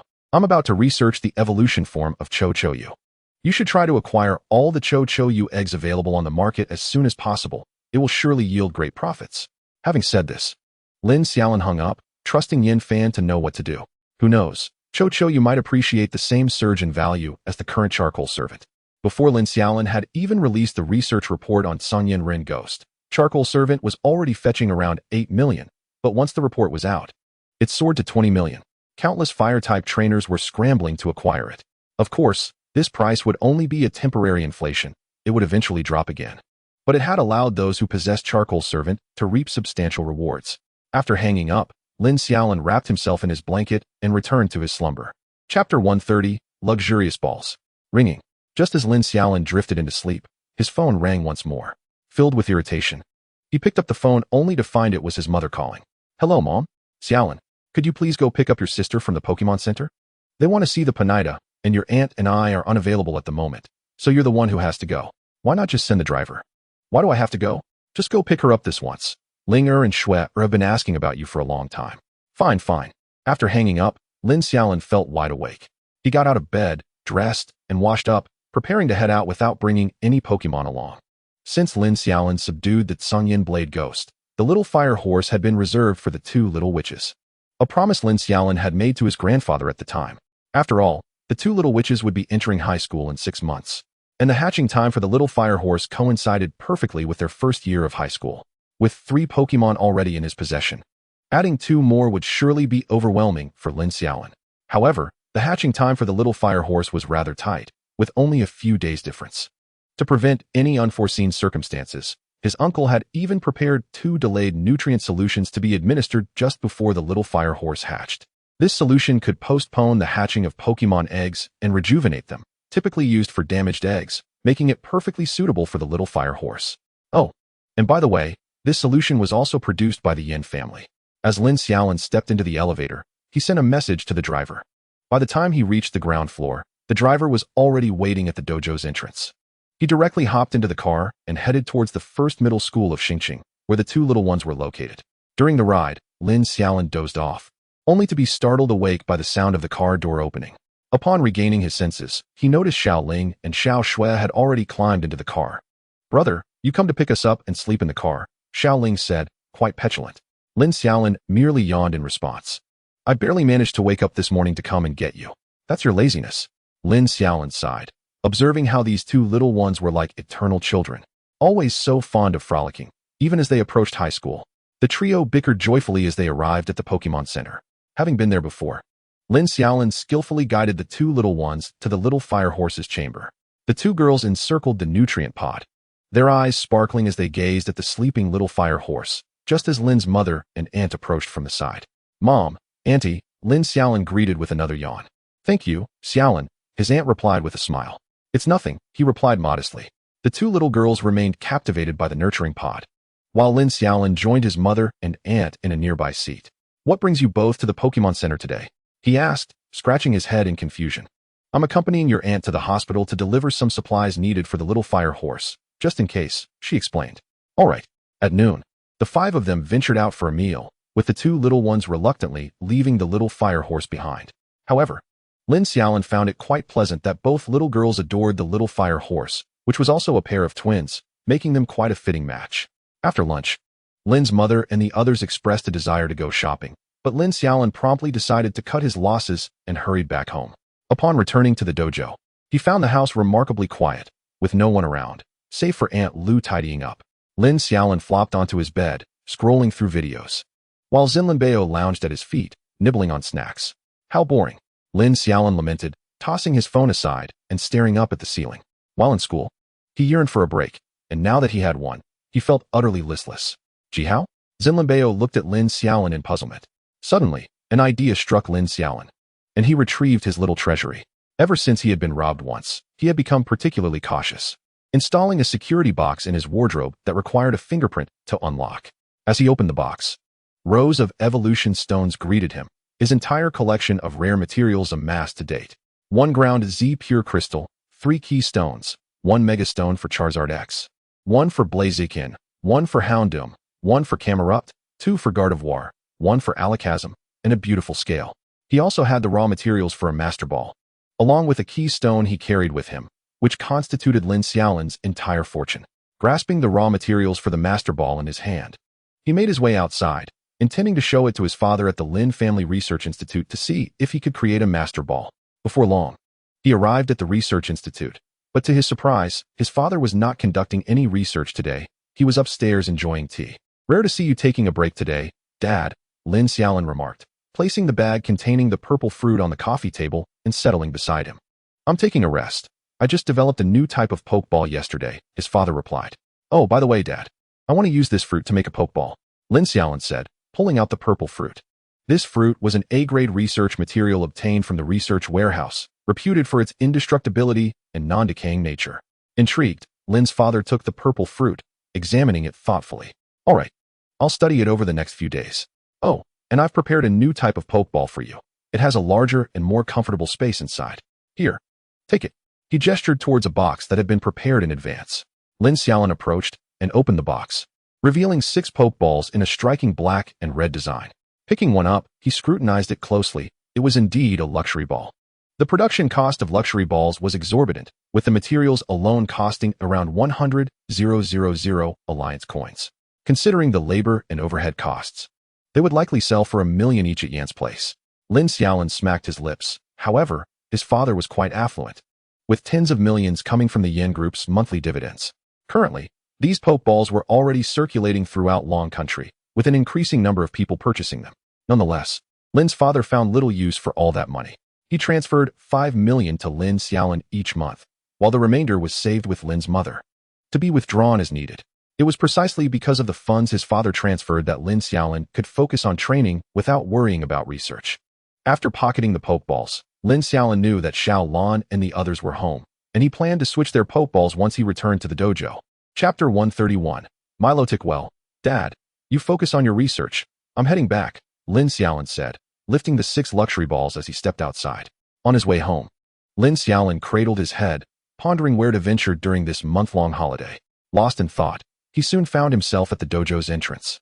How about another trip to the nature reserve? He mused, considering that Xingsan Forest should be safe now, having undergone a thorough cleanup. The surrounding Pokémon were not particularly difficult for him at this stage. While he might not be able to stroll through freely, he could manage without much trouble. It would be a perfect opportunity to experience the thrill of being a ranger firsthand. With a plan in mind, Lin Xiaolin returned home and discussed it with his mother. Initially, she was reluctant to allow him to go, but after Lin Xiaolin's persistent pleas, she finally consented. Overjoyed by his mother's approval, Lin Xiaolin eagerly began to formulate his travel itinerary, intending to explore the entire perimeter of Xingsan Forest. After purchasing a map of the forest, he started mapping out his route. The overall terrain of Xingsan Forest was quite unique, featuring 2 inner zones. These 2 zones were referred to as Alert Zones 1 and 2, rumored to be inhabited by ferocious Pokémon with a strong malevolence towards humans. Details remained scarce, but it was said that someone had spotted swarms of Beedrill occupying Alert Zone 1, with thousands of them swarming the area. As for Alert Zone 2, little was known, but no one dared to enter lightly. Lin Xiaolin devised his route starting from the site of his previous encounter with danger. He planned to head straight for the perimeter of Alert Zone 1, then make a loop back, passing through Alert Zone 2 before setting off from the other end, thereby exploring the entirety of Xingsan Forest and exiting from the southern exit. However, Lin Xiaolin was unsure if he could complete the entire journey. After all, it will only be around 20 days before the new year, and embarking on a journey by foot is quite a slow endeavor. However, if I cannot explore everything, it matters not. I shall simply remember the locations and request the ranger to escort me directly on my next visit. With the plan established, I only need to await the appointed time to set forth. Nonetheless, this time I shall spend an extended period within and without Yin Fan's assistance. I am unable to carry much. Lin Xiaolin is currently troubled by the dilemma of how to transport food and necessary supplies. "Oh, how I lament, Gengui, how shall I survive without you?" Lin Xiaolin silently weeps in despair. However, I have devised a solution. The spatial backpack I purchased in Fengdu has proven invaluable. I procured over 40 blocks of compressed biscuits, along with energy cubes, filling half of the backpack to capacity. As for the remaining items, I could not fit much more. So I took only a sleeping bag, a lighter, and a few bandages to prevent injuries. Additionally, I included a small knife, a map, and a water cup, stuffing the backpack until it was bursting at the seams. Unlike my previous venture in Fengdu, there is no need to carry an abundance of water this time, as the Xingsan Forest is replete with ample water sources, alleviating my concerns regarding hydration. After 2 days of organizing my supplies, I received a phone call. "Hello, Mr. Lin Xiaolin, your package has arrived. Please come to sign for it in person." "Oh, all right," Lin Xiaolin replied, hanging up and making his way downstairs. puzzled about what package could be awaiting him, as he had not purchased anything recently. However, he soon recalled the ugly fish that Yin Fan had sent. Upon verifying the receipt with the Dongfeng courier, Lin Xiaolin indeed received a Pokeball. After signing for it, he hurried back upstairs with the beautiful scales in hand, heading straight to his father's laboratory. Upon arrival, he casually picked up a small camera resting on the table and made his way to the backyard. His father was deeply engrossed in research and did not have time to acknowledge Lin Xiaolin. In the backyard, Lin Xiaolin released the ugly fish, and with a flash of red light, a grayish-brown fish with pockmarked skin appeared in the pond. The ugly fish stared at Lin Xiaolin with vacant eyes. Pokémon, ugly fish type, water level, elite gender, male ability, float, significantly increases speed in rainy conditions, inherited skills, hypnosis learned skills, none skills, leap, tackle, frenzy held item, none description. The fins of the ugly fish are blue, and its body is primarily composed of earthy yellow and blue hues, marked by pockmarks. Its eyes display a vacant expression. The fins are naturally tattered and unsightly, and it is renowned for its exceedingly unattractive appearance. The ugly fish gazes at Lin Xiaolin with an expression of utter despondency. Lin Xiaolin, however, did not perceive the fish as particularly ugly. Holding the beautiful scales in his hand, the ugly fish seemed to recognize something of value, eagerly attempting to touch it, splashing water all over Lin Xiaolin in the process. Without hesitation, Lin Xiaolin tossed the beautiful scales forward, and the ugly fish leaped out of the water, snapping the scales in its mouth. In the next instant, a brilliant white light erupted from the ugly fish. Its body began to expand, gradually forming a head and tail, resembling a serpent. As the light faded, the exquisite Milotic appeared before Lin Xiaolin.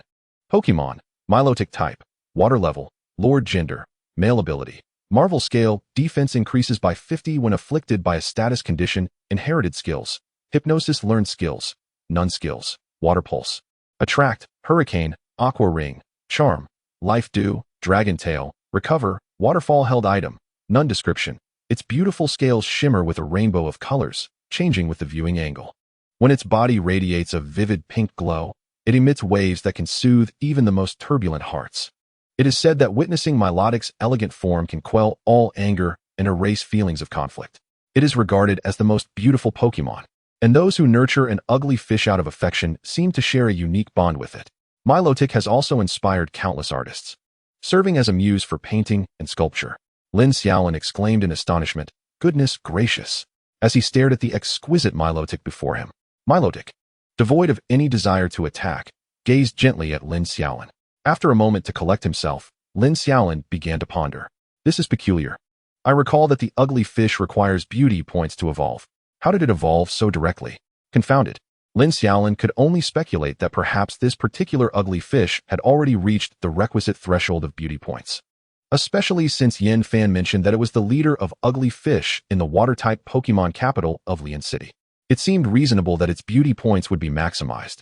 Having resolved his thoughts, Lin Xiaolin no longer hesitated and made his way outside. Pokémon utilized for research must be returned to the protective area afterward. Once Lin Xiaolin's research report is completed, he would send it back. Dad, I released a Milotic in the backyard. Please remember to feed it. Lin Xiaolin greeted his father as he passed by. All right, what is it? His father replied absent-mindedly, before sensing that something was amiss. However, Lin Xiaolin had already vanished from sight, eager to return home and finalize his research report. Lin Xiaolin's father stood up and opened the door to the backyard, instantly catching sight of Milotic in the pond. He gasped in shock. Milotic is an exceptionally rare Pokémon, even more so than semi-legendary ones, primarily because its evolution method remains undiscovered. With fewer than 100 Milotic existing in the entire Dragon Kingdom, it is rarer than semi-legendaries. Upon returning home, Lin Xiaolin began drafting his research report, confident that submitting it would elevate him to the status of a B-level researcher. After 3 days of diligent effort, he completed the report just before the Spring Festival and submitted it. Stretching to relieve his aching back, he stepped outside. His father had returned, and his grandparents were also upstairs, preparing for the festivities, while 2 little ones played with Xinxin Bao. Colorful lanterns adorned the windows, and the entrance was decorated with upside-down blessings and couplets flanking the door. The 2 children donned bright red down jackets, and even Xinxin Bao was compelled to wear a red outfit. The festive atmosphere of the new year enveloped Lin Xiaolin, eliciting a smile upon his face. Little Lin is out. Go wash your hands and get ready for dinner. His grandmother called cheerfully from the kitchen. All right, on the 3rd day of the new year, Lin Xiaolin prepared his luggage for departure, donning an explorer's outfit. Early in the morning, Song Yin Ringui and Xiaolin returned. They had evidently enjoyed their time. As Song Yin Ringui had not been seen at all, according to his grandfather, it seemed to have been patrolling behind the Shanyin Wang every day. As for Xiaolin, it trained its skills during the day and returned at night, demonstrating increasing proficiency with its moves. Meanwhile, Xinxin Bao was merely lazing about, either playing here or there, but it always returned to sleep at night. With all 3 Pokémon finally gathered, Lin Xiaolin decided it was time to swap their Pokeballs. Here, my dad gave me new Pokeballs. Let's give them a try. As he spoke, Lin Xiaolin took the old 3 Pokeballs and unlocked their bindings, causing them to dim as they were released from their previous constraints. A Pokeball can only capture and bind a single Pokémon, once successfully bound. The Pokémon cannot be captured by another Pokeball. However, once the Pokeball is unlocked, it becomes unusable, rendering it a one-time use item. Lin Xiaolin picked up 3 luxury balls and lightly tapped 3 Pokémon, causing 3 beams of red light to flash as the Pokémon were drawn into the luxury balls. After a 2-minute wait, Lin Xiaolin released the 3 Pokémon once more. How does it feel? He inquired. Chirp, Ghost. The Sanyan Rin Ghost and the Xinxin Bao both expressed that they felt no significant difference, merely that it was somewhat larger. It seemed that Xiao Lan's information was indeed accurate. If the previous Pokeballs were akin to a small bedroom, then this luxury ball resembled a villa, spacious and comfortable, yet ultimately lacking in other utility. Lin Xiaolin pondered. It appeared that the luxury ball was not entirely complete. Nevertheless, it sufficed for transitional use. As the Pokeball was merely a temporary tool, not a home, there was no need for extravagance. After recalling the 3 Pokémon back into their Pokeballs, Lin Xiaolin slung his oversized backpack over his shoulder and descended the stairs. He did not discard the used Pokeballs, choosing instead to keep them at home as mementos. The driver was already waiting downstairs, and as he settled into the vehicle, it began to slowly head toward the outskirts of the city. As for the Milotic, since he had been too busy to attend to it these past few days, he decided to wait until he emerged from the Xingsan forest to address that matter. An hour later, the car halted at the entrance of the Xingsan forest. Lin Xiaolin stepped out, taking in the familiar scenery, and couldn't help but sigh. At this time last year, the 5 of them had also been here. Now he was the only one who had returned. Yan Fan and Qin Lele were celebrating the new year in Longdu, while Shi Yu and Shi Anyang seemed to be undergoing special training with their father, leaving him all alone. Lin Xiaolin forced a smile and walked straight to the ticket booth, where the same attendant was present. How many days will you be entering? I'll take a monthly pass. All right, may I have your trainer license, please? That will be 7 million alliance coins. Lin Xiaolin promptly produced his trainer license, handed it over, and swiped his card, watching as 7 million vanished from his account, causing him a twinge of pain. The monthly pass was a consumption option for the nature reserve. Acquiring this pass allowed access to the reserve for 30 days at a discounted rate of 10% off the standard price. After securing the pass, he waited for the forest ranger to escort him. While seated on a nearby bench, Lin Xiaolin glanced around, chuckling softly to himself. Having grown accustomed to Yan Fan's incessant chatter, the sudden solitude felt somewhat disconcerting. With this thought in mind, he seized the opportunity to video call Yan Fan. Before long, the call connected. Unsurprisingly, Yan Fan was awake. It was only a little past 8, and typically he would still be asleep at this hour. Hence the only plausible explanation was that he was at Qin Lele's place. Hey Xiaolin, what is up? Yan Fan's face appeared on the screen. Take a look at where I am. Lin Xiaolin turned his phone around to showcase the surroundings. No way, you really went to Xingsan Forest alone? Yan Fan exclaimed. And soon Qin Lele's head popped into view as well. Yeah, I'm about to head in. Just wanted to give you a call since I won't have signal inside. So you probably won't be able to reach me for the next 20 days. Alright, I'll try to get in touch with you later. I'm following along. You've got to be kidding me. Yin the young master, just following along? What did you expect? As the two bantered over the phone, a ranger gently descended before Lin Xiaolin. Alright, I'm off. Don't worry about me. Lin Xiaolin said, preparing to end the call. Be safe, was the last thing Yan Fan said before he hung up. Lin Xiaolin chuckled to himself, slipped his phone into his pocket, and mounted the ranger's bee drill. Chapter 133, Xingsan Forest 1. The bee drill ascended slowly, making its way deeper into the reserve. After Lin Xiaolin showed the ranger the coordinates on the map, he ceased to pay attention. There was no signal within the reserve. Only emergency beacons functioned, rendering mobile phones utterly useless, much like his previous experience in the natural realm where Lingxin resided. After approximately an hour of flight, the bee drill hovered above a thicket before landing gently. Lin Xiaolin disembarked and gazed at the familiar scenery before him. This was the very spot where he had encountered the Heracross and the Infernape last year. The ranger imparted a few safety tips before departing, and Lin Xiaolin immediately released 3 Pokeballs, summoning the 3 Pokemon before him. Xiaolin and Xin Bao reappeared, feeling a wave of nostalgia as this was the very place where they had first yearned for strength, harboring disdain for their previous weakness. Meanwhile, Sanyan Ren Ghost curiously surveyed its surroundings, embodying the essence of a curious child. Let us go, our adventure awaits. Lin Xiaolin tightened the straps of his backpack and set off. Chirp, Shauna, Ghost. Following the designated path, Lin Xiaolin encountered numerous Pokemon along the way, most of which were relatively weak. The stronger ones were swiftly driven away by Xin Bao. As night fell, Lin Xiaolin decided to halt for the day after traversing a small hill, where he spotted a gentle stream. He resolved to camp by the stream. Sanyan Ren Ghost ventured off to gather firewood, while Xin Bao dashed into the water to catch fish, and Xiaolin assisted Lin Xiaolin in tidying up the area, transforming it into a neat campsite. Before long, the area had been rendered immaculate, and Sanyan Ren Ghost returned with a substantial bundle of firewood. The campfire crackled to life, its warmth enveloping Lin Xiaolin and his 3 Pokemon in comfort. Despite Xin Bao's efforts to catch fish, it had come up empty-handed, leading Lin Xiaolin to utilize a small pot he had prepared in advance. After adding compressed food and some water, it soon boiled, yielding a steaming bowl of soup.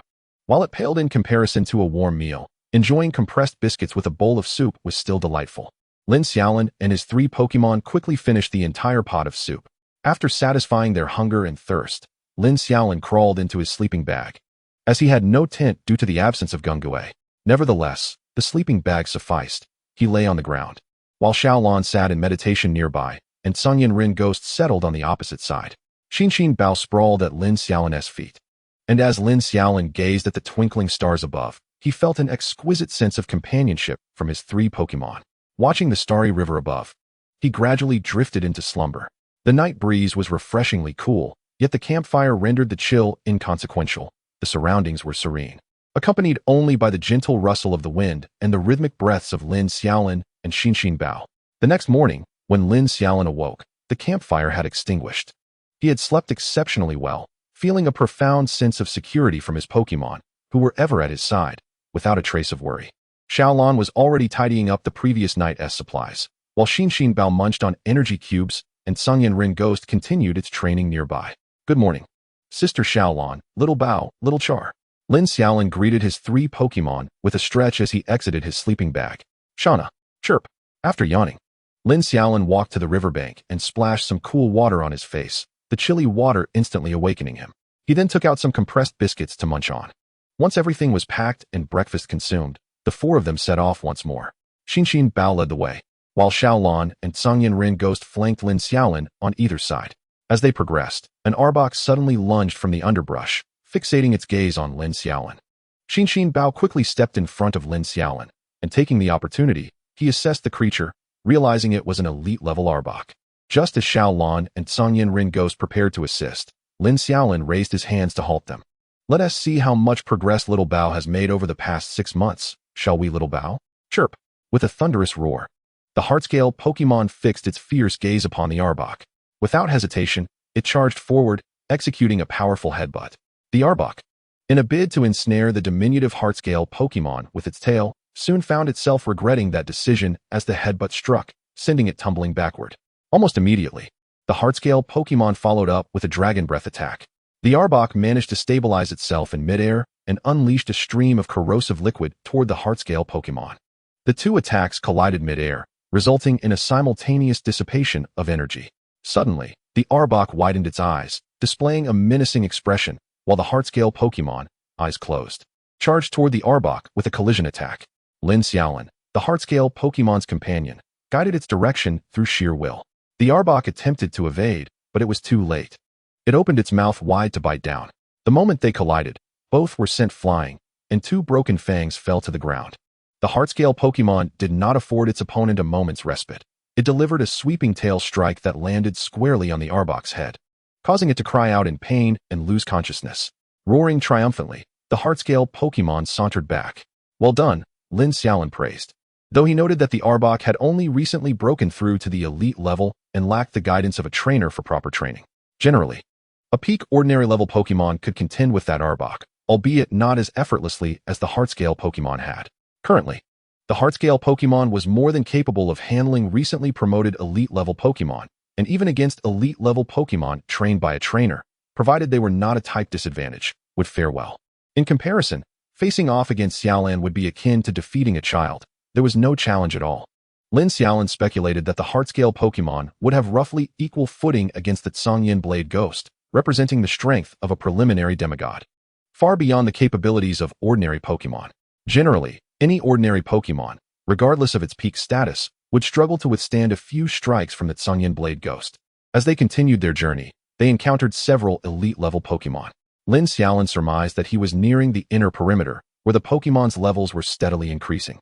The Heartscale Pokémon took on the ordinary elite-level Pokémon, and if it faltered, the Tsangyin Blade Ghost would take over, while Xiaolan remained mostly passive. Since receiving the gift from Xerneas, Xiaolan could now contend with Lord-level Pokémon. Chapter 134, Starry Forest 2. Moreover, Xiaolan was now on the verge of breaking into the Lord level, but doing so at this moment would likely render her ineffective. The Fairy-type and Psychic-type energies within her were sufficient for an ordinary Pokémon to ascend to the Lord level. However, mere quantity was not enough. Her energy refinement was lacking. Additionally, her skill proficiency and mastery were far from adequate. Attempting to break through to the Lord level now would likely hinder her progress for the rest of her life. Thus, the priority for Xiaolan was to master her skills before continuing to refine her Pokémon power until it was robust enough. After 2 months of training, the Tsangyin Blade Ghost had fully mastered its Ghost-type energy and was currently honing its Ghost and Fire-type energies. Lin Xiaolin planned to begin training the Tsangyin Blade Ghost skills upon returning home for the holidays. Unlike Xiaolan, the Tsangyin Blade Ghost had a solid foundation and stability. Once it mastered its internal energies, it could start learning skills without the need for the extensive foundational work that Xiaolan required. Currently, the most pressing issue was the complete lack of rapport between Lin Xiaolin and the Tsangyin Blade Ghost. Commands relied solely on vocalizations, and he couldn't even communicate with it effectively. This predicament was a significant source of frustration for Lin Xiaolin. However, this was the inherent drawback of capturing wild Pokémon, necessitating considerable time to cultivate mutual trust and understanding. This is why most trainers opt for Pokémon eggs. Any Pokémon hatched from an egg comes with an inherent trust in its trainer. Fortunately, the Tsangyin Blade Ghost was relatively obedient. Unlike some wild Pokémon that would resist capture to the death, forcing trainers to release them once more. 3 days later, Lin Xiaolin admitted his own hubris. Having thought he could traverse the outer regions of the Starry Forest in 20 days, only to find that he had barely made it out of the second warning zone. At this pace, completing one of the 3 planned routes within 20 days would be quite an accomplishment. The number of elite-level Pokémon he encountered diminished over these 3 days. Yet the Heartscale Pokémon gained significant battle experience from the encounters. After all, wild Pokémon would not adhere to any competition rules, striking with no mercy. At this moment, Lin Xiaolin stood atop a small hill, surveying his surroundings. Suddenly, he noticed something amiss in the distance. While the area was lush and green, one spot was completely bare of trees. His curiosity piqued. He decided to investigate, descending the hill toward that direction. 3 hours later, Lin Xiaolin approached the peculiar area.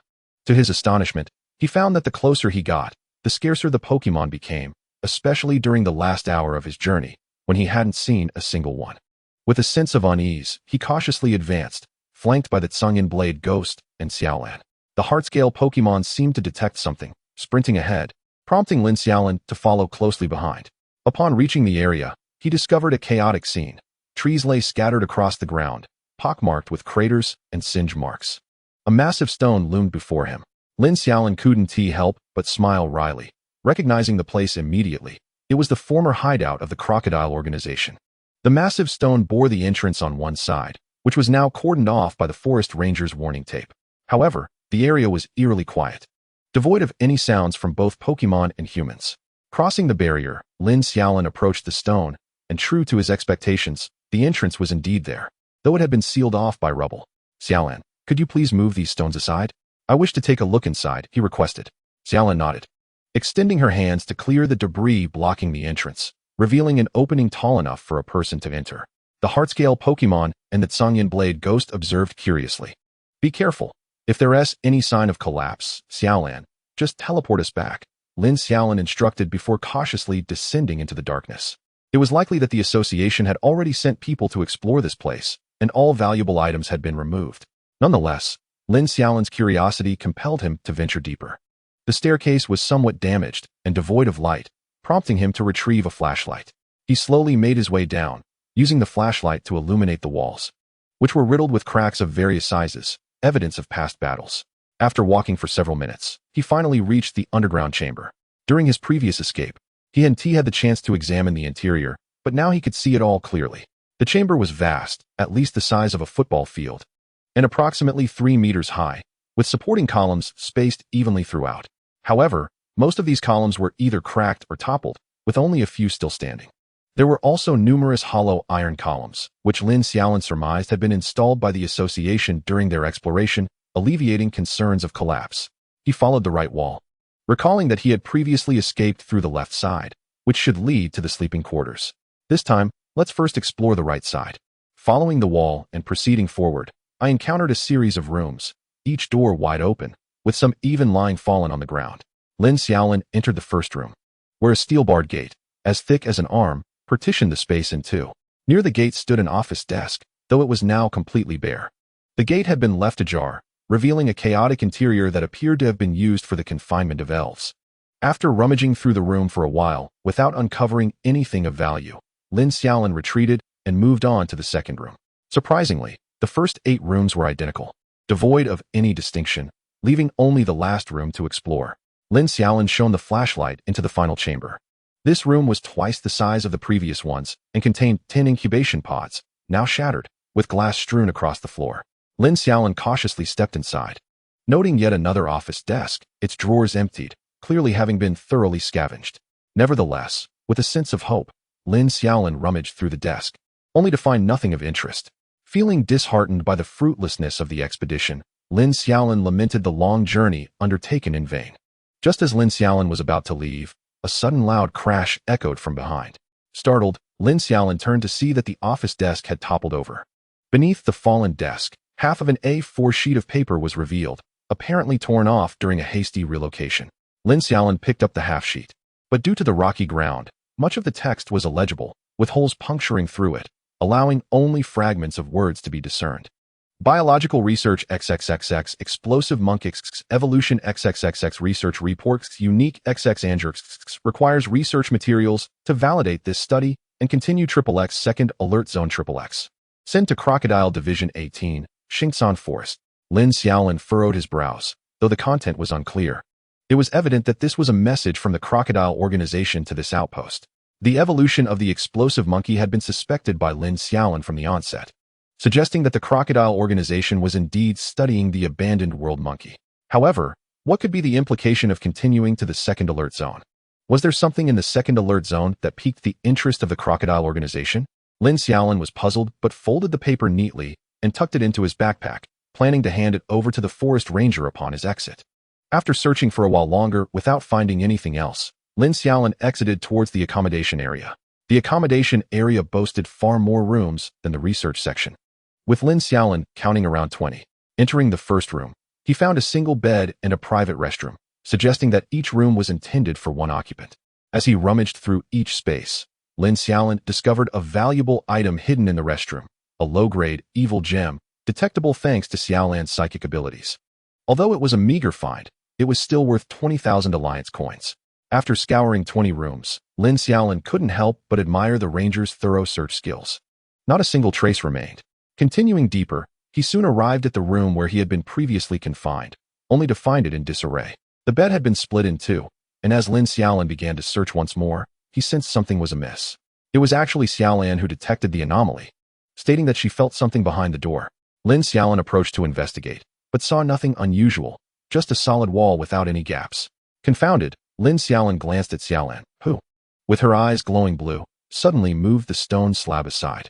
Upon closer inspection, one might mistake it for an integral part of the wall. This slab was not only perfectly embedded but also remarkably thick, estimated to be over 20 centimeters. The slab fell to the ground with a muffled thud. Curiosity piqued. Lin Xiaolin shone his flashlight into the opening, revealing a small backpack. Intrigued, he quickly retrieved it. The backpack resembled those of elementary school children, small yet stuffed to the brim. Dusting it off and rubbing his hands together, Lin Xiaolin opened it to find several elemental stones. Counting them, he discovered 6 in total.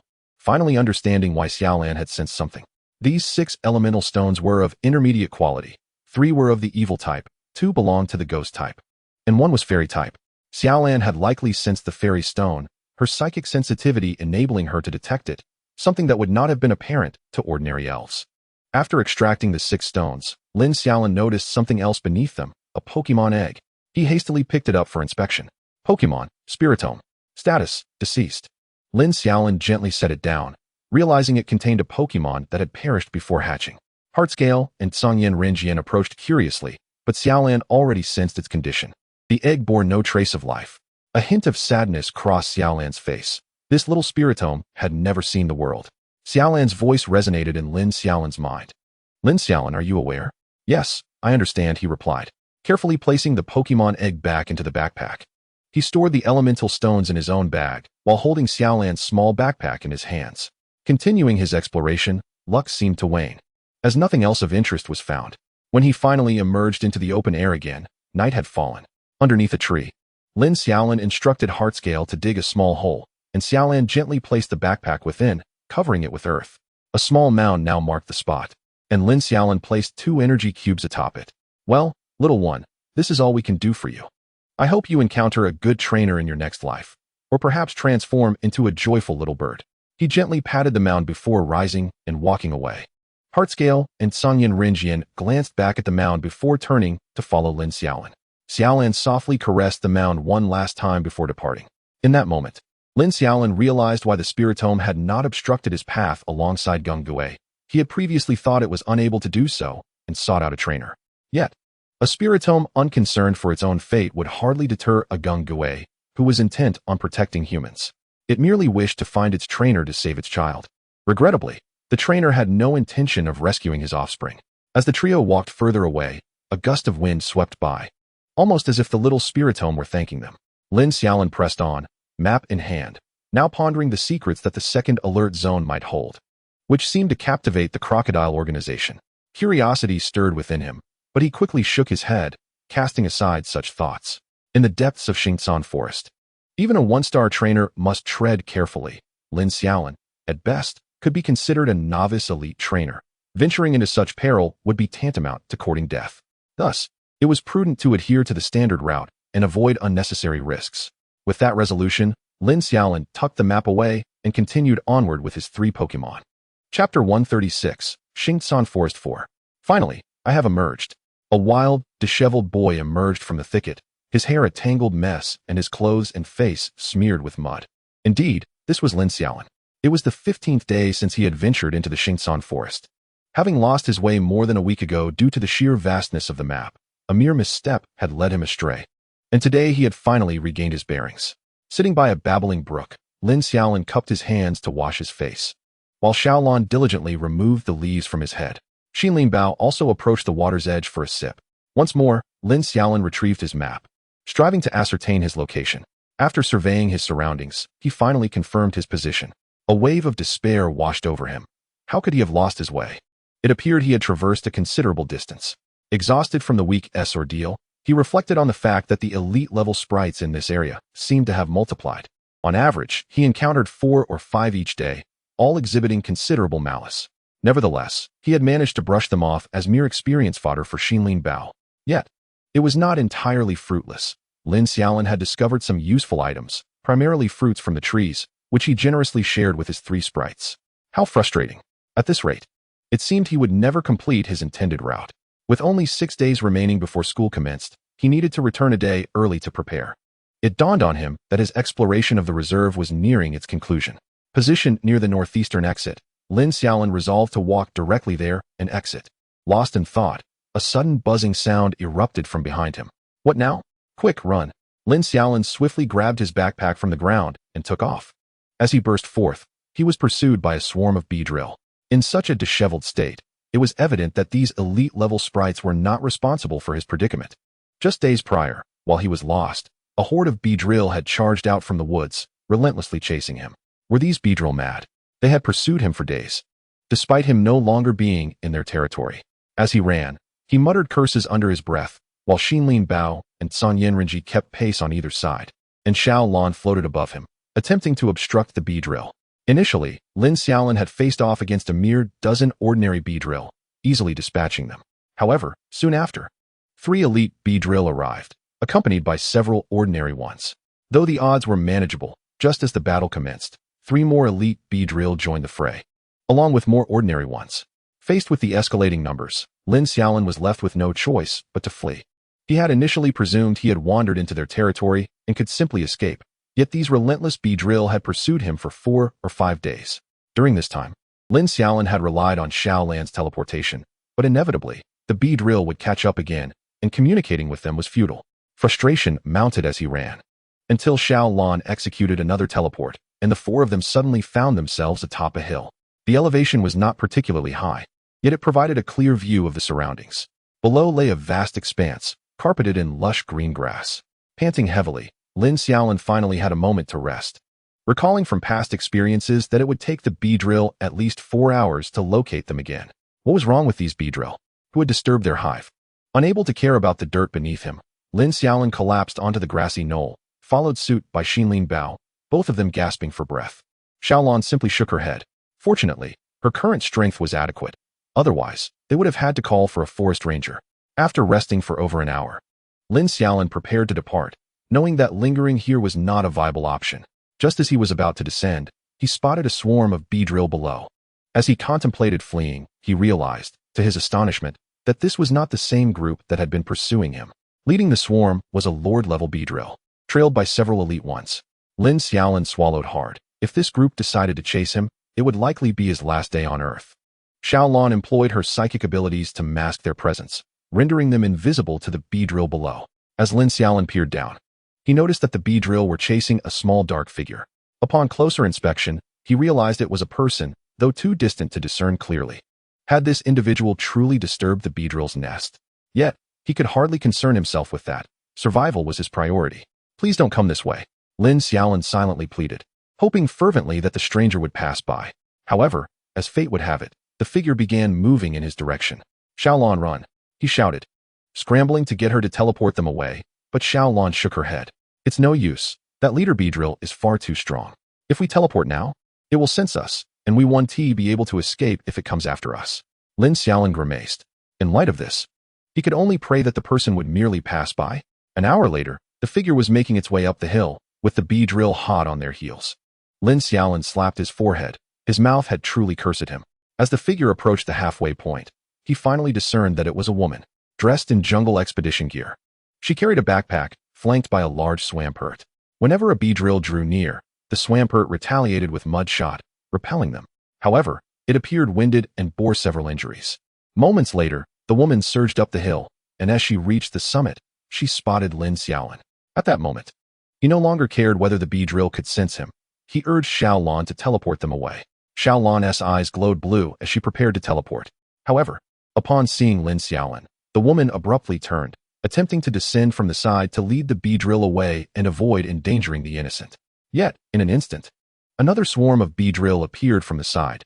Indeed, the same ones that had been pursuing Lin Xiaolin. The woman slowly retreated back to the summit. Now, Lin Xiaolin could see her more clearly. She had a darker complexion, yet her features were strikingly beautiful, though she appeared to be several years older than him. Likely in her 20s, with a face weathered by sun and wind. Kid, you need to run. Your Shinado should still be able to teleport. The woman's voice, raspy and breathless, urged.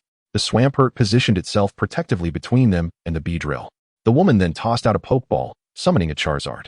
However, Lin Xiaolin noted that the Charizard was gravely injured, one of its wings a mottled purple-black, rendering it unable to fly. He assessed the situation. The Swampert was Lord level, while the Charizard was Elite level but already poisoned. Meanwhile, the opposing force consisted of a Lord level Beedrill, 20 Elite Beedrill, and several ordinary ones. Lin Xiaolin gritted his teeth. You focus on the Lord level Beedrill. I'll handle the rest, he shouted, tossing out 2 Pokeballs. Just as it seemed they were about to flee, Sanyan Rinji and Xinlin Bao materialized from their Pokeballs. Roar! The 2 sprites were fully aware that a great battle was about to unfold. Their eyes filled with unyielding determination. The woman was about to utter something when the Lord-level Beedrill charged toward the Swampert. As her companion attempted to assist, Xiaolan swiftly raised her hand, erecting a barrier of psychic energy to separate the 2 parties. Xiaotan! Inferno! The Blaziken crouched low, bending its knees. And in the next instant, boom. The ground erupted in a cloud of dust as Blaziken launched itself into the air. Its eyes ablaze with fire and its body radiating fiery power. A roaring inferno erupted from Blaziken, engulfing all the Beedrills, and the sky was suddenly illuminated by a dazzling sun-like flame. The Lord-level Beedrill, sensing impending doom, attempted to turn and confront Blaziken, but Swampert seized the opportunity, unleashing a rock slide. Massive boulders appeared above the Beedrill, and it was unable to evade in time, being struck by the rock and sent spiraling through the air. The Beedrill glared hatefully at Swampert, discarding thoughts of Blaziken and charging toward Swampert instead. Meanwhile, as the flames in the sky slowly dissipated, Blaziken's form began to descend. Xiaolin used her psychic powers to catch the falling Blaziken. The sheer power of Blaziken's previous move had astonished Lin Xiaolin. He had never witnessed such a formidable attack from Blaziken before. Initially intending to use Inferno to deal with the ordinary Beedrills and to disrupt the elite ones, the attack instead annihilated the ordinary Beedrills entirely, with several elite ones also perishing in the flames, leaving the remaining Beedrills wounded and glaring fiercely at Lin Xiaolin. However, this powerful assault was not without its drawbacks, as it was evident that Blaziken had exhausted itself and was now in a state of unconsciousness. Having depleted nearly all of its energy, Xiaolin carefully moved Blaziken back to Lin Xiaolin's side. "Thank you for your hard work, Xiaotan." Lin Xiaolin returned the unconscious Blaziken to its pokeball. "Now it's our turn." He gazed ahead at the remaining dozen Beedrills. Taking a deep breath, Lin Xiaolin emanated a surge of psychic energy that flowed into both Xinlin and Xiaolin.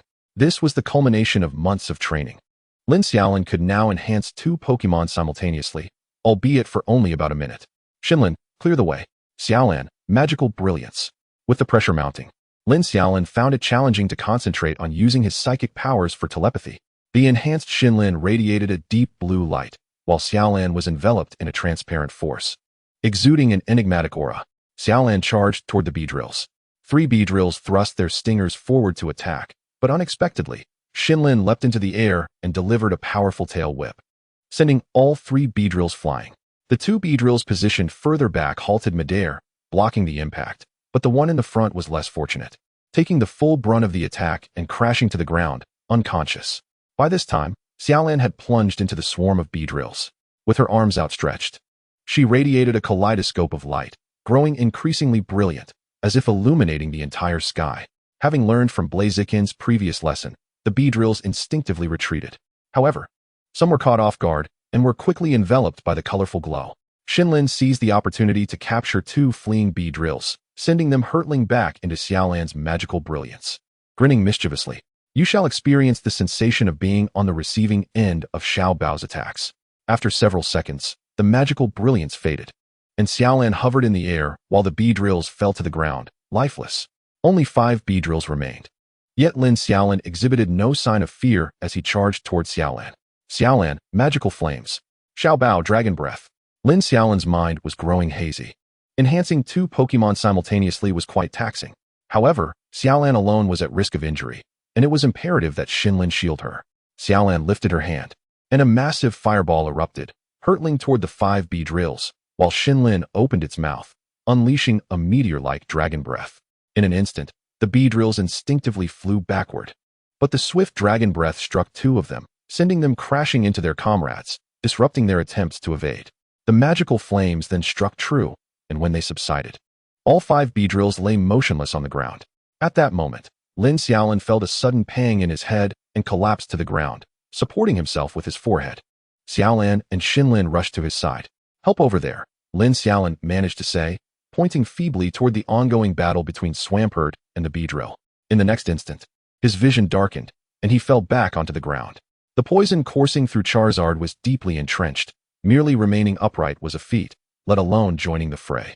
Meanwhile, Swampert had already sustained numerous injuries before their arrival and had exhausted a significant amount of energy. Facing the Lord-level Beedrill alone was a formidable challenge.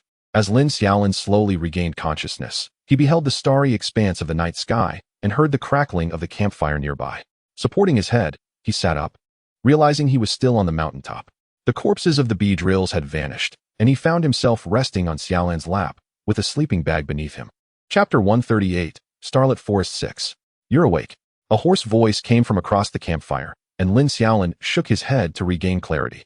Xiaolan was kneeling on her sleeping bag, beside a crackling fire, while Xinlin sprawled beside her, drooling in slumber. Blaziken had been released and sat nearby, frowning as it recuperated, still appearing somewhat weak. Across the fire sat the woman who had been pursued by the bee drills, roasting 2 skewers of jerky, while behind her, a weary Charizard and Swampert were recuperating. The woman handed Lin Xiaolin a piece of cooked jerky, which he instinctively accepted. They ate in silence, and after weeks of consuming only compressed biscuits, Lin Xiaolin savored the jerky, realizing how delicious it was. I've decided, next time, I want tea by compressed biscuits, only jerky. Thank you for today, came the raspy voice again. It's nothing, actually. The swarm of bee drills was chasing me. I don't know why, but they've been after me for 4 or 5 days now. After saying this, an awkward silence fell between them until Lin Xiaolin broke it. May I ask your name? Kaishi, and you? I'm Lin Xiaolin. By the way, how did you end up being chased by so many bee drills? Lin Xiaolin had intended to spark a conversation, but as soon as he asked, Kaishi fell silent. After a moment, she finally spoke. I stole their eggs. Kaishi appeared conflicted but eventually produced a backpack, unzipping it to reveal a Pokémon egg nestled inside. What? With so many bee drills? Why didn't you call the forest rangers? You've also sustained serious injuries. I'm part of the Hunter Guild. The Hunter Guild is an officially sanctioned organization, legitimate in its operations, focusing on the legal acquisition of Pokémon eggs. Many students engage in this line of work to earn extra income. The obtained Pokémon eggs can be used personally or sold to the league, although private sales are prohibited. The only Pokémon eggs allowed for private sale are those laid by one's own Pokémon. Otherwise, it constitutes illegal trading. In essence, the Hunter Guild serves as a means of employment for the association. However, the Hunters Guild is not merely an organization for managing them. Rather, it serves as a means of bestowing them with an identity. After all, if one were to pilfer an elf egg and subsequently incite a horde of enraged elves, requiring rangers to extricate them from the ensuing chaos, the authorities would be utterly overwhelmed by the daily demands. Consequently, an individual who frequently engages in the sale of elf eggs is granted the title of hunter by the official body, although one can also apply for it independently. Once within the protected area, summoning a ranger incurs a fee, which is not trivial and is commensurate with the level of trouble caused. Of course, the identity of a hunter is not without its advantages. Firstly, hunters are exempt from entrance fees to protected areas, and secondly, all medical expenses incurred by hunters are discounted by 20%. Thus, the status of a hunter is akin to one who trades their life for financial gain. However, the Dragon Kingdom finds itself unable to abolish this system, as 50% of the elf eggs in the kingdom currently originate from the Hunters Guild. Without hunters, where would the annual influx of new elf eggs come from? What would the association sell? Moreover, the Dragon Kingdom is comparatively lenient. Countries like the Eagle Kingdom still permit the buying and selling of elves, a practice that is strictly forbidden in the Dragon Kingdom. Furthermore, the Dragon Kingdom has been vigorously promoting the breeding of elves and supporting the capture of wild elves, thereby minimizing harm to these creatures. By the way, since you rescued me, please provide me with your contact number, and I will share half of the proceeds from the sale of the elf egg with you. Upon hearing this, Kaishi took out her phone. No need. It was merely a small favor, she replied. This is my principle. Ultimately, after much insistence from Kaishi, Lin Xiaolin succeeded in obtaining her phone number. After a considerable time had passed, Lin Xiaolin finally posed her burning question. Sister Kaishi, is that egg particularly significant? Why are so many bee drills pursuing you? Indeed, it is the queen bee's egg. I accepted a commission to acquire it. This egg is valued at 50 million. Lin Xiaolin gasped in astonishment. 50 million. That's enough to buy 2.5 charcoal little servants. Song Yenrengui? After pondering, it all began to make sense. The queen bee is at least a monarch-level entity, and her offspring, even if they are bee drills, would not be weak. Additionally, these high bloodline bug-type elves are particularly sought after, given that bug-type elves have rapid growth cycles. With a strong bloodline, they could potentially reach monarch level within a decade. This is something that ordinary elves cannot compare with. Would you choose a demigod that takes a century to reach monarch level, or a bee drill that can achieve it in merely 10 years? If you select the demigod and find the resources insufficient or lack favorable circumstances, it is possible that by the time they are sent away, they may not even reach monarch level yet. However, Kaishi's life is indeed precarious. She dares to confront the offspring of a monarch while only possessing a single lord-level elf. While it is true that elves experience a period of weakness after giving birth, it is not the sort of vulnerability that a lord-level elf could exploit. It is likely that Kaishi's mere survival after emerging from the bug nest is a stroke of luck, constituting at least 80% of her fortune. As for the remaining 20%, it is rumored that some seasoned hunters have peculiar inventions, such as potions that conceal one's presence, and Kaishi must have employed them. Sister Kaishi, are you so desperate for money? Indeed, I am in dire need. Although Kaishi spoke sparingly, Lin Xiaolin sensed that she was a genuinely good person, likely having spent so much time wandering in the nature reserve that she hadn't conversed with anyone in ages. In light of this, why not let this money be a debt owed? If I require your assistance in the future, I will reach out to you. After all, I am a newcomer and will undoubtedly need elf eggs for training.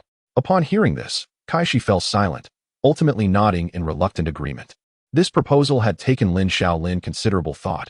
After all, Kaishi had risked her life to procure that 50 million, and it felt somewhat unethical to claim half of it so easily. Moreover, Kaishi's desperate demeanor indicated that she was indeed in need of funds. While Lin Xiaolin herself was not financially strained. Each month, her father's earnings amounted to tens of millions, and she could easily earn several million through her research endeavors. Feeling fatigued from a long day of running around, Lin Xiaolin soon fell asleep after finishing her jerky. The next morning, she awoke to find the sun already high in the sky, and the campfire had long since extinguished. As she rose, she noticed 3 elves absorbing the energy of the elves, while Kaishi was nowhere to be seen. Sister Xiaolin, did Kaishi leave? Yes. She departed early this morning. All right. Lin Xiaolin stretched lazily. Typically, those who become hunters are in dire financial straits, utilizing every moment to earn money. Thus, Kaishi's swift departure did not surprise her. Chapter 139, Starry Forest. After having breakfast, Lin Xiaolin prepared to descend the mountain. Song Yin Ringue had nearly recuperated, as he had merely depleted his internal energy without sustaining any injuries. Little Charcoal, what was that move you performed yesterday? Lin Xiaolin inquired curiously, as Song Yin Ringue's display had been nothing short of astonishing, even more impressive than Xiaolan's enhanced magical brilliance. Gue. Song Yin Ringue gazed at his dual blades. Little Charcoal mentioned that the move was somewhat akin to the skill previously taught to him, requiring utmost effort to gamble everything. He had learned it while accompanying the Blazing Ace, but the side effects were quite severe. Using it rendered him completely immobile, which is why the Blazing Ace only allowed him to use it when absolutely necessary. After Xiaolan's explanation, Lin Xiaolin grasped the concept. But this skill was supposed to be a hereditary ability of his, and she had merely instructed him on its application. Suddenly, a realization struck Lin Xiaolin. If Song Yin Ringue possessed the inherited skill, and if he could release skills in that manner, could it be that he was employing the method of releasing that hereditary skill to perform fire-type moves? Lin Xiaolin gasped in awe. No wonder it was so powerful. Wasn't this essentially a pure fire-type version of the hereditary skill?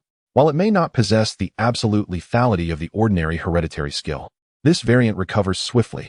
Normally, using the hereditary skill implies that one cannot take action for at least 3 days.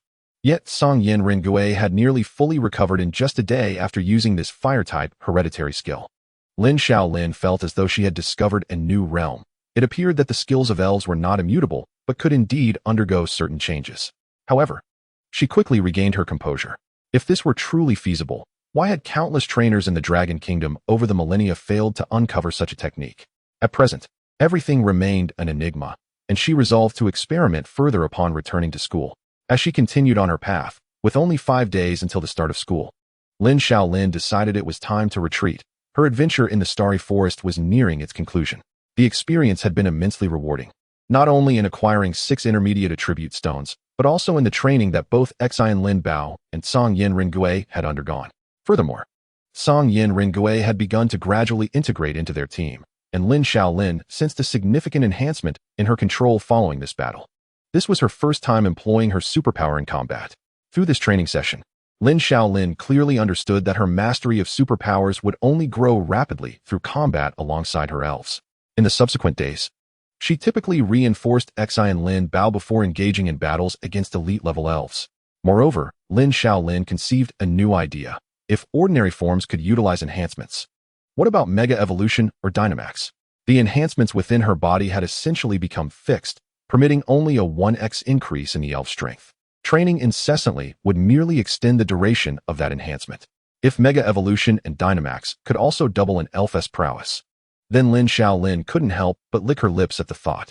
Additionally, when she considered Xian Lin Bao's future Blazing Soul Dance and the enhanced power of the explosive sound wave, she couldn't help but feel how delightfully cliché.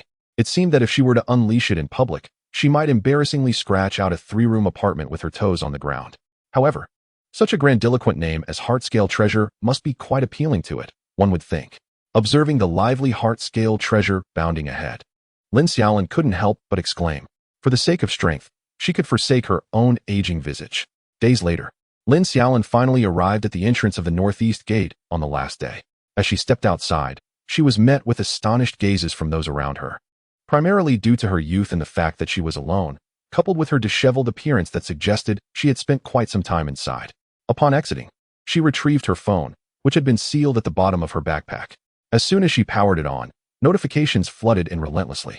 Initially thinking there might be an urgent matter, she opened the messages only to find they were merely from group chats, with the only private message coming from Yin Fan, who had inquired earlier that morning, "Are you out? I've returned to Star City." After replying to Yin Fan, she called her driver and sat nearby in anticipation. After all, in such a desolate place, it was highly improbable to find a taxi. At long last, she returned home just before dinner. The first thing she did was to toss her backpack aside and dash into the bathroom for a shower. That evening, Lin Xiaolin indulged in an unusually hearty meal. Having subsisted on compressed biscuits for nearly a month, with the sole exception being some jerky given to her by Kai Shi as a treat. She also bathed Heartscale Treasure, using flames to scorch away the grime from the Tsangyin Blade Demon, while Little Blue remained untouched by dust. It was only Heartscale Treasure, the unfortunate creature, that was in dire need of a wash. Lin Xiaolin wielded the shower head in one hand and a steel wool scrubber in the other, scrubbing vigorously as Heartscale Treasure lay on the ground, seemingly reveling in the treatment. In truth, Pokémon require massages to relax, allowing them to feel rejuvenated after training. However, lower-tier Pokémon do not necessitate such indulgence. It is akin to sending a child who has played all day for a massage. They would only feel discomfort without any sense of relaxation. Conversely, an adult who has labored throughout the day would find such a massage immensely gratifying. Therefore, Pokémon below the elite level do not require professional massages. Much like Heartscale Treasure, who found immense pleasure in being scrubbed with a steel brush. For Pokémon above the elite level, it is advisable to receive a professional massage every 3 months to alleviate muscle tension and enhance overall well-being. With school resuming in 2 days, Lin Xiaolin planned to find a nurturing facility to help Little Blue and the Tsangyin Blade Demon recuperate from their recent fatigue. She also intended to treat herself. Chuckling at the thought, after sending a message to Yin Fan about going out the next day, she nestled into bed and drifted off to sleep early. The next day, awakening past 9 o'clock, Lin Xiaolin felt remarkably refreshed, although her legs ached a bit from the recent exertions. During breakfast, she called her father, asking him to send Minas back home since she would be going out today. From her phone, she noticed it displayed her new status as a B-level researcher, with the certificate already signed for by her mother. This occasion was far less dramatic than her ascension to C-level researcher, likely due to her circumstances in the Xingcan forest at the time. After breakfast, she received a call from Yin Fan and hurried downstairs, where she spotted him clad in a black casual outfit alongside Qin Lele in a white dress, resembling a pair of celestial beings. "Where are we headed to have fun?" Yin Fan inquired as soon as Lin Xiaolin stepped out of the dojo. "First, let's get a massage," she replied. At this, Yin Fan suddenly leaned closer to Lin Xiaolin's ear. "Isn't it a bit too early to go now? How about we wait until I can settle Lele down this afternoon, and the two of us can go tonight?" Lin Xiaolin was taken aback, glancing at Yin Fan, only to witness Qin Lele, who had seemed oblivious until now, suddenly twist Yin Fan's ear. "Where are you planning to go without me?" she demanded, glaring at him. "Ow, ow, ow. I was just joking." Yin Fan quickly pleaded for mercy, and Qin Lele released him, leaving him to nurse his sore ear with a look of grievance. The trio hailed a taxi, which took them directly to the largest nurturing center in Star City. "Welcome." Upon entering, 4 receptionists bowed in unison, startling Qin Lele, who had never visited such a place before and instinctively clutched Yin Fan's clothing. "Please arrange for several Pokémon massage therapists," Lin Xiaolin instructed. "Certainly, this way please." The group was led by a staff member into a private room equipped with 3 massage tables and 9 small doors. "Dear guests, please release your Pokémon so we can select the therapists," the attendant said with a beaming smile. 7 Pokeballs were tossed into the air, revealing the following Pokémon: Snowy Moth, Snow Woman, Mini Dragon, Round Land Shark, Heartscale Treasure, Little Blue, and Tsangyin Blade Demon, all appearing in the room. Yin Fan's Gungue also emerged, indicating this was not their first visit to such an establishment. The staff member nearly dropped her phone at the sight of so many quasi-divine beings, but quickly regained her composure, smiling as she began to record their information. However, When she came to the Tsangyin Blade Demon, she hesitated. "Excuse me, but this Pokémon is not listed in our registry. Just follow the massage protocol for a fire monkey, and ensure everything is done to the highest standard." Lin Xiaolin waved her hand dismissively, knowing that the Tsangyin Blade Demon had only recently come into existence, and likely, there were fewer than 10 in the entire Dragon Kingdom. Understood. After completing the record, the staff member exited. At this point, all the Pokémon, except for Gungue, were somewhat bewildered, but after Lin Xiaolin's explanation, they understood they were there for massages. Lin Xiaolin was also curious about how Gungue would be treated, as it was said to be a physical entity, yet it was not entirely tangible, resembling more of a gaseous form. Before long, a group of Pokémon, each donned in towels and resembling bath attendants, entered, leading one Pokémon into each of the small rooms. Lin Xiaolin realized that the poison sting jellyfish accompanying Gungue would be using poison to counteract poison, while Little Blue was taken in by a mist skirt, and the Tsangyin Blade Demon was led away by a fire monkey. Heart-scale treasure was hoisted away by a burly creature. While it was true that Pokémon below the elite level did not require massages, providing them with such an experience was a delightful treat, a reward for their recent hard work. The rooms soon fell silent, but before long, the attendant returned. "Would you like to order any massages? Bring me a lovely little." Yin Fan began, but was swiftly silenced by a glare from Qin Lele. "I'd like one with considerable strength. He finds it a bit taxing." "I want a gentle lady," Qin Lele declared. As soon as she finished speaking, Yin Fan appeared, as if frozen in shock. "Very well, and what about you, sir?" the attendant inquired, turning her attention to Lin Xiaolin. "Just someone with good technique will suffice." After recording their requests, the attendant departed, and the three of them lay on the massage tables, with Yin Fan looking utterly despondent. Before long, 3 massage therapists entered. The young lady assigned to Qin Lele had slender arms and legs, seeming to lack any strength. Lin Xiaolin was attended to by a man in his 30s, whose massage skills were exceptional. He could pinpoint and alleviate any soreness she mentioned.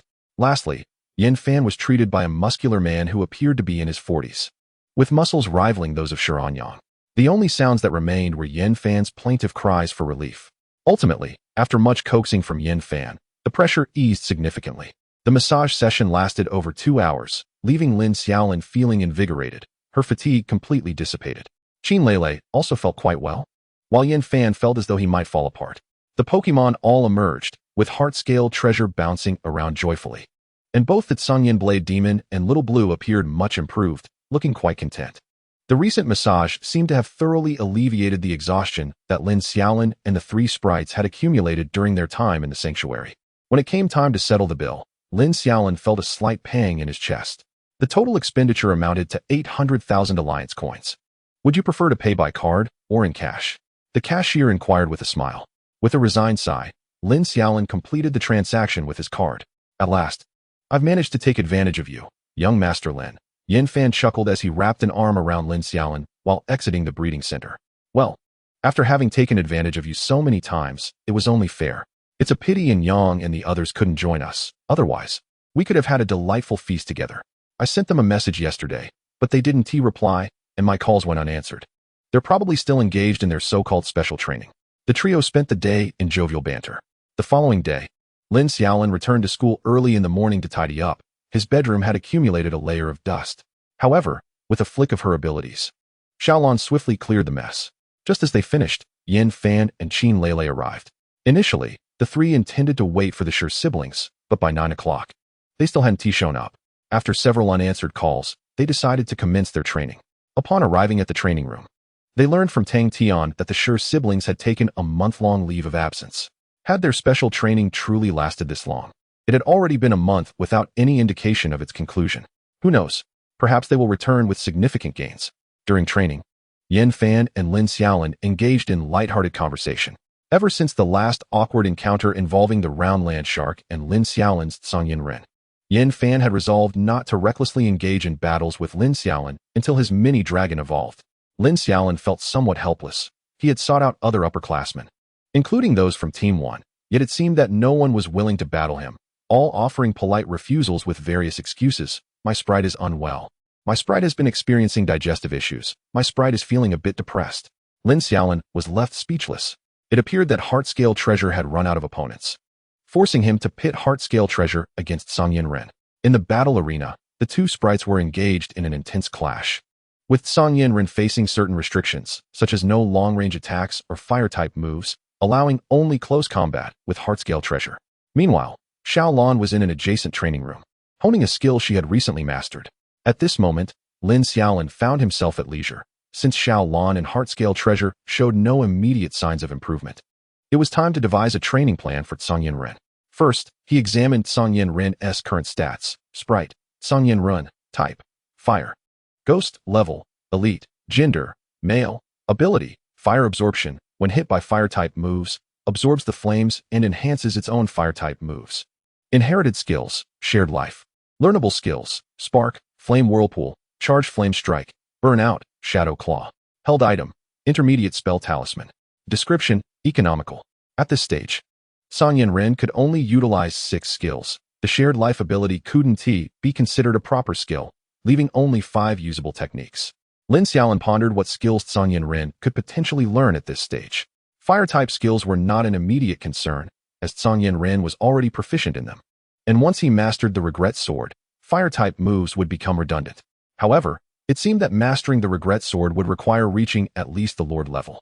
After some contemplation, Lin Xiaolin recalled that Song Yin-ren could learn the Ghost-type skill Nightshade and the Poison-type skill Cleansing Smoke at this stage. Additionally, the move Will-O-Wisp could also be considered, as it was an excellent skill for inflicting debuffs on opponents, but he decided to leave that for later. With this in mind, Lin Xiaolin approached Song Yin-ren and Heart-Scale Treasure, who had paused for a rest.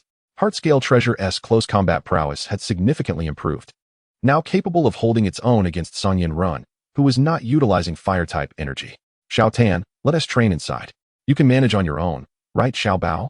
Lin Xiaolin suggested as he made his way toward a small room. Song Yin-ren understood that Lin Xiaolin intended to teach him a skill, as he always conducted skill training in the quieter space of the small room.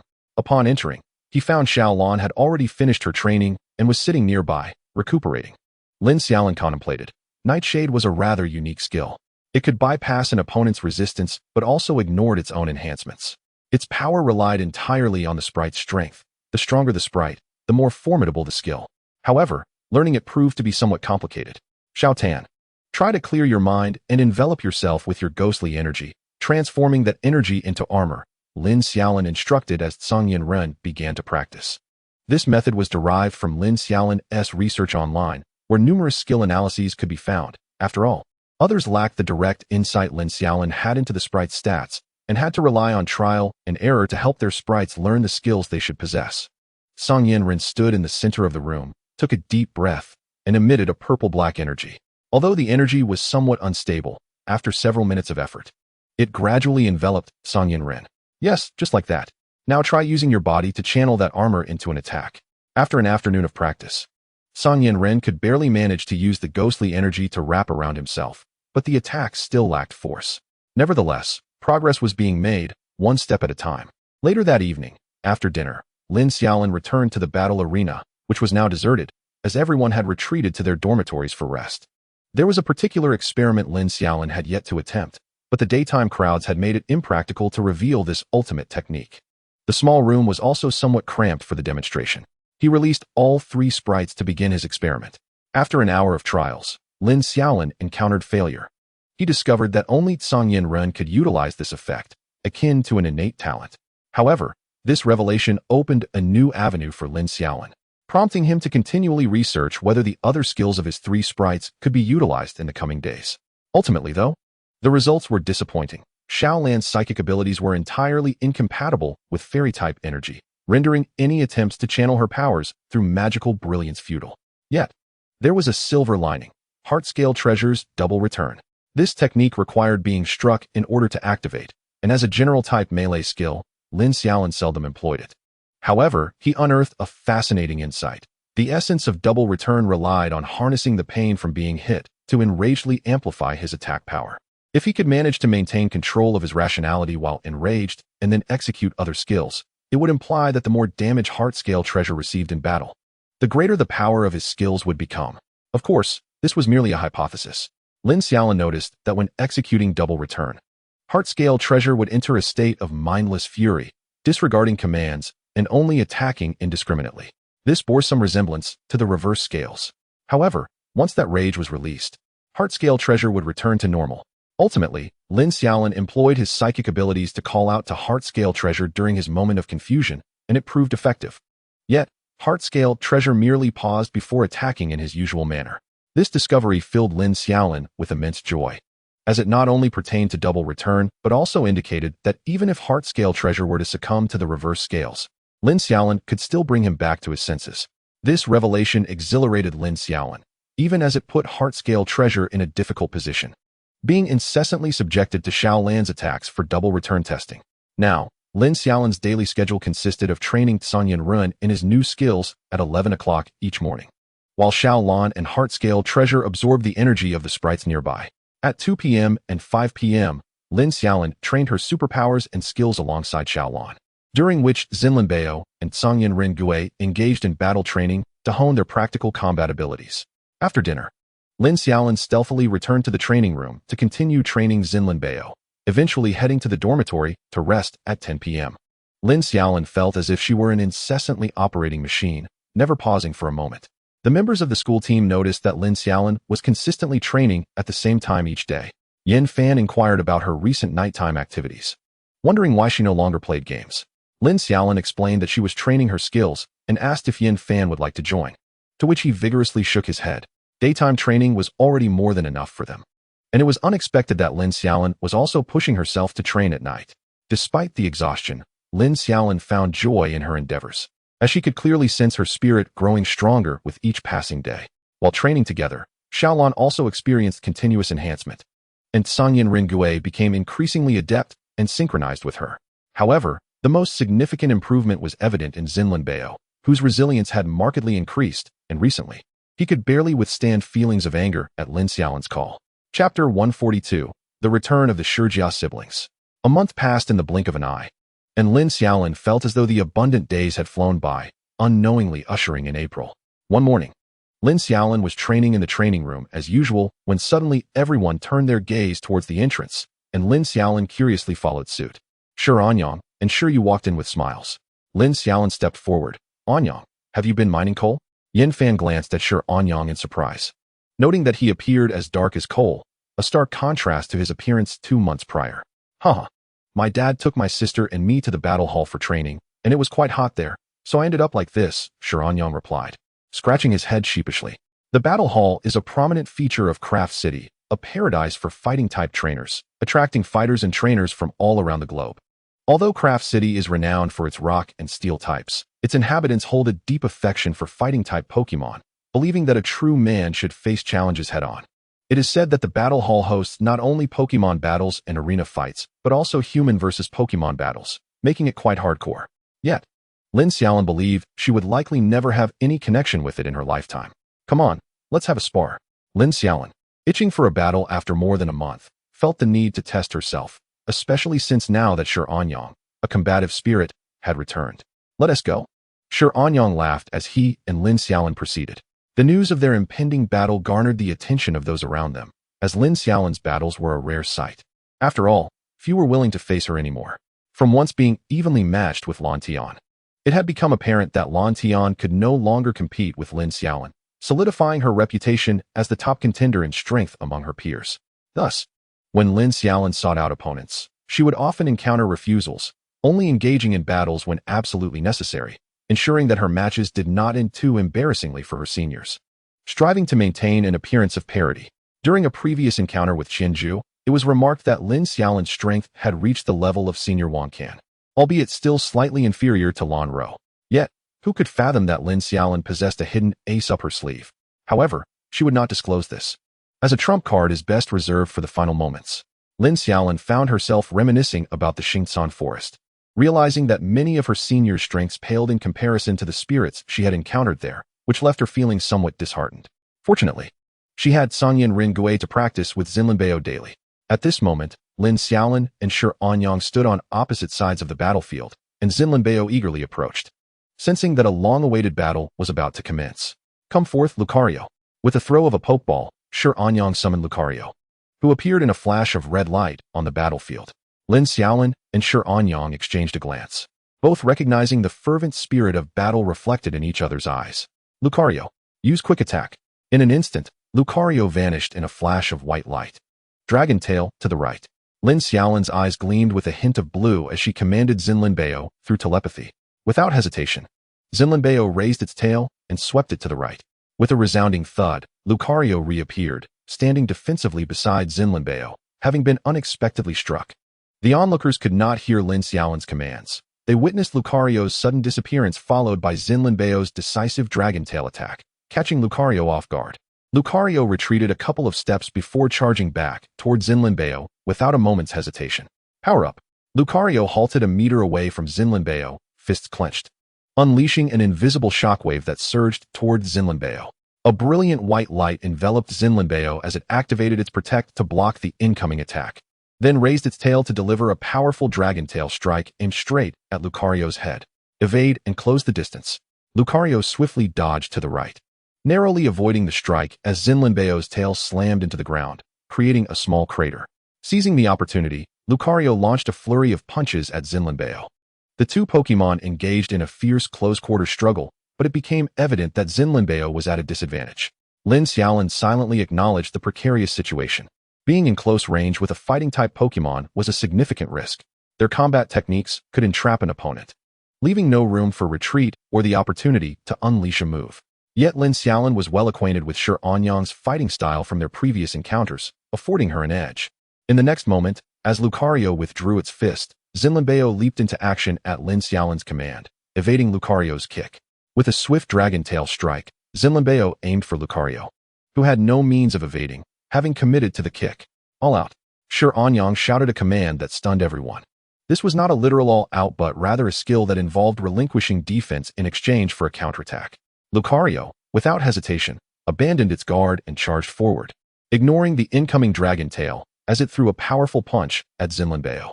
The Dragon Tail and Lucario's fist collided simultaneously, and although Lucario took the brunt of the attack, it became even more ferocious, delivering rapid-fire punches to Zinlinbeo. Unyielding, Zinlinbeo retaliated, and the two Pokémon engaged in a raw, unrefined brawl. Just as Lucario landed its most forceful punch on Zinlinbeo, Lin Xiaolin's command reached its peak. Double Edge. Zinlinbeo's eyes filled with determination, seemingly intent on returning the pain it had just endured 1,000-fold to its opponent. At that moment, Lucario appeared to be on the verge of collapse, and Shi Anyang could see the determination in Zinlinbeo's eyes, realizing that Lin Xiaolin had invoked Double Edge. Revive. Lucario. Lucario surged with newfound strength, as if all the energy it had just expended had returned, launching itself at Zinlinbeo with all its might. Just as Zinlinbeo was about to unleash its Double Edge, Lin Xiaolin's voice resonated. Xiaobao. Dragon Tail. Roaring, Zinlinbeo braced itself against the surge of anger, responding to Lin Xiaolin's call. Fully aware that it must heed her command, a luminous blue light flickered from the tail, and with the enhancement of the double return technique, the dragon's tail surged directly toward Lucario. Chapter 143, Lucario. Boom. A resounding roar erupted in the arena, and an invisible wave radiated outward, brushing against the faces of the spectators. In the next moment, both Zinlinbeo and Lucario were sent flying backward, just as they were about to collide with the crowd when suddenly, an unseen force intercepted them midair. It was the petite figure of Xiaolin, standing on the opposite side of the battlefield, using her psychic abilities to halt the two Pokémon. Gradually descending to the ground, Zinlinbeo gasped for breath, while Lucario had already succumbed to unconsciousness. Observing from the sidelines, Tang Tian wore a subtle smile, followed by a sip of his goji berry health tea. It appears I have lost. I didn't anticipate that 2 months of specialized training would still fall short. Shi Anyang remarked cheerfully as he retrieved Lucario. This match could be considered a draw. However, your Lucario is indeed formidable. If I were unaware, I might have thought you had replaced it with a new one over the past 2 months. Lin Xiaolin offered a wry smile, reflecting on how Shi Anyang had achieved such an impressive level after 2 months of diligent training. Lin Xiaolin was on the verge of revealing his trump card. As the crowd dispersed, Lin Xiaolin and Shi Anyang made their way toward the infirmary with their Pokémon. What have you been up to these past 2 months? The two engaged in casual conversation while waiting for their Pokémon to receive treatment in the infirmary. Just training within the battle city, not only honing Lucario but also myself. I've now become AC level fighter, Shi Anyang replied with a grin. And how did you feel just now? I focused on the advice from Teacher Tang and emphasized training. She mentioned that Lucario's ranged capabilities were lacking and susceptible to being kite. We worked hard to improve our speed so we could keep pace with those Pokémon. Lin Xiaolin couldn't help but twitch the corner of his mouth. So, when you feared being kite, you simply sprinted to catch them and then fought, right? Indeed, your Lucario's speed truly astonished me. If it weren't for my psychic abilities, I wouldn't have been able to catch you. Undoubtedly, Lucario's speed was astonishingly high, while it could not quite match Yanfan's Dratini. It was still on par with most typical Lord-level Lucarios. After waiting for Xian Linbo and Lucario to complete their treatment, the two returned to the training grounds. The subsequent days were considerably better, as Xian Linbo and Lucario faced off almost daily, with both Pokémon now evenly matched. They were a rare pair of worthy opponents. And it was not always a sure win for Xian Linbo. He still struggled with the double return technique, often finding it challenging to execute. However, even without that move, Xian Linbo would still have a roughly 60-40 chance against Lucario, primarily because Lucario's defenses were significantly weaker than Xian Linbo's. Lucario could not endure exchanges of damage with Xian Linbo. Shiryu's Machoke had also shown remarkable progress. Its speed boost ability had accumulated, making it so swift that it could leave after images, even managing to keep pace with a mini-dragon under the influence of agility. However, its weaknesses were equally evident. Machoke's offensive power was lacking, relying entirely on speed to compensate. So this is what they mean by although I may be weak, I am fast. This highlighted the gap between ordinary Pokémon and those of semi-divine status. Xian Linbo's Dratini was essentially invincible at this stage. Meanwhile, the Frostlass, due to its mother's status as a champion-level Pokémon, was training at a pace that consistently outstripped Xian Linbo, achieving a near 30-70 chance of victory. However, Lucario and Machoke fell short of that, remaining among the more elite Pokémon, with their resources being of the highest caliber, illustrating the difficulties faced by more ordinary Pokémon. Yet, there was little to be done. After all, their parents had reached the champion level, and they had initially carved their paths through gradual exploration. It was not as though Pokémon with superior lineage were guaranteed strength. They merely started from a slightly higher starting line. Upon reaching the Lord level, all Pokémon would be regarded as equals. Recently, Lin Xiaolin began to focus on training Xian Linbo as the high school league was approaching, and he was determined to contend for the championship.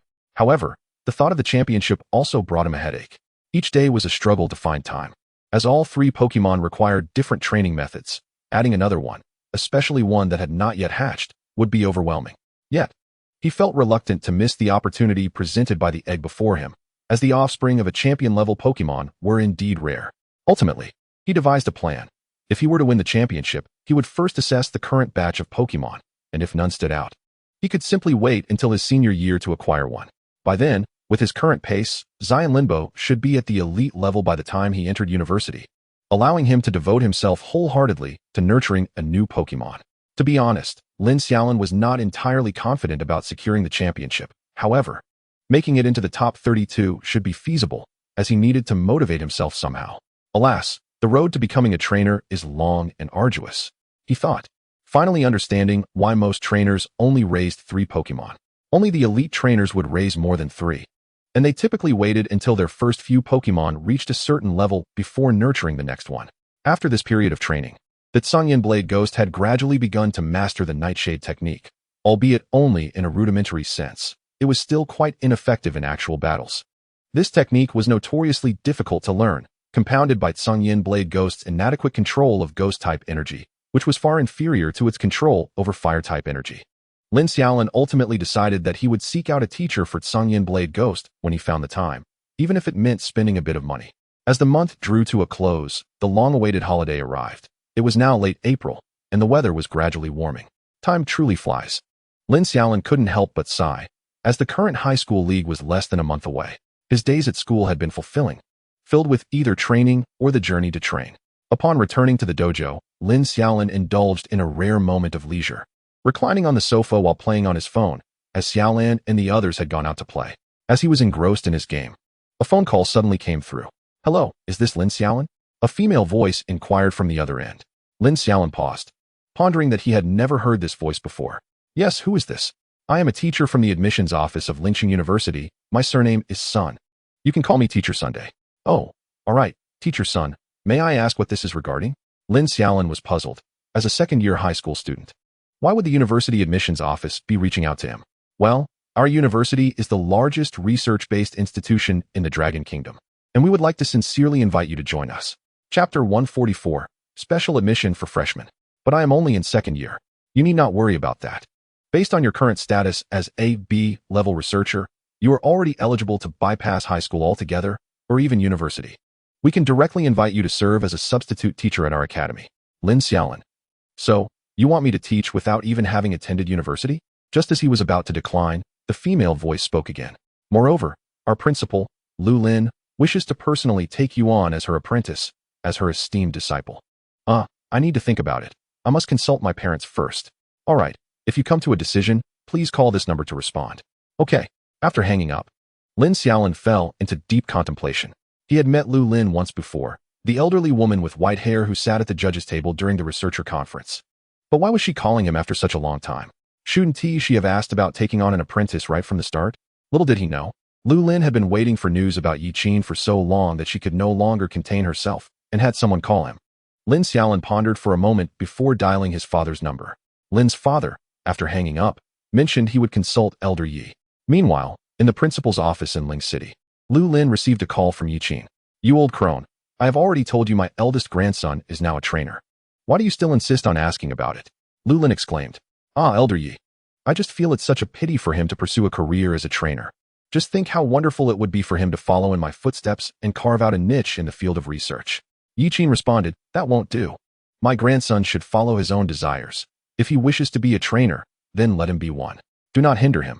If he decides later to become a researcher, it will not be too late. After saying this, a silence enveloped both ends of the line, ultimately broken by Lu Lin's resigned sigh. All right, your grandson, your call. After the call ended, Yi Qin sat in the laboratory. A look of melancholy etched across his face. Why did he not wish for Lin Xiaolin to inherit their legacy? However, Lin Xiaolin was still young, with his own aspirations for the future. He should not let his selfish desires curtail the boy's potential. They, the old guard, must continue to persevere while they still could. One day, when they could no longer carry on, it would be crucial to have someone capable to take over their endeavors. This legacy must not falter. Meanwhile, Lin Xiaolin remained blissfully unaware, still engaged in conversation with his father. Just follow your heart. If you wish to be a researcher, then pursue that. If you wish to be a trainer, then become one. Do whatever brings you joy. All right, he replied. After hanging up, Lin Xiaolin stared at his phone in silence. Indeed, the allure of becoming a trainer was far more captivating than that of a researcher. Only by becoming strong could he shield his family from adversity.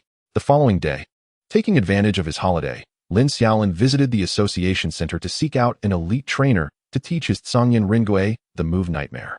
The trainer led Lin Xiaolin into a specialized training room and released a dark raven. Lin Xiaolin observed patiently as the dark raven meticulously instructed Zhangyan Ringui on the nuances of utilizing Nightmare. Unlike Lin Xiaolin's more general explanations, the dark raven taught with remarkable patience and detail, resembling a dedicated teacher imparting knowledge to a student. During this time, the elite trainer also contributed with explanations. After an entire afternoon of learning, Zhangyan Ringui finally perfected the previously incomplete version of Nightmare. Well, at least it looks quite impressive now, said the trainer. Your Pokémon has generally mastered Nightmare. Now it just needs to practice diligently. However, I do have a suggestion. I am not entirely familiar with this Pokémon specifics, but it seems to have poor control over its ghost-type energy, so you should work on that. Thank you very much, Lin Xiaolin responded sincerely, before leaving with Zhangyan Ringui. He had spent 1.5 million alliance coins that afternoon. Learning skills truly was costly.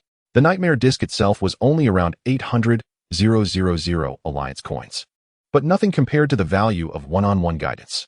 Ultimately, it was worth every penny, as Lin Xiaolin could clearly see Nightmare on Zhangyan Ringui's panel, indicating the Pokémon had genuinely grasped the move. Now, it just needed training like Xiaolin had received. During the 7-day holiday, Lin Xiaolin took the opportunity to rest at home. Next month, just like last year, he would not have a break. As he prepared for the final push towards the college league, Heart-scale Pokémon had a significant limitation, their shallow skill pool. However, there was little to be done. He was only at the ordinary level and far from the time to evolve. At this stage, the skills available to him were limited, a common ailment for those at the early stages of becoming a quasi-god. On this day, Lin Xiaolin returned to school, dragging his suitcase along. Yin Fan and the others had already organized the dormitory and were waiting for him. After placing his luggage, Lin Xiaolin descended the stairs with the 4 of them.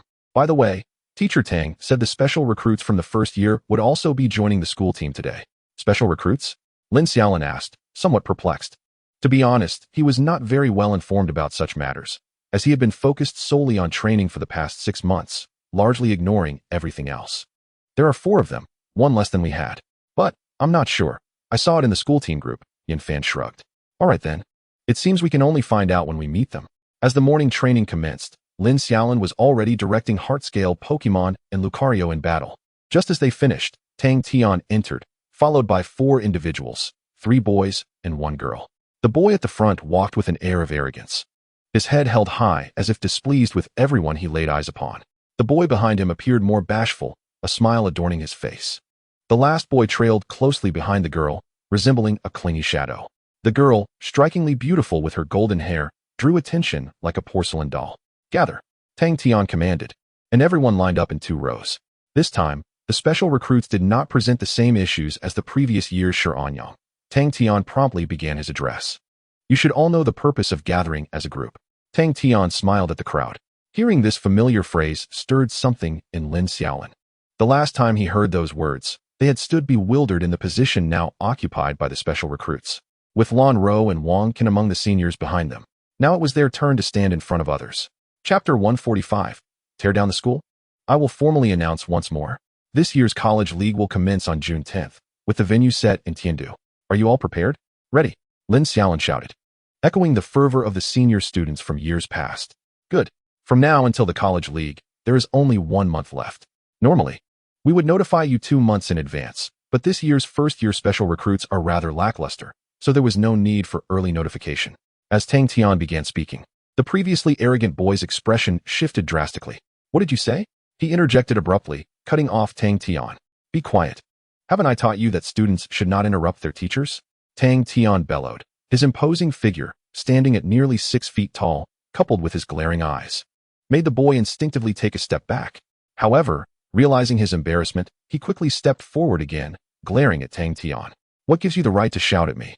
The boy challenged, his eyes wide with defiance. Unexpectedly, Tang Tian displayed no anger this time. Instead, he merely smiled. Lin Xiaolin, Yanfan, take him out and inform the principal he has been expelled. That's my decree. All right. Yanfan grinned as he stepped forward, standing directly in front of the boy. Are you leaving on your own, or do I need to make you? Yanfan gestured with a sweeping motion, while Lin Xiaolin positioned himself at the boy's right side. Do you know who I am? The boy challenged, seemingly unyielding. Suddenly, a resounding slap echoed through the air, leaving the crowd in stunned silence as Yanfan delivered a sharp blow to the boy's face. I don't care who you are. Are you leaving, or do I need to force you out? Yanfan's usual playful demeanor vanished, replaced by a chilling glare. The swift change caught even Lin Xiaolin off guard. The boy stood momentarily dazed, clearly shocked that Yanfan had dared to strike him. The senior students looked on with a mix of schadenfreude. Today, regardless of the boy's background, he was destined to fall. Yanfan was typically easygoing, approachable to both seniors and juniors alike. Few could provoke him to such an extent. In the school, who could claim to outrank Yanfan? Certainly, the only one would be Qin Lele. Very well, just wait. This school will not go unscathed. The previously arrogant young man suddenly found himself in a rather embarrassing situation as he covered his face and retreated outside. The onlookers paid little heed. Who exactly is Yanfan? He is the sole heir of the foremost enterprise in the Dragon Kingdom and also the son-in-law of the Ice King. It is well known that the Ice King is notoriously protective of his own. Should he learn that Yanfan has been wronged, even the mighty Long Yu, the Ice King himself, would not grant him any leniency. Yanfan and Lin Xiaolin returned to their ranks with an unruffled demeanor, while the remaining 3 special recruits stood quietly in place. Now, let me continue. This year's intercollegiate league will commence as scheduled on the 10th, and as before, we shall depart on the 8th. However, for the preliminary rounds preceding the league, Lin Xiaolin, you may select a few individuals to assist the freshmen in resolving matters at hand. Dismissed. As we return to formal training, despite the brusque manner of his words, Tang Tian personally led the 3 newcomers through some foundational exercises. However, the annual tradition of Tang Tian mercilessly challenging newcomers was absent this year, leaving Lin Xiaolin somewhat disappointed.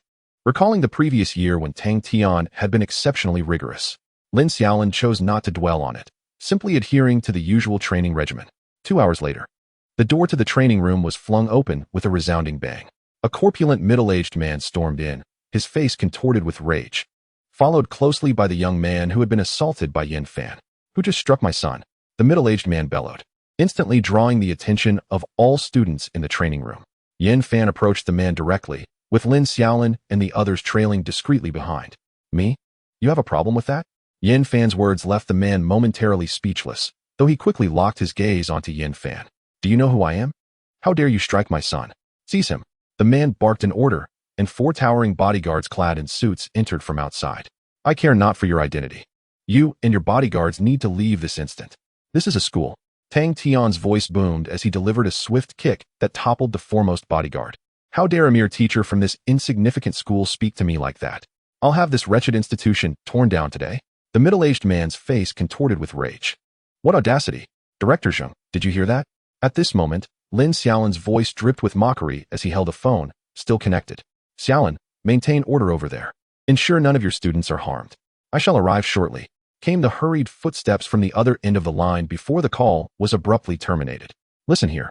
Today, even if the king himself were to arrive, it would be of no consequence. Not even this group of brats. Nor anyone in Star City dares to argue with me. The middle-aged man remained undeterred by Lin Xiaolin's phone call. Curiously, Lin Xiaolin pondered the identity of this man. While not every prominent figure in Star City was known to him, many had crossed paths with him at some point. His grandfather had often taken him around. And being the only quasi-king trainer in Star City, his grandfather had introduced him to many high-ranking individuals. Yet, this man left him utterly unfamiliar. Return to your training. Do not engage with them. Tang Tian admonished the onlooking members of the school team, who sheepishly resumed their training.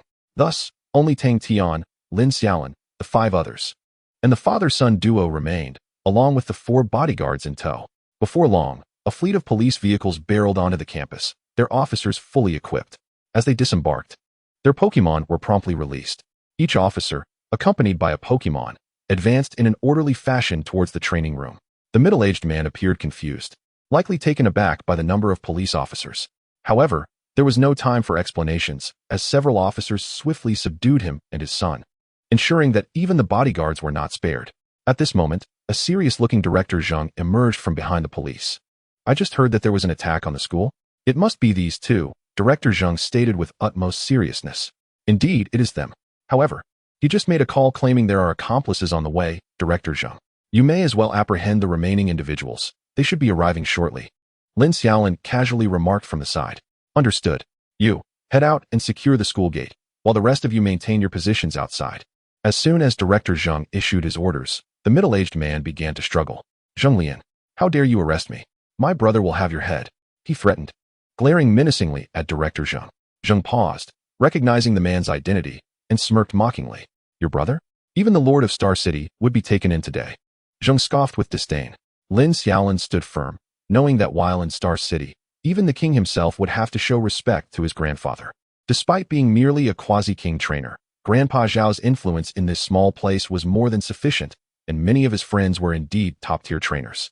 The middle-aged man was visibly taken aback, opting not to speak further, as he appeared to realize he had offended a significant figure.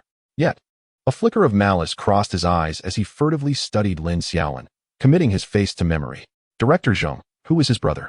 Lin Xiaolin inquired with genuine curiosity. The second-in-command of Star City, president of the Trainer Association. As for him, just a real estate developer. Lin Xiaolin was momentarily stunned, expecting a prominent figure, but finding him merely a real estate magnate. Has the real estate sector become so formidable? Before long, a truck thundered onto the campus, unloading a group of 20 or so individuals armed with clubs. The security guards attempted to intervene, but were swiftly overpowered and knocked aside. Yet, just as the guards were toppled, a swarm of police officers surged forth from the surroundings, offering no chance for a reaction, as their Pokémon were already at the ready. The officers swiftly subdued the intruders, confiscating their Pokeballs and adorning them with limited-edition silver bracelets. The entire incident transpired in mere seconds, leaving not only the intruders, but even the security guards, who had just risen, utterly bewildered. Director Zheng led the apprehended individuals away. For the onlookers, this was merely a minor interruption, and they soon returned to their training. Meanwhile, in the Trainer Association office, the phone rang. A refined gentleman answered, adjusting his glasses. Hello. Who is this? Greetings, I am Director Zheng Lian from the Security Bureau. Your brother is currently in our custody. Please come to the Security Bureau. The man adjusted his glasses again, his gaze sharpening. Then please, Director Zheng, do me a favor and keep him there a few days longer. That rascal needs to learn a lesson for causing trouble daily. Xie Cheng, this situation is different. I cannot assist you this time. You best come in. Director Zheng concluded before hanging up. The gentleman set the phone down without a hint of emotion and exited the office. Meanwhile, Lin Xiaolin placed a call to his uncle, informing him of the day's events before resuming his training. Such trivial matters need not trouble his grandfather. A simple phone call to his uncle would suffice. Why was Lin Xiaolin so resolute? Such individuals dared to threaten the dismantling of a school and apprehending people, bringing in truckloads of them. It seemed there was quite a bit of dirt behind this man. Let him spend the rest of his life in confinement. Zhenglian, what on earth is happening? In a private room within the security bureau, the man named Xiecheng sat across from Zhenglian, who poured him a cup of tea. Your nephew has made enemies at Star City High and was subsequently assaulted, prompting your brother to threaten to dismantle the school. Xiecheng accepted the teacup, his brow furrowing slightly. There was no need for further elaboration. Those who reached such positions were no fools. Is that feasible? Impossible. Neither you nor I are worthy. Well, thank you. Xiecheng took a hearty sip of tea and rose abruptly, striding out. At that moment, the once arrogant boy who had strutted about the school now stood at the door, his demeanor transformed into one of trepidation. Let us go, Xiecheng commanded, leading him away without hesitation. Once they were settled in the car, the boy could no longer contain his curiosity. Uncle, what about my dad? A sharp slap echoed through the car as it landed on his face, leaving him in disbelief. He could hardly fathom why his usually gentle uncle would behave so peculiarly today. I warned you all to be cautious. Do you think anyone can be offended without consequence? Did you truly believe I was omnipotent? If it weren't for Zheng Lifeng owing me a favor and reminding me, I would have had to investigate this matter myself and end up in trouble alongside your father. Xiecheng's icy gaze bore into him, and the boy understood instantly. Lowering his head in trembling resignation, tears glistening in his eyes. He couldn't comprehend why, after merely offending a teacher and a few students, his father was now in jeopardy. And even his formidable uncle seemed powerless to intervene. Meanwhile, Lin Xiaolin was engrossed in training his Pokémon, unconcerned about trivial matters. As for the preliminaries, he had already included Wan Xiao, Su Han, and Feng Yao on the roster. Oh, and since 7 members were required, he also added Yin Fan to the list. Yin Fan was quite irate, yet now that his name was on the list, he had no choice but to accompany these freshmen. In the stillness of the night, sir, does my brother have any options? We cannot afford to offend the people your brother has angered.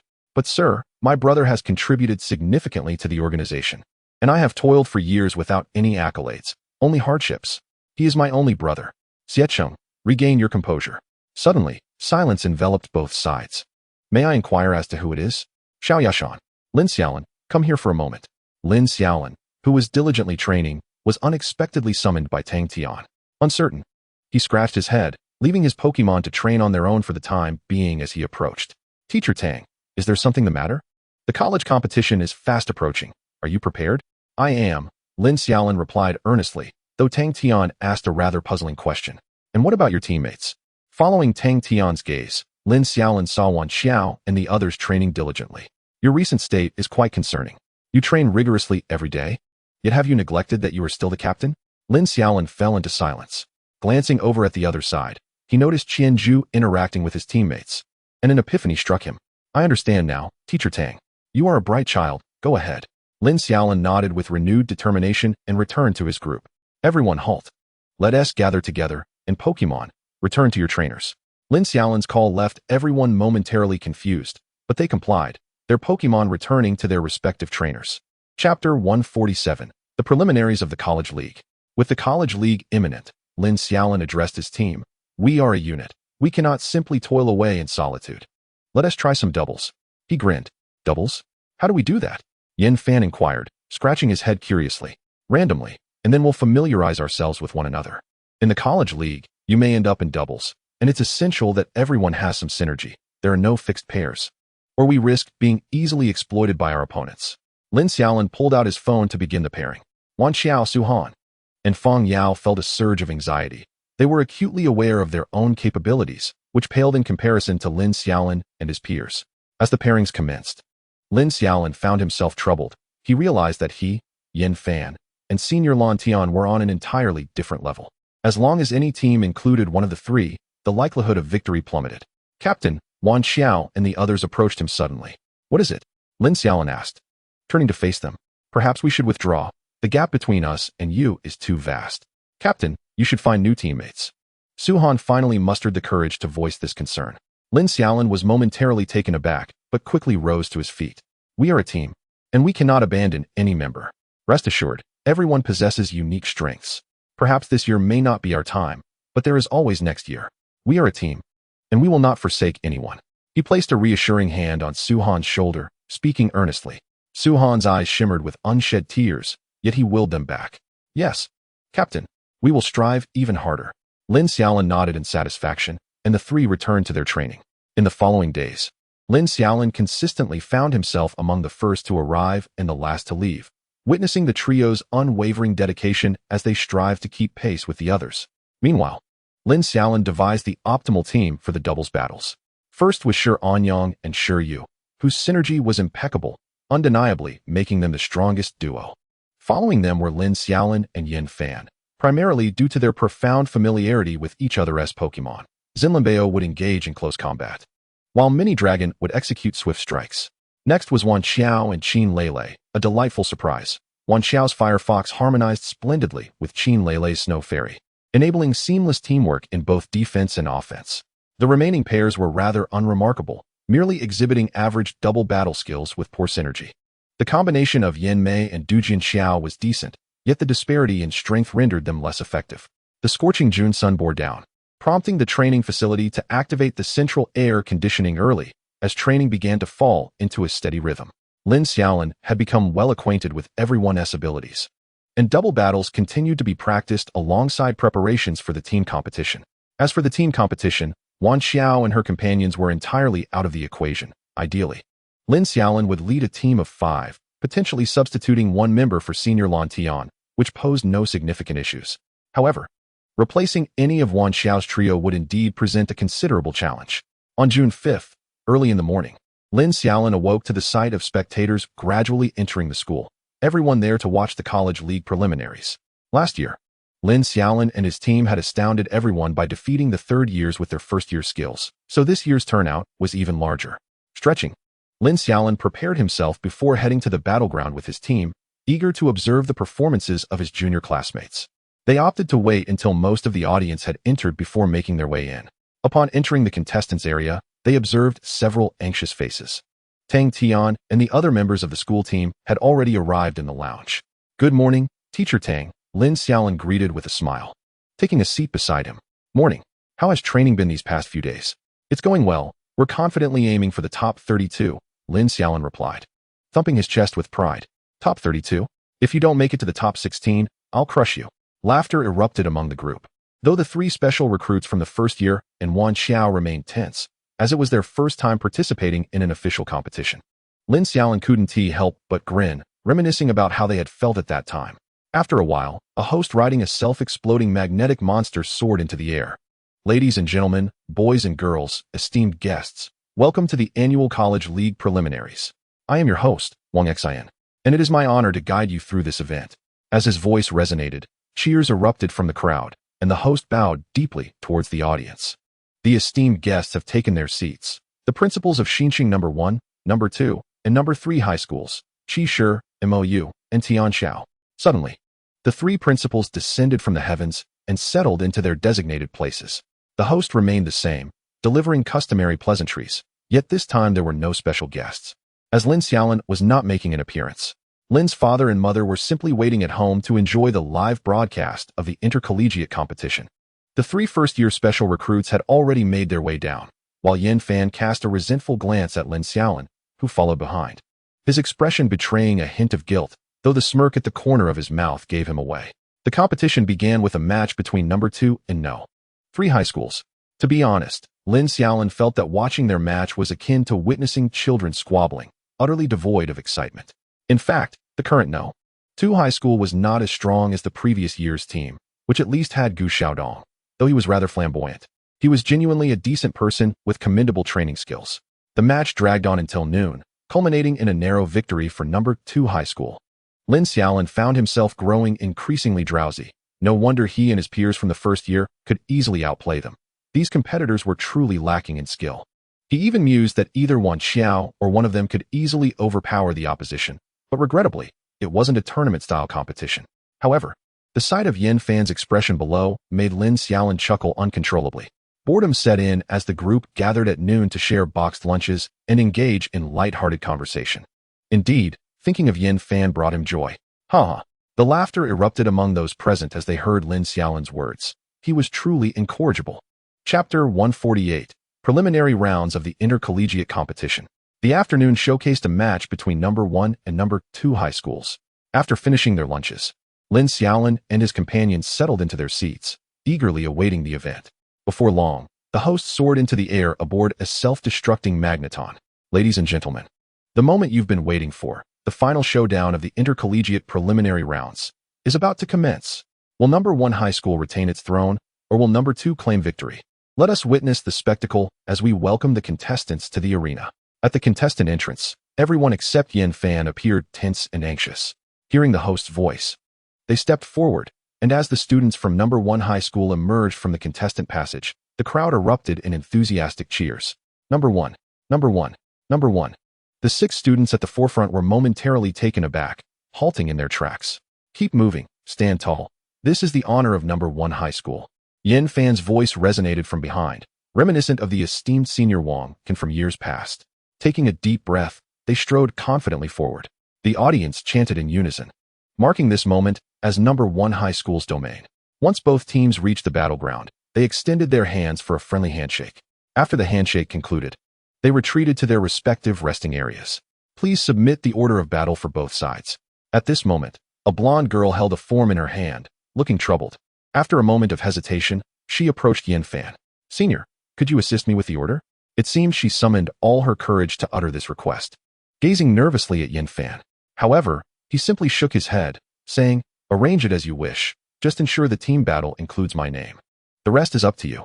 The blonde girl returned to her seat, slightly disheartened, and after much contemplation, she finally completed the list. Once the list was submitted, the host raised the microphone once more. Both sides have submitted their battle orders, and we are on the brink of the final confrontation. The first singles match features student XXX from number 2 high school battling against Xiaolin from number 1 high school's first-year class. The contestants ascended the stage, with the more reserved boy from number 1 stepping forward first. As the referee announced the commencement of the match, both sides released their Pokémon. Xiaolin's Pokémon was a Scyther, while his opponent's was a Starmie. Upon seeing the Scyther, even Lin Xiaolin sat up straight. Such a Pokémon was quite rare, and he was curious about its prowess. Scyther, use Quick Attack. Starmie, use Rapid Spin. Both competitors issued commands simultaneously. The Scyther transformed into a blur, rushing toward the Starmie. However, as it approached, the Starmie began to spin rapidly, repelling the advancing Scyther. Not only that, but it charged directly at the Scyther. At this moment, Xiaolin grew anxious and urgently commanded, Wing Attack. The Scyther lifted its wings, slicing through the air with a blade-like edge, but the attack only momentarily hindered the Starmie, which then broke through the defense and struck the Scyther squarely in the chest. Lin Xiaolin shook his head, with such a lack of strength compared to the opponent. Even the command was inferior, sealing their fate. As expected, within 2 exchanges, the Scyther was defeated. Scyther has lost its fighting capability. Number 2 high school emerges victorious. Xiaolin, somewhat disheartened, recalled his Scyther, while murmurs of disappointment rose among the audience. Audience member A. This batch of first-year students from number 1 high school is underwhelming. Last year's team easily overwhelmed number 2. Audience member B. Indeed, what a pity. The murmurs of the audience reached the ears of the 3 new first-year students, casting a shadow over their spirits. The first match delivered a thrilling performance. What will the next battles hold? We invite XXX from No. 2 high school and Wan Xiao from number 1 high school second-year class. Upon hearing that it was a second-year student, the audience's interest was piqued once more. Wan Xiao, feeling a bit nervous, ascended the stage. Once positioned, she took a deep breath and gazed intently at her opponent, recalling Lin Xiaolin's words. No matter how formidable the opponent, maintain a calm heart and a clear mind. After all, these individuals from number 2 are merely small fry. Contemplating this, her expression shifted from fear to determination. The match commenced. As the referee declared the start, both competitors threw their Pokeballs. A Fennekin and a Butterfree materialized on the battlefield. Butterfree, use Takeoff and Sleep Powder. The opponent initiated the attack, with Butterfree spreading its wings to summon a gust of wind, laden with powdery particles. Fennekin, use Psybeam. Fennekin raised its stick, its eyes glowing blue, unleashing a wave of psychic energy toward Butterfree. The Psybeam pierced through the wind without hesitation, striking Butterfree directly. With a cry of pain, Butterfree's trainer remained oblivious. Still in a daze. Butterfree, fly up. The trainer finally reacted, shouting, but unexpectedly, Butterfree did not take flight. Instead, it descended to the ground, swaying drunkenly, as if intoxicated. The confusion effect from Psybeam has triggered. Seizing the moment, Wan Xiao would not let this opportunity slip away. Fennekin opened its mouth, sending forth a spark toward the opponent. As the flames dissipated, Butterfree lay on the ground, unconscious. Butterfree has lost its fighting capability. Number 1 high school wins. The entire match lasted less than half a minute, prompting another round of applause from the audience. Wan Xiao exhaled deeply, returning Fennekin to its poke ball as she stepped off the stage. Her victory undoubtedly alleviated much of number 1 high school's tension. The score now stood at 1-1, and next up was the first doubles match between number 1 and No. 2 high schools, featuring students Lin Xian and Lin Yu from number 1 high school. As soon as the referee's words fell, the blonde girl and her loyal companion stepped onto the stage. This was the first time Lin Xiaolin had heard their names. It seemed they were siblings. However, their appearances were quite distinct. Lin Xian, with her golden hair and golden eyes, was evidently not of Longhua descent, while Lin Yu sported black hair and black eyes. A quintessential child of Longhua. Just as Lin Xiaolin pondered this, the referee had already issued the command to commence. Both parties simultaneously threw their pokeballs. For beams of crimson light flickered, revealing a dual-edged sword and a blue toad on one side, while the blonde girl and her male counterpart summoned a Lekcat and a Zhidian dog. Chapter 149, Preliminary Rounds of the College League. Lekcat unleashed a thunderbolt. Lin Xian was the first to initiate the assault. The opposing side wasted no time in issuing commands. The battle was poised to erupt, proving to be somewhat superior to the previous match involving the Flying Mantis. Although their strength was still insufficient compared to their adversaries, they had the advantage of type superiority.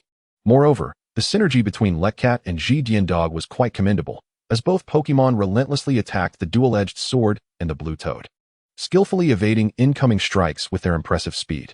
After several exchanges, the dual-edged sword began to falter, its body crackling with electricity, displaying signs of distress. Lin Yu's eyes lit up, and he swiftly issued a command. Zhidian dog, use Thunderbolt. The Zhidian dog became enveloped in electricity and charged toward the dual-edged sword. In retaliation, at the moment Zhidian dog struck the dual-edged sword, the latter received the blow, its face contorted in pain. Before raising its hand to land a hit on Zhidian dog, a howl escaped Zhidian dog as it was sent flying, collapsing onto the ground, unconscious. Despite sustaining considerable injuries, the dual-edged sword was still capable of fighting and charged directly at Lekcat. From this point onward, there was no suspense. Both Pokémon bore various wounds. Yet overwhelming an opponent significantly weaker than them was an effortless task. As Lekcat fell to the ground, the referee promptly declared the outcome. Lekcat and Zhidian dog were unable to continue, and the second-year students emerged victorious. Sighing, Lin Xiaolin pondered why he felt such urgency watching these younger students compete. Their skills were lacking, their command ineffectual. Did they not even know the capabilities of their opponent's Pokémon? The dual-edged sword clearly still had strength left, and the move retaliation was essentially its signature technique. How could they have dared to charge in? Lin Xiaolin felt that his own cohort in the first year was not this foolish, and it was no wonder that Tang Tian was so enraged. The subsequent match featured Su Han and Feng Yao facing off against the second-year students. There was little suspense, as the disparity in strength was glaring. Feng Yao's Dujian sword swiftly eliminated a Pokémon with a single critical hit, while Su Han, equally unyielding, dispatched an opponent's Parasect with a fiery bite from his fiery meow. Lin Xiaolin could not help but gasp. A 4 times effective fiery bite must have felt exhilarating, a sensation his heart-scale Pokémon was likely quite familiar with. Following this, a break ensued, with the team competition set to commence in half an hour. Yan Fan lay nonchalantly on a resting chair, chewing gum. Where had he procured the gum? Naturally, he had sneaked out to buy it. What was there to see in this competition? At this point, it seemed the team match would not even require his participation. Wan Xiao and her companions could easily overwhelm their opponents, making his precaution of having his name included seem unnecessary. Impetuous, Yan Fan chewed the gum with increasing vigor, wishing he could eliminate Lin Xiaolin. Achio, Lin Xiaolin sneezed. Who was slandering him? Meanwhile, the 3 first-year students kept their heads down, hesitant to speak. The pressure from Yan Fan was overwhelming, especially after their embarrassing defeat in the match. Hearing the sound of Yan Fan grinding his teeth only made them more reluctant to look up. After half an hour, the team competition finally commenced, with the host ascending slowly on a self-destructing magnet monster. Ladies and gentlemen, the long-awaited team match is here. Now, let us welcome the competitors to the stage. Yin Fan, accompanied by 3 first-year students, and Wan Xiao, sauntered onto the platform, exuding an air of casual indifference as they took their positions on one side of the battlefield. The final showdown begins now. As the referee announced the start, all 5 participants simultaneously released their Pokeballs. The second-year students summoned a gem starfish, a rain moth, a dual-edged sword, a blue toad, and a muscaroma. The first-year students called forth a mini dragon, a long-tailed fire fox, a Zhidian dog, a lekcat, and a flying mantis. The second-year students visibly flinched upon seeing the mini dragon, as if recalling something, their faces paling.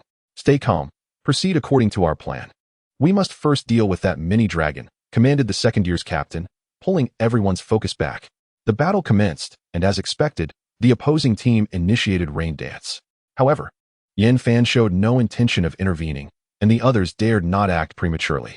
As raindrops began to fall, urgency began to mount. Senior, shall we not make a move? Lin Xiaolin inquired. Not yet, was Yin Fan's only response. With his words, the others had no choice but to remain still. Now, after the rain dance concluded, all 5 second-year students collectively commanded their Pokémon to approach the mini dragon. Just as Wan Xiao and the others prepared to direct their Pokémon, Yin Fan spoke. Watch closely. This is the caliber of a first-year student. In an instant, the mini dragon vanished, leaving only an afterimage behind. Bad news, retreat. The warning barely escaped their lips when the mini dragon had already darted beside the 5 Pokémon. Whoosh! A white glow enveloped the 5 Pokémon, revealing the mini dragon moving at breakneck speed. Moments later, a colossal tornado erupted as the mini dragon accelerated within it, intensifying its force. Release your Pokémon. The captain of the second-year team shouted amidst the howling tornado. The Pokémon, obeying their trainer's command, attempted to flee, but each time they neared the tornado, they were hurled back to the center. The roar of the tornado grew increasingly deafening, and the raindrops from the rain dance were completely absorbed into the swirling winds. Spectators in the audience had their hair tousled by the winds and were struck by the falling raindrops, yet they remained transfixed on the mini dragon, proudly lifting its head at the center of the chaos. Meanwhile, Yin Fan discreetly retracted his umbrella, thinking, did they really believe I merely stepped out for gum? Such a moment of grandeur cannot be compromised. Have I truly spent years as the king of swagger for nothing? Without hesitation, he recalled the mini dragon into its Pokeball and turned, striding purposefully off the stage. Chapter 150. The current state of Longhua. At that moment, the referee finally regained composure and swiftly raised his hand to announce, Yin Fan has eliminated the second-year students. Let us congratulate the first-year team on their victory. First year, first year, first year. The cheers erupted, echoing the fervor of their earlier entrance, while Yin Fan had already exited the battlefield. The others, still in a daze, recalled their Pokémon and left the arena, as this match had unfolded like a solo performance by Yin Fan. Yin Fan was the first to return to the lounge, and as soon as he arrived, he boldly seated himself beside Lin Xiaolin. Xiaolin, didn't you think I looked quite dashing just now?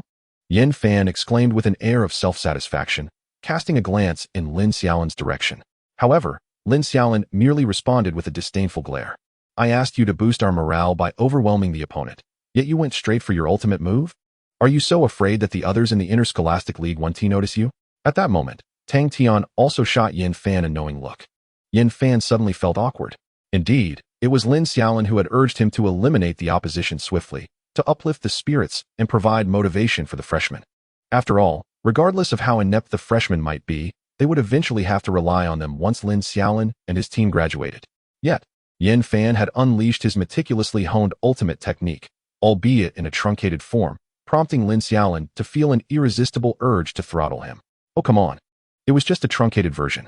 I can use the full one during the Interscholastic League. Besides, perhaps the team from Star City won't even investigate us. And by the time they do, I might have already used it. Yin Fan's mind raced as he concocted justifications for himself. All right, it's done now. We'll just have to see how it goes in the league. Lin Xiaolin sighed in resignation. As the match concluded, the audience began to disperse slowly, animatedly discussing Yin Fan's astonishing move that had left everyone dumbfounded. It was certain that he would grace the headlines of Star City the following day. Lin Xiaolin and his companions waited for the crowd to thin out before leaving, while Wan Xiao and the others headed to the dormitory to change clothes.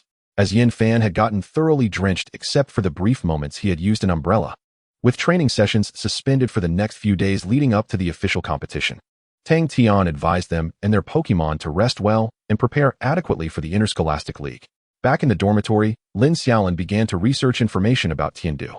Having been preoccupied with training, he had scarcely touched his phone to look anything up. Now, taking advantage of the break, he decided to delve into it. Tiandu, one of the 8 major capitals of Longhua, is renowned for its flying-type Pokémon, with its gym leader being the former champion of the flying type, or rather, the previous generation's flying king. Lin Xiaolin stumbled upon an intriguing tidbit. The current flying king, Long Yun, is the younger brother of the champion, Long Yu. Initially aiming to challenge the dragon-type king, he was disheartened upon realizing he could not surpass Long Yu, leading him to retreat for training in hopes of becoming stronger before attempting again.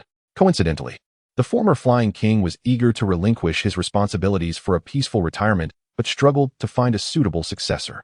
When he encountered Long Yun challenging the title, he ostensibly offered to mentor him. In reality, he secretly recorded their battles and deliberately allowed Long Yun to win. The former champion recognized the ruse upon viewing the uploaded videos but ultimately acquiesced, as the elderly flying king, having served Longhua for several decades, deserved his retirement.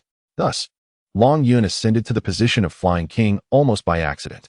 The flying king represents Pokémon such as Qishi Qingniao, Baofilong, and Yinbalong. Lin Xiaolin felt a deep respect mingled with sorrow. Currently, at least half of Longhua's 18 kings are from the older generation, as the younger generation has yet to adequately rise to the occasion, leaving the seasoned veterans to carry on. However, since Long Yu took office, the situation has improved significantly, as his policies have empowered many young trainers. For instance, the discounted access to protection zones is a policy established by Long Yu, along with various benefits for ordinary trainers, such as discounts on energy cubes, Pokémon items, and elemental stones. Furthermore, competitive formats like the Interscholastic League have seen enhanced rewards, facilitating smoother growth for the current generation. As for the source of these funds, it is said that most derive from Long Yu and the 18 kings assisting foreign nations in battles, for without such revenue, Longhua's treasury would struggle to sustain itself. For instance, Qin Lele's mother frequently travels to remote regions to offer aid, earning substantial compensation. Moreover, in recent years, Longhua has welcomed numerous smaller nations, akin to protectorates, which pay protection fees in exchange for security. This shift has incited the ire of Inghua, as these smaller states were once under its dominion, but due to exorbitant protection fees, they sought refuge with Longhua instead, which offers far more reasonable rates. It is rumored that Inghua demands 70% of a nation's income annually, while Longhua only requires 10%. Consequently, an increasing number of small nations are gravitating towards Longhua, while Inghua continues to exert pressure. Yet, does Longhua fear this? A few well-placed retaliatory strikes have made it clear that Longhua is not to be trifled with. Nevertheless, Longhua has faced its own hardships in recent years, as Inghua has allied with other nations to suppress it. For instance, during the last Alliance Nations competition, numerous countries banded together against Longhua. The Alliance Nations competition occurs every decade, involving a coalition of countries worldwide, and serves to establish power dynamics. One of the most significant privileges is the veto power, which only the top 4 nations in the alliance can wield. Regularly, the coalition votes on various matters, such as territorial disputes, with the majority ruling. However, being among the top 4 grants a nation veto power, which means that if one nation disagrees, even unanimous consent from the others holds no weight. In the last competition, Longhua narrowly avoided dropping out of the top 4, thanks to Long Yu's exceptional leadership, which stabilized their position. Furthermore, Long Yu's father, the previous champion, retired shortly after this pivotal battle, shrouded in mystery. All that is known is that Long Yu's decisive actions saved Longhua from a dire fate. Chapter 151, Departure for Tiandu. Shutting his computer, Lin Xiaolin stifled a yawn. These matters felt distant from his current reality, as he harbored no grand ambitions, merely wishing to safeguard his family's well-being. 3 days swiftly passed, and soon it was time to head to Tiandu. Early that morning, Lin Xiaolin and his companions packed their luggage and descended the stairs, where they found only Tang Tian and a few bustling students at the bus outside. The 5 of them stowed their bags and settled into the last row, perfectly accommodating all 5. After a short wait, the rest of the team members boarded, including 3 special recruits from the first year, and the bus gradually pulled away from the campus. As the bus jostled along, the team was filled with excitement, chatting amongst themselves, while Lin Xiaolin, exhausted from a late-night gaming session with Yin Fan, leaned against the window and dozed off. After half an hour, the bus arrived at the airport, and the group dragged their luggage inside. At 2 p.m., after a 5-hour flight, they finally touched down in Tiandu. The weather was pleasantly cool. The June sun felt warm but not oppressive, and when the group emerged, they were taken aback by the refreshing atmosphere. The most significant difference between Tiandu and Longdu lies in the sheer scale and height of its buildings. While Longdu features a few relatively shorter structures, Tiandu is dominated by soaring skyscrapers that seem to stretch endlessly into the clouds. The streets are bustling with vehicles, though noticeably less crowded than in Longdu.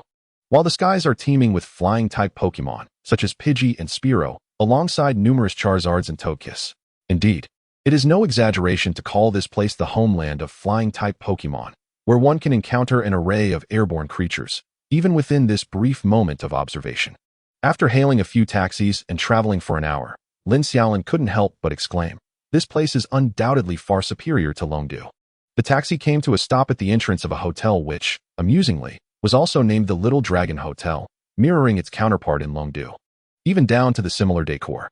It was truly a testament to the national chain's consistency. Tang Tian led the group to the reception desk to collect their room keys before departing. Seemingly needing to handle some registration tasks that required the presence of their supervising teacher. "So, shall we explore Tiandu?" Yan Fan cheerfully suggested. "Is there really anything fun to do in Tiandu?" Lin Xiaolin inquired, to which he admitted, "I truly do not know. I only know that Tiandu hosts an annual flying competition, but unfortunately, it's not happening in the next few days. If we want to have some fun, we could visit the night market or other places in the next couple of days." All right then, the group agreed as they ascended to their rooms. Once they had stowed their luggage, they exited the hotel together. "Let's rent a flying-type Pokémon first. It seems the rental prices here in Tiandu are a bit lower. We should also consult a local driver. They are bound to know where the best spots are," Lin Xiaolin suggested, believing it would be prudent to have a local guide. The four of them unanimously concurred with Lin Xiaolin's proposal and made their way toward a nearby flying-type Pokémon rental facility. Upon entering, they were greeted by a cheerful receptionist. "Welcome," she exclaimed. "We would like to rent a Tropius for 3 days, Lin Xiaolin stated. "Certainly. Right this way, please," the receptionist replied, guiding them to a lounge area where they began signing the rental agreement. Indeed, flying-type Pokémon in Tiandu were significantly more affordable compared to other regions. For instance, the Tropius that cost 100,000 Alliance coins per day in Longdu was only 50,000 here, effectively having the price. Lin Xiaolin promptly produced his bank card, swiped it, and completed the paperwork with efficiency. After a brief wait, a man in a work uniform entered, ready to escort them to their rented Tropius. "Excuse me, do you know any good places to visit in Tiandu?" Lin Xiaolin inquired as he walked alongside the man. "For activities in the next few days, you might enjoy the water park, as well as the auction happening tonight. Alternatively, you could explore the night market this evening," the man suggested, listing several options that left Lin Xiaolin momentarily speechless. However, he quickly seized upon the most intriguing point. "What is this auction about?" "Oh, that's an official auction held once a month, and it just so happens to be today. They will be auctioning off various official items, with the highest bidders winning. There are also some Pokémon eggs available. It's quite an interesting experience and a great opportunity to broaden your horizons, though the ticket price is a bit steep." Lin Xiaolin pondered this information before glancing back at his companions. "What do you all think?" "Sounds good. If we're going, we might as well go together. After all, it's just for some aimless wandering," Yan Fan shrugged. "I'm indifferent," came another voice. Ultimately, the group decided to attend the auction, which was scheduled to commence at 7 in the evening. Since it was still early afternoon, they opted to visit the water park first. The Tropius transported them to the entrance of the water park, and after disembarking, they made their way inside. They purchased a swimsuit on-site and acquired their tickets before proceeding further. Prior to entering, they were required to release their Pokémon for a cleaning. Lin Xiaolin took charge, using a scrubbing brush and hose to wash his beloved Shinlinbeo, while Yan Fan and the others tended to their Pokémon as well. This water park allowed both Pokémon and humans to enjoy its facilities together, though certain specific Pokémon were prohibited. Pokémon like Grimer, which emitted odors, large ones like Onyx, and those covered in soot like Charcoal Blade Ghost could not enter. Additionally, ice and fire-type Pokémon, which could affect water temperature, were also excluded. However, this applied only to the public pool. Private pools were exempt from such restrictions, and one could even block the pool without concern, provided they had the financial means. Yet, as Yan Fan noted, private pools weren't as entertaining, which is why they opted for the public pool instead. The only Pokémon unable to enter were Lin Xiaolin's Charcoal Blade Ghost and Xin Leilei's 2 Pokémon, as well as Shiyu's Blaziken. Nevertheless, a special private pool was set aside for these few Pokémon, leaving one to wonder whether they would even venture into the water. The remaining Pokémon were all eligible to join in the fun. After cleaning the dust off their Pokémon, they entered the pool together. The pool was quite spacious, with the left side deep and the right shallow. The deepest area reached 3 meters, while the shallow end measured only a few centimeters. Floating atop the water was a large inflatable slide. Upon entering, they were greeted by the sight of numerous Pokémon and humans frolicking together. Lin Xiaolin, Yin Fan, and Shi Anyang wasted no time as they dove into the shallow end, clad in their swim trunks. Don't ask, it's just that I can't swim. Meanwhile, Qin Lele and Shiyu lounged at the water's edge, dipping their toes into the water to gauge its temperature. Chapter 152, The Auction. Shinlanbeo leaped from the pool, landing with a loud thud on the stone tiles. It was swiftly caught by a small blue Pokémon behind it. Hey, are you alright? Lin Xiaolin rushed over to check. Roar. Shinlanbeo waved its paw, indicating it was fine. I wasn't asking about you. I meant the pool. Don't break anything. We'll have to pay for damages. Lin Xiaolin bent down to inspect the tiles for any signs of damage from Shinlanbeo's landing. Fortunately, the pool's quality proved to be quite good, and Shinlanbeo's dive caused no harm at all. The group soon began to play around, with Shinlanbeo dashing through the shallow area, followed closely by a round shark attempting to mimic its movements. Sliding Little Guy raced against Lucario to see who could swim faster, though it nearly drowned and had to be rescued by Lucario. Mini Dragon dove into the water and disappeared from sight. The 5 of them sprawled out in the shallow end, savoring the refreshing summer atmosphere. Xiaolin, like a concerned parent, sat in the water, keeping a vigilant eye on Shinlanbeo and Round Shark, wary of them drifting into the deep end. Lin Xiaolin lay back in the pool, only his head above water, feeling utterly relaxed. This sky is so vast. No, wait, it's so white. No, it's truly blue. Yin Fan's voice broke through, and Lin Xiaolin turned to see him sneaking glances at a bikini-clad lady. Suddenly, a figure obstructed Yin Fan's view. It was Qin Lele, clad in a floral swimsuit, now standing in his line of sight. Yin Fan promptly shut his eyes, pretending he hadn't seen anything. Lin Xiaolin also closed his eyes, opting for the philosophy of out of sight, out of mind. Then, Yin Fan's yelps pierced the air, akin to a pig being slaughtered. In that moment, Lin Xiaolin comprehended Yin Fan's earlier remark about private pools lacking the excitement of public ones. They played until 6 in the evening, at which point they found a small restaurant to grab a quick meal before requesting the Tropius to take them to the auction. The Tropius soared through the skies of Tiandu, weaving through other flying-type Pokémon, until it landed at the entrance of a grand building. Above the entrance, golden letters proclaimed, Tiandu Auction House. Upon entering, they were required to purchase tickets, which were reasonably priced at 10,000 Alliance coins each. Should they make a purchase inside, the ticket cost would be fully refunded. There were also VIP lounges available for 100,000 Alliance coins per room. After acquiring tickets for the VIP lounge, a smiling attendant approached them, guiding the 5 through a separate entrance. The corridor was adorned with a luxurious black carpet, intricately lined with golden fringes, while the walls on either side gleamed as white as freshly fallen snow, embellished with an array of paintings. As 5 individuals walked deeper into the space, they curiously gazed at these artworks, predominantly depicting ethereal beings and scenic landscapes. Honestly, my own paintings are superior to these, Yin Fan remarked with a sense of pride. After traversing a short distance, they entered the auction hall, where the attendant led them into the VIP lounge before departing. This lounge, situated slightly above the auction area, featured a glass wall that provided a clear view of the proceedings below. Inside, there were 2 sofas, one large and one small. The larger sofa appeared designated for esteemed guests, while the smaller one was likely for the bodyguards. However, the group was unconcerned about such distinctions and squeezed together to take a seat. With just a few minutes remaining before the auction commenced, Lin Xiaolin rubbed his hands together in excitement, for this was his inaugural experience at an auction. Typically, an auction provides a booklet detailing all the items for bidding prior to its commencement.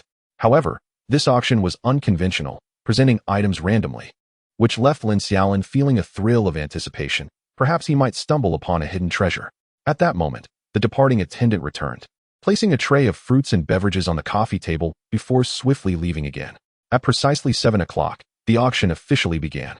The lights on stage were directed toward a single point, from which emerged a middle-aged man clad in a formal Zhongshan suit, a warm smile gracing his face as he ascended the stage.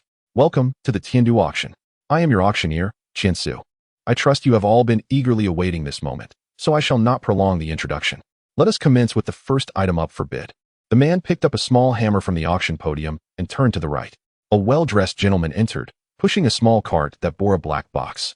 The first item is a premium fire stone provided by the association with a starting bid of 3 million alliance coins. Each subsequent bid must increase by no less than 100,000 alliance coins.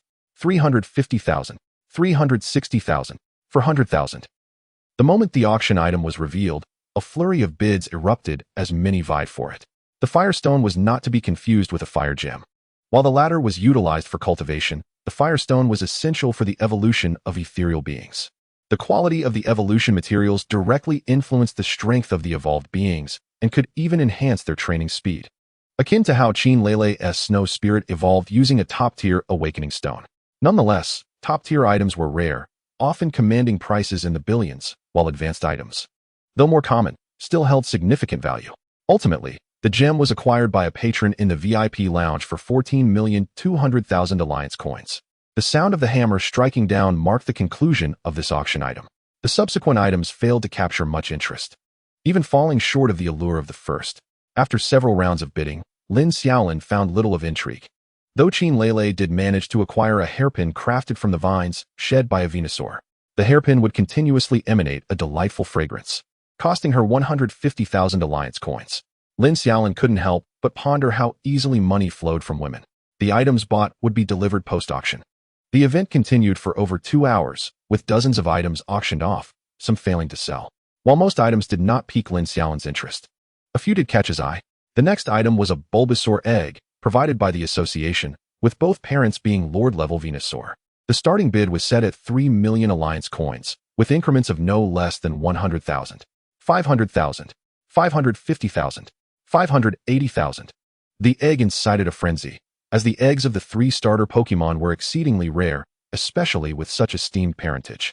Ultimately, this Bulbasaur egg sold for 15,400,000, leaving Lin Xiaolin in disbelief. Typically, a standard starter Pokémon would only fetch around 5 million.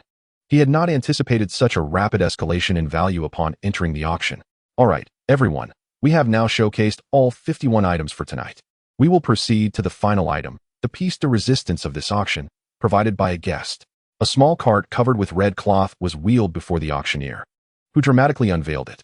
Beneath the cloth lay a meteorite, roughly the size of a soccer ball. This mysterious stone was said to harbor enigmatic powers, exhibiting extraordinary hardness that could withstand even the mightiest attacks of a champion-level Pokémon. However, numerous researchers had failed to uncover any practical use for it. Even the association's investigations had yielded no results. The auctioneer shrugged in resignation, noting the murmurs from the audience. This item had been presented at previous auctions, but had repeatedly failed to sell. Behold, a stone containing mysterious powers, up for auction for the 3rd time, with a starting bid of 100 million. Each subsequent bid must increase by no less than 10 million. The room fell silent, and Lin Xiaolin finally understood why no bids had been placed. Such items were relatively common at auctions, often acquired by curious researchers. However, this price was exorbitant. 100 million alliance coins could procure 5 A-grade research materials.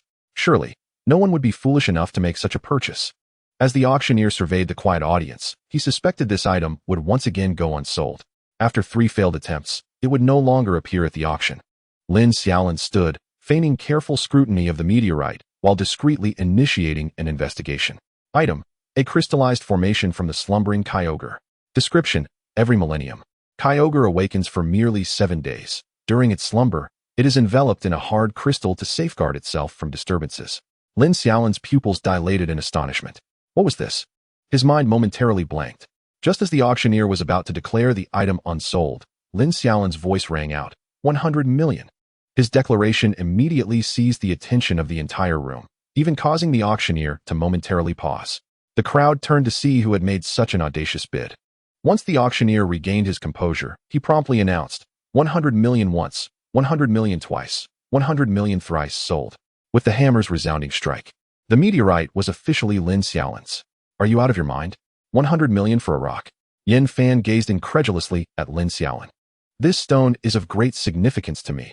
I must procure it for 100 million, Lin Xiaolin justified, suddenly aware of the gravity of his impulsiveness. Realizing he possessed only a few million, where would he acquire 100 million? After a moment of contemplation, he pulled out his phone to call his father for assistance. Forget it, I'll cover it for you, Yan Fan acquiesced, albeit reluctantly. as if feeling the sting of parting with such a sum. Isn't that a large amount? Lin Xiaolin protested, still intent on calling his father. Come on, once you become prosperous, just treat me to a few foot massages, Yin Fan replied, attempting to lighten the mood. As the auction concluded, the attendees began to disperse.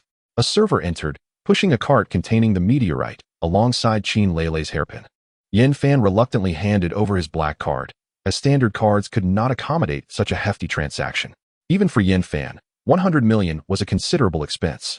After processing the payment, the staff carefully placed the meteorite and the hairpin in a specialized box, identical to those used for item exchanges at the association. Lin Xiaolin cradled the box protectively in his arms. The crowd asked no further questions as they made their way outside, boarding the tropical dragon that whisked them back to the hotel. Upon their return, they decided to indulge in a late-night snack, gathering in the hotel cafeteria to share food at a table. What use do you have for that stone you bought? While the others engaged in light-hearted conversation, Yin Fan quietly leaned closer to Lin Xiaolin and inquired. Lin Xiaolin paused momentarily, meeting Yin Fan's gaze, and softly uttered a single word. Yin Fan's pupils dilated as if he had heard something extraordinary. He then returned to his meal without further inquiries, while the others continued their cheerful banter. Assuming that Lin Xiaolin had merely found a suitable research material, given his status as a researcher. In truth, Yin Fan's mindset was arguably the most mature among the five, second only to Lin Xiaolin. Perhaps this was due to his upbringing among the upper echelons of society, allowing him to grasp that Lin Xiaolin's secret would eventually come to light. After finishing their late-night meal, the group retreated to their rooms to rest, releasing 3 sprites. Lin Xiaolin settled on the sofa, cradling the stone in his hands, tapping and pressing it, yet it yielded no response. However, as he held the stone, he could discern its remarkable lightness, distinctly different from that of ordinary stones, reminiscent of cradling a newborn heart scale. Oh, it seems I must wait for it to awaken on its own, Lin Xiaolin sighed, placing the stone back into its box. A gentle knock echoed at the door, and without needing to guess, Lin Xiaolin knew who it was. Upon opening the door, he found Yin Fan standing there. Yin Fan stepped into Lin Xiaolin's room, and Lin Xiaolin shut the door behind him. If you have questions, ask away, Lin Xiaolin said as they both took a seat on the sofa. Is what you said tonight true? Yes, Lin Xiaolin affirmed. Then, have you encountered a deity? Yin Fan's eyes sparkled with excitement. Have you ever seen someone truly capable of severing limbs and regrowing them? The Spirit Heart King is merely human. How could he possess such formidable power? Lin Xiaolin did not directly confirm, but tacitly acknowledged it. Previously, he had attributed his healed leg to the Spirit Heart King, citing inconvenient reasons related to the king. After a lengthy silence, Yin Fan finally spoke. Do you know his name? Water Lord. Beyond that, I am unaware, but I have been investigating for you, Lin Xiaolin replied, grappling with his thoughts before answering truthfully. He understood what Yin Fan was pursuing. It was something Yin Fan had long sought. Lin Xiaolin found it peculiar how close he had grown to Yin Fan over the past 2 years, willingly sharing secrets he dared not disclose to his parents. Perhaps it was Yin Fan's genuine kindness, or maybe he was Lin Xiaolin's first true friend, someone willing to share every secret. It could also be the bond formed during life-threatening experiences. Lin Xiaolin was uncertain but held a strong trust in Yin Fan. All right, if you need anything in the future, just let me know. Don't forget, I owe you my life. Yin Fan's clear eyes were fixed intently on Lin Xiaolin. Yes, Lin Xiaolin nodded. Without further ado, Yin Fan departed, leaving Lin Xiaolin feeling considerably lighter, as he could finally share the secrets he had kept hidden. Although few, having someone to share them with was a comforting sensation. Suddenly, Xiaolin approached, holding the meteorite. Xiaolin, what is this? A sprite, Lin Xiaolin replied. Xiaolin's mouth fell open in disbelief, astonished that a sprite could reside within such a stone. But this sprite is still in slumber. Perhaps one day you will encounter it, Lin Xiaolin said, his face radiant with a smile. Today was destined to be a day of celebration. Chapter 154, The Long-Awaited University League. Xiaolin, let's go. Early that morning, Lin Xiaolin was already dressed in his school uniform, having completed his morning routine. When he heard Yin Fan's knock at the door, coming, Lin Xiaolin called out, smoothing out the wrinkles in his clothing before stepping outside. At the door, Yin Fan and the others were already prepared. In the past few days, the 5 of them had explored many places in Tiandu, and today marked the commencement of the University League. Let us go? Upon reaching the ground floor, they found a throng of students gathered at the hotel entrance. The 5 quickly spotted Tang Tian among the crowd and made their way over to him.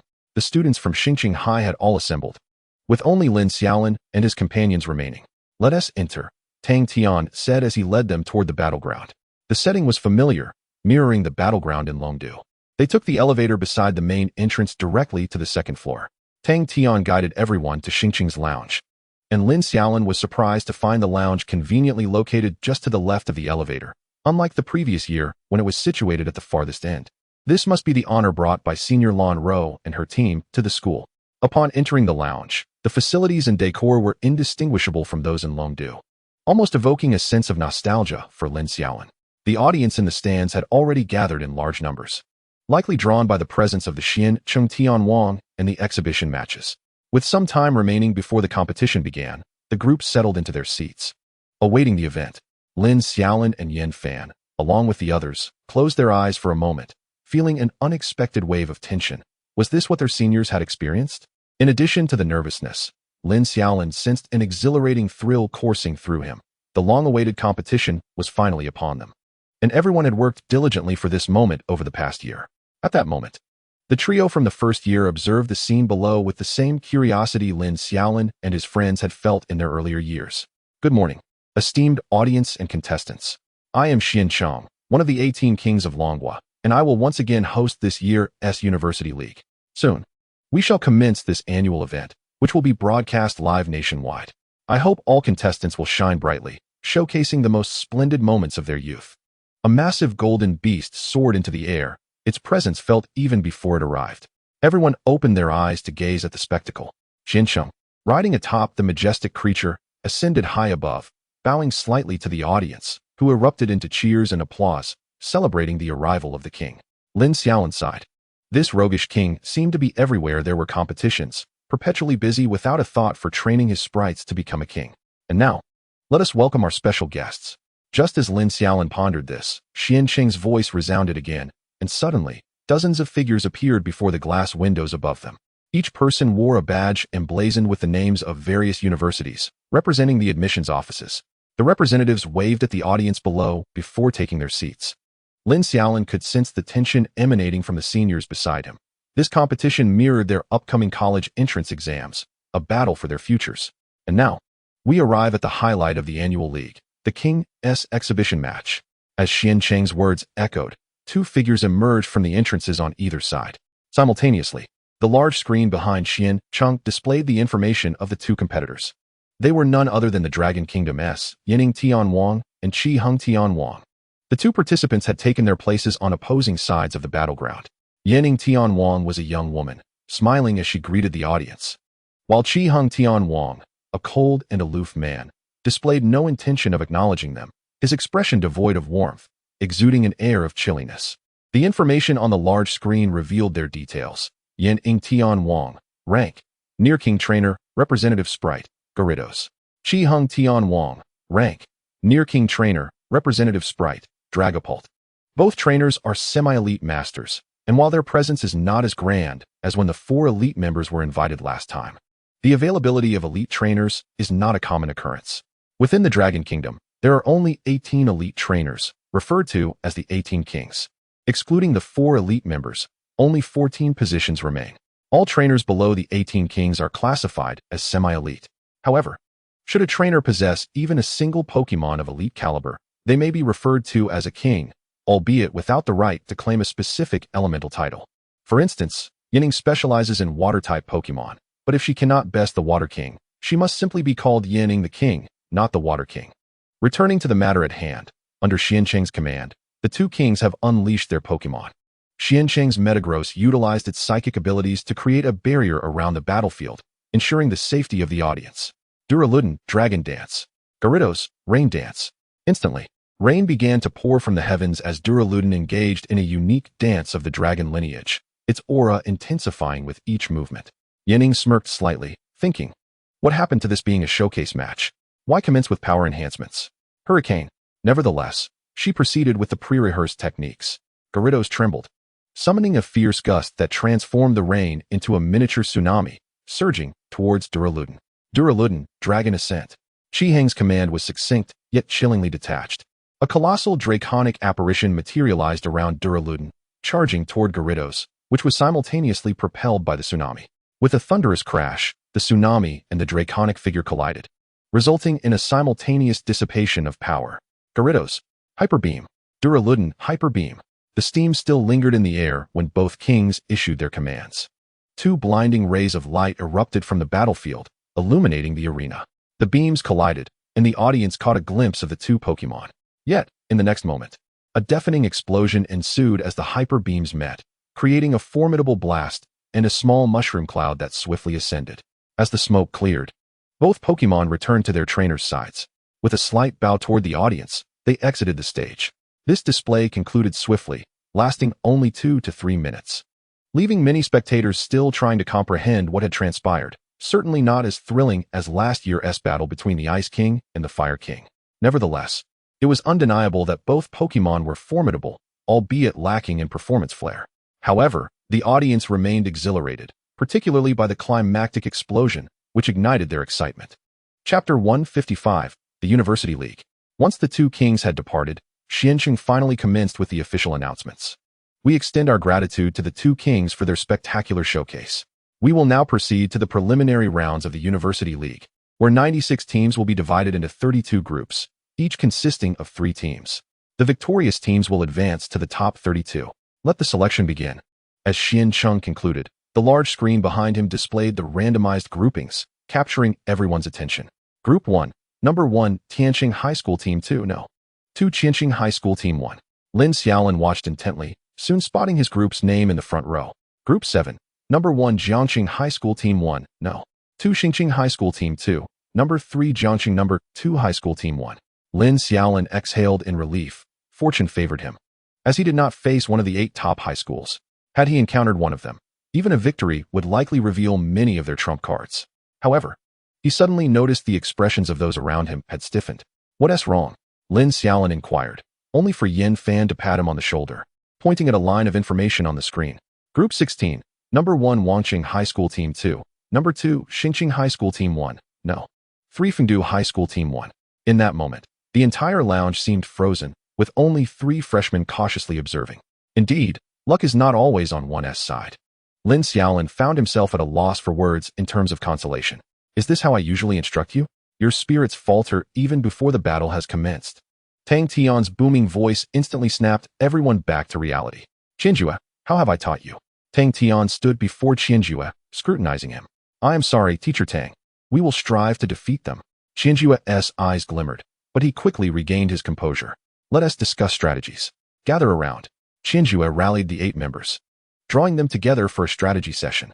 Tang Tian cast a deep glance at him before turning to his phone to review the tournament rules. The arrangements for the competition had been sent to each team leader's mobile device. The tournament will utilize the 11-22 team system. I bid you all farewell here. We shall meet again in the finals. Xianqing bowed slightly to the audience before departing. After a considerable time spent researching, Tang Tian finally spoke at 10 o'clock. Both Lin Xiaolin and Qianjue, you will take the stage. The venue number corresponds to your group number. Unfortunately, I have no further information for your first match. You must rely on your own ingenuity. Understood. Lin Xiaolin gathered Yin Fan and the others to strategize, with only 20 minutes remaining before the competition began. Although Teacher Tang had not provided detailed information, they could discern some specifics. Frankly, Lin Xiaolin had spent 3 years in Jiangqing and was quite familiar with it. He couldn't help but chuckle at the irony of fate. Facing Jiangqing in the first match, he wondered if there would be any familiar faces, though he doubted it, as he had few friends there, mostly just acquaintances. Jiangqing is heavily inclined towards steel types. Approximately 50% of trainers typically opt for steel-type Pokémon, giving them an advantage in this match. Moreover, Jiangqing's overall strength is relatively weak, being somewhat of a marginal city. Lin Xiaolin and his team convened to discuss their strategy for the impending match. All right, let us leave it at that for now. Follow my lead later. You may go for now. With that, Lin Xiaolin rose and walked towards the exit, accompanied by Qianjue and his team members. The two groups exchanged no words, directly heading to the contestants' entrance. Just as they were about to step through, Lin Xiaolin turned and called out, Qianjue, Senior. Lin Xiaolin glanced sideways at Qianjue, who also turned to face him. Good luck. Lin Xiaolin extended his fist forward. A faint smile graced Qianjue's lips as he reciprocated the gesture. You too. Without further delay, they entered the arena, with Lin Xiaolin's team assigned to battle arena number 7. Upon their arrival, the Jiangqing team awaited them.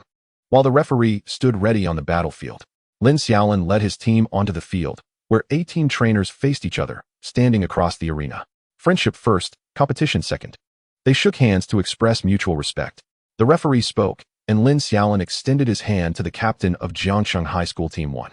After shaking hands, both teams returned to their respective resting areas, without any taunting. The first match featured Wan Xiao. Very well. Without hesitation, Wan Xiao stepped onto the stage. And the opposing team also sent forth a female trainer. Let the match begin. Once both sides were prepared, the referee announced the start. 2 Pokeballs were thrown, revealing a Finnegan and a Trevenant on the battlefield. Lin Xiaolin thought to himself, as expected, since he knows the opponent is likely to deploy steel types, the opposing trainer would likely avoid leading with them. The lead Pokemon is crucial.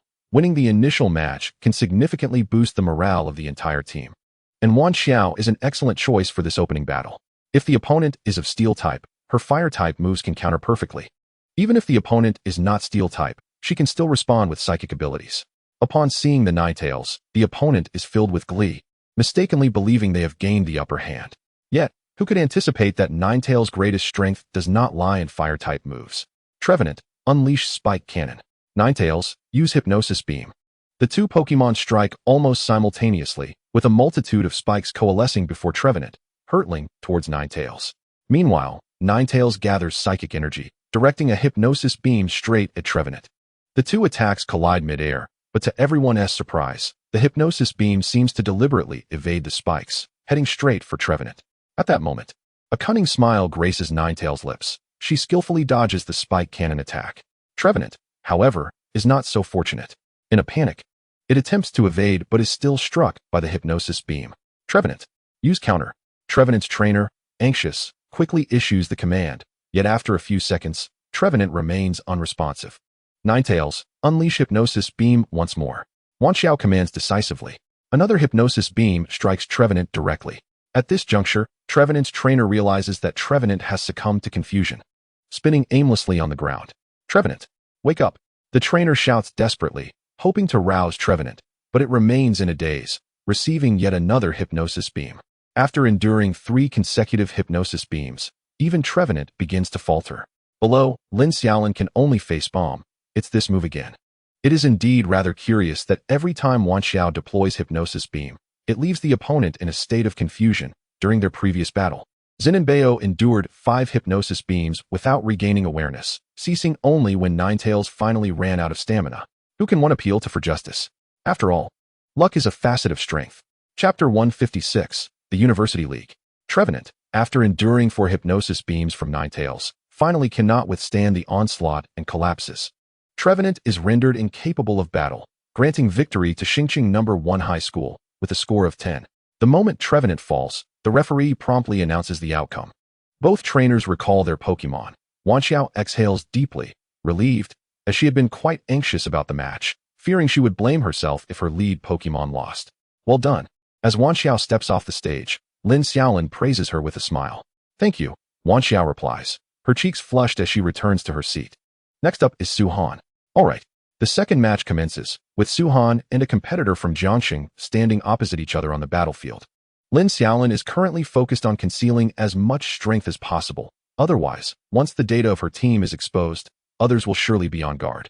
The referee declares the match to begin, and both competitors simultaneously throw their Pokeballs, revealing a Flare Meow and a Nutribell.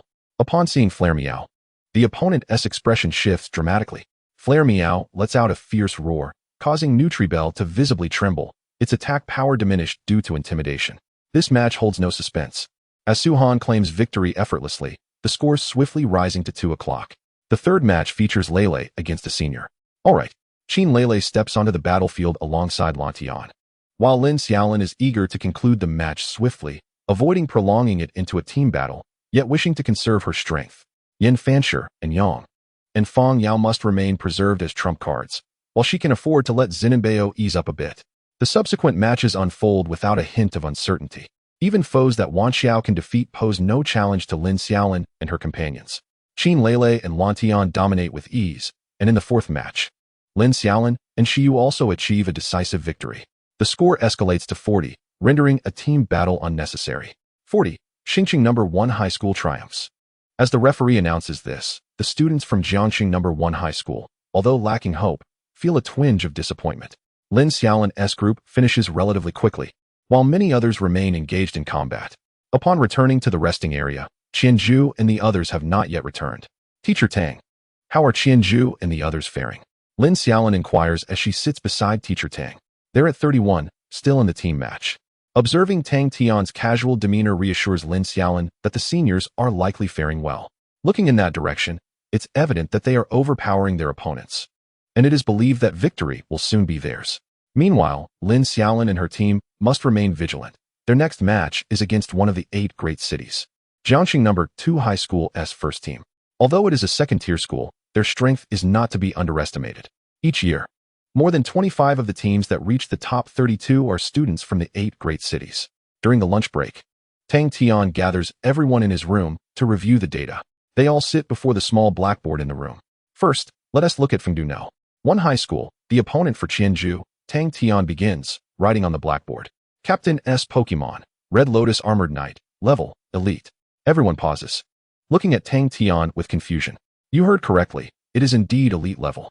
The captain of Fengdu can be regarded as the strongest in this university league, as he is the first in decades to raise a Pokémon to elite level while still in high school. Upon hearing this, the room falls silent. However, he did not cultivate his charcoal sprite to elite level in 3 years. He was taken hostage by the Crocodile organization during a crackdown on evil forces last year and was rescued only after a year. Furthermore, in a moment of danger, Charcoal Sprite voluntarily underwent a celebratory evolution to save its trainer. By the time he returned to school, his peers had already graduated, so he repeated his senior year, effectively making him a year older than you all, representing 4 years of cultivation. Due to the association's oversight, he is permitted to participate in the University League. Lin Xiaolin is taken aback. The Crocodile organization being eradicated coincides with the time of her own incident last year. How coincidental. Lin Xiaolin feels a twinge of discomfort. The gap between elite and regular levels is not trivial. Although Zinenbeo can easily take on elite Pokémon in the wild, it may not necessarily prevail against a trainer. Nevertheless, there's no need to despair too soon. His Pokémon's rapid evolution has left it somewhat unstable, far from being a true elite Pokémon, merely a makeshift one. Tang Tian's words do little to comfort. Even a makeshift elite Pokémon is still significantly stronger than a regular one. However, Tang Tian refrains from elaborating further, leaving Qianzhu to come to terms with this on their own. Tang Tian continues to introduce the other members. I've currently gathered information on a Fire-type Swift Dog, a Fire-type EV, and 3 unknown-type Pokémon, Houndoom, Charmeleon, and Fire Mouse. The remaining Pokémon's information is scarce, as there isn't much data available on the 8 great cities. After Tang Tian finishes speaking, Qianzhu and others fall silent, contemplating the battle ahead tomorrow morning. Alright, Teacher Tang, we'll go back and study this. We won't disturb Lin Xiaolin and the others any longer. Qianzhu rises, her expression now filled with determination, igniting a similar resolve among the remaining seniors. Go ahead. Tang Tian nods with satisfaction as Qianzhu leads the others out to their rooms to strategize. Once Qianzhu and the others depart, Tang Tian turns his attention to Lin Xiaolin. Alright, now it's your turn. With that, Tang Tian takes out chalk and begins to write. Captain, Metagross, ability, unknown. Other Pokémon, Sturdy Head ability Kecleon, inherited Reckless. Sturdy Head ability Steelix. Unknown ability Lucario. Sturdy Head ability Rhydon. Grid ability Regigigas. Sturdy ability Donphan. With that, Tang Tian sets down his chalk. You are fortunate, for Craft City is a place devoid of deceit, where they adhere to the principle that sheer strength can overcome multiple tactics. Their intentions are laid bare, allowing me to gather a wealth of information. The remaining details are for you to discern. Lin Xiaolin gazed at the blackboard, where the corners of his mouth involuntarily twitched at the sight of the formidable large Pokémon depicted. They would be a challenge to contend with. With that thought, Lin Xiaolin snapped a photo of the blackboard on his phone and led his companions to his room to strategize. Chapter 157. The University League. The afternoon match was not attended, for although the next opponent was set to take the stage, Lin Xiaolin and his team could effortlessly overcome them. It was far more prudent to analyze their adversaries' Pokémon back at the hotel. At this moment, the 9 of them convened in Lin Xiaolin's spacious room, ample enough to accommodate everyone. The situation we find ourselves in is as follows. A concrete battle plan will be formulated tomorrow as the need arises, but for now, we must strive to retain a semblance of our strength. Seated beside a small blackboard, Lin Xiaolin pointed and analyzed while the others nodded in agreement, content to follow his lead. Glancing out the window, he noted the dimming light of dusk, the evening glow painting the horizon. Alright, Let us conclude our discussions for today. It's time to dine, and perhaps inquire with Teacher Tang if she gained any insights from the afternoon's matches. With a smile, Lin Xiaolin ushered everyone out of the room towards the dining hall. The cafeteria was bustling with students, many of whom had just concluded their matches or watched the competitions. Despite the crowd, they formed orderly lines. After casually selecting some food, the group settled at an empty table, engaging in light-hearted conversation. Hey, are you guys from Star City High? Suddenly, a tall boy approached their table. Yes. What's up? Shi Anyang turned to face him. Oh, that's good to hear. May I ask who your team captain is? That would be me. Is there something you need? Lin Xiaolin replied, puzzled. Hello. I am the captain of Team 1 from Craft City number 2 High. I would like to invite you to join me as a starter in tomorrow morning's match. I wish to witness the prowess of your school's strongest. The boy smiled as he extended his right hand towards Lin Xiaolin. Lin Xiaolin was momentarily taken aback, but then a smile graced his lips as he stood to shake the boy's hand. Certainly, I look forward to our match tomorrow. Thank you. With that, the boy departed. But not too far, as he took a seat at a nearby table surrounded by his teammates. Wow, our captain is being personally challenged. Yin Fan chuckled, glancing at Lin Xiaolin. Come on, even without his invitation, I was already planning to start tomorrow. Yet, Lin Xiaolin couldn't help but reflect on how Craft City folks were indeed as straightforward as Tang Tian had described. After their meal, Lin Xiaolin sought out Tang Tian. But as expected, Craft City's team had easily eliminated Jiang City in the afternoon matches. As for any hidden strategies, they were unlikely to be revealed. So Lin Xiaolin returned to his room to rest. As night fell, Lin Xiaolin lay in bed, preparing to drift into slumber. His Zinlinbeo had already curled up at the bedside, fast asleep, while Xiaolan and Sungyan Rendemon had also entered their rest phases. The pitch-black room was illuminated by a faint glow emanating from a stone on the desk, which had begun radiating light since Lin Xiaolin had acquired it on the first night. However, he had yet to discover any other utility for it. It resembled a night pearl, unresponsive by day and emitting a soft glow at night. It served well enough as a nightlight. Under the gentle yellow light of the stone, Lin Xiaolin succumbed to a deep sleep. Shaolin, Shaolin, Shaolin. In his dreams, Lin Xiaolin felt someone calling his name. The voice hollow and reminiscent of a child. However, this voice faded away after a brief moment. The next morning, Lin Xiaolin awoke to the sound of Yin Fan's booming voice and the incessant knocking at his door. Get up, I'm coming, Lin Xiaolin shouted back, yawning as he got out of bed to dress and wash up. Once he had collected his 3 Pokémon into their Pokeballs, he ventured outside. You were sleeping so soundly. If you hadn't woken up soon, I would have had to break down the door, Yin Fan scoffed, eyeing Lin Xiaolin as he opened the door. I don't know why I slept so deeply last night. Come on, we need to hurry to the arena. The match is about to commence. Yin Fan dragged Lin Xiaolin along as they jogged toward the competition venue. By now, it was 8:30. With only half an hour remaining before the match. Upon arriving at the venue at 8:40, they found the rest of the team already waiting in the lounge. Sorry, I overslept, Lin Xiaolin said sheepishly, scratching his head as he took a seat in the lounge. No worries, you made it just in time. There are still 10 minutes before the start. Have a bite to eat, Wan Xiao offered, handing him a bottle of milk and a small bread roll. Thanks. Lin Xiaolin accepted the bread without further ado and began to munch on it, while Wan Xiao blushed and returned to her seat. In just a few bites, he finished the bread and tossed the wrapper into the nearby trash bin, then settled in to wait. A few minutes later, the referee took the stage, prompting Lin Xiaolin and his teammates to rise and head toward the battlefield. The representatives from Craft City number 2 High had also taken their places, and Lin Xiaolin found himself facing the very boy who had greeted him the day before. Friendship first, competition second, they shook hands in mutual respect. I hope we can have an exhilarating match today. Indeed, was the boy's reply. After their brief exchange, they stepped back off the stage, remaining on either side of the battlefield. Both sides prepare. The match begins. The referee declared once both parties were ready. Lin Xiaolin and the boy simultaneously tossed out their Pokeballs. Jiggle, Zinlinbeo and Metal Monster appeared in the arena, their eyes locking in a fierce display of determination. The trainer of Metal Monster was taken aback upon seeing Zinlinbeo, but soon a look of excitement spread across his face. Lin Xiaolin quickly began to review the data on Metal Monster. Pokémon, Metal Monster. Type, Steel Psychic. Level, Standard. Gender, None. Ability, Clear Body, cannot have its abilities reduced by the opponent's moves or abilities. Inherited skills, None. Learned skills, Psychic, Metal Claw, Bullet Punch, Tackle, Psyshock, Magnet Rise, Cannon. Held item, Low-level Psychic Gem. Description, Metal Monster resembles 2 iron dumbbells fused together by magnetic forces.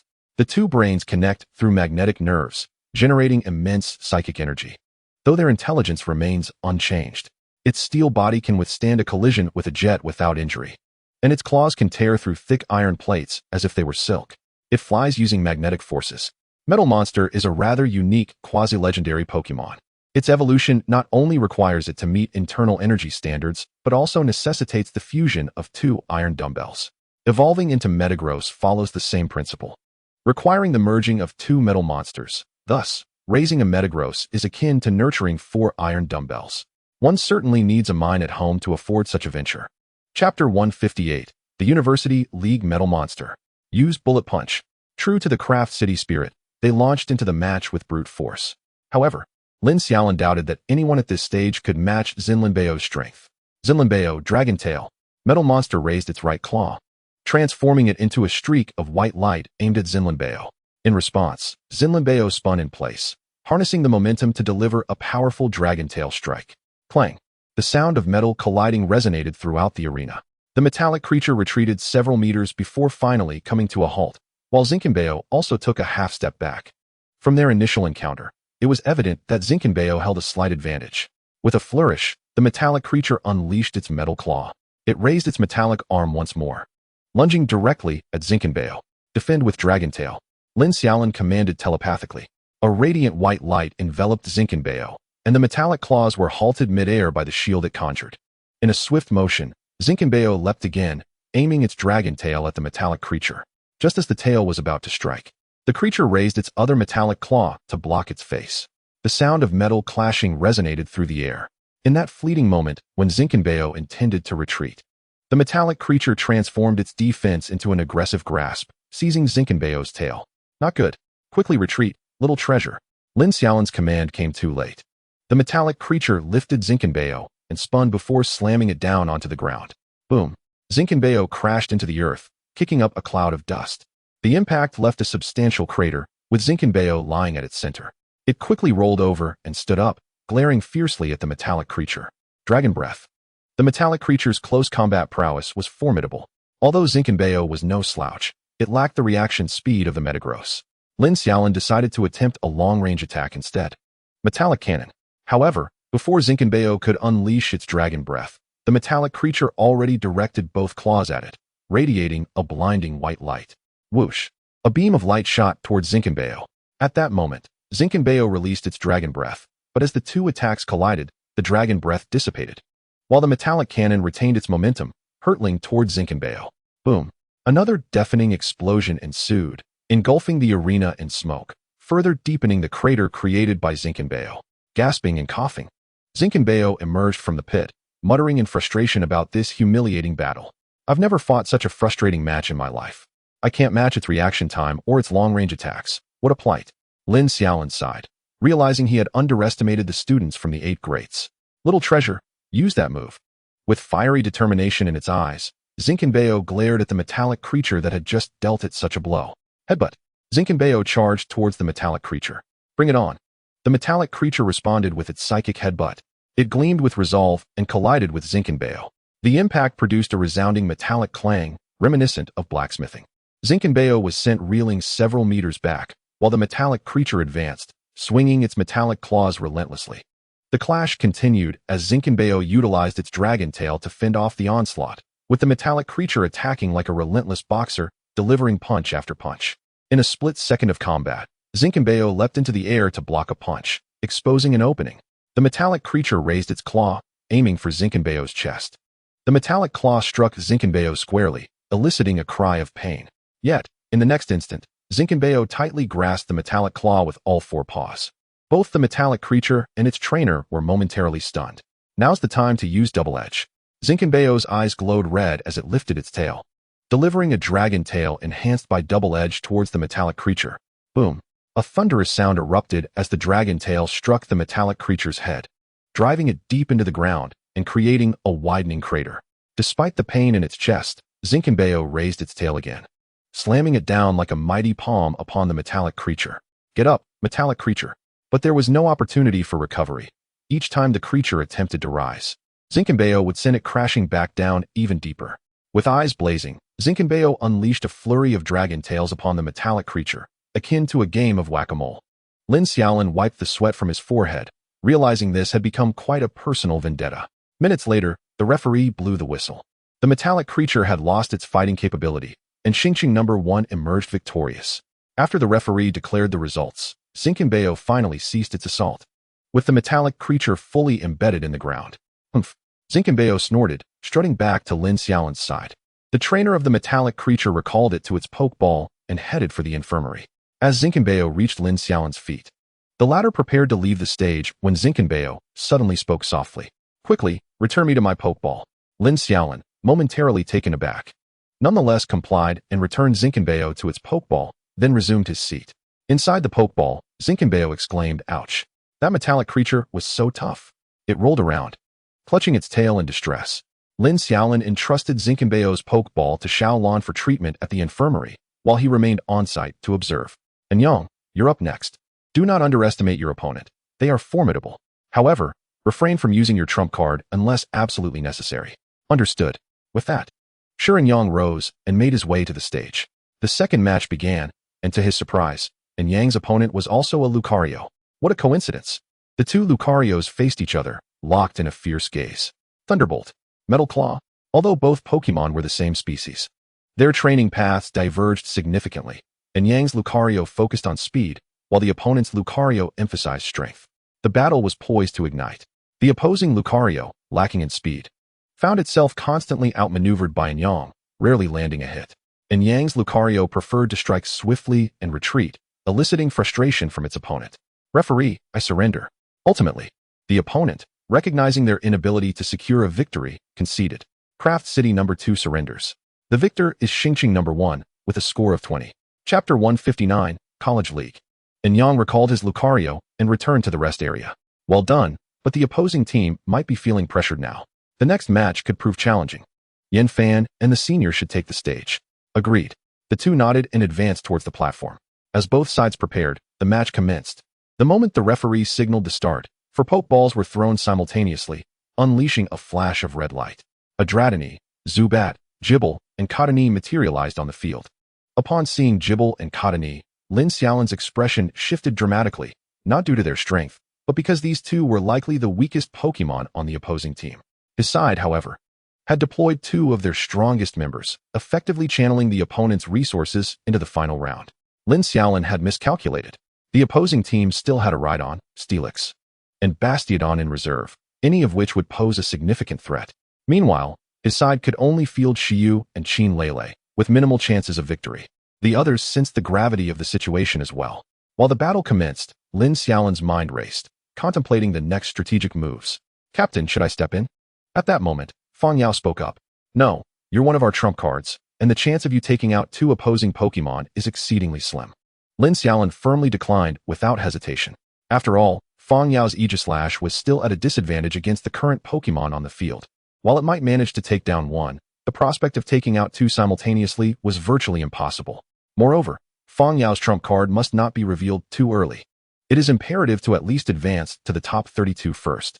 Lin Xiaolin narrowed her eyes in contemplation, recognizing that the outcome of the ongoing battle had become trivial.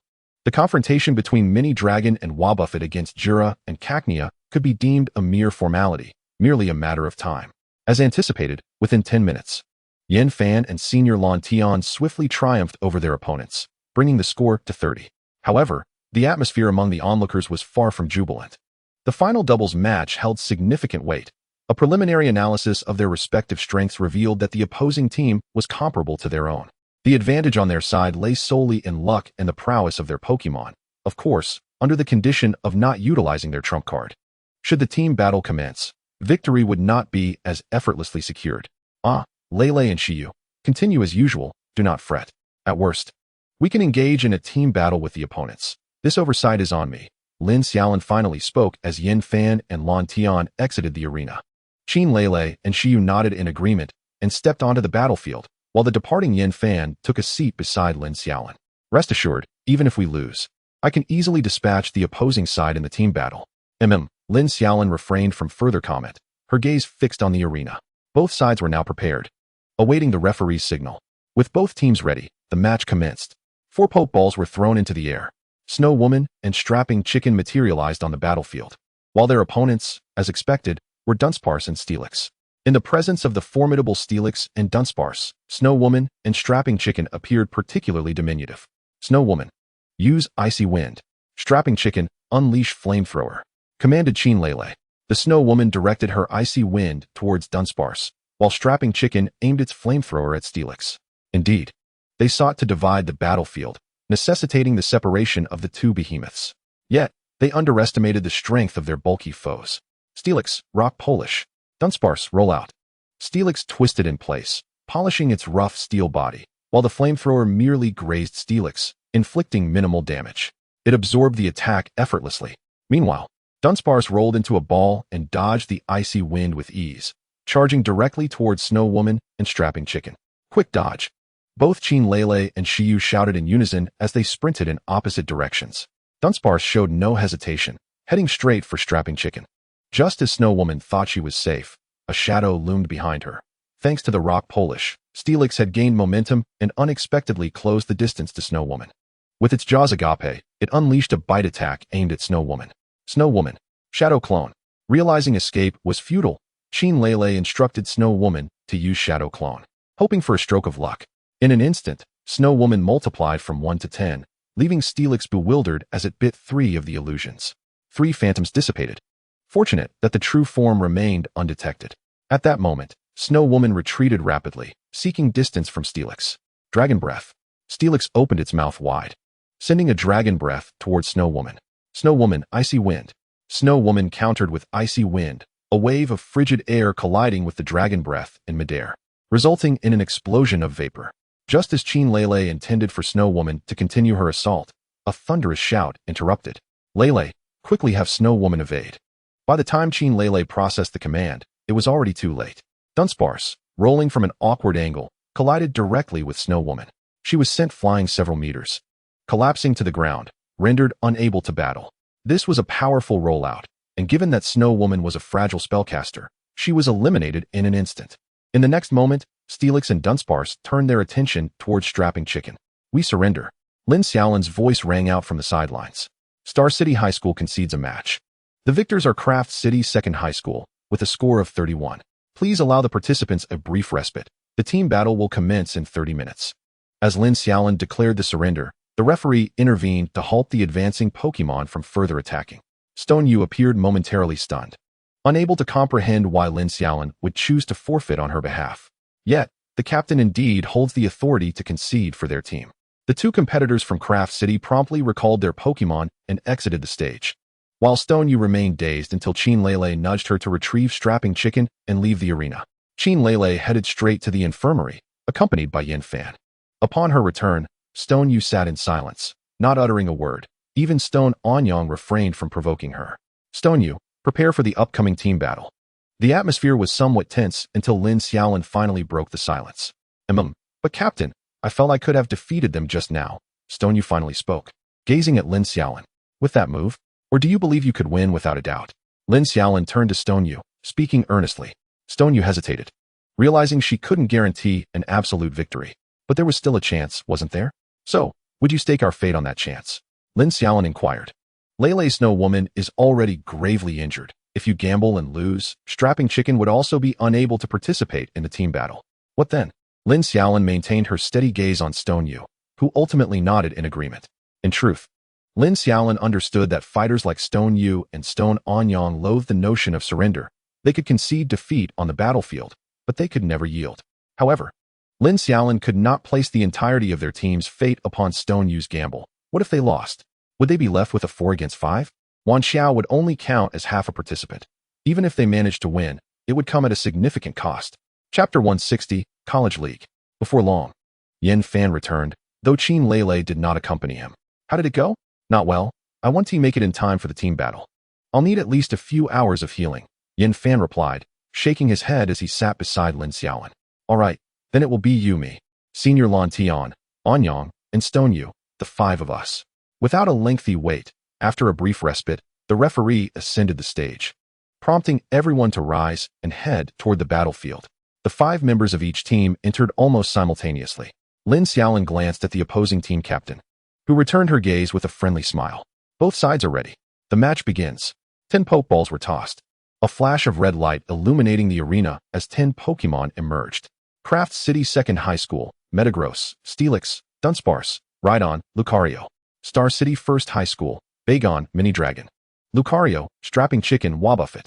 The stage was set for an epic confrontation. Bagon and Mini Dragon simultaneously unleashed Dragon Breath towards their opponents, while Strapping Chicken and Lucario seized the opportunity to charge forth, with Wobbuffet creating disturbances in the air to hinder the adversaries. The opposing team was not to be outdone. Metagross extended its arms, firing a cannon beam towards Bagon and Mini Dragon. Dunsparce rolled into action, targeting Strapping Chicken, while Steelix and Rhydon advanced towards Lucario. The last member of the opposing team, Rhydon, charged directly at Bagon and Mini Dragon. Yin Fan, go assist Anyang. I'll handle that, Lucario. Lin Xiaolin commanded as the two Dragon Breaths and Metagross's cannon beam barely canceled each other out. Following Lin Xiaolin's directive, Bagon surged towards the opposing Lucario. Metagross attempted to intervene, only to be ensnared by Wobbuffet. In the instant Bagon clashed with Lucario, its tail struck Lucario back several meters, followed by a leap that sent another dragon tail towards the foe. Rock Smash. Lucario retaliated, launching a punch towards Bagon. Bang! In the clash of techniques, Zinlinbeo was sent flying, yet Lucario was not spared either, being propelled several meters backward. Lin Xiaolin couldn't help but admire the opponent's strength. Had Sure Anyang's Lucario faced Zinlinbeo directly, it would have undoubtedly been overpowered by the sheer force of its skills. With a wide-open mouth, Zinlinbeo unleashed a Dragon Breath towards Lucario. In response, Lucario raised its hands, conjuring a blue wave ball, which it launched directly at Zinlinbeo. The moment the Dragon Breath collided with the wave, an explosion erupted in the air, enveloping the area in a cloud of smoke. In the next instant, Zinlinbeo burst forth from the smoke, a flash of white light shimmering atop its head as it executed a headbutt directly against Lucario's chest. Lucario! It cried out in pain, being knocked back several meters. Without pause, Zinlinbeo lifted its tail, delivering a sweeping dragon tail strike to the still-flying Lucario. With a resounding thud, Lucario was sent crashing into the Rhyhorn. The Rhyhorn, still entangled in its battle with the Dratini, stumbled as Lucario collided with it. Hurricane. Yin Fan seized this golden opportunity, summoning a whirlwind that spiraled up from beneath the Rhyhorn, lifting both it and the injured Lucario into the air. The Rhyhorn, with all its might, stomped its 4 feet down, anchoring itself firmly to the ground to resist the hurricane, while shielding the wounded Lucario beneath its bulk. Now Dragon Breath. Both Zinlinbeo and Dratini unleashed their Dragon Breath simultaneously, striking the Rhyhorn from both front and rear. The Rhyhorn let out a pained roar. But the assault was far from over. The hurricane suddenly contracted, taking advantage of the Rhyhorn's momentary instability to lift it off the ground.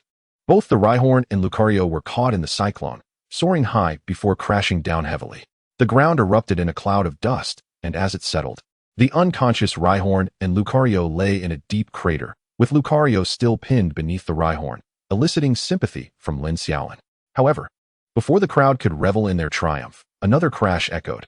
Turning to look, they saw Wubbits had been knocked to the ground by Metagross, losing its fighting capability. Meanwhile, on the other side, Lucario was sent flying by a powerful tail swipe from Steelix. Though it remained conscious, it was considerably injured. Shiryu was also in trouble, with the strong chicken being relentlessly pursued by the dung beetle. I'm sorry, Metagross is too strong. I can't hold on any longer, Lan Tian said with a wry smile. It's all right, Yin Fan. Let's go together to take down Metagross. Shiryu, Anyang, hold on a little longer. We'll be there soon. With that, Zinlinbeo charged straight towards Metagross, closely followed by Dratini. The cold gaze of Metagross fell upon the approaching Pokémon as it raised its claws to unleash a powerful cannonade. Boom! Zinlinbeo was struck head-on, a cloud of dust erupting around it. Yet before the dust could settle, a figure burst forth from within it. No, 2 figures. Dratini coiled its tail around Zinlinbeo, launching it towards Metagross. Zinlinbeo shot forth like a bullet, but the assault was not yet over. Dratini unleashed a Dragon Breath aimed at Zinlinbeo's back. Whoosh! With the added force of the Dragon Breath, Zinlinbeo barreled towards Metagross like a flying artillery shell. Ha ha ha, splendid timing. Metagross prepared to counter with Bullet Punch. Showing no intention of dodging, it raised its right claw to strike at Zinlinbeo. Xiao Bao, double Dragon Tail. Zinlinbeo's eyes glowed red. Harnessing the injuries inflicted by Metagross and Dratini, to elevate its tail for a counterattack. Roar! Boom! The moment their attacks collided, a tremendous sound reverberated across the battlefield. Whoosh! Metagross was sent flying, tumbling across the ground several times before coming to a halt. Zinlinbeo, though weary and wounded, stood panting, while a battered Metagross slowly rose, its red eyes fixed menacingly on Zinlinbeo. Yin Fan, go assist them. Metagross is severely injured. Zinlinbeo can handle it. Understood, Dratini, go. Before Yin Fan could finish, a sudden explosion of flames erupted from the direction of the strong chicken. Lin Xiaolin sensed trouble, but could only intervene. The strong chicken, engulfed in flames, launched a barrage of fiery punches against the dung beetle, swiftly turning the tide. Chapter 161, The College League. Dratini dashed towards Lucario, providing much-needed support as Lucario finally caught its breath. Meanwhile, Zinlinbeo re-engaged Metagross in battle. Before long, the strong chicken executed a sweeping kick that sent the dung beetle flying. It rolled several times on the ground before losing consciousness. The strong chicken, though injured, pressed on, pushing towards the conflict between Zinlinbeo and Metagross. With the odds now overwhelmingly in their favor, a 4-2 situation unfolded. Yet, contrary to expectations, it was Metagross that held on tenaciously, while Steelix eventually succumbed. Following Steelix's fall, the situation shifted to 3 against 1, with Sure Anyang's Lucario already down for the count, lying defeated on the ground. Team 1 of Jiangxing No. 2 High has lost all fighting capabilities. The victors are Team 2 of Xingqing No. 1 High, with a score of 61. The ultimate victors are Xingqing No. 1 High. As the referee announced their victory, the strong chicken finally collapsed, leaving only the battered Zinlinbeo and the nearly exhausted Dratini standing. The trainers recalled their Pokémon into their Pokeballs as they exited the arena. Instead of the anticipated jubilation, a peculiar emotion lingered. The team, initially aiming for the championship, found themselves in such a dire state during the qualifiers. Even Shiryu had revealed their trump card. Indeed, the fiery technique just deployed was Shiryu's ultimate strategy, a transformation derived from the shadowy phantom of the Tsunyan Blade Ghost. It allowed the flames to envelop the user, significantly enhancing both attack and defense, but at a considerable cost of subsequent weakness. However, it was not so simple. It also required the strong chicken's speed to be effective, lest it merely be akin to any ordinary flame. Having achieved victory, the weary team trudged towards the resting area, not from physical exhaustion, but from a profound mental fatigue. They had aimed for the championship, only to be starkly reminded of the gap between themselves and the students of the 8 great capitals. The feeling was most palpable for Wan Xiao and her companions, who felt like 3 burdens on the battlefield, utterly useless in the official arena. While they could at least make an appearance at regular schools, merely sitting among the elite institutions revealed their stark differences. Well, victory should be a cause for celebration. Why the long faces? We've already taken down one of the 8 great capitals. What do we have to fear from the rest? Tonight, I'll treat everyone to dinner. Amidst the oppressive atmosphere, Lin Xiaolin's voice cut through. Ha ha ha, indeed. Tonight, I expect nothing short of a grand feast. I won't accept anything less than a few $1,000 worth of delicacies. Yin Fan's jovial tone chimed in beside Lin Xiaolin, the duo lifting the spirits of the entire team. Hooray! Dinner on the captain tonight. Tonight, let us celebrate with Captain Zai. The group chuckled as they made their way back to the resting area, where the atmosphere remained somewhat heavy. Senior Qianzhu and the others had long since returned. Upon witnessing their expressions, Lin Xiaolin could easily infer the situation without needing to ask. Teacher Tang, allow me to treat you all to dinner tonight. He cheerfully announced as he entered the lounge, avoiding inquiries about the competition. You rascal, haha, came the jovial response from the group. They opted not to seek out a particularly fine establishment, instead settling at a nearby eatery. Several tables were pushed together, and they ordered a medley of stir-fried dishes and barbecued delicacies before engaging in light-hearted banter. Waiter, bring us 2 cases of chilled beer. Tang Tian bellowed. The rascals he referred to were not Lin Xiaolin and his friends, but rather the senior students, who, having turned 18, were well within their rights to indulge in a pint after the conclusion of the competition, which felt akin to a graduation. The waiter soon arrived with 2 cases of frosty beer. Lin Xiaolin rose to personally uncork the bottles, distributing them to the seniors. The dinner stretched late into the night, concluding just past 8 o'clock, with the seniors sporting flushed faces and thickened necks. Lan Tian had initially wished to partake as well, but Tang Tian restrained him, reminding him of the competition that lay ahead, promising a celebratory feast post-event. He hoisted 2 inebriated seniors and headed towards the hotel, while the others, though having enjoyed a few bottles, were still coherent. On their way back to the hotel, The slightly tipsy Qianzhu leaned against Lin Xiaolin. "What's the matter, senior?" Lin Xiaolin inquired. "Fengdu number 1 high is formidable, but that Red Lotus armored knight has a weakness. He is quite fragile inside. To win, we must drag it out. Wear him down." Qianzhu articulated in fragmented sentences, his steps unsteady. Lin Xiaolin quickly steadied him. "I believe in you. You are superior to me. And so are Yin Fan and the others. I do not envy you. You are my juniors. Even when you achieve fame, I will boast to others, saying, 'Look, this fellow was once my junior.'" Ha ha. Qianzhu was indeed a bit tipsy, although he had only consumed 2 or 3 bottles. It was considerable for a student unaccustomed to alcohol. "All right, I will, for I am aiming for the championship." Lin Xiaolin supported Qianzhu as they walked forward. Qianzhu smiled, a bittersweet smile, gazing at the sky. "I feel so tired. Will Senior Lan Rou and Senior Wang can be disappointed in me? Senior Wang can has so much faith in me. They will not. You have already done your best." "It was merely a stroke of bad luck," Lin Xiaolin reassured him. Just then, he felt a heavy weight on his shoulder and turned to find Qianzhu had succumbed to slumber. Lin Xiaolin, with his slight frame, struggled under the weight. Calling out for Yang. Yang turned and willingly carried Qianzhu on his back. The eatery was not far from the hotel, merely a few minutes' walk. Upon returning, Lin Xiaolin collapsed onto his bed with a deep sigh. "Fengdu number 1 high? The elite Red Lotus armored knight. Can Xiao Bao defeat him? If he exerts himself fully, he should be able to, right? Whatever, I'll have Xiao Bao knock him off his feet." With that thought, Lin Xiaolin drifted into slumber. In his dreams, he seemed to hear a child's voice calling out to him. Xiao Lin, want to play together?" Lin Xiaolin furrowed his brow in his sleep, as if trying to grasp some indistinct sound that remained elusive. At that moment, Xiao Lan in the room suddenly opened her eyes. Lin Xiaolin, still in slumber, wore a frown, while the Tsung Yin blade demon rested against the window, and the heart-scale treasure sprawled on the floor, sleeping soundly atop Lin Xiaolin's jacket. Everything appeared normal, yet the stone on the table flickered with a dim light, far less radiant than it had been days prior. Chapter 162, The University League. Xiao Lan approached the stone, using her psychic abilities to probe it, but in an instant, her entire reserve of power was siphoned away, leaving her slumped on the ground, her face pale. The stone, having absorbed her abilities, merely glimmered faintly, showing no other change. The following day, Lin Xiaolin was awakened by the Tsung Yin blade demon. As he sat up, he noticed Xiao Lan sitting at the bedside, gathering energy from a psychic gem. However, something was amiss with Xiao Lan. She appeared as if she had been attacked, her complexion ghostly pale. "Sister Xiao Lan, what happened?" Lin Xiaolin asked, instantly alert. Xiao Lan opened her eyes. "That stone absorbs psychic abilities. Last night, it suddenly dimmed, and when I checked, my powers were nearly depleted." Her voice was weak. Lin Xiaolin's brows knitted together. The stone absorbs psychic abilities? He had investigated it previously without issue. What had changed?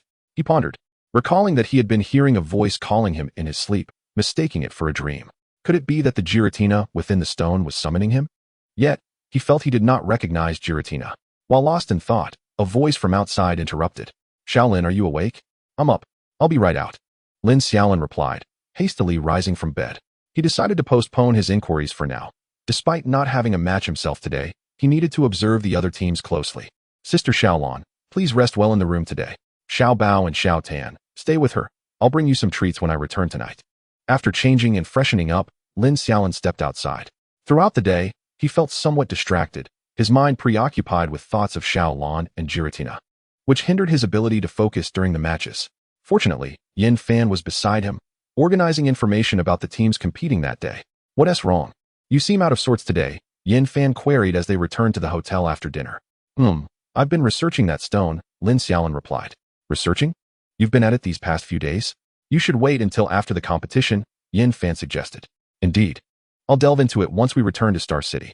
Once back in his room, Lin Xiaolin set down the bag he was carrying, which contained snacks for his 3 Pokémon. "How is Sister Xiao Lan faring?" he inquired, approaching her. "I'm fine. I just lost my psychic abilities temporarily. I'll recover soon," she assured him. That night, Lin Xiaolin resumed his examination of the stone, yet it showed no signs of response. Xiao Lan had warned that using psychic abilities would lead to absorption, and although he contemplated trying it himself, he ultimately decided against it, recognizing the need to remain cautious with the upcoming matches. The next day, the preliminary rounds had concluded over the previous 3 days, paving the way for the elimination rounds. Lin Xiaolin donned his school uniform and, accompanied by Yin Fan and others, made his way to the battleground. Upon entering the lounge, he spotted the seniors and Tang Tian, indicating their eagerness. Feeling a bit bashful, Lin Xiaolin rubbed his head and took his seat. The grouping for the elimination rounds was set to commence at 9 o'clock, and glancing at the time, he noted it was 8:50, arriving quite early. Just as he settled in, the big screen began to flash numbers. Xiansheng had yet to arrive, seemingly only appearing once the top 8 teams were established to serve as a judge. Watching the numbers on the screen, Lin Xiaolin felt a twinge of nervousness, rubbing his hands together as he focused on the display. The advancement list read, Group 1, Longdu number 2 High Team 1. Group 2, Tiandu number 1 High Team 2. Group 3, Group 7, Xingxing number 1 High Team 2. Group 8, Xuecheng number 1 High Team 1. Group 16, Fengdu No. 1 High Team 1. Lin Xiaolin scanned the list from top to bottom. Out of 32 teams, 24 hailed from the 8 great capitals, with both teams from the first high school of the 8 great capitals making it into the top 32. The remaining 8 teams have essentially relied on a combination of luck and skill to secure a place in the top 32. At this moment, the images displayed on the screen indicate that the format will change in 1 minute. Group 1 will face Group 2, Group 3 will compete against Group 4. Group 5 will go up against Group 6, and so forth. The victor between Groups 1 and 2 will then battle against the winner of the match between Groups 3 and 4, continuing this way until the final 8 are determined. The final 8 will then draw lots to select their opponents at random.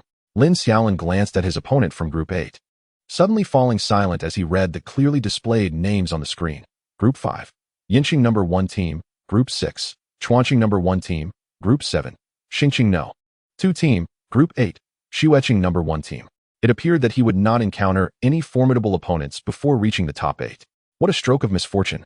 Lin Xiaolin cast a doubtful glance towards Wan Xiao, suspecting that her luck might be the cause of this predicament. All he could say was, well done. Wan Xiao, who had caught Lin Xiaolin's gaze, looked utterly bewildered, blinking her large eyes in confusion. The match schedule was also prominently displayed, set to commence precisely at 3 p.m. this afternoon, with all groups participating in the knockout rounds. It seemed they would have to wait until the afternoon, allowing the competitors some time to prepare. I have completed the research and compiled the information right here, Tang Tian announced, pulling a dossier from a plastic bag. He then moved to the wall and brought over a small blackboard that had been prepared in advance. It was evident that Tang Tian had been preparing this material for quite some time. Your next opponent is Xuecheng number 1. This city lies in the northern region of Longhua, where it is perpetually icy, and most of their Pokémon are ice-type, as evidenced in their previous matches. Tang Tian took a piece of chalk and began to write on the blackboard. Captain, Snow Moth, ability, Scale Powder, key moves, Snowy Terrain, Feather Dance. The other team members include Ice EV, ability, Snow Cloak, key move, Helping Hand. Snowman, ability, Snow Warning, key move, Bluff. Mini Ice, ability, Snow Cloak, key move, Provocation. Nulla, ability, Pickpocket. Little Mountain Pig, ability, Snow Cloak. Armor Shell, ability, Hard Shell Armor, key moves, Protect, Toxic Spikes, Spikes. Armor Shell appears to be the second strongest member of their team. Chapter 163, University League. This detailed information was derived from their matches over the past few days. Lin Xiaolin couldn't help but click his tongue in admiration. Having observed just a few battles, Tang Tian had nearly stripped away their strategies. No wonder Tang Tian urged them to conserve certain trump cards while still striving to defeat their opponents. He began with their last battle against Longdu number 2 team, a team that had been extraordinarily fortunate. In Lin Xiaolin's view, they lacked the strength to have reached the top 32. In their previous match, they had fortuitously faced Longdu number 2, whose captain was either ill or otherwise incapacitated, allowing them to scrape a victory. With a pause, Tang Tian continued, however, it wasn't solely luck. Their individual combat skills were quite poor, relying entirely on that one armor shell to secure a point and then hold out until the team battle, where they excelled. Without needing further elaboration from Tang Tian, Lin Xiaolin could discern from the information he had gathered regarding the Pokémon and their notable skills that the team battle would indeed be challenging. Tang Tian then fell silent, passing the remainder of the discussion to Lin Xiaolin, who gathered the 9 members to strategize. In this battle, we must achieve victory in both singles and doubles, ideally avoiding a drawn-out team battle, or it will become a grueling contest. Upon hearing Lin Xiaolin's words, the others nodded in agreement. From the situation at hand, it was evident that the opposing team would employ a snowy terrain strategy. Among their 6 main players, 3 were dragon types, which would certainly put them at a disadvantage in snowy conditions. Teacher Tang had mentioned that the opposing team's individual strength was lacking. with only Armor Shell capable of barely securing a point through strategy. Thus we must focus on singles. And Yang and Shiryu, I am entrusting you with the 2 singles matches. Strive for complete victory. After much contemplation, Lin Xiaolin decided to field the Sure siblings, as Armor Shell would likely employ Protect in conjunction with Spikes and Toxic Spikes to frustrate us. Therefore, we needed swift combatants, and among the team, the fastest were Sure and Yang, Shiryu, and Yin Fan, making Shiryu and Sure and Yang the most suitable choices. The 2 nodded in understanding upon hearing Lin Xiaolin's arrangement. For the doubles, I will team up with the senior, while Yin Fan pairs with Lele, which seems a prudent choice. Once the strategy was established, everyone nodded in agreement. This plan was the most solid approach available at present. Following this, Lin Xiaolin analyzed the opposing Pokémon, utilizing his general knowledge of Pokémon to highlight crucial points for his team. After lunch, Lin Xiaolin returned to the lounge, reclining in a chair to prepare for a nap, ensuring he would be in optimal spirits for the afternoon matches. At 2:50 p.m., the loudspeaker in the arena announced, "All advancing competitors, please proceed to the battle arena. Groups 1 and 2 to Battle Platform 1, Groups 3 and 4 to Battle Platform 2, and Groups 7 and 8 to Battle Platform 4. Lin Xiaolin stretched and stood, heading outside with Yin Fan and the others trailing behind him. "Xiaolin," a voice called from behind, prompting Lin Xiaolin to turn around at the door, where he saw Qian Ju smiling at him. "Good luck." Qian Ju offered those 2 words, and Lin Xiaolin smiled back, waving as he strode out, leaving behind a parting remark. "Rest assured, I will at least make it to the top 8. Don't forget, Teacher Tang said I could reach the top 8 and earn a reward from the school, huh?" Lin Xiaolin's laughter faded into the distance, while Tang Tian's expression darkened upon hearing this.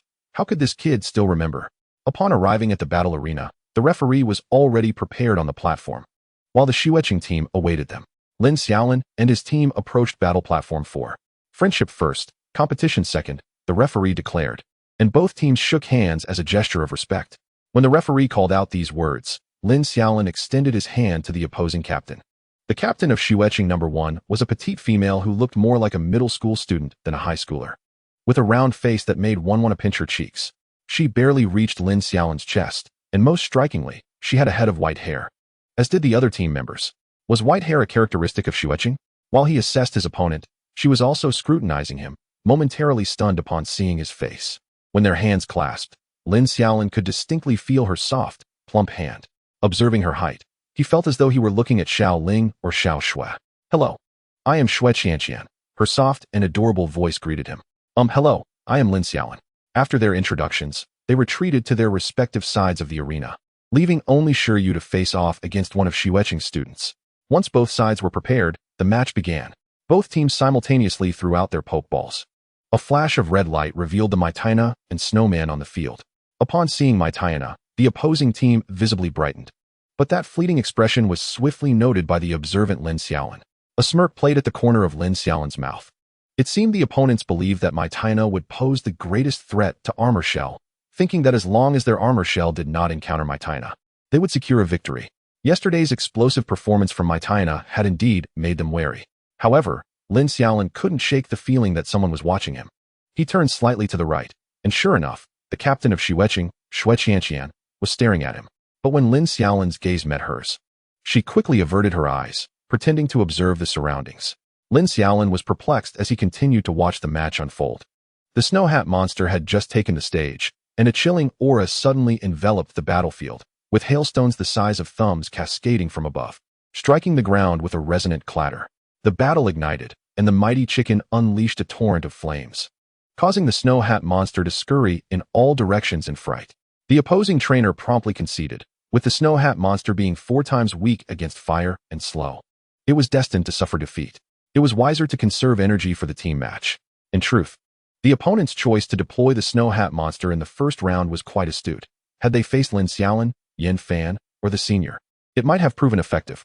While victory was uncertain, utilizing hail to sap the opponent's stamina would have certainly been feasible, especially given the Ice-type Pokemon's disadvantage in hail against Dragon-type Pokemon. The team from Xueqing High conceded, and the victors were from Xingqing High, with a score of 10. Following the announcement of the results, Shiryu retracted the mighty chicken and returned to the sidelines, with Shi Anyang stepping up next. Chapter 164. University League Shi Anyang and the opposing player took their positions simultaneously. If Lin Xiaolin's intuition served him correctly, The opponent would likely deploy the Shelmet in this round. Both sides readied themselves, and the match commenced. As anticipated, upon releasing their Pokeballs, the silhouette of Shelmet appeared opposite Lucario. Shelmet employed Iron Defense. Lucario surged forward with lightning speed. Shelmet, upon entering the fray, began buffing itself. But Lucario had no intention of allowing this. In a flash, Lucario transformed into a beam of white light, vanishing from sight, only to reappear directly behind Shelmet. Protect! Shelmet's trainer shouted in desperation. Rock Smash! Unfortunately, still in the process of buffing itself, Shelmet had no time to execute Protect, and Lucario's fist landed squarely on Shelmet. Shelmet was sent flying, rolling across the ground like a deflated ball. Power up! In the next moment, Lucario vanished once more, reappearing above Shelmet, raising its fist to deliver a crushing blow. Boom! Shelmet was driven into the ground, and this was not the end. Lucario continued its relentless assault with a flurry of punches upon Shelmet's shell. Shelmet had no opportunity to retaliate, while its trainer was frantically sweating, issuing commands. Shelmet, withdraw into your shell. Shelmet quickly secured its shell to bolster its defenses, but it could not withstand the torrential onslaught of Lucario's strikes. Realizing the dire situation, Shelmet's trainer gritted their teeth. Shelmet, Shell Smash. In that instant, the shell that Lucario had battered suddenly cracked. As Lucario paused in astonishment, the shell burst open, sending Lucario careening away. Shelmet emerged from the ground, albeit in a disheveled state, its shell riddled with cracks, as if it would shatter at any moment. Shell Smash was a special move that sacrificed its shell, significantly reducing its defense while enhancing its speed and attack power. Flying Knee Kick. Lucario, having been sent flying, halted a short distance away. Following Shi Anyang's command, it leaped and aimed a kick at Shelmet. Ice Pillar Strike. At this juncture, Shelmet could no longer resort to its dirty tricks, forced to confront Lucario head-on. A massive ice spear materialized out of thin air, hurtling toward Lucario. Lucario, however, would not grant it any leniency and kicked the ice spear with force. Bang! To everyone's astonishment, the enormous ice spear shattered under Lucario's strike. As Lucario charged through the remnants of the ice spear, it delivered another kick to Shelmet. Shelmet was propelled several meters away, rolling across the ground until it finally lay still, unconscious. Shelmet was unable to continue fighting, and the victors were from Xinxinghai. The score stood at 20. After the referee announced the outcome, the opposing trainer hurriedly recalled Shelmet and rushed toward the medical room. Lin Xiaolin lamented, information can only serve as a reference. It cannot be wholly trusted. The opponents had placed too much faith in their intel, believing that only Yu's mighty chicken posed a threat to Shelmet. Underestimating the other Pokémon. The moment they encountered Lucario, they were caught off guard. Lucario's high speed rendered the opponent helpless. At this moment, Shi Anyang also returned his Pokémon and descended from the stage, while Yanfan and Qin Lele stood up and made their way to the front. The opposing team was now in a state of disarray, having lost their most reliable asset, Shelmet, and their strategy was thrown into disarray. Yanfan and Qin Lele took their time, standing atop the stage for several seconds before approaching. However, this was reasonable. There was a 3-minute thinking period during the selection phase. If the time elapsed without a contestant stepping forward, it would be deemed a forfeit. They had only taken a few dozen seconds, so it was not a major issue. The next to take the stage were the captain, Shui Qianqian, and another female student. The first double battle commenced, both sides prepared, and the match began. 4 Pokeballs were thrown simultaneously, and 4 Pokémon appeared on the field. Yanfan's Dratini and Qin Lele's Frostless faced off against Shui Qianqian's Amorphous Moth and another student's Glacian. It was evident that the opponent had placed their strongest forces in this round, hoping to exert their utmost to secure a point before the team match. This aligned perfectly with Lin Xiaolin's intentions. He had paired Yanfan and Qin Lele together precisely, because Qin Lele was well acquainted with Amorphous Moth. Furthermore, both Yanfan and Dratini were also knowledgeable about it. It was akin to having Xinlin's Pokemon battle against another Shinado. The familiarity was unmistakable. Amorphous Moth utilized snowy terrain. Glacian employed Mimic. Astonishingly, both Pokemon executed snowy terrain simultaneously, causing the temperature in the air to plummet as hail was imminent. Dragon Tail, disable. Frostless's eyes glimmered with purple light, and the temperature in the air returned to normal in an instant, leaving Glacian and Amorphous Moth momentarily stunned. At that moment, bolstered by the agility of Dragon Tail, Dratini was already upon them, delivering a swift tail strike to Amorphous Moth. Glacian attempted to intervene, but was utterly too late. Amorphous Moth was sent flying, and as Glacian turned to block Dratini, there was no chance to do so. Dratini's speed was astonishing, and in the blink of an eye, it vanished, reappearing behind Amorphous Moth, delivering another tail strike. Amorphous Moth was struck back repeatedly, akin to a ping-pong ball, until Xue Qianqian finally conceded to halt the relentless assault. Lin Xiaolin couldn't help but smirk. This had a hint of personal vendetta, for it seemed Dratini had endured many beatings from Qin Lele and Amorphous Moth while accompanying Yin Fan. Xue Qinghai conceded, and Xing Qinghai emerged victorious. With a score of 30, Yin Fan and Qin Lele exchanged high-fives before recalling their Pokémon and descending from the stage. Lin Xiaolin and Lan Tian stood up. It was now their turn to conclude the match. Yet, before they could take the stage, news arrived from the opposing side. Xue Qinghai forfeited, and Xing Qinghai advanced in this round. Lin Xiaolin was momentarily taken aback. What? They forfeited just like that? I haven't even taken the stage. However, a forfeit was not without its advantages. It spared him from an additional battle. Since victory was assured, they prepared to leave. The other matches were still ongoing. Far from concluding as swiftly as Lin Xiaolin's team had, he intended to return and observe the other battles. Just as he took a few steps, Xue Qianqian approached him. Hello, what can I do for you? Lin Xiaolin was somewhat bewildered. What did this person want with him?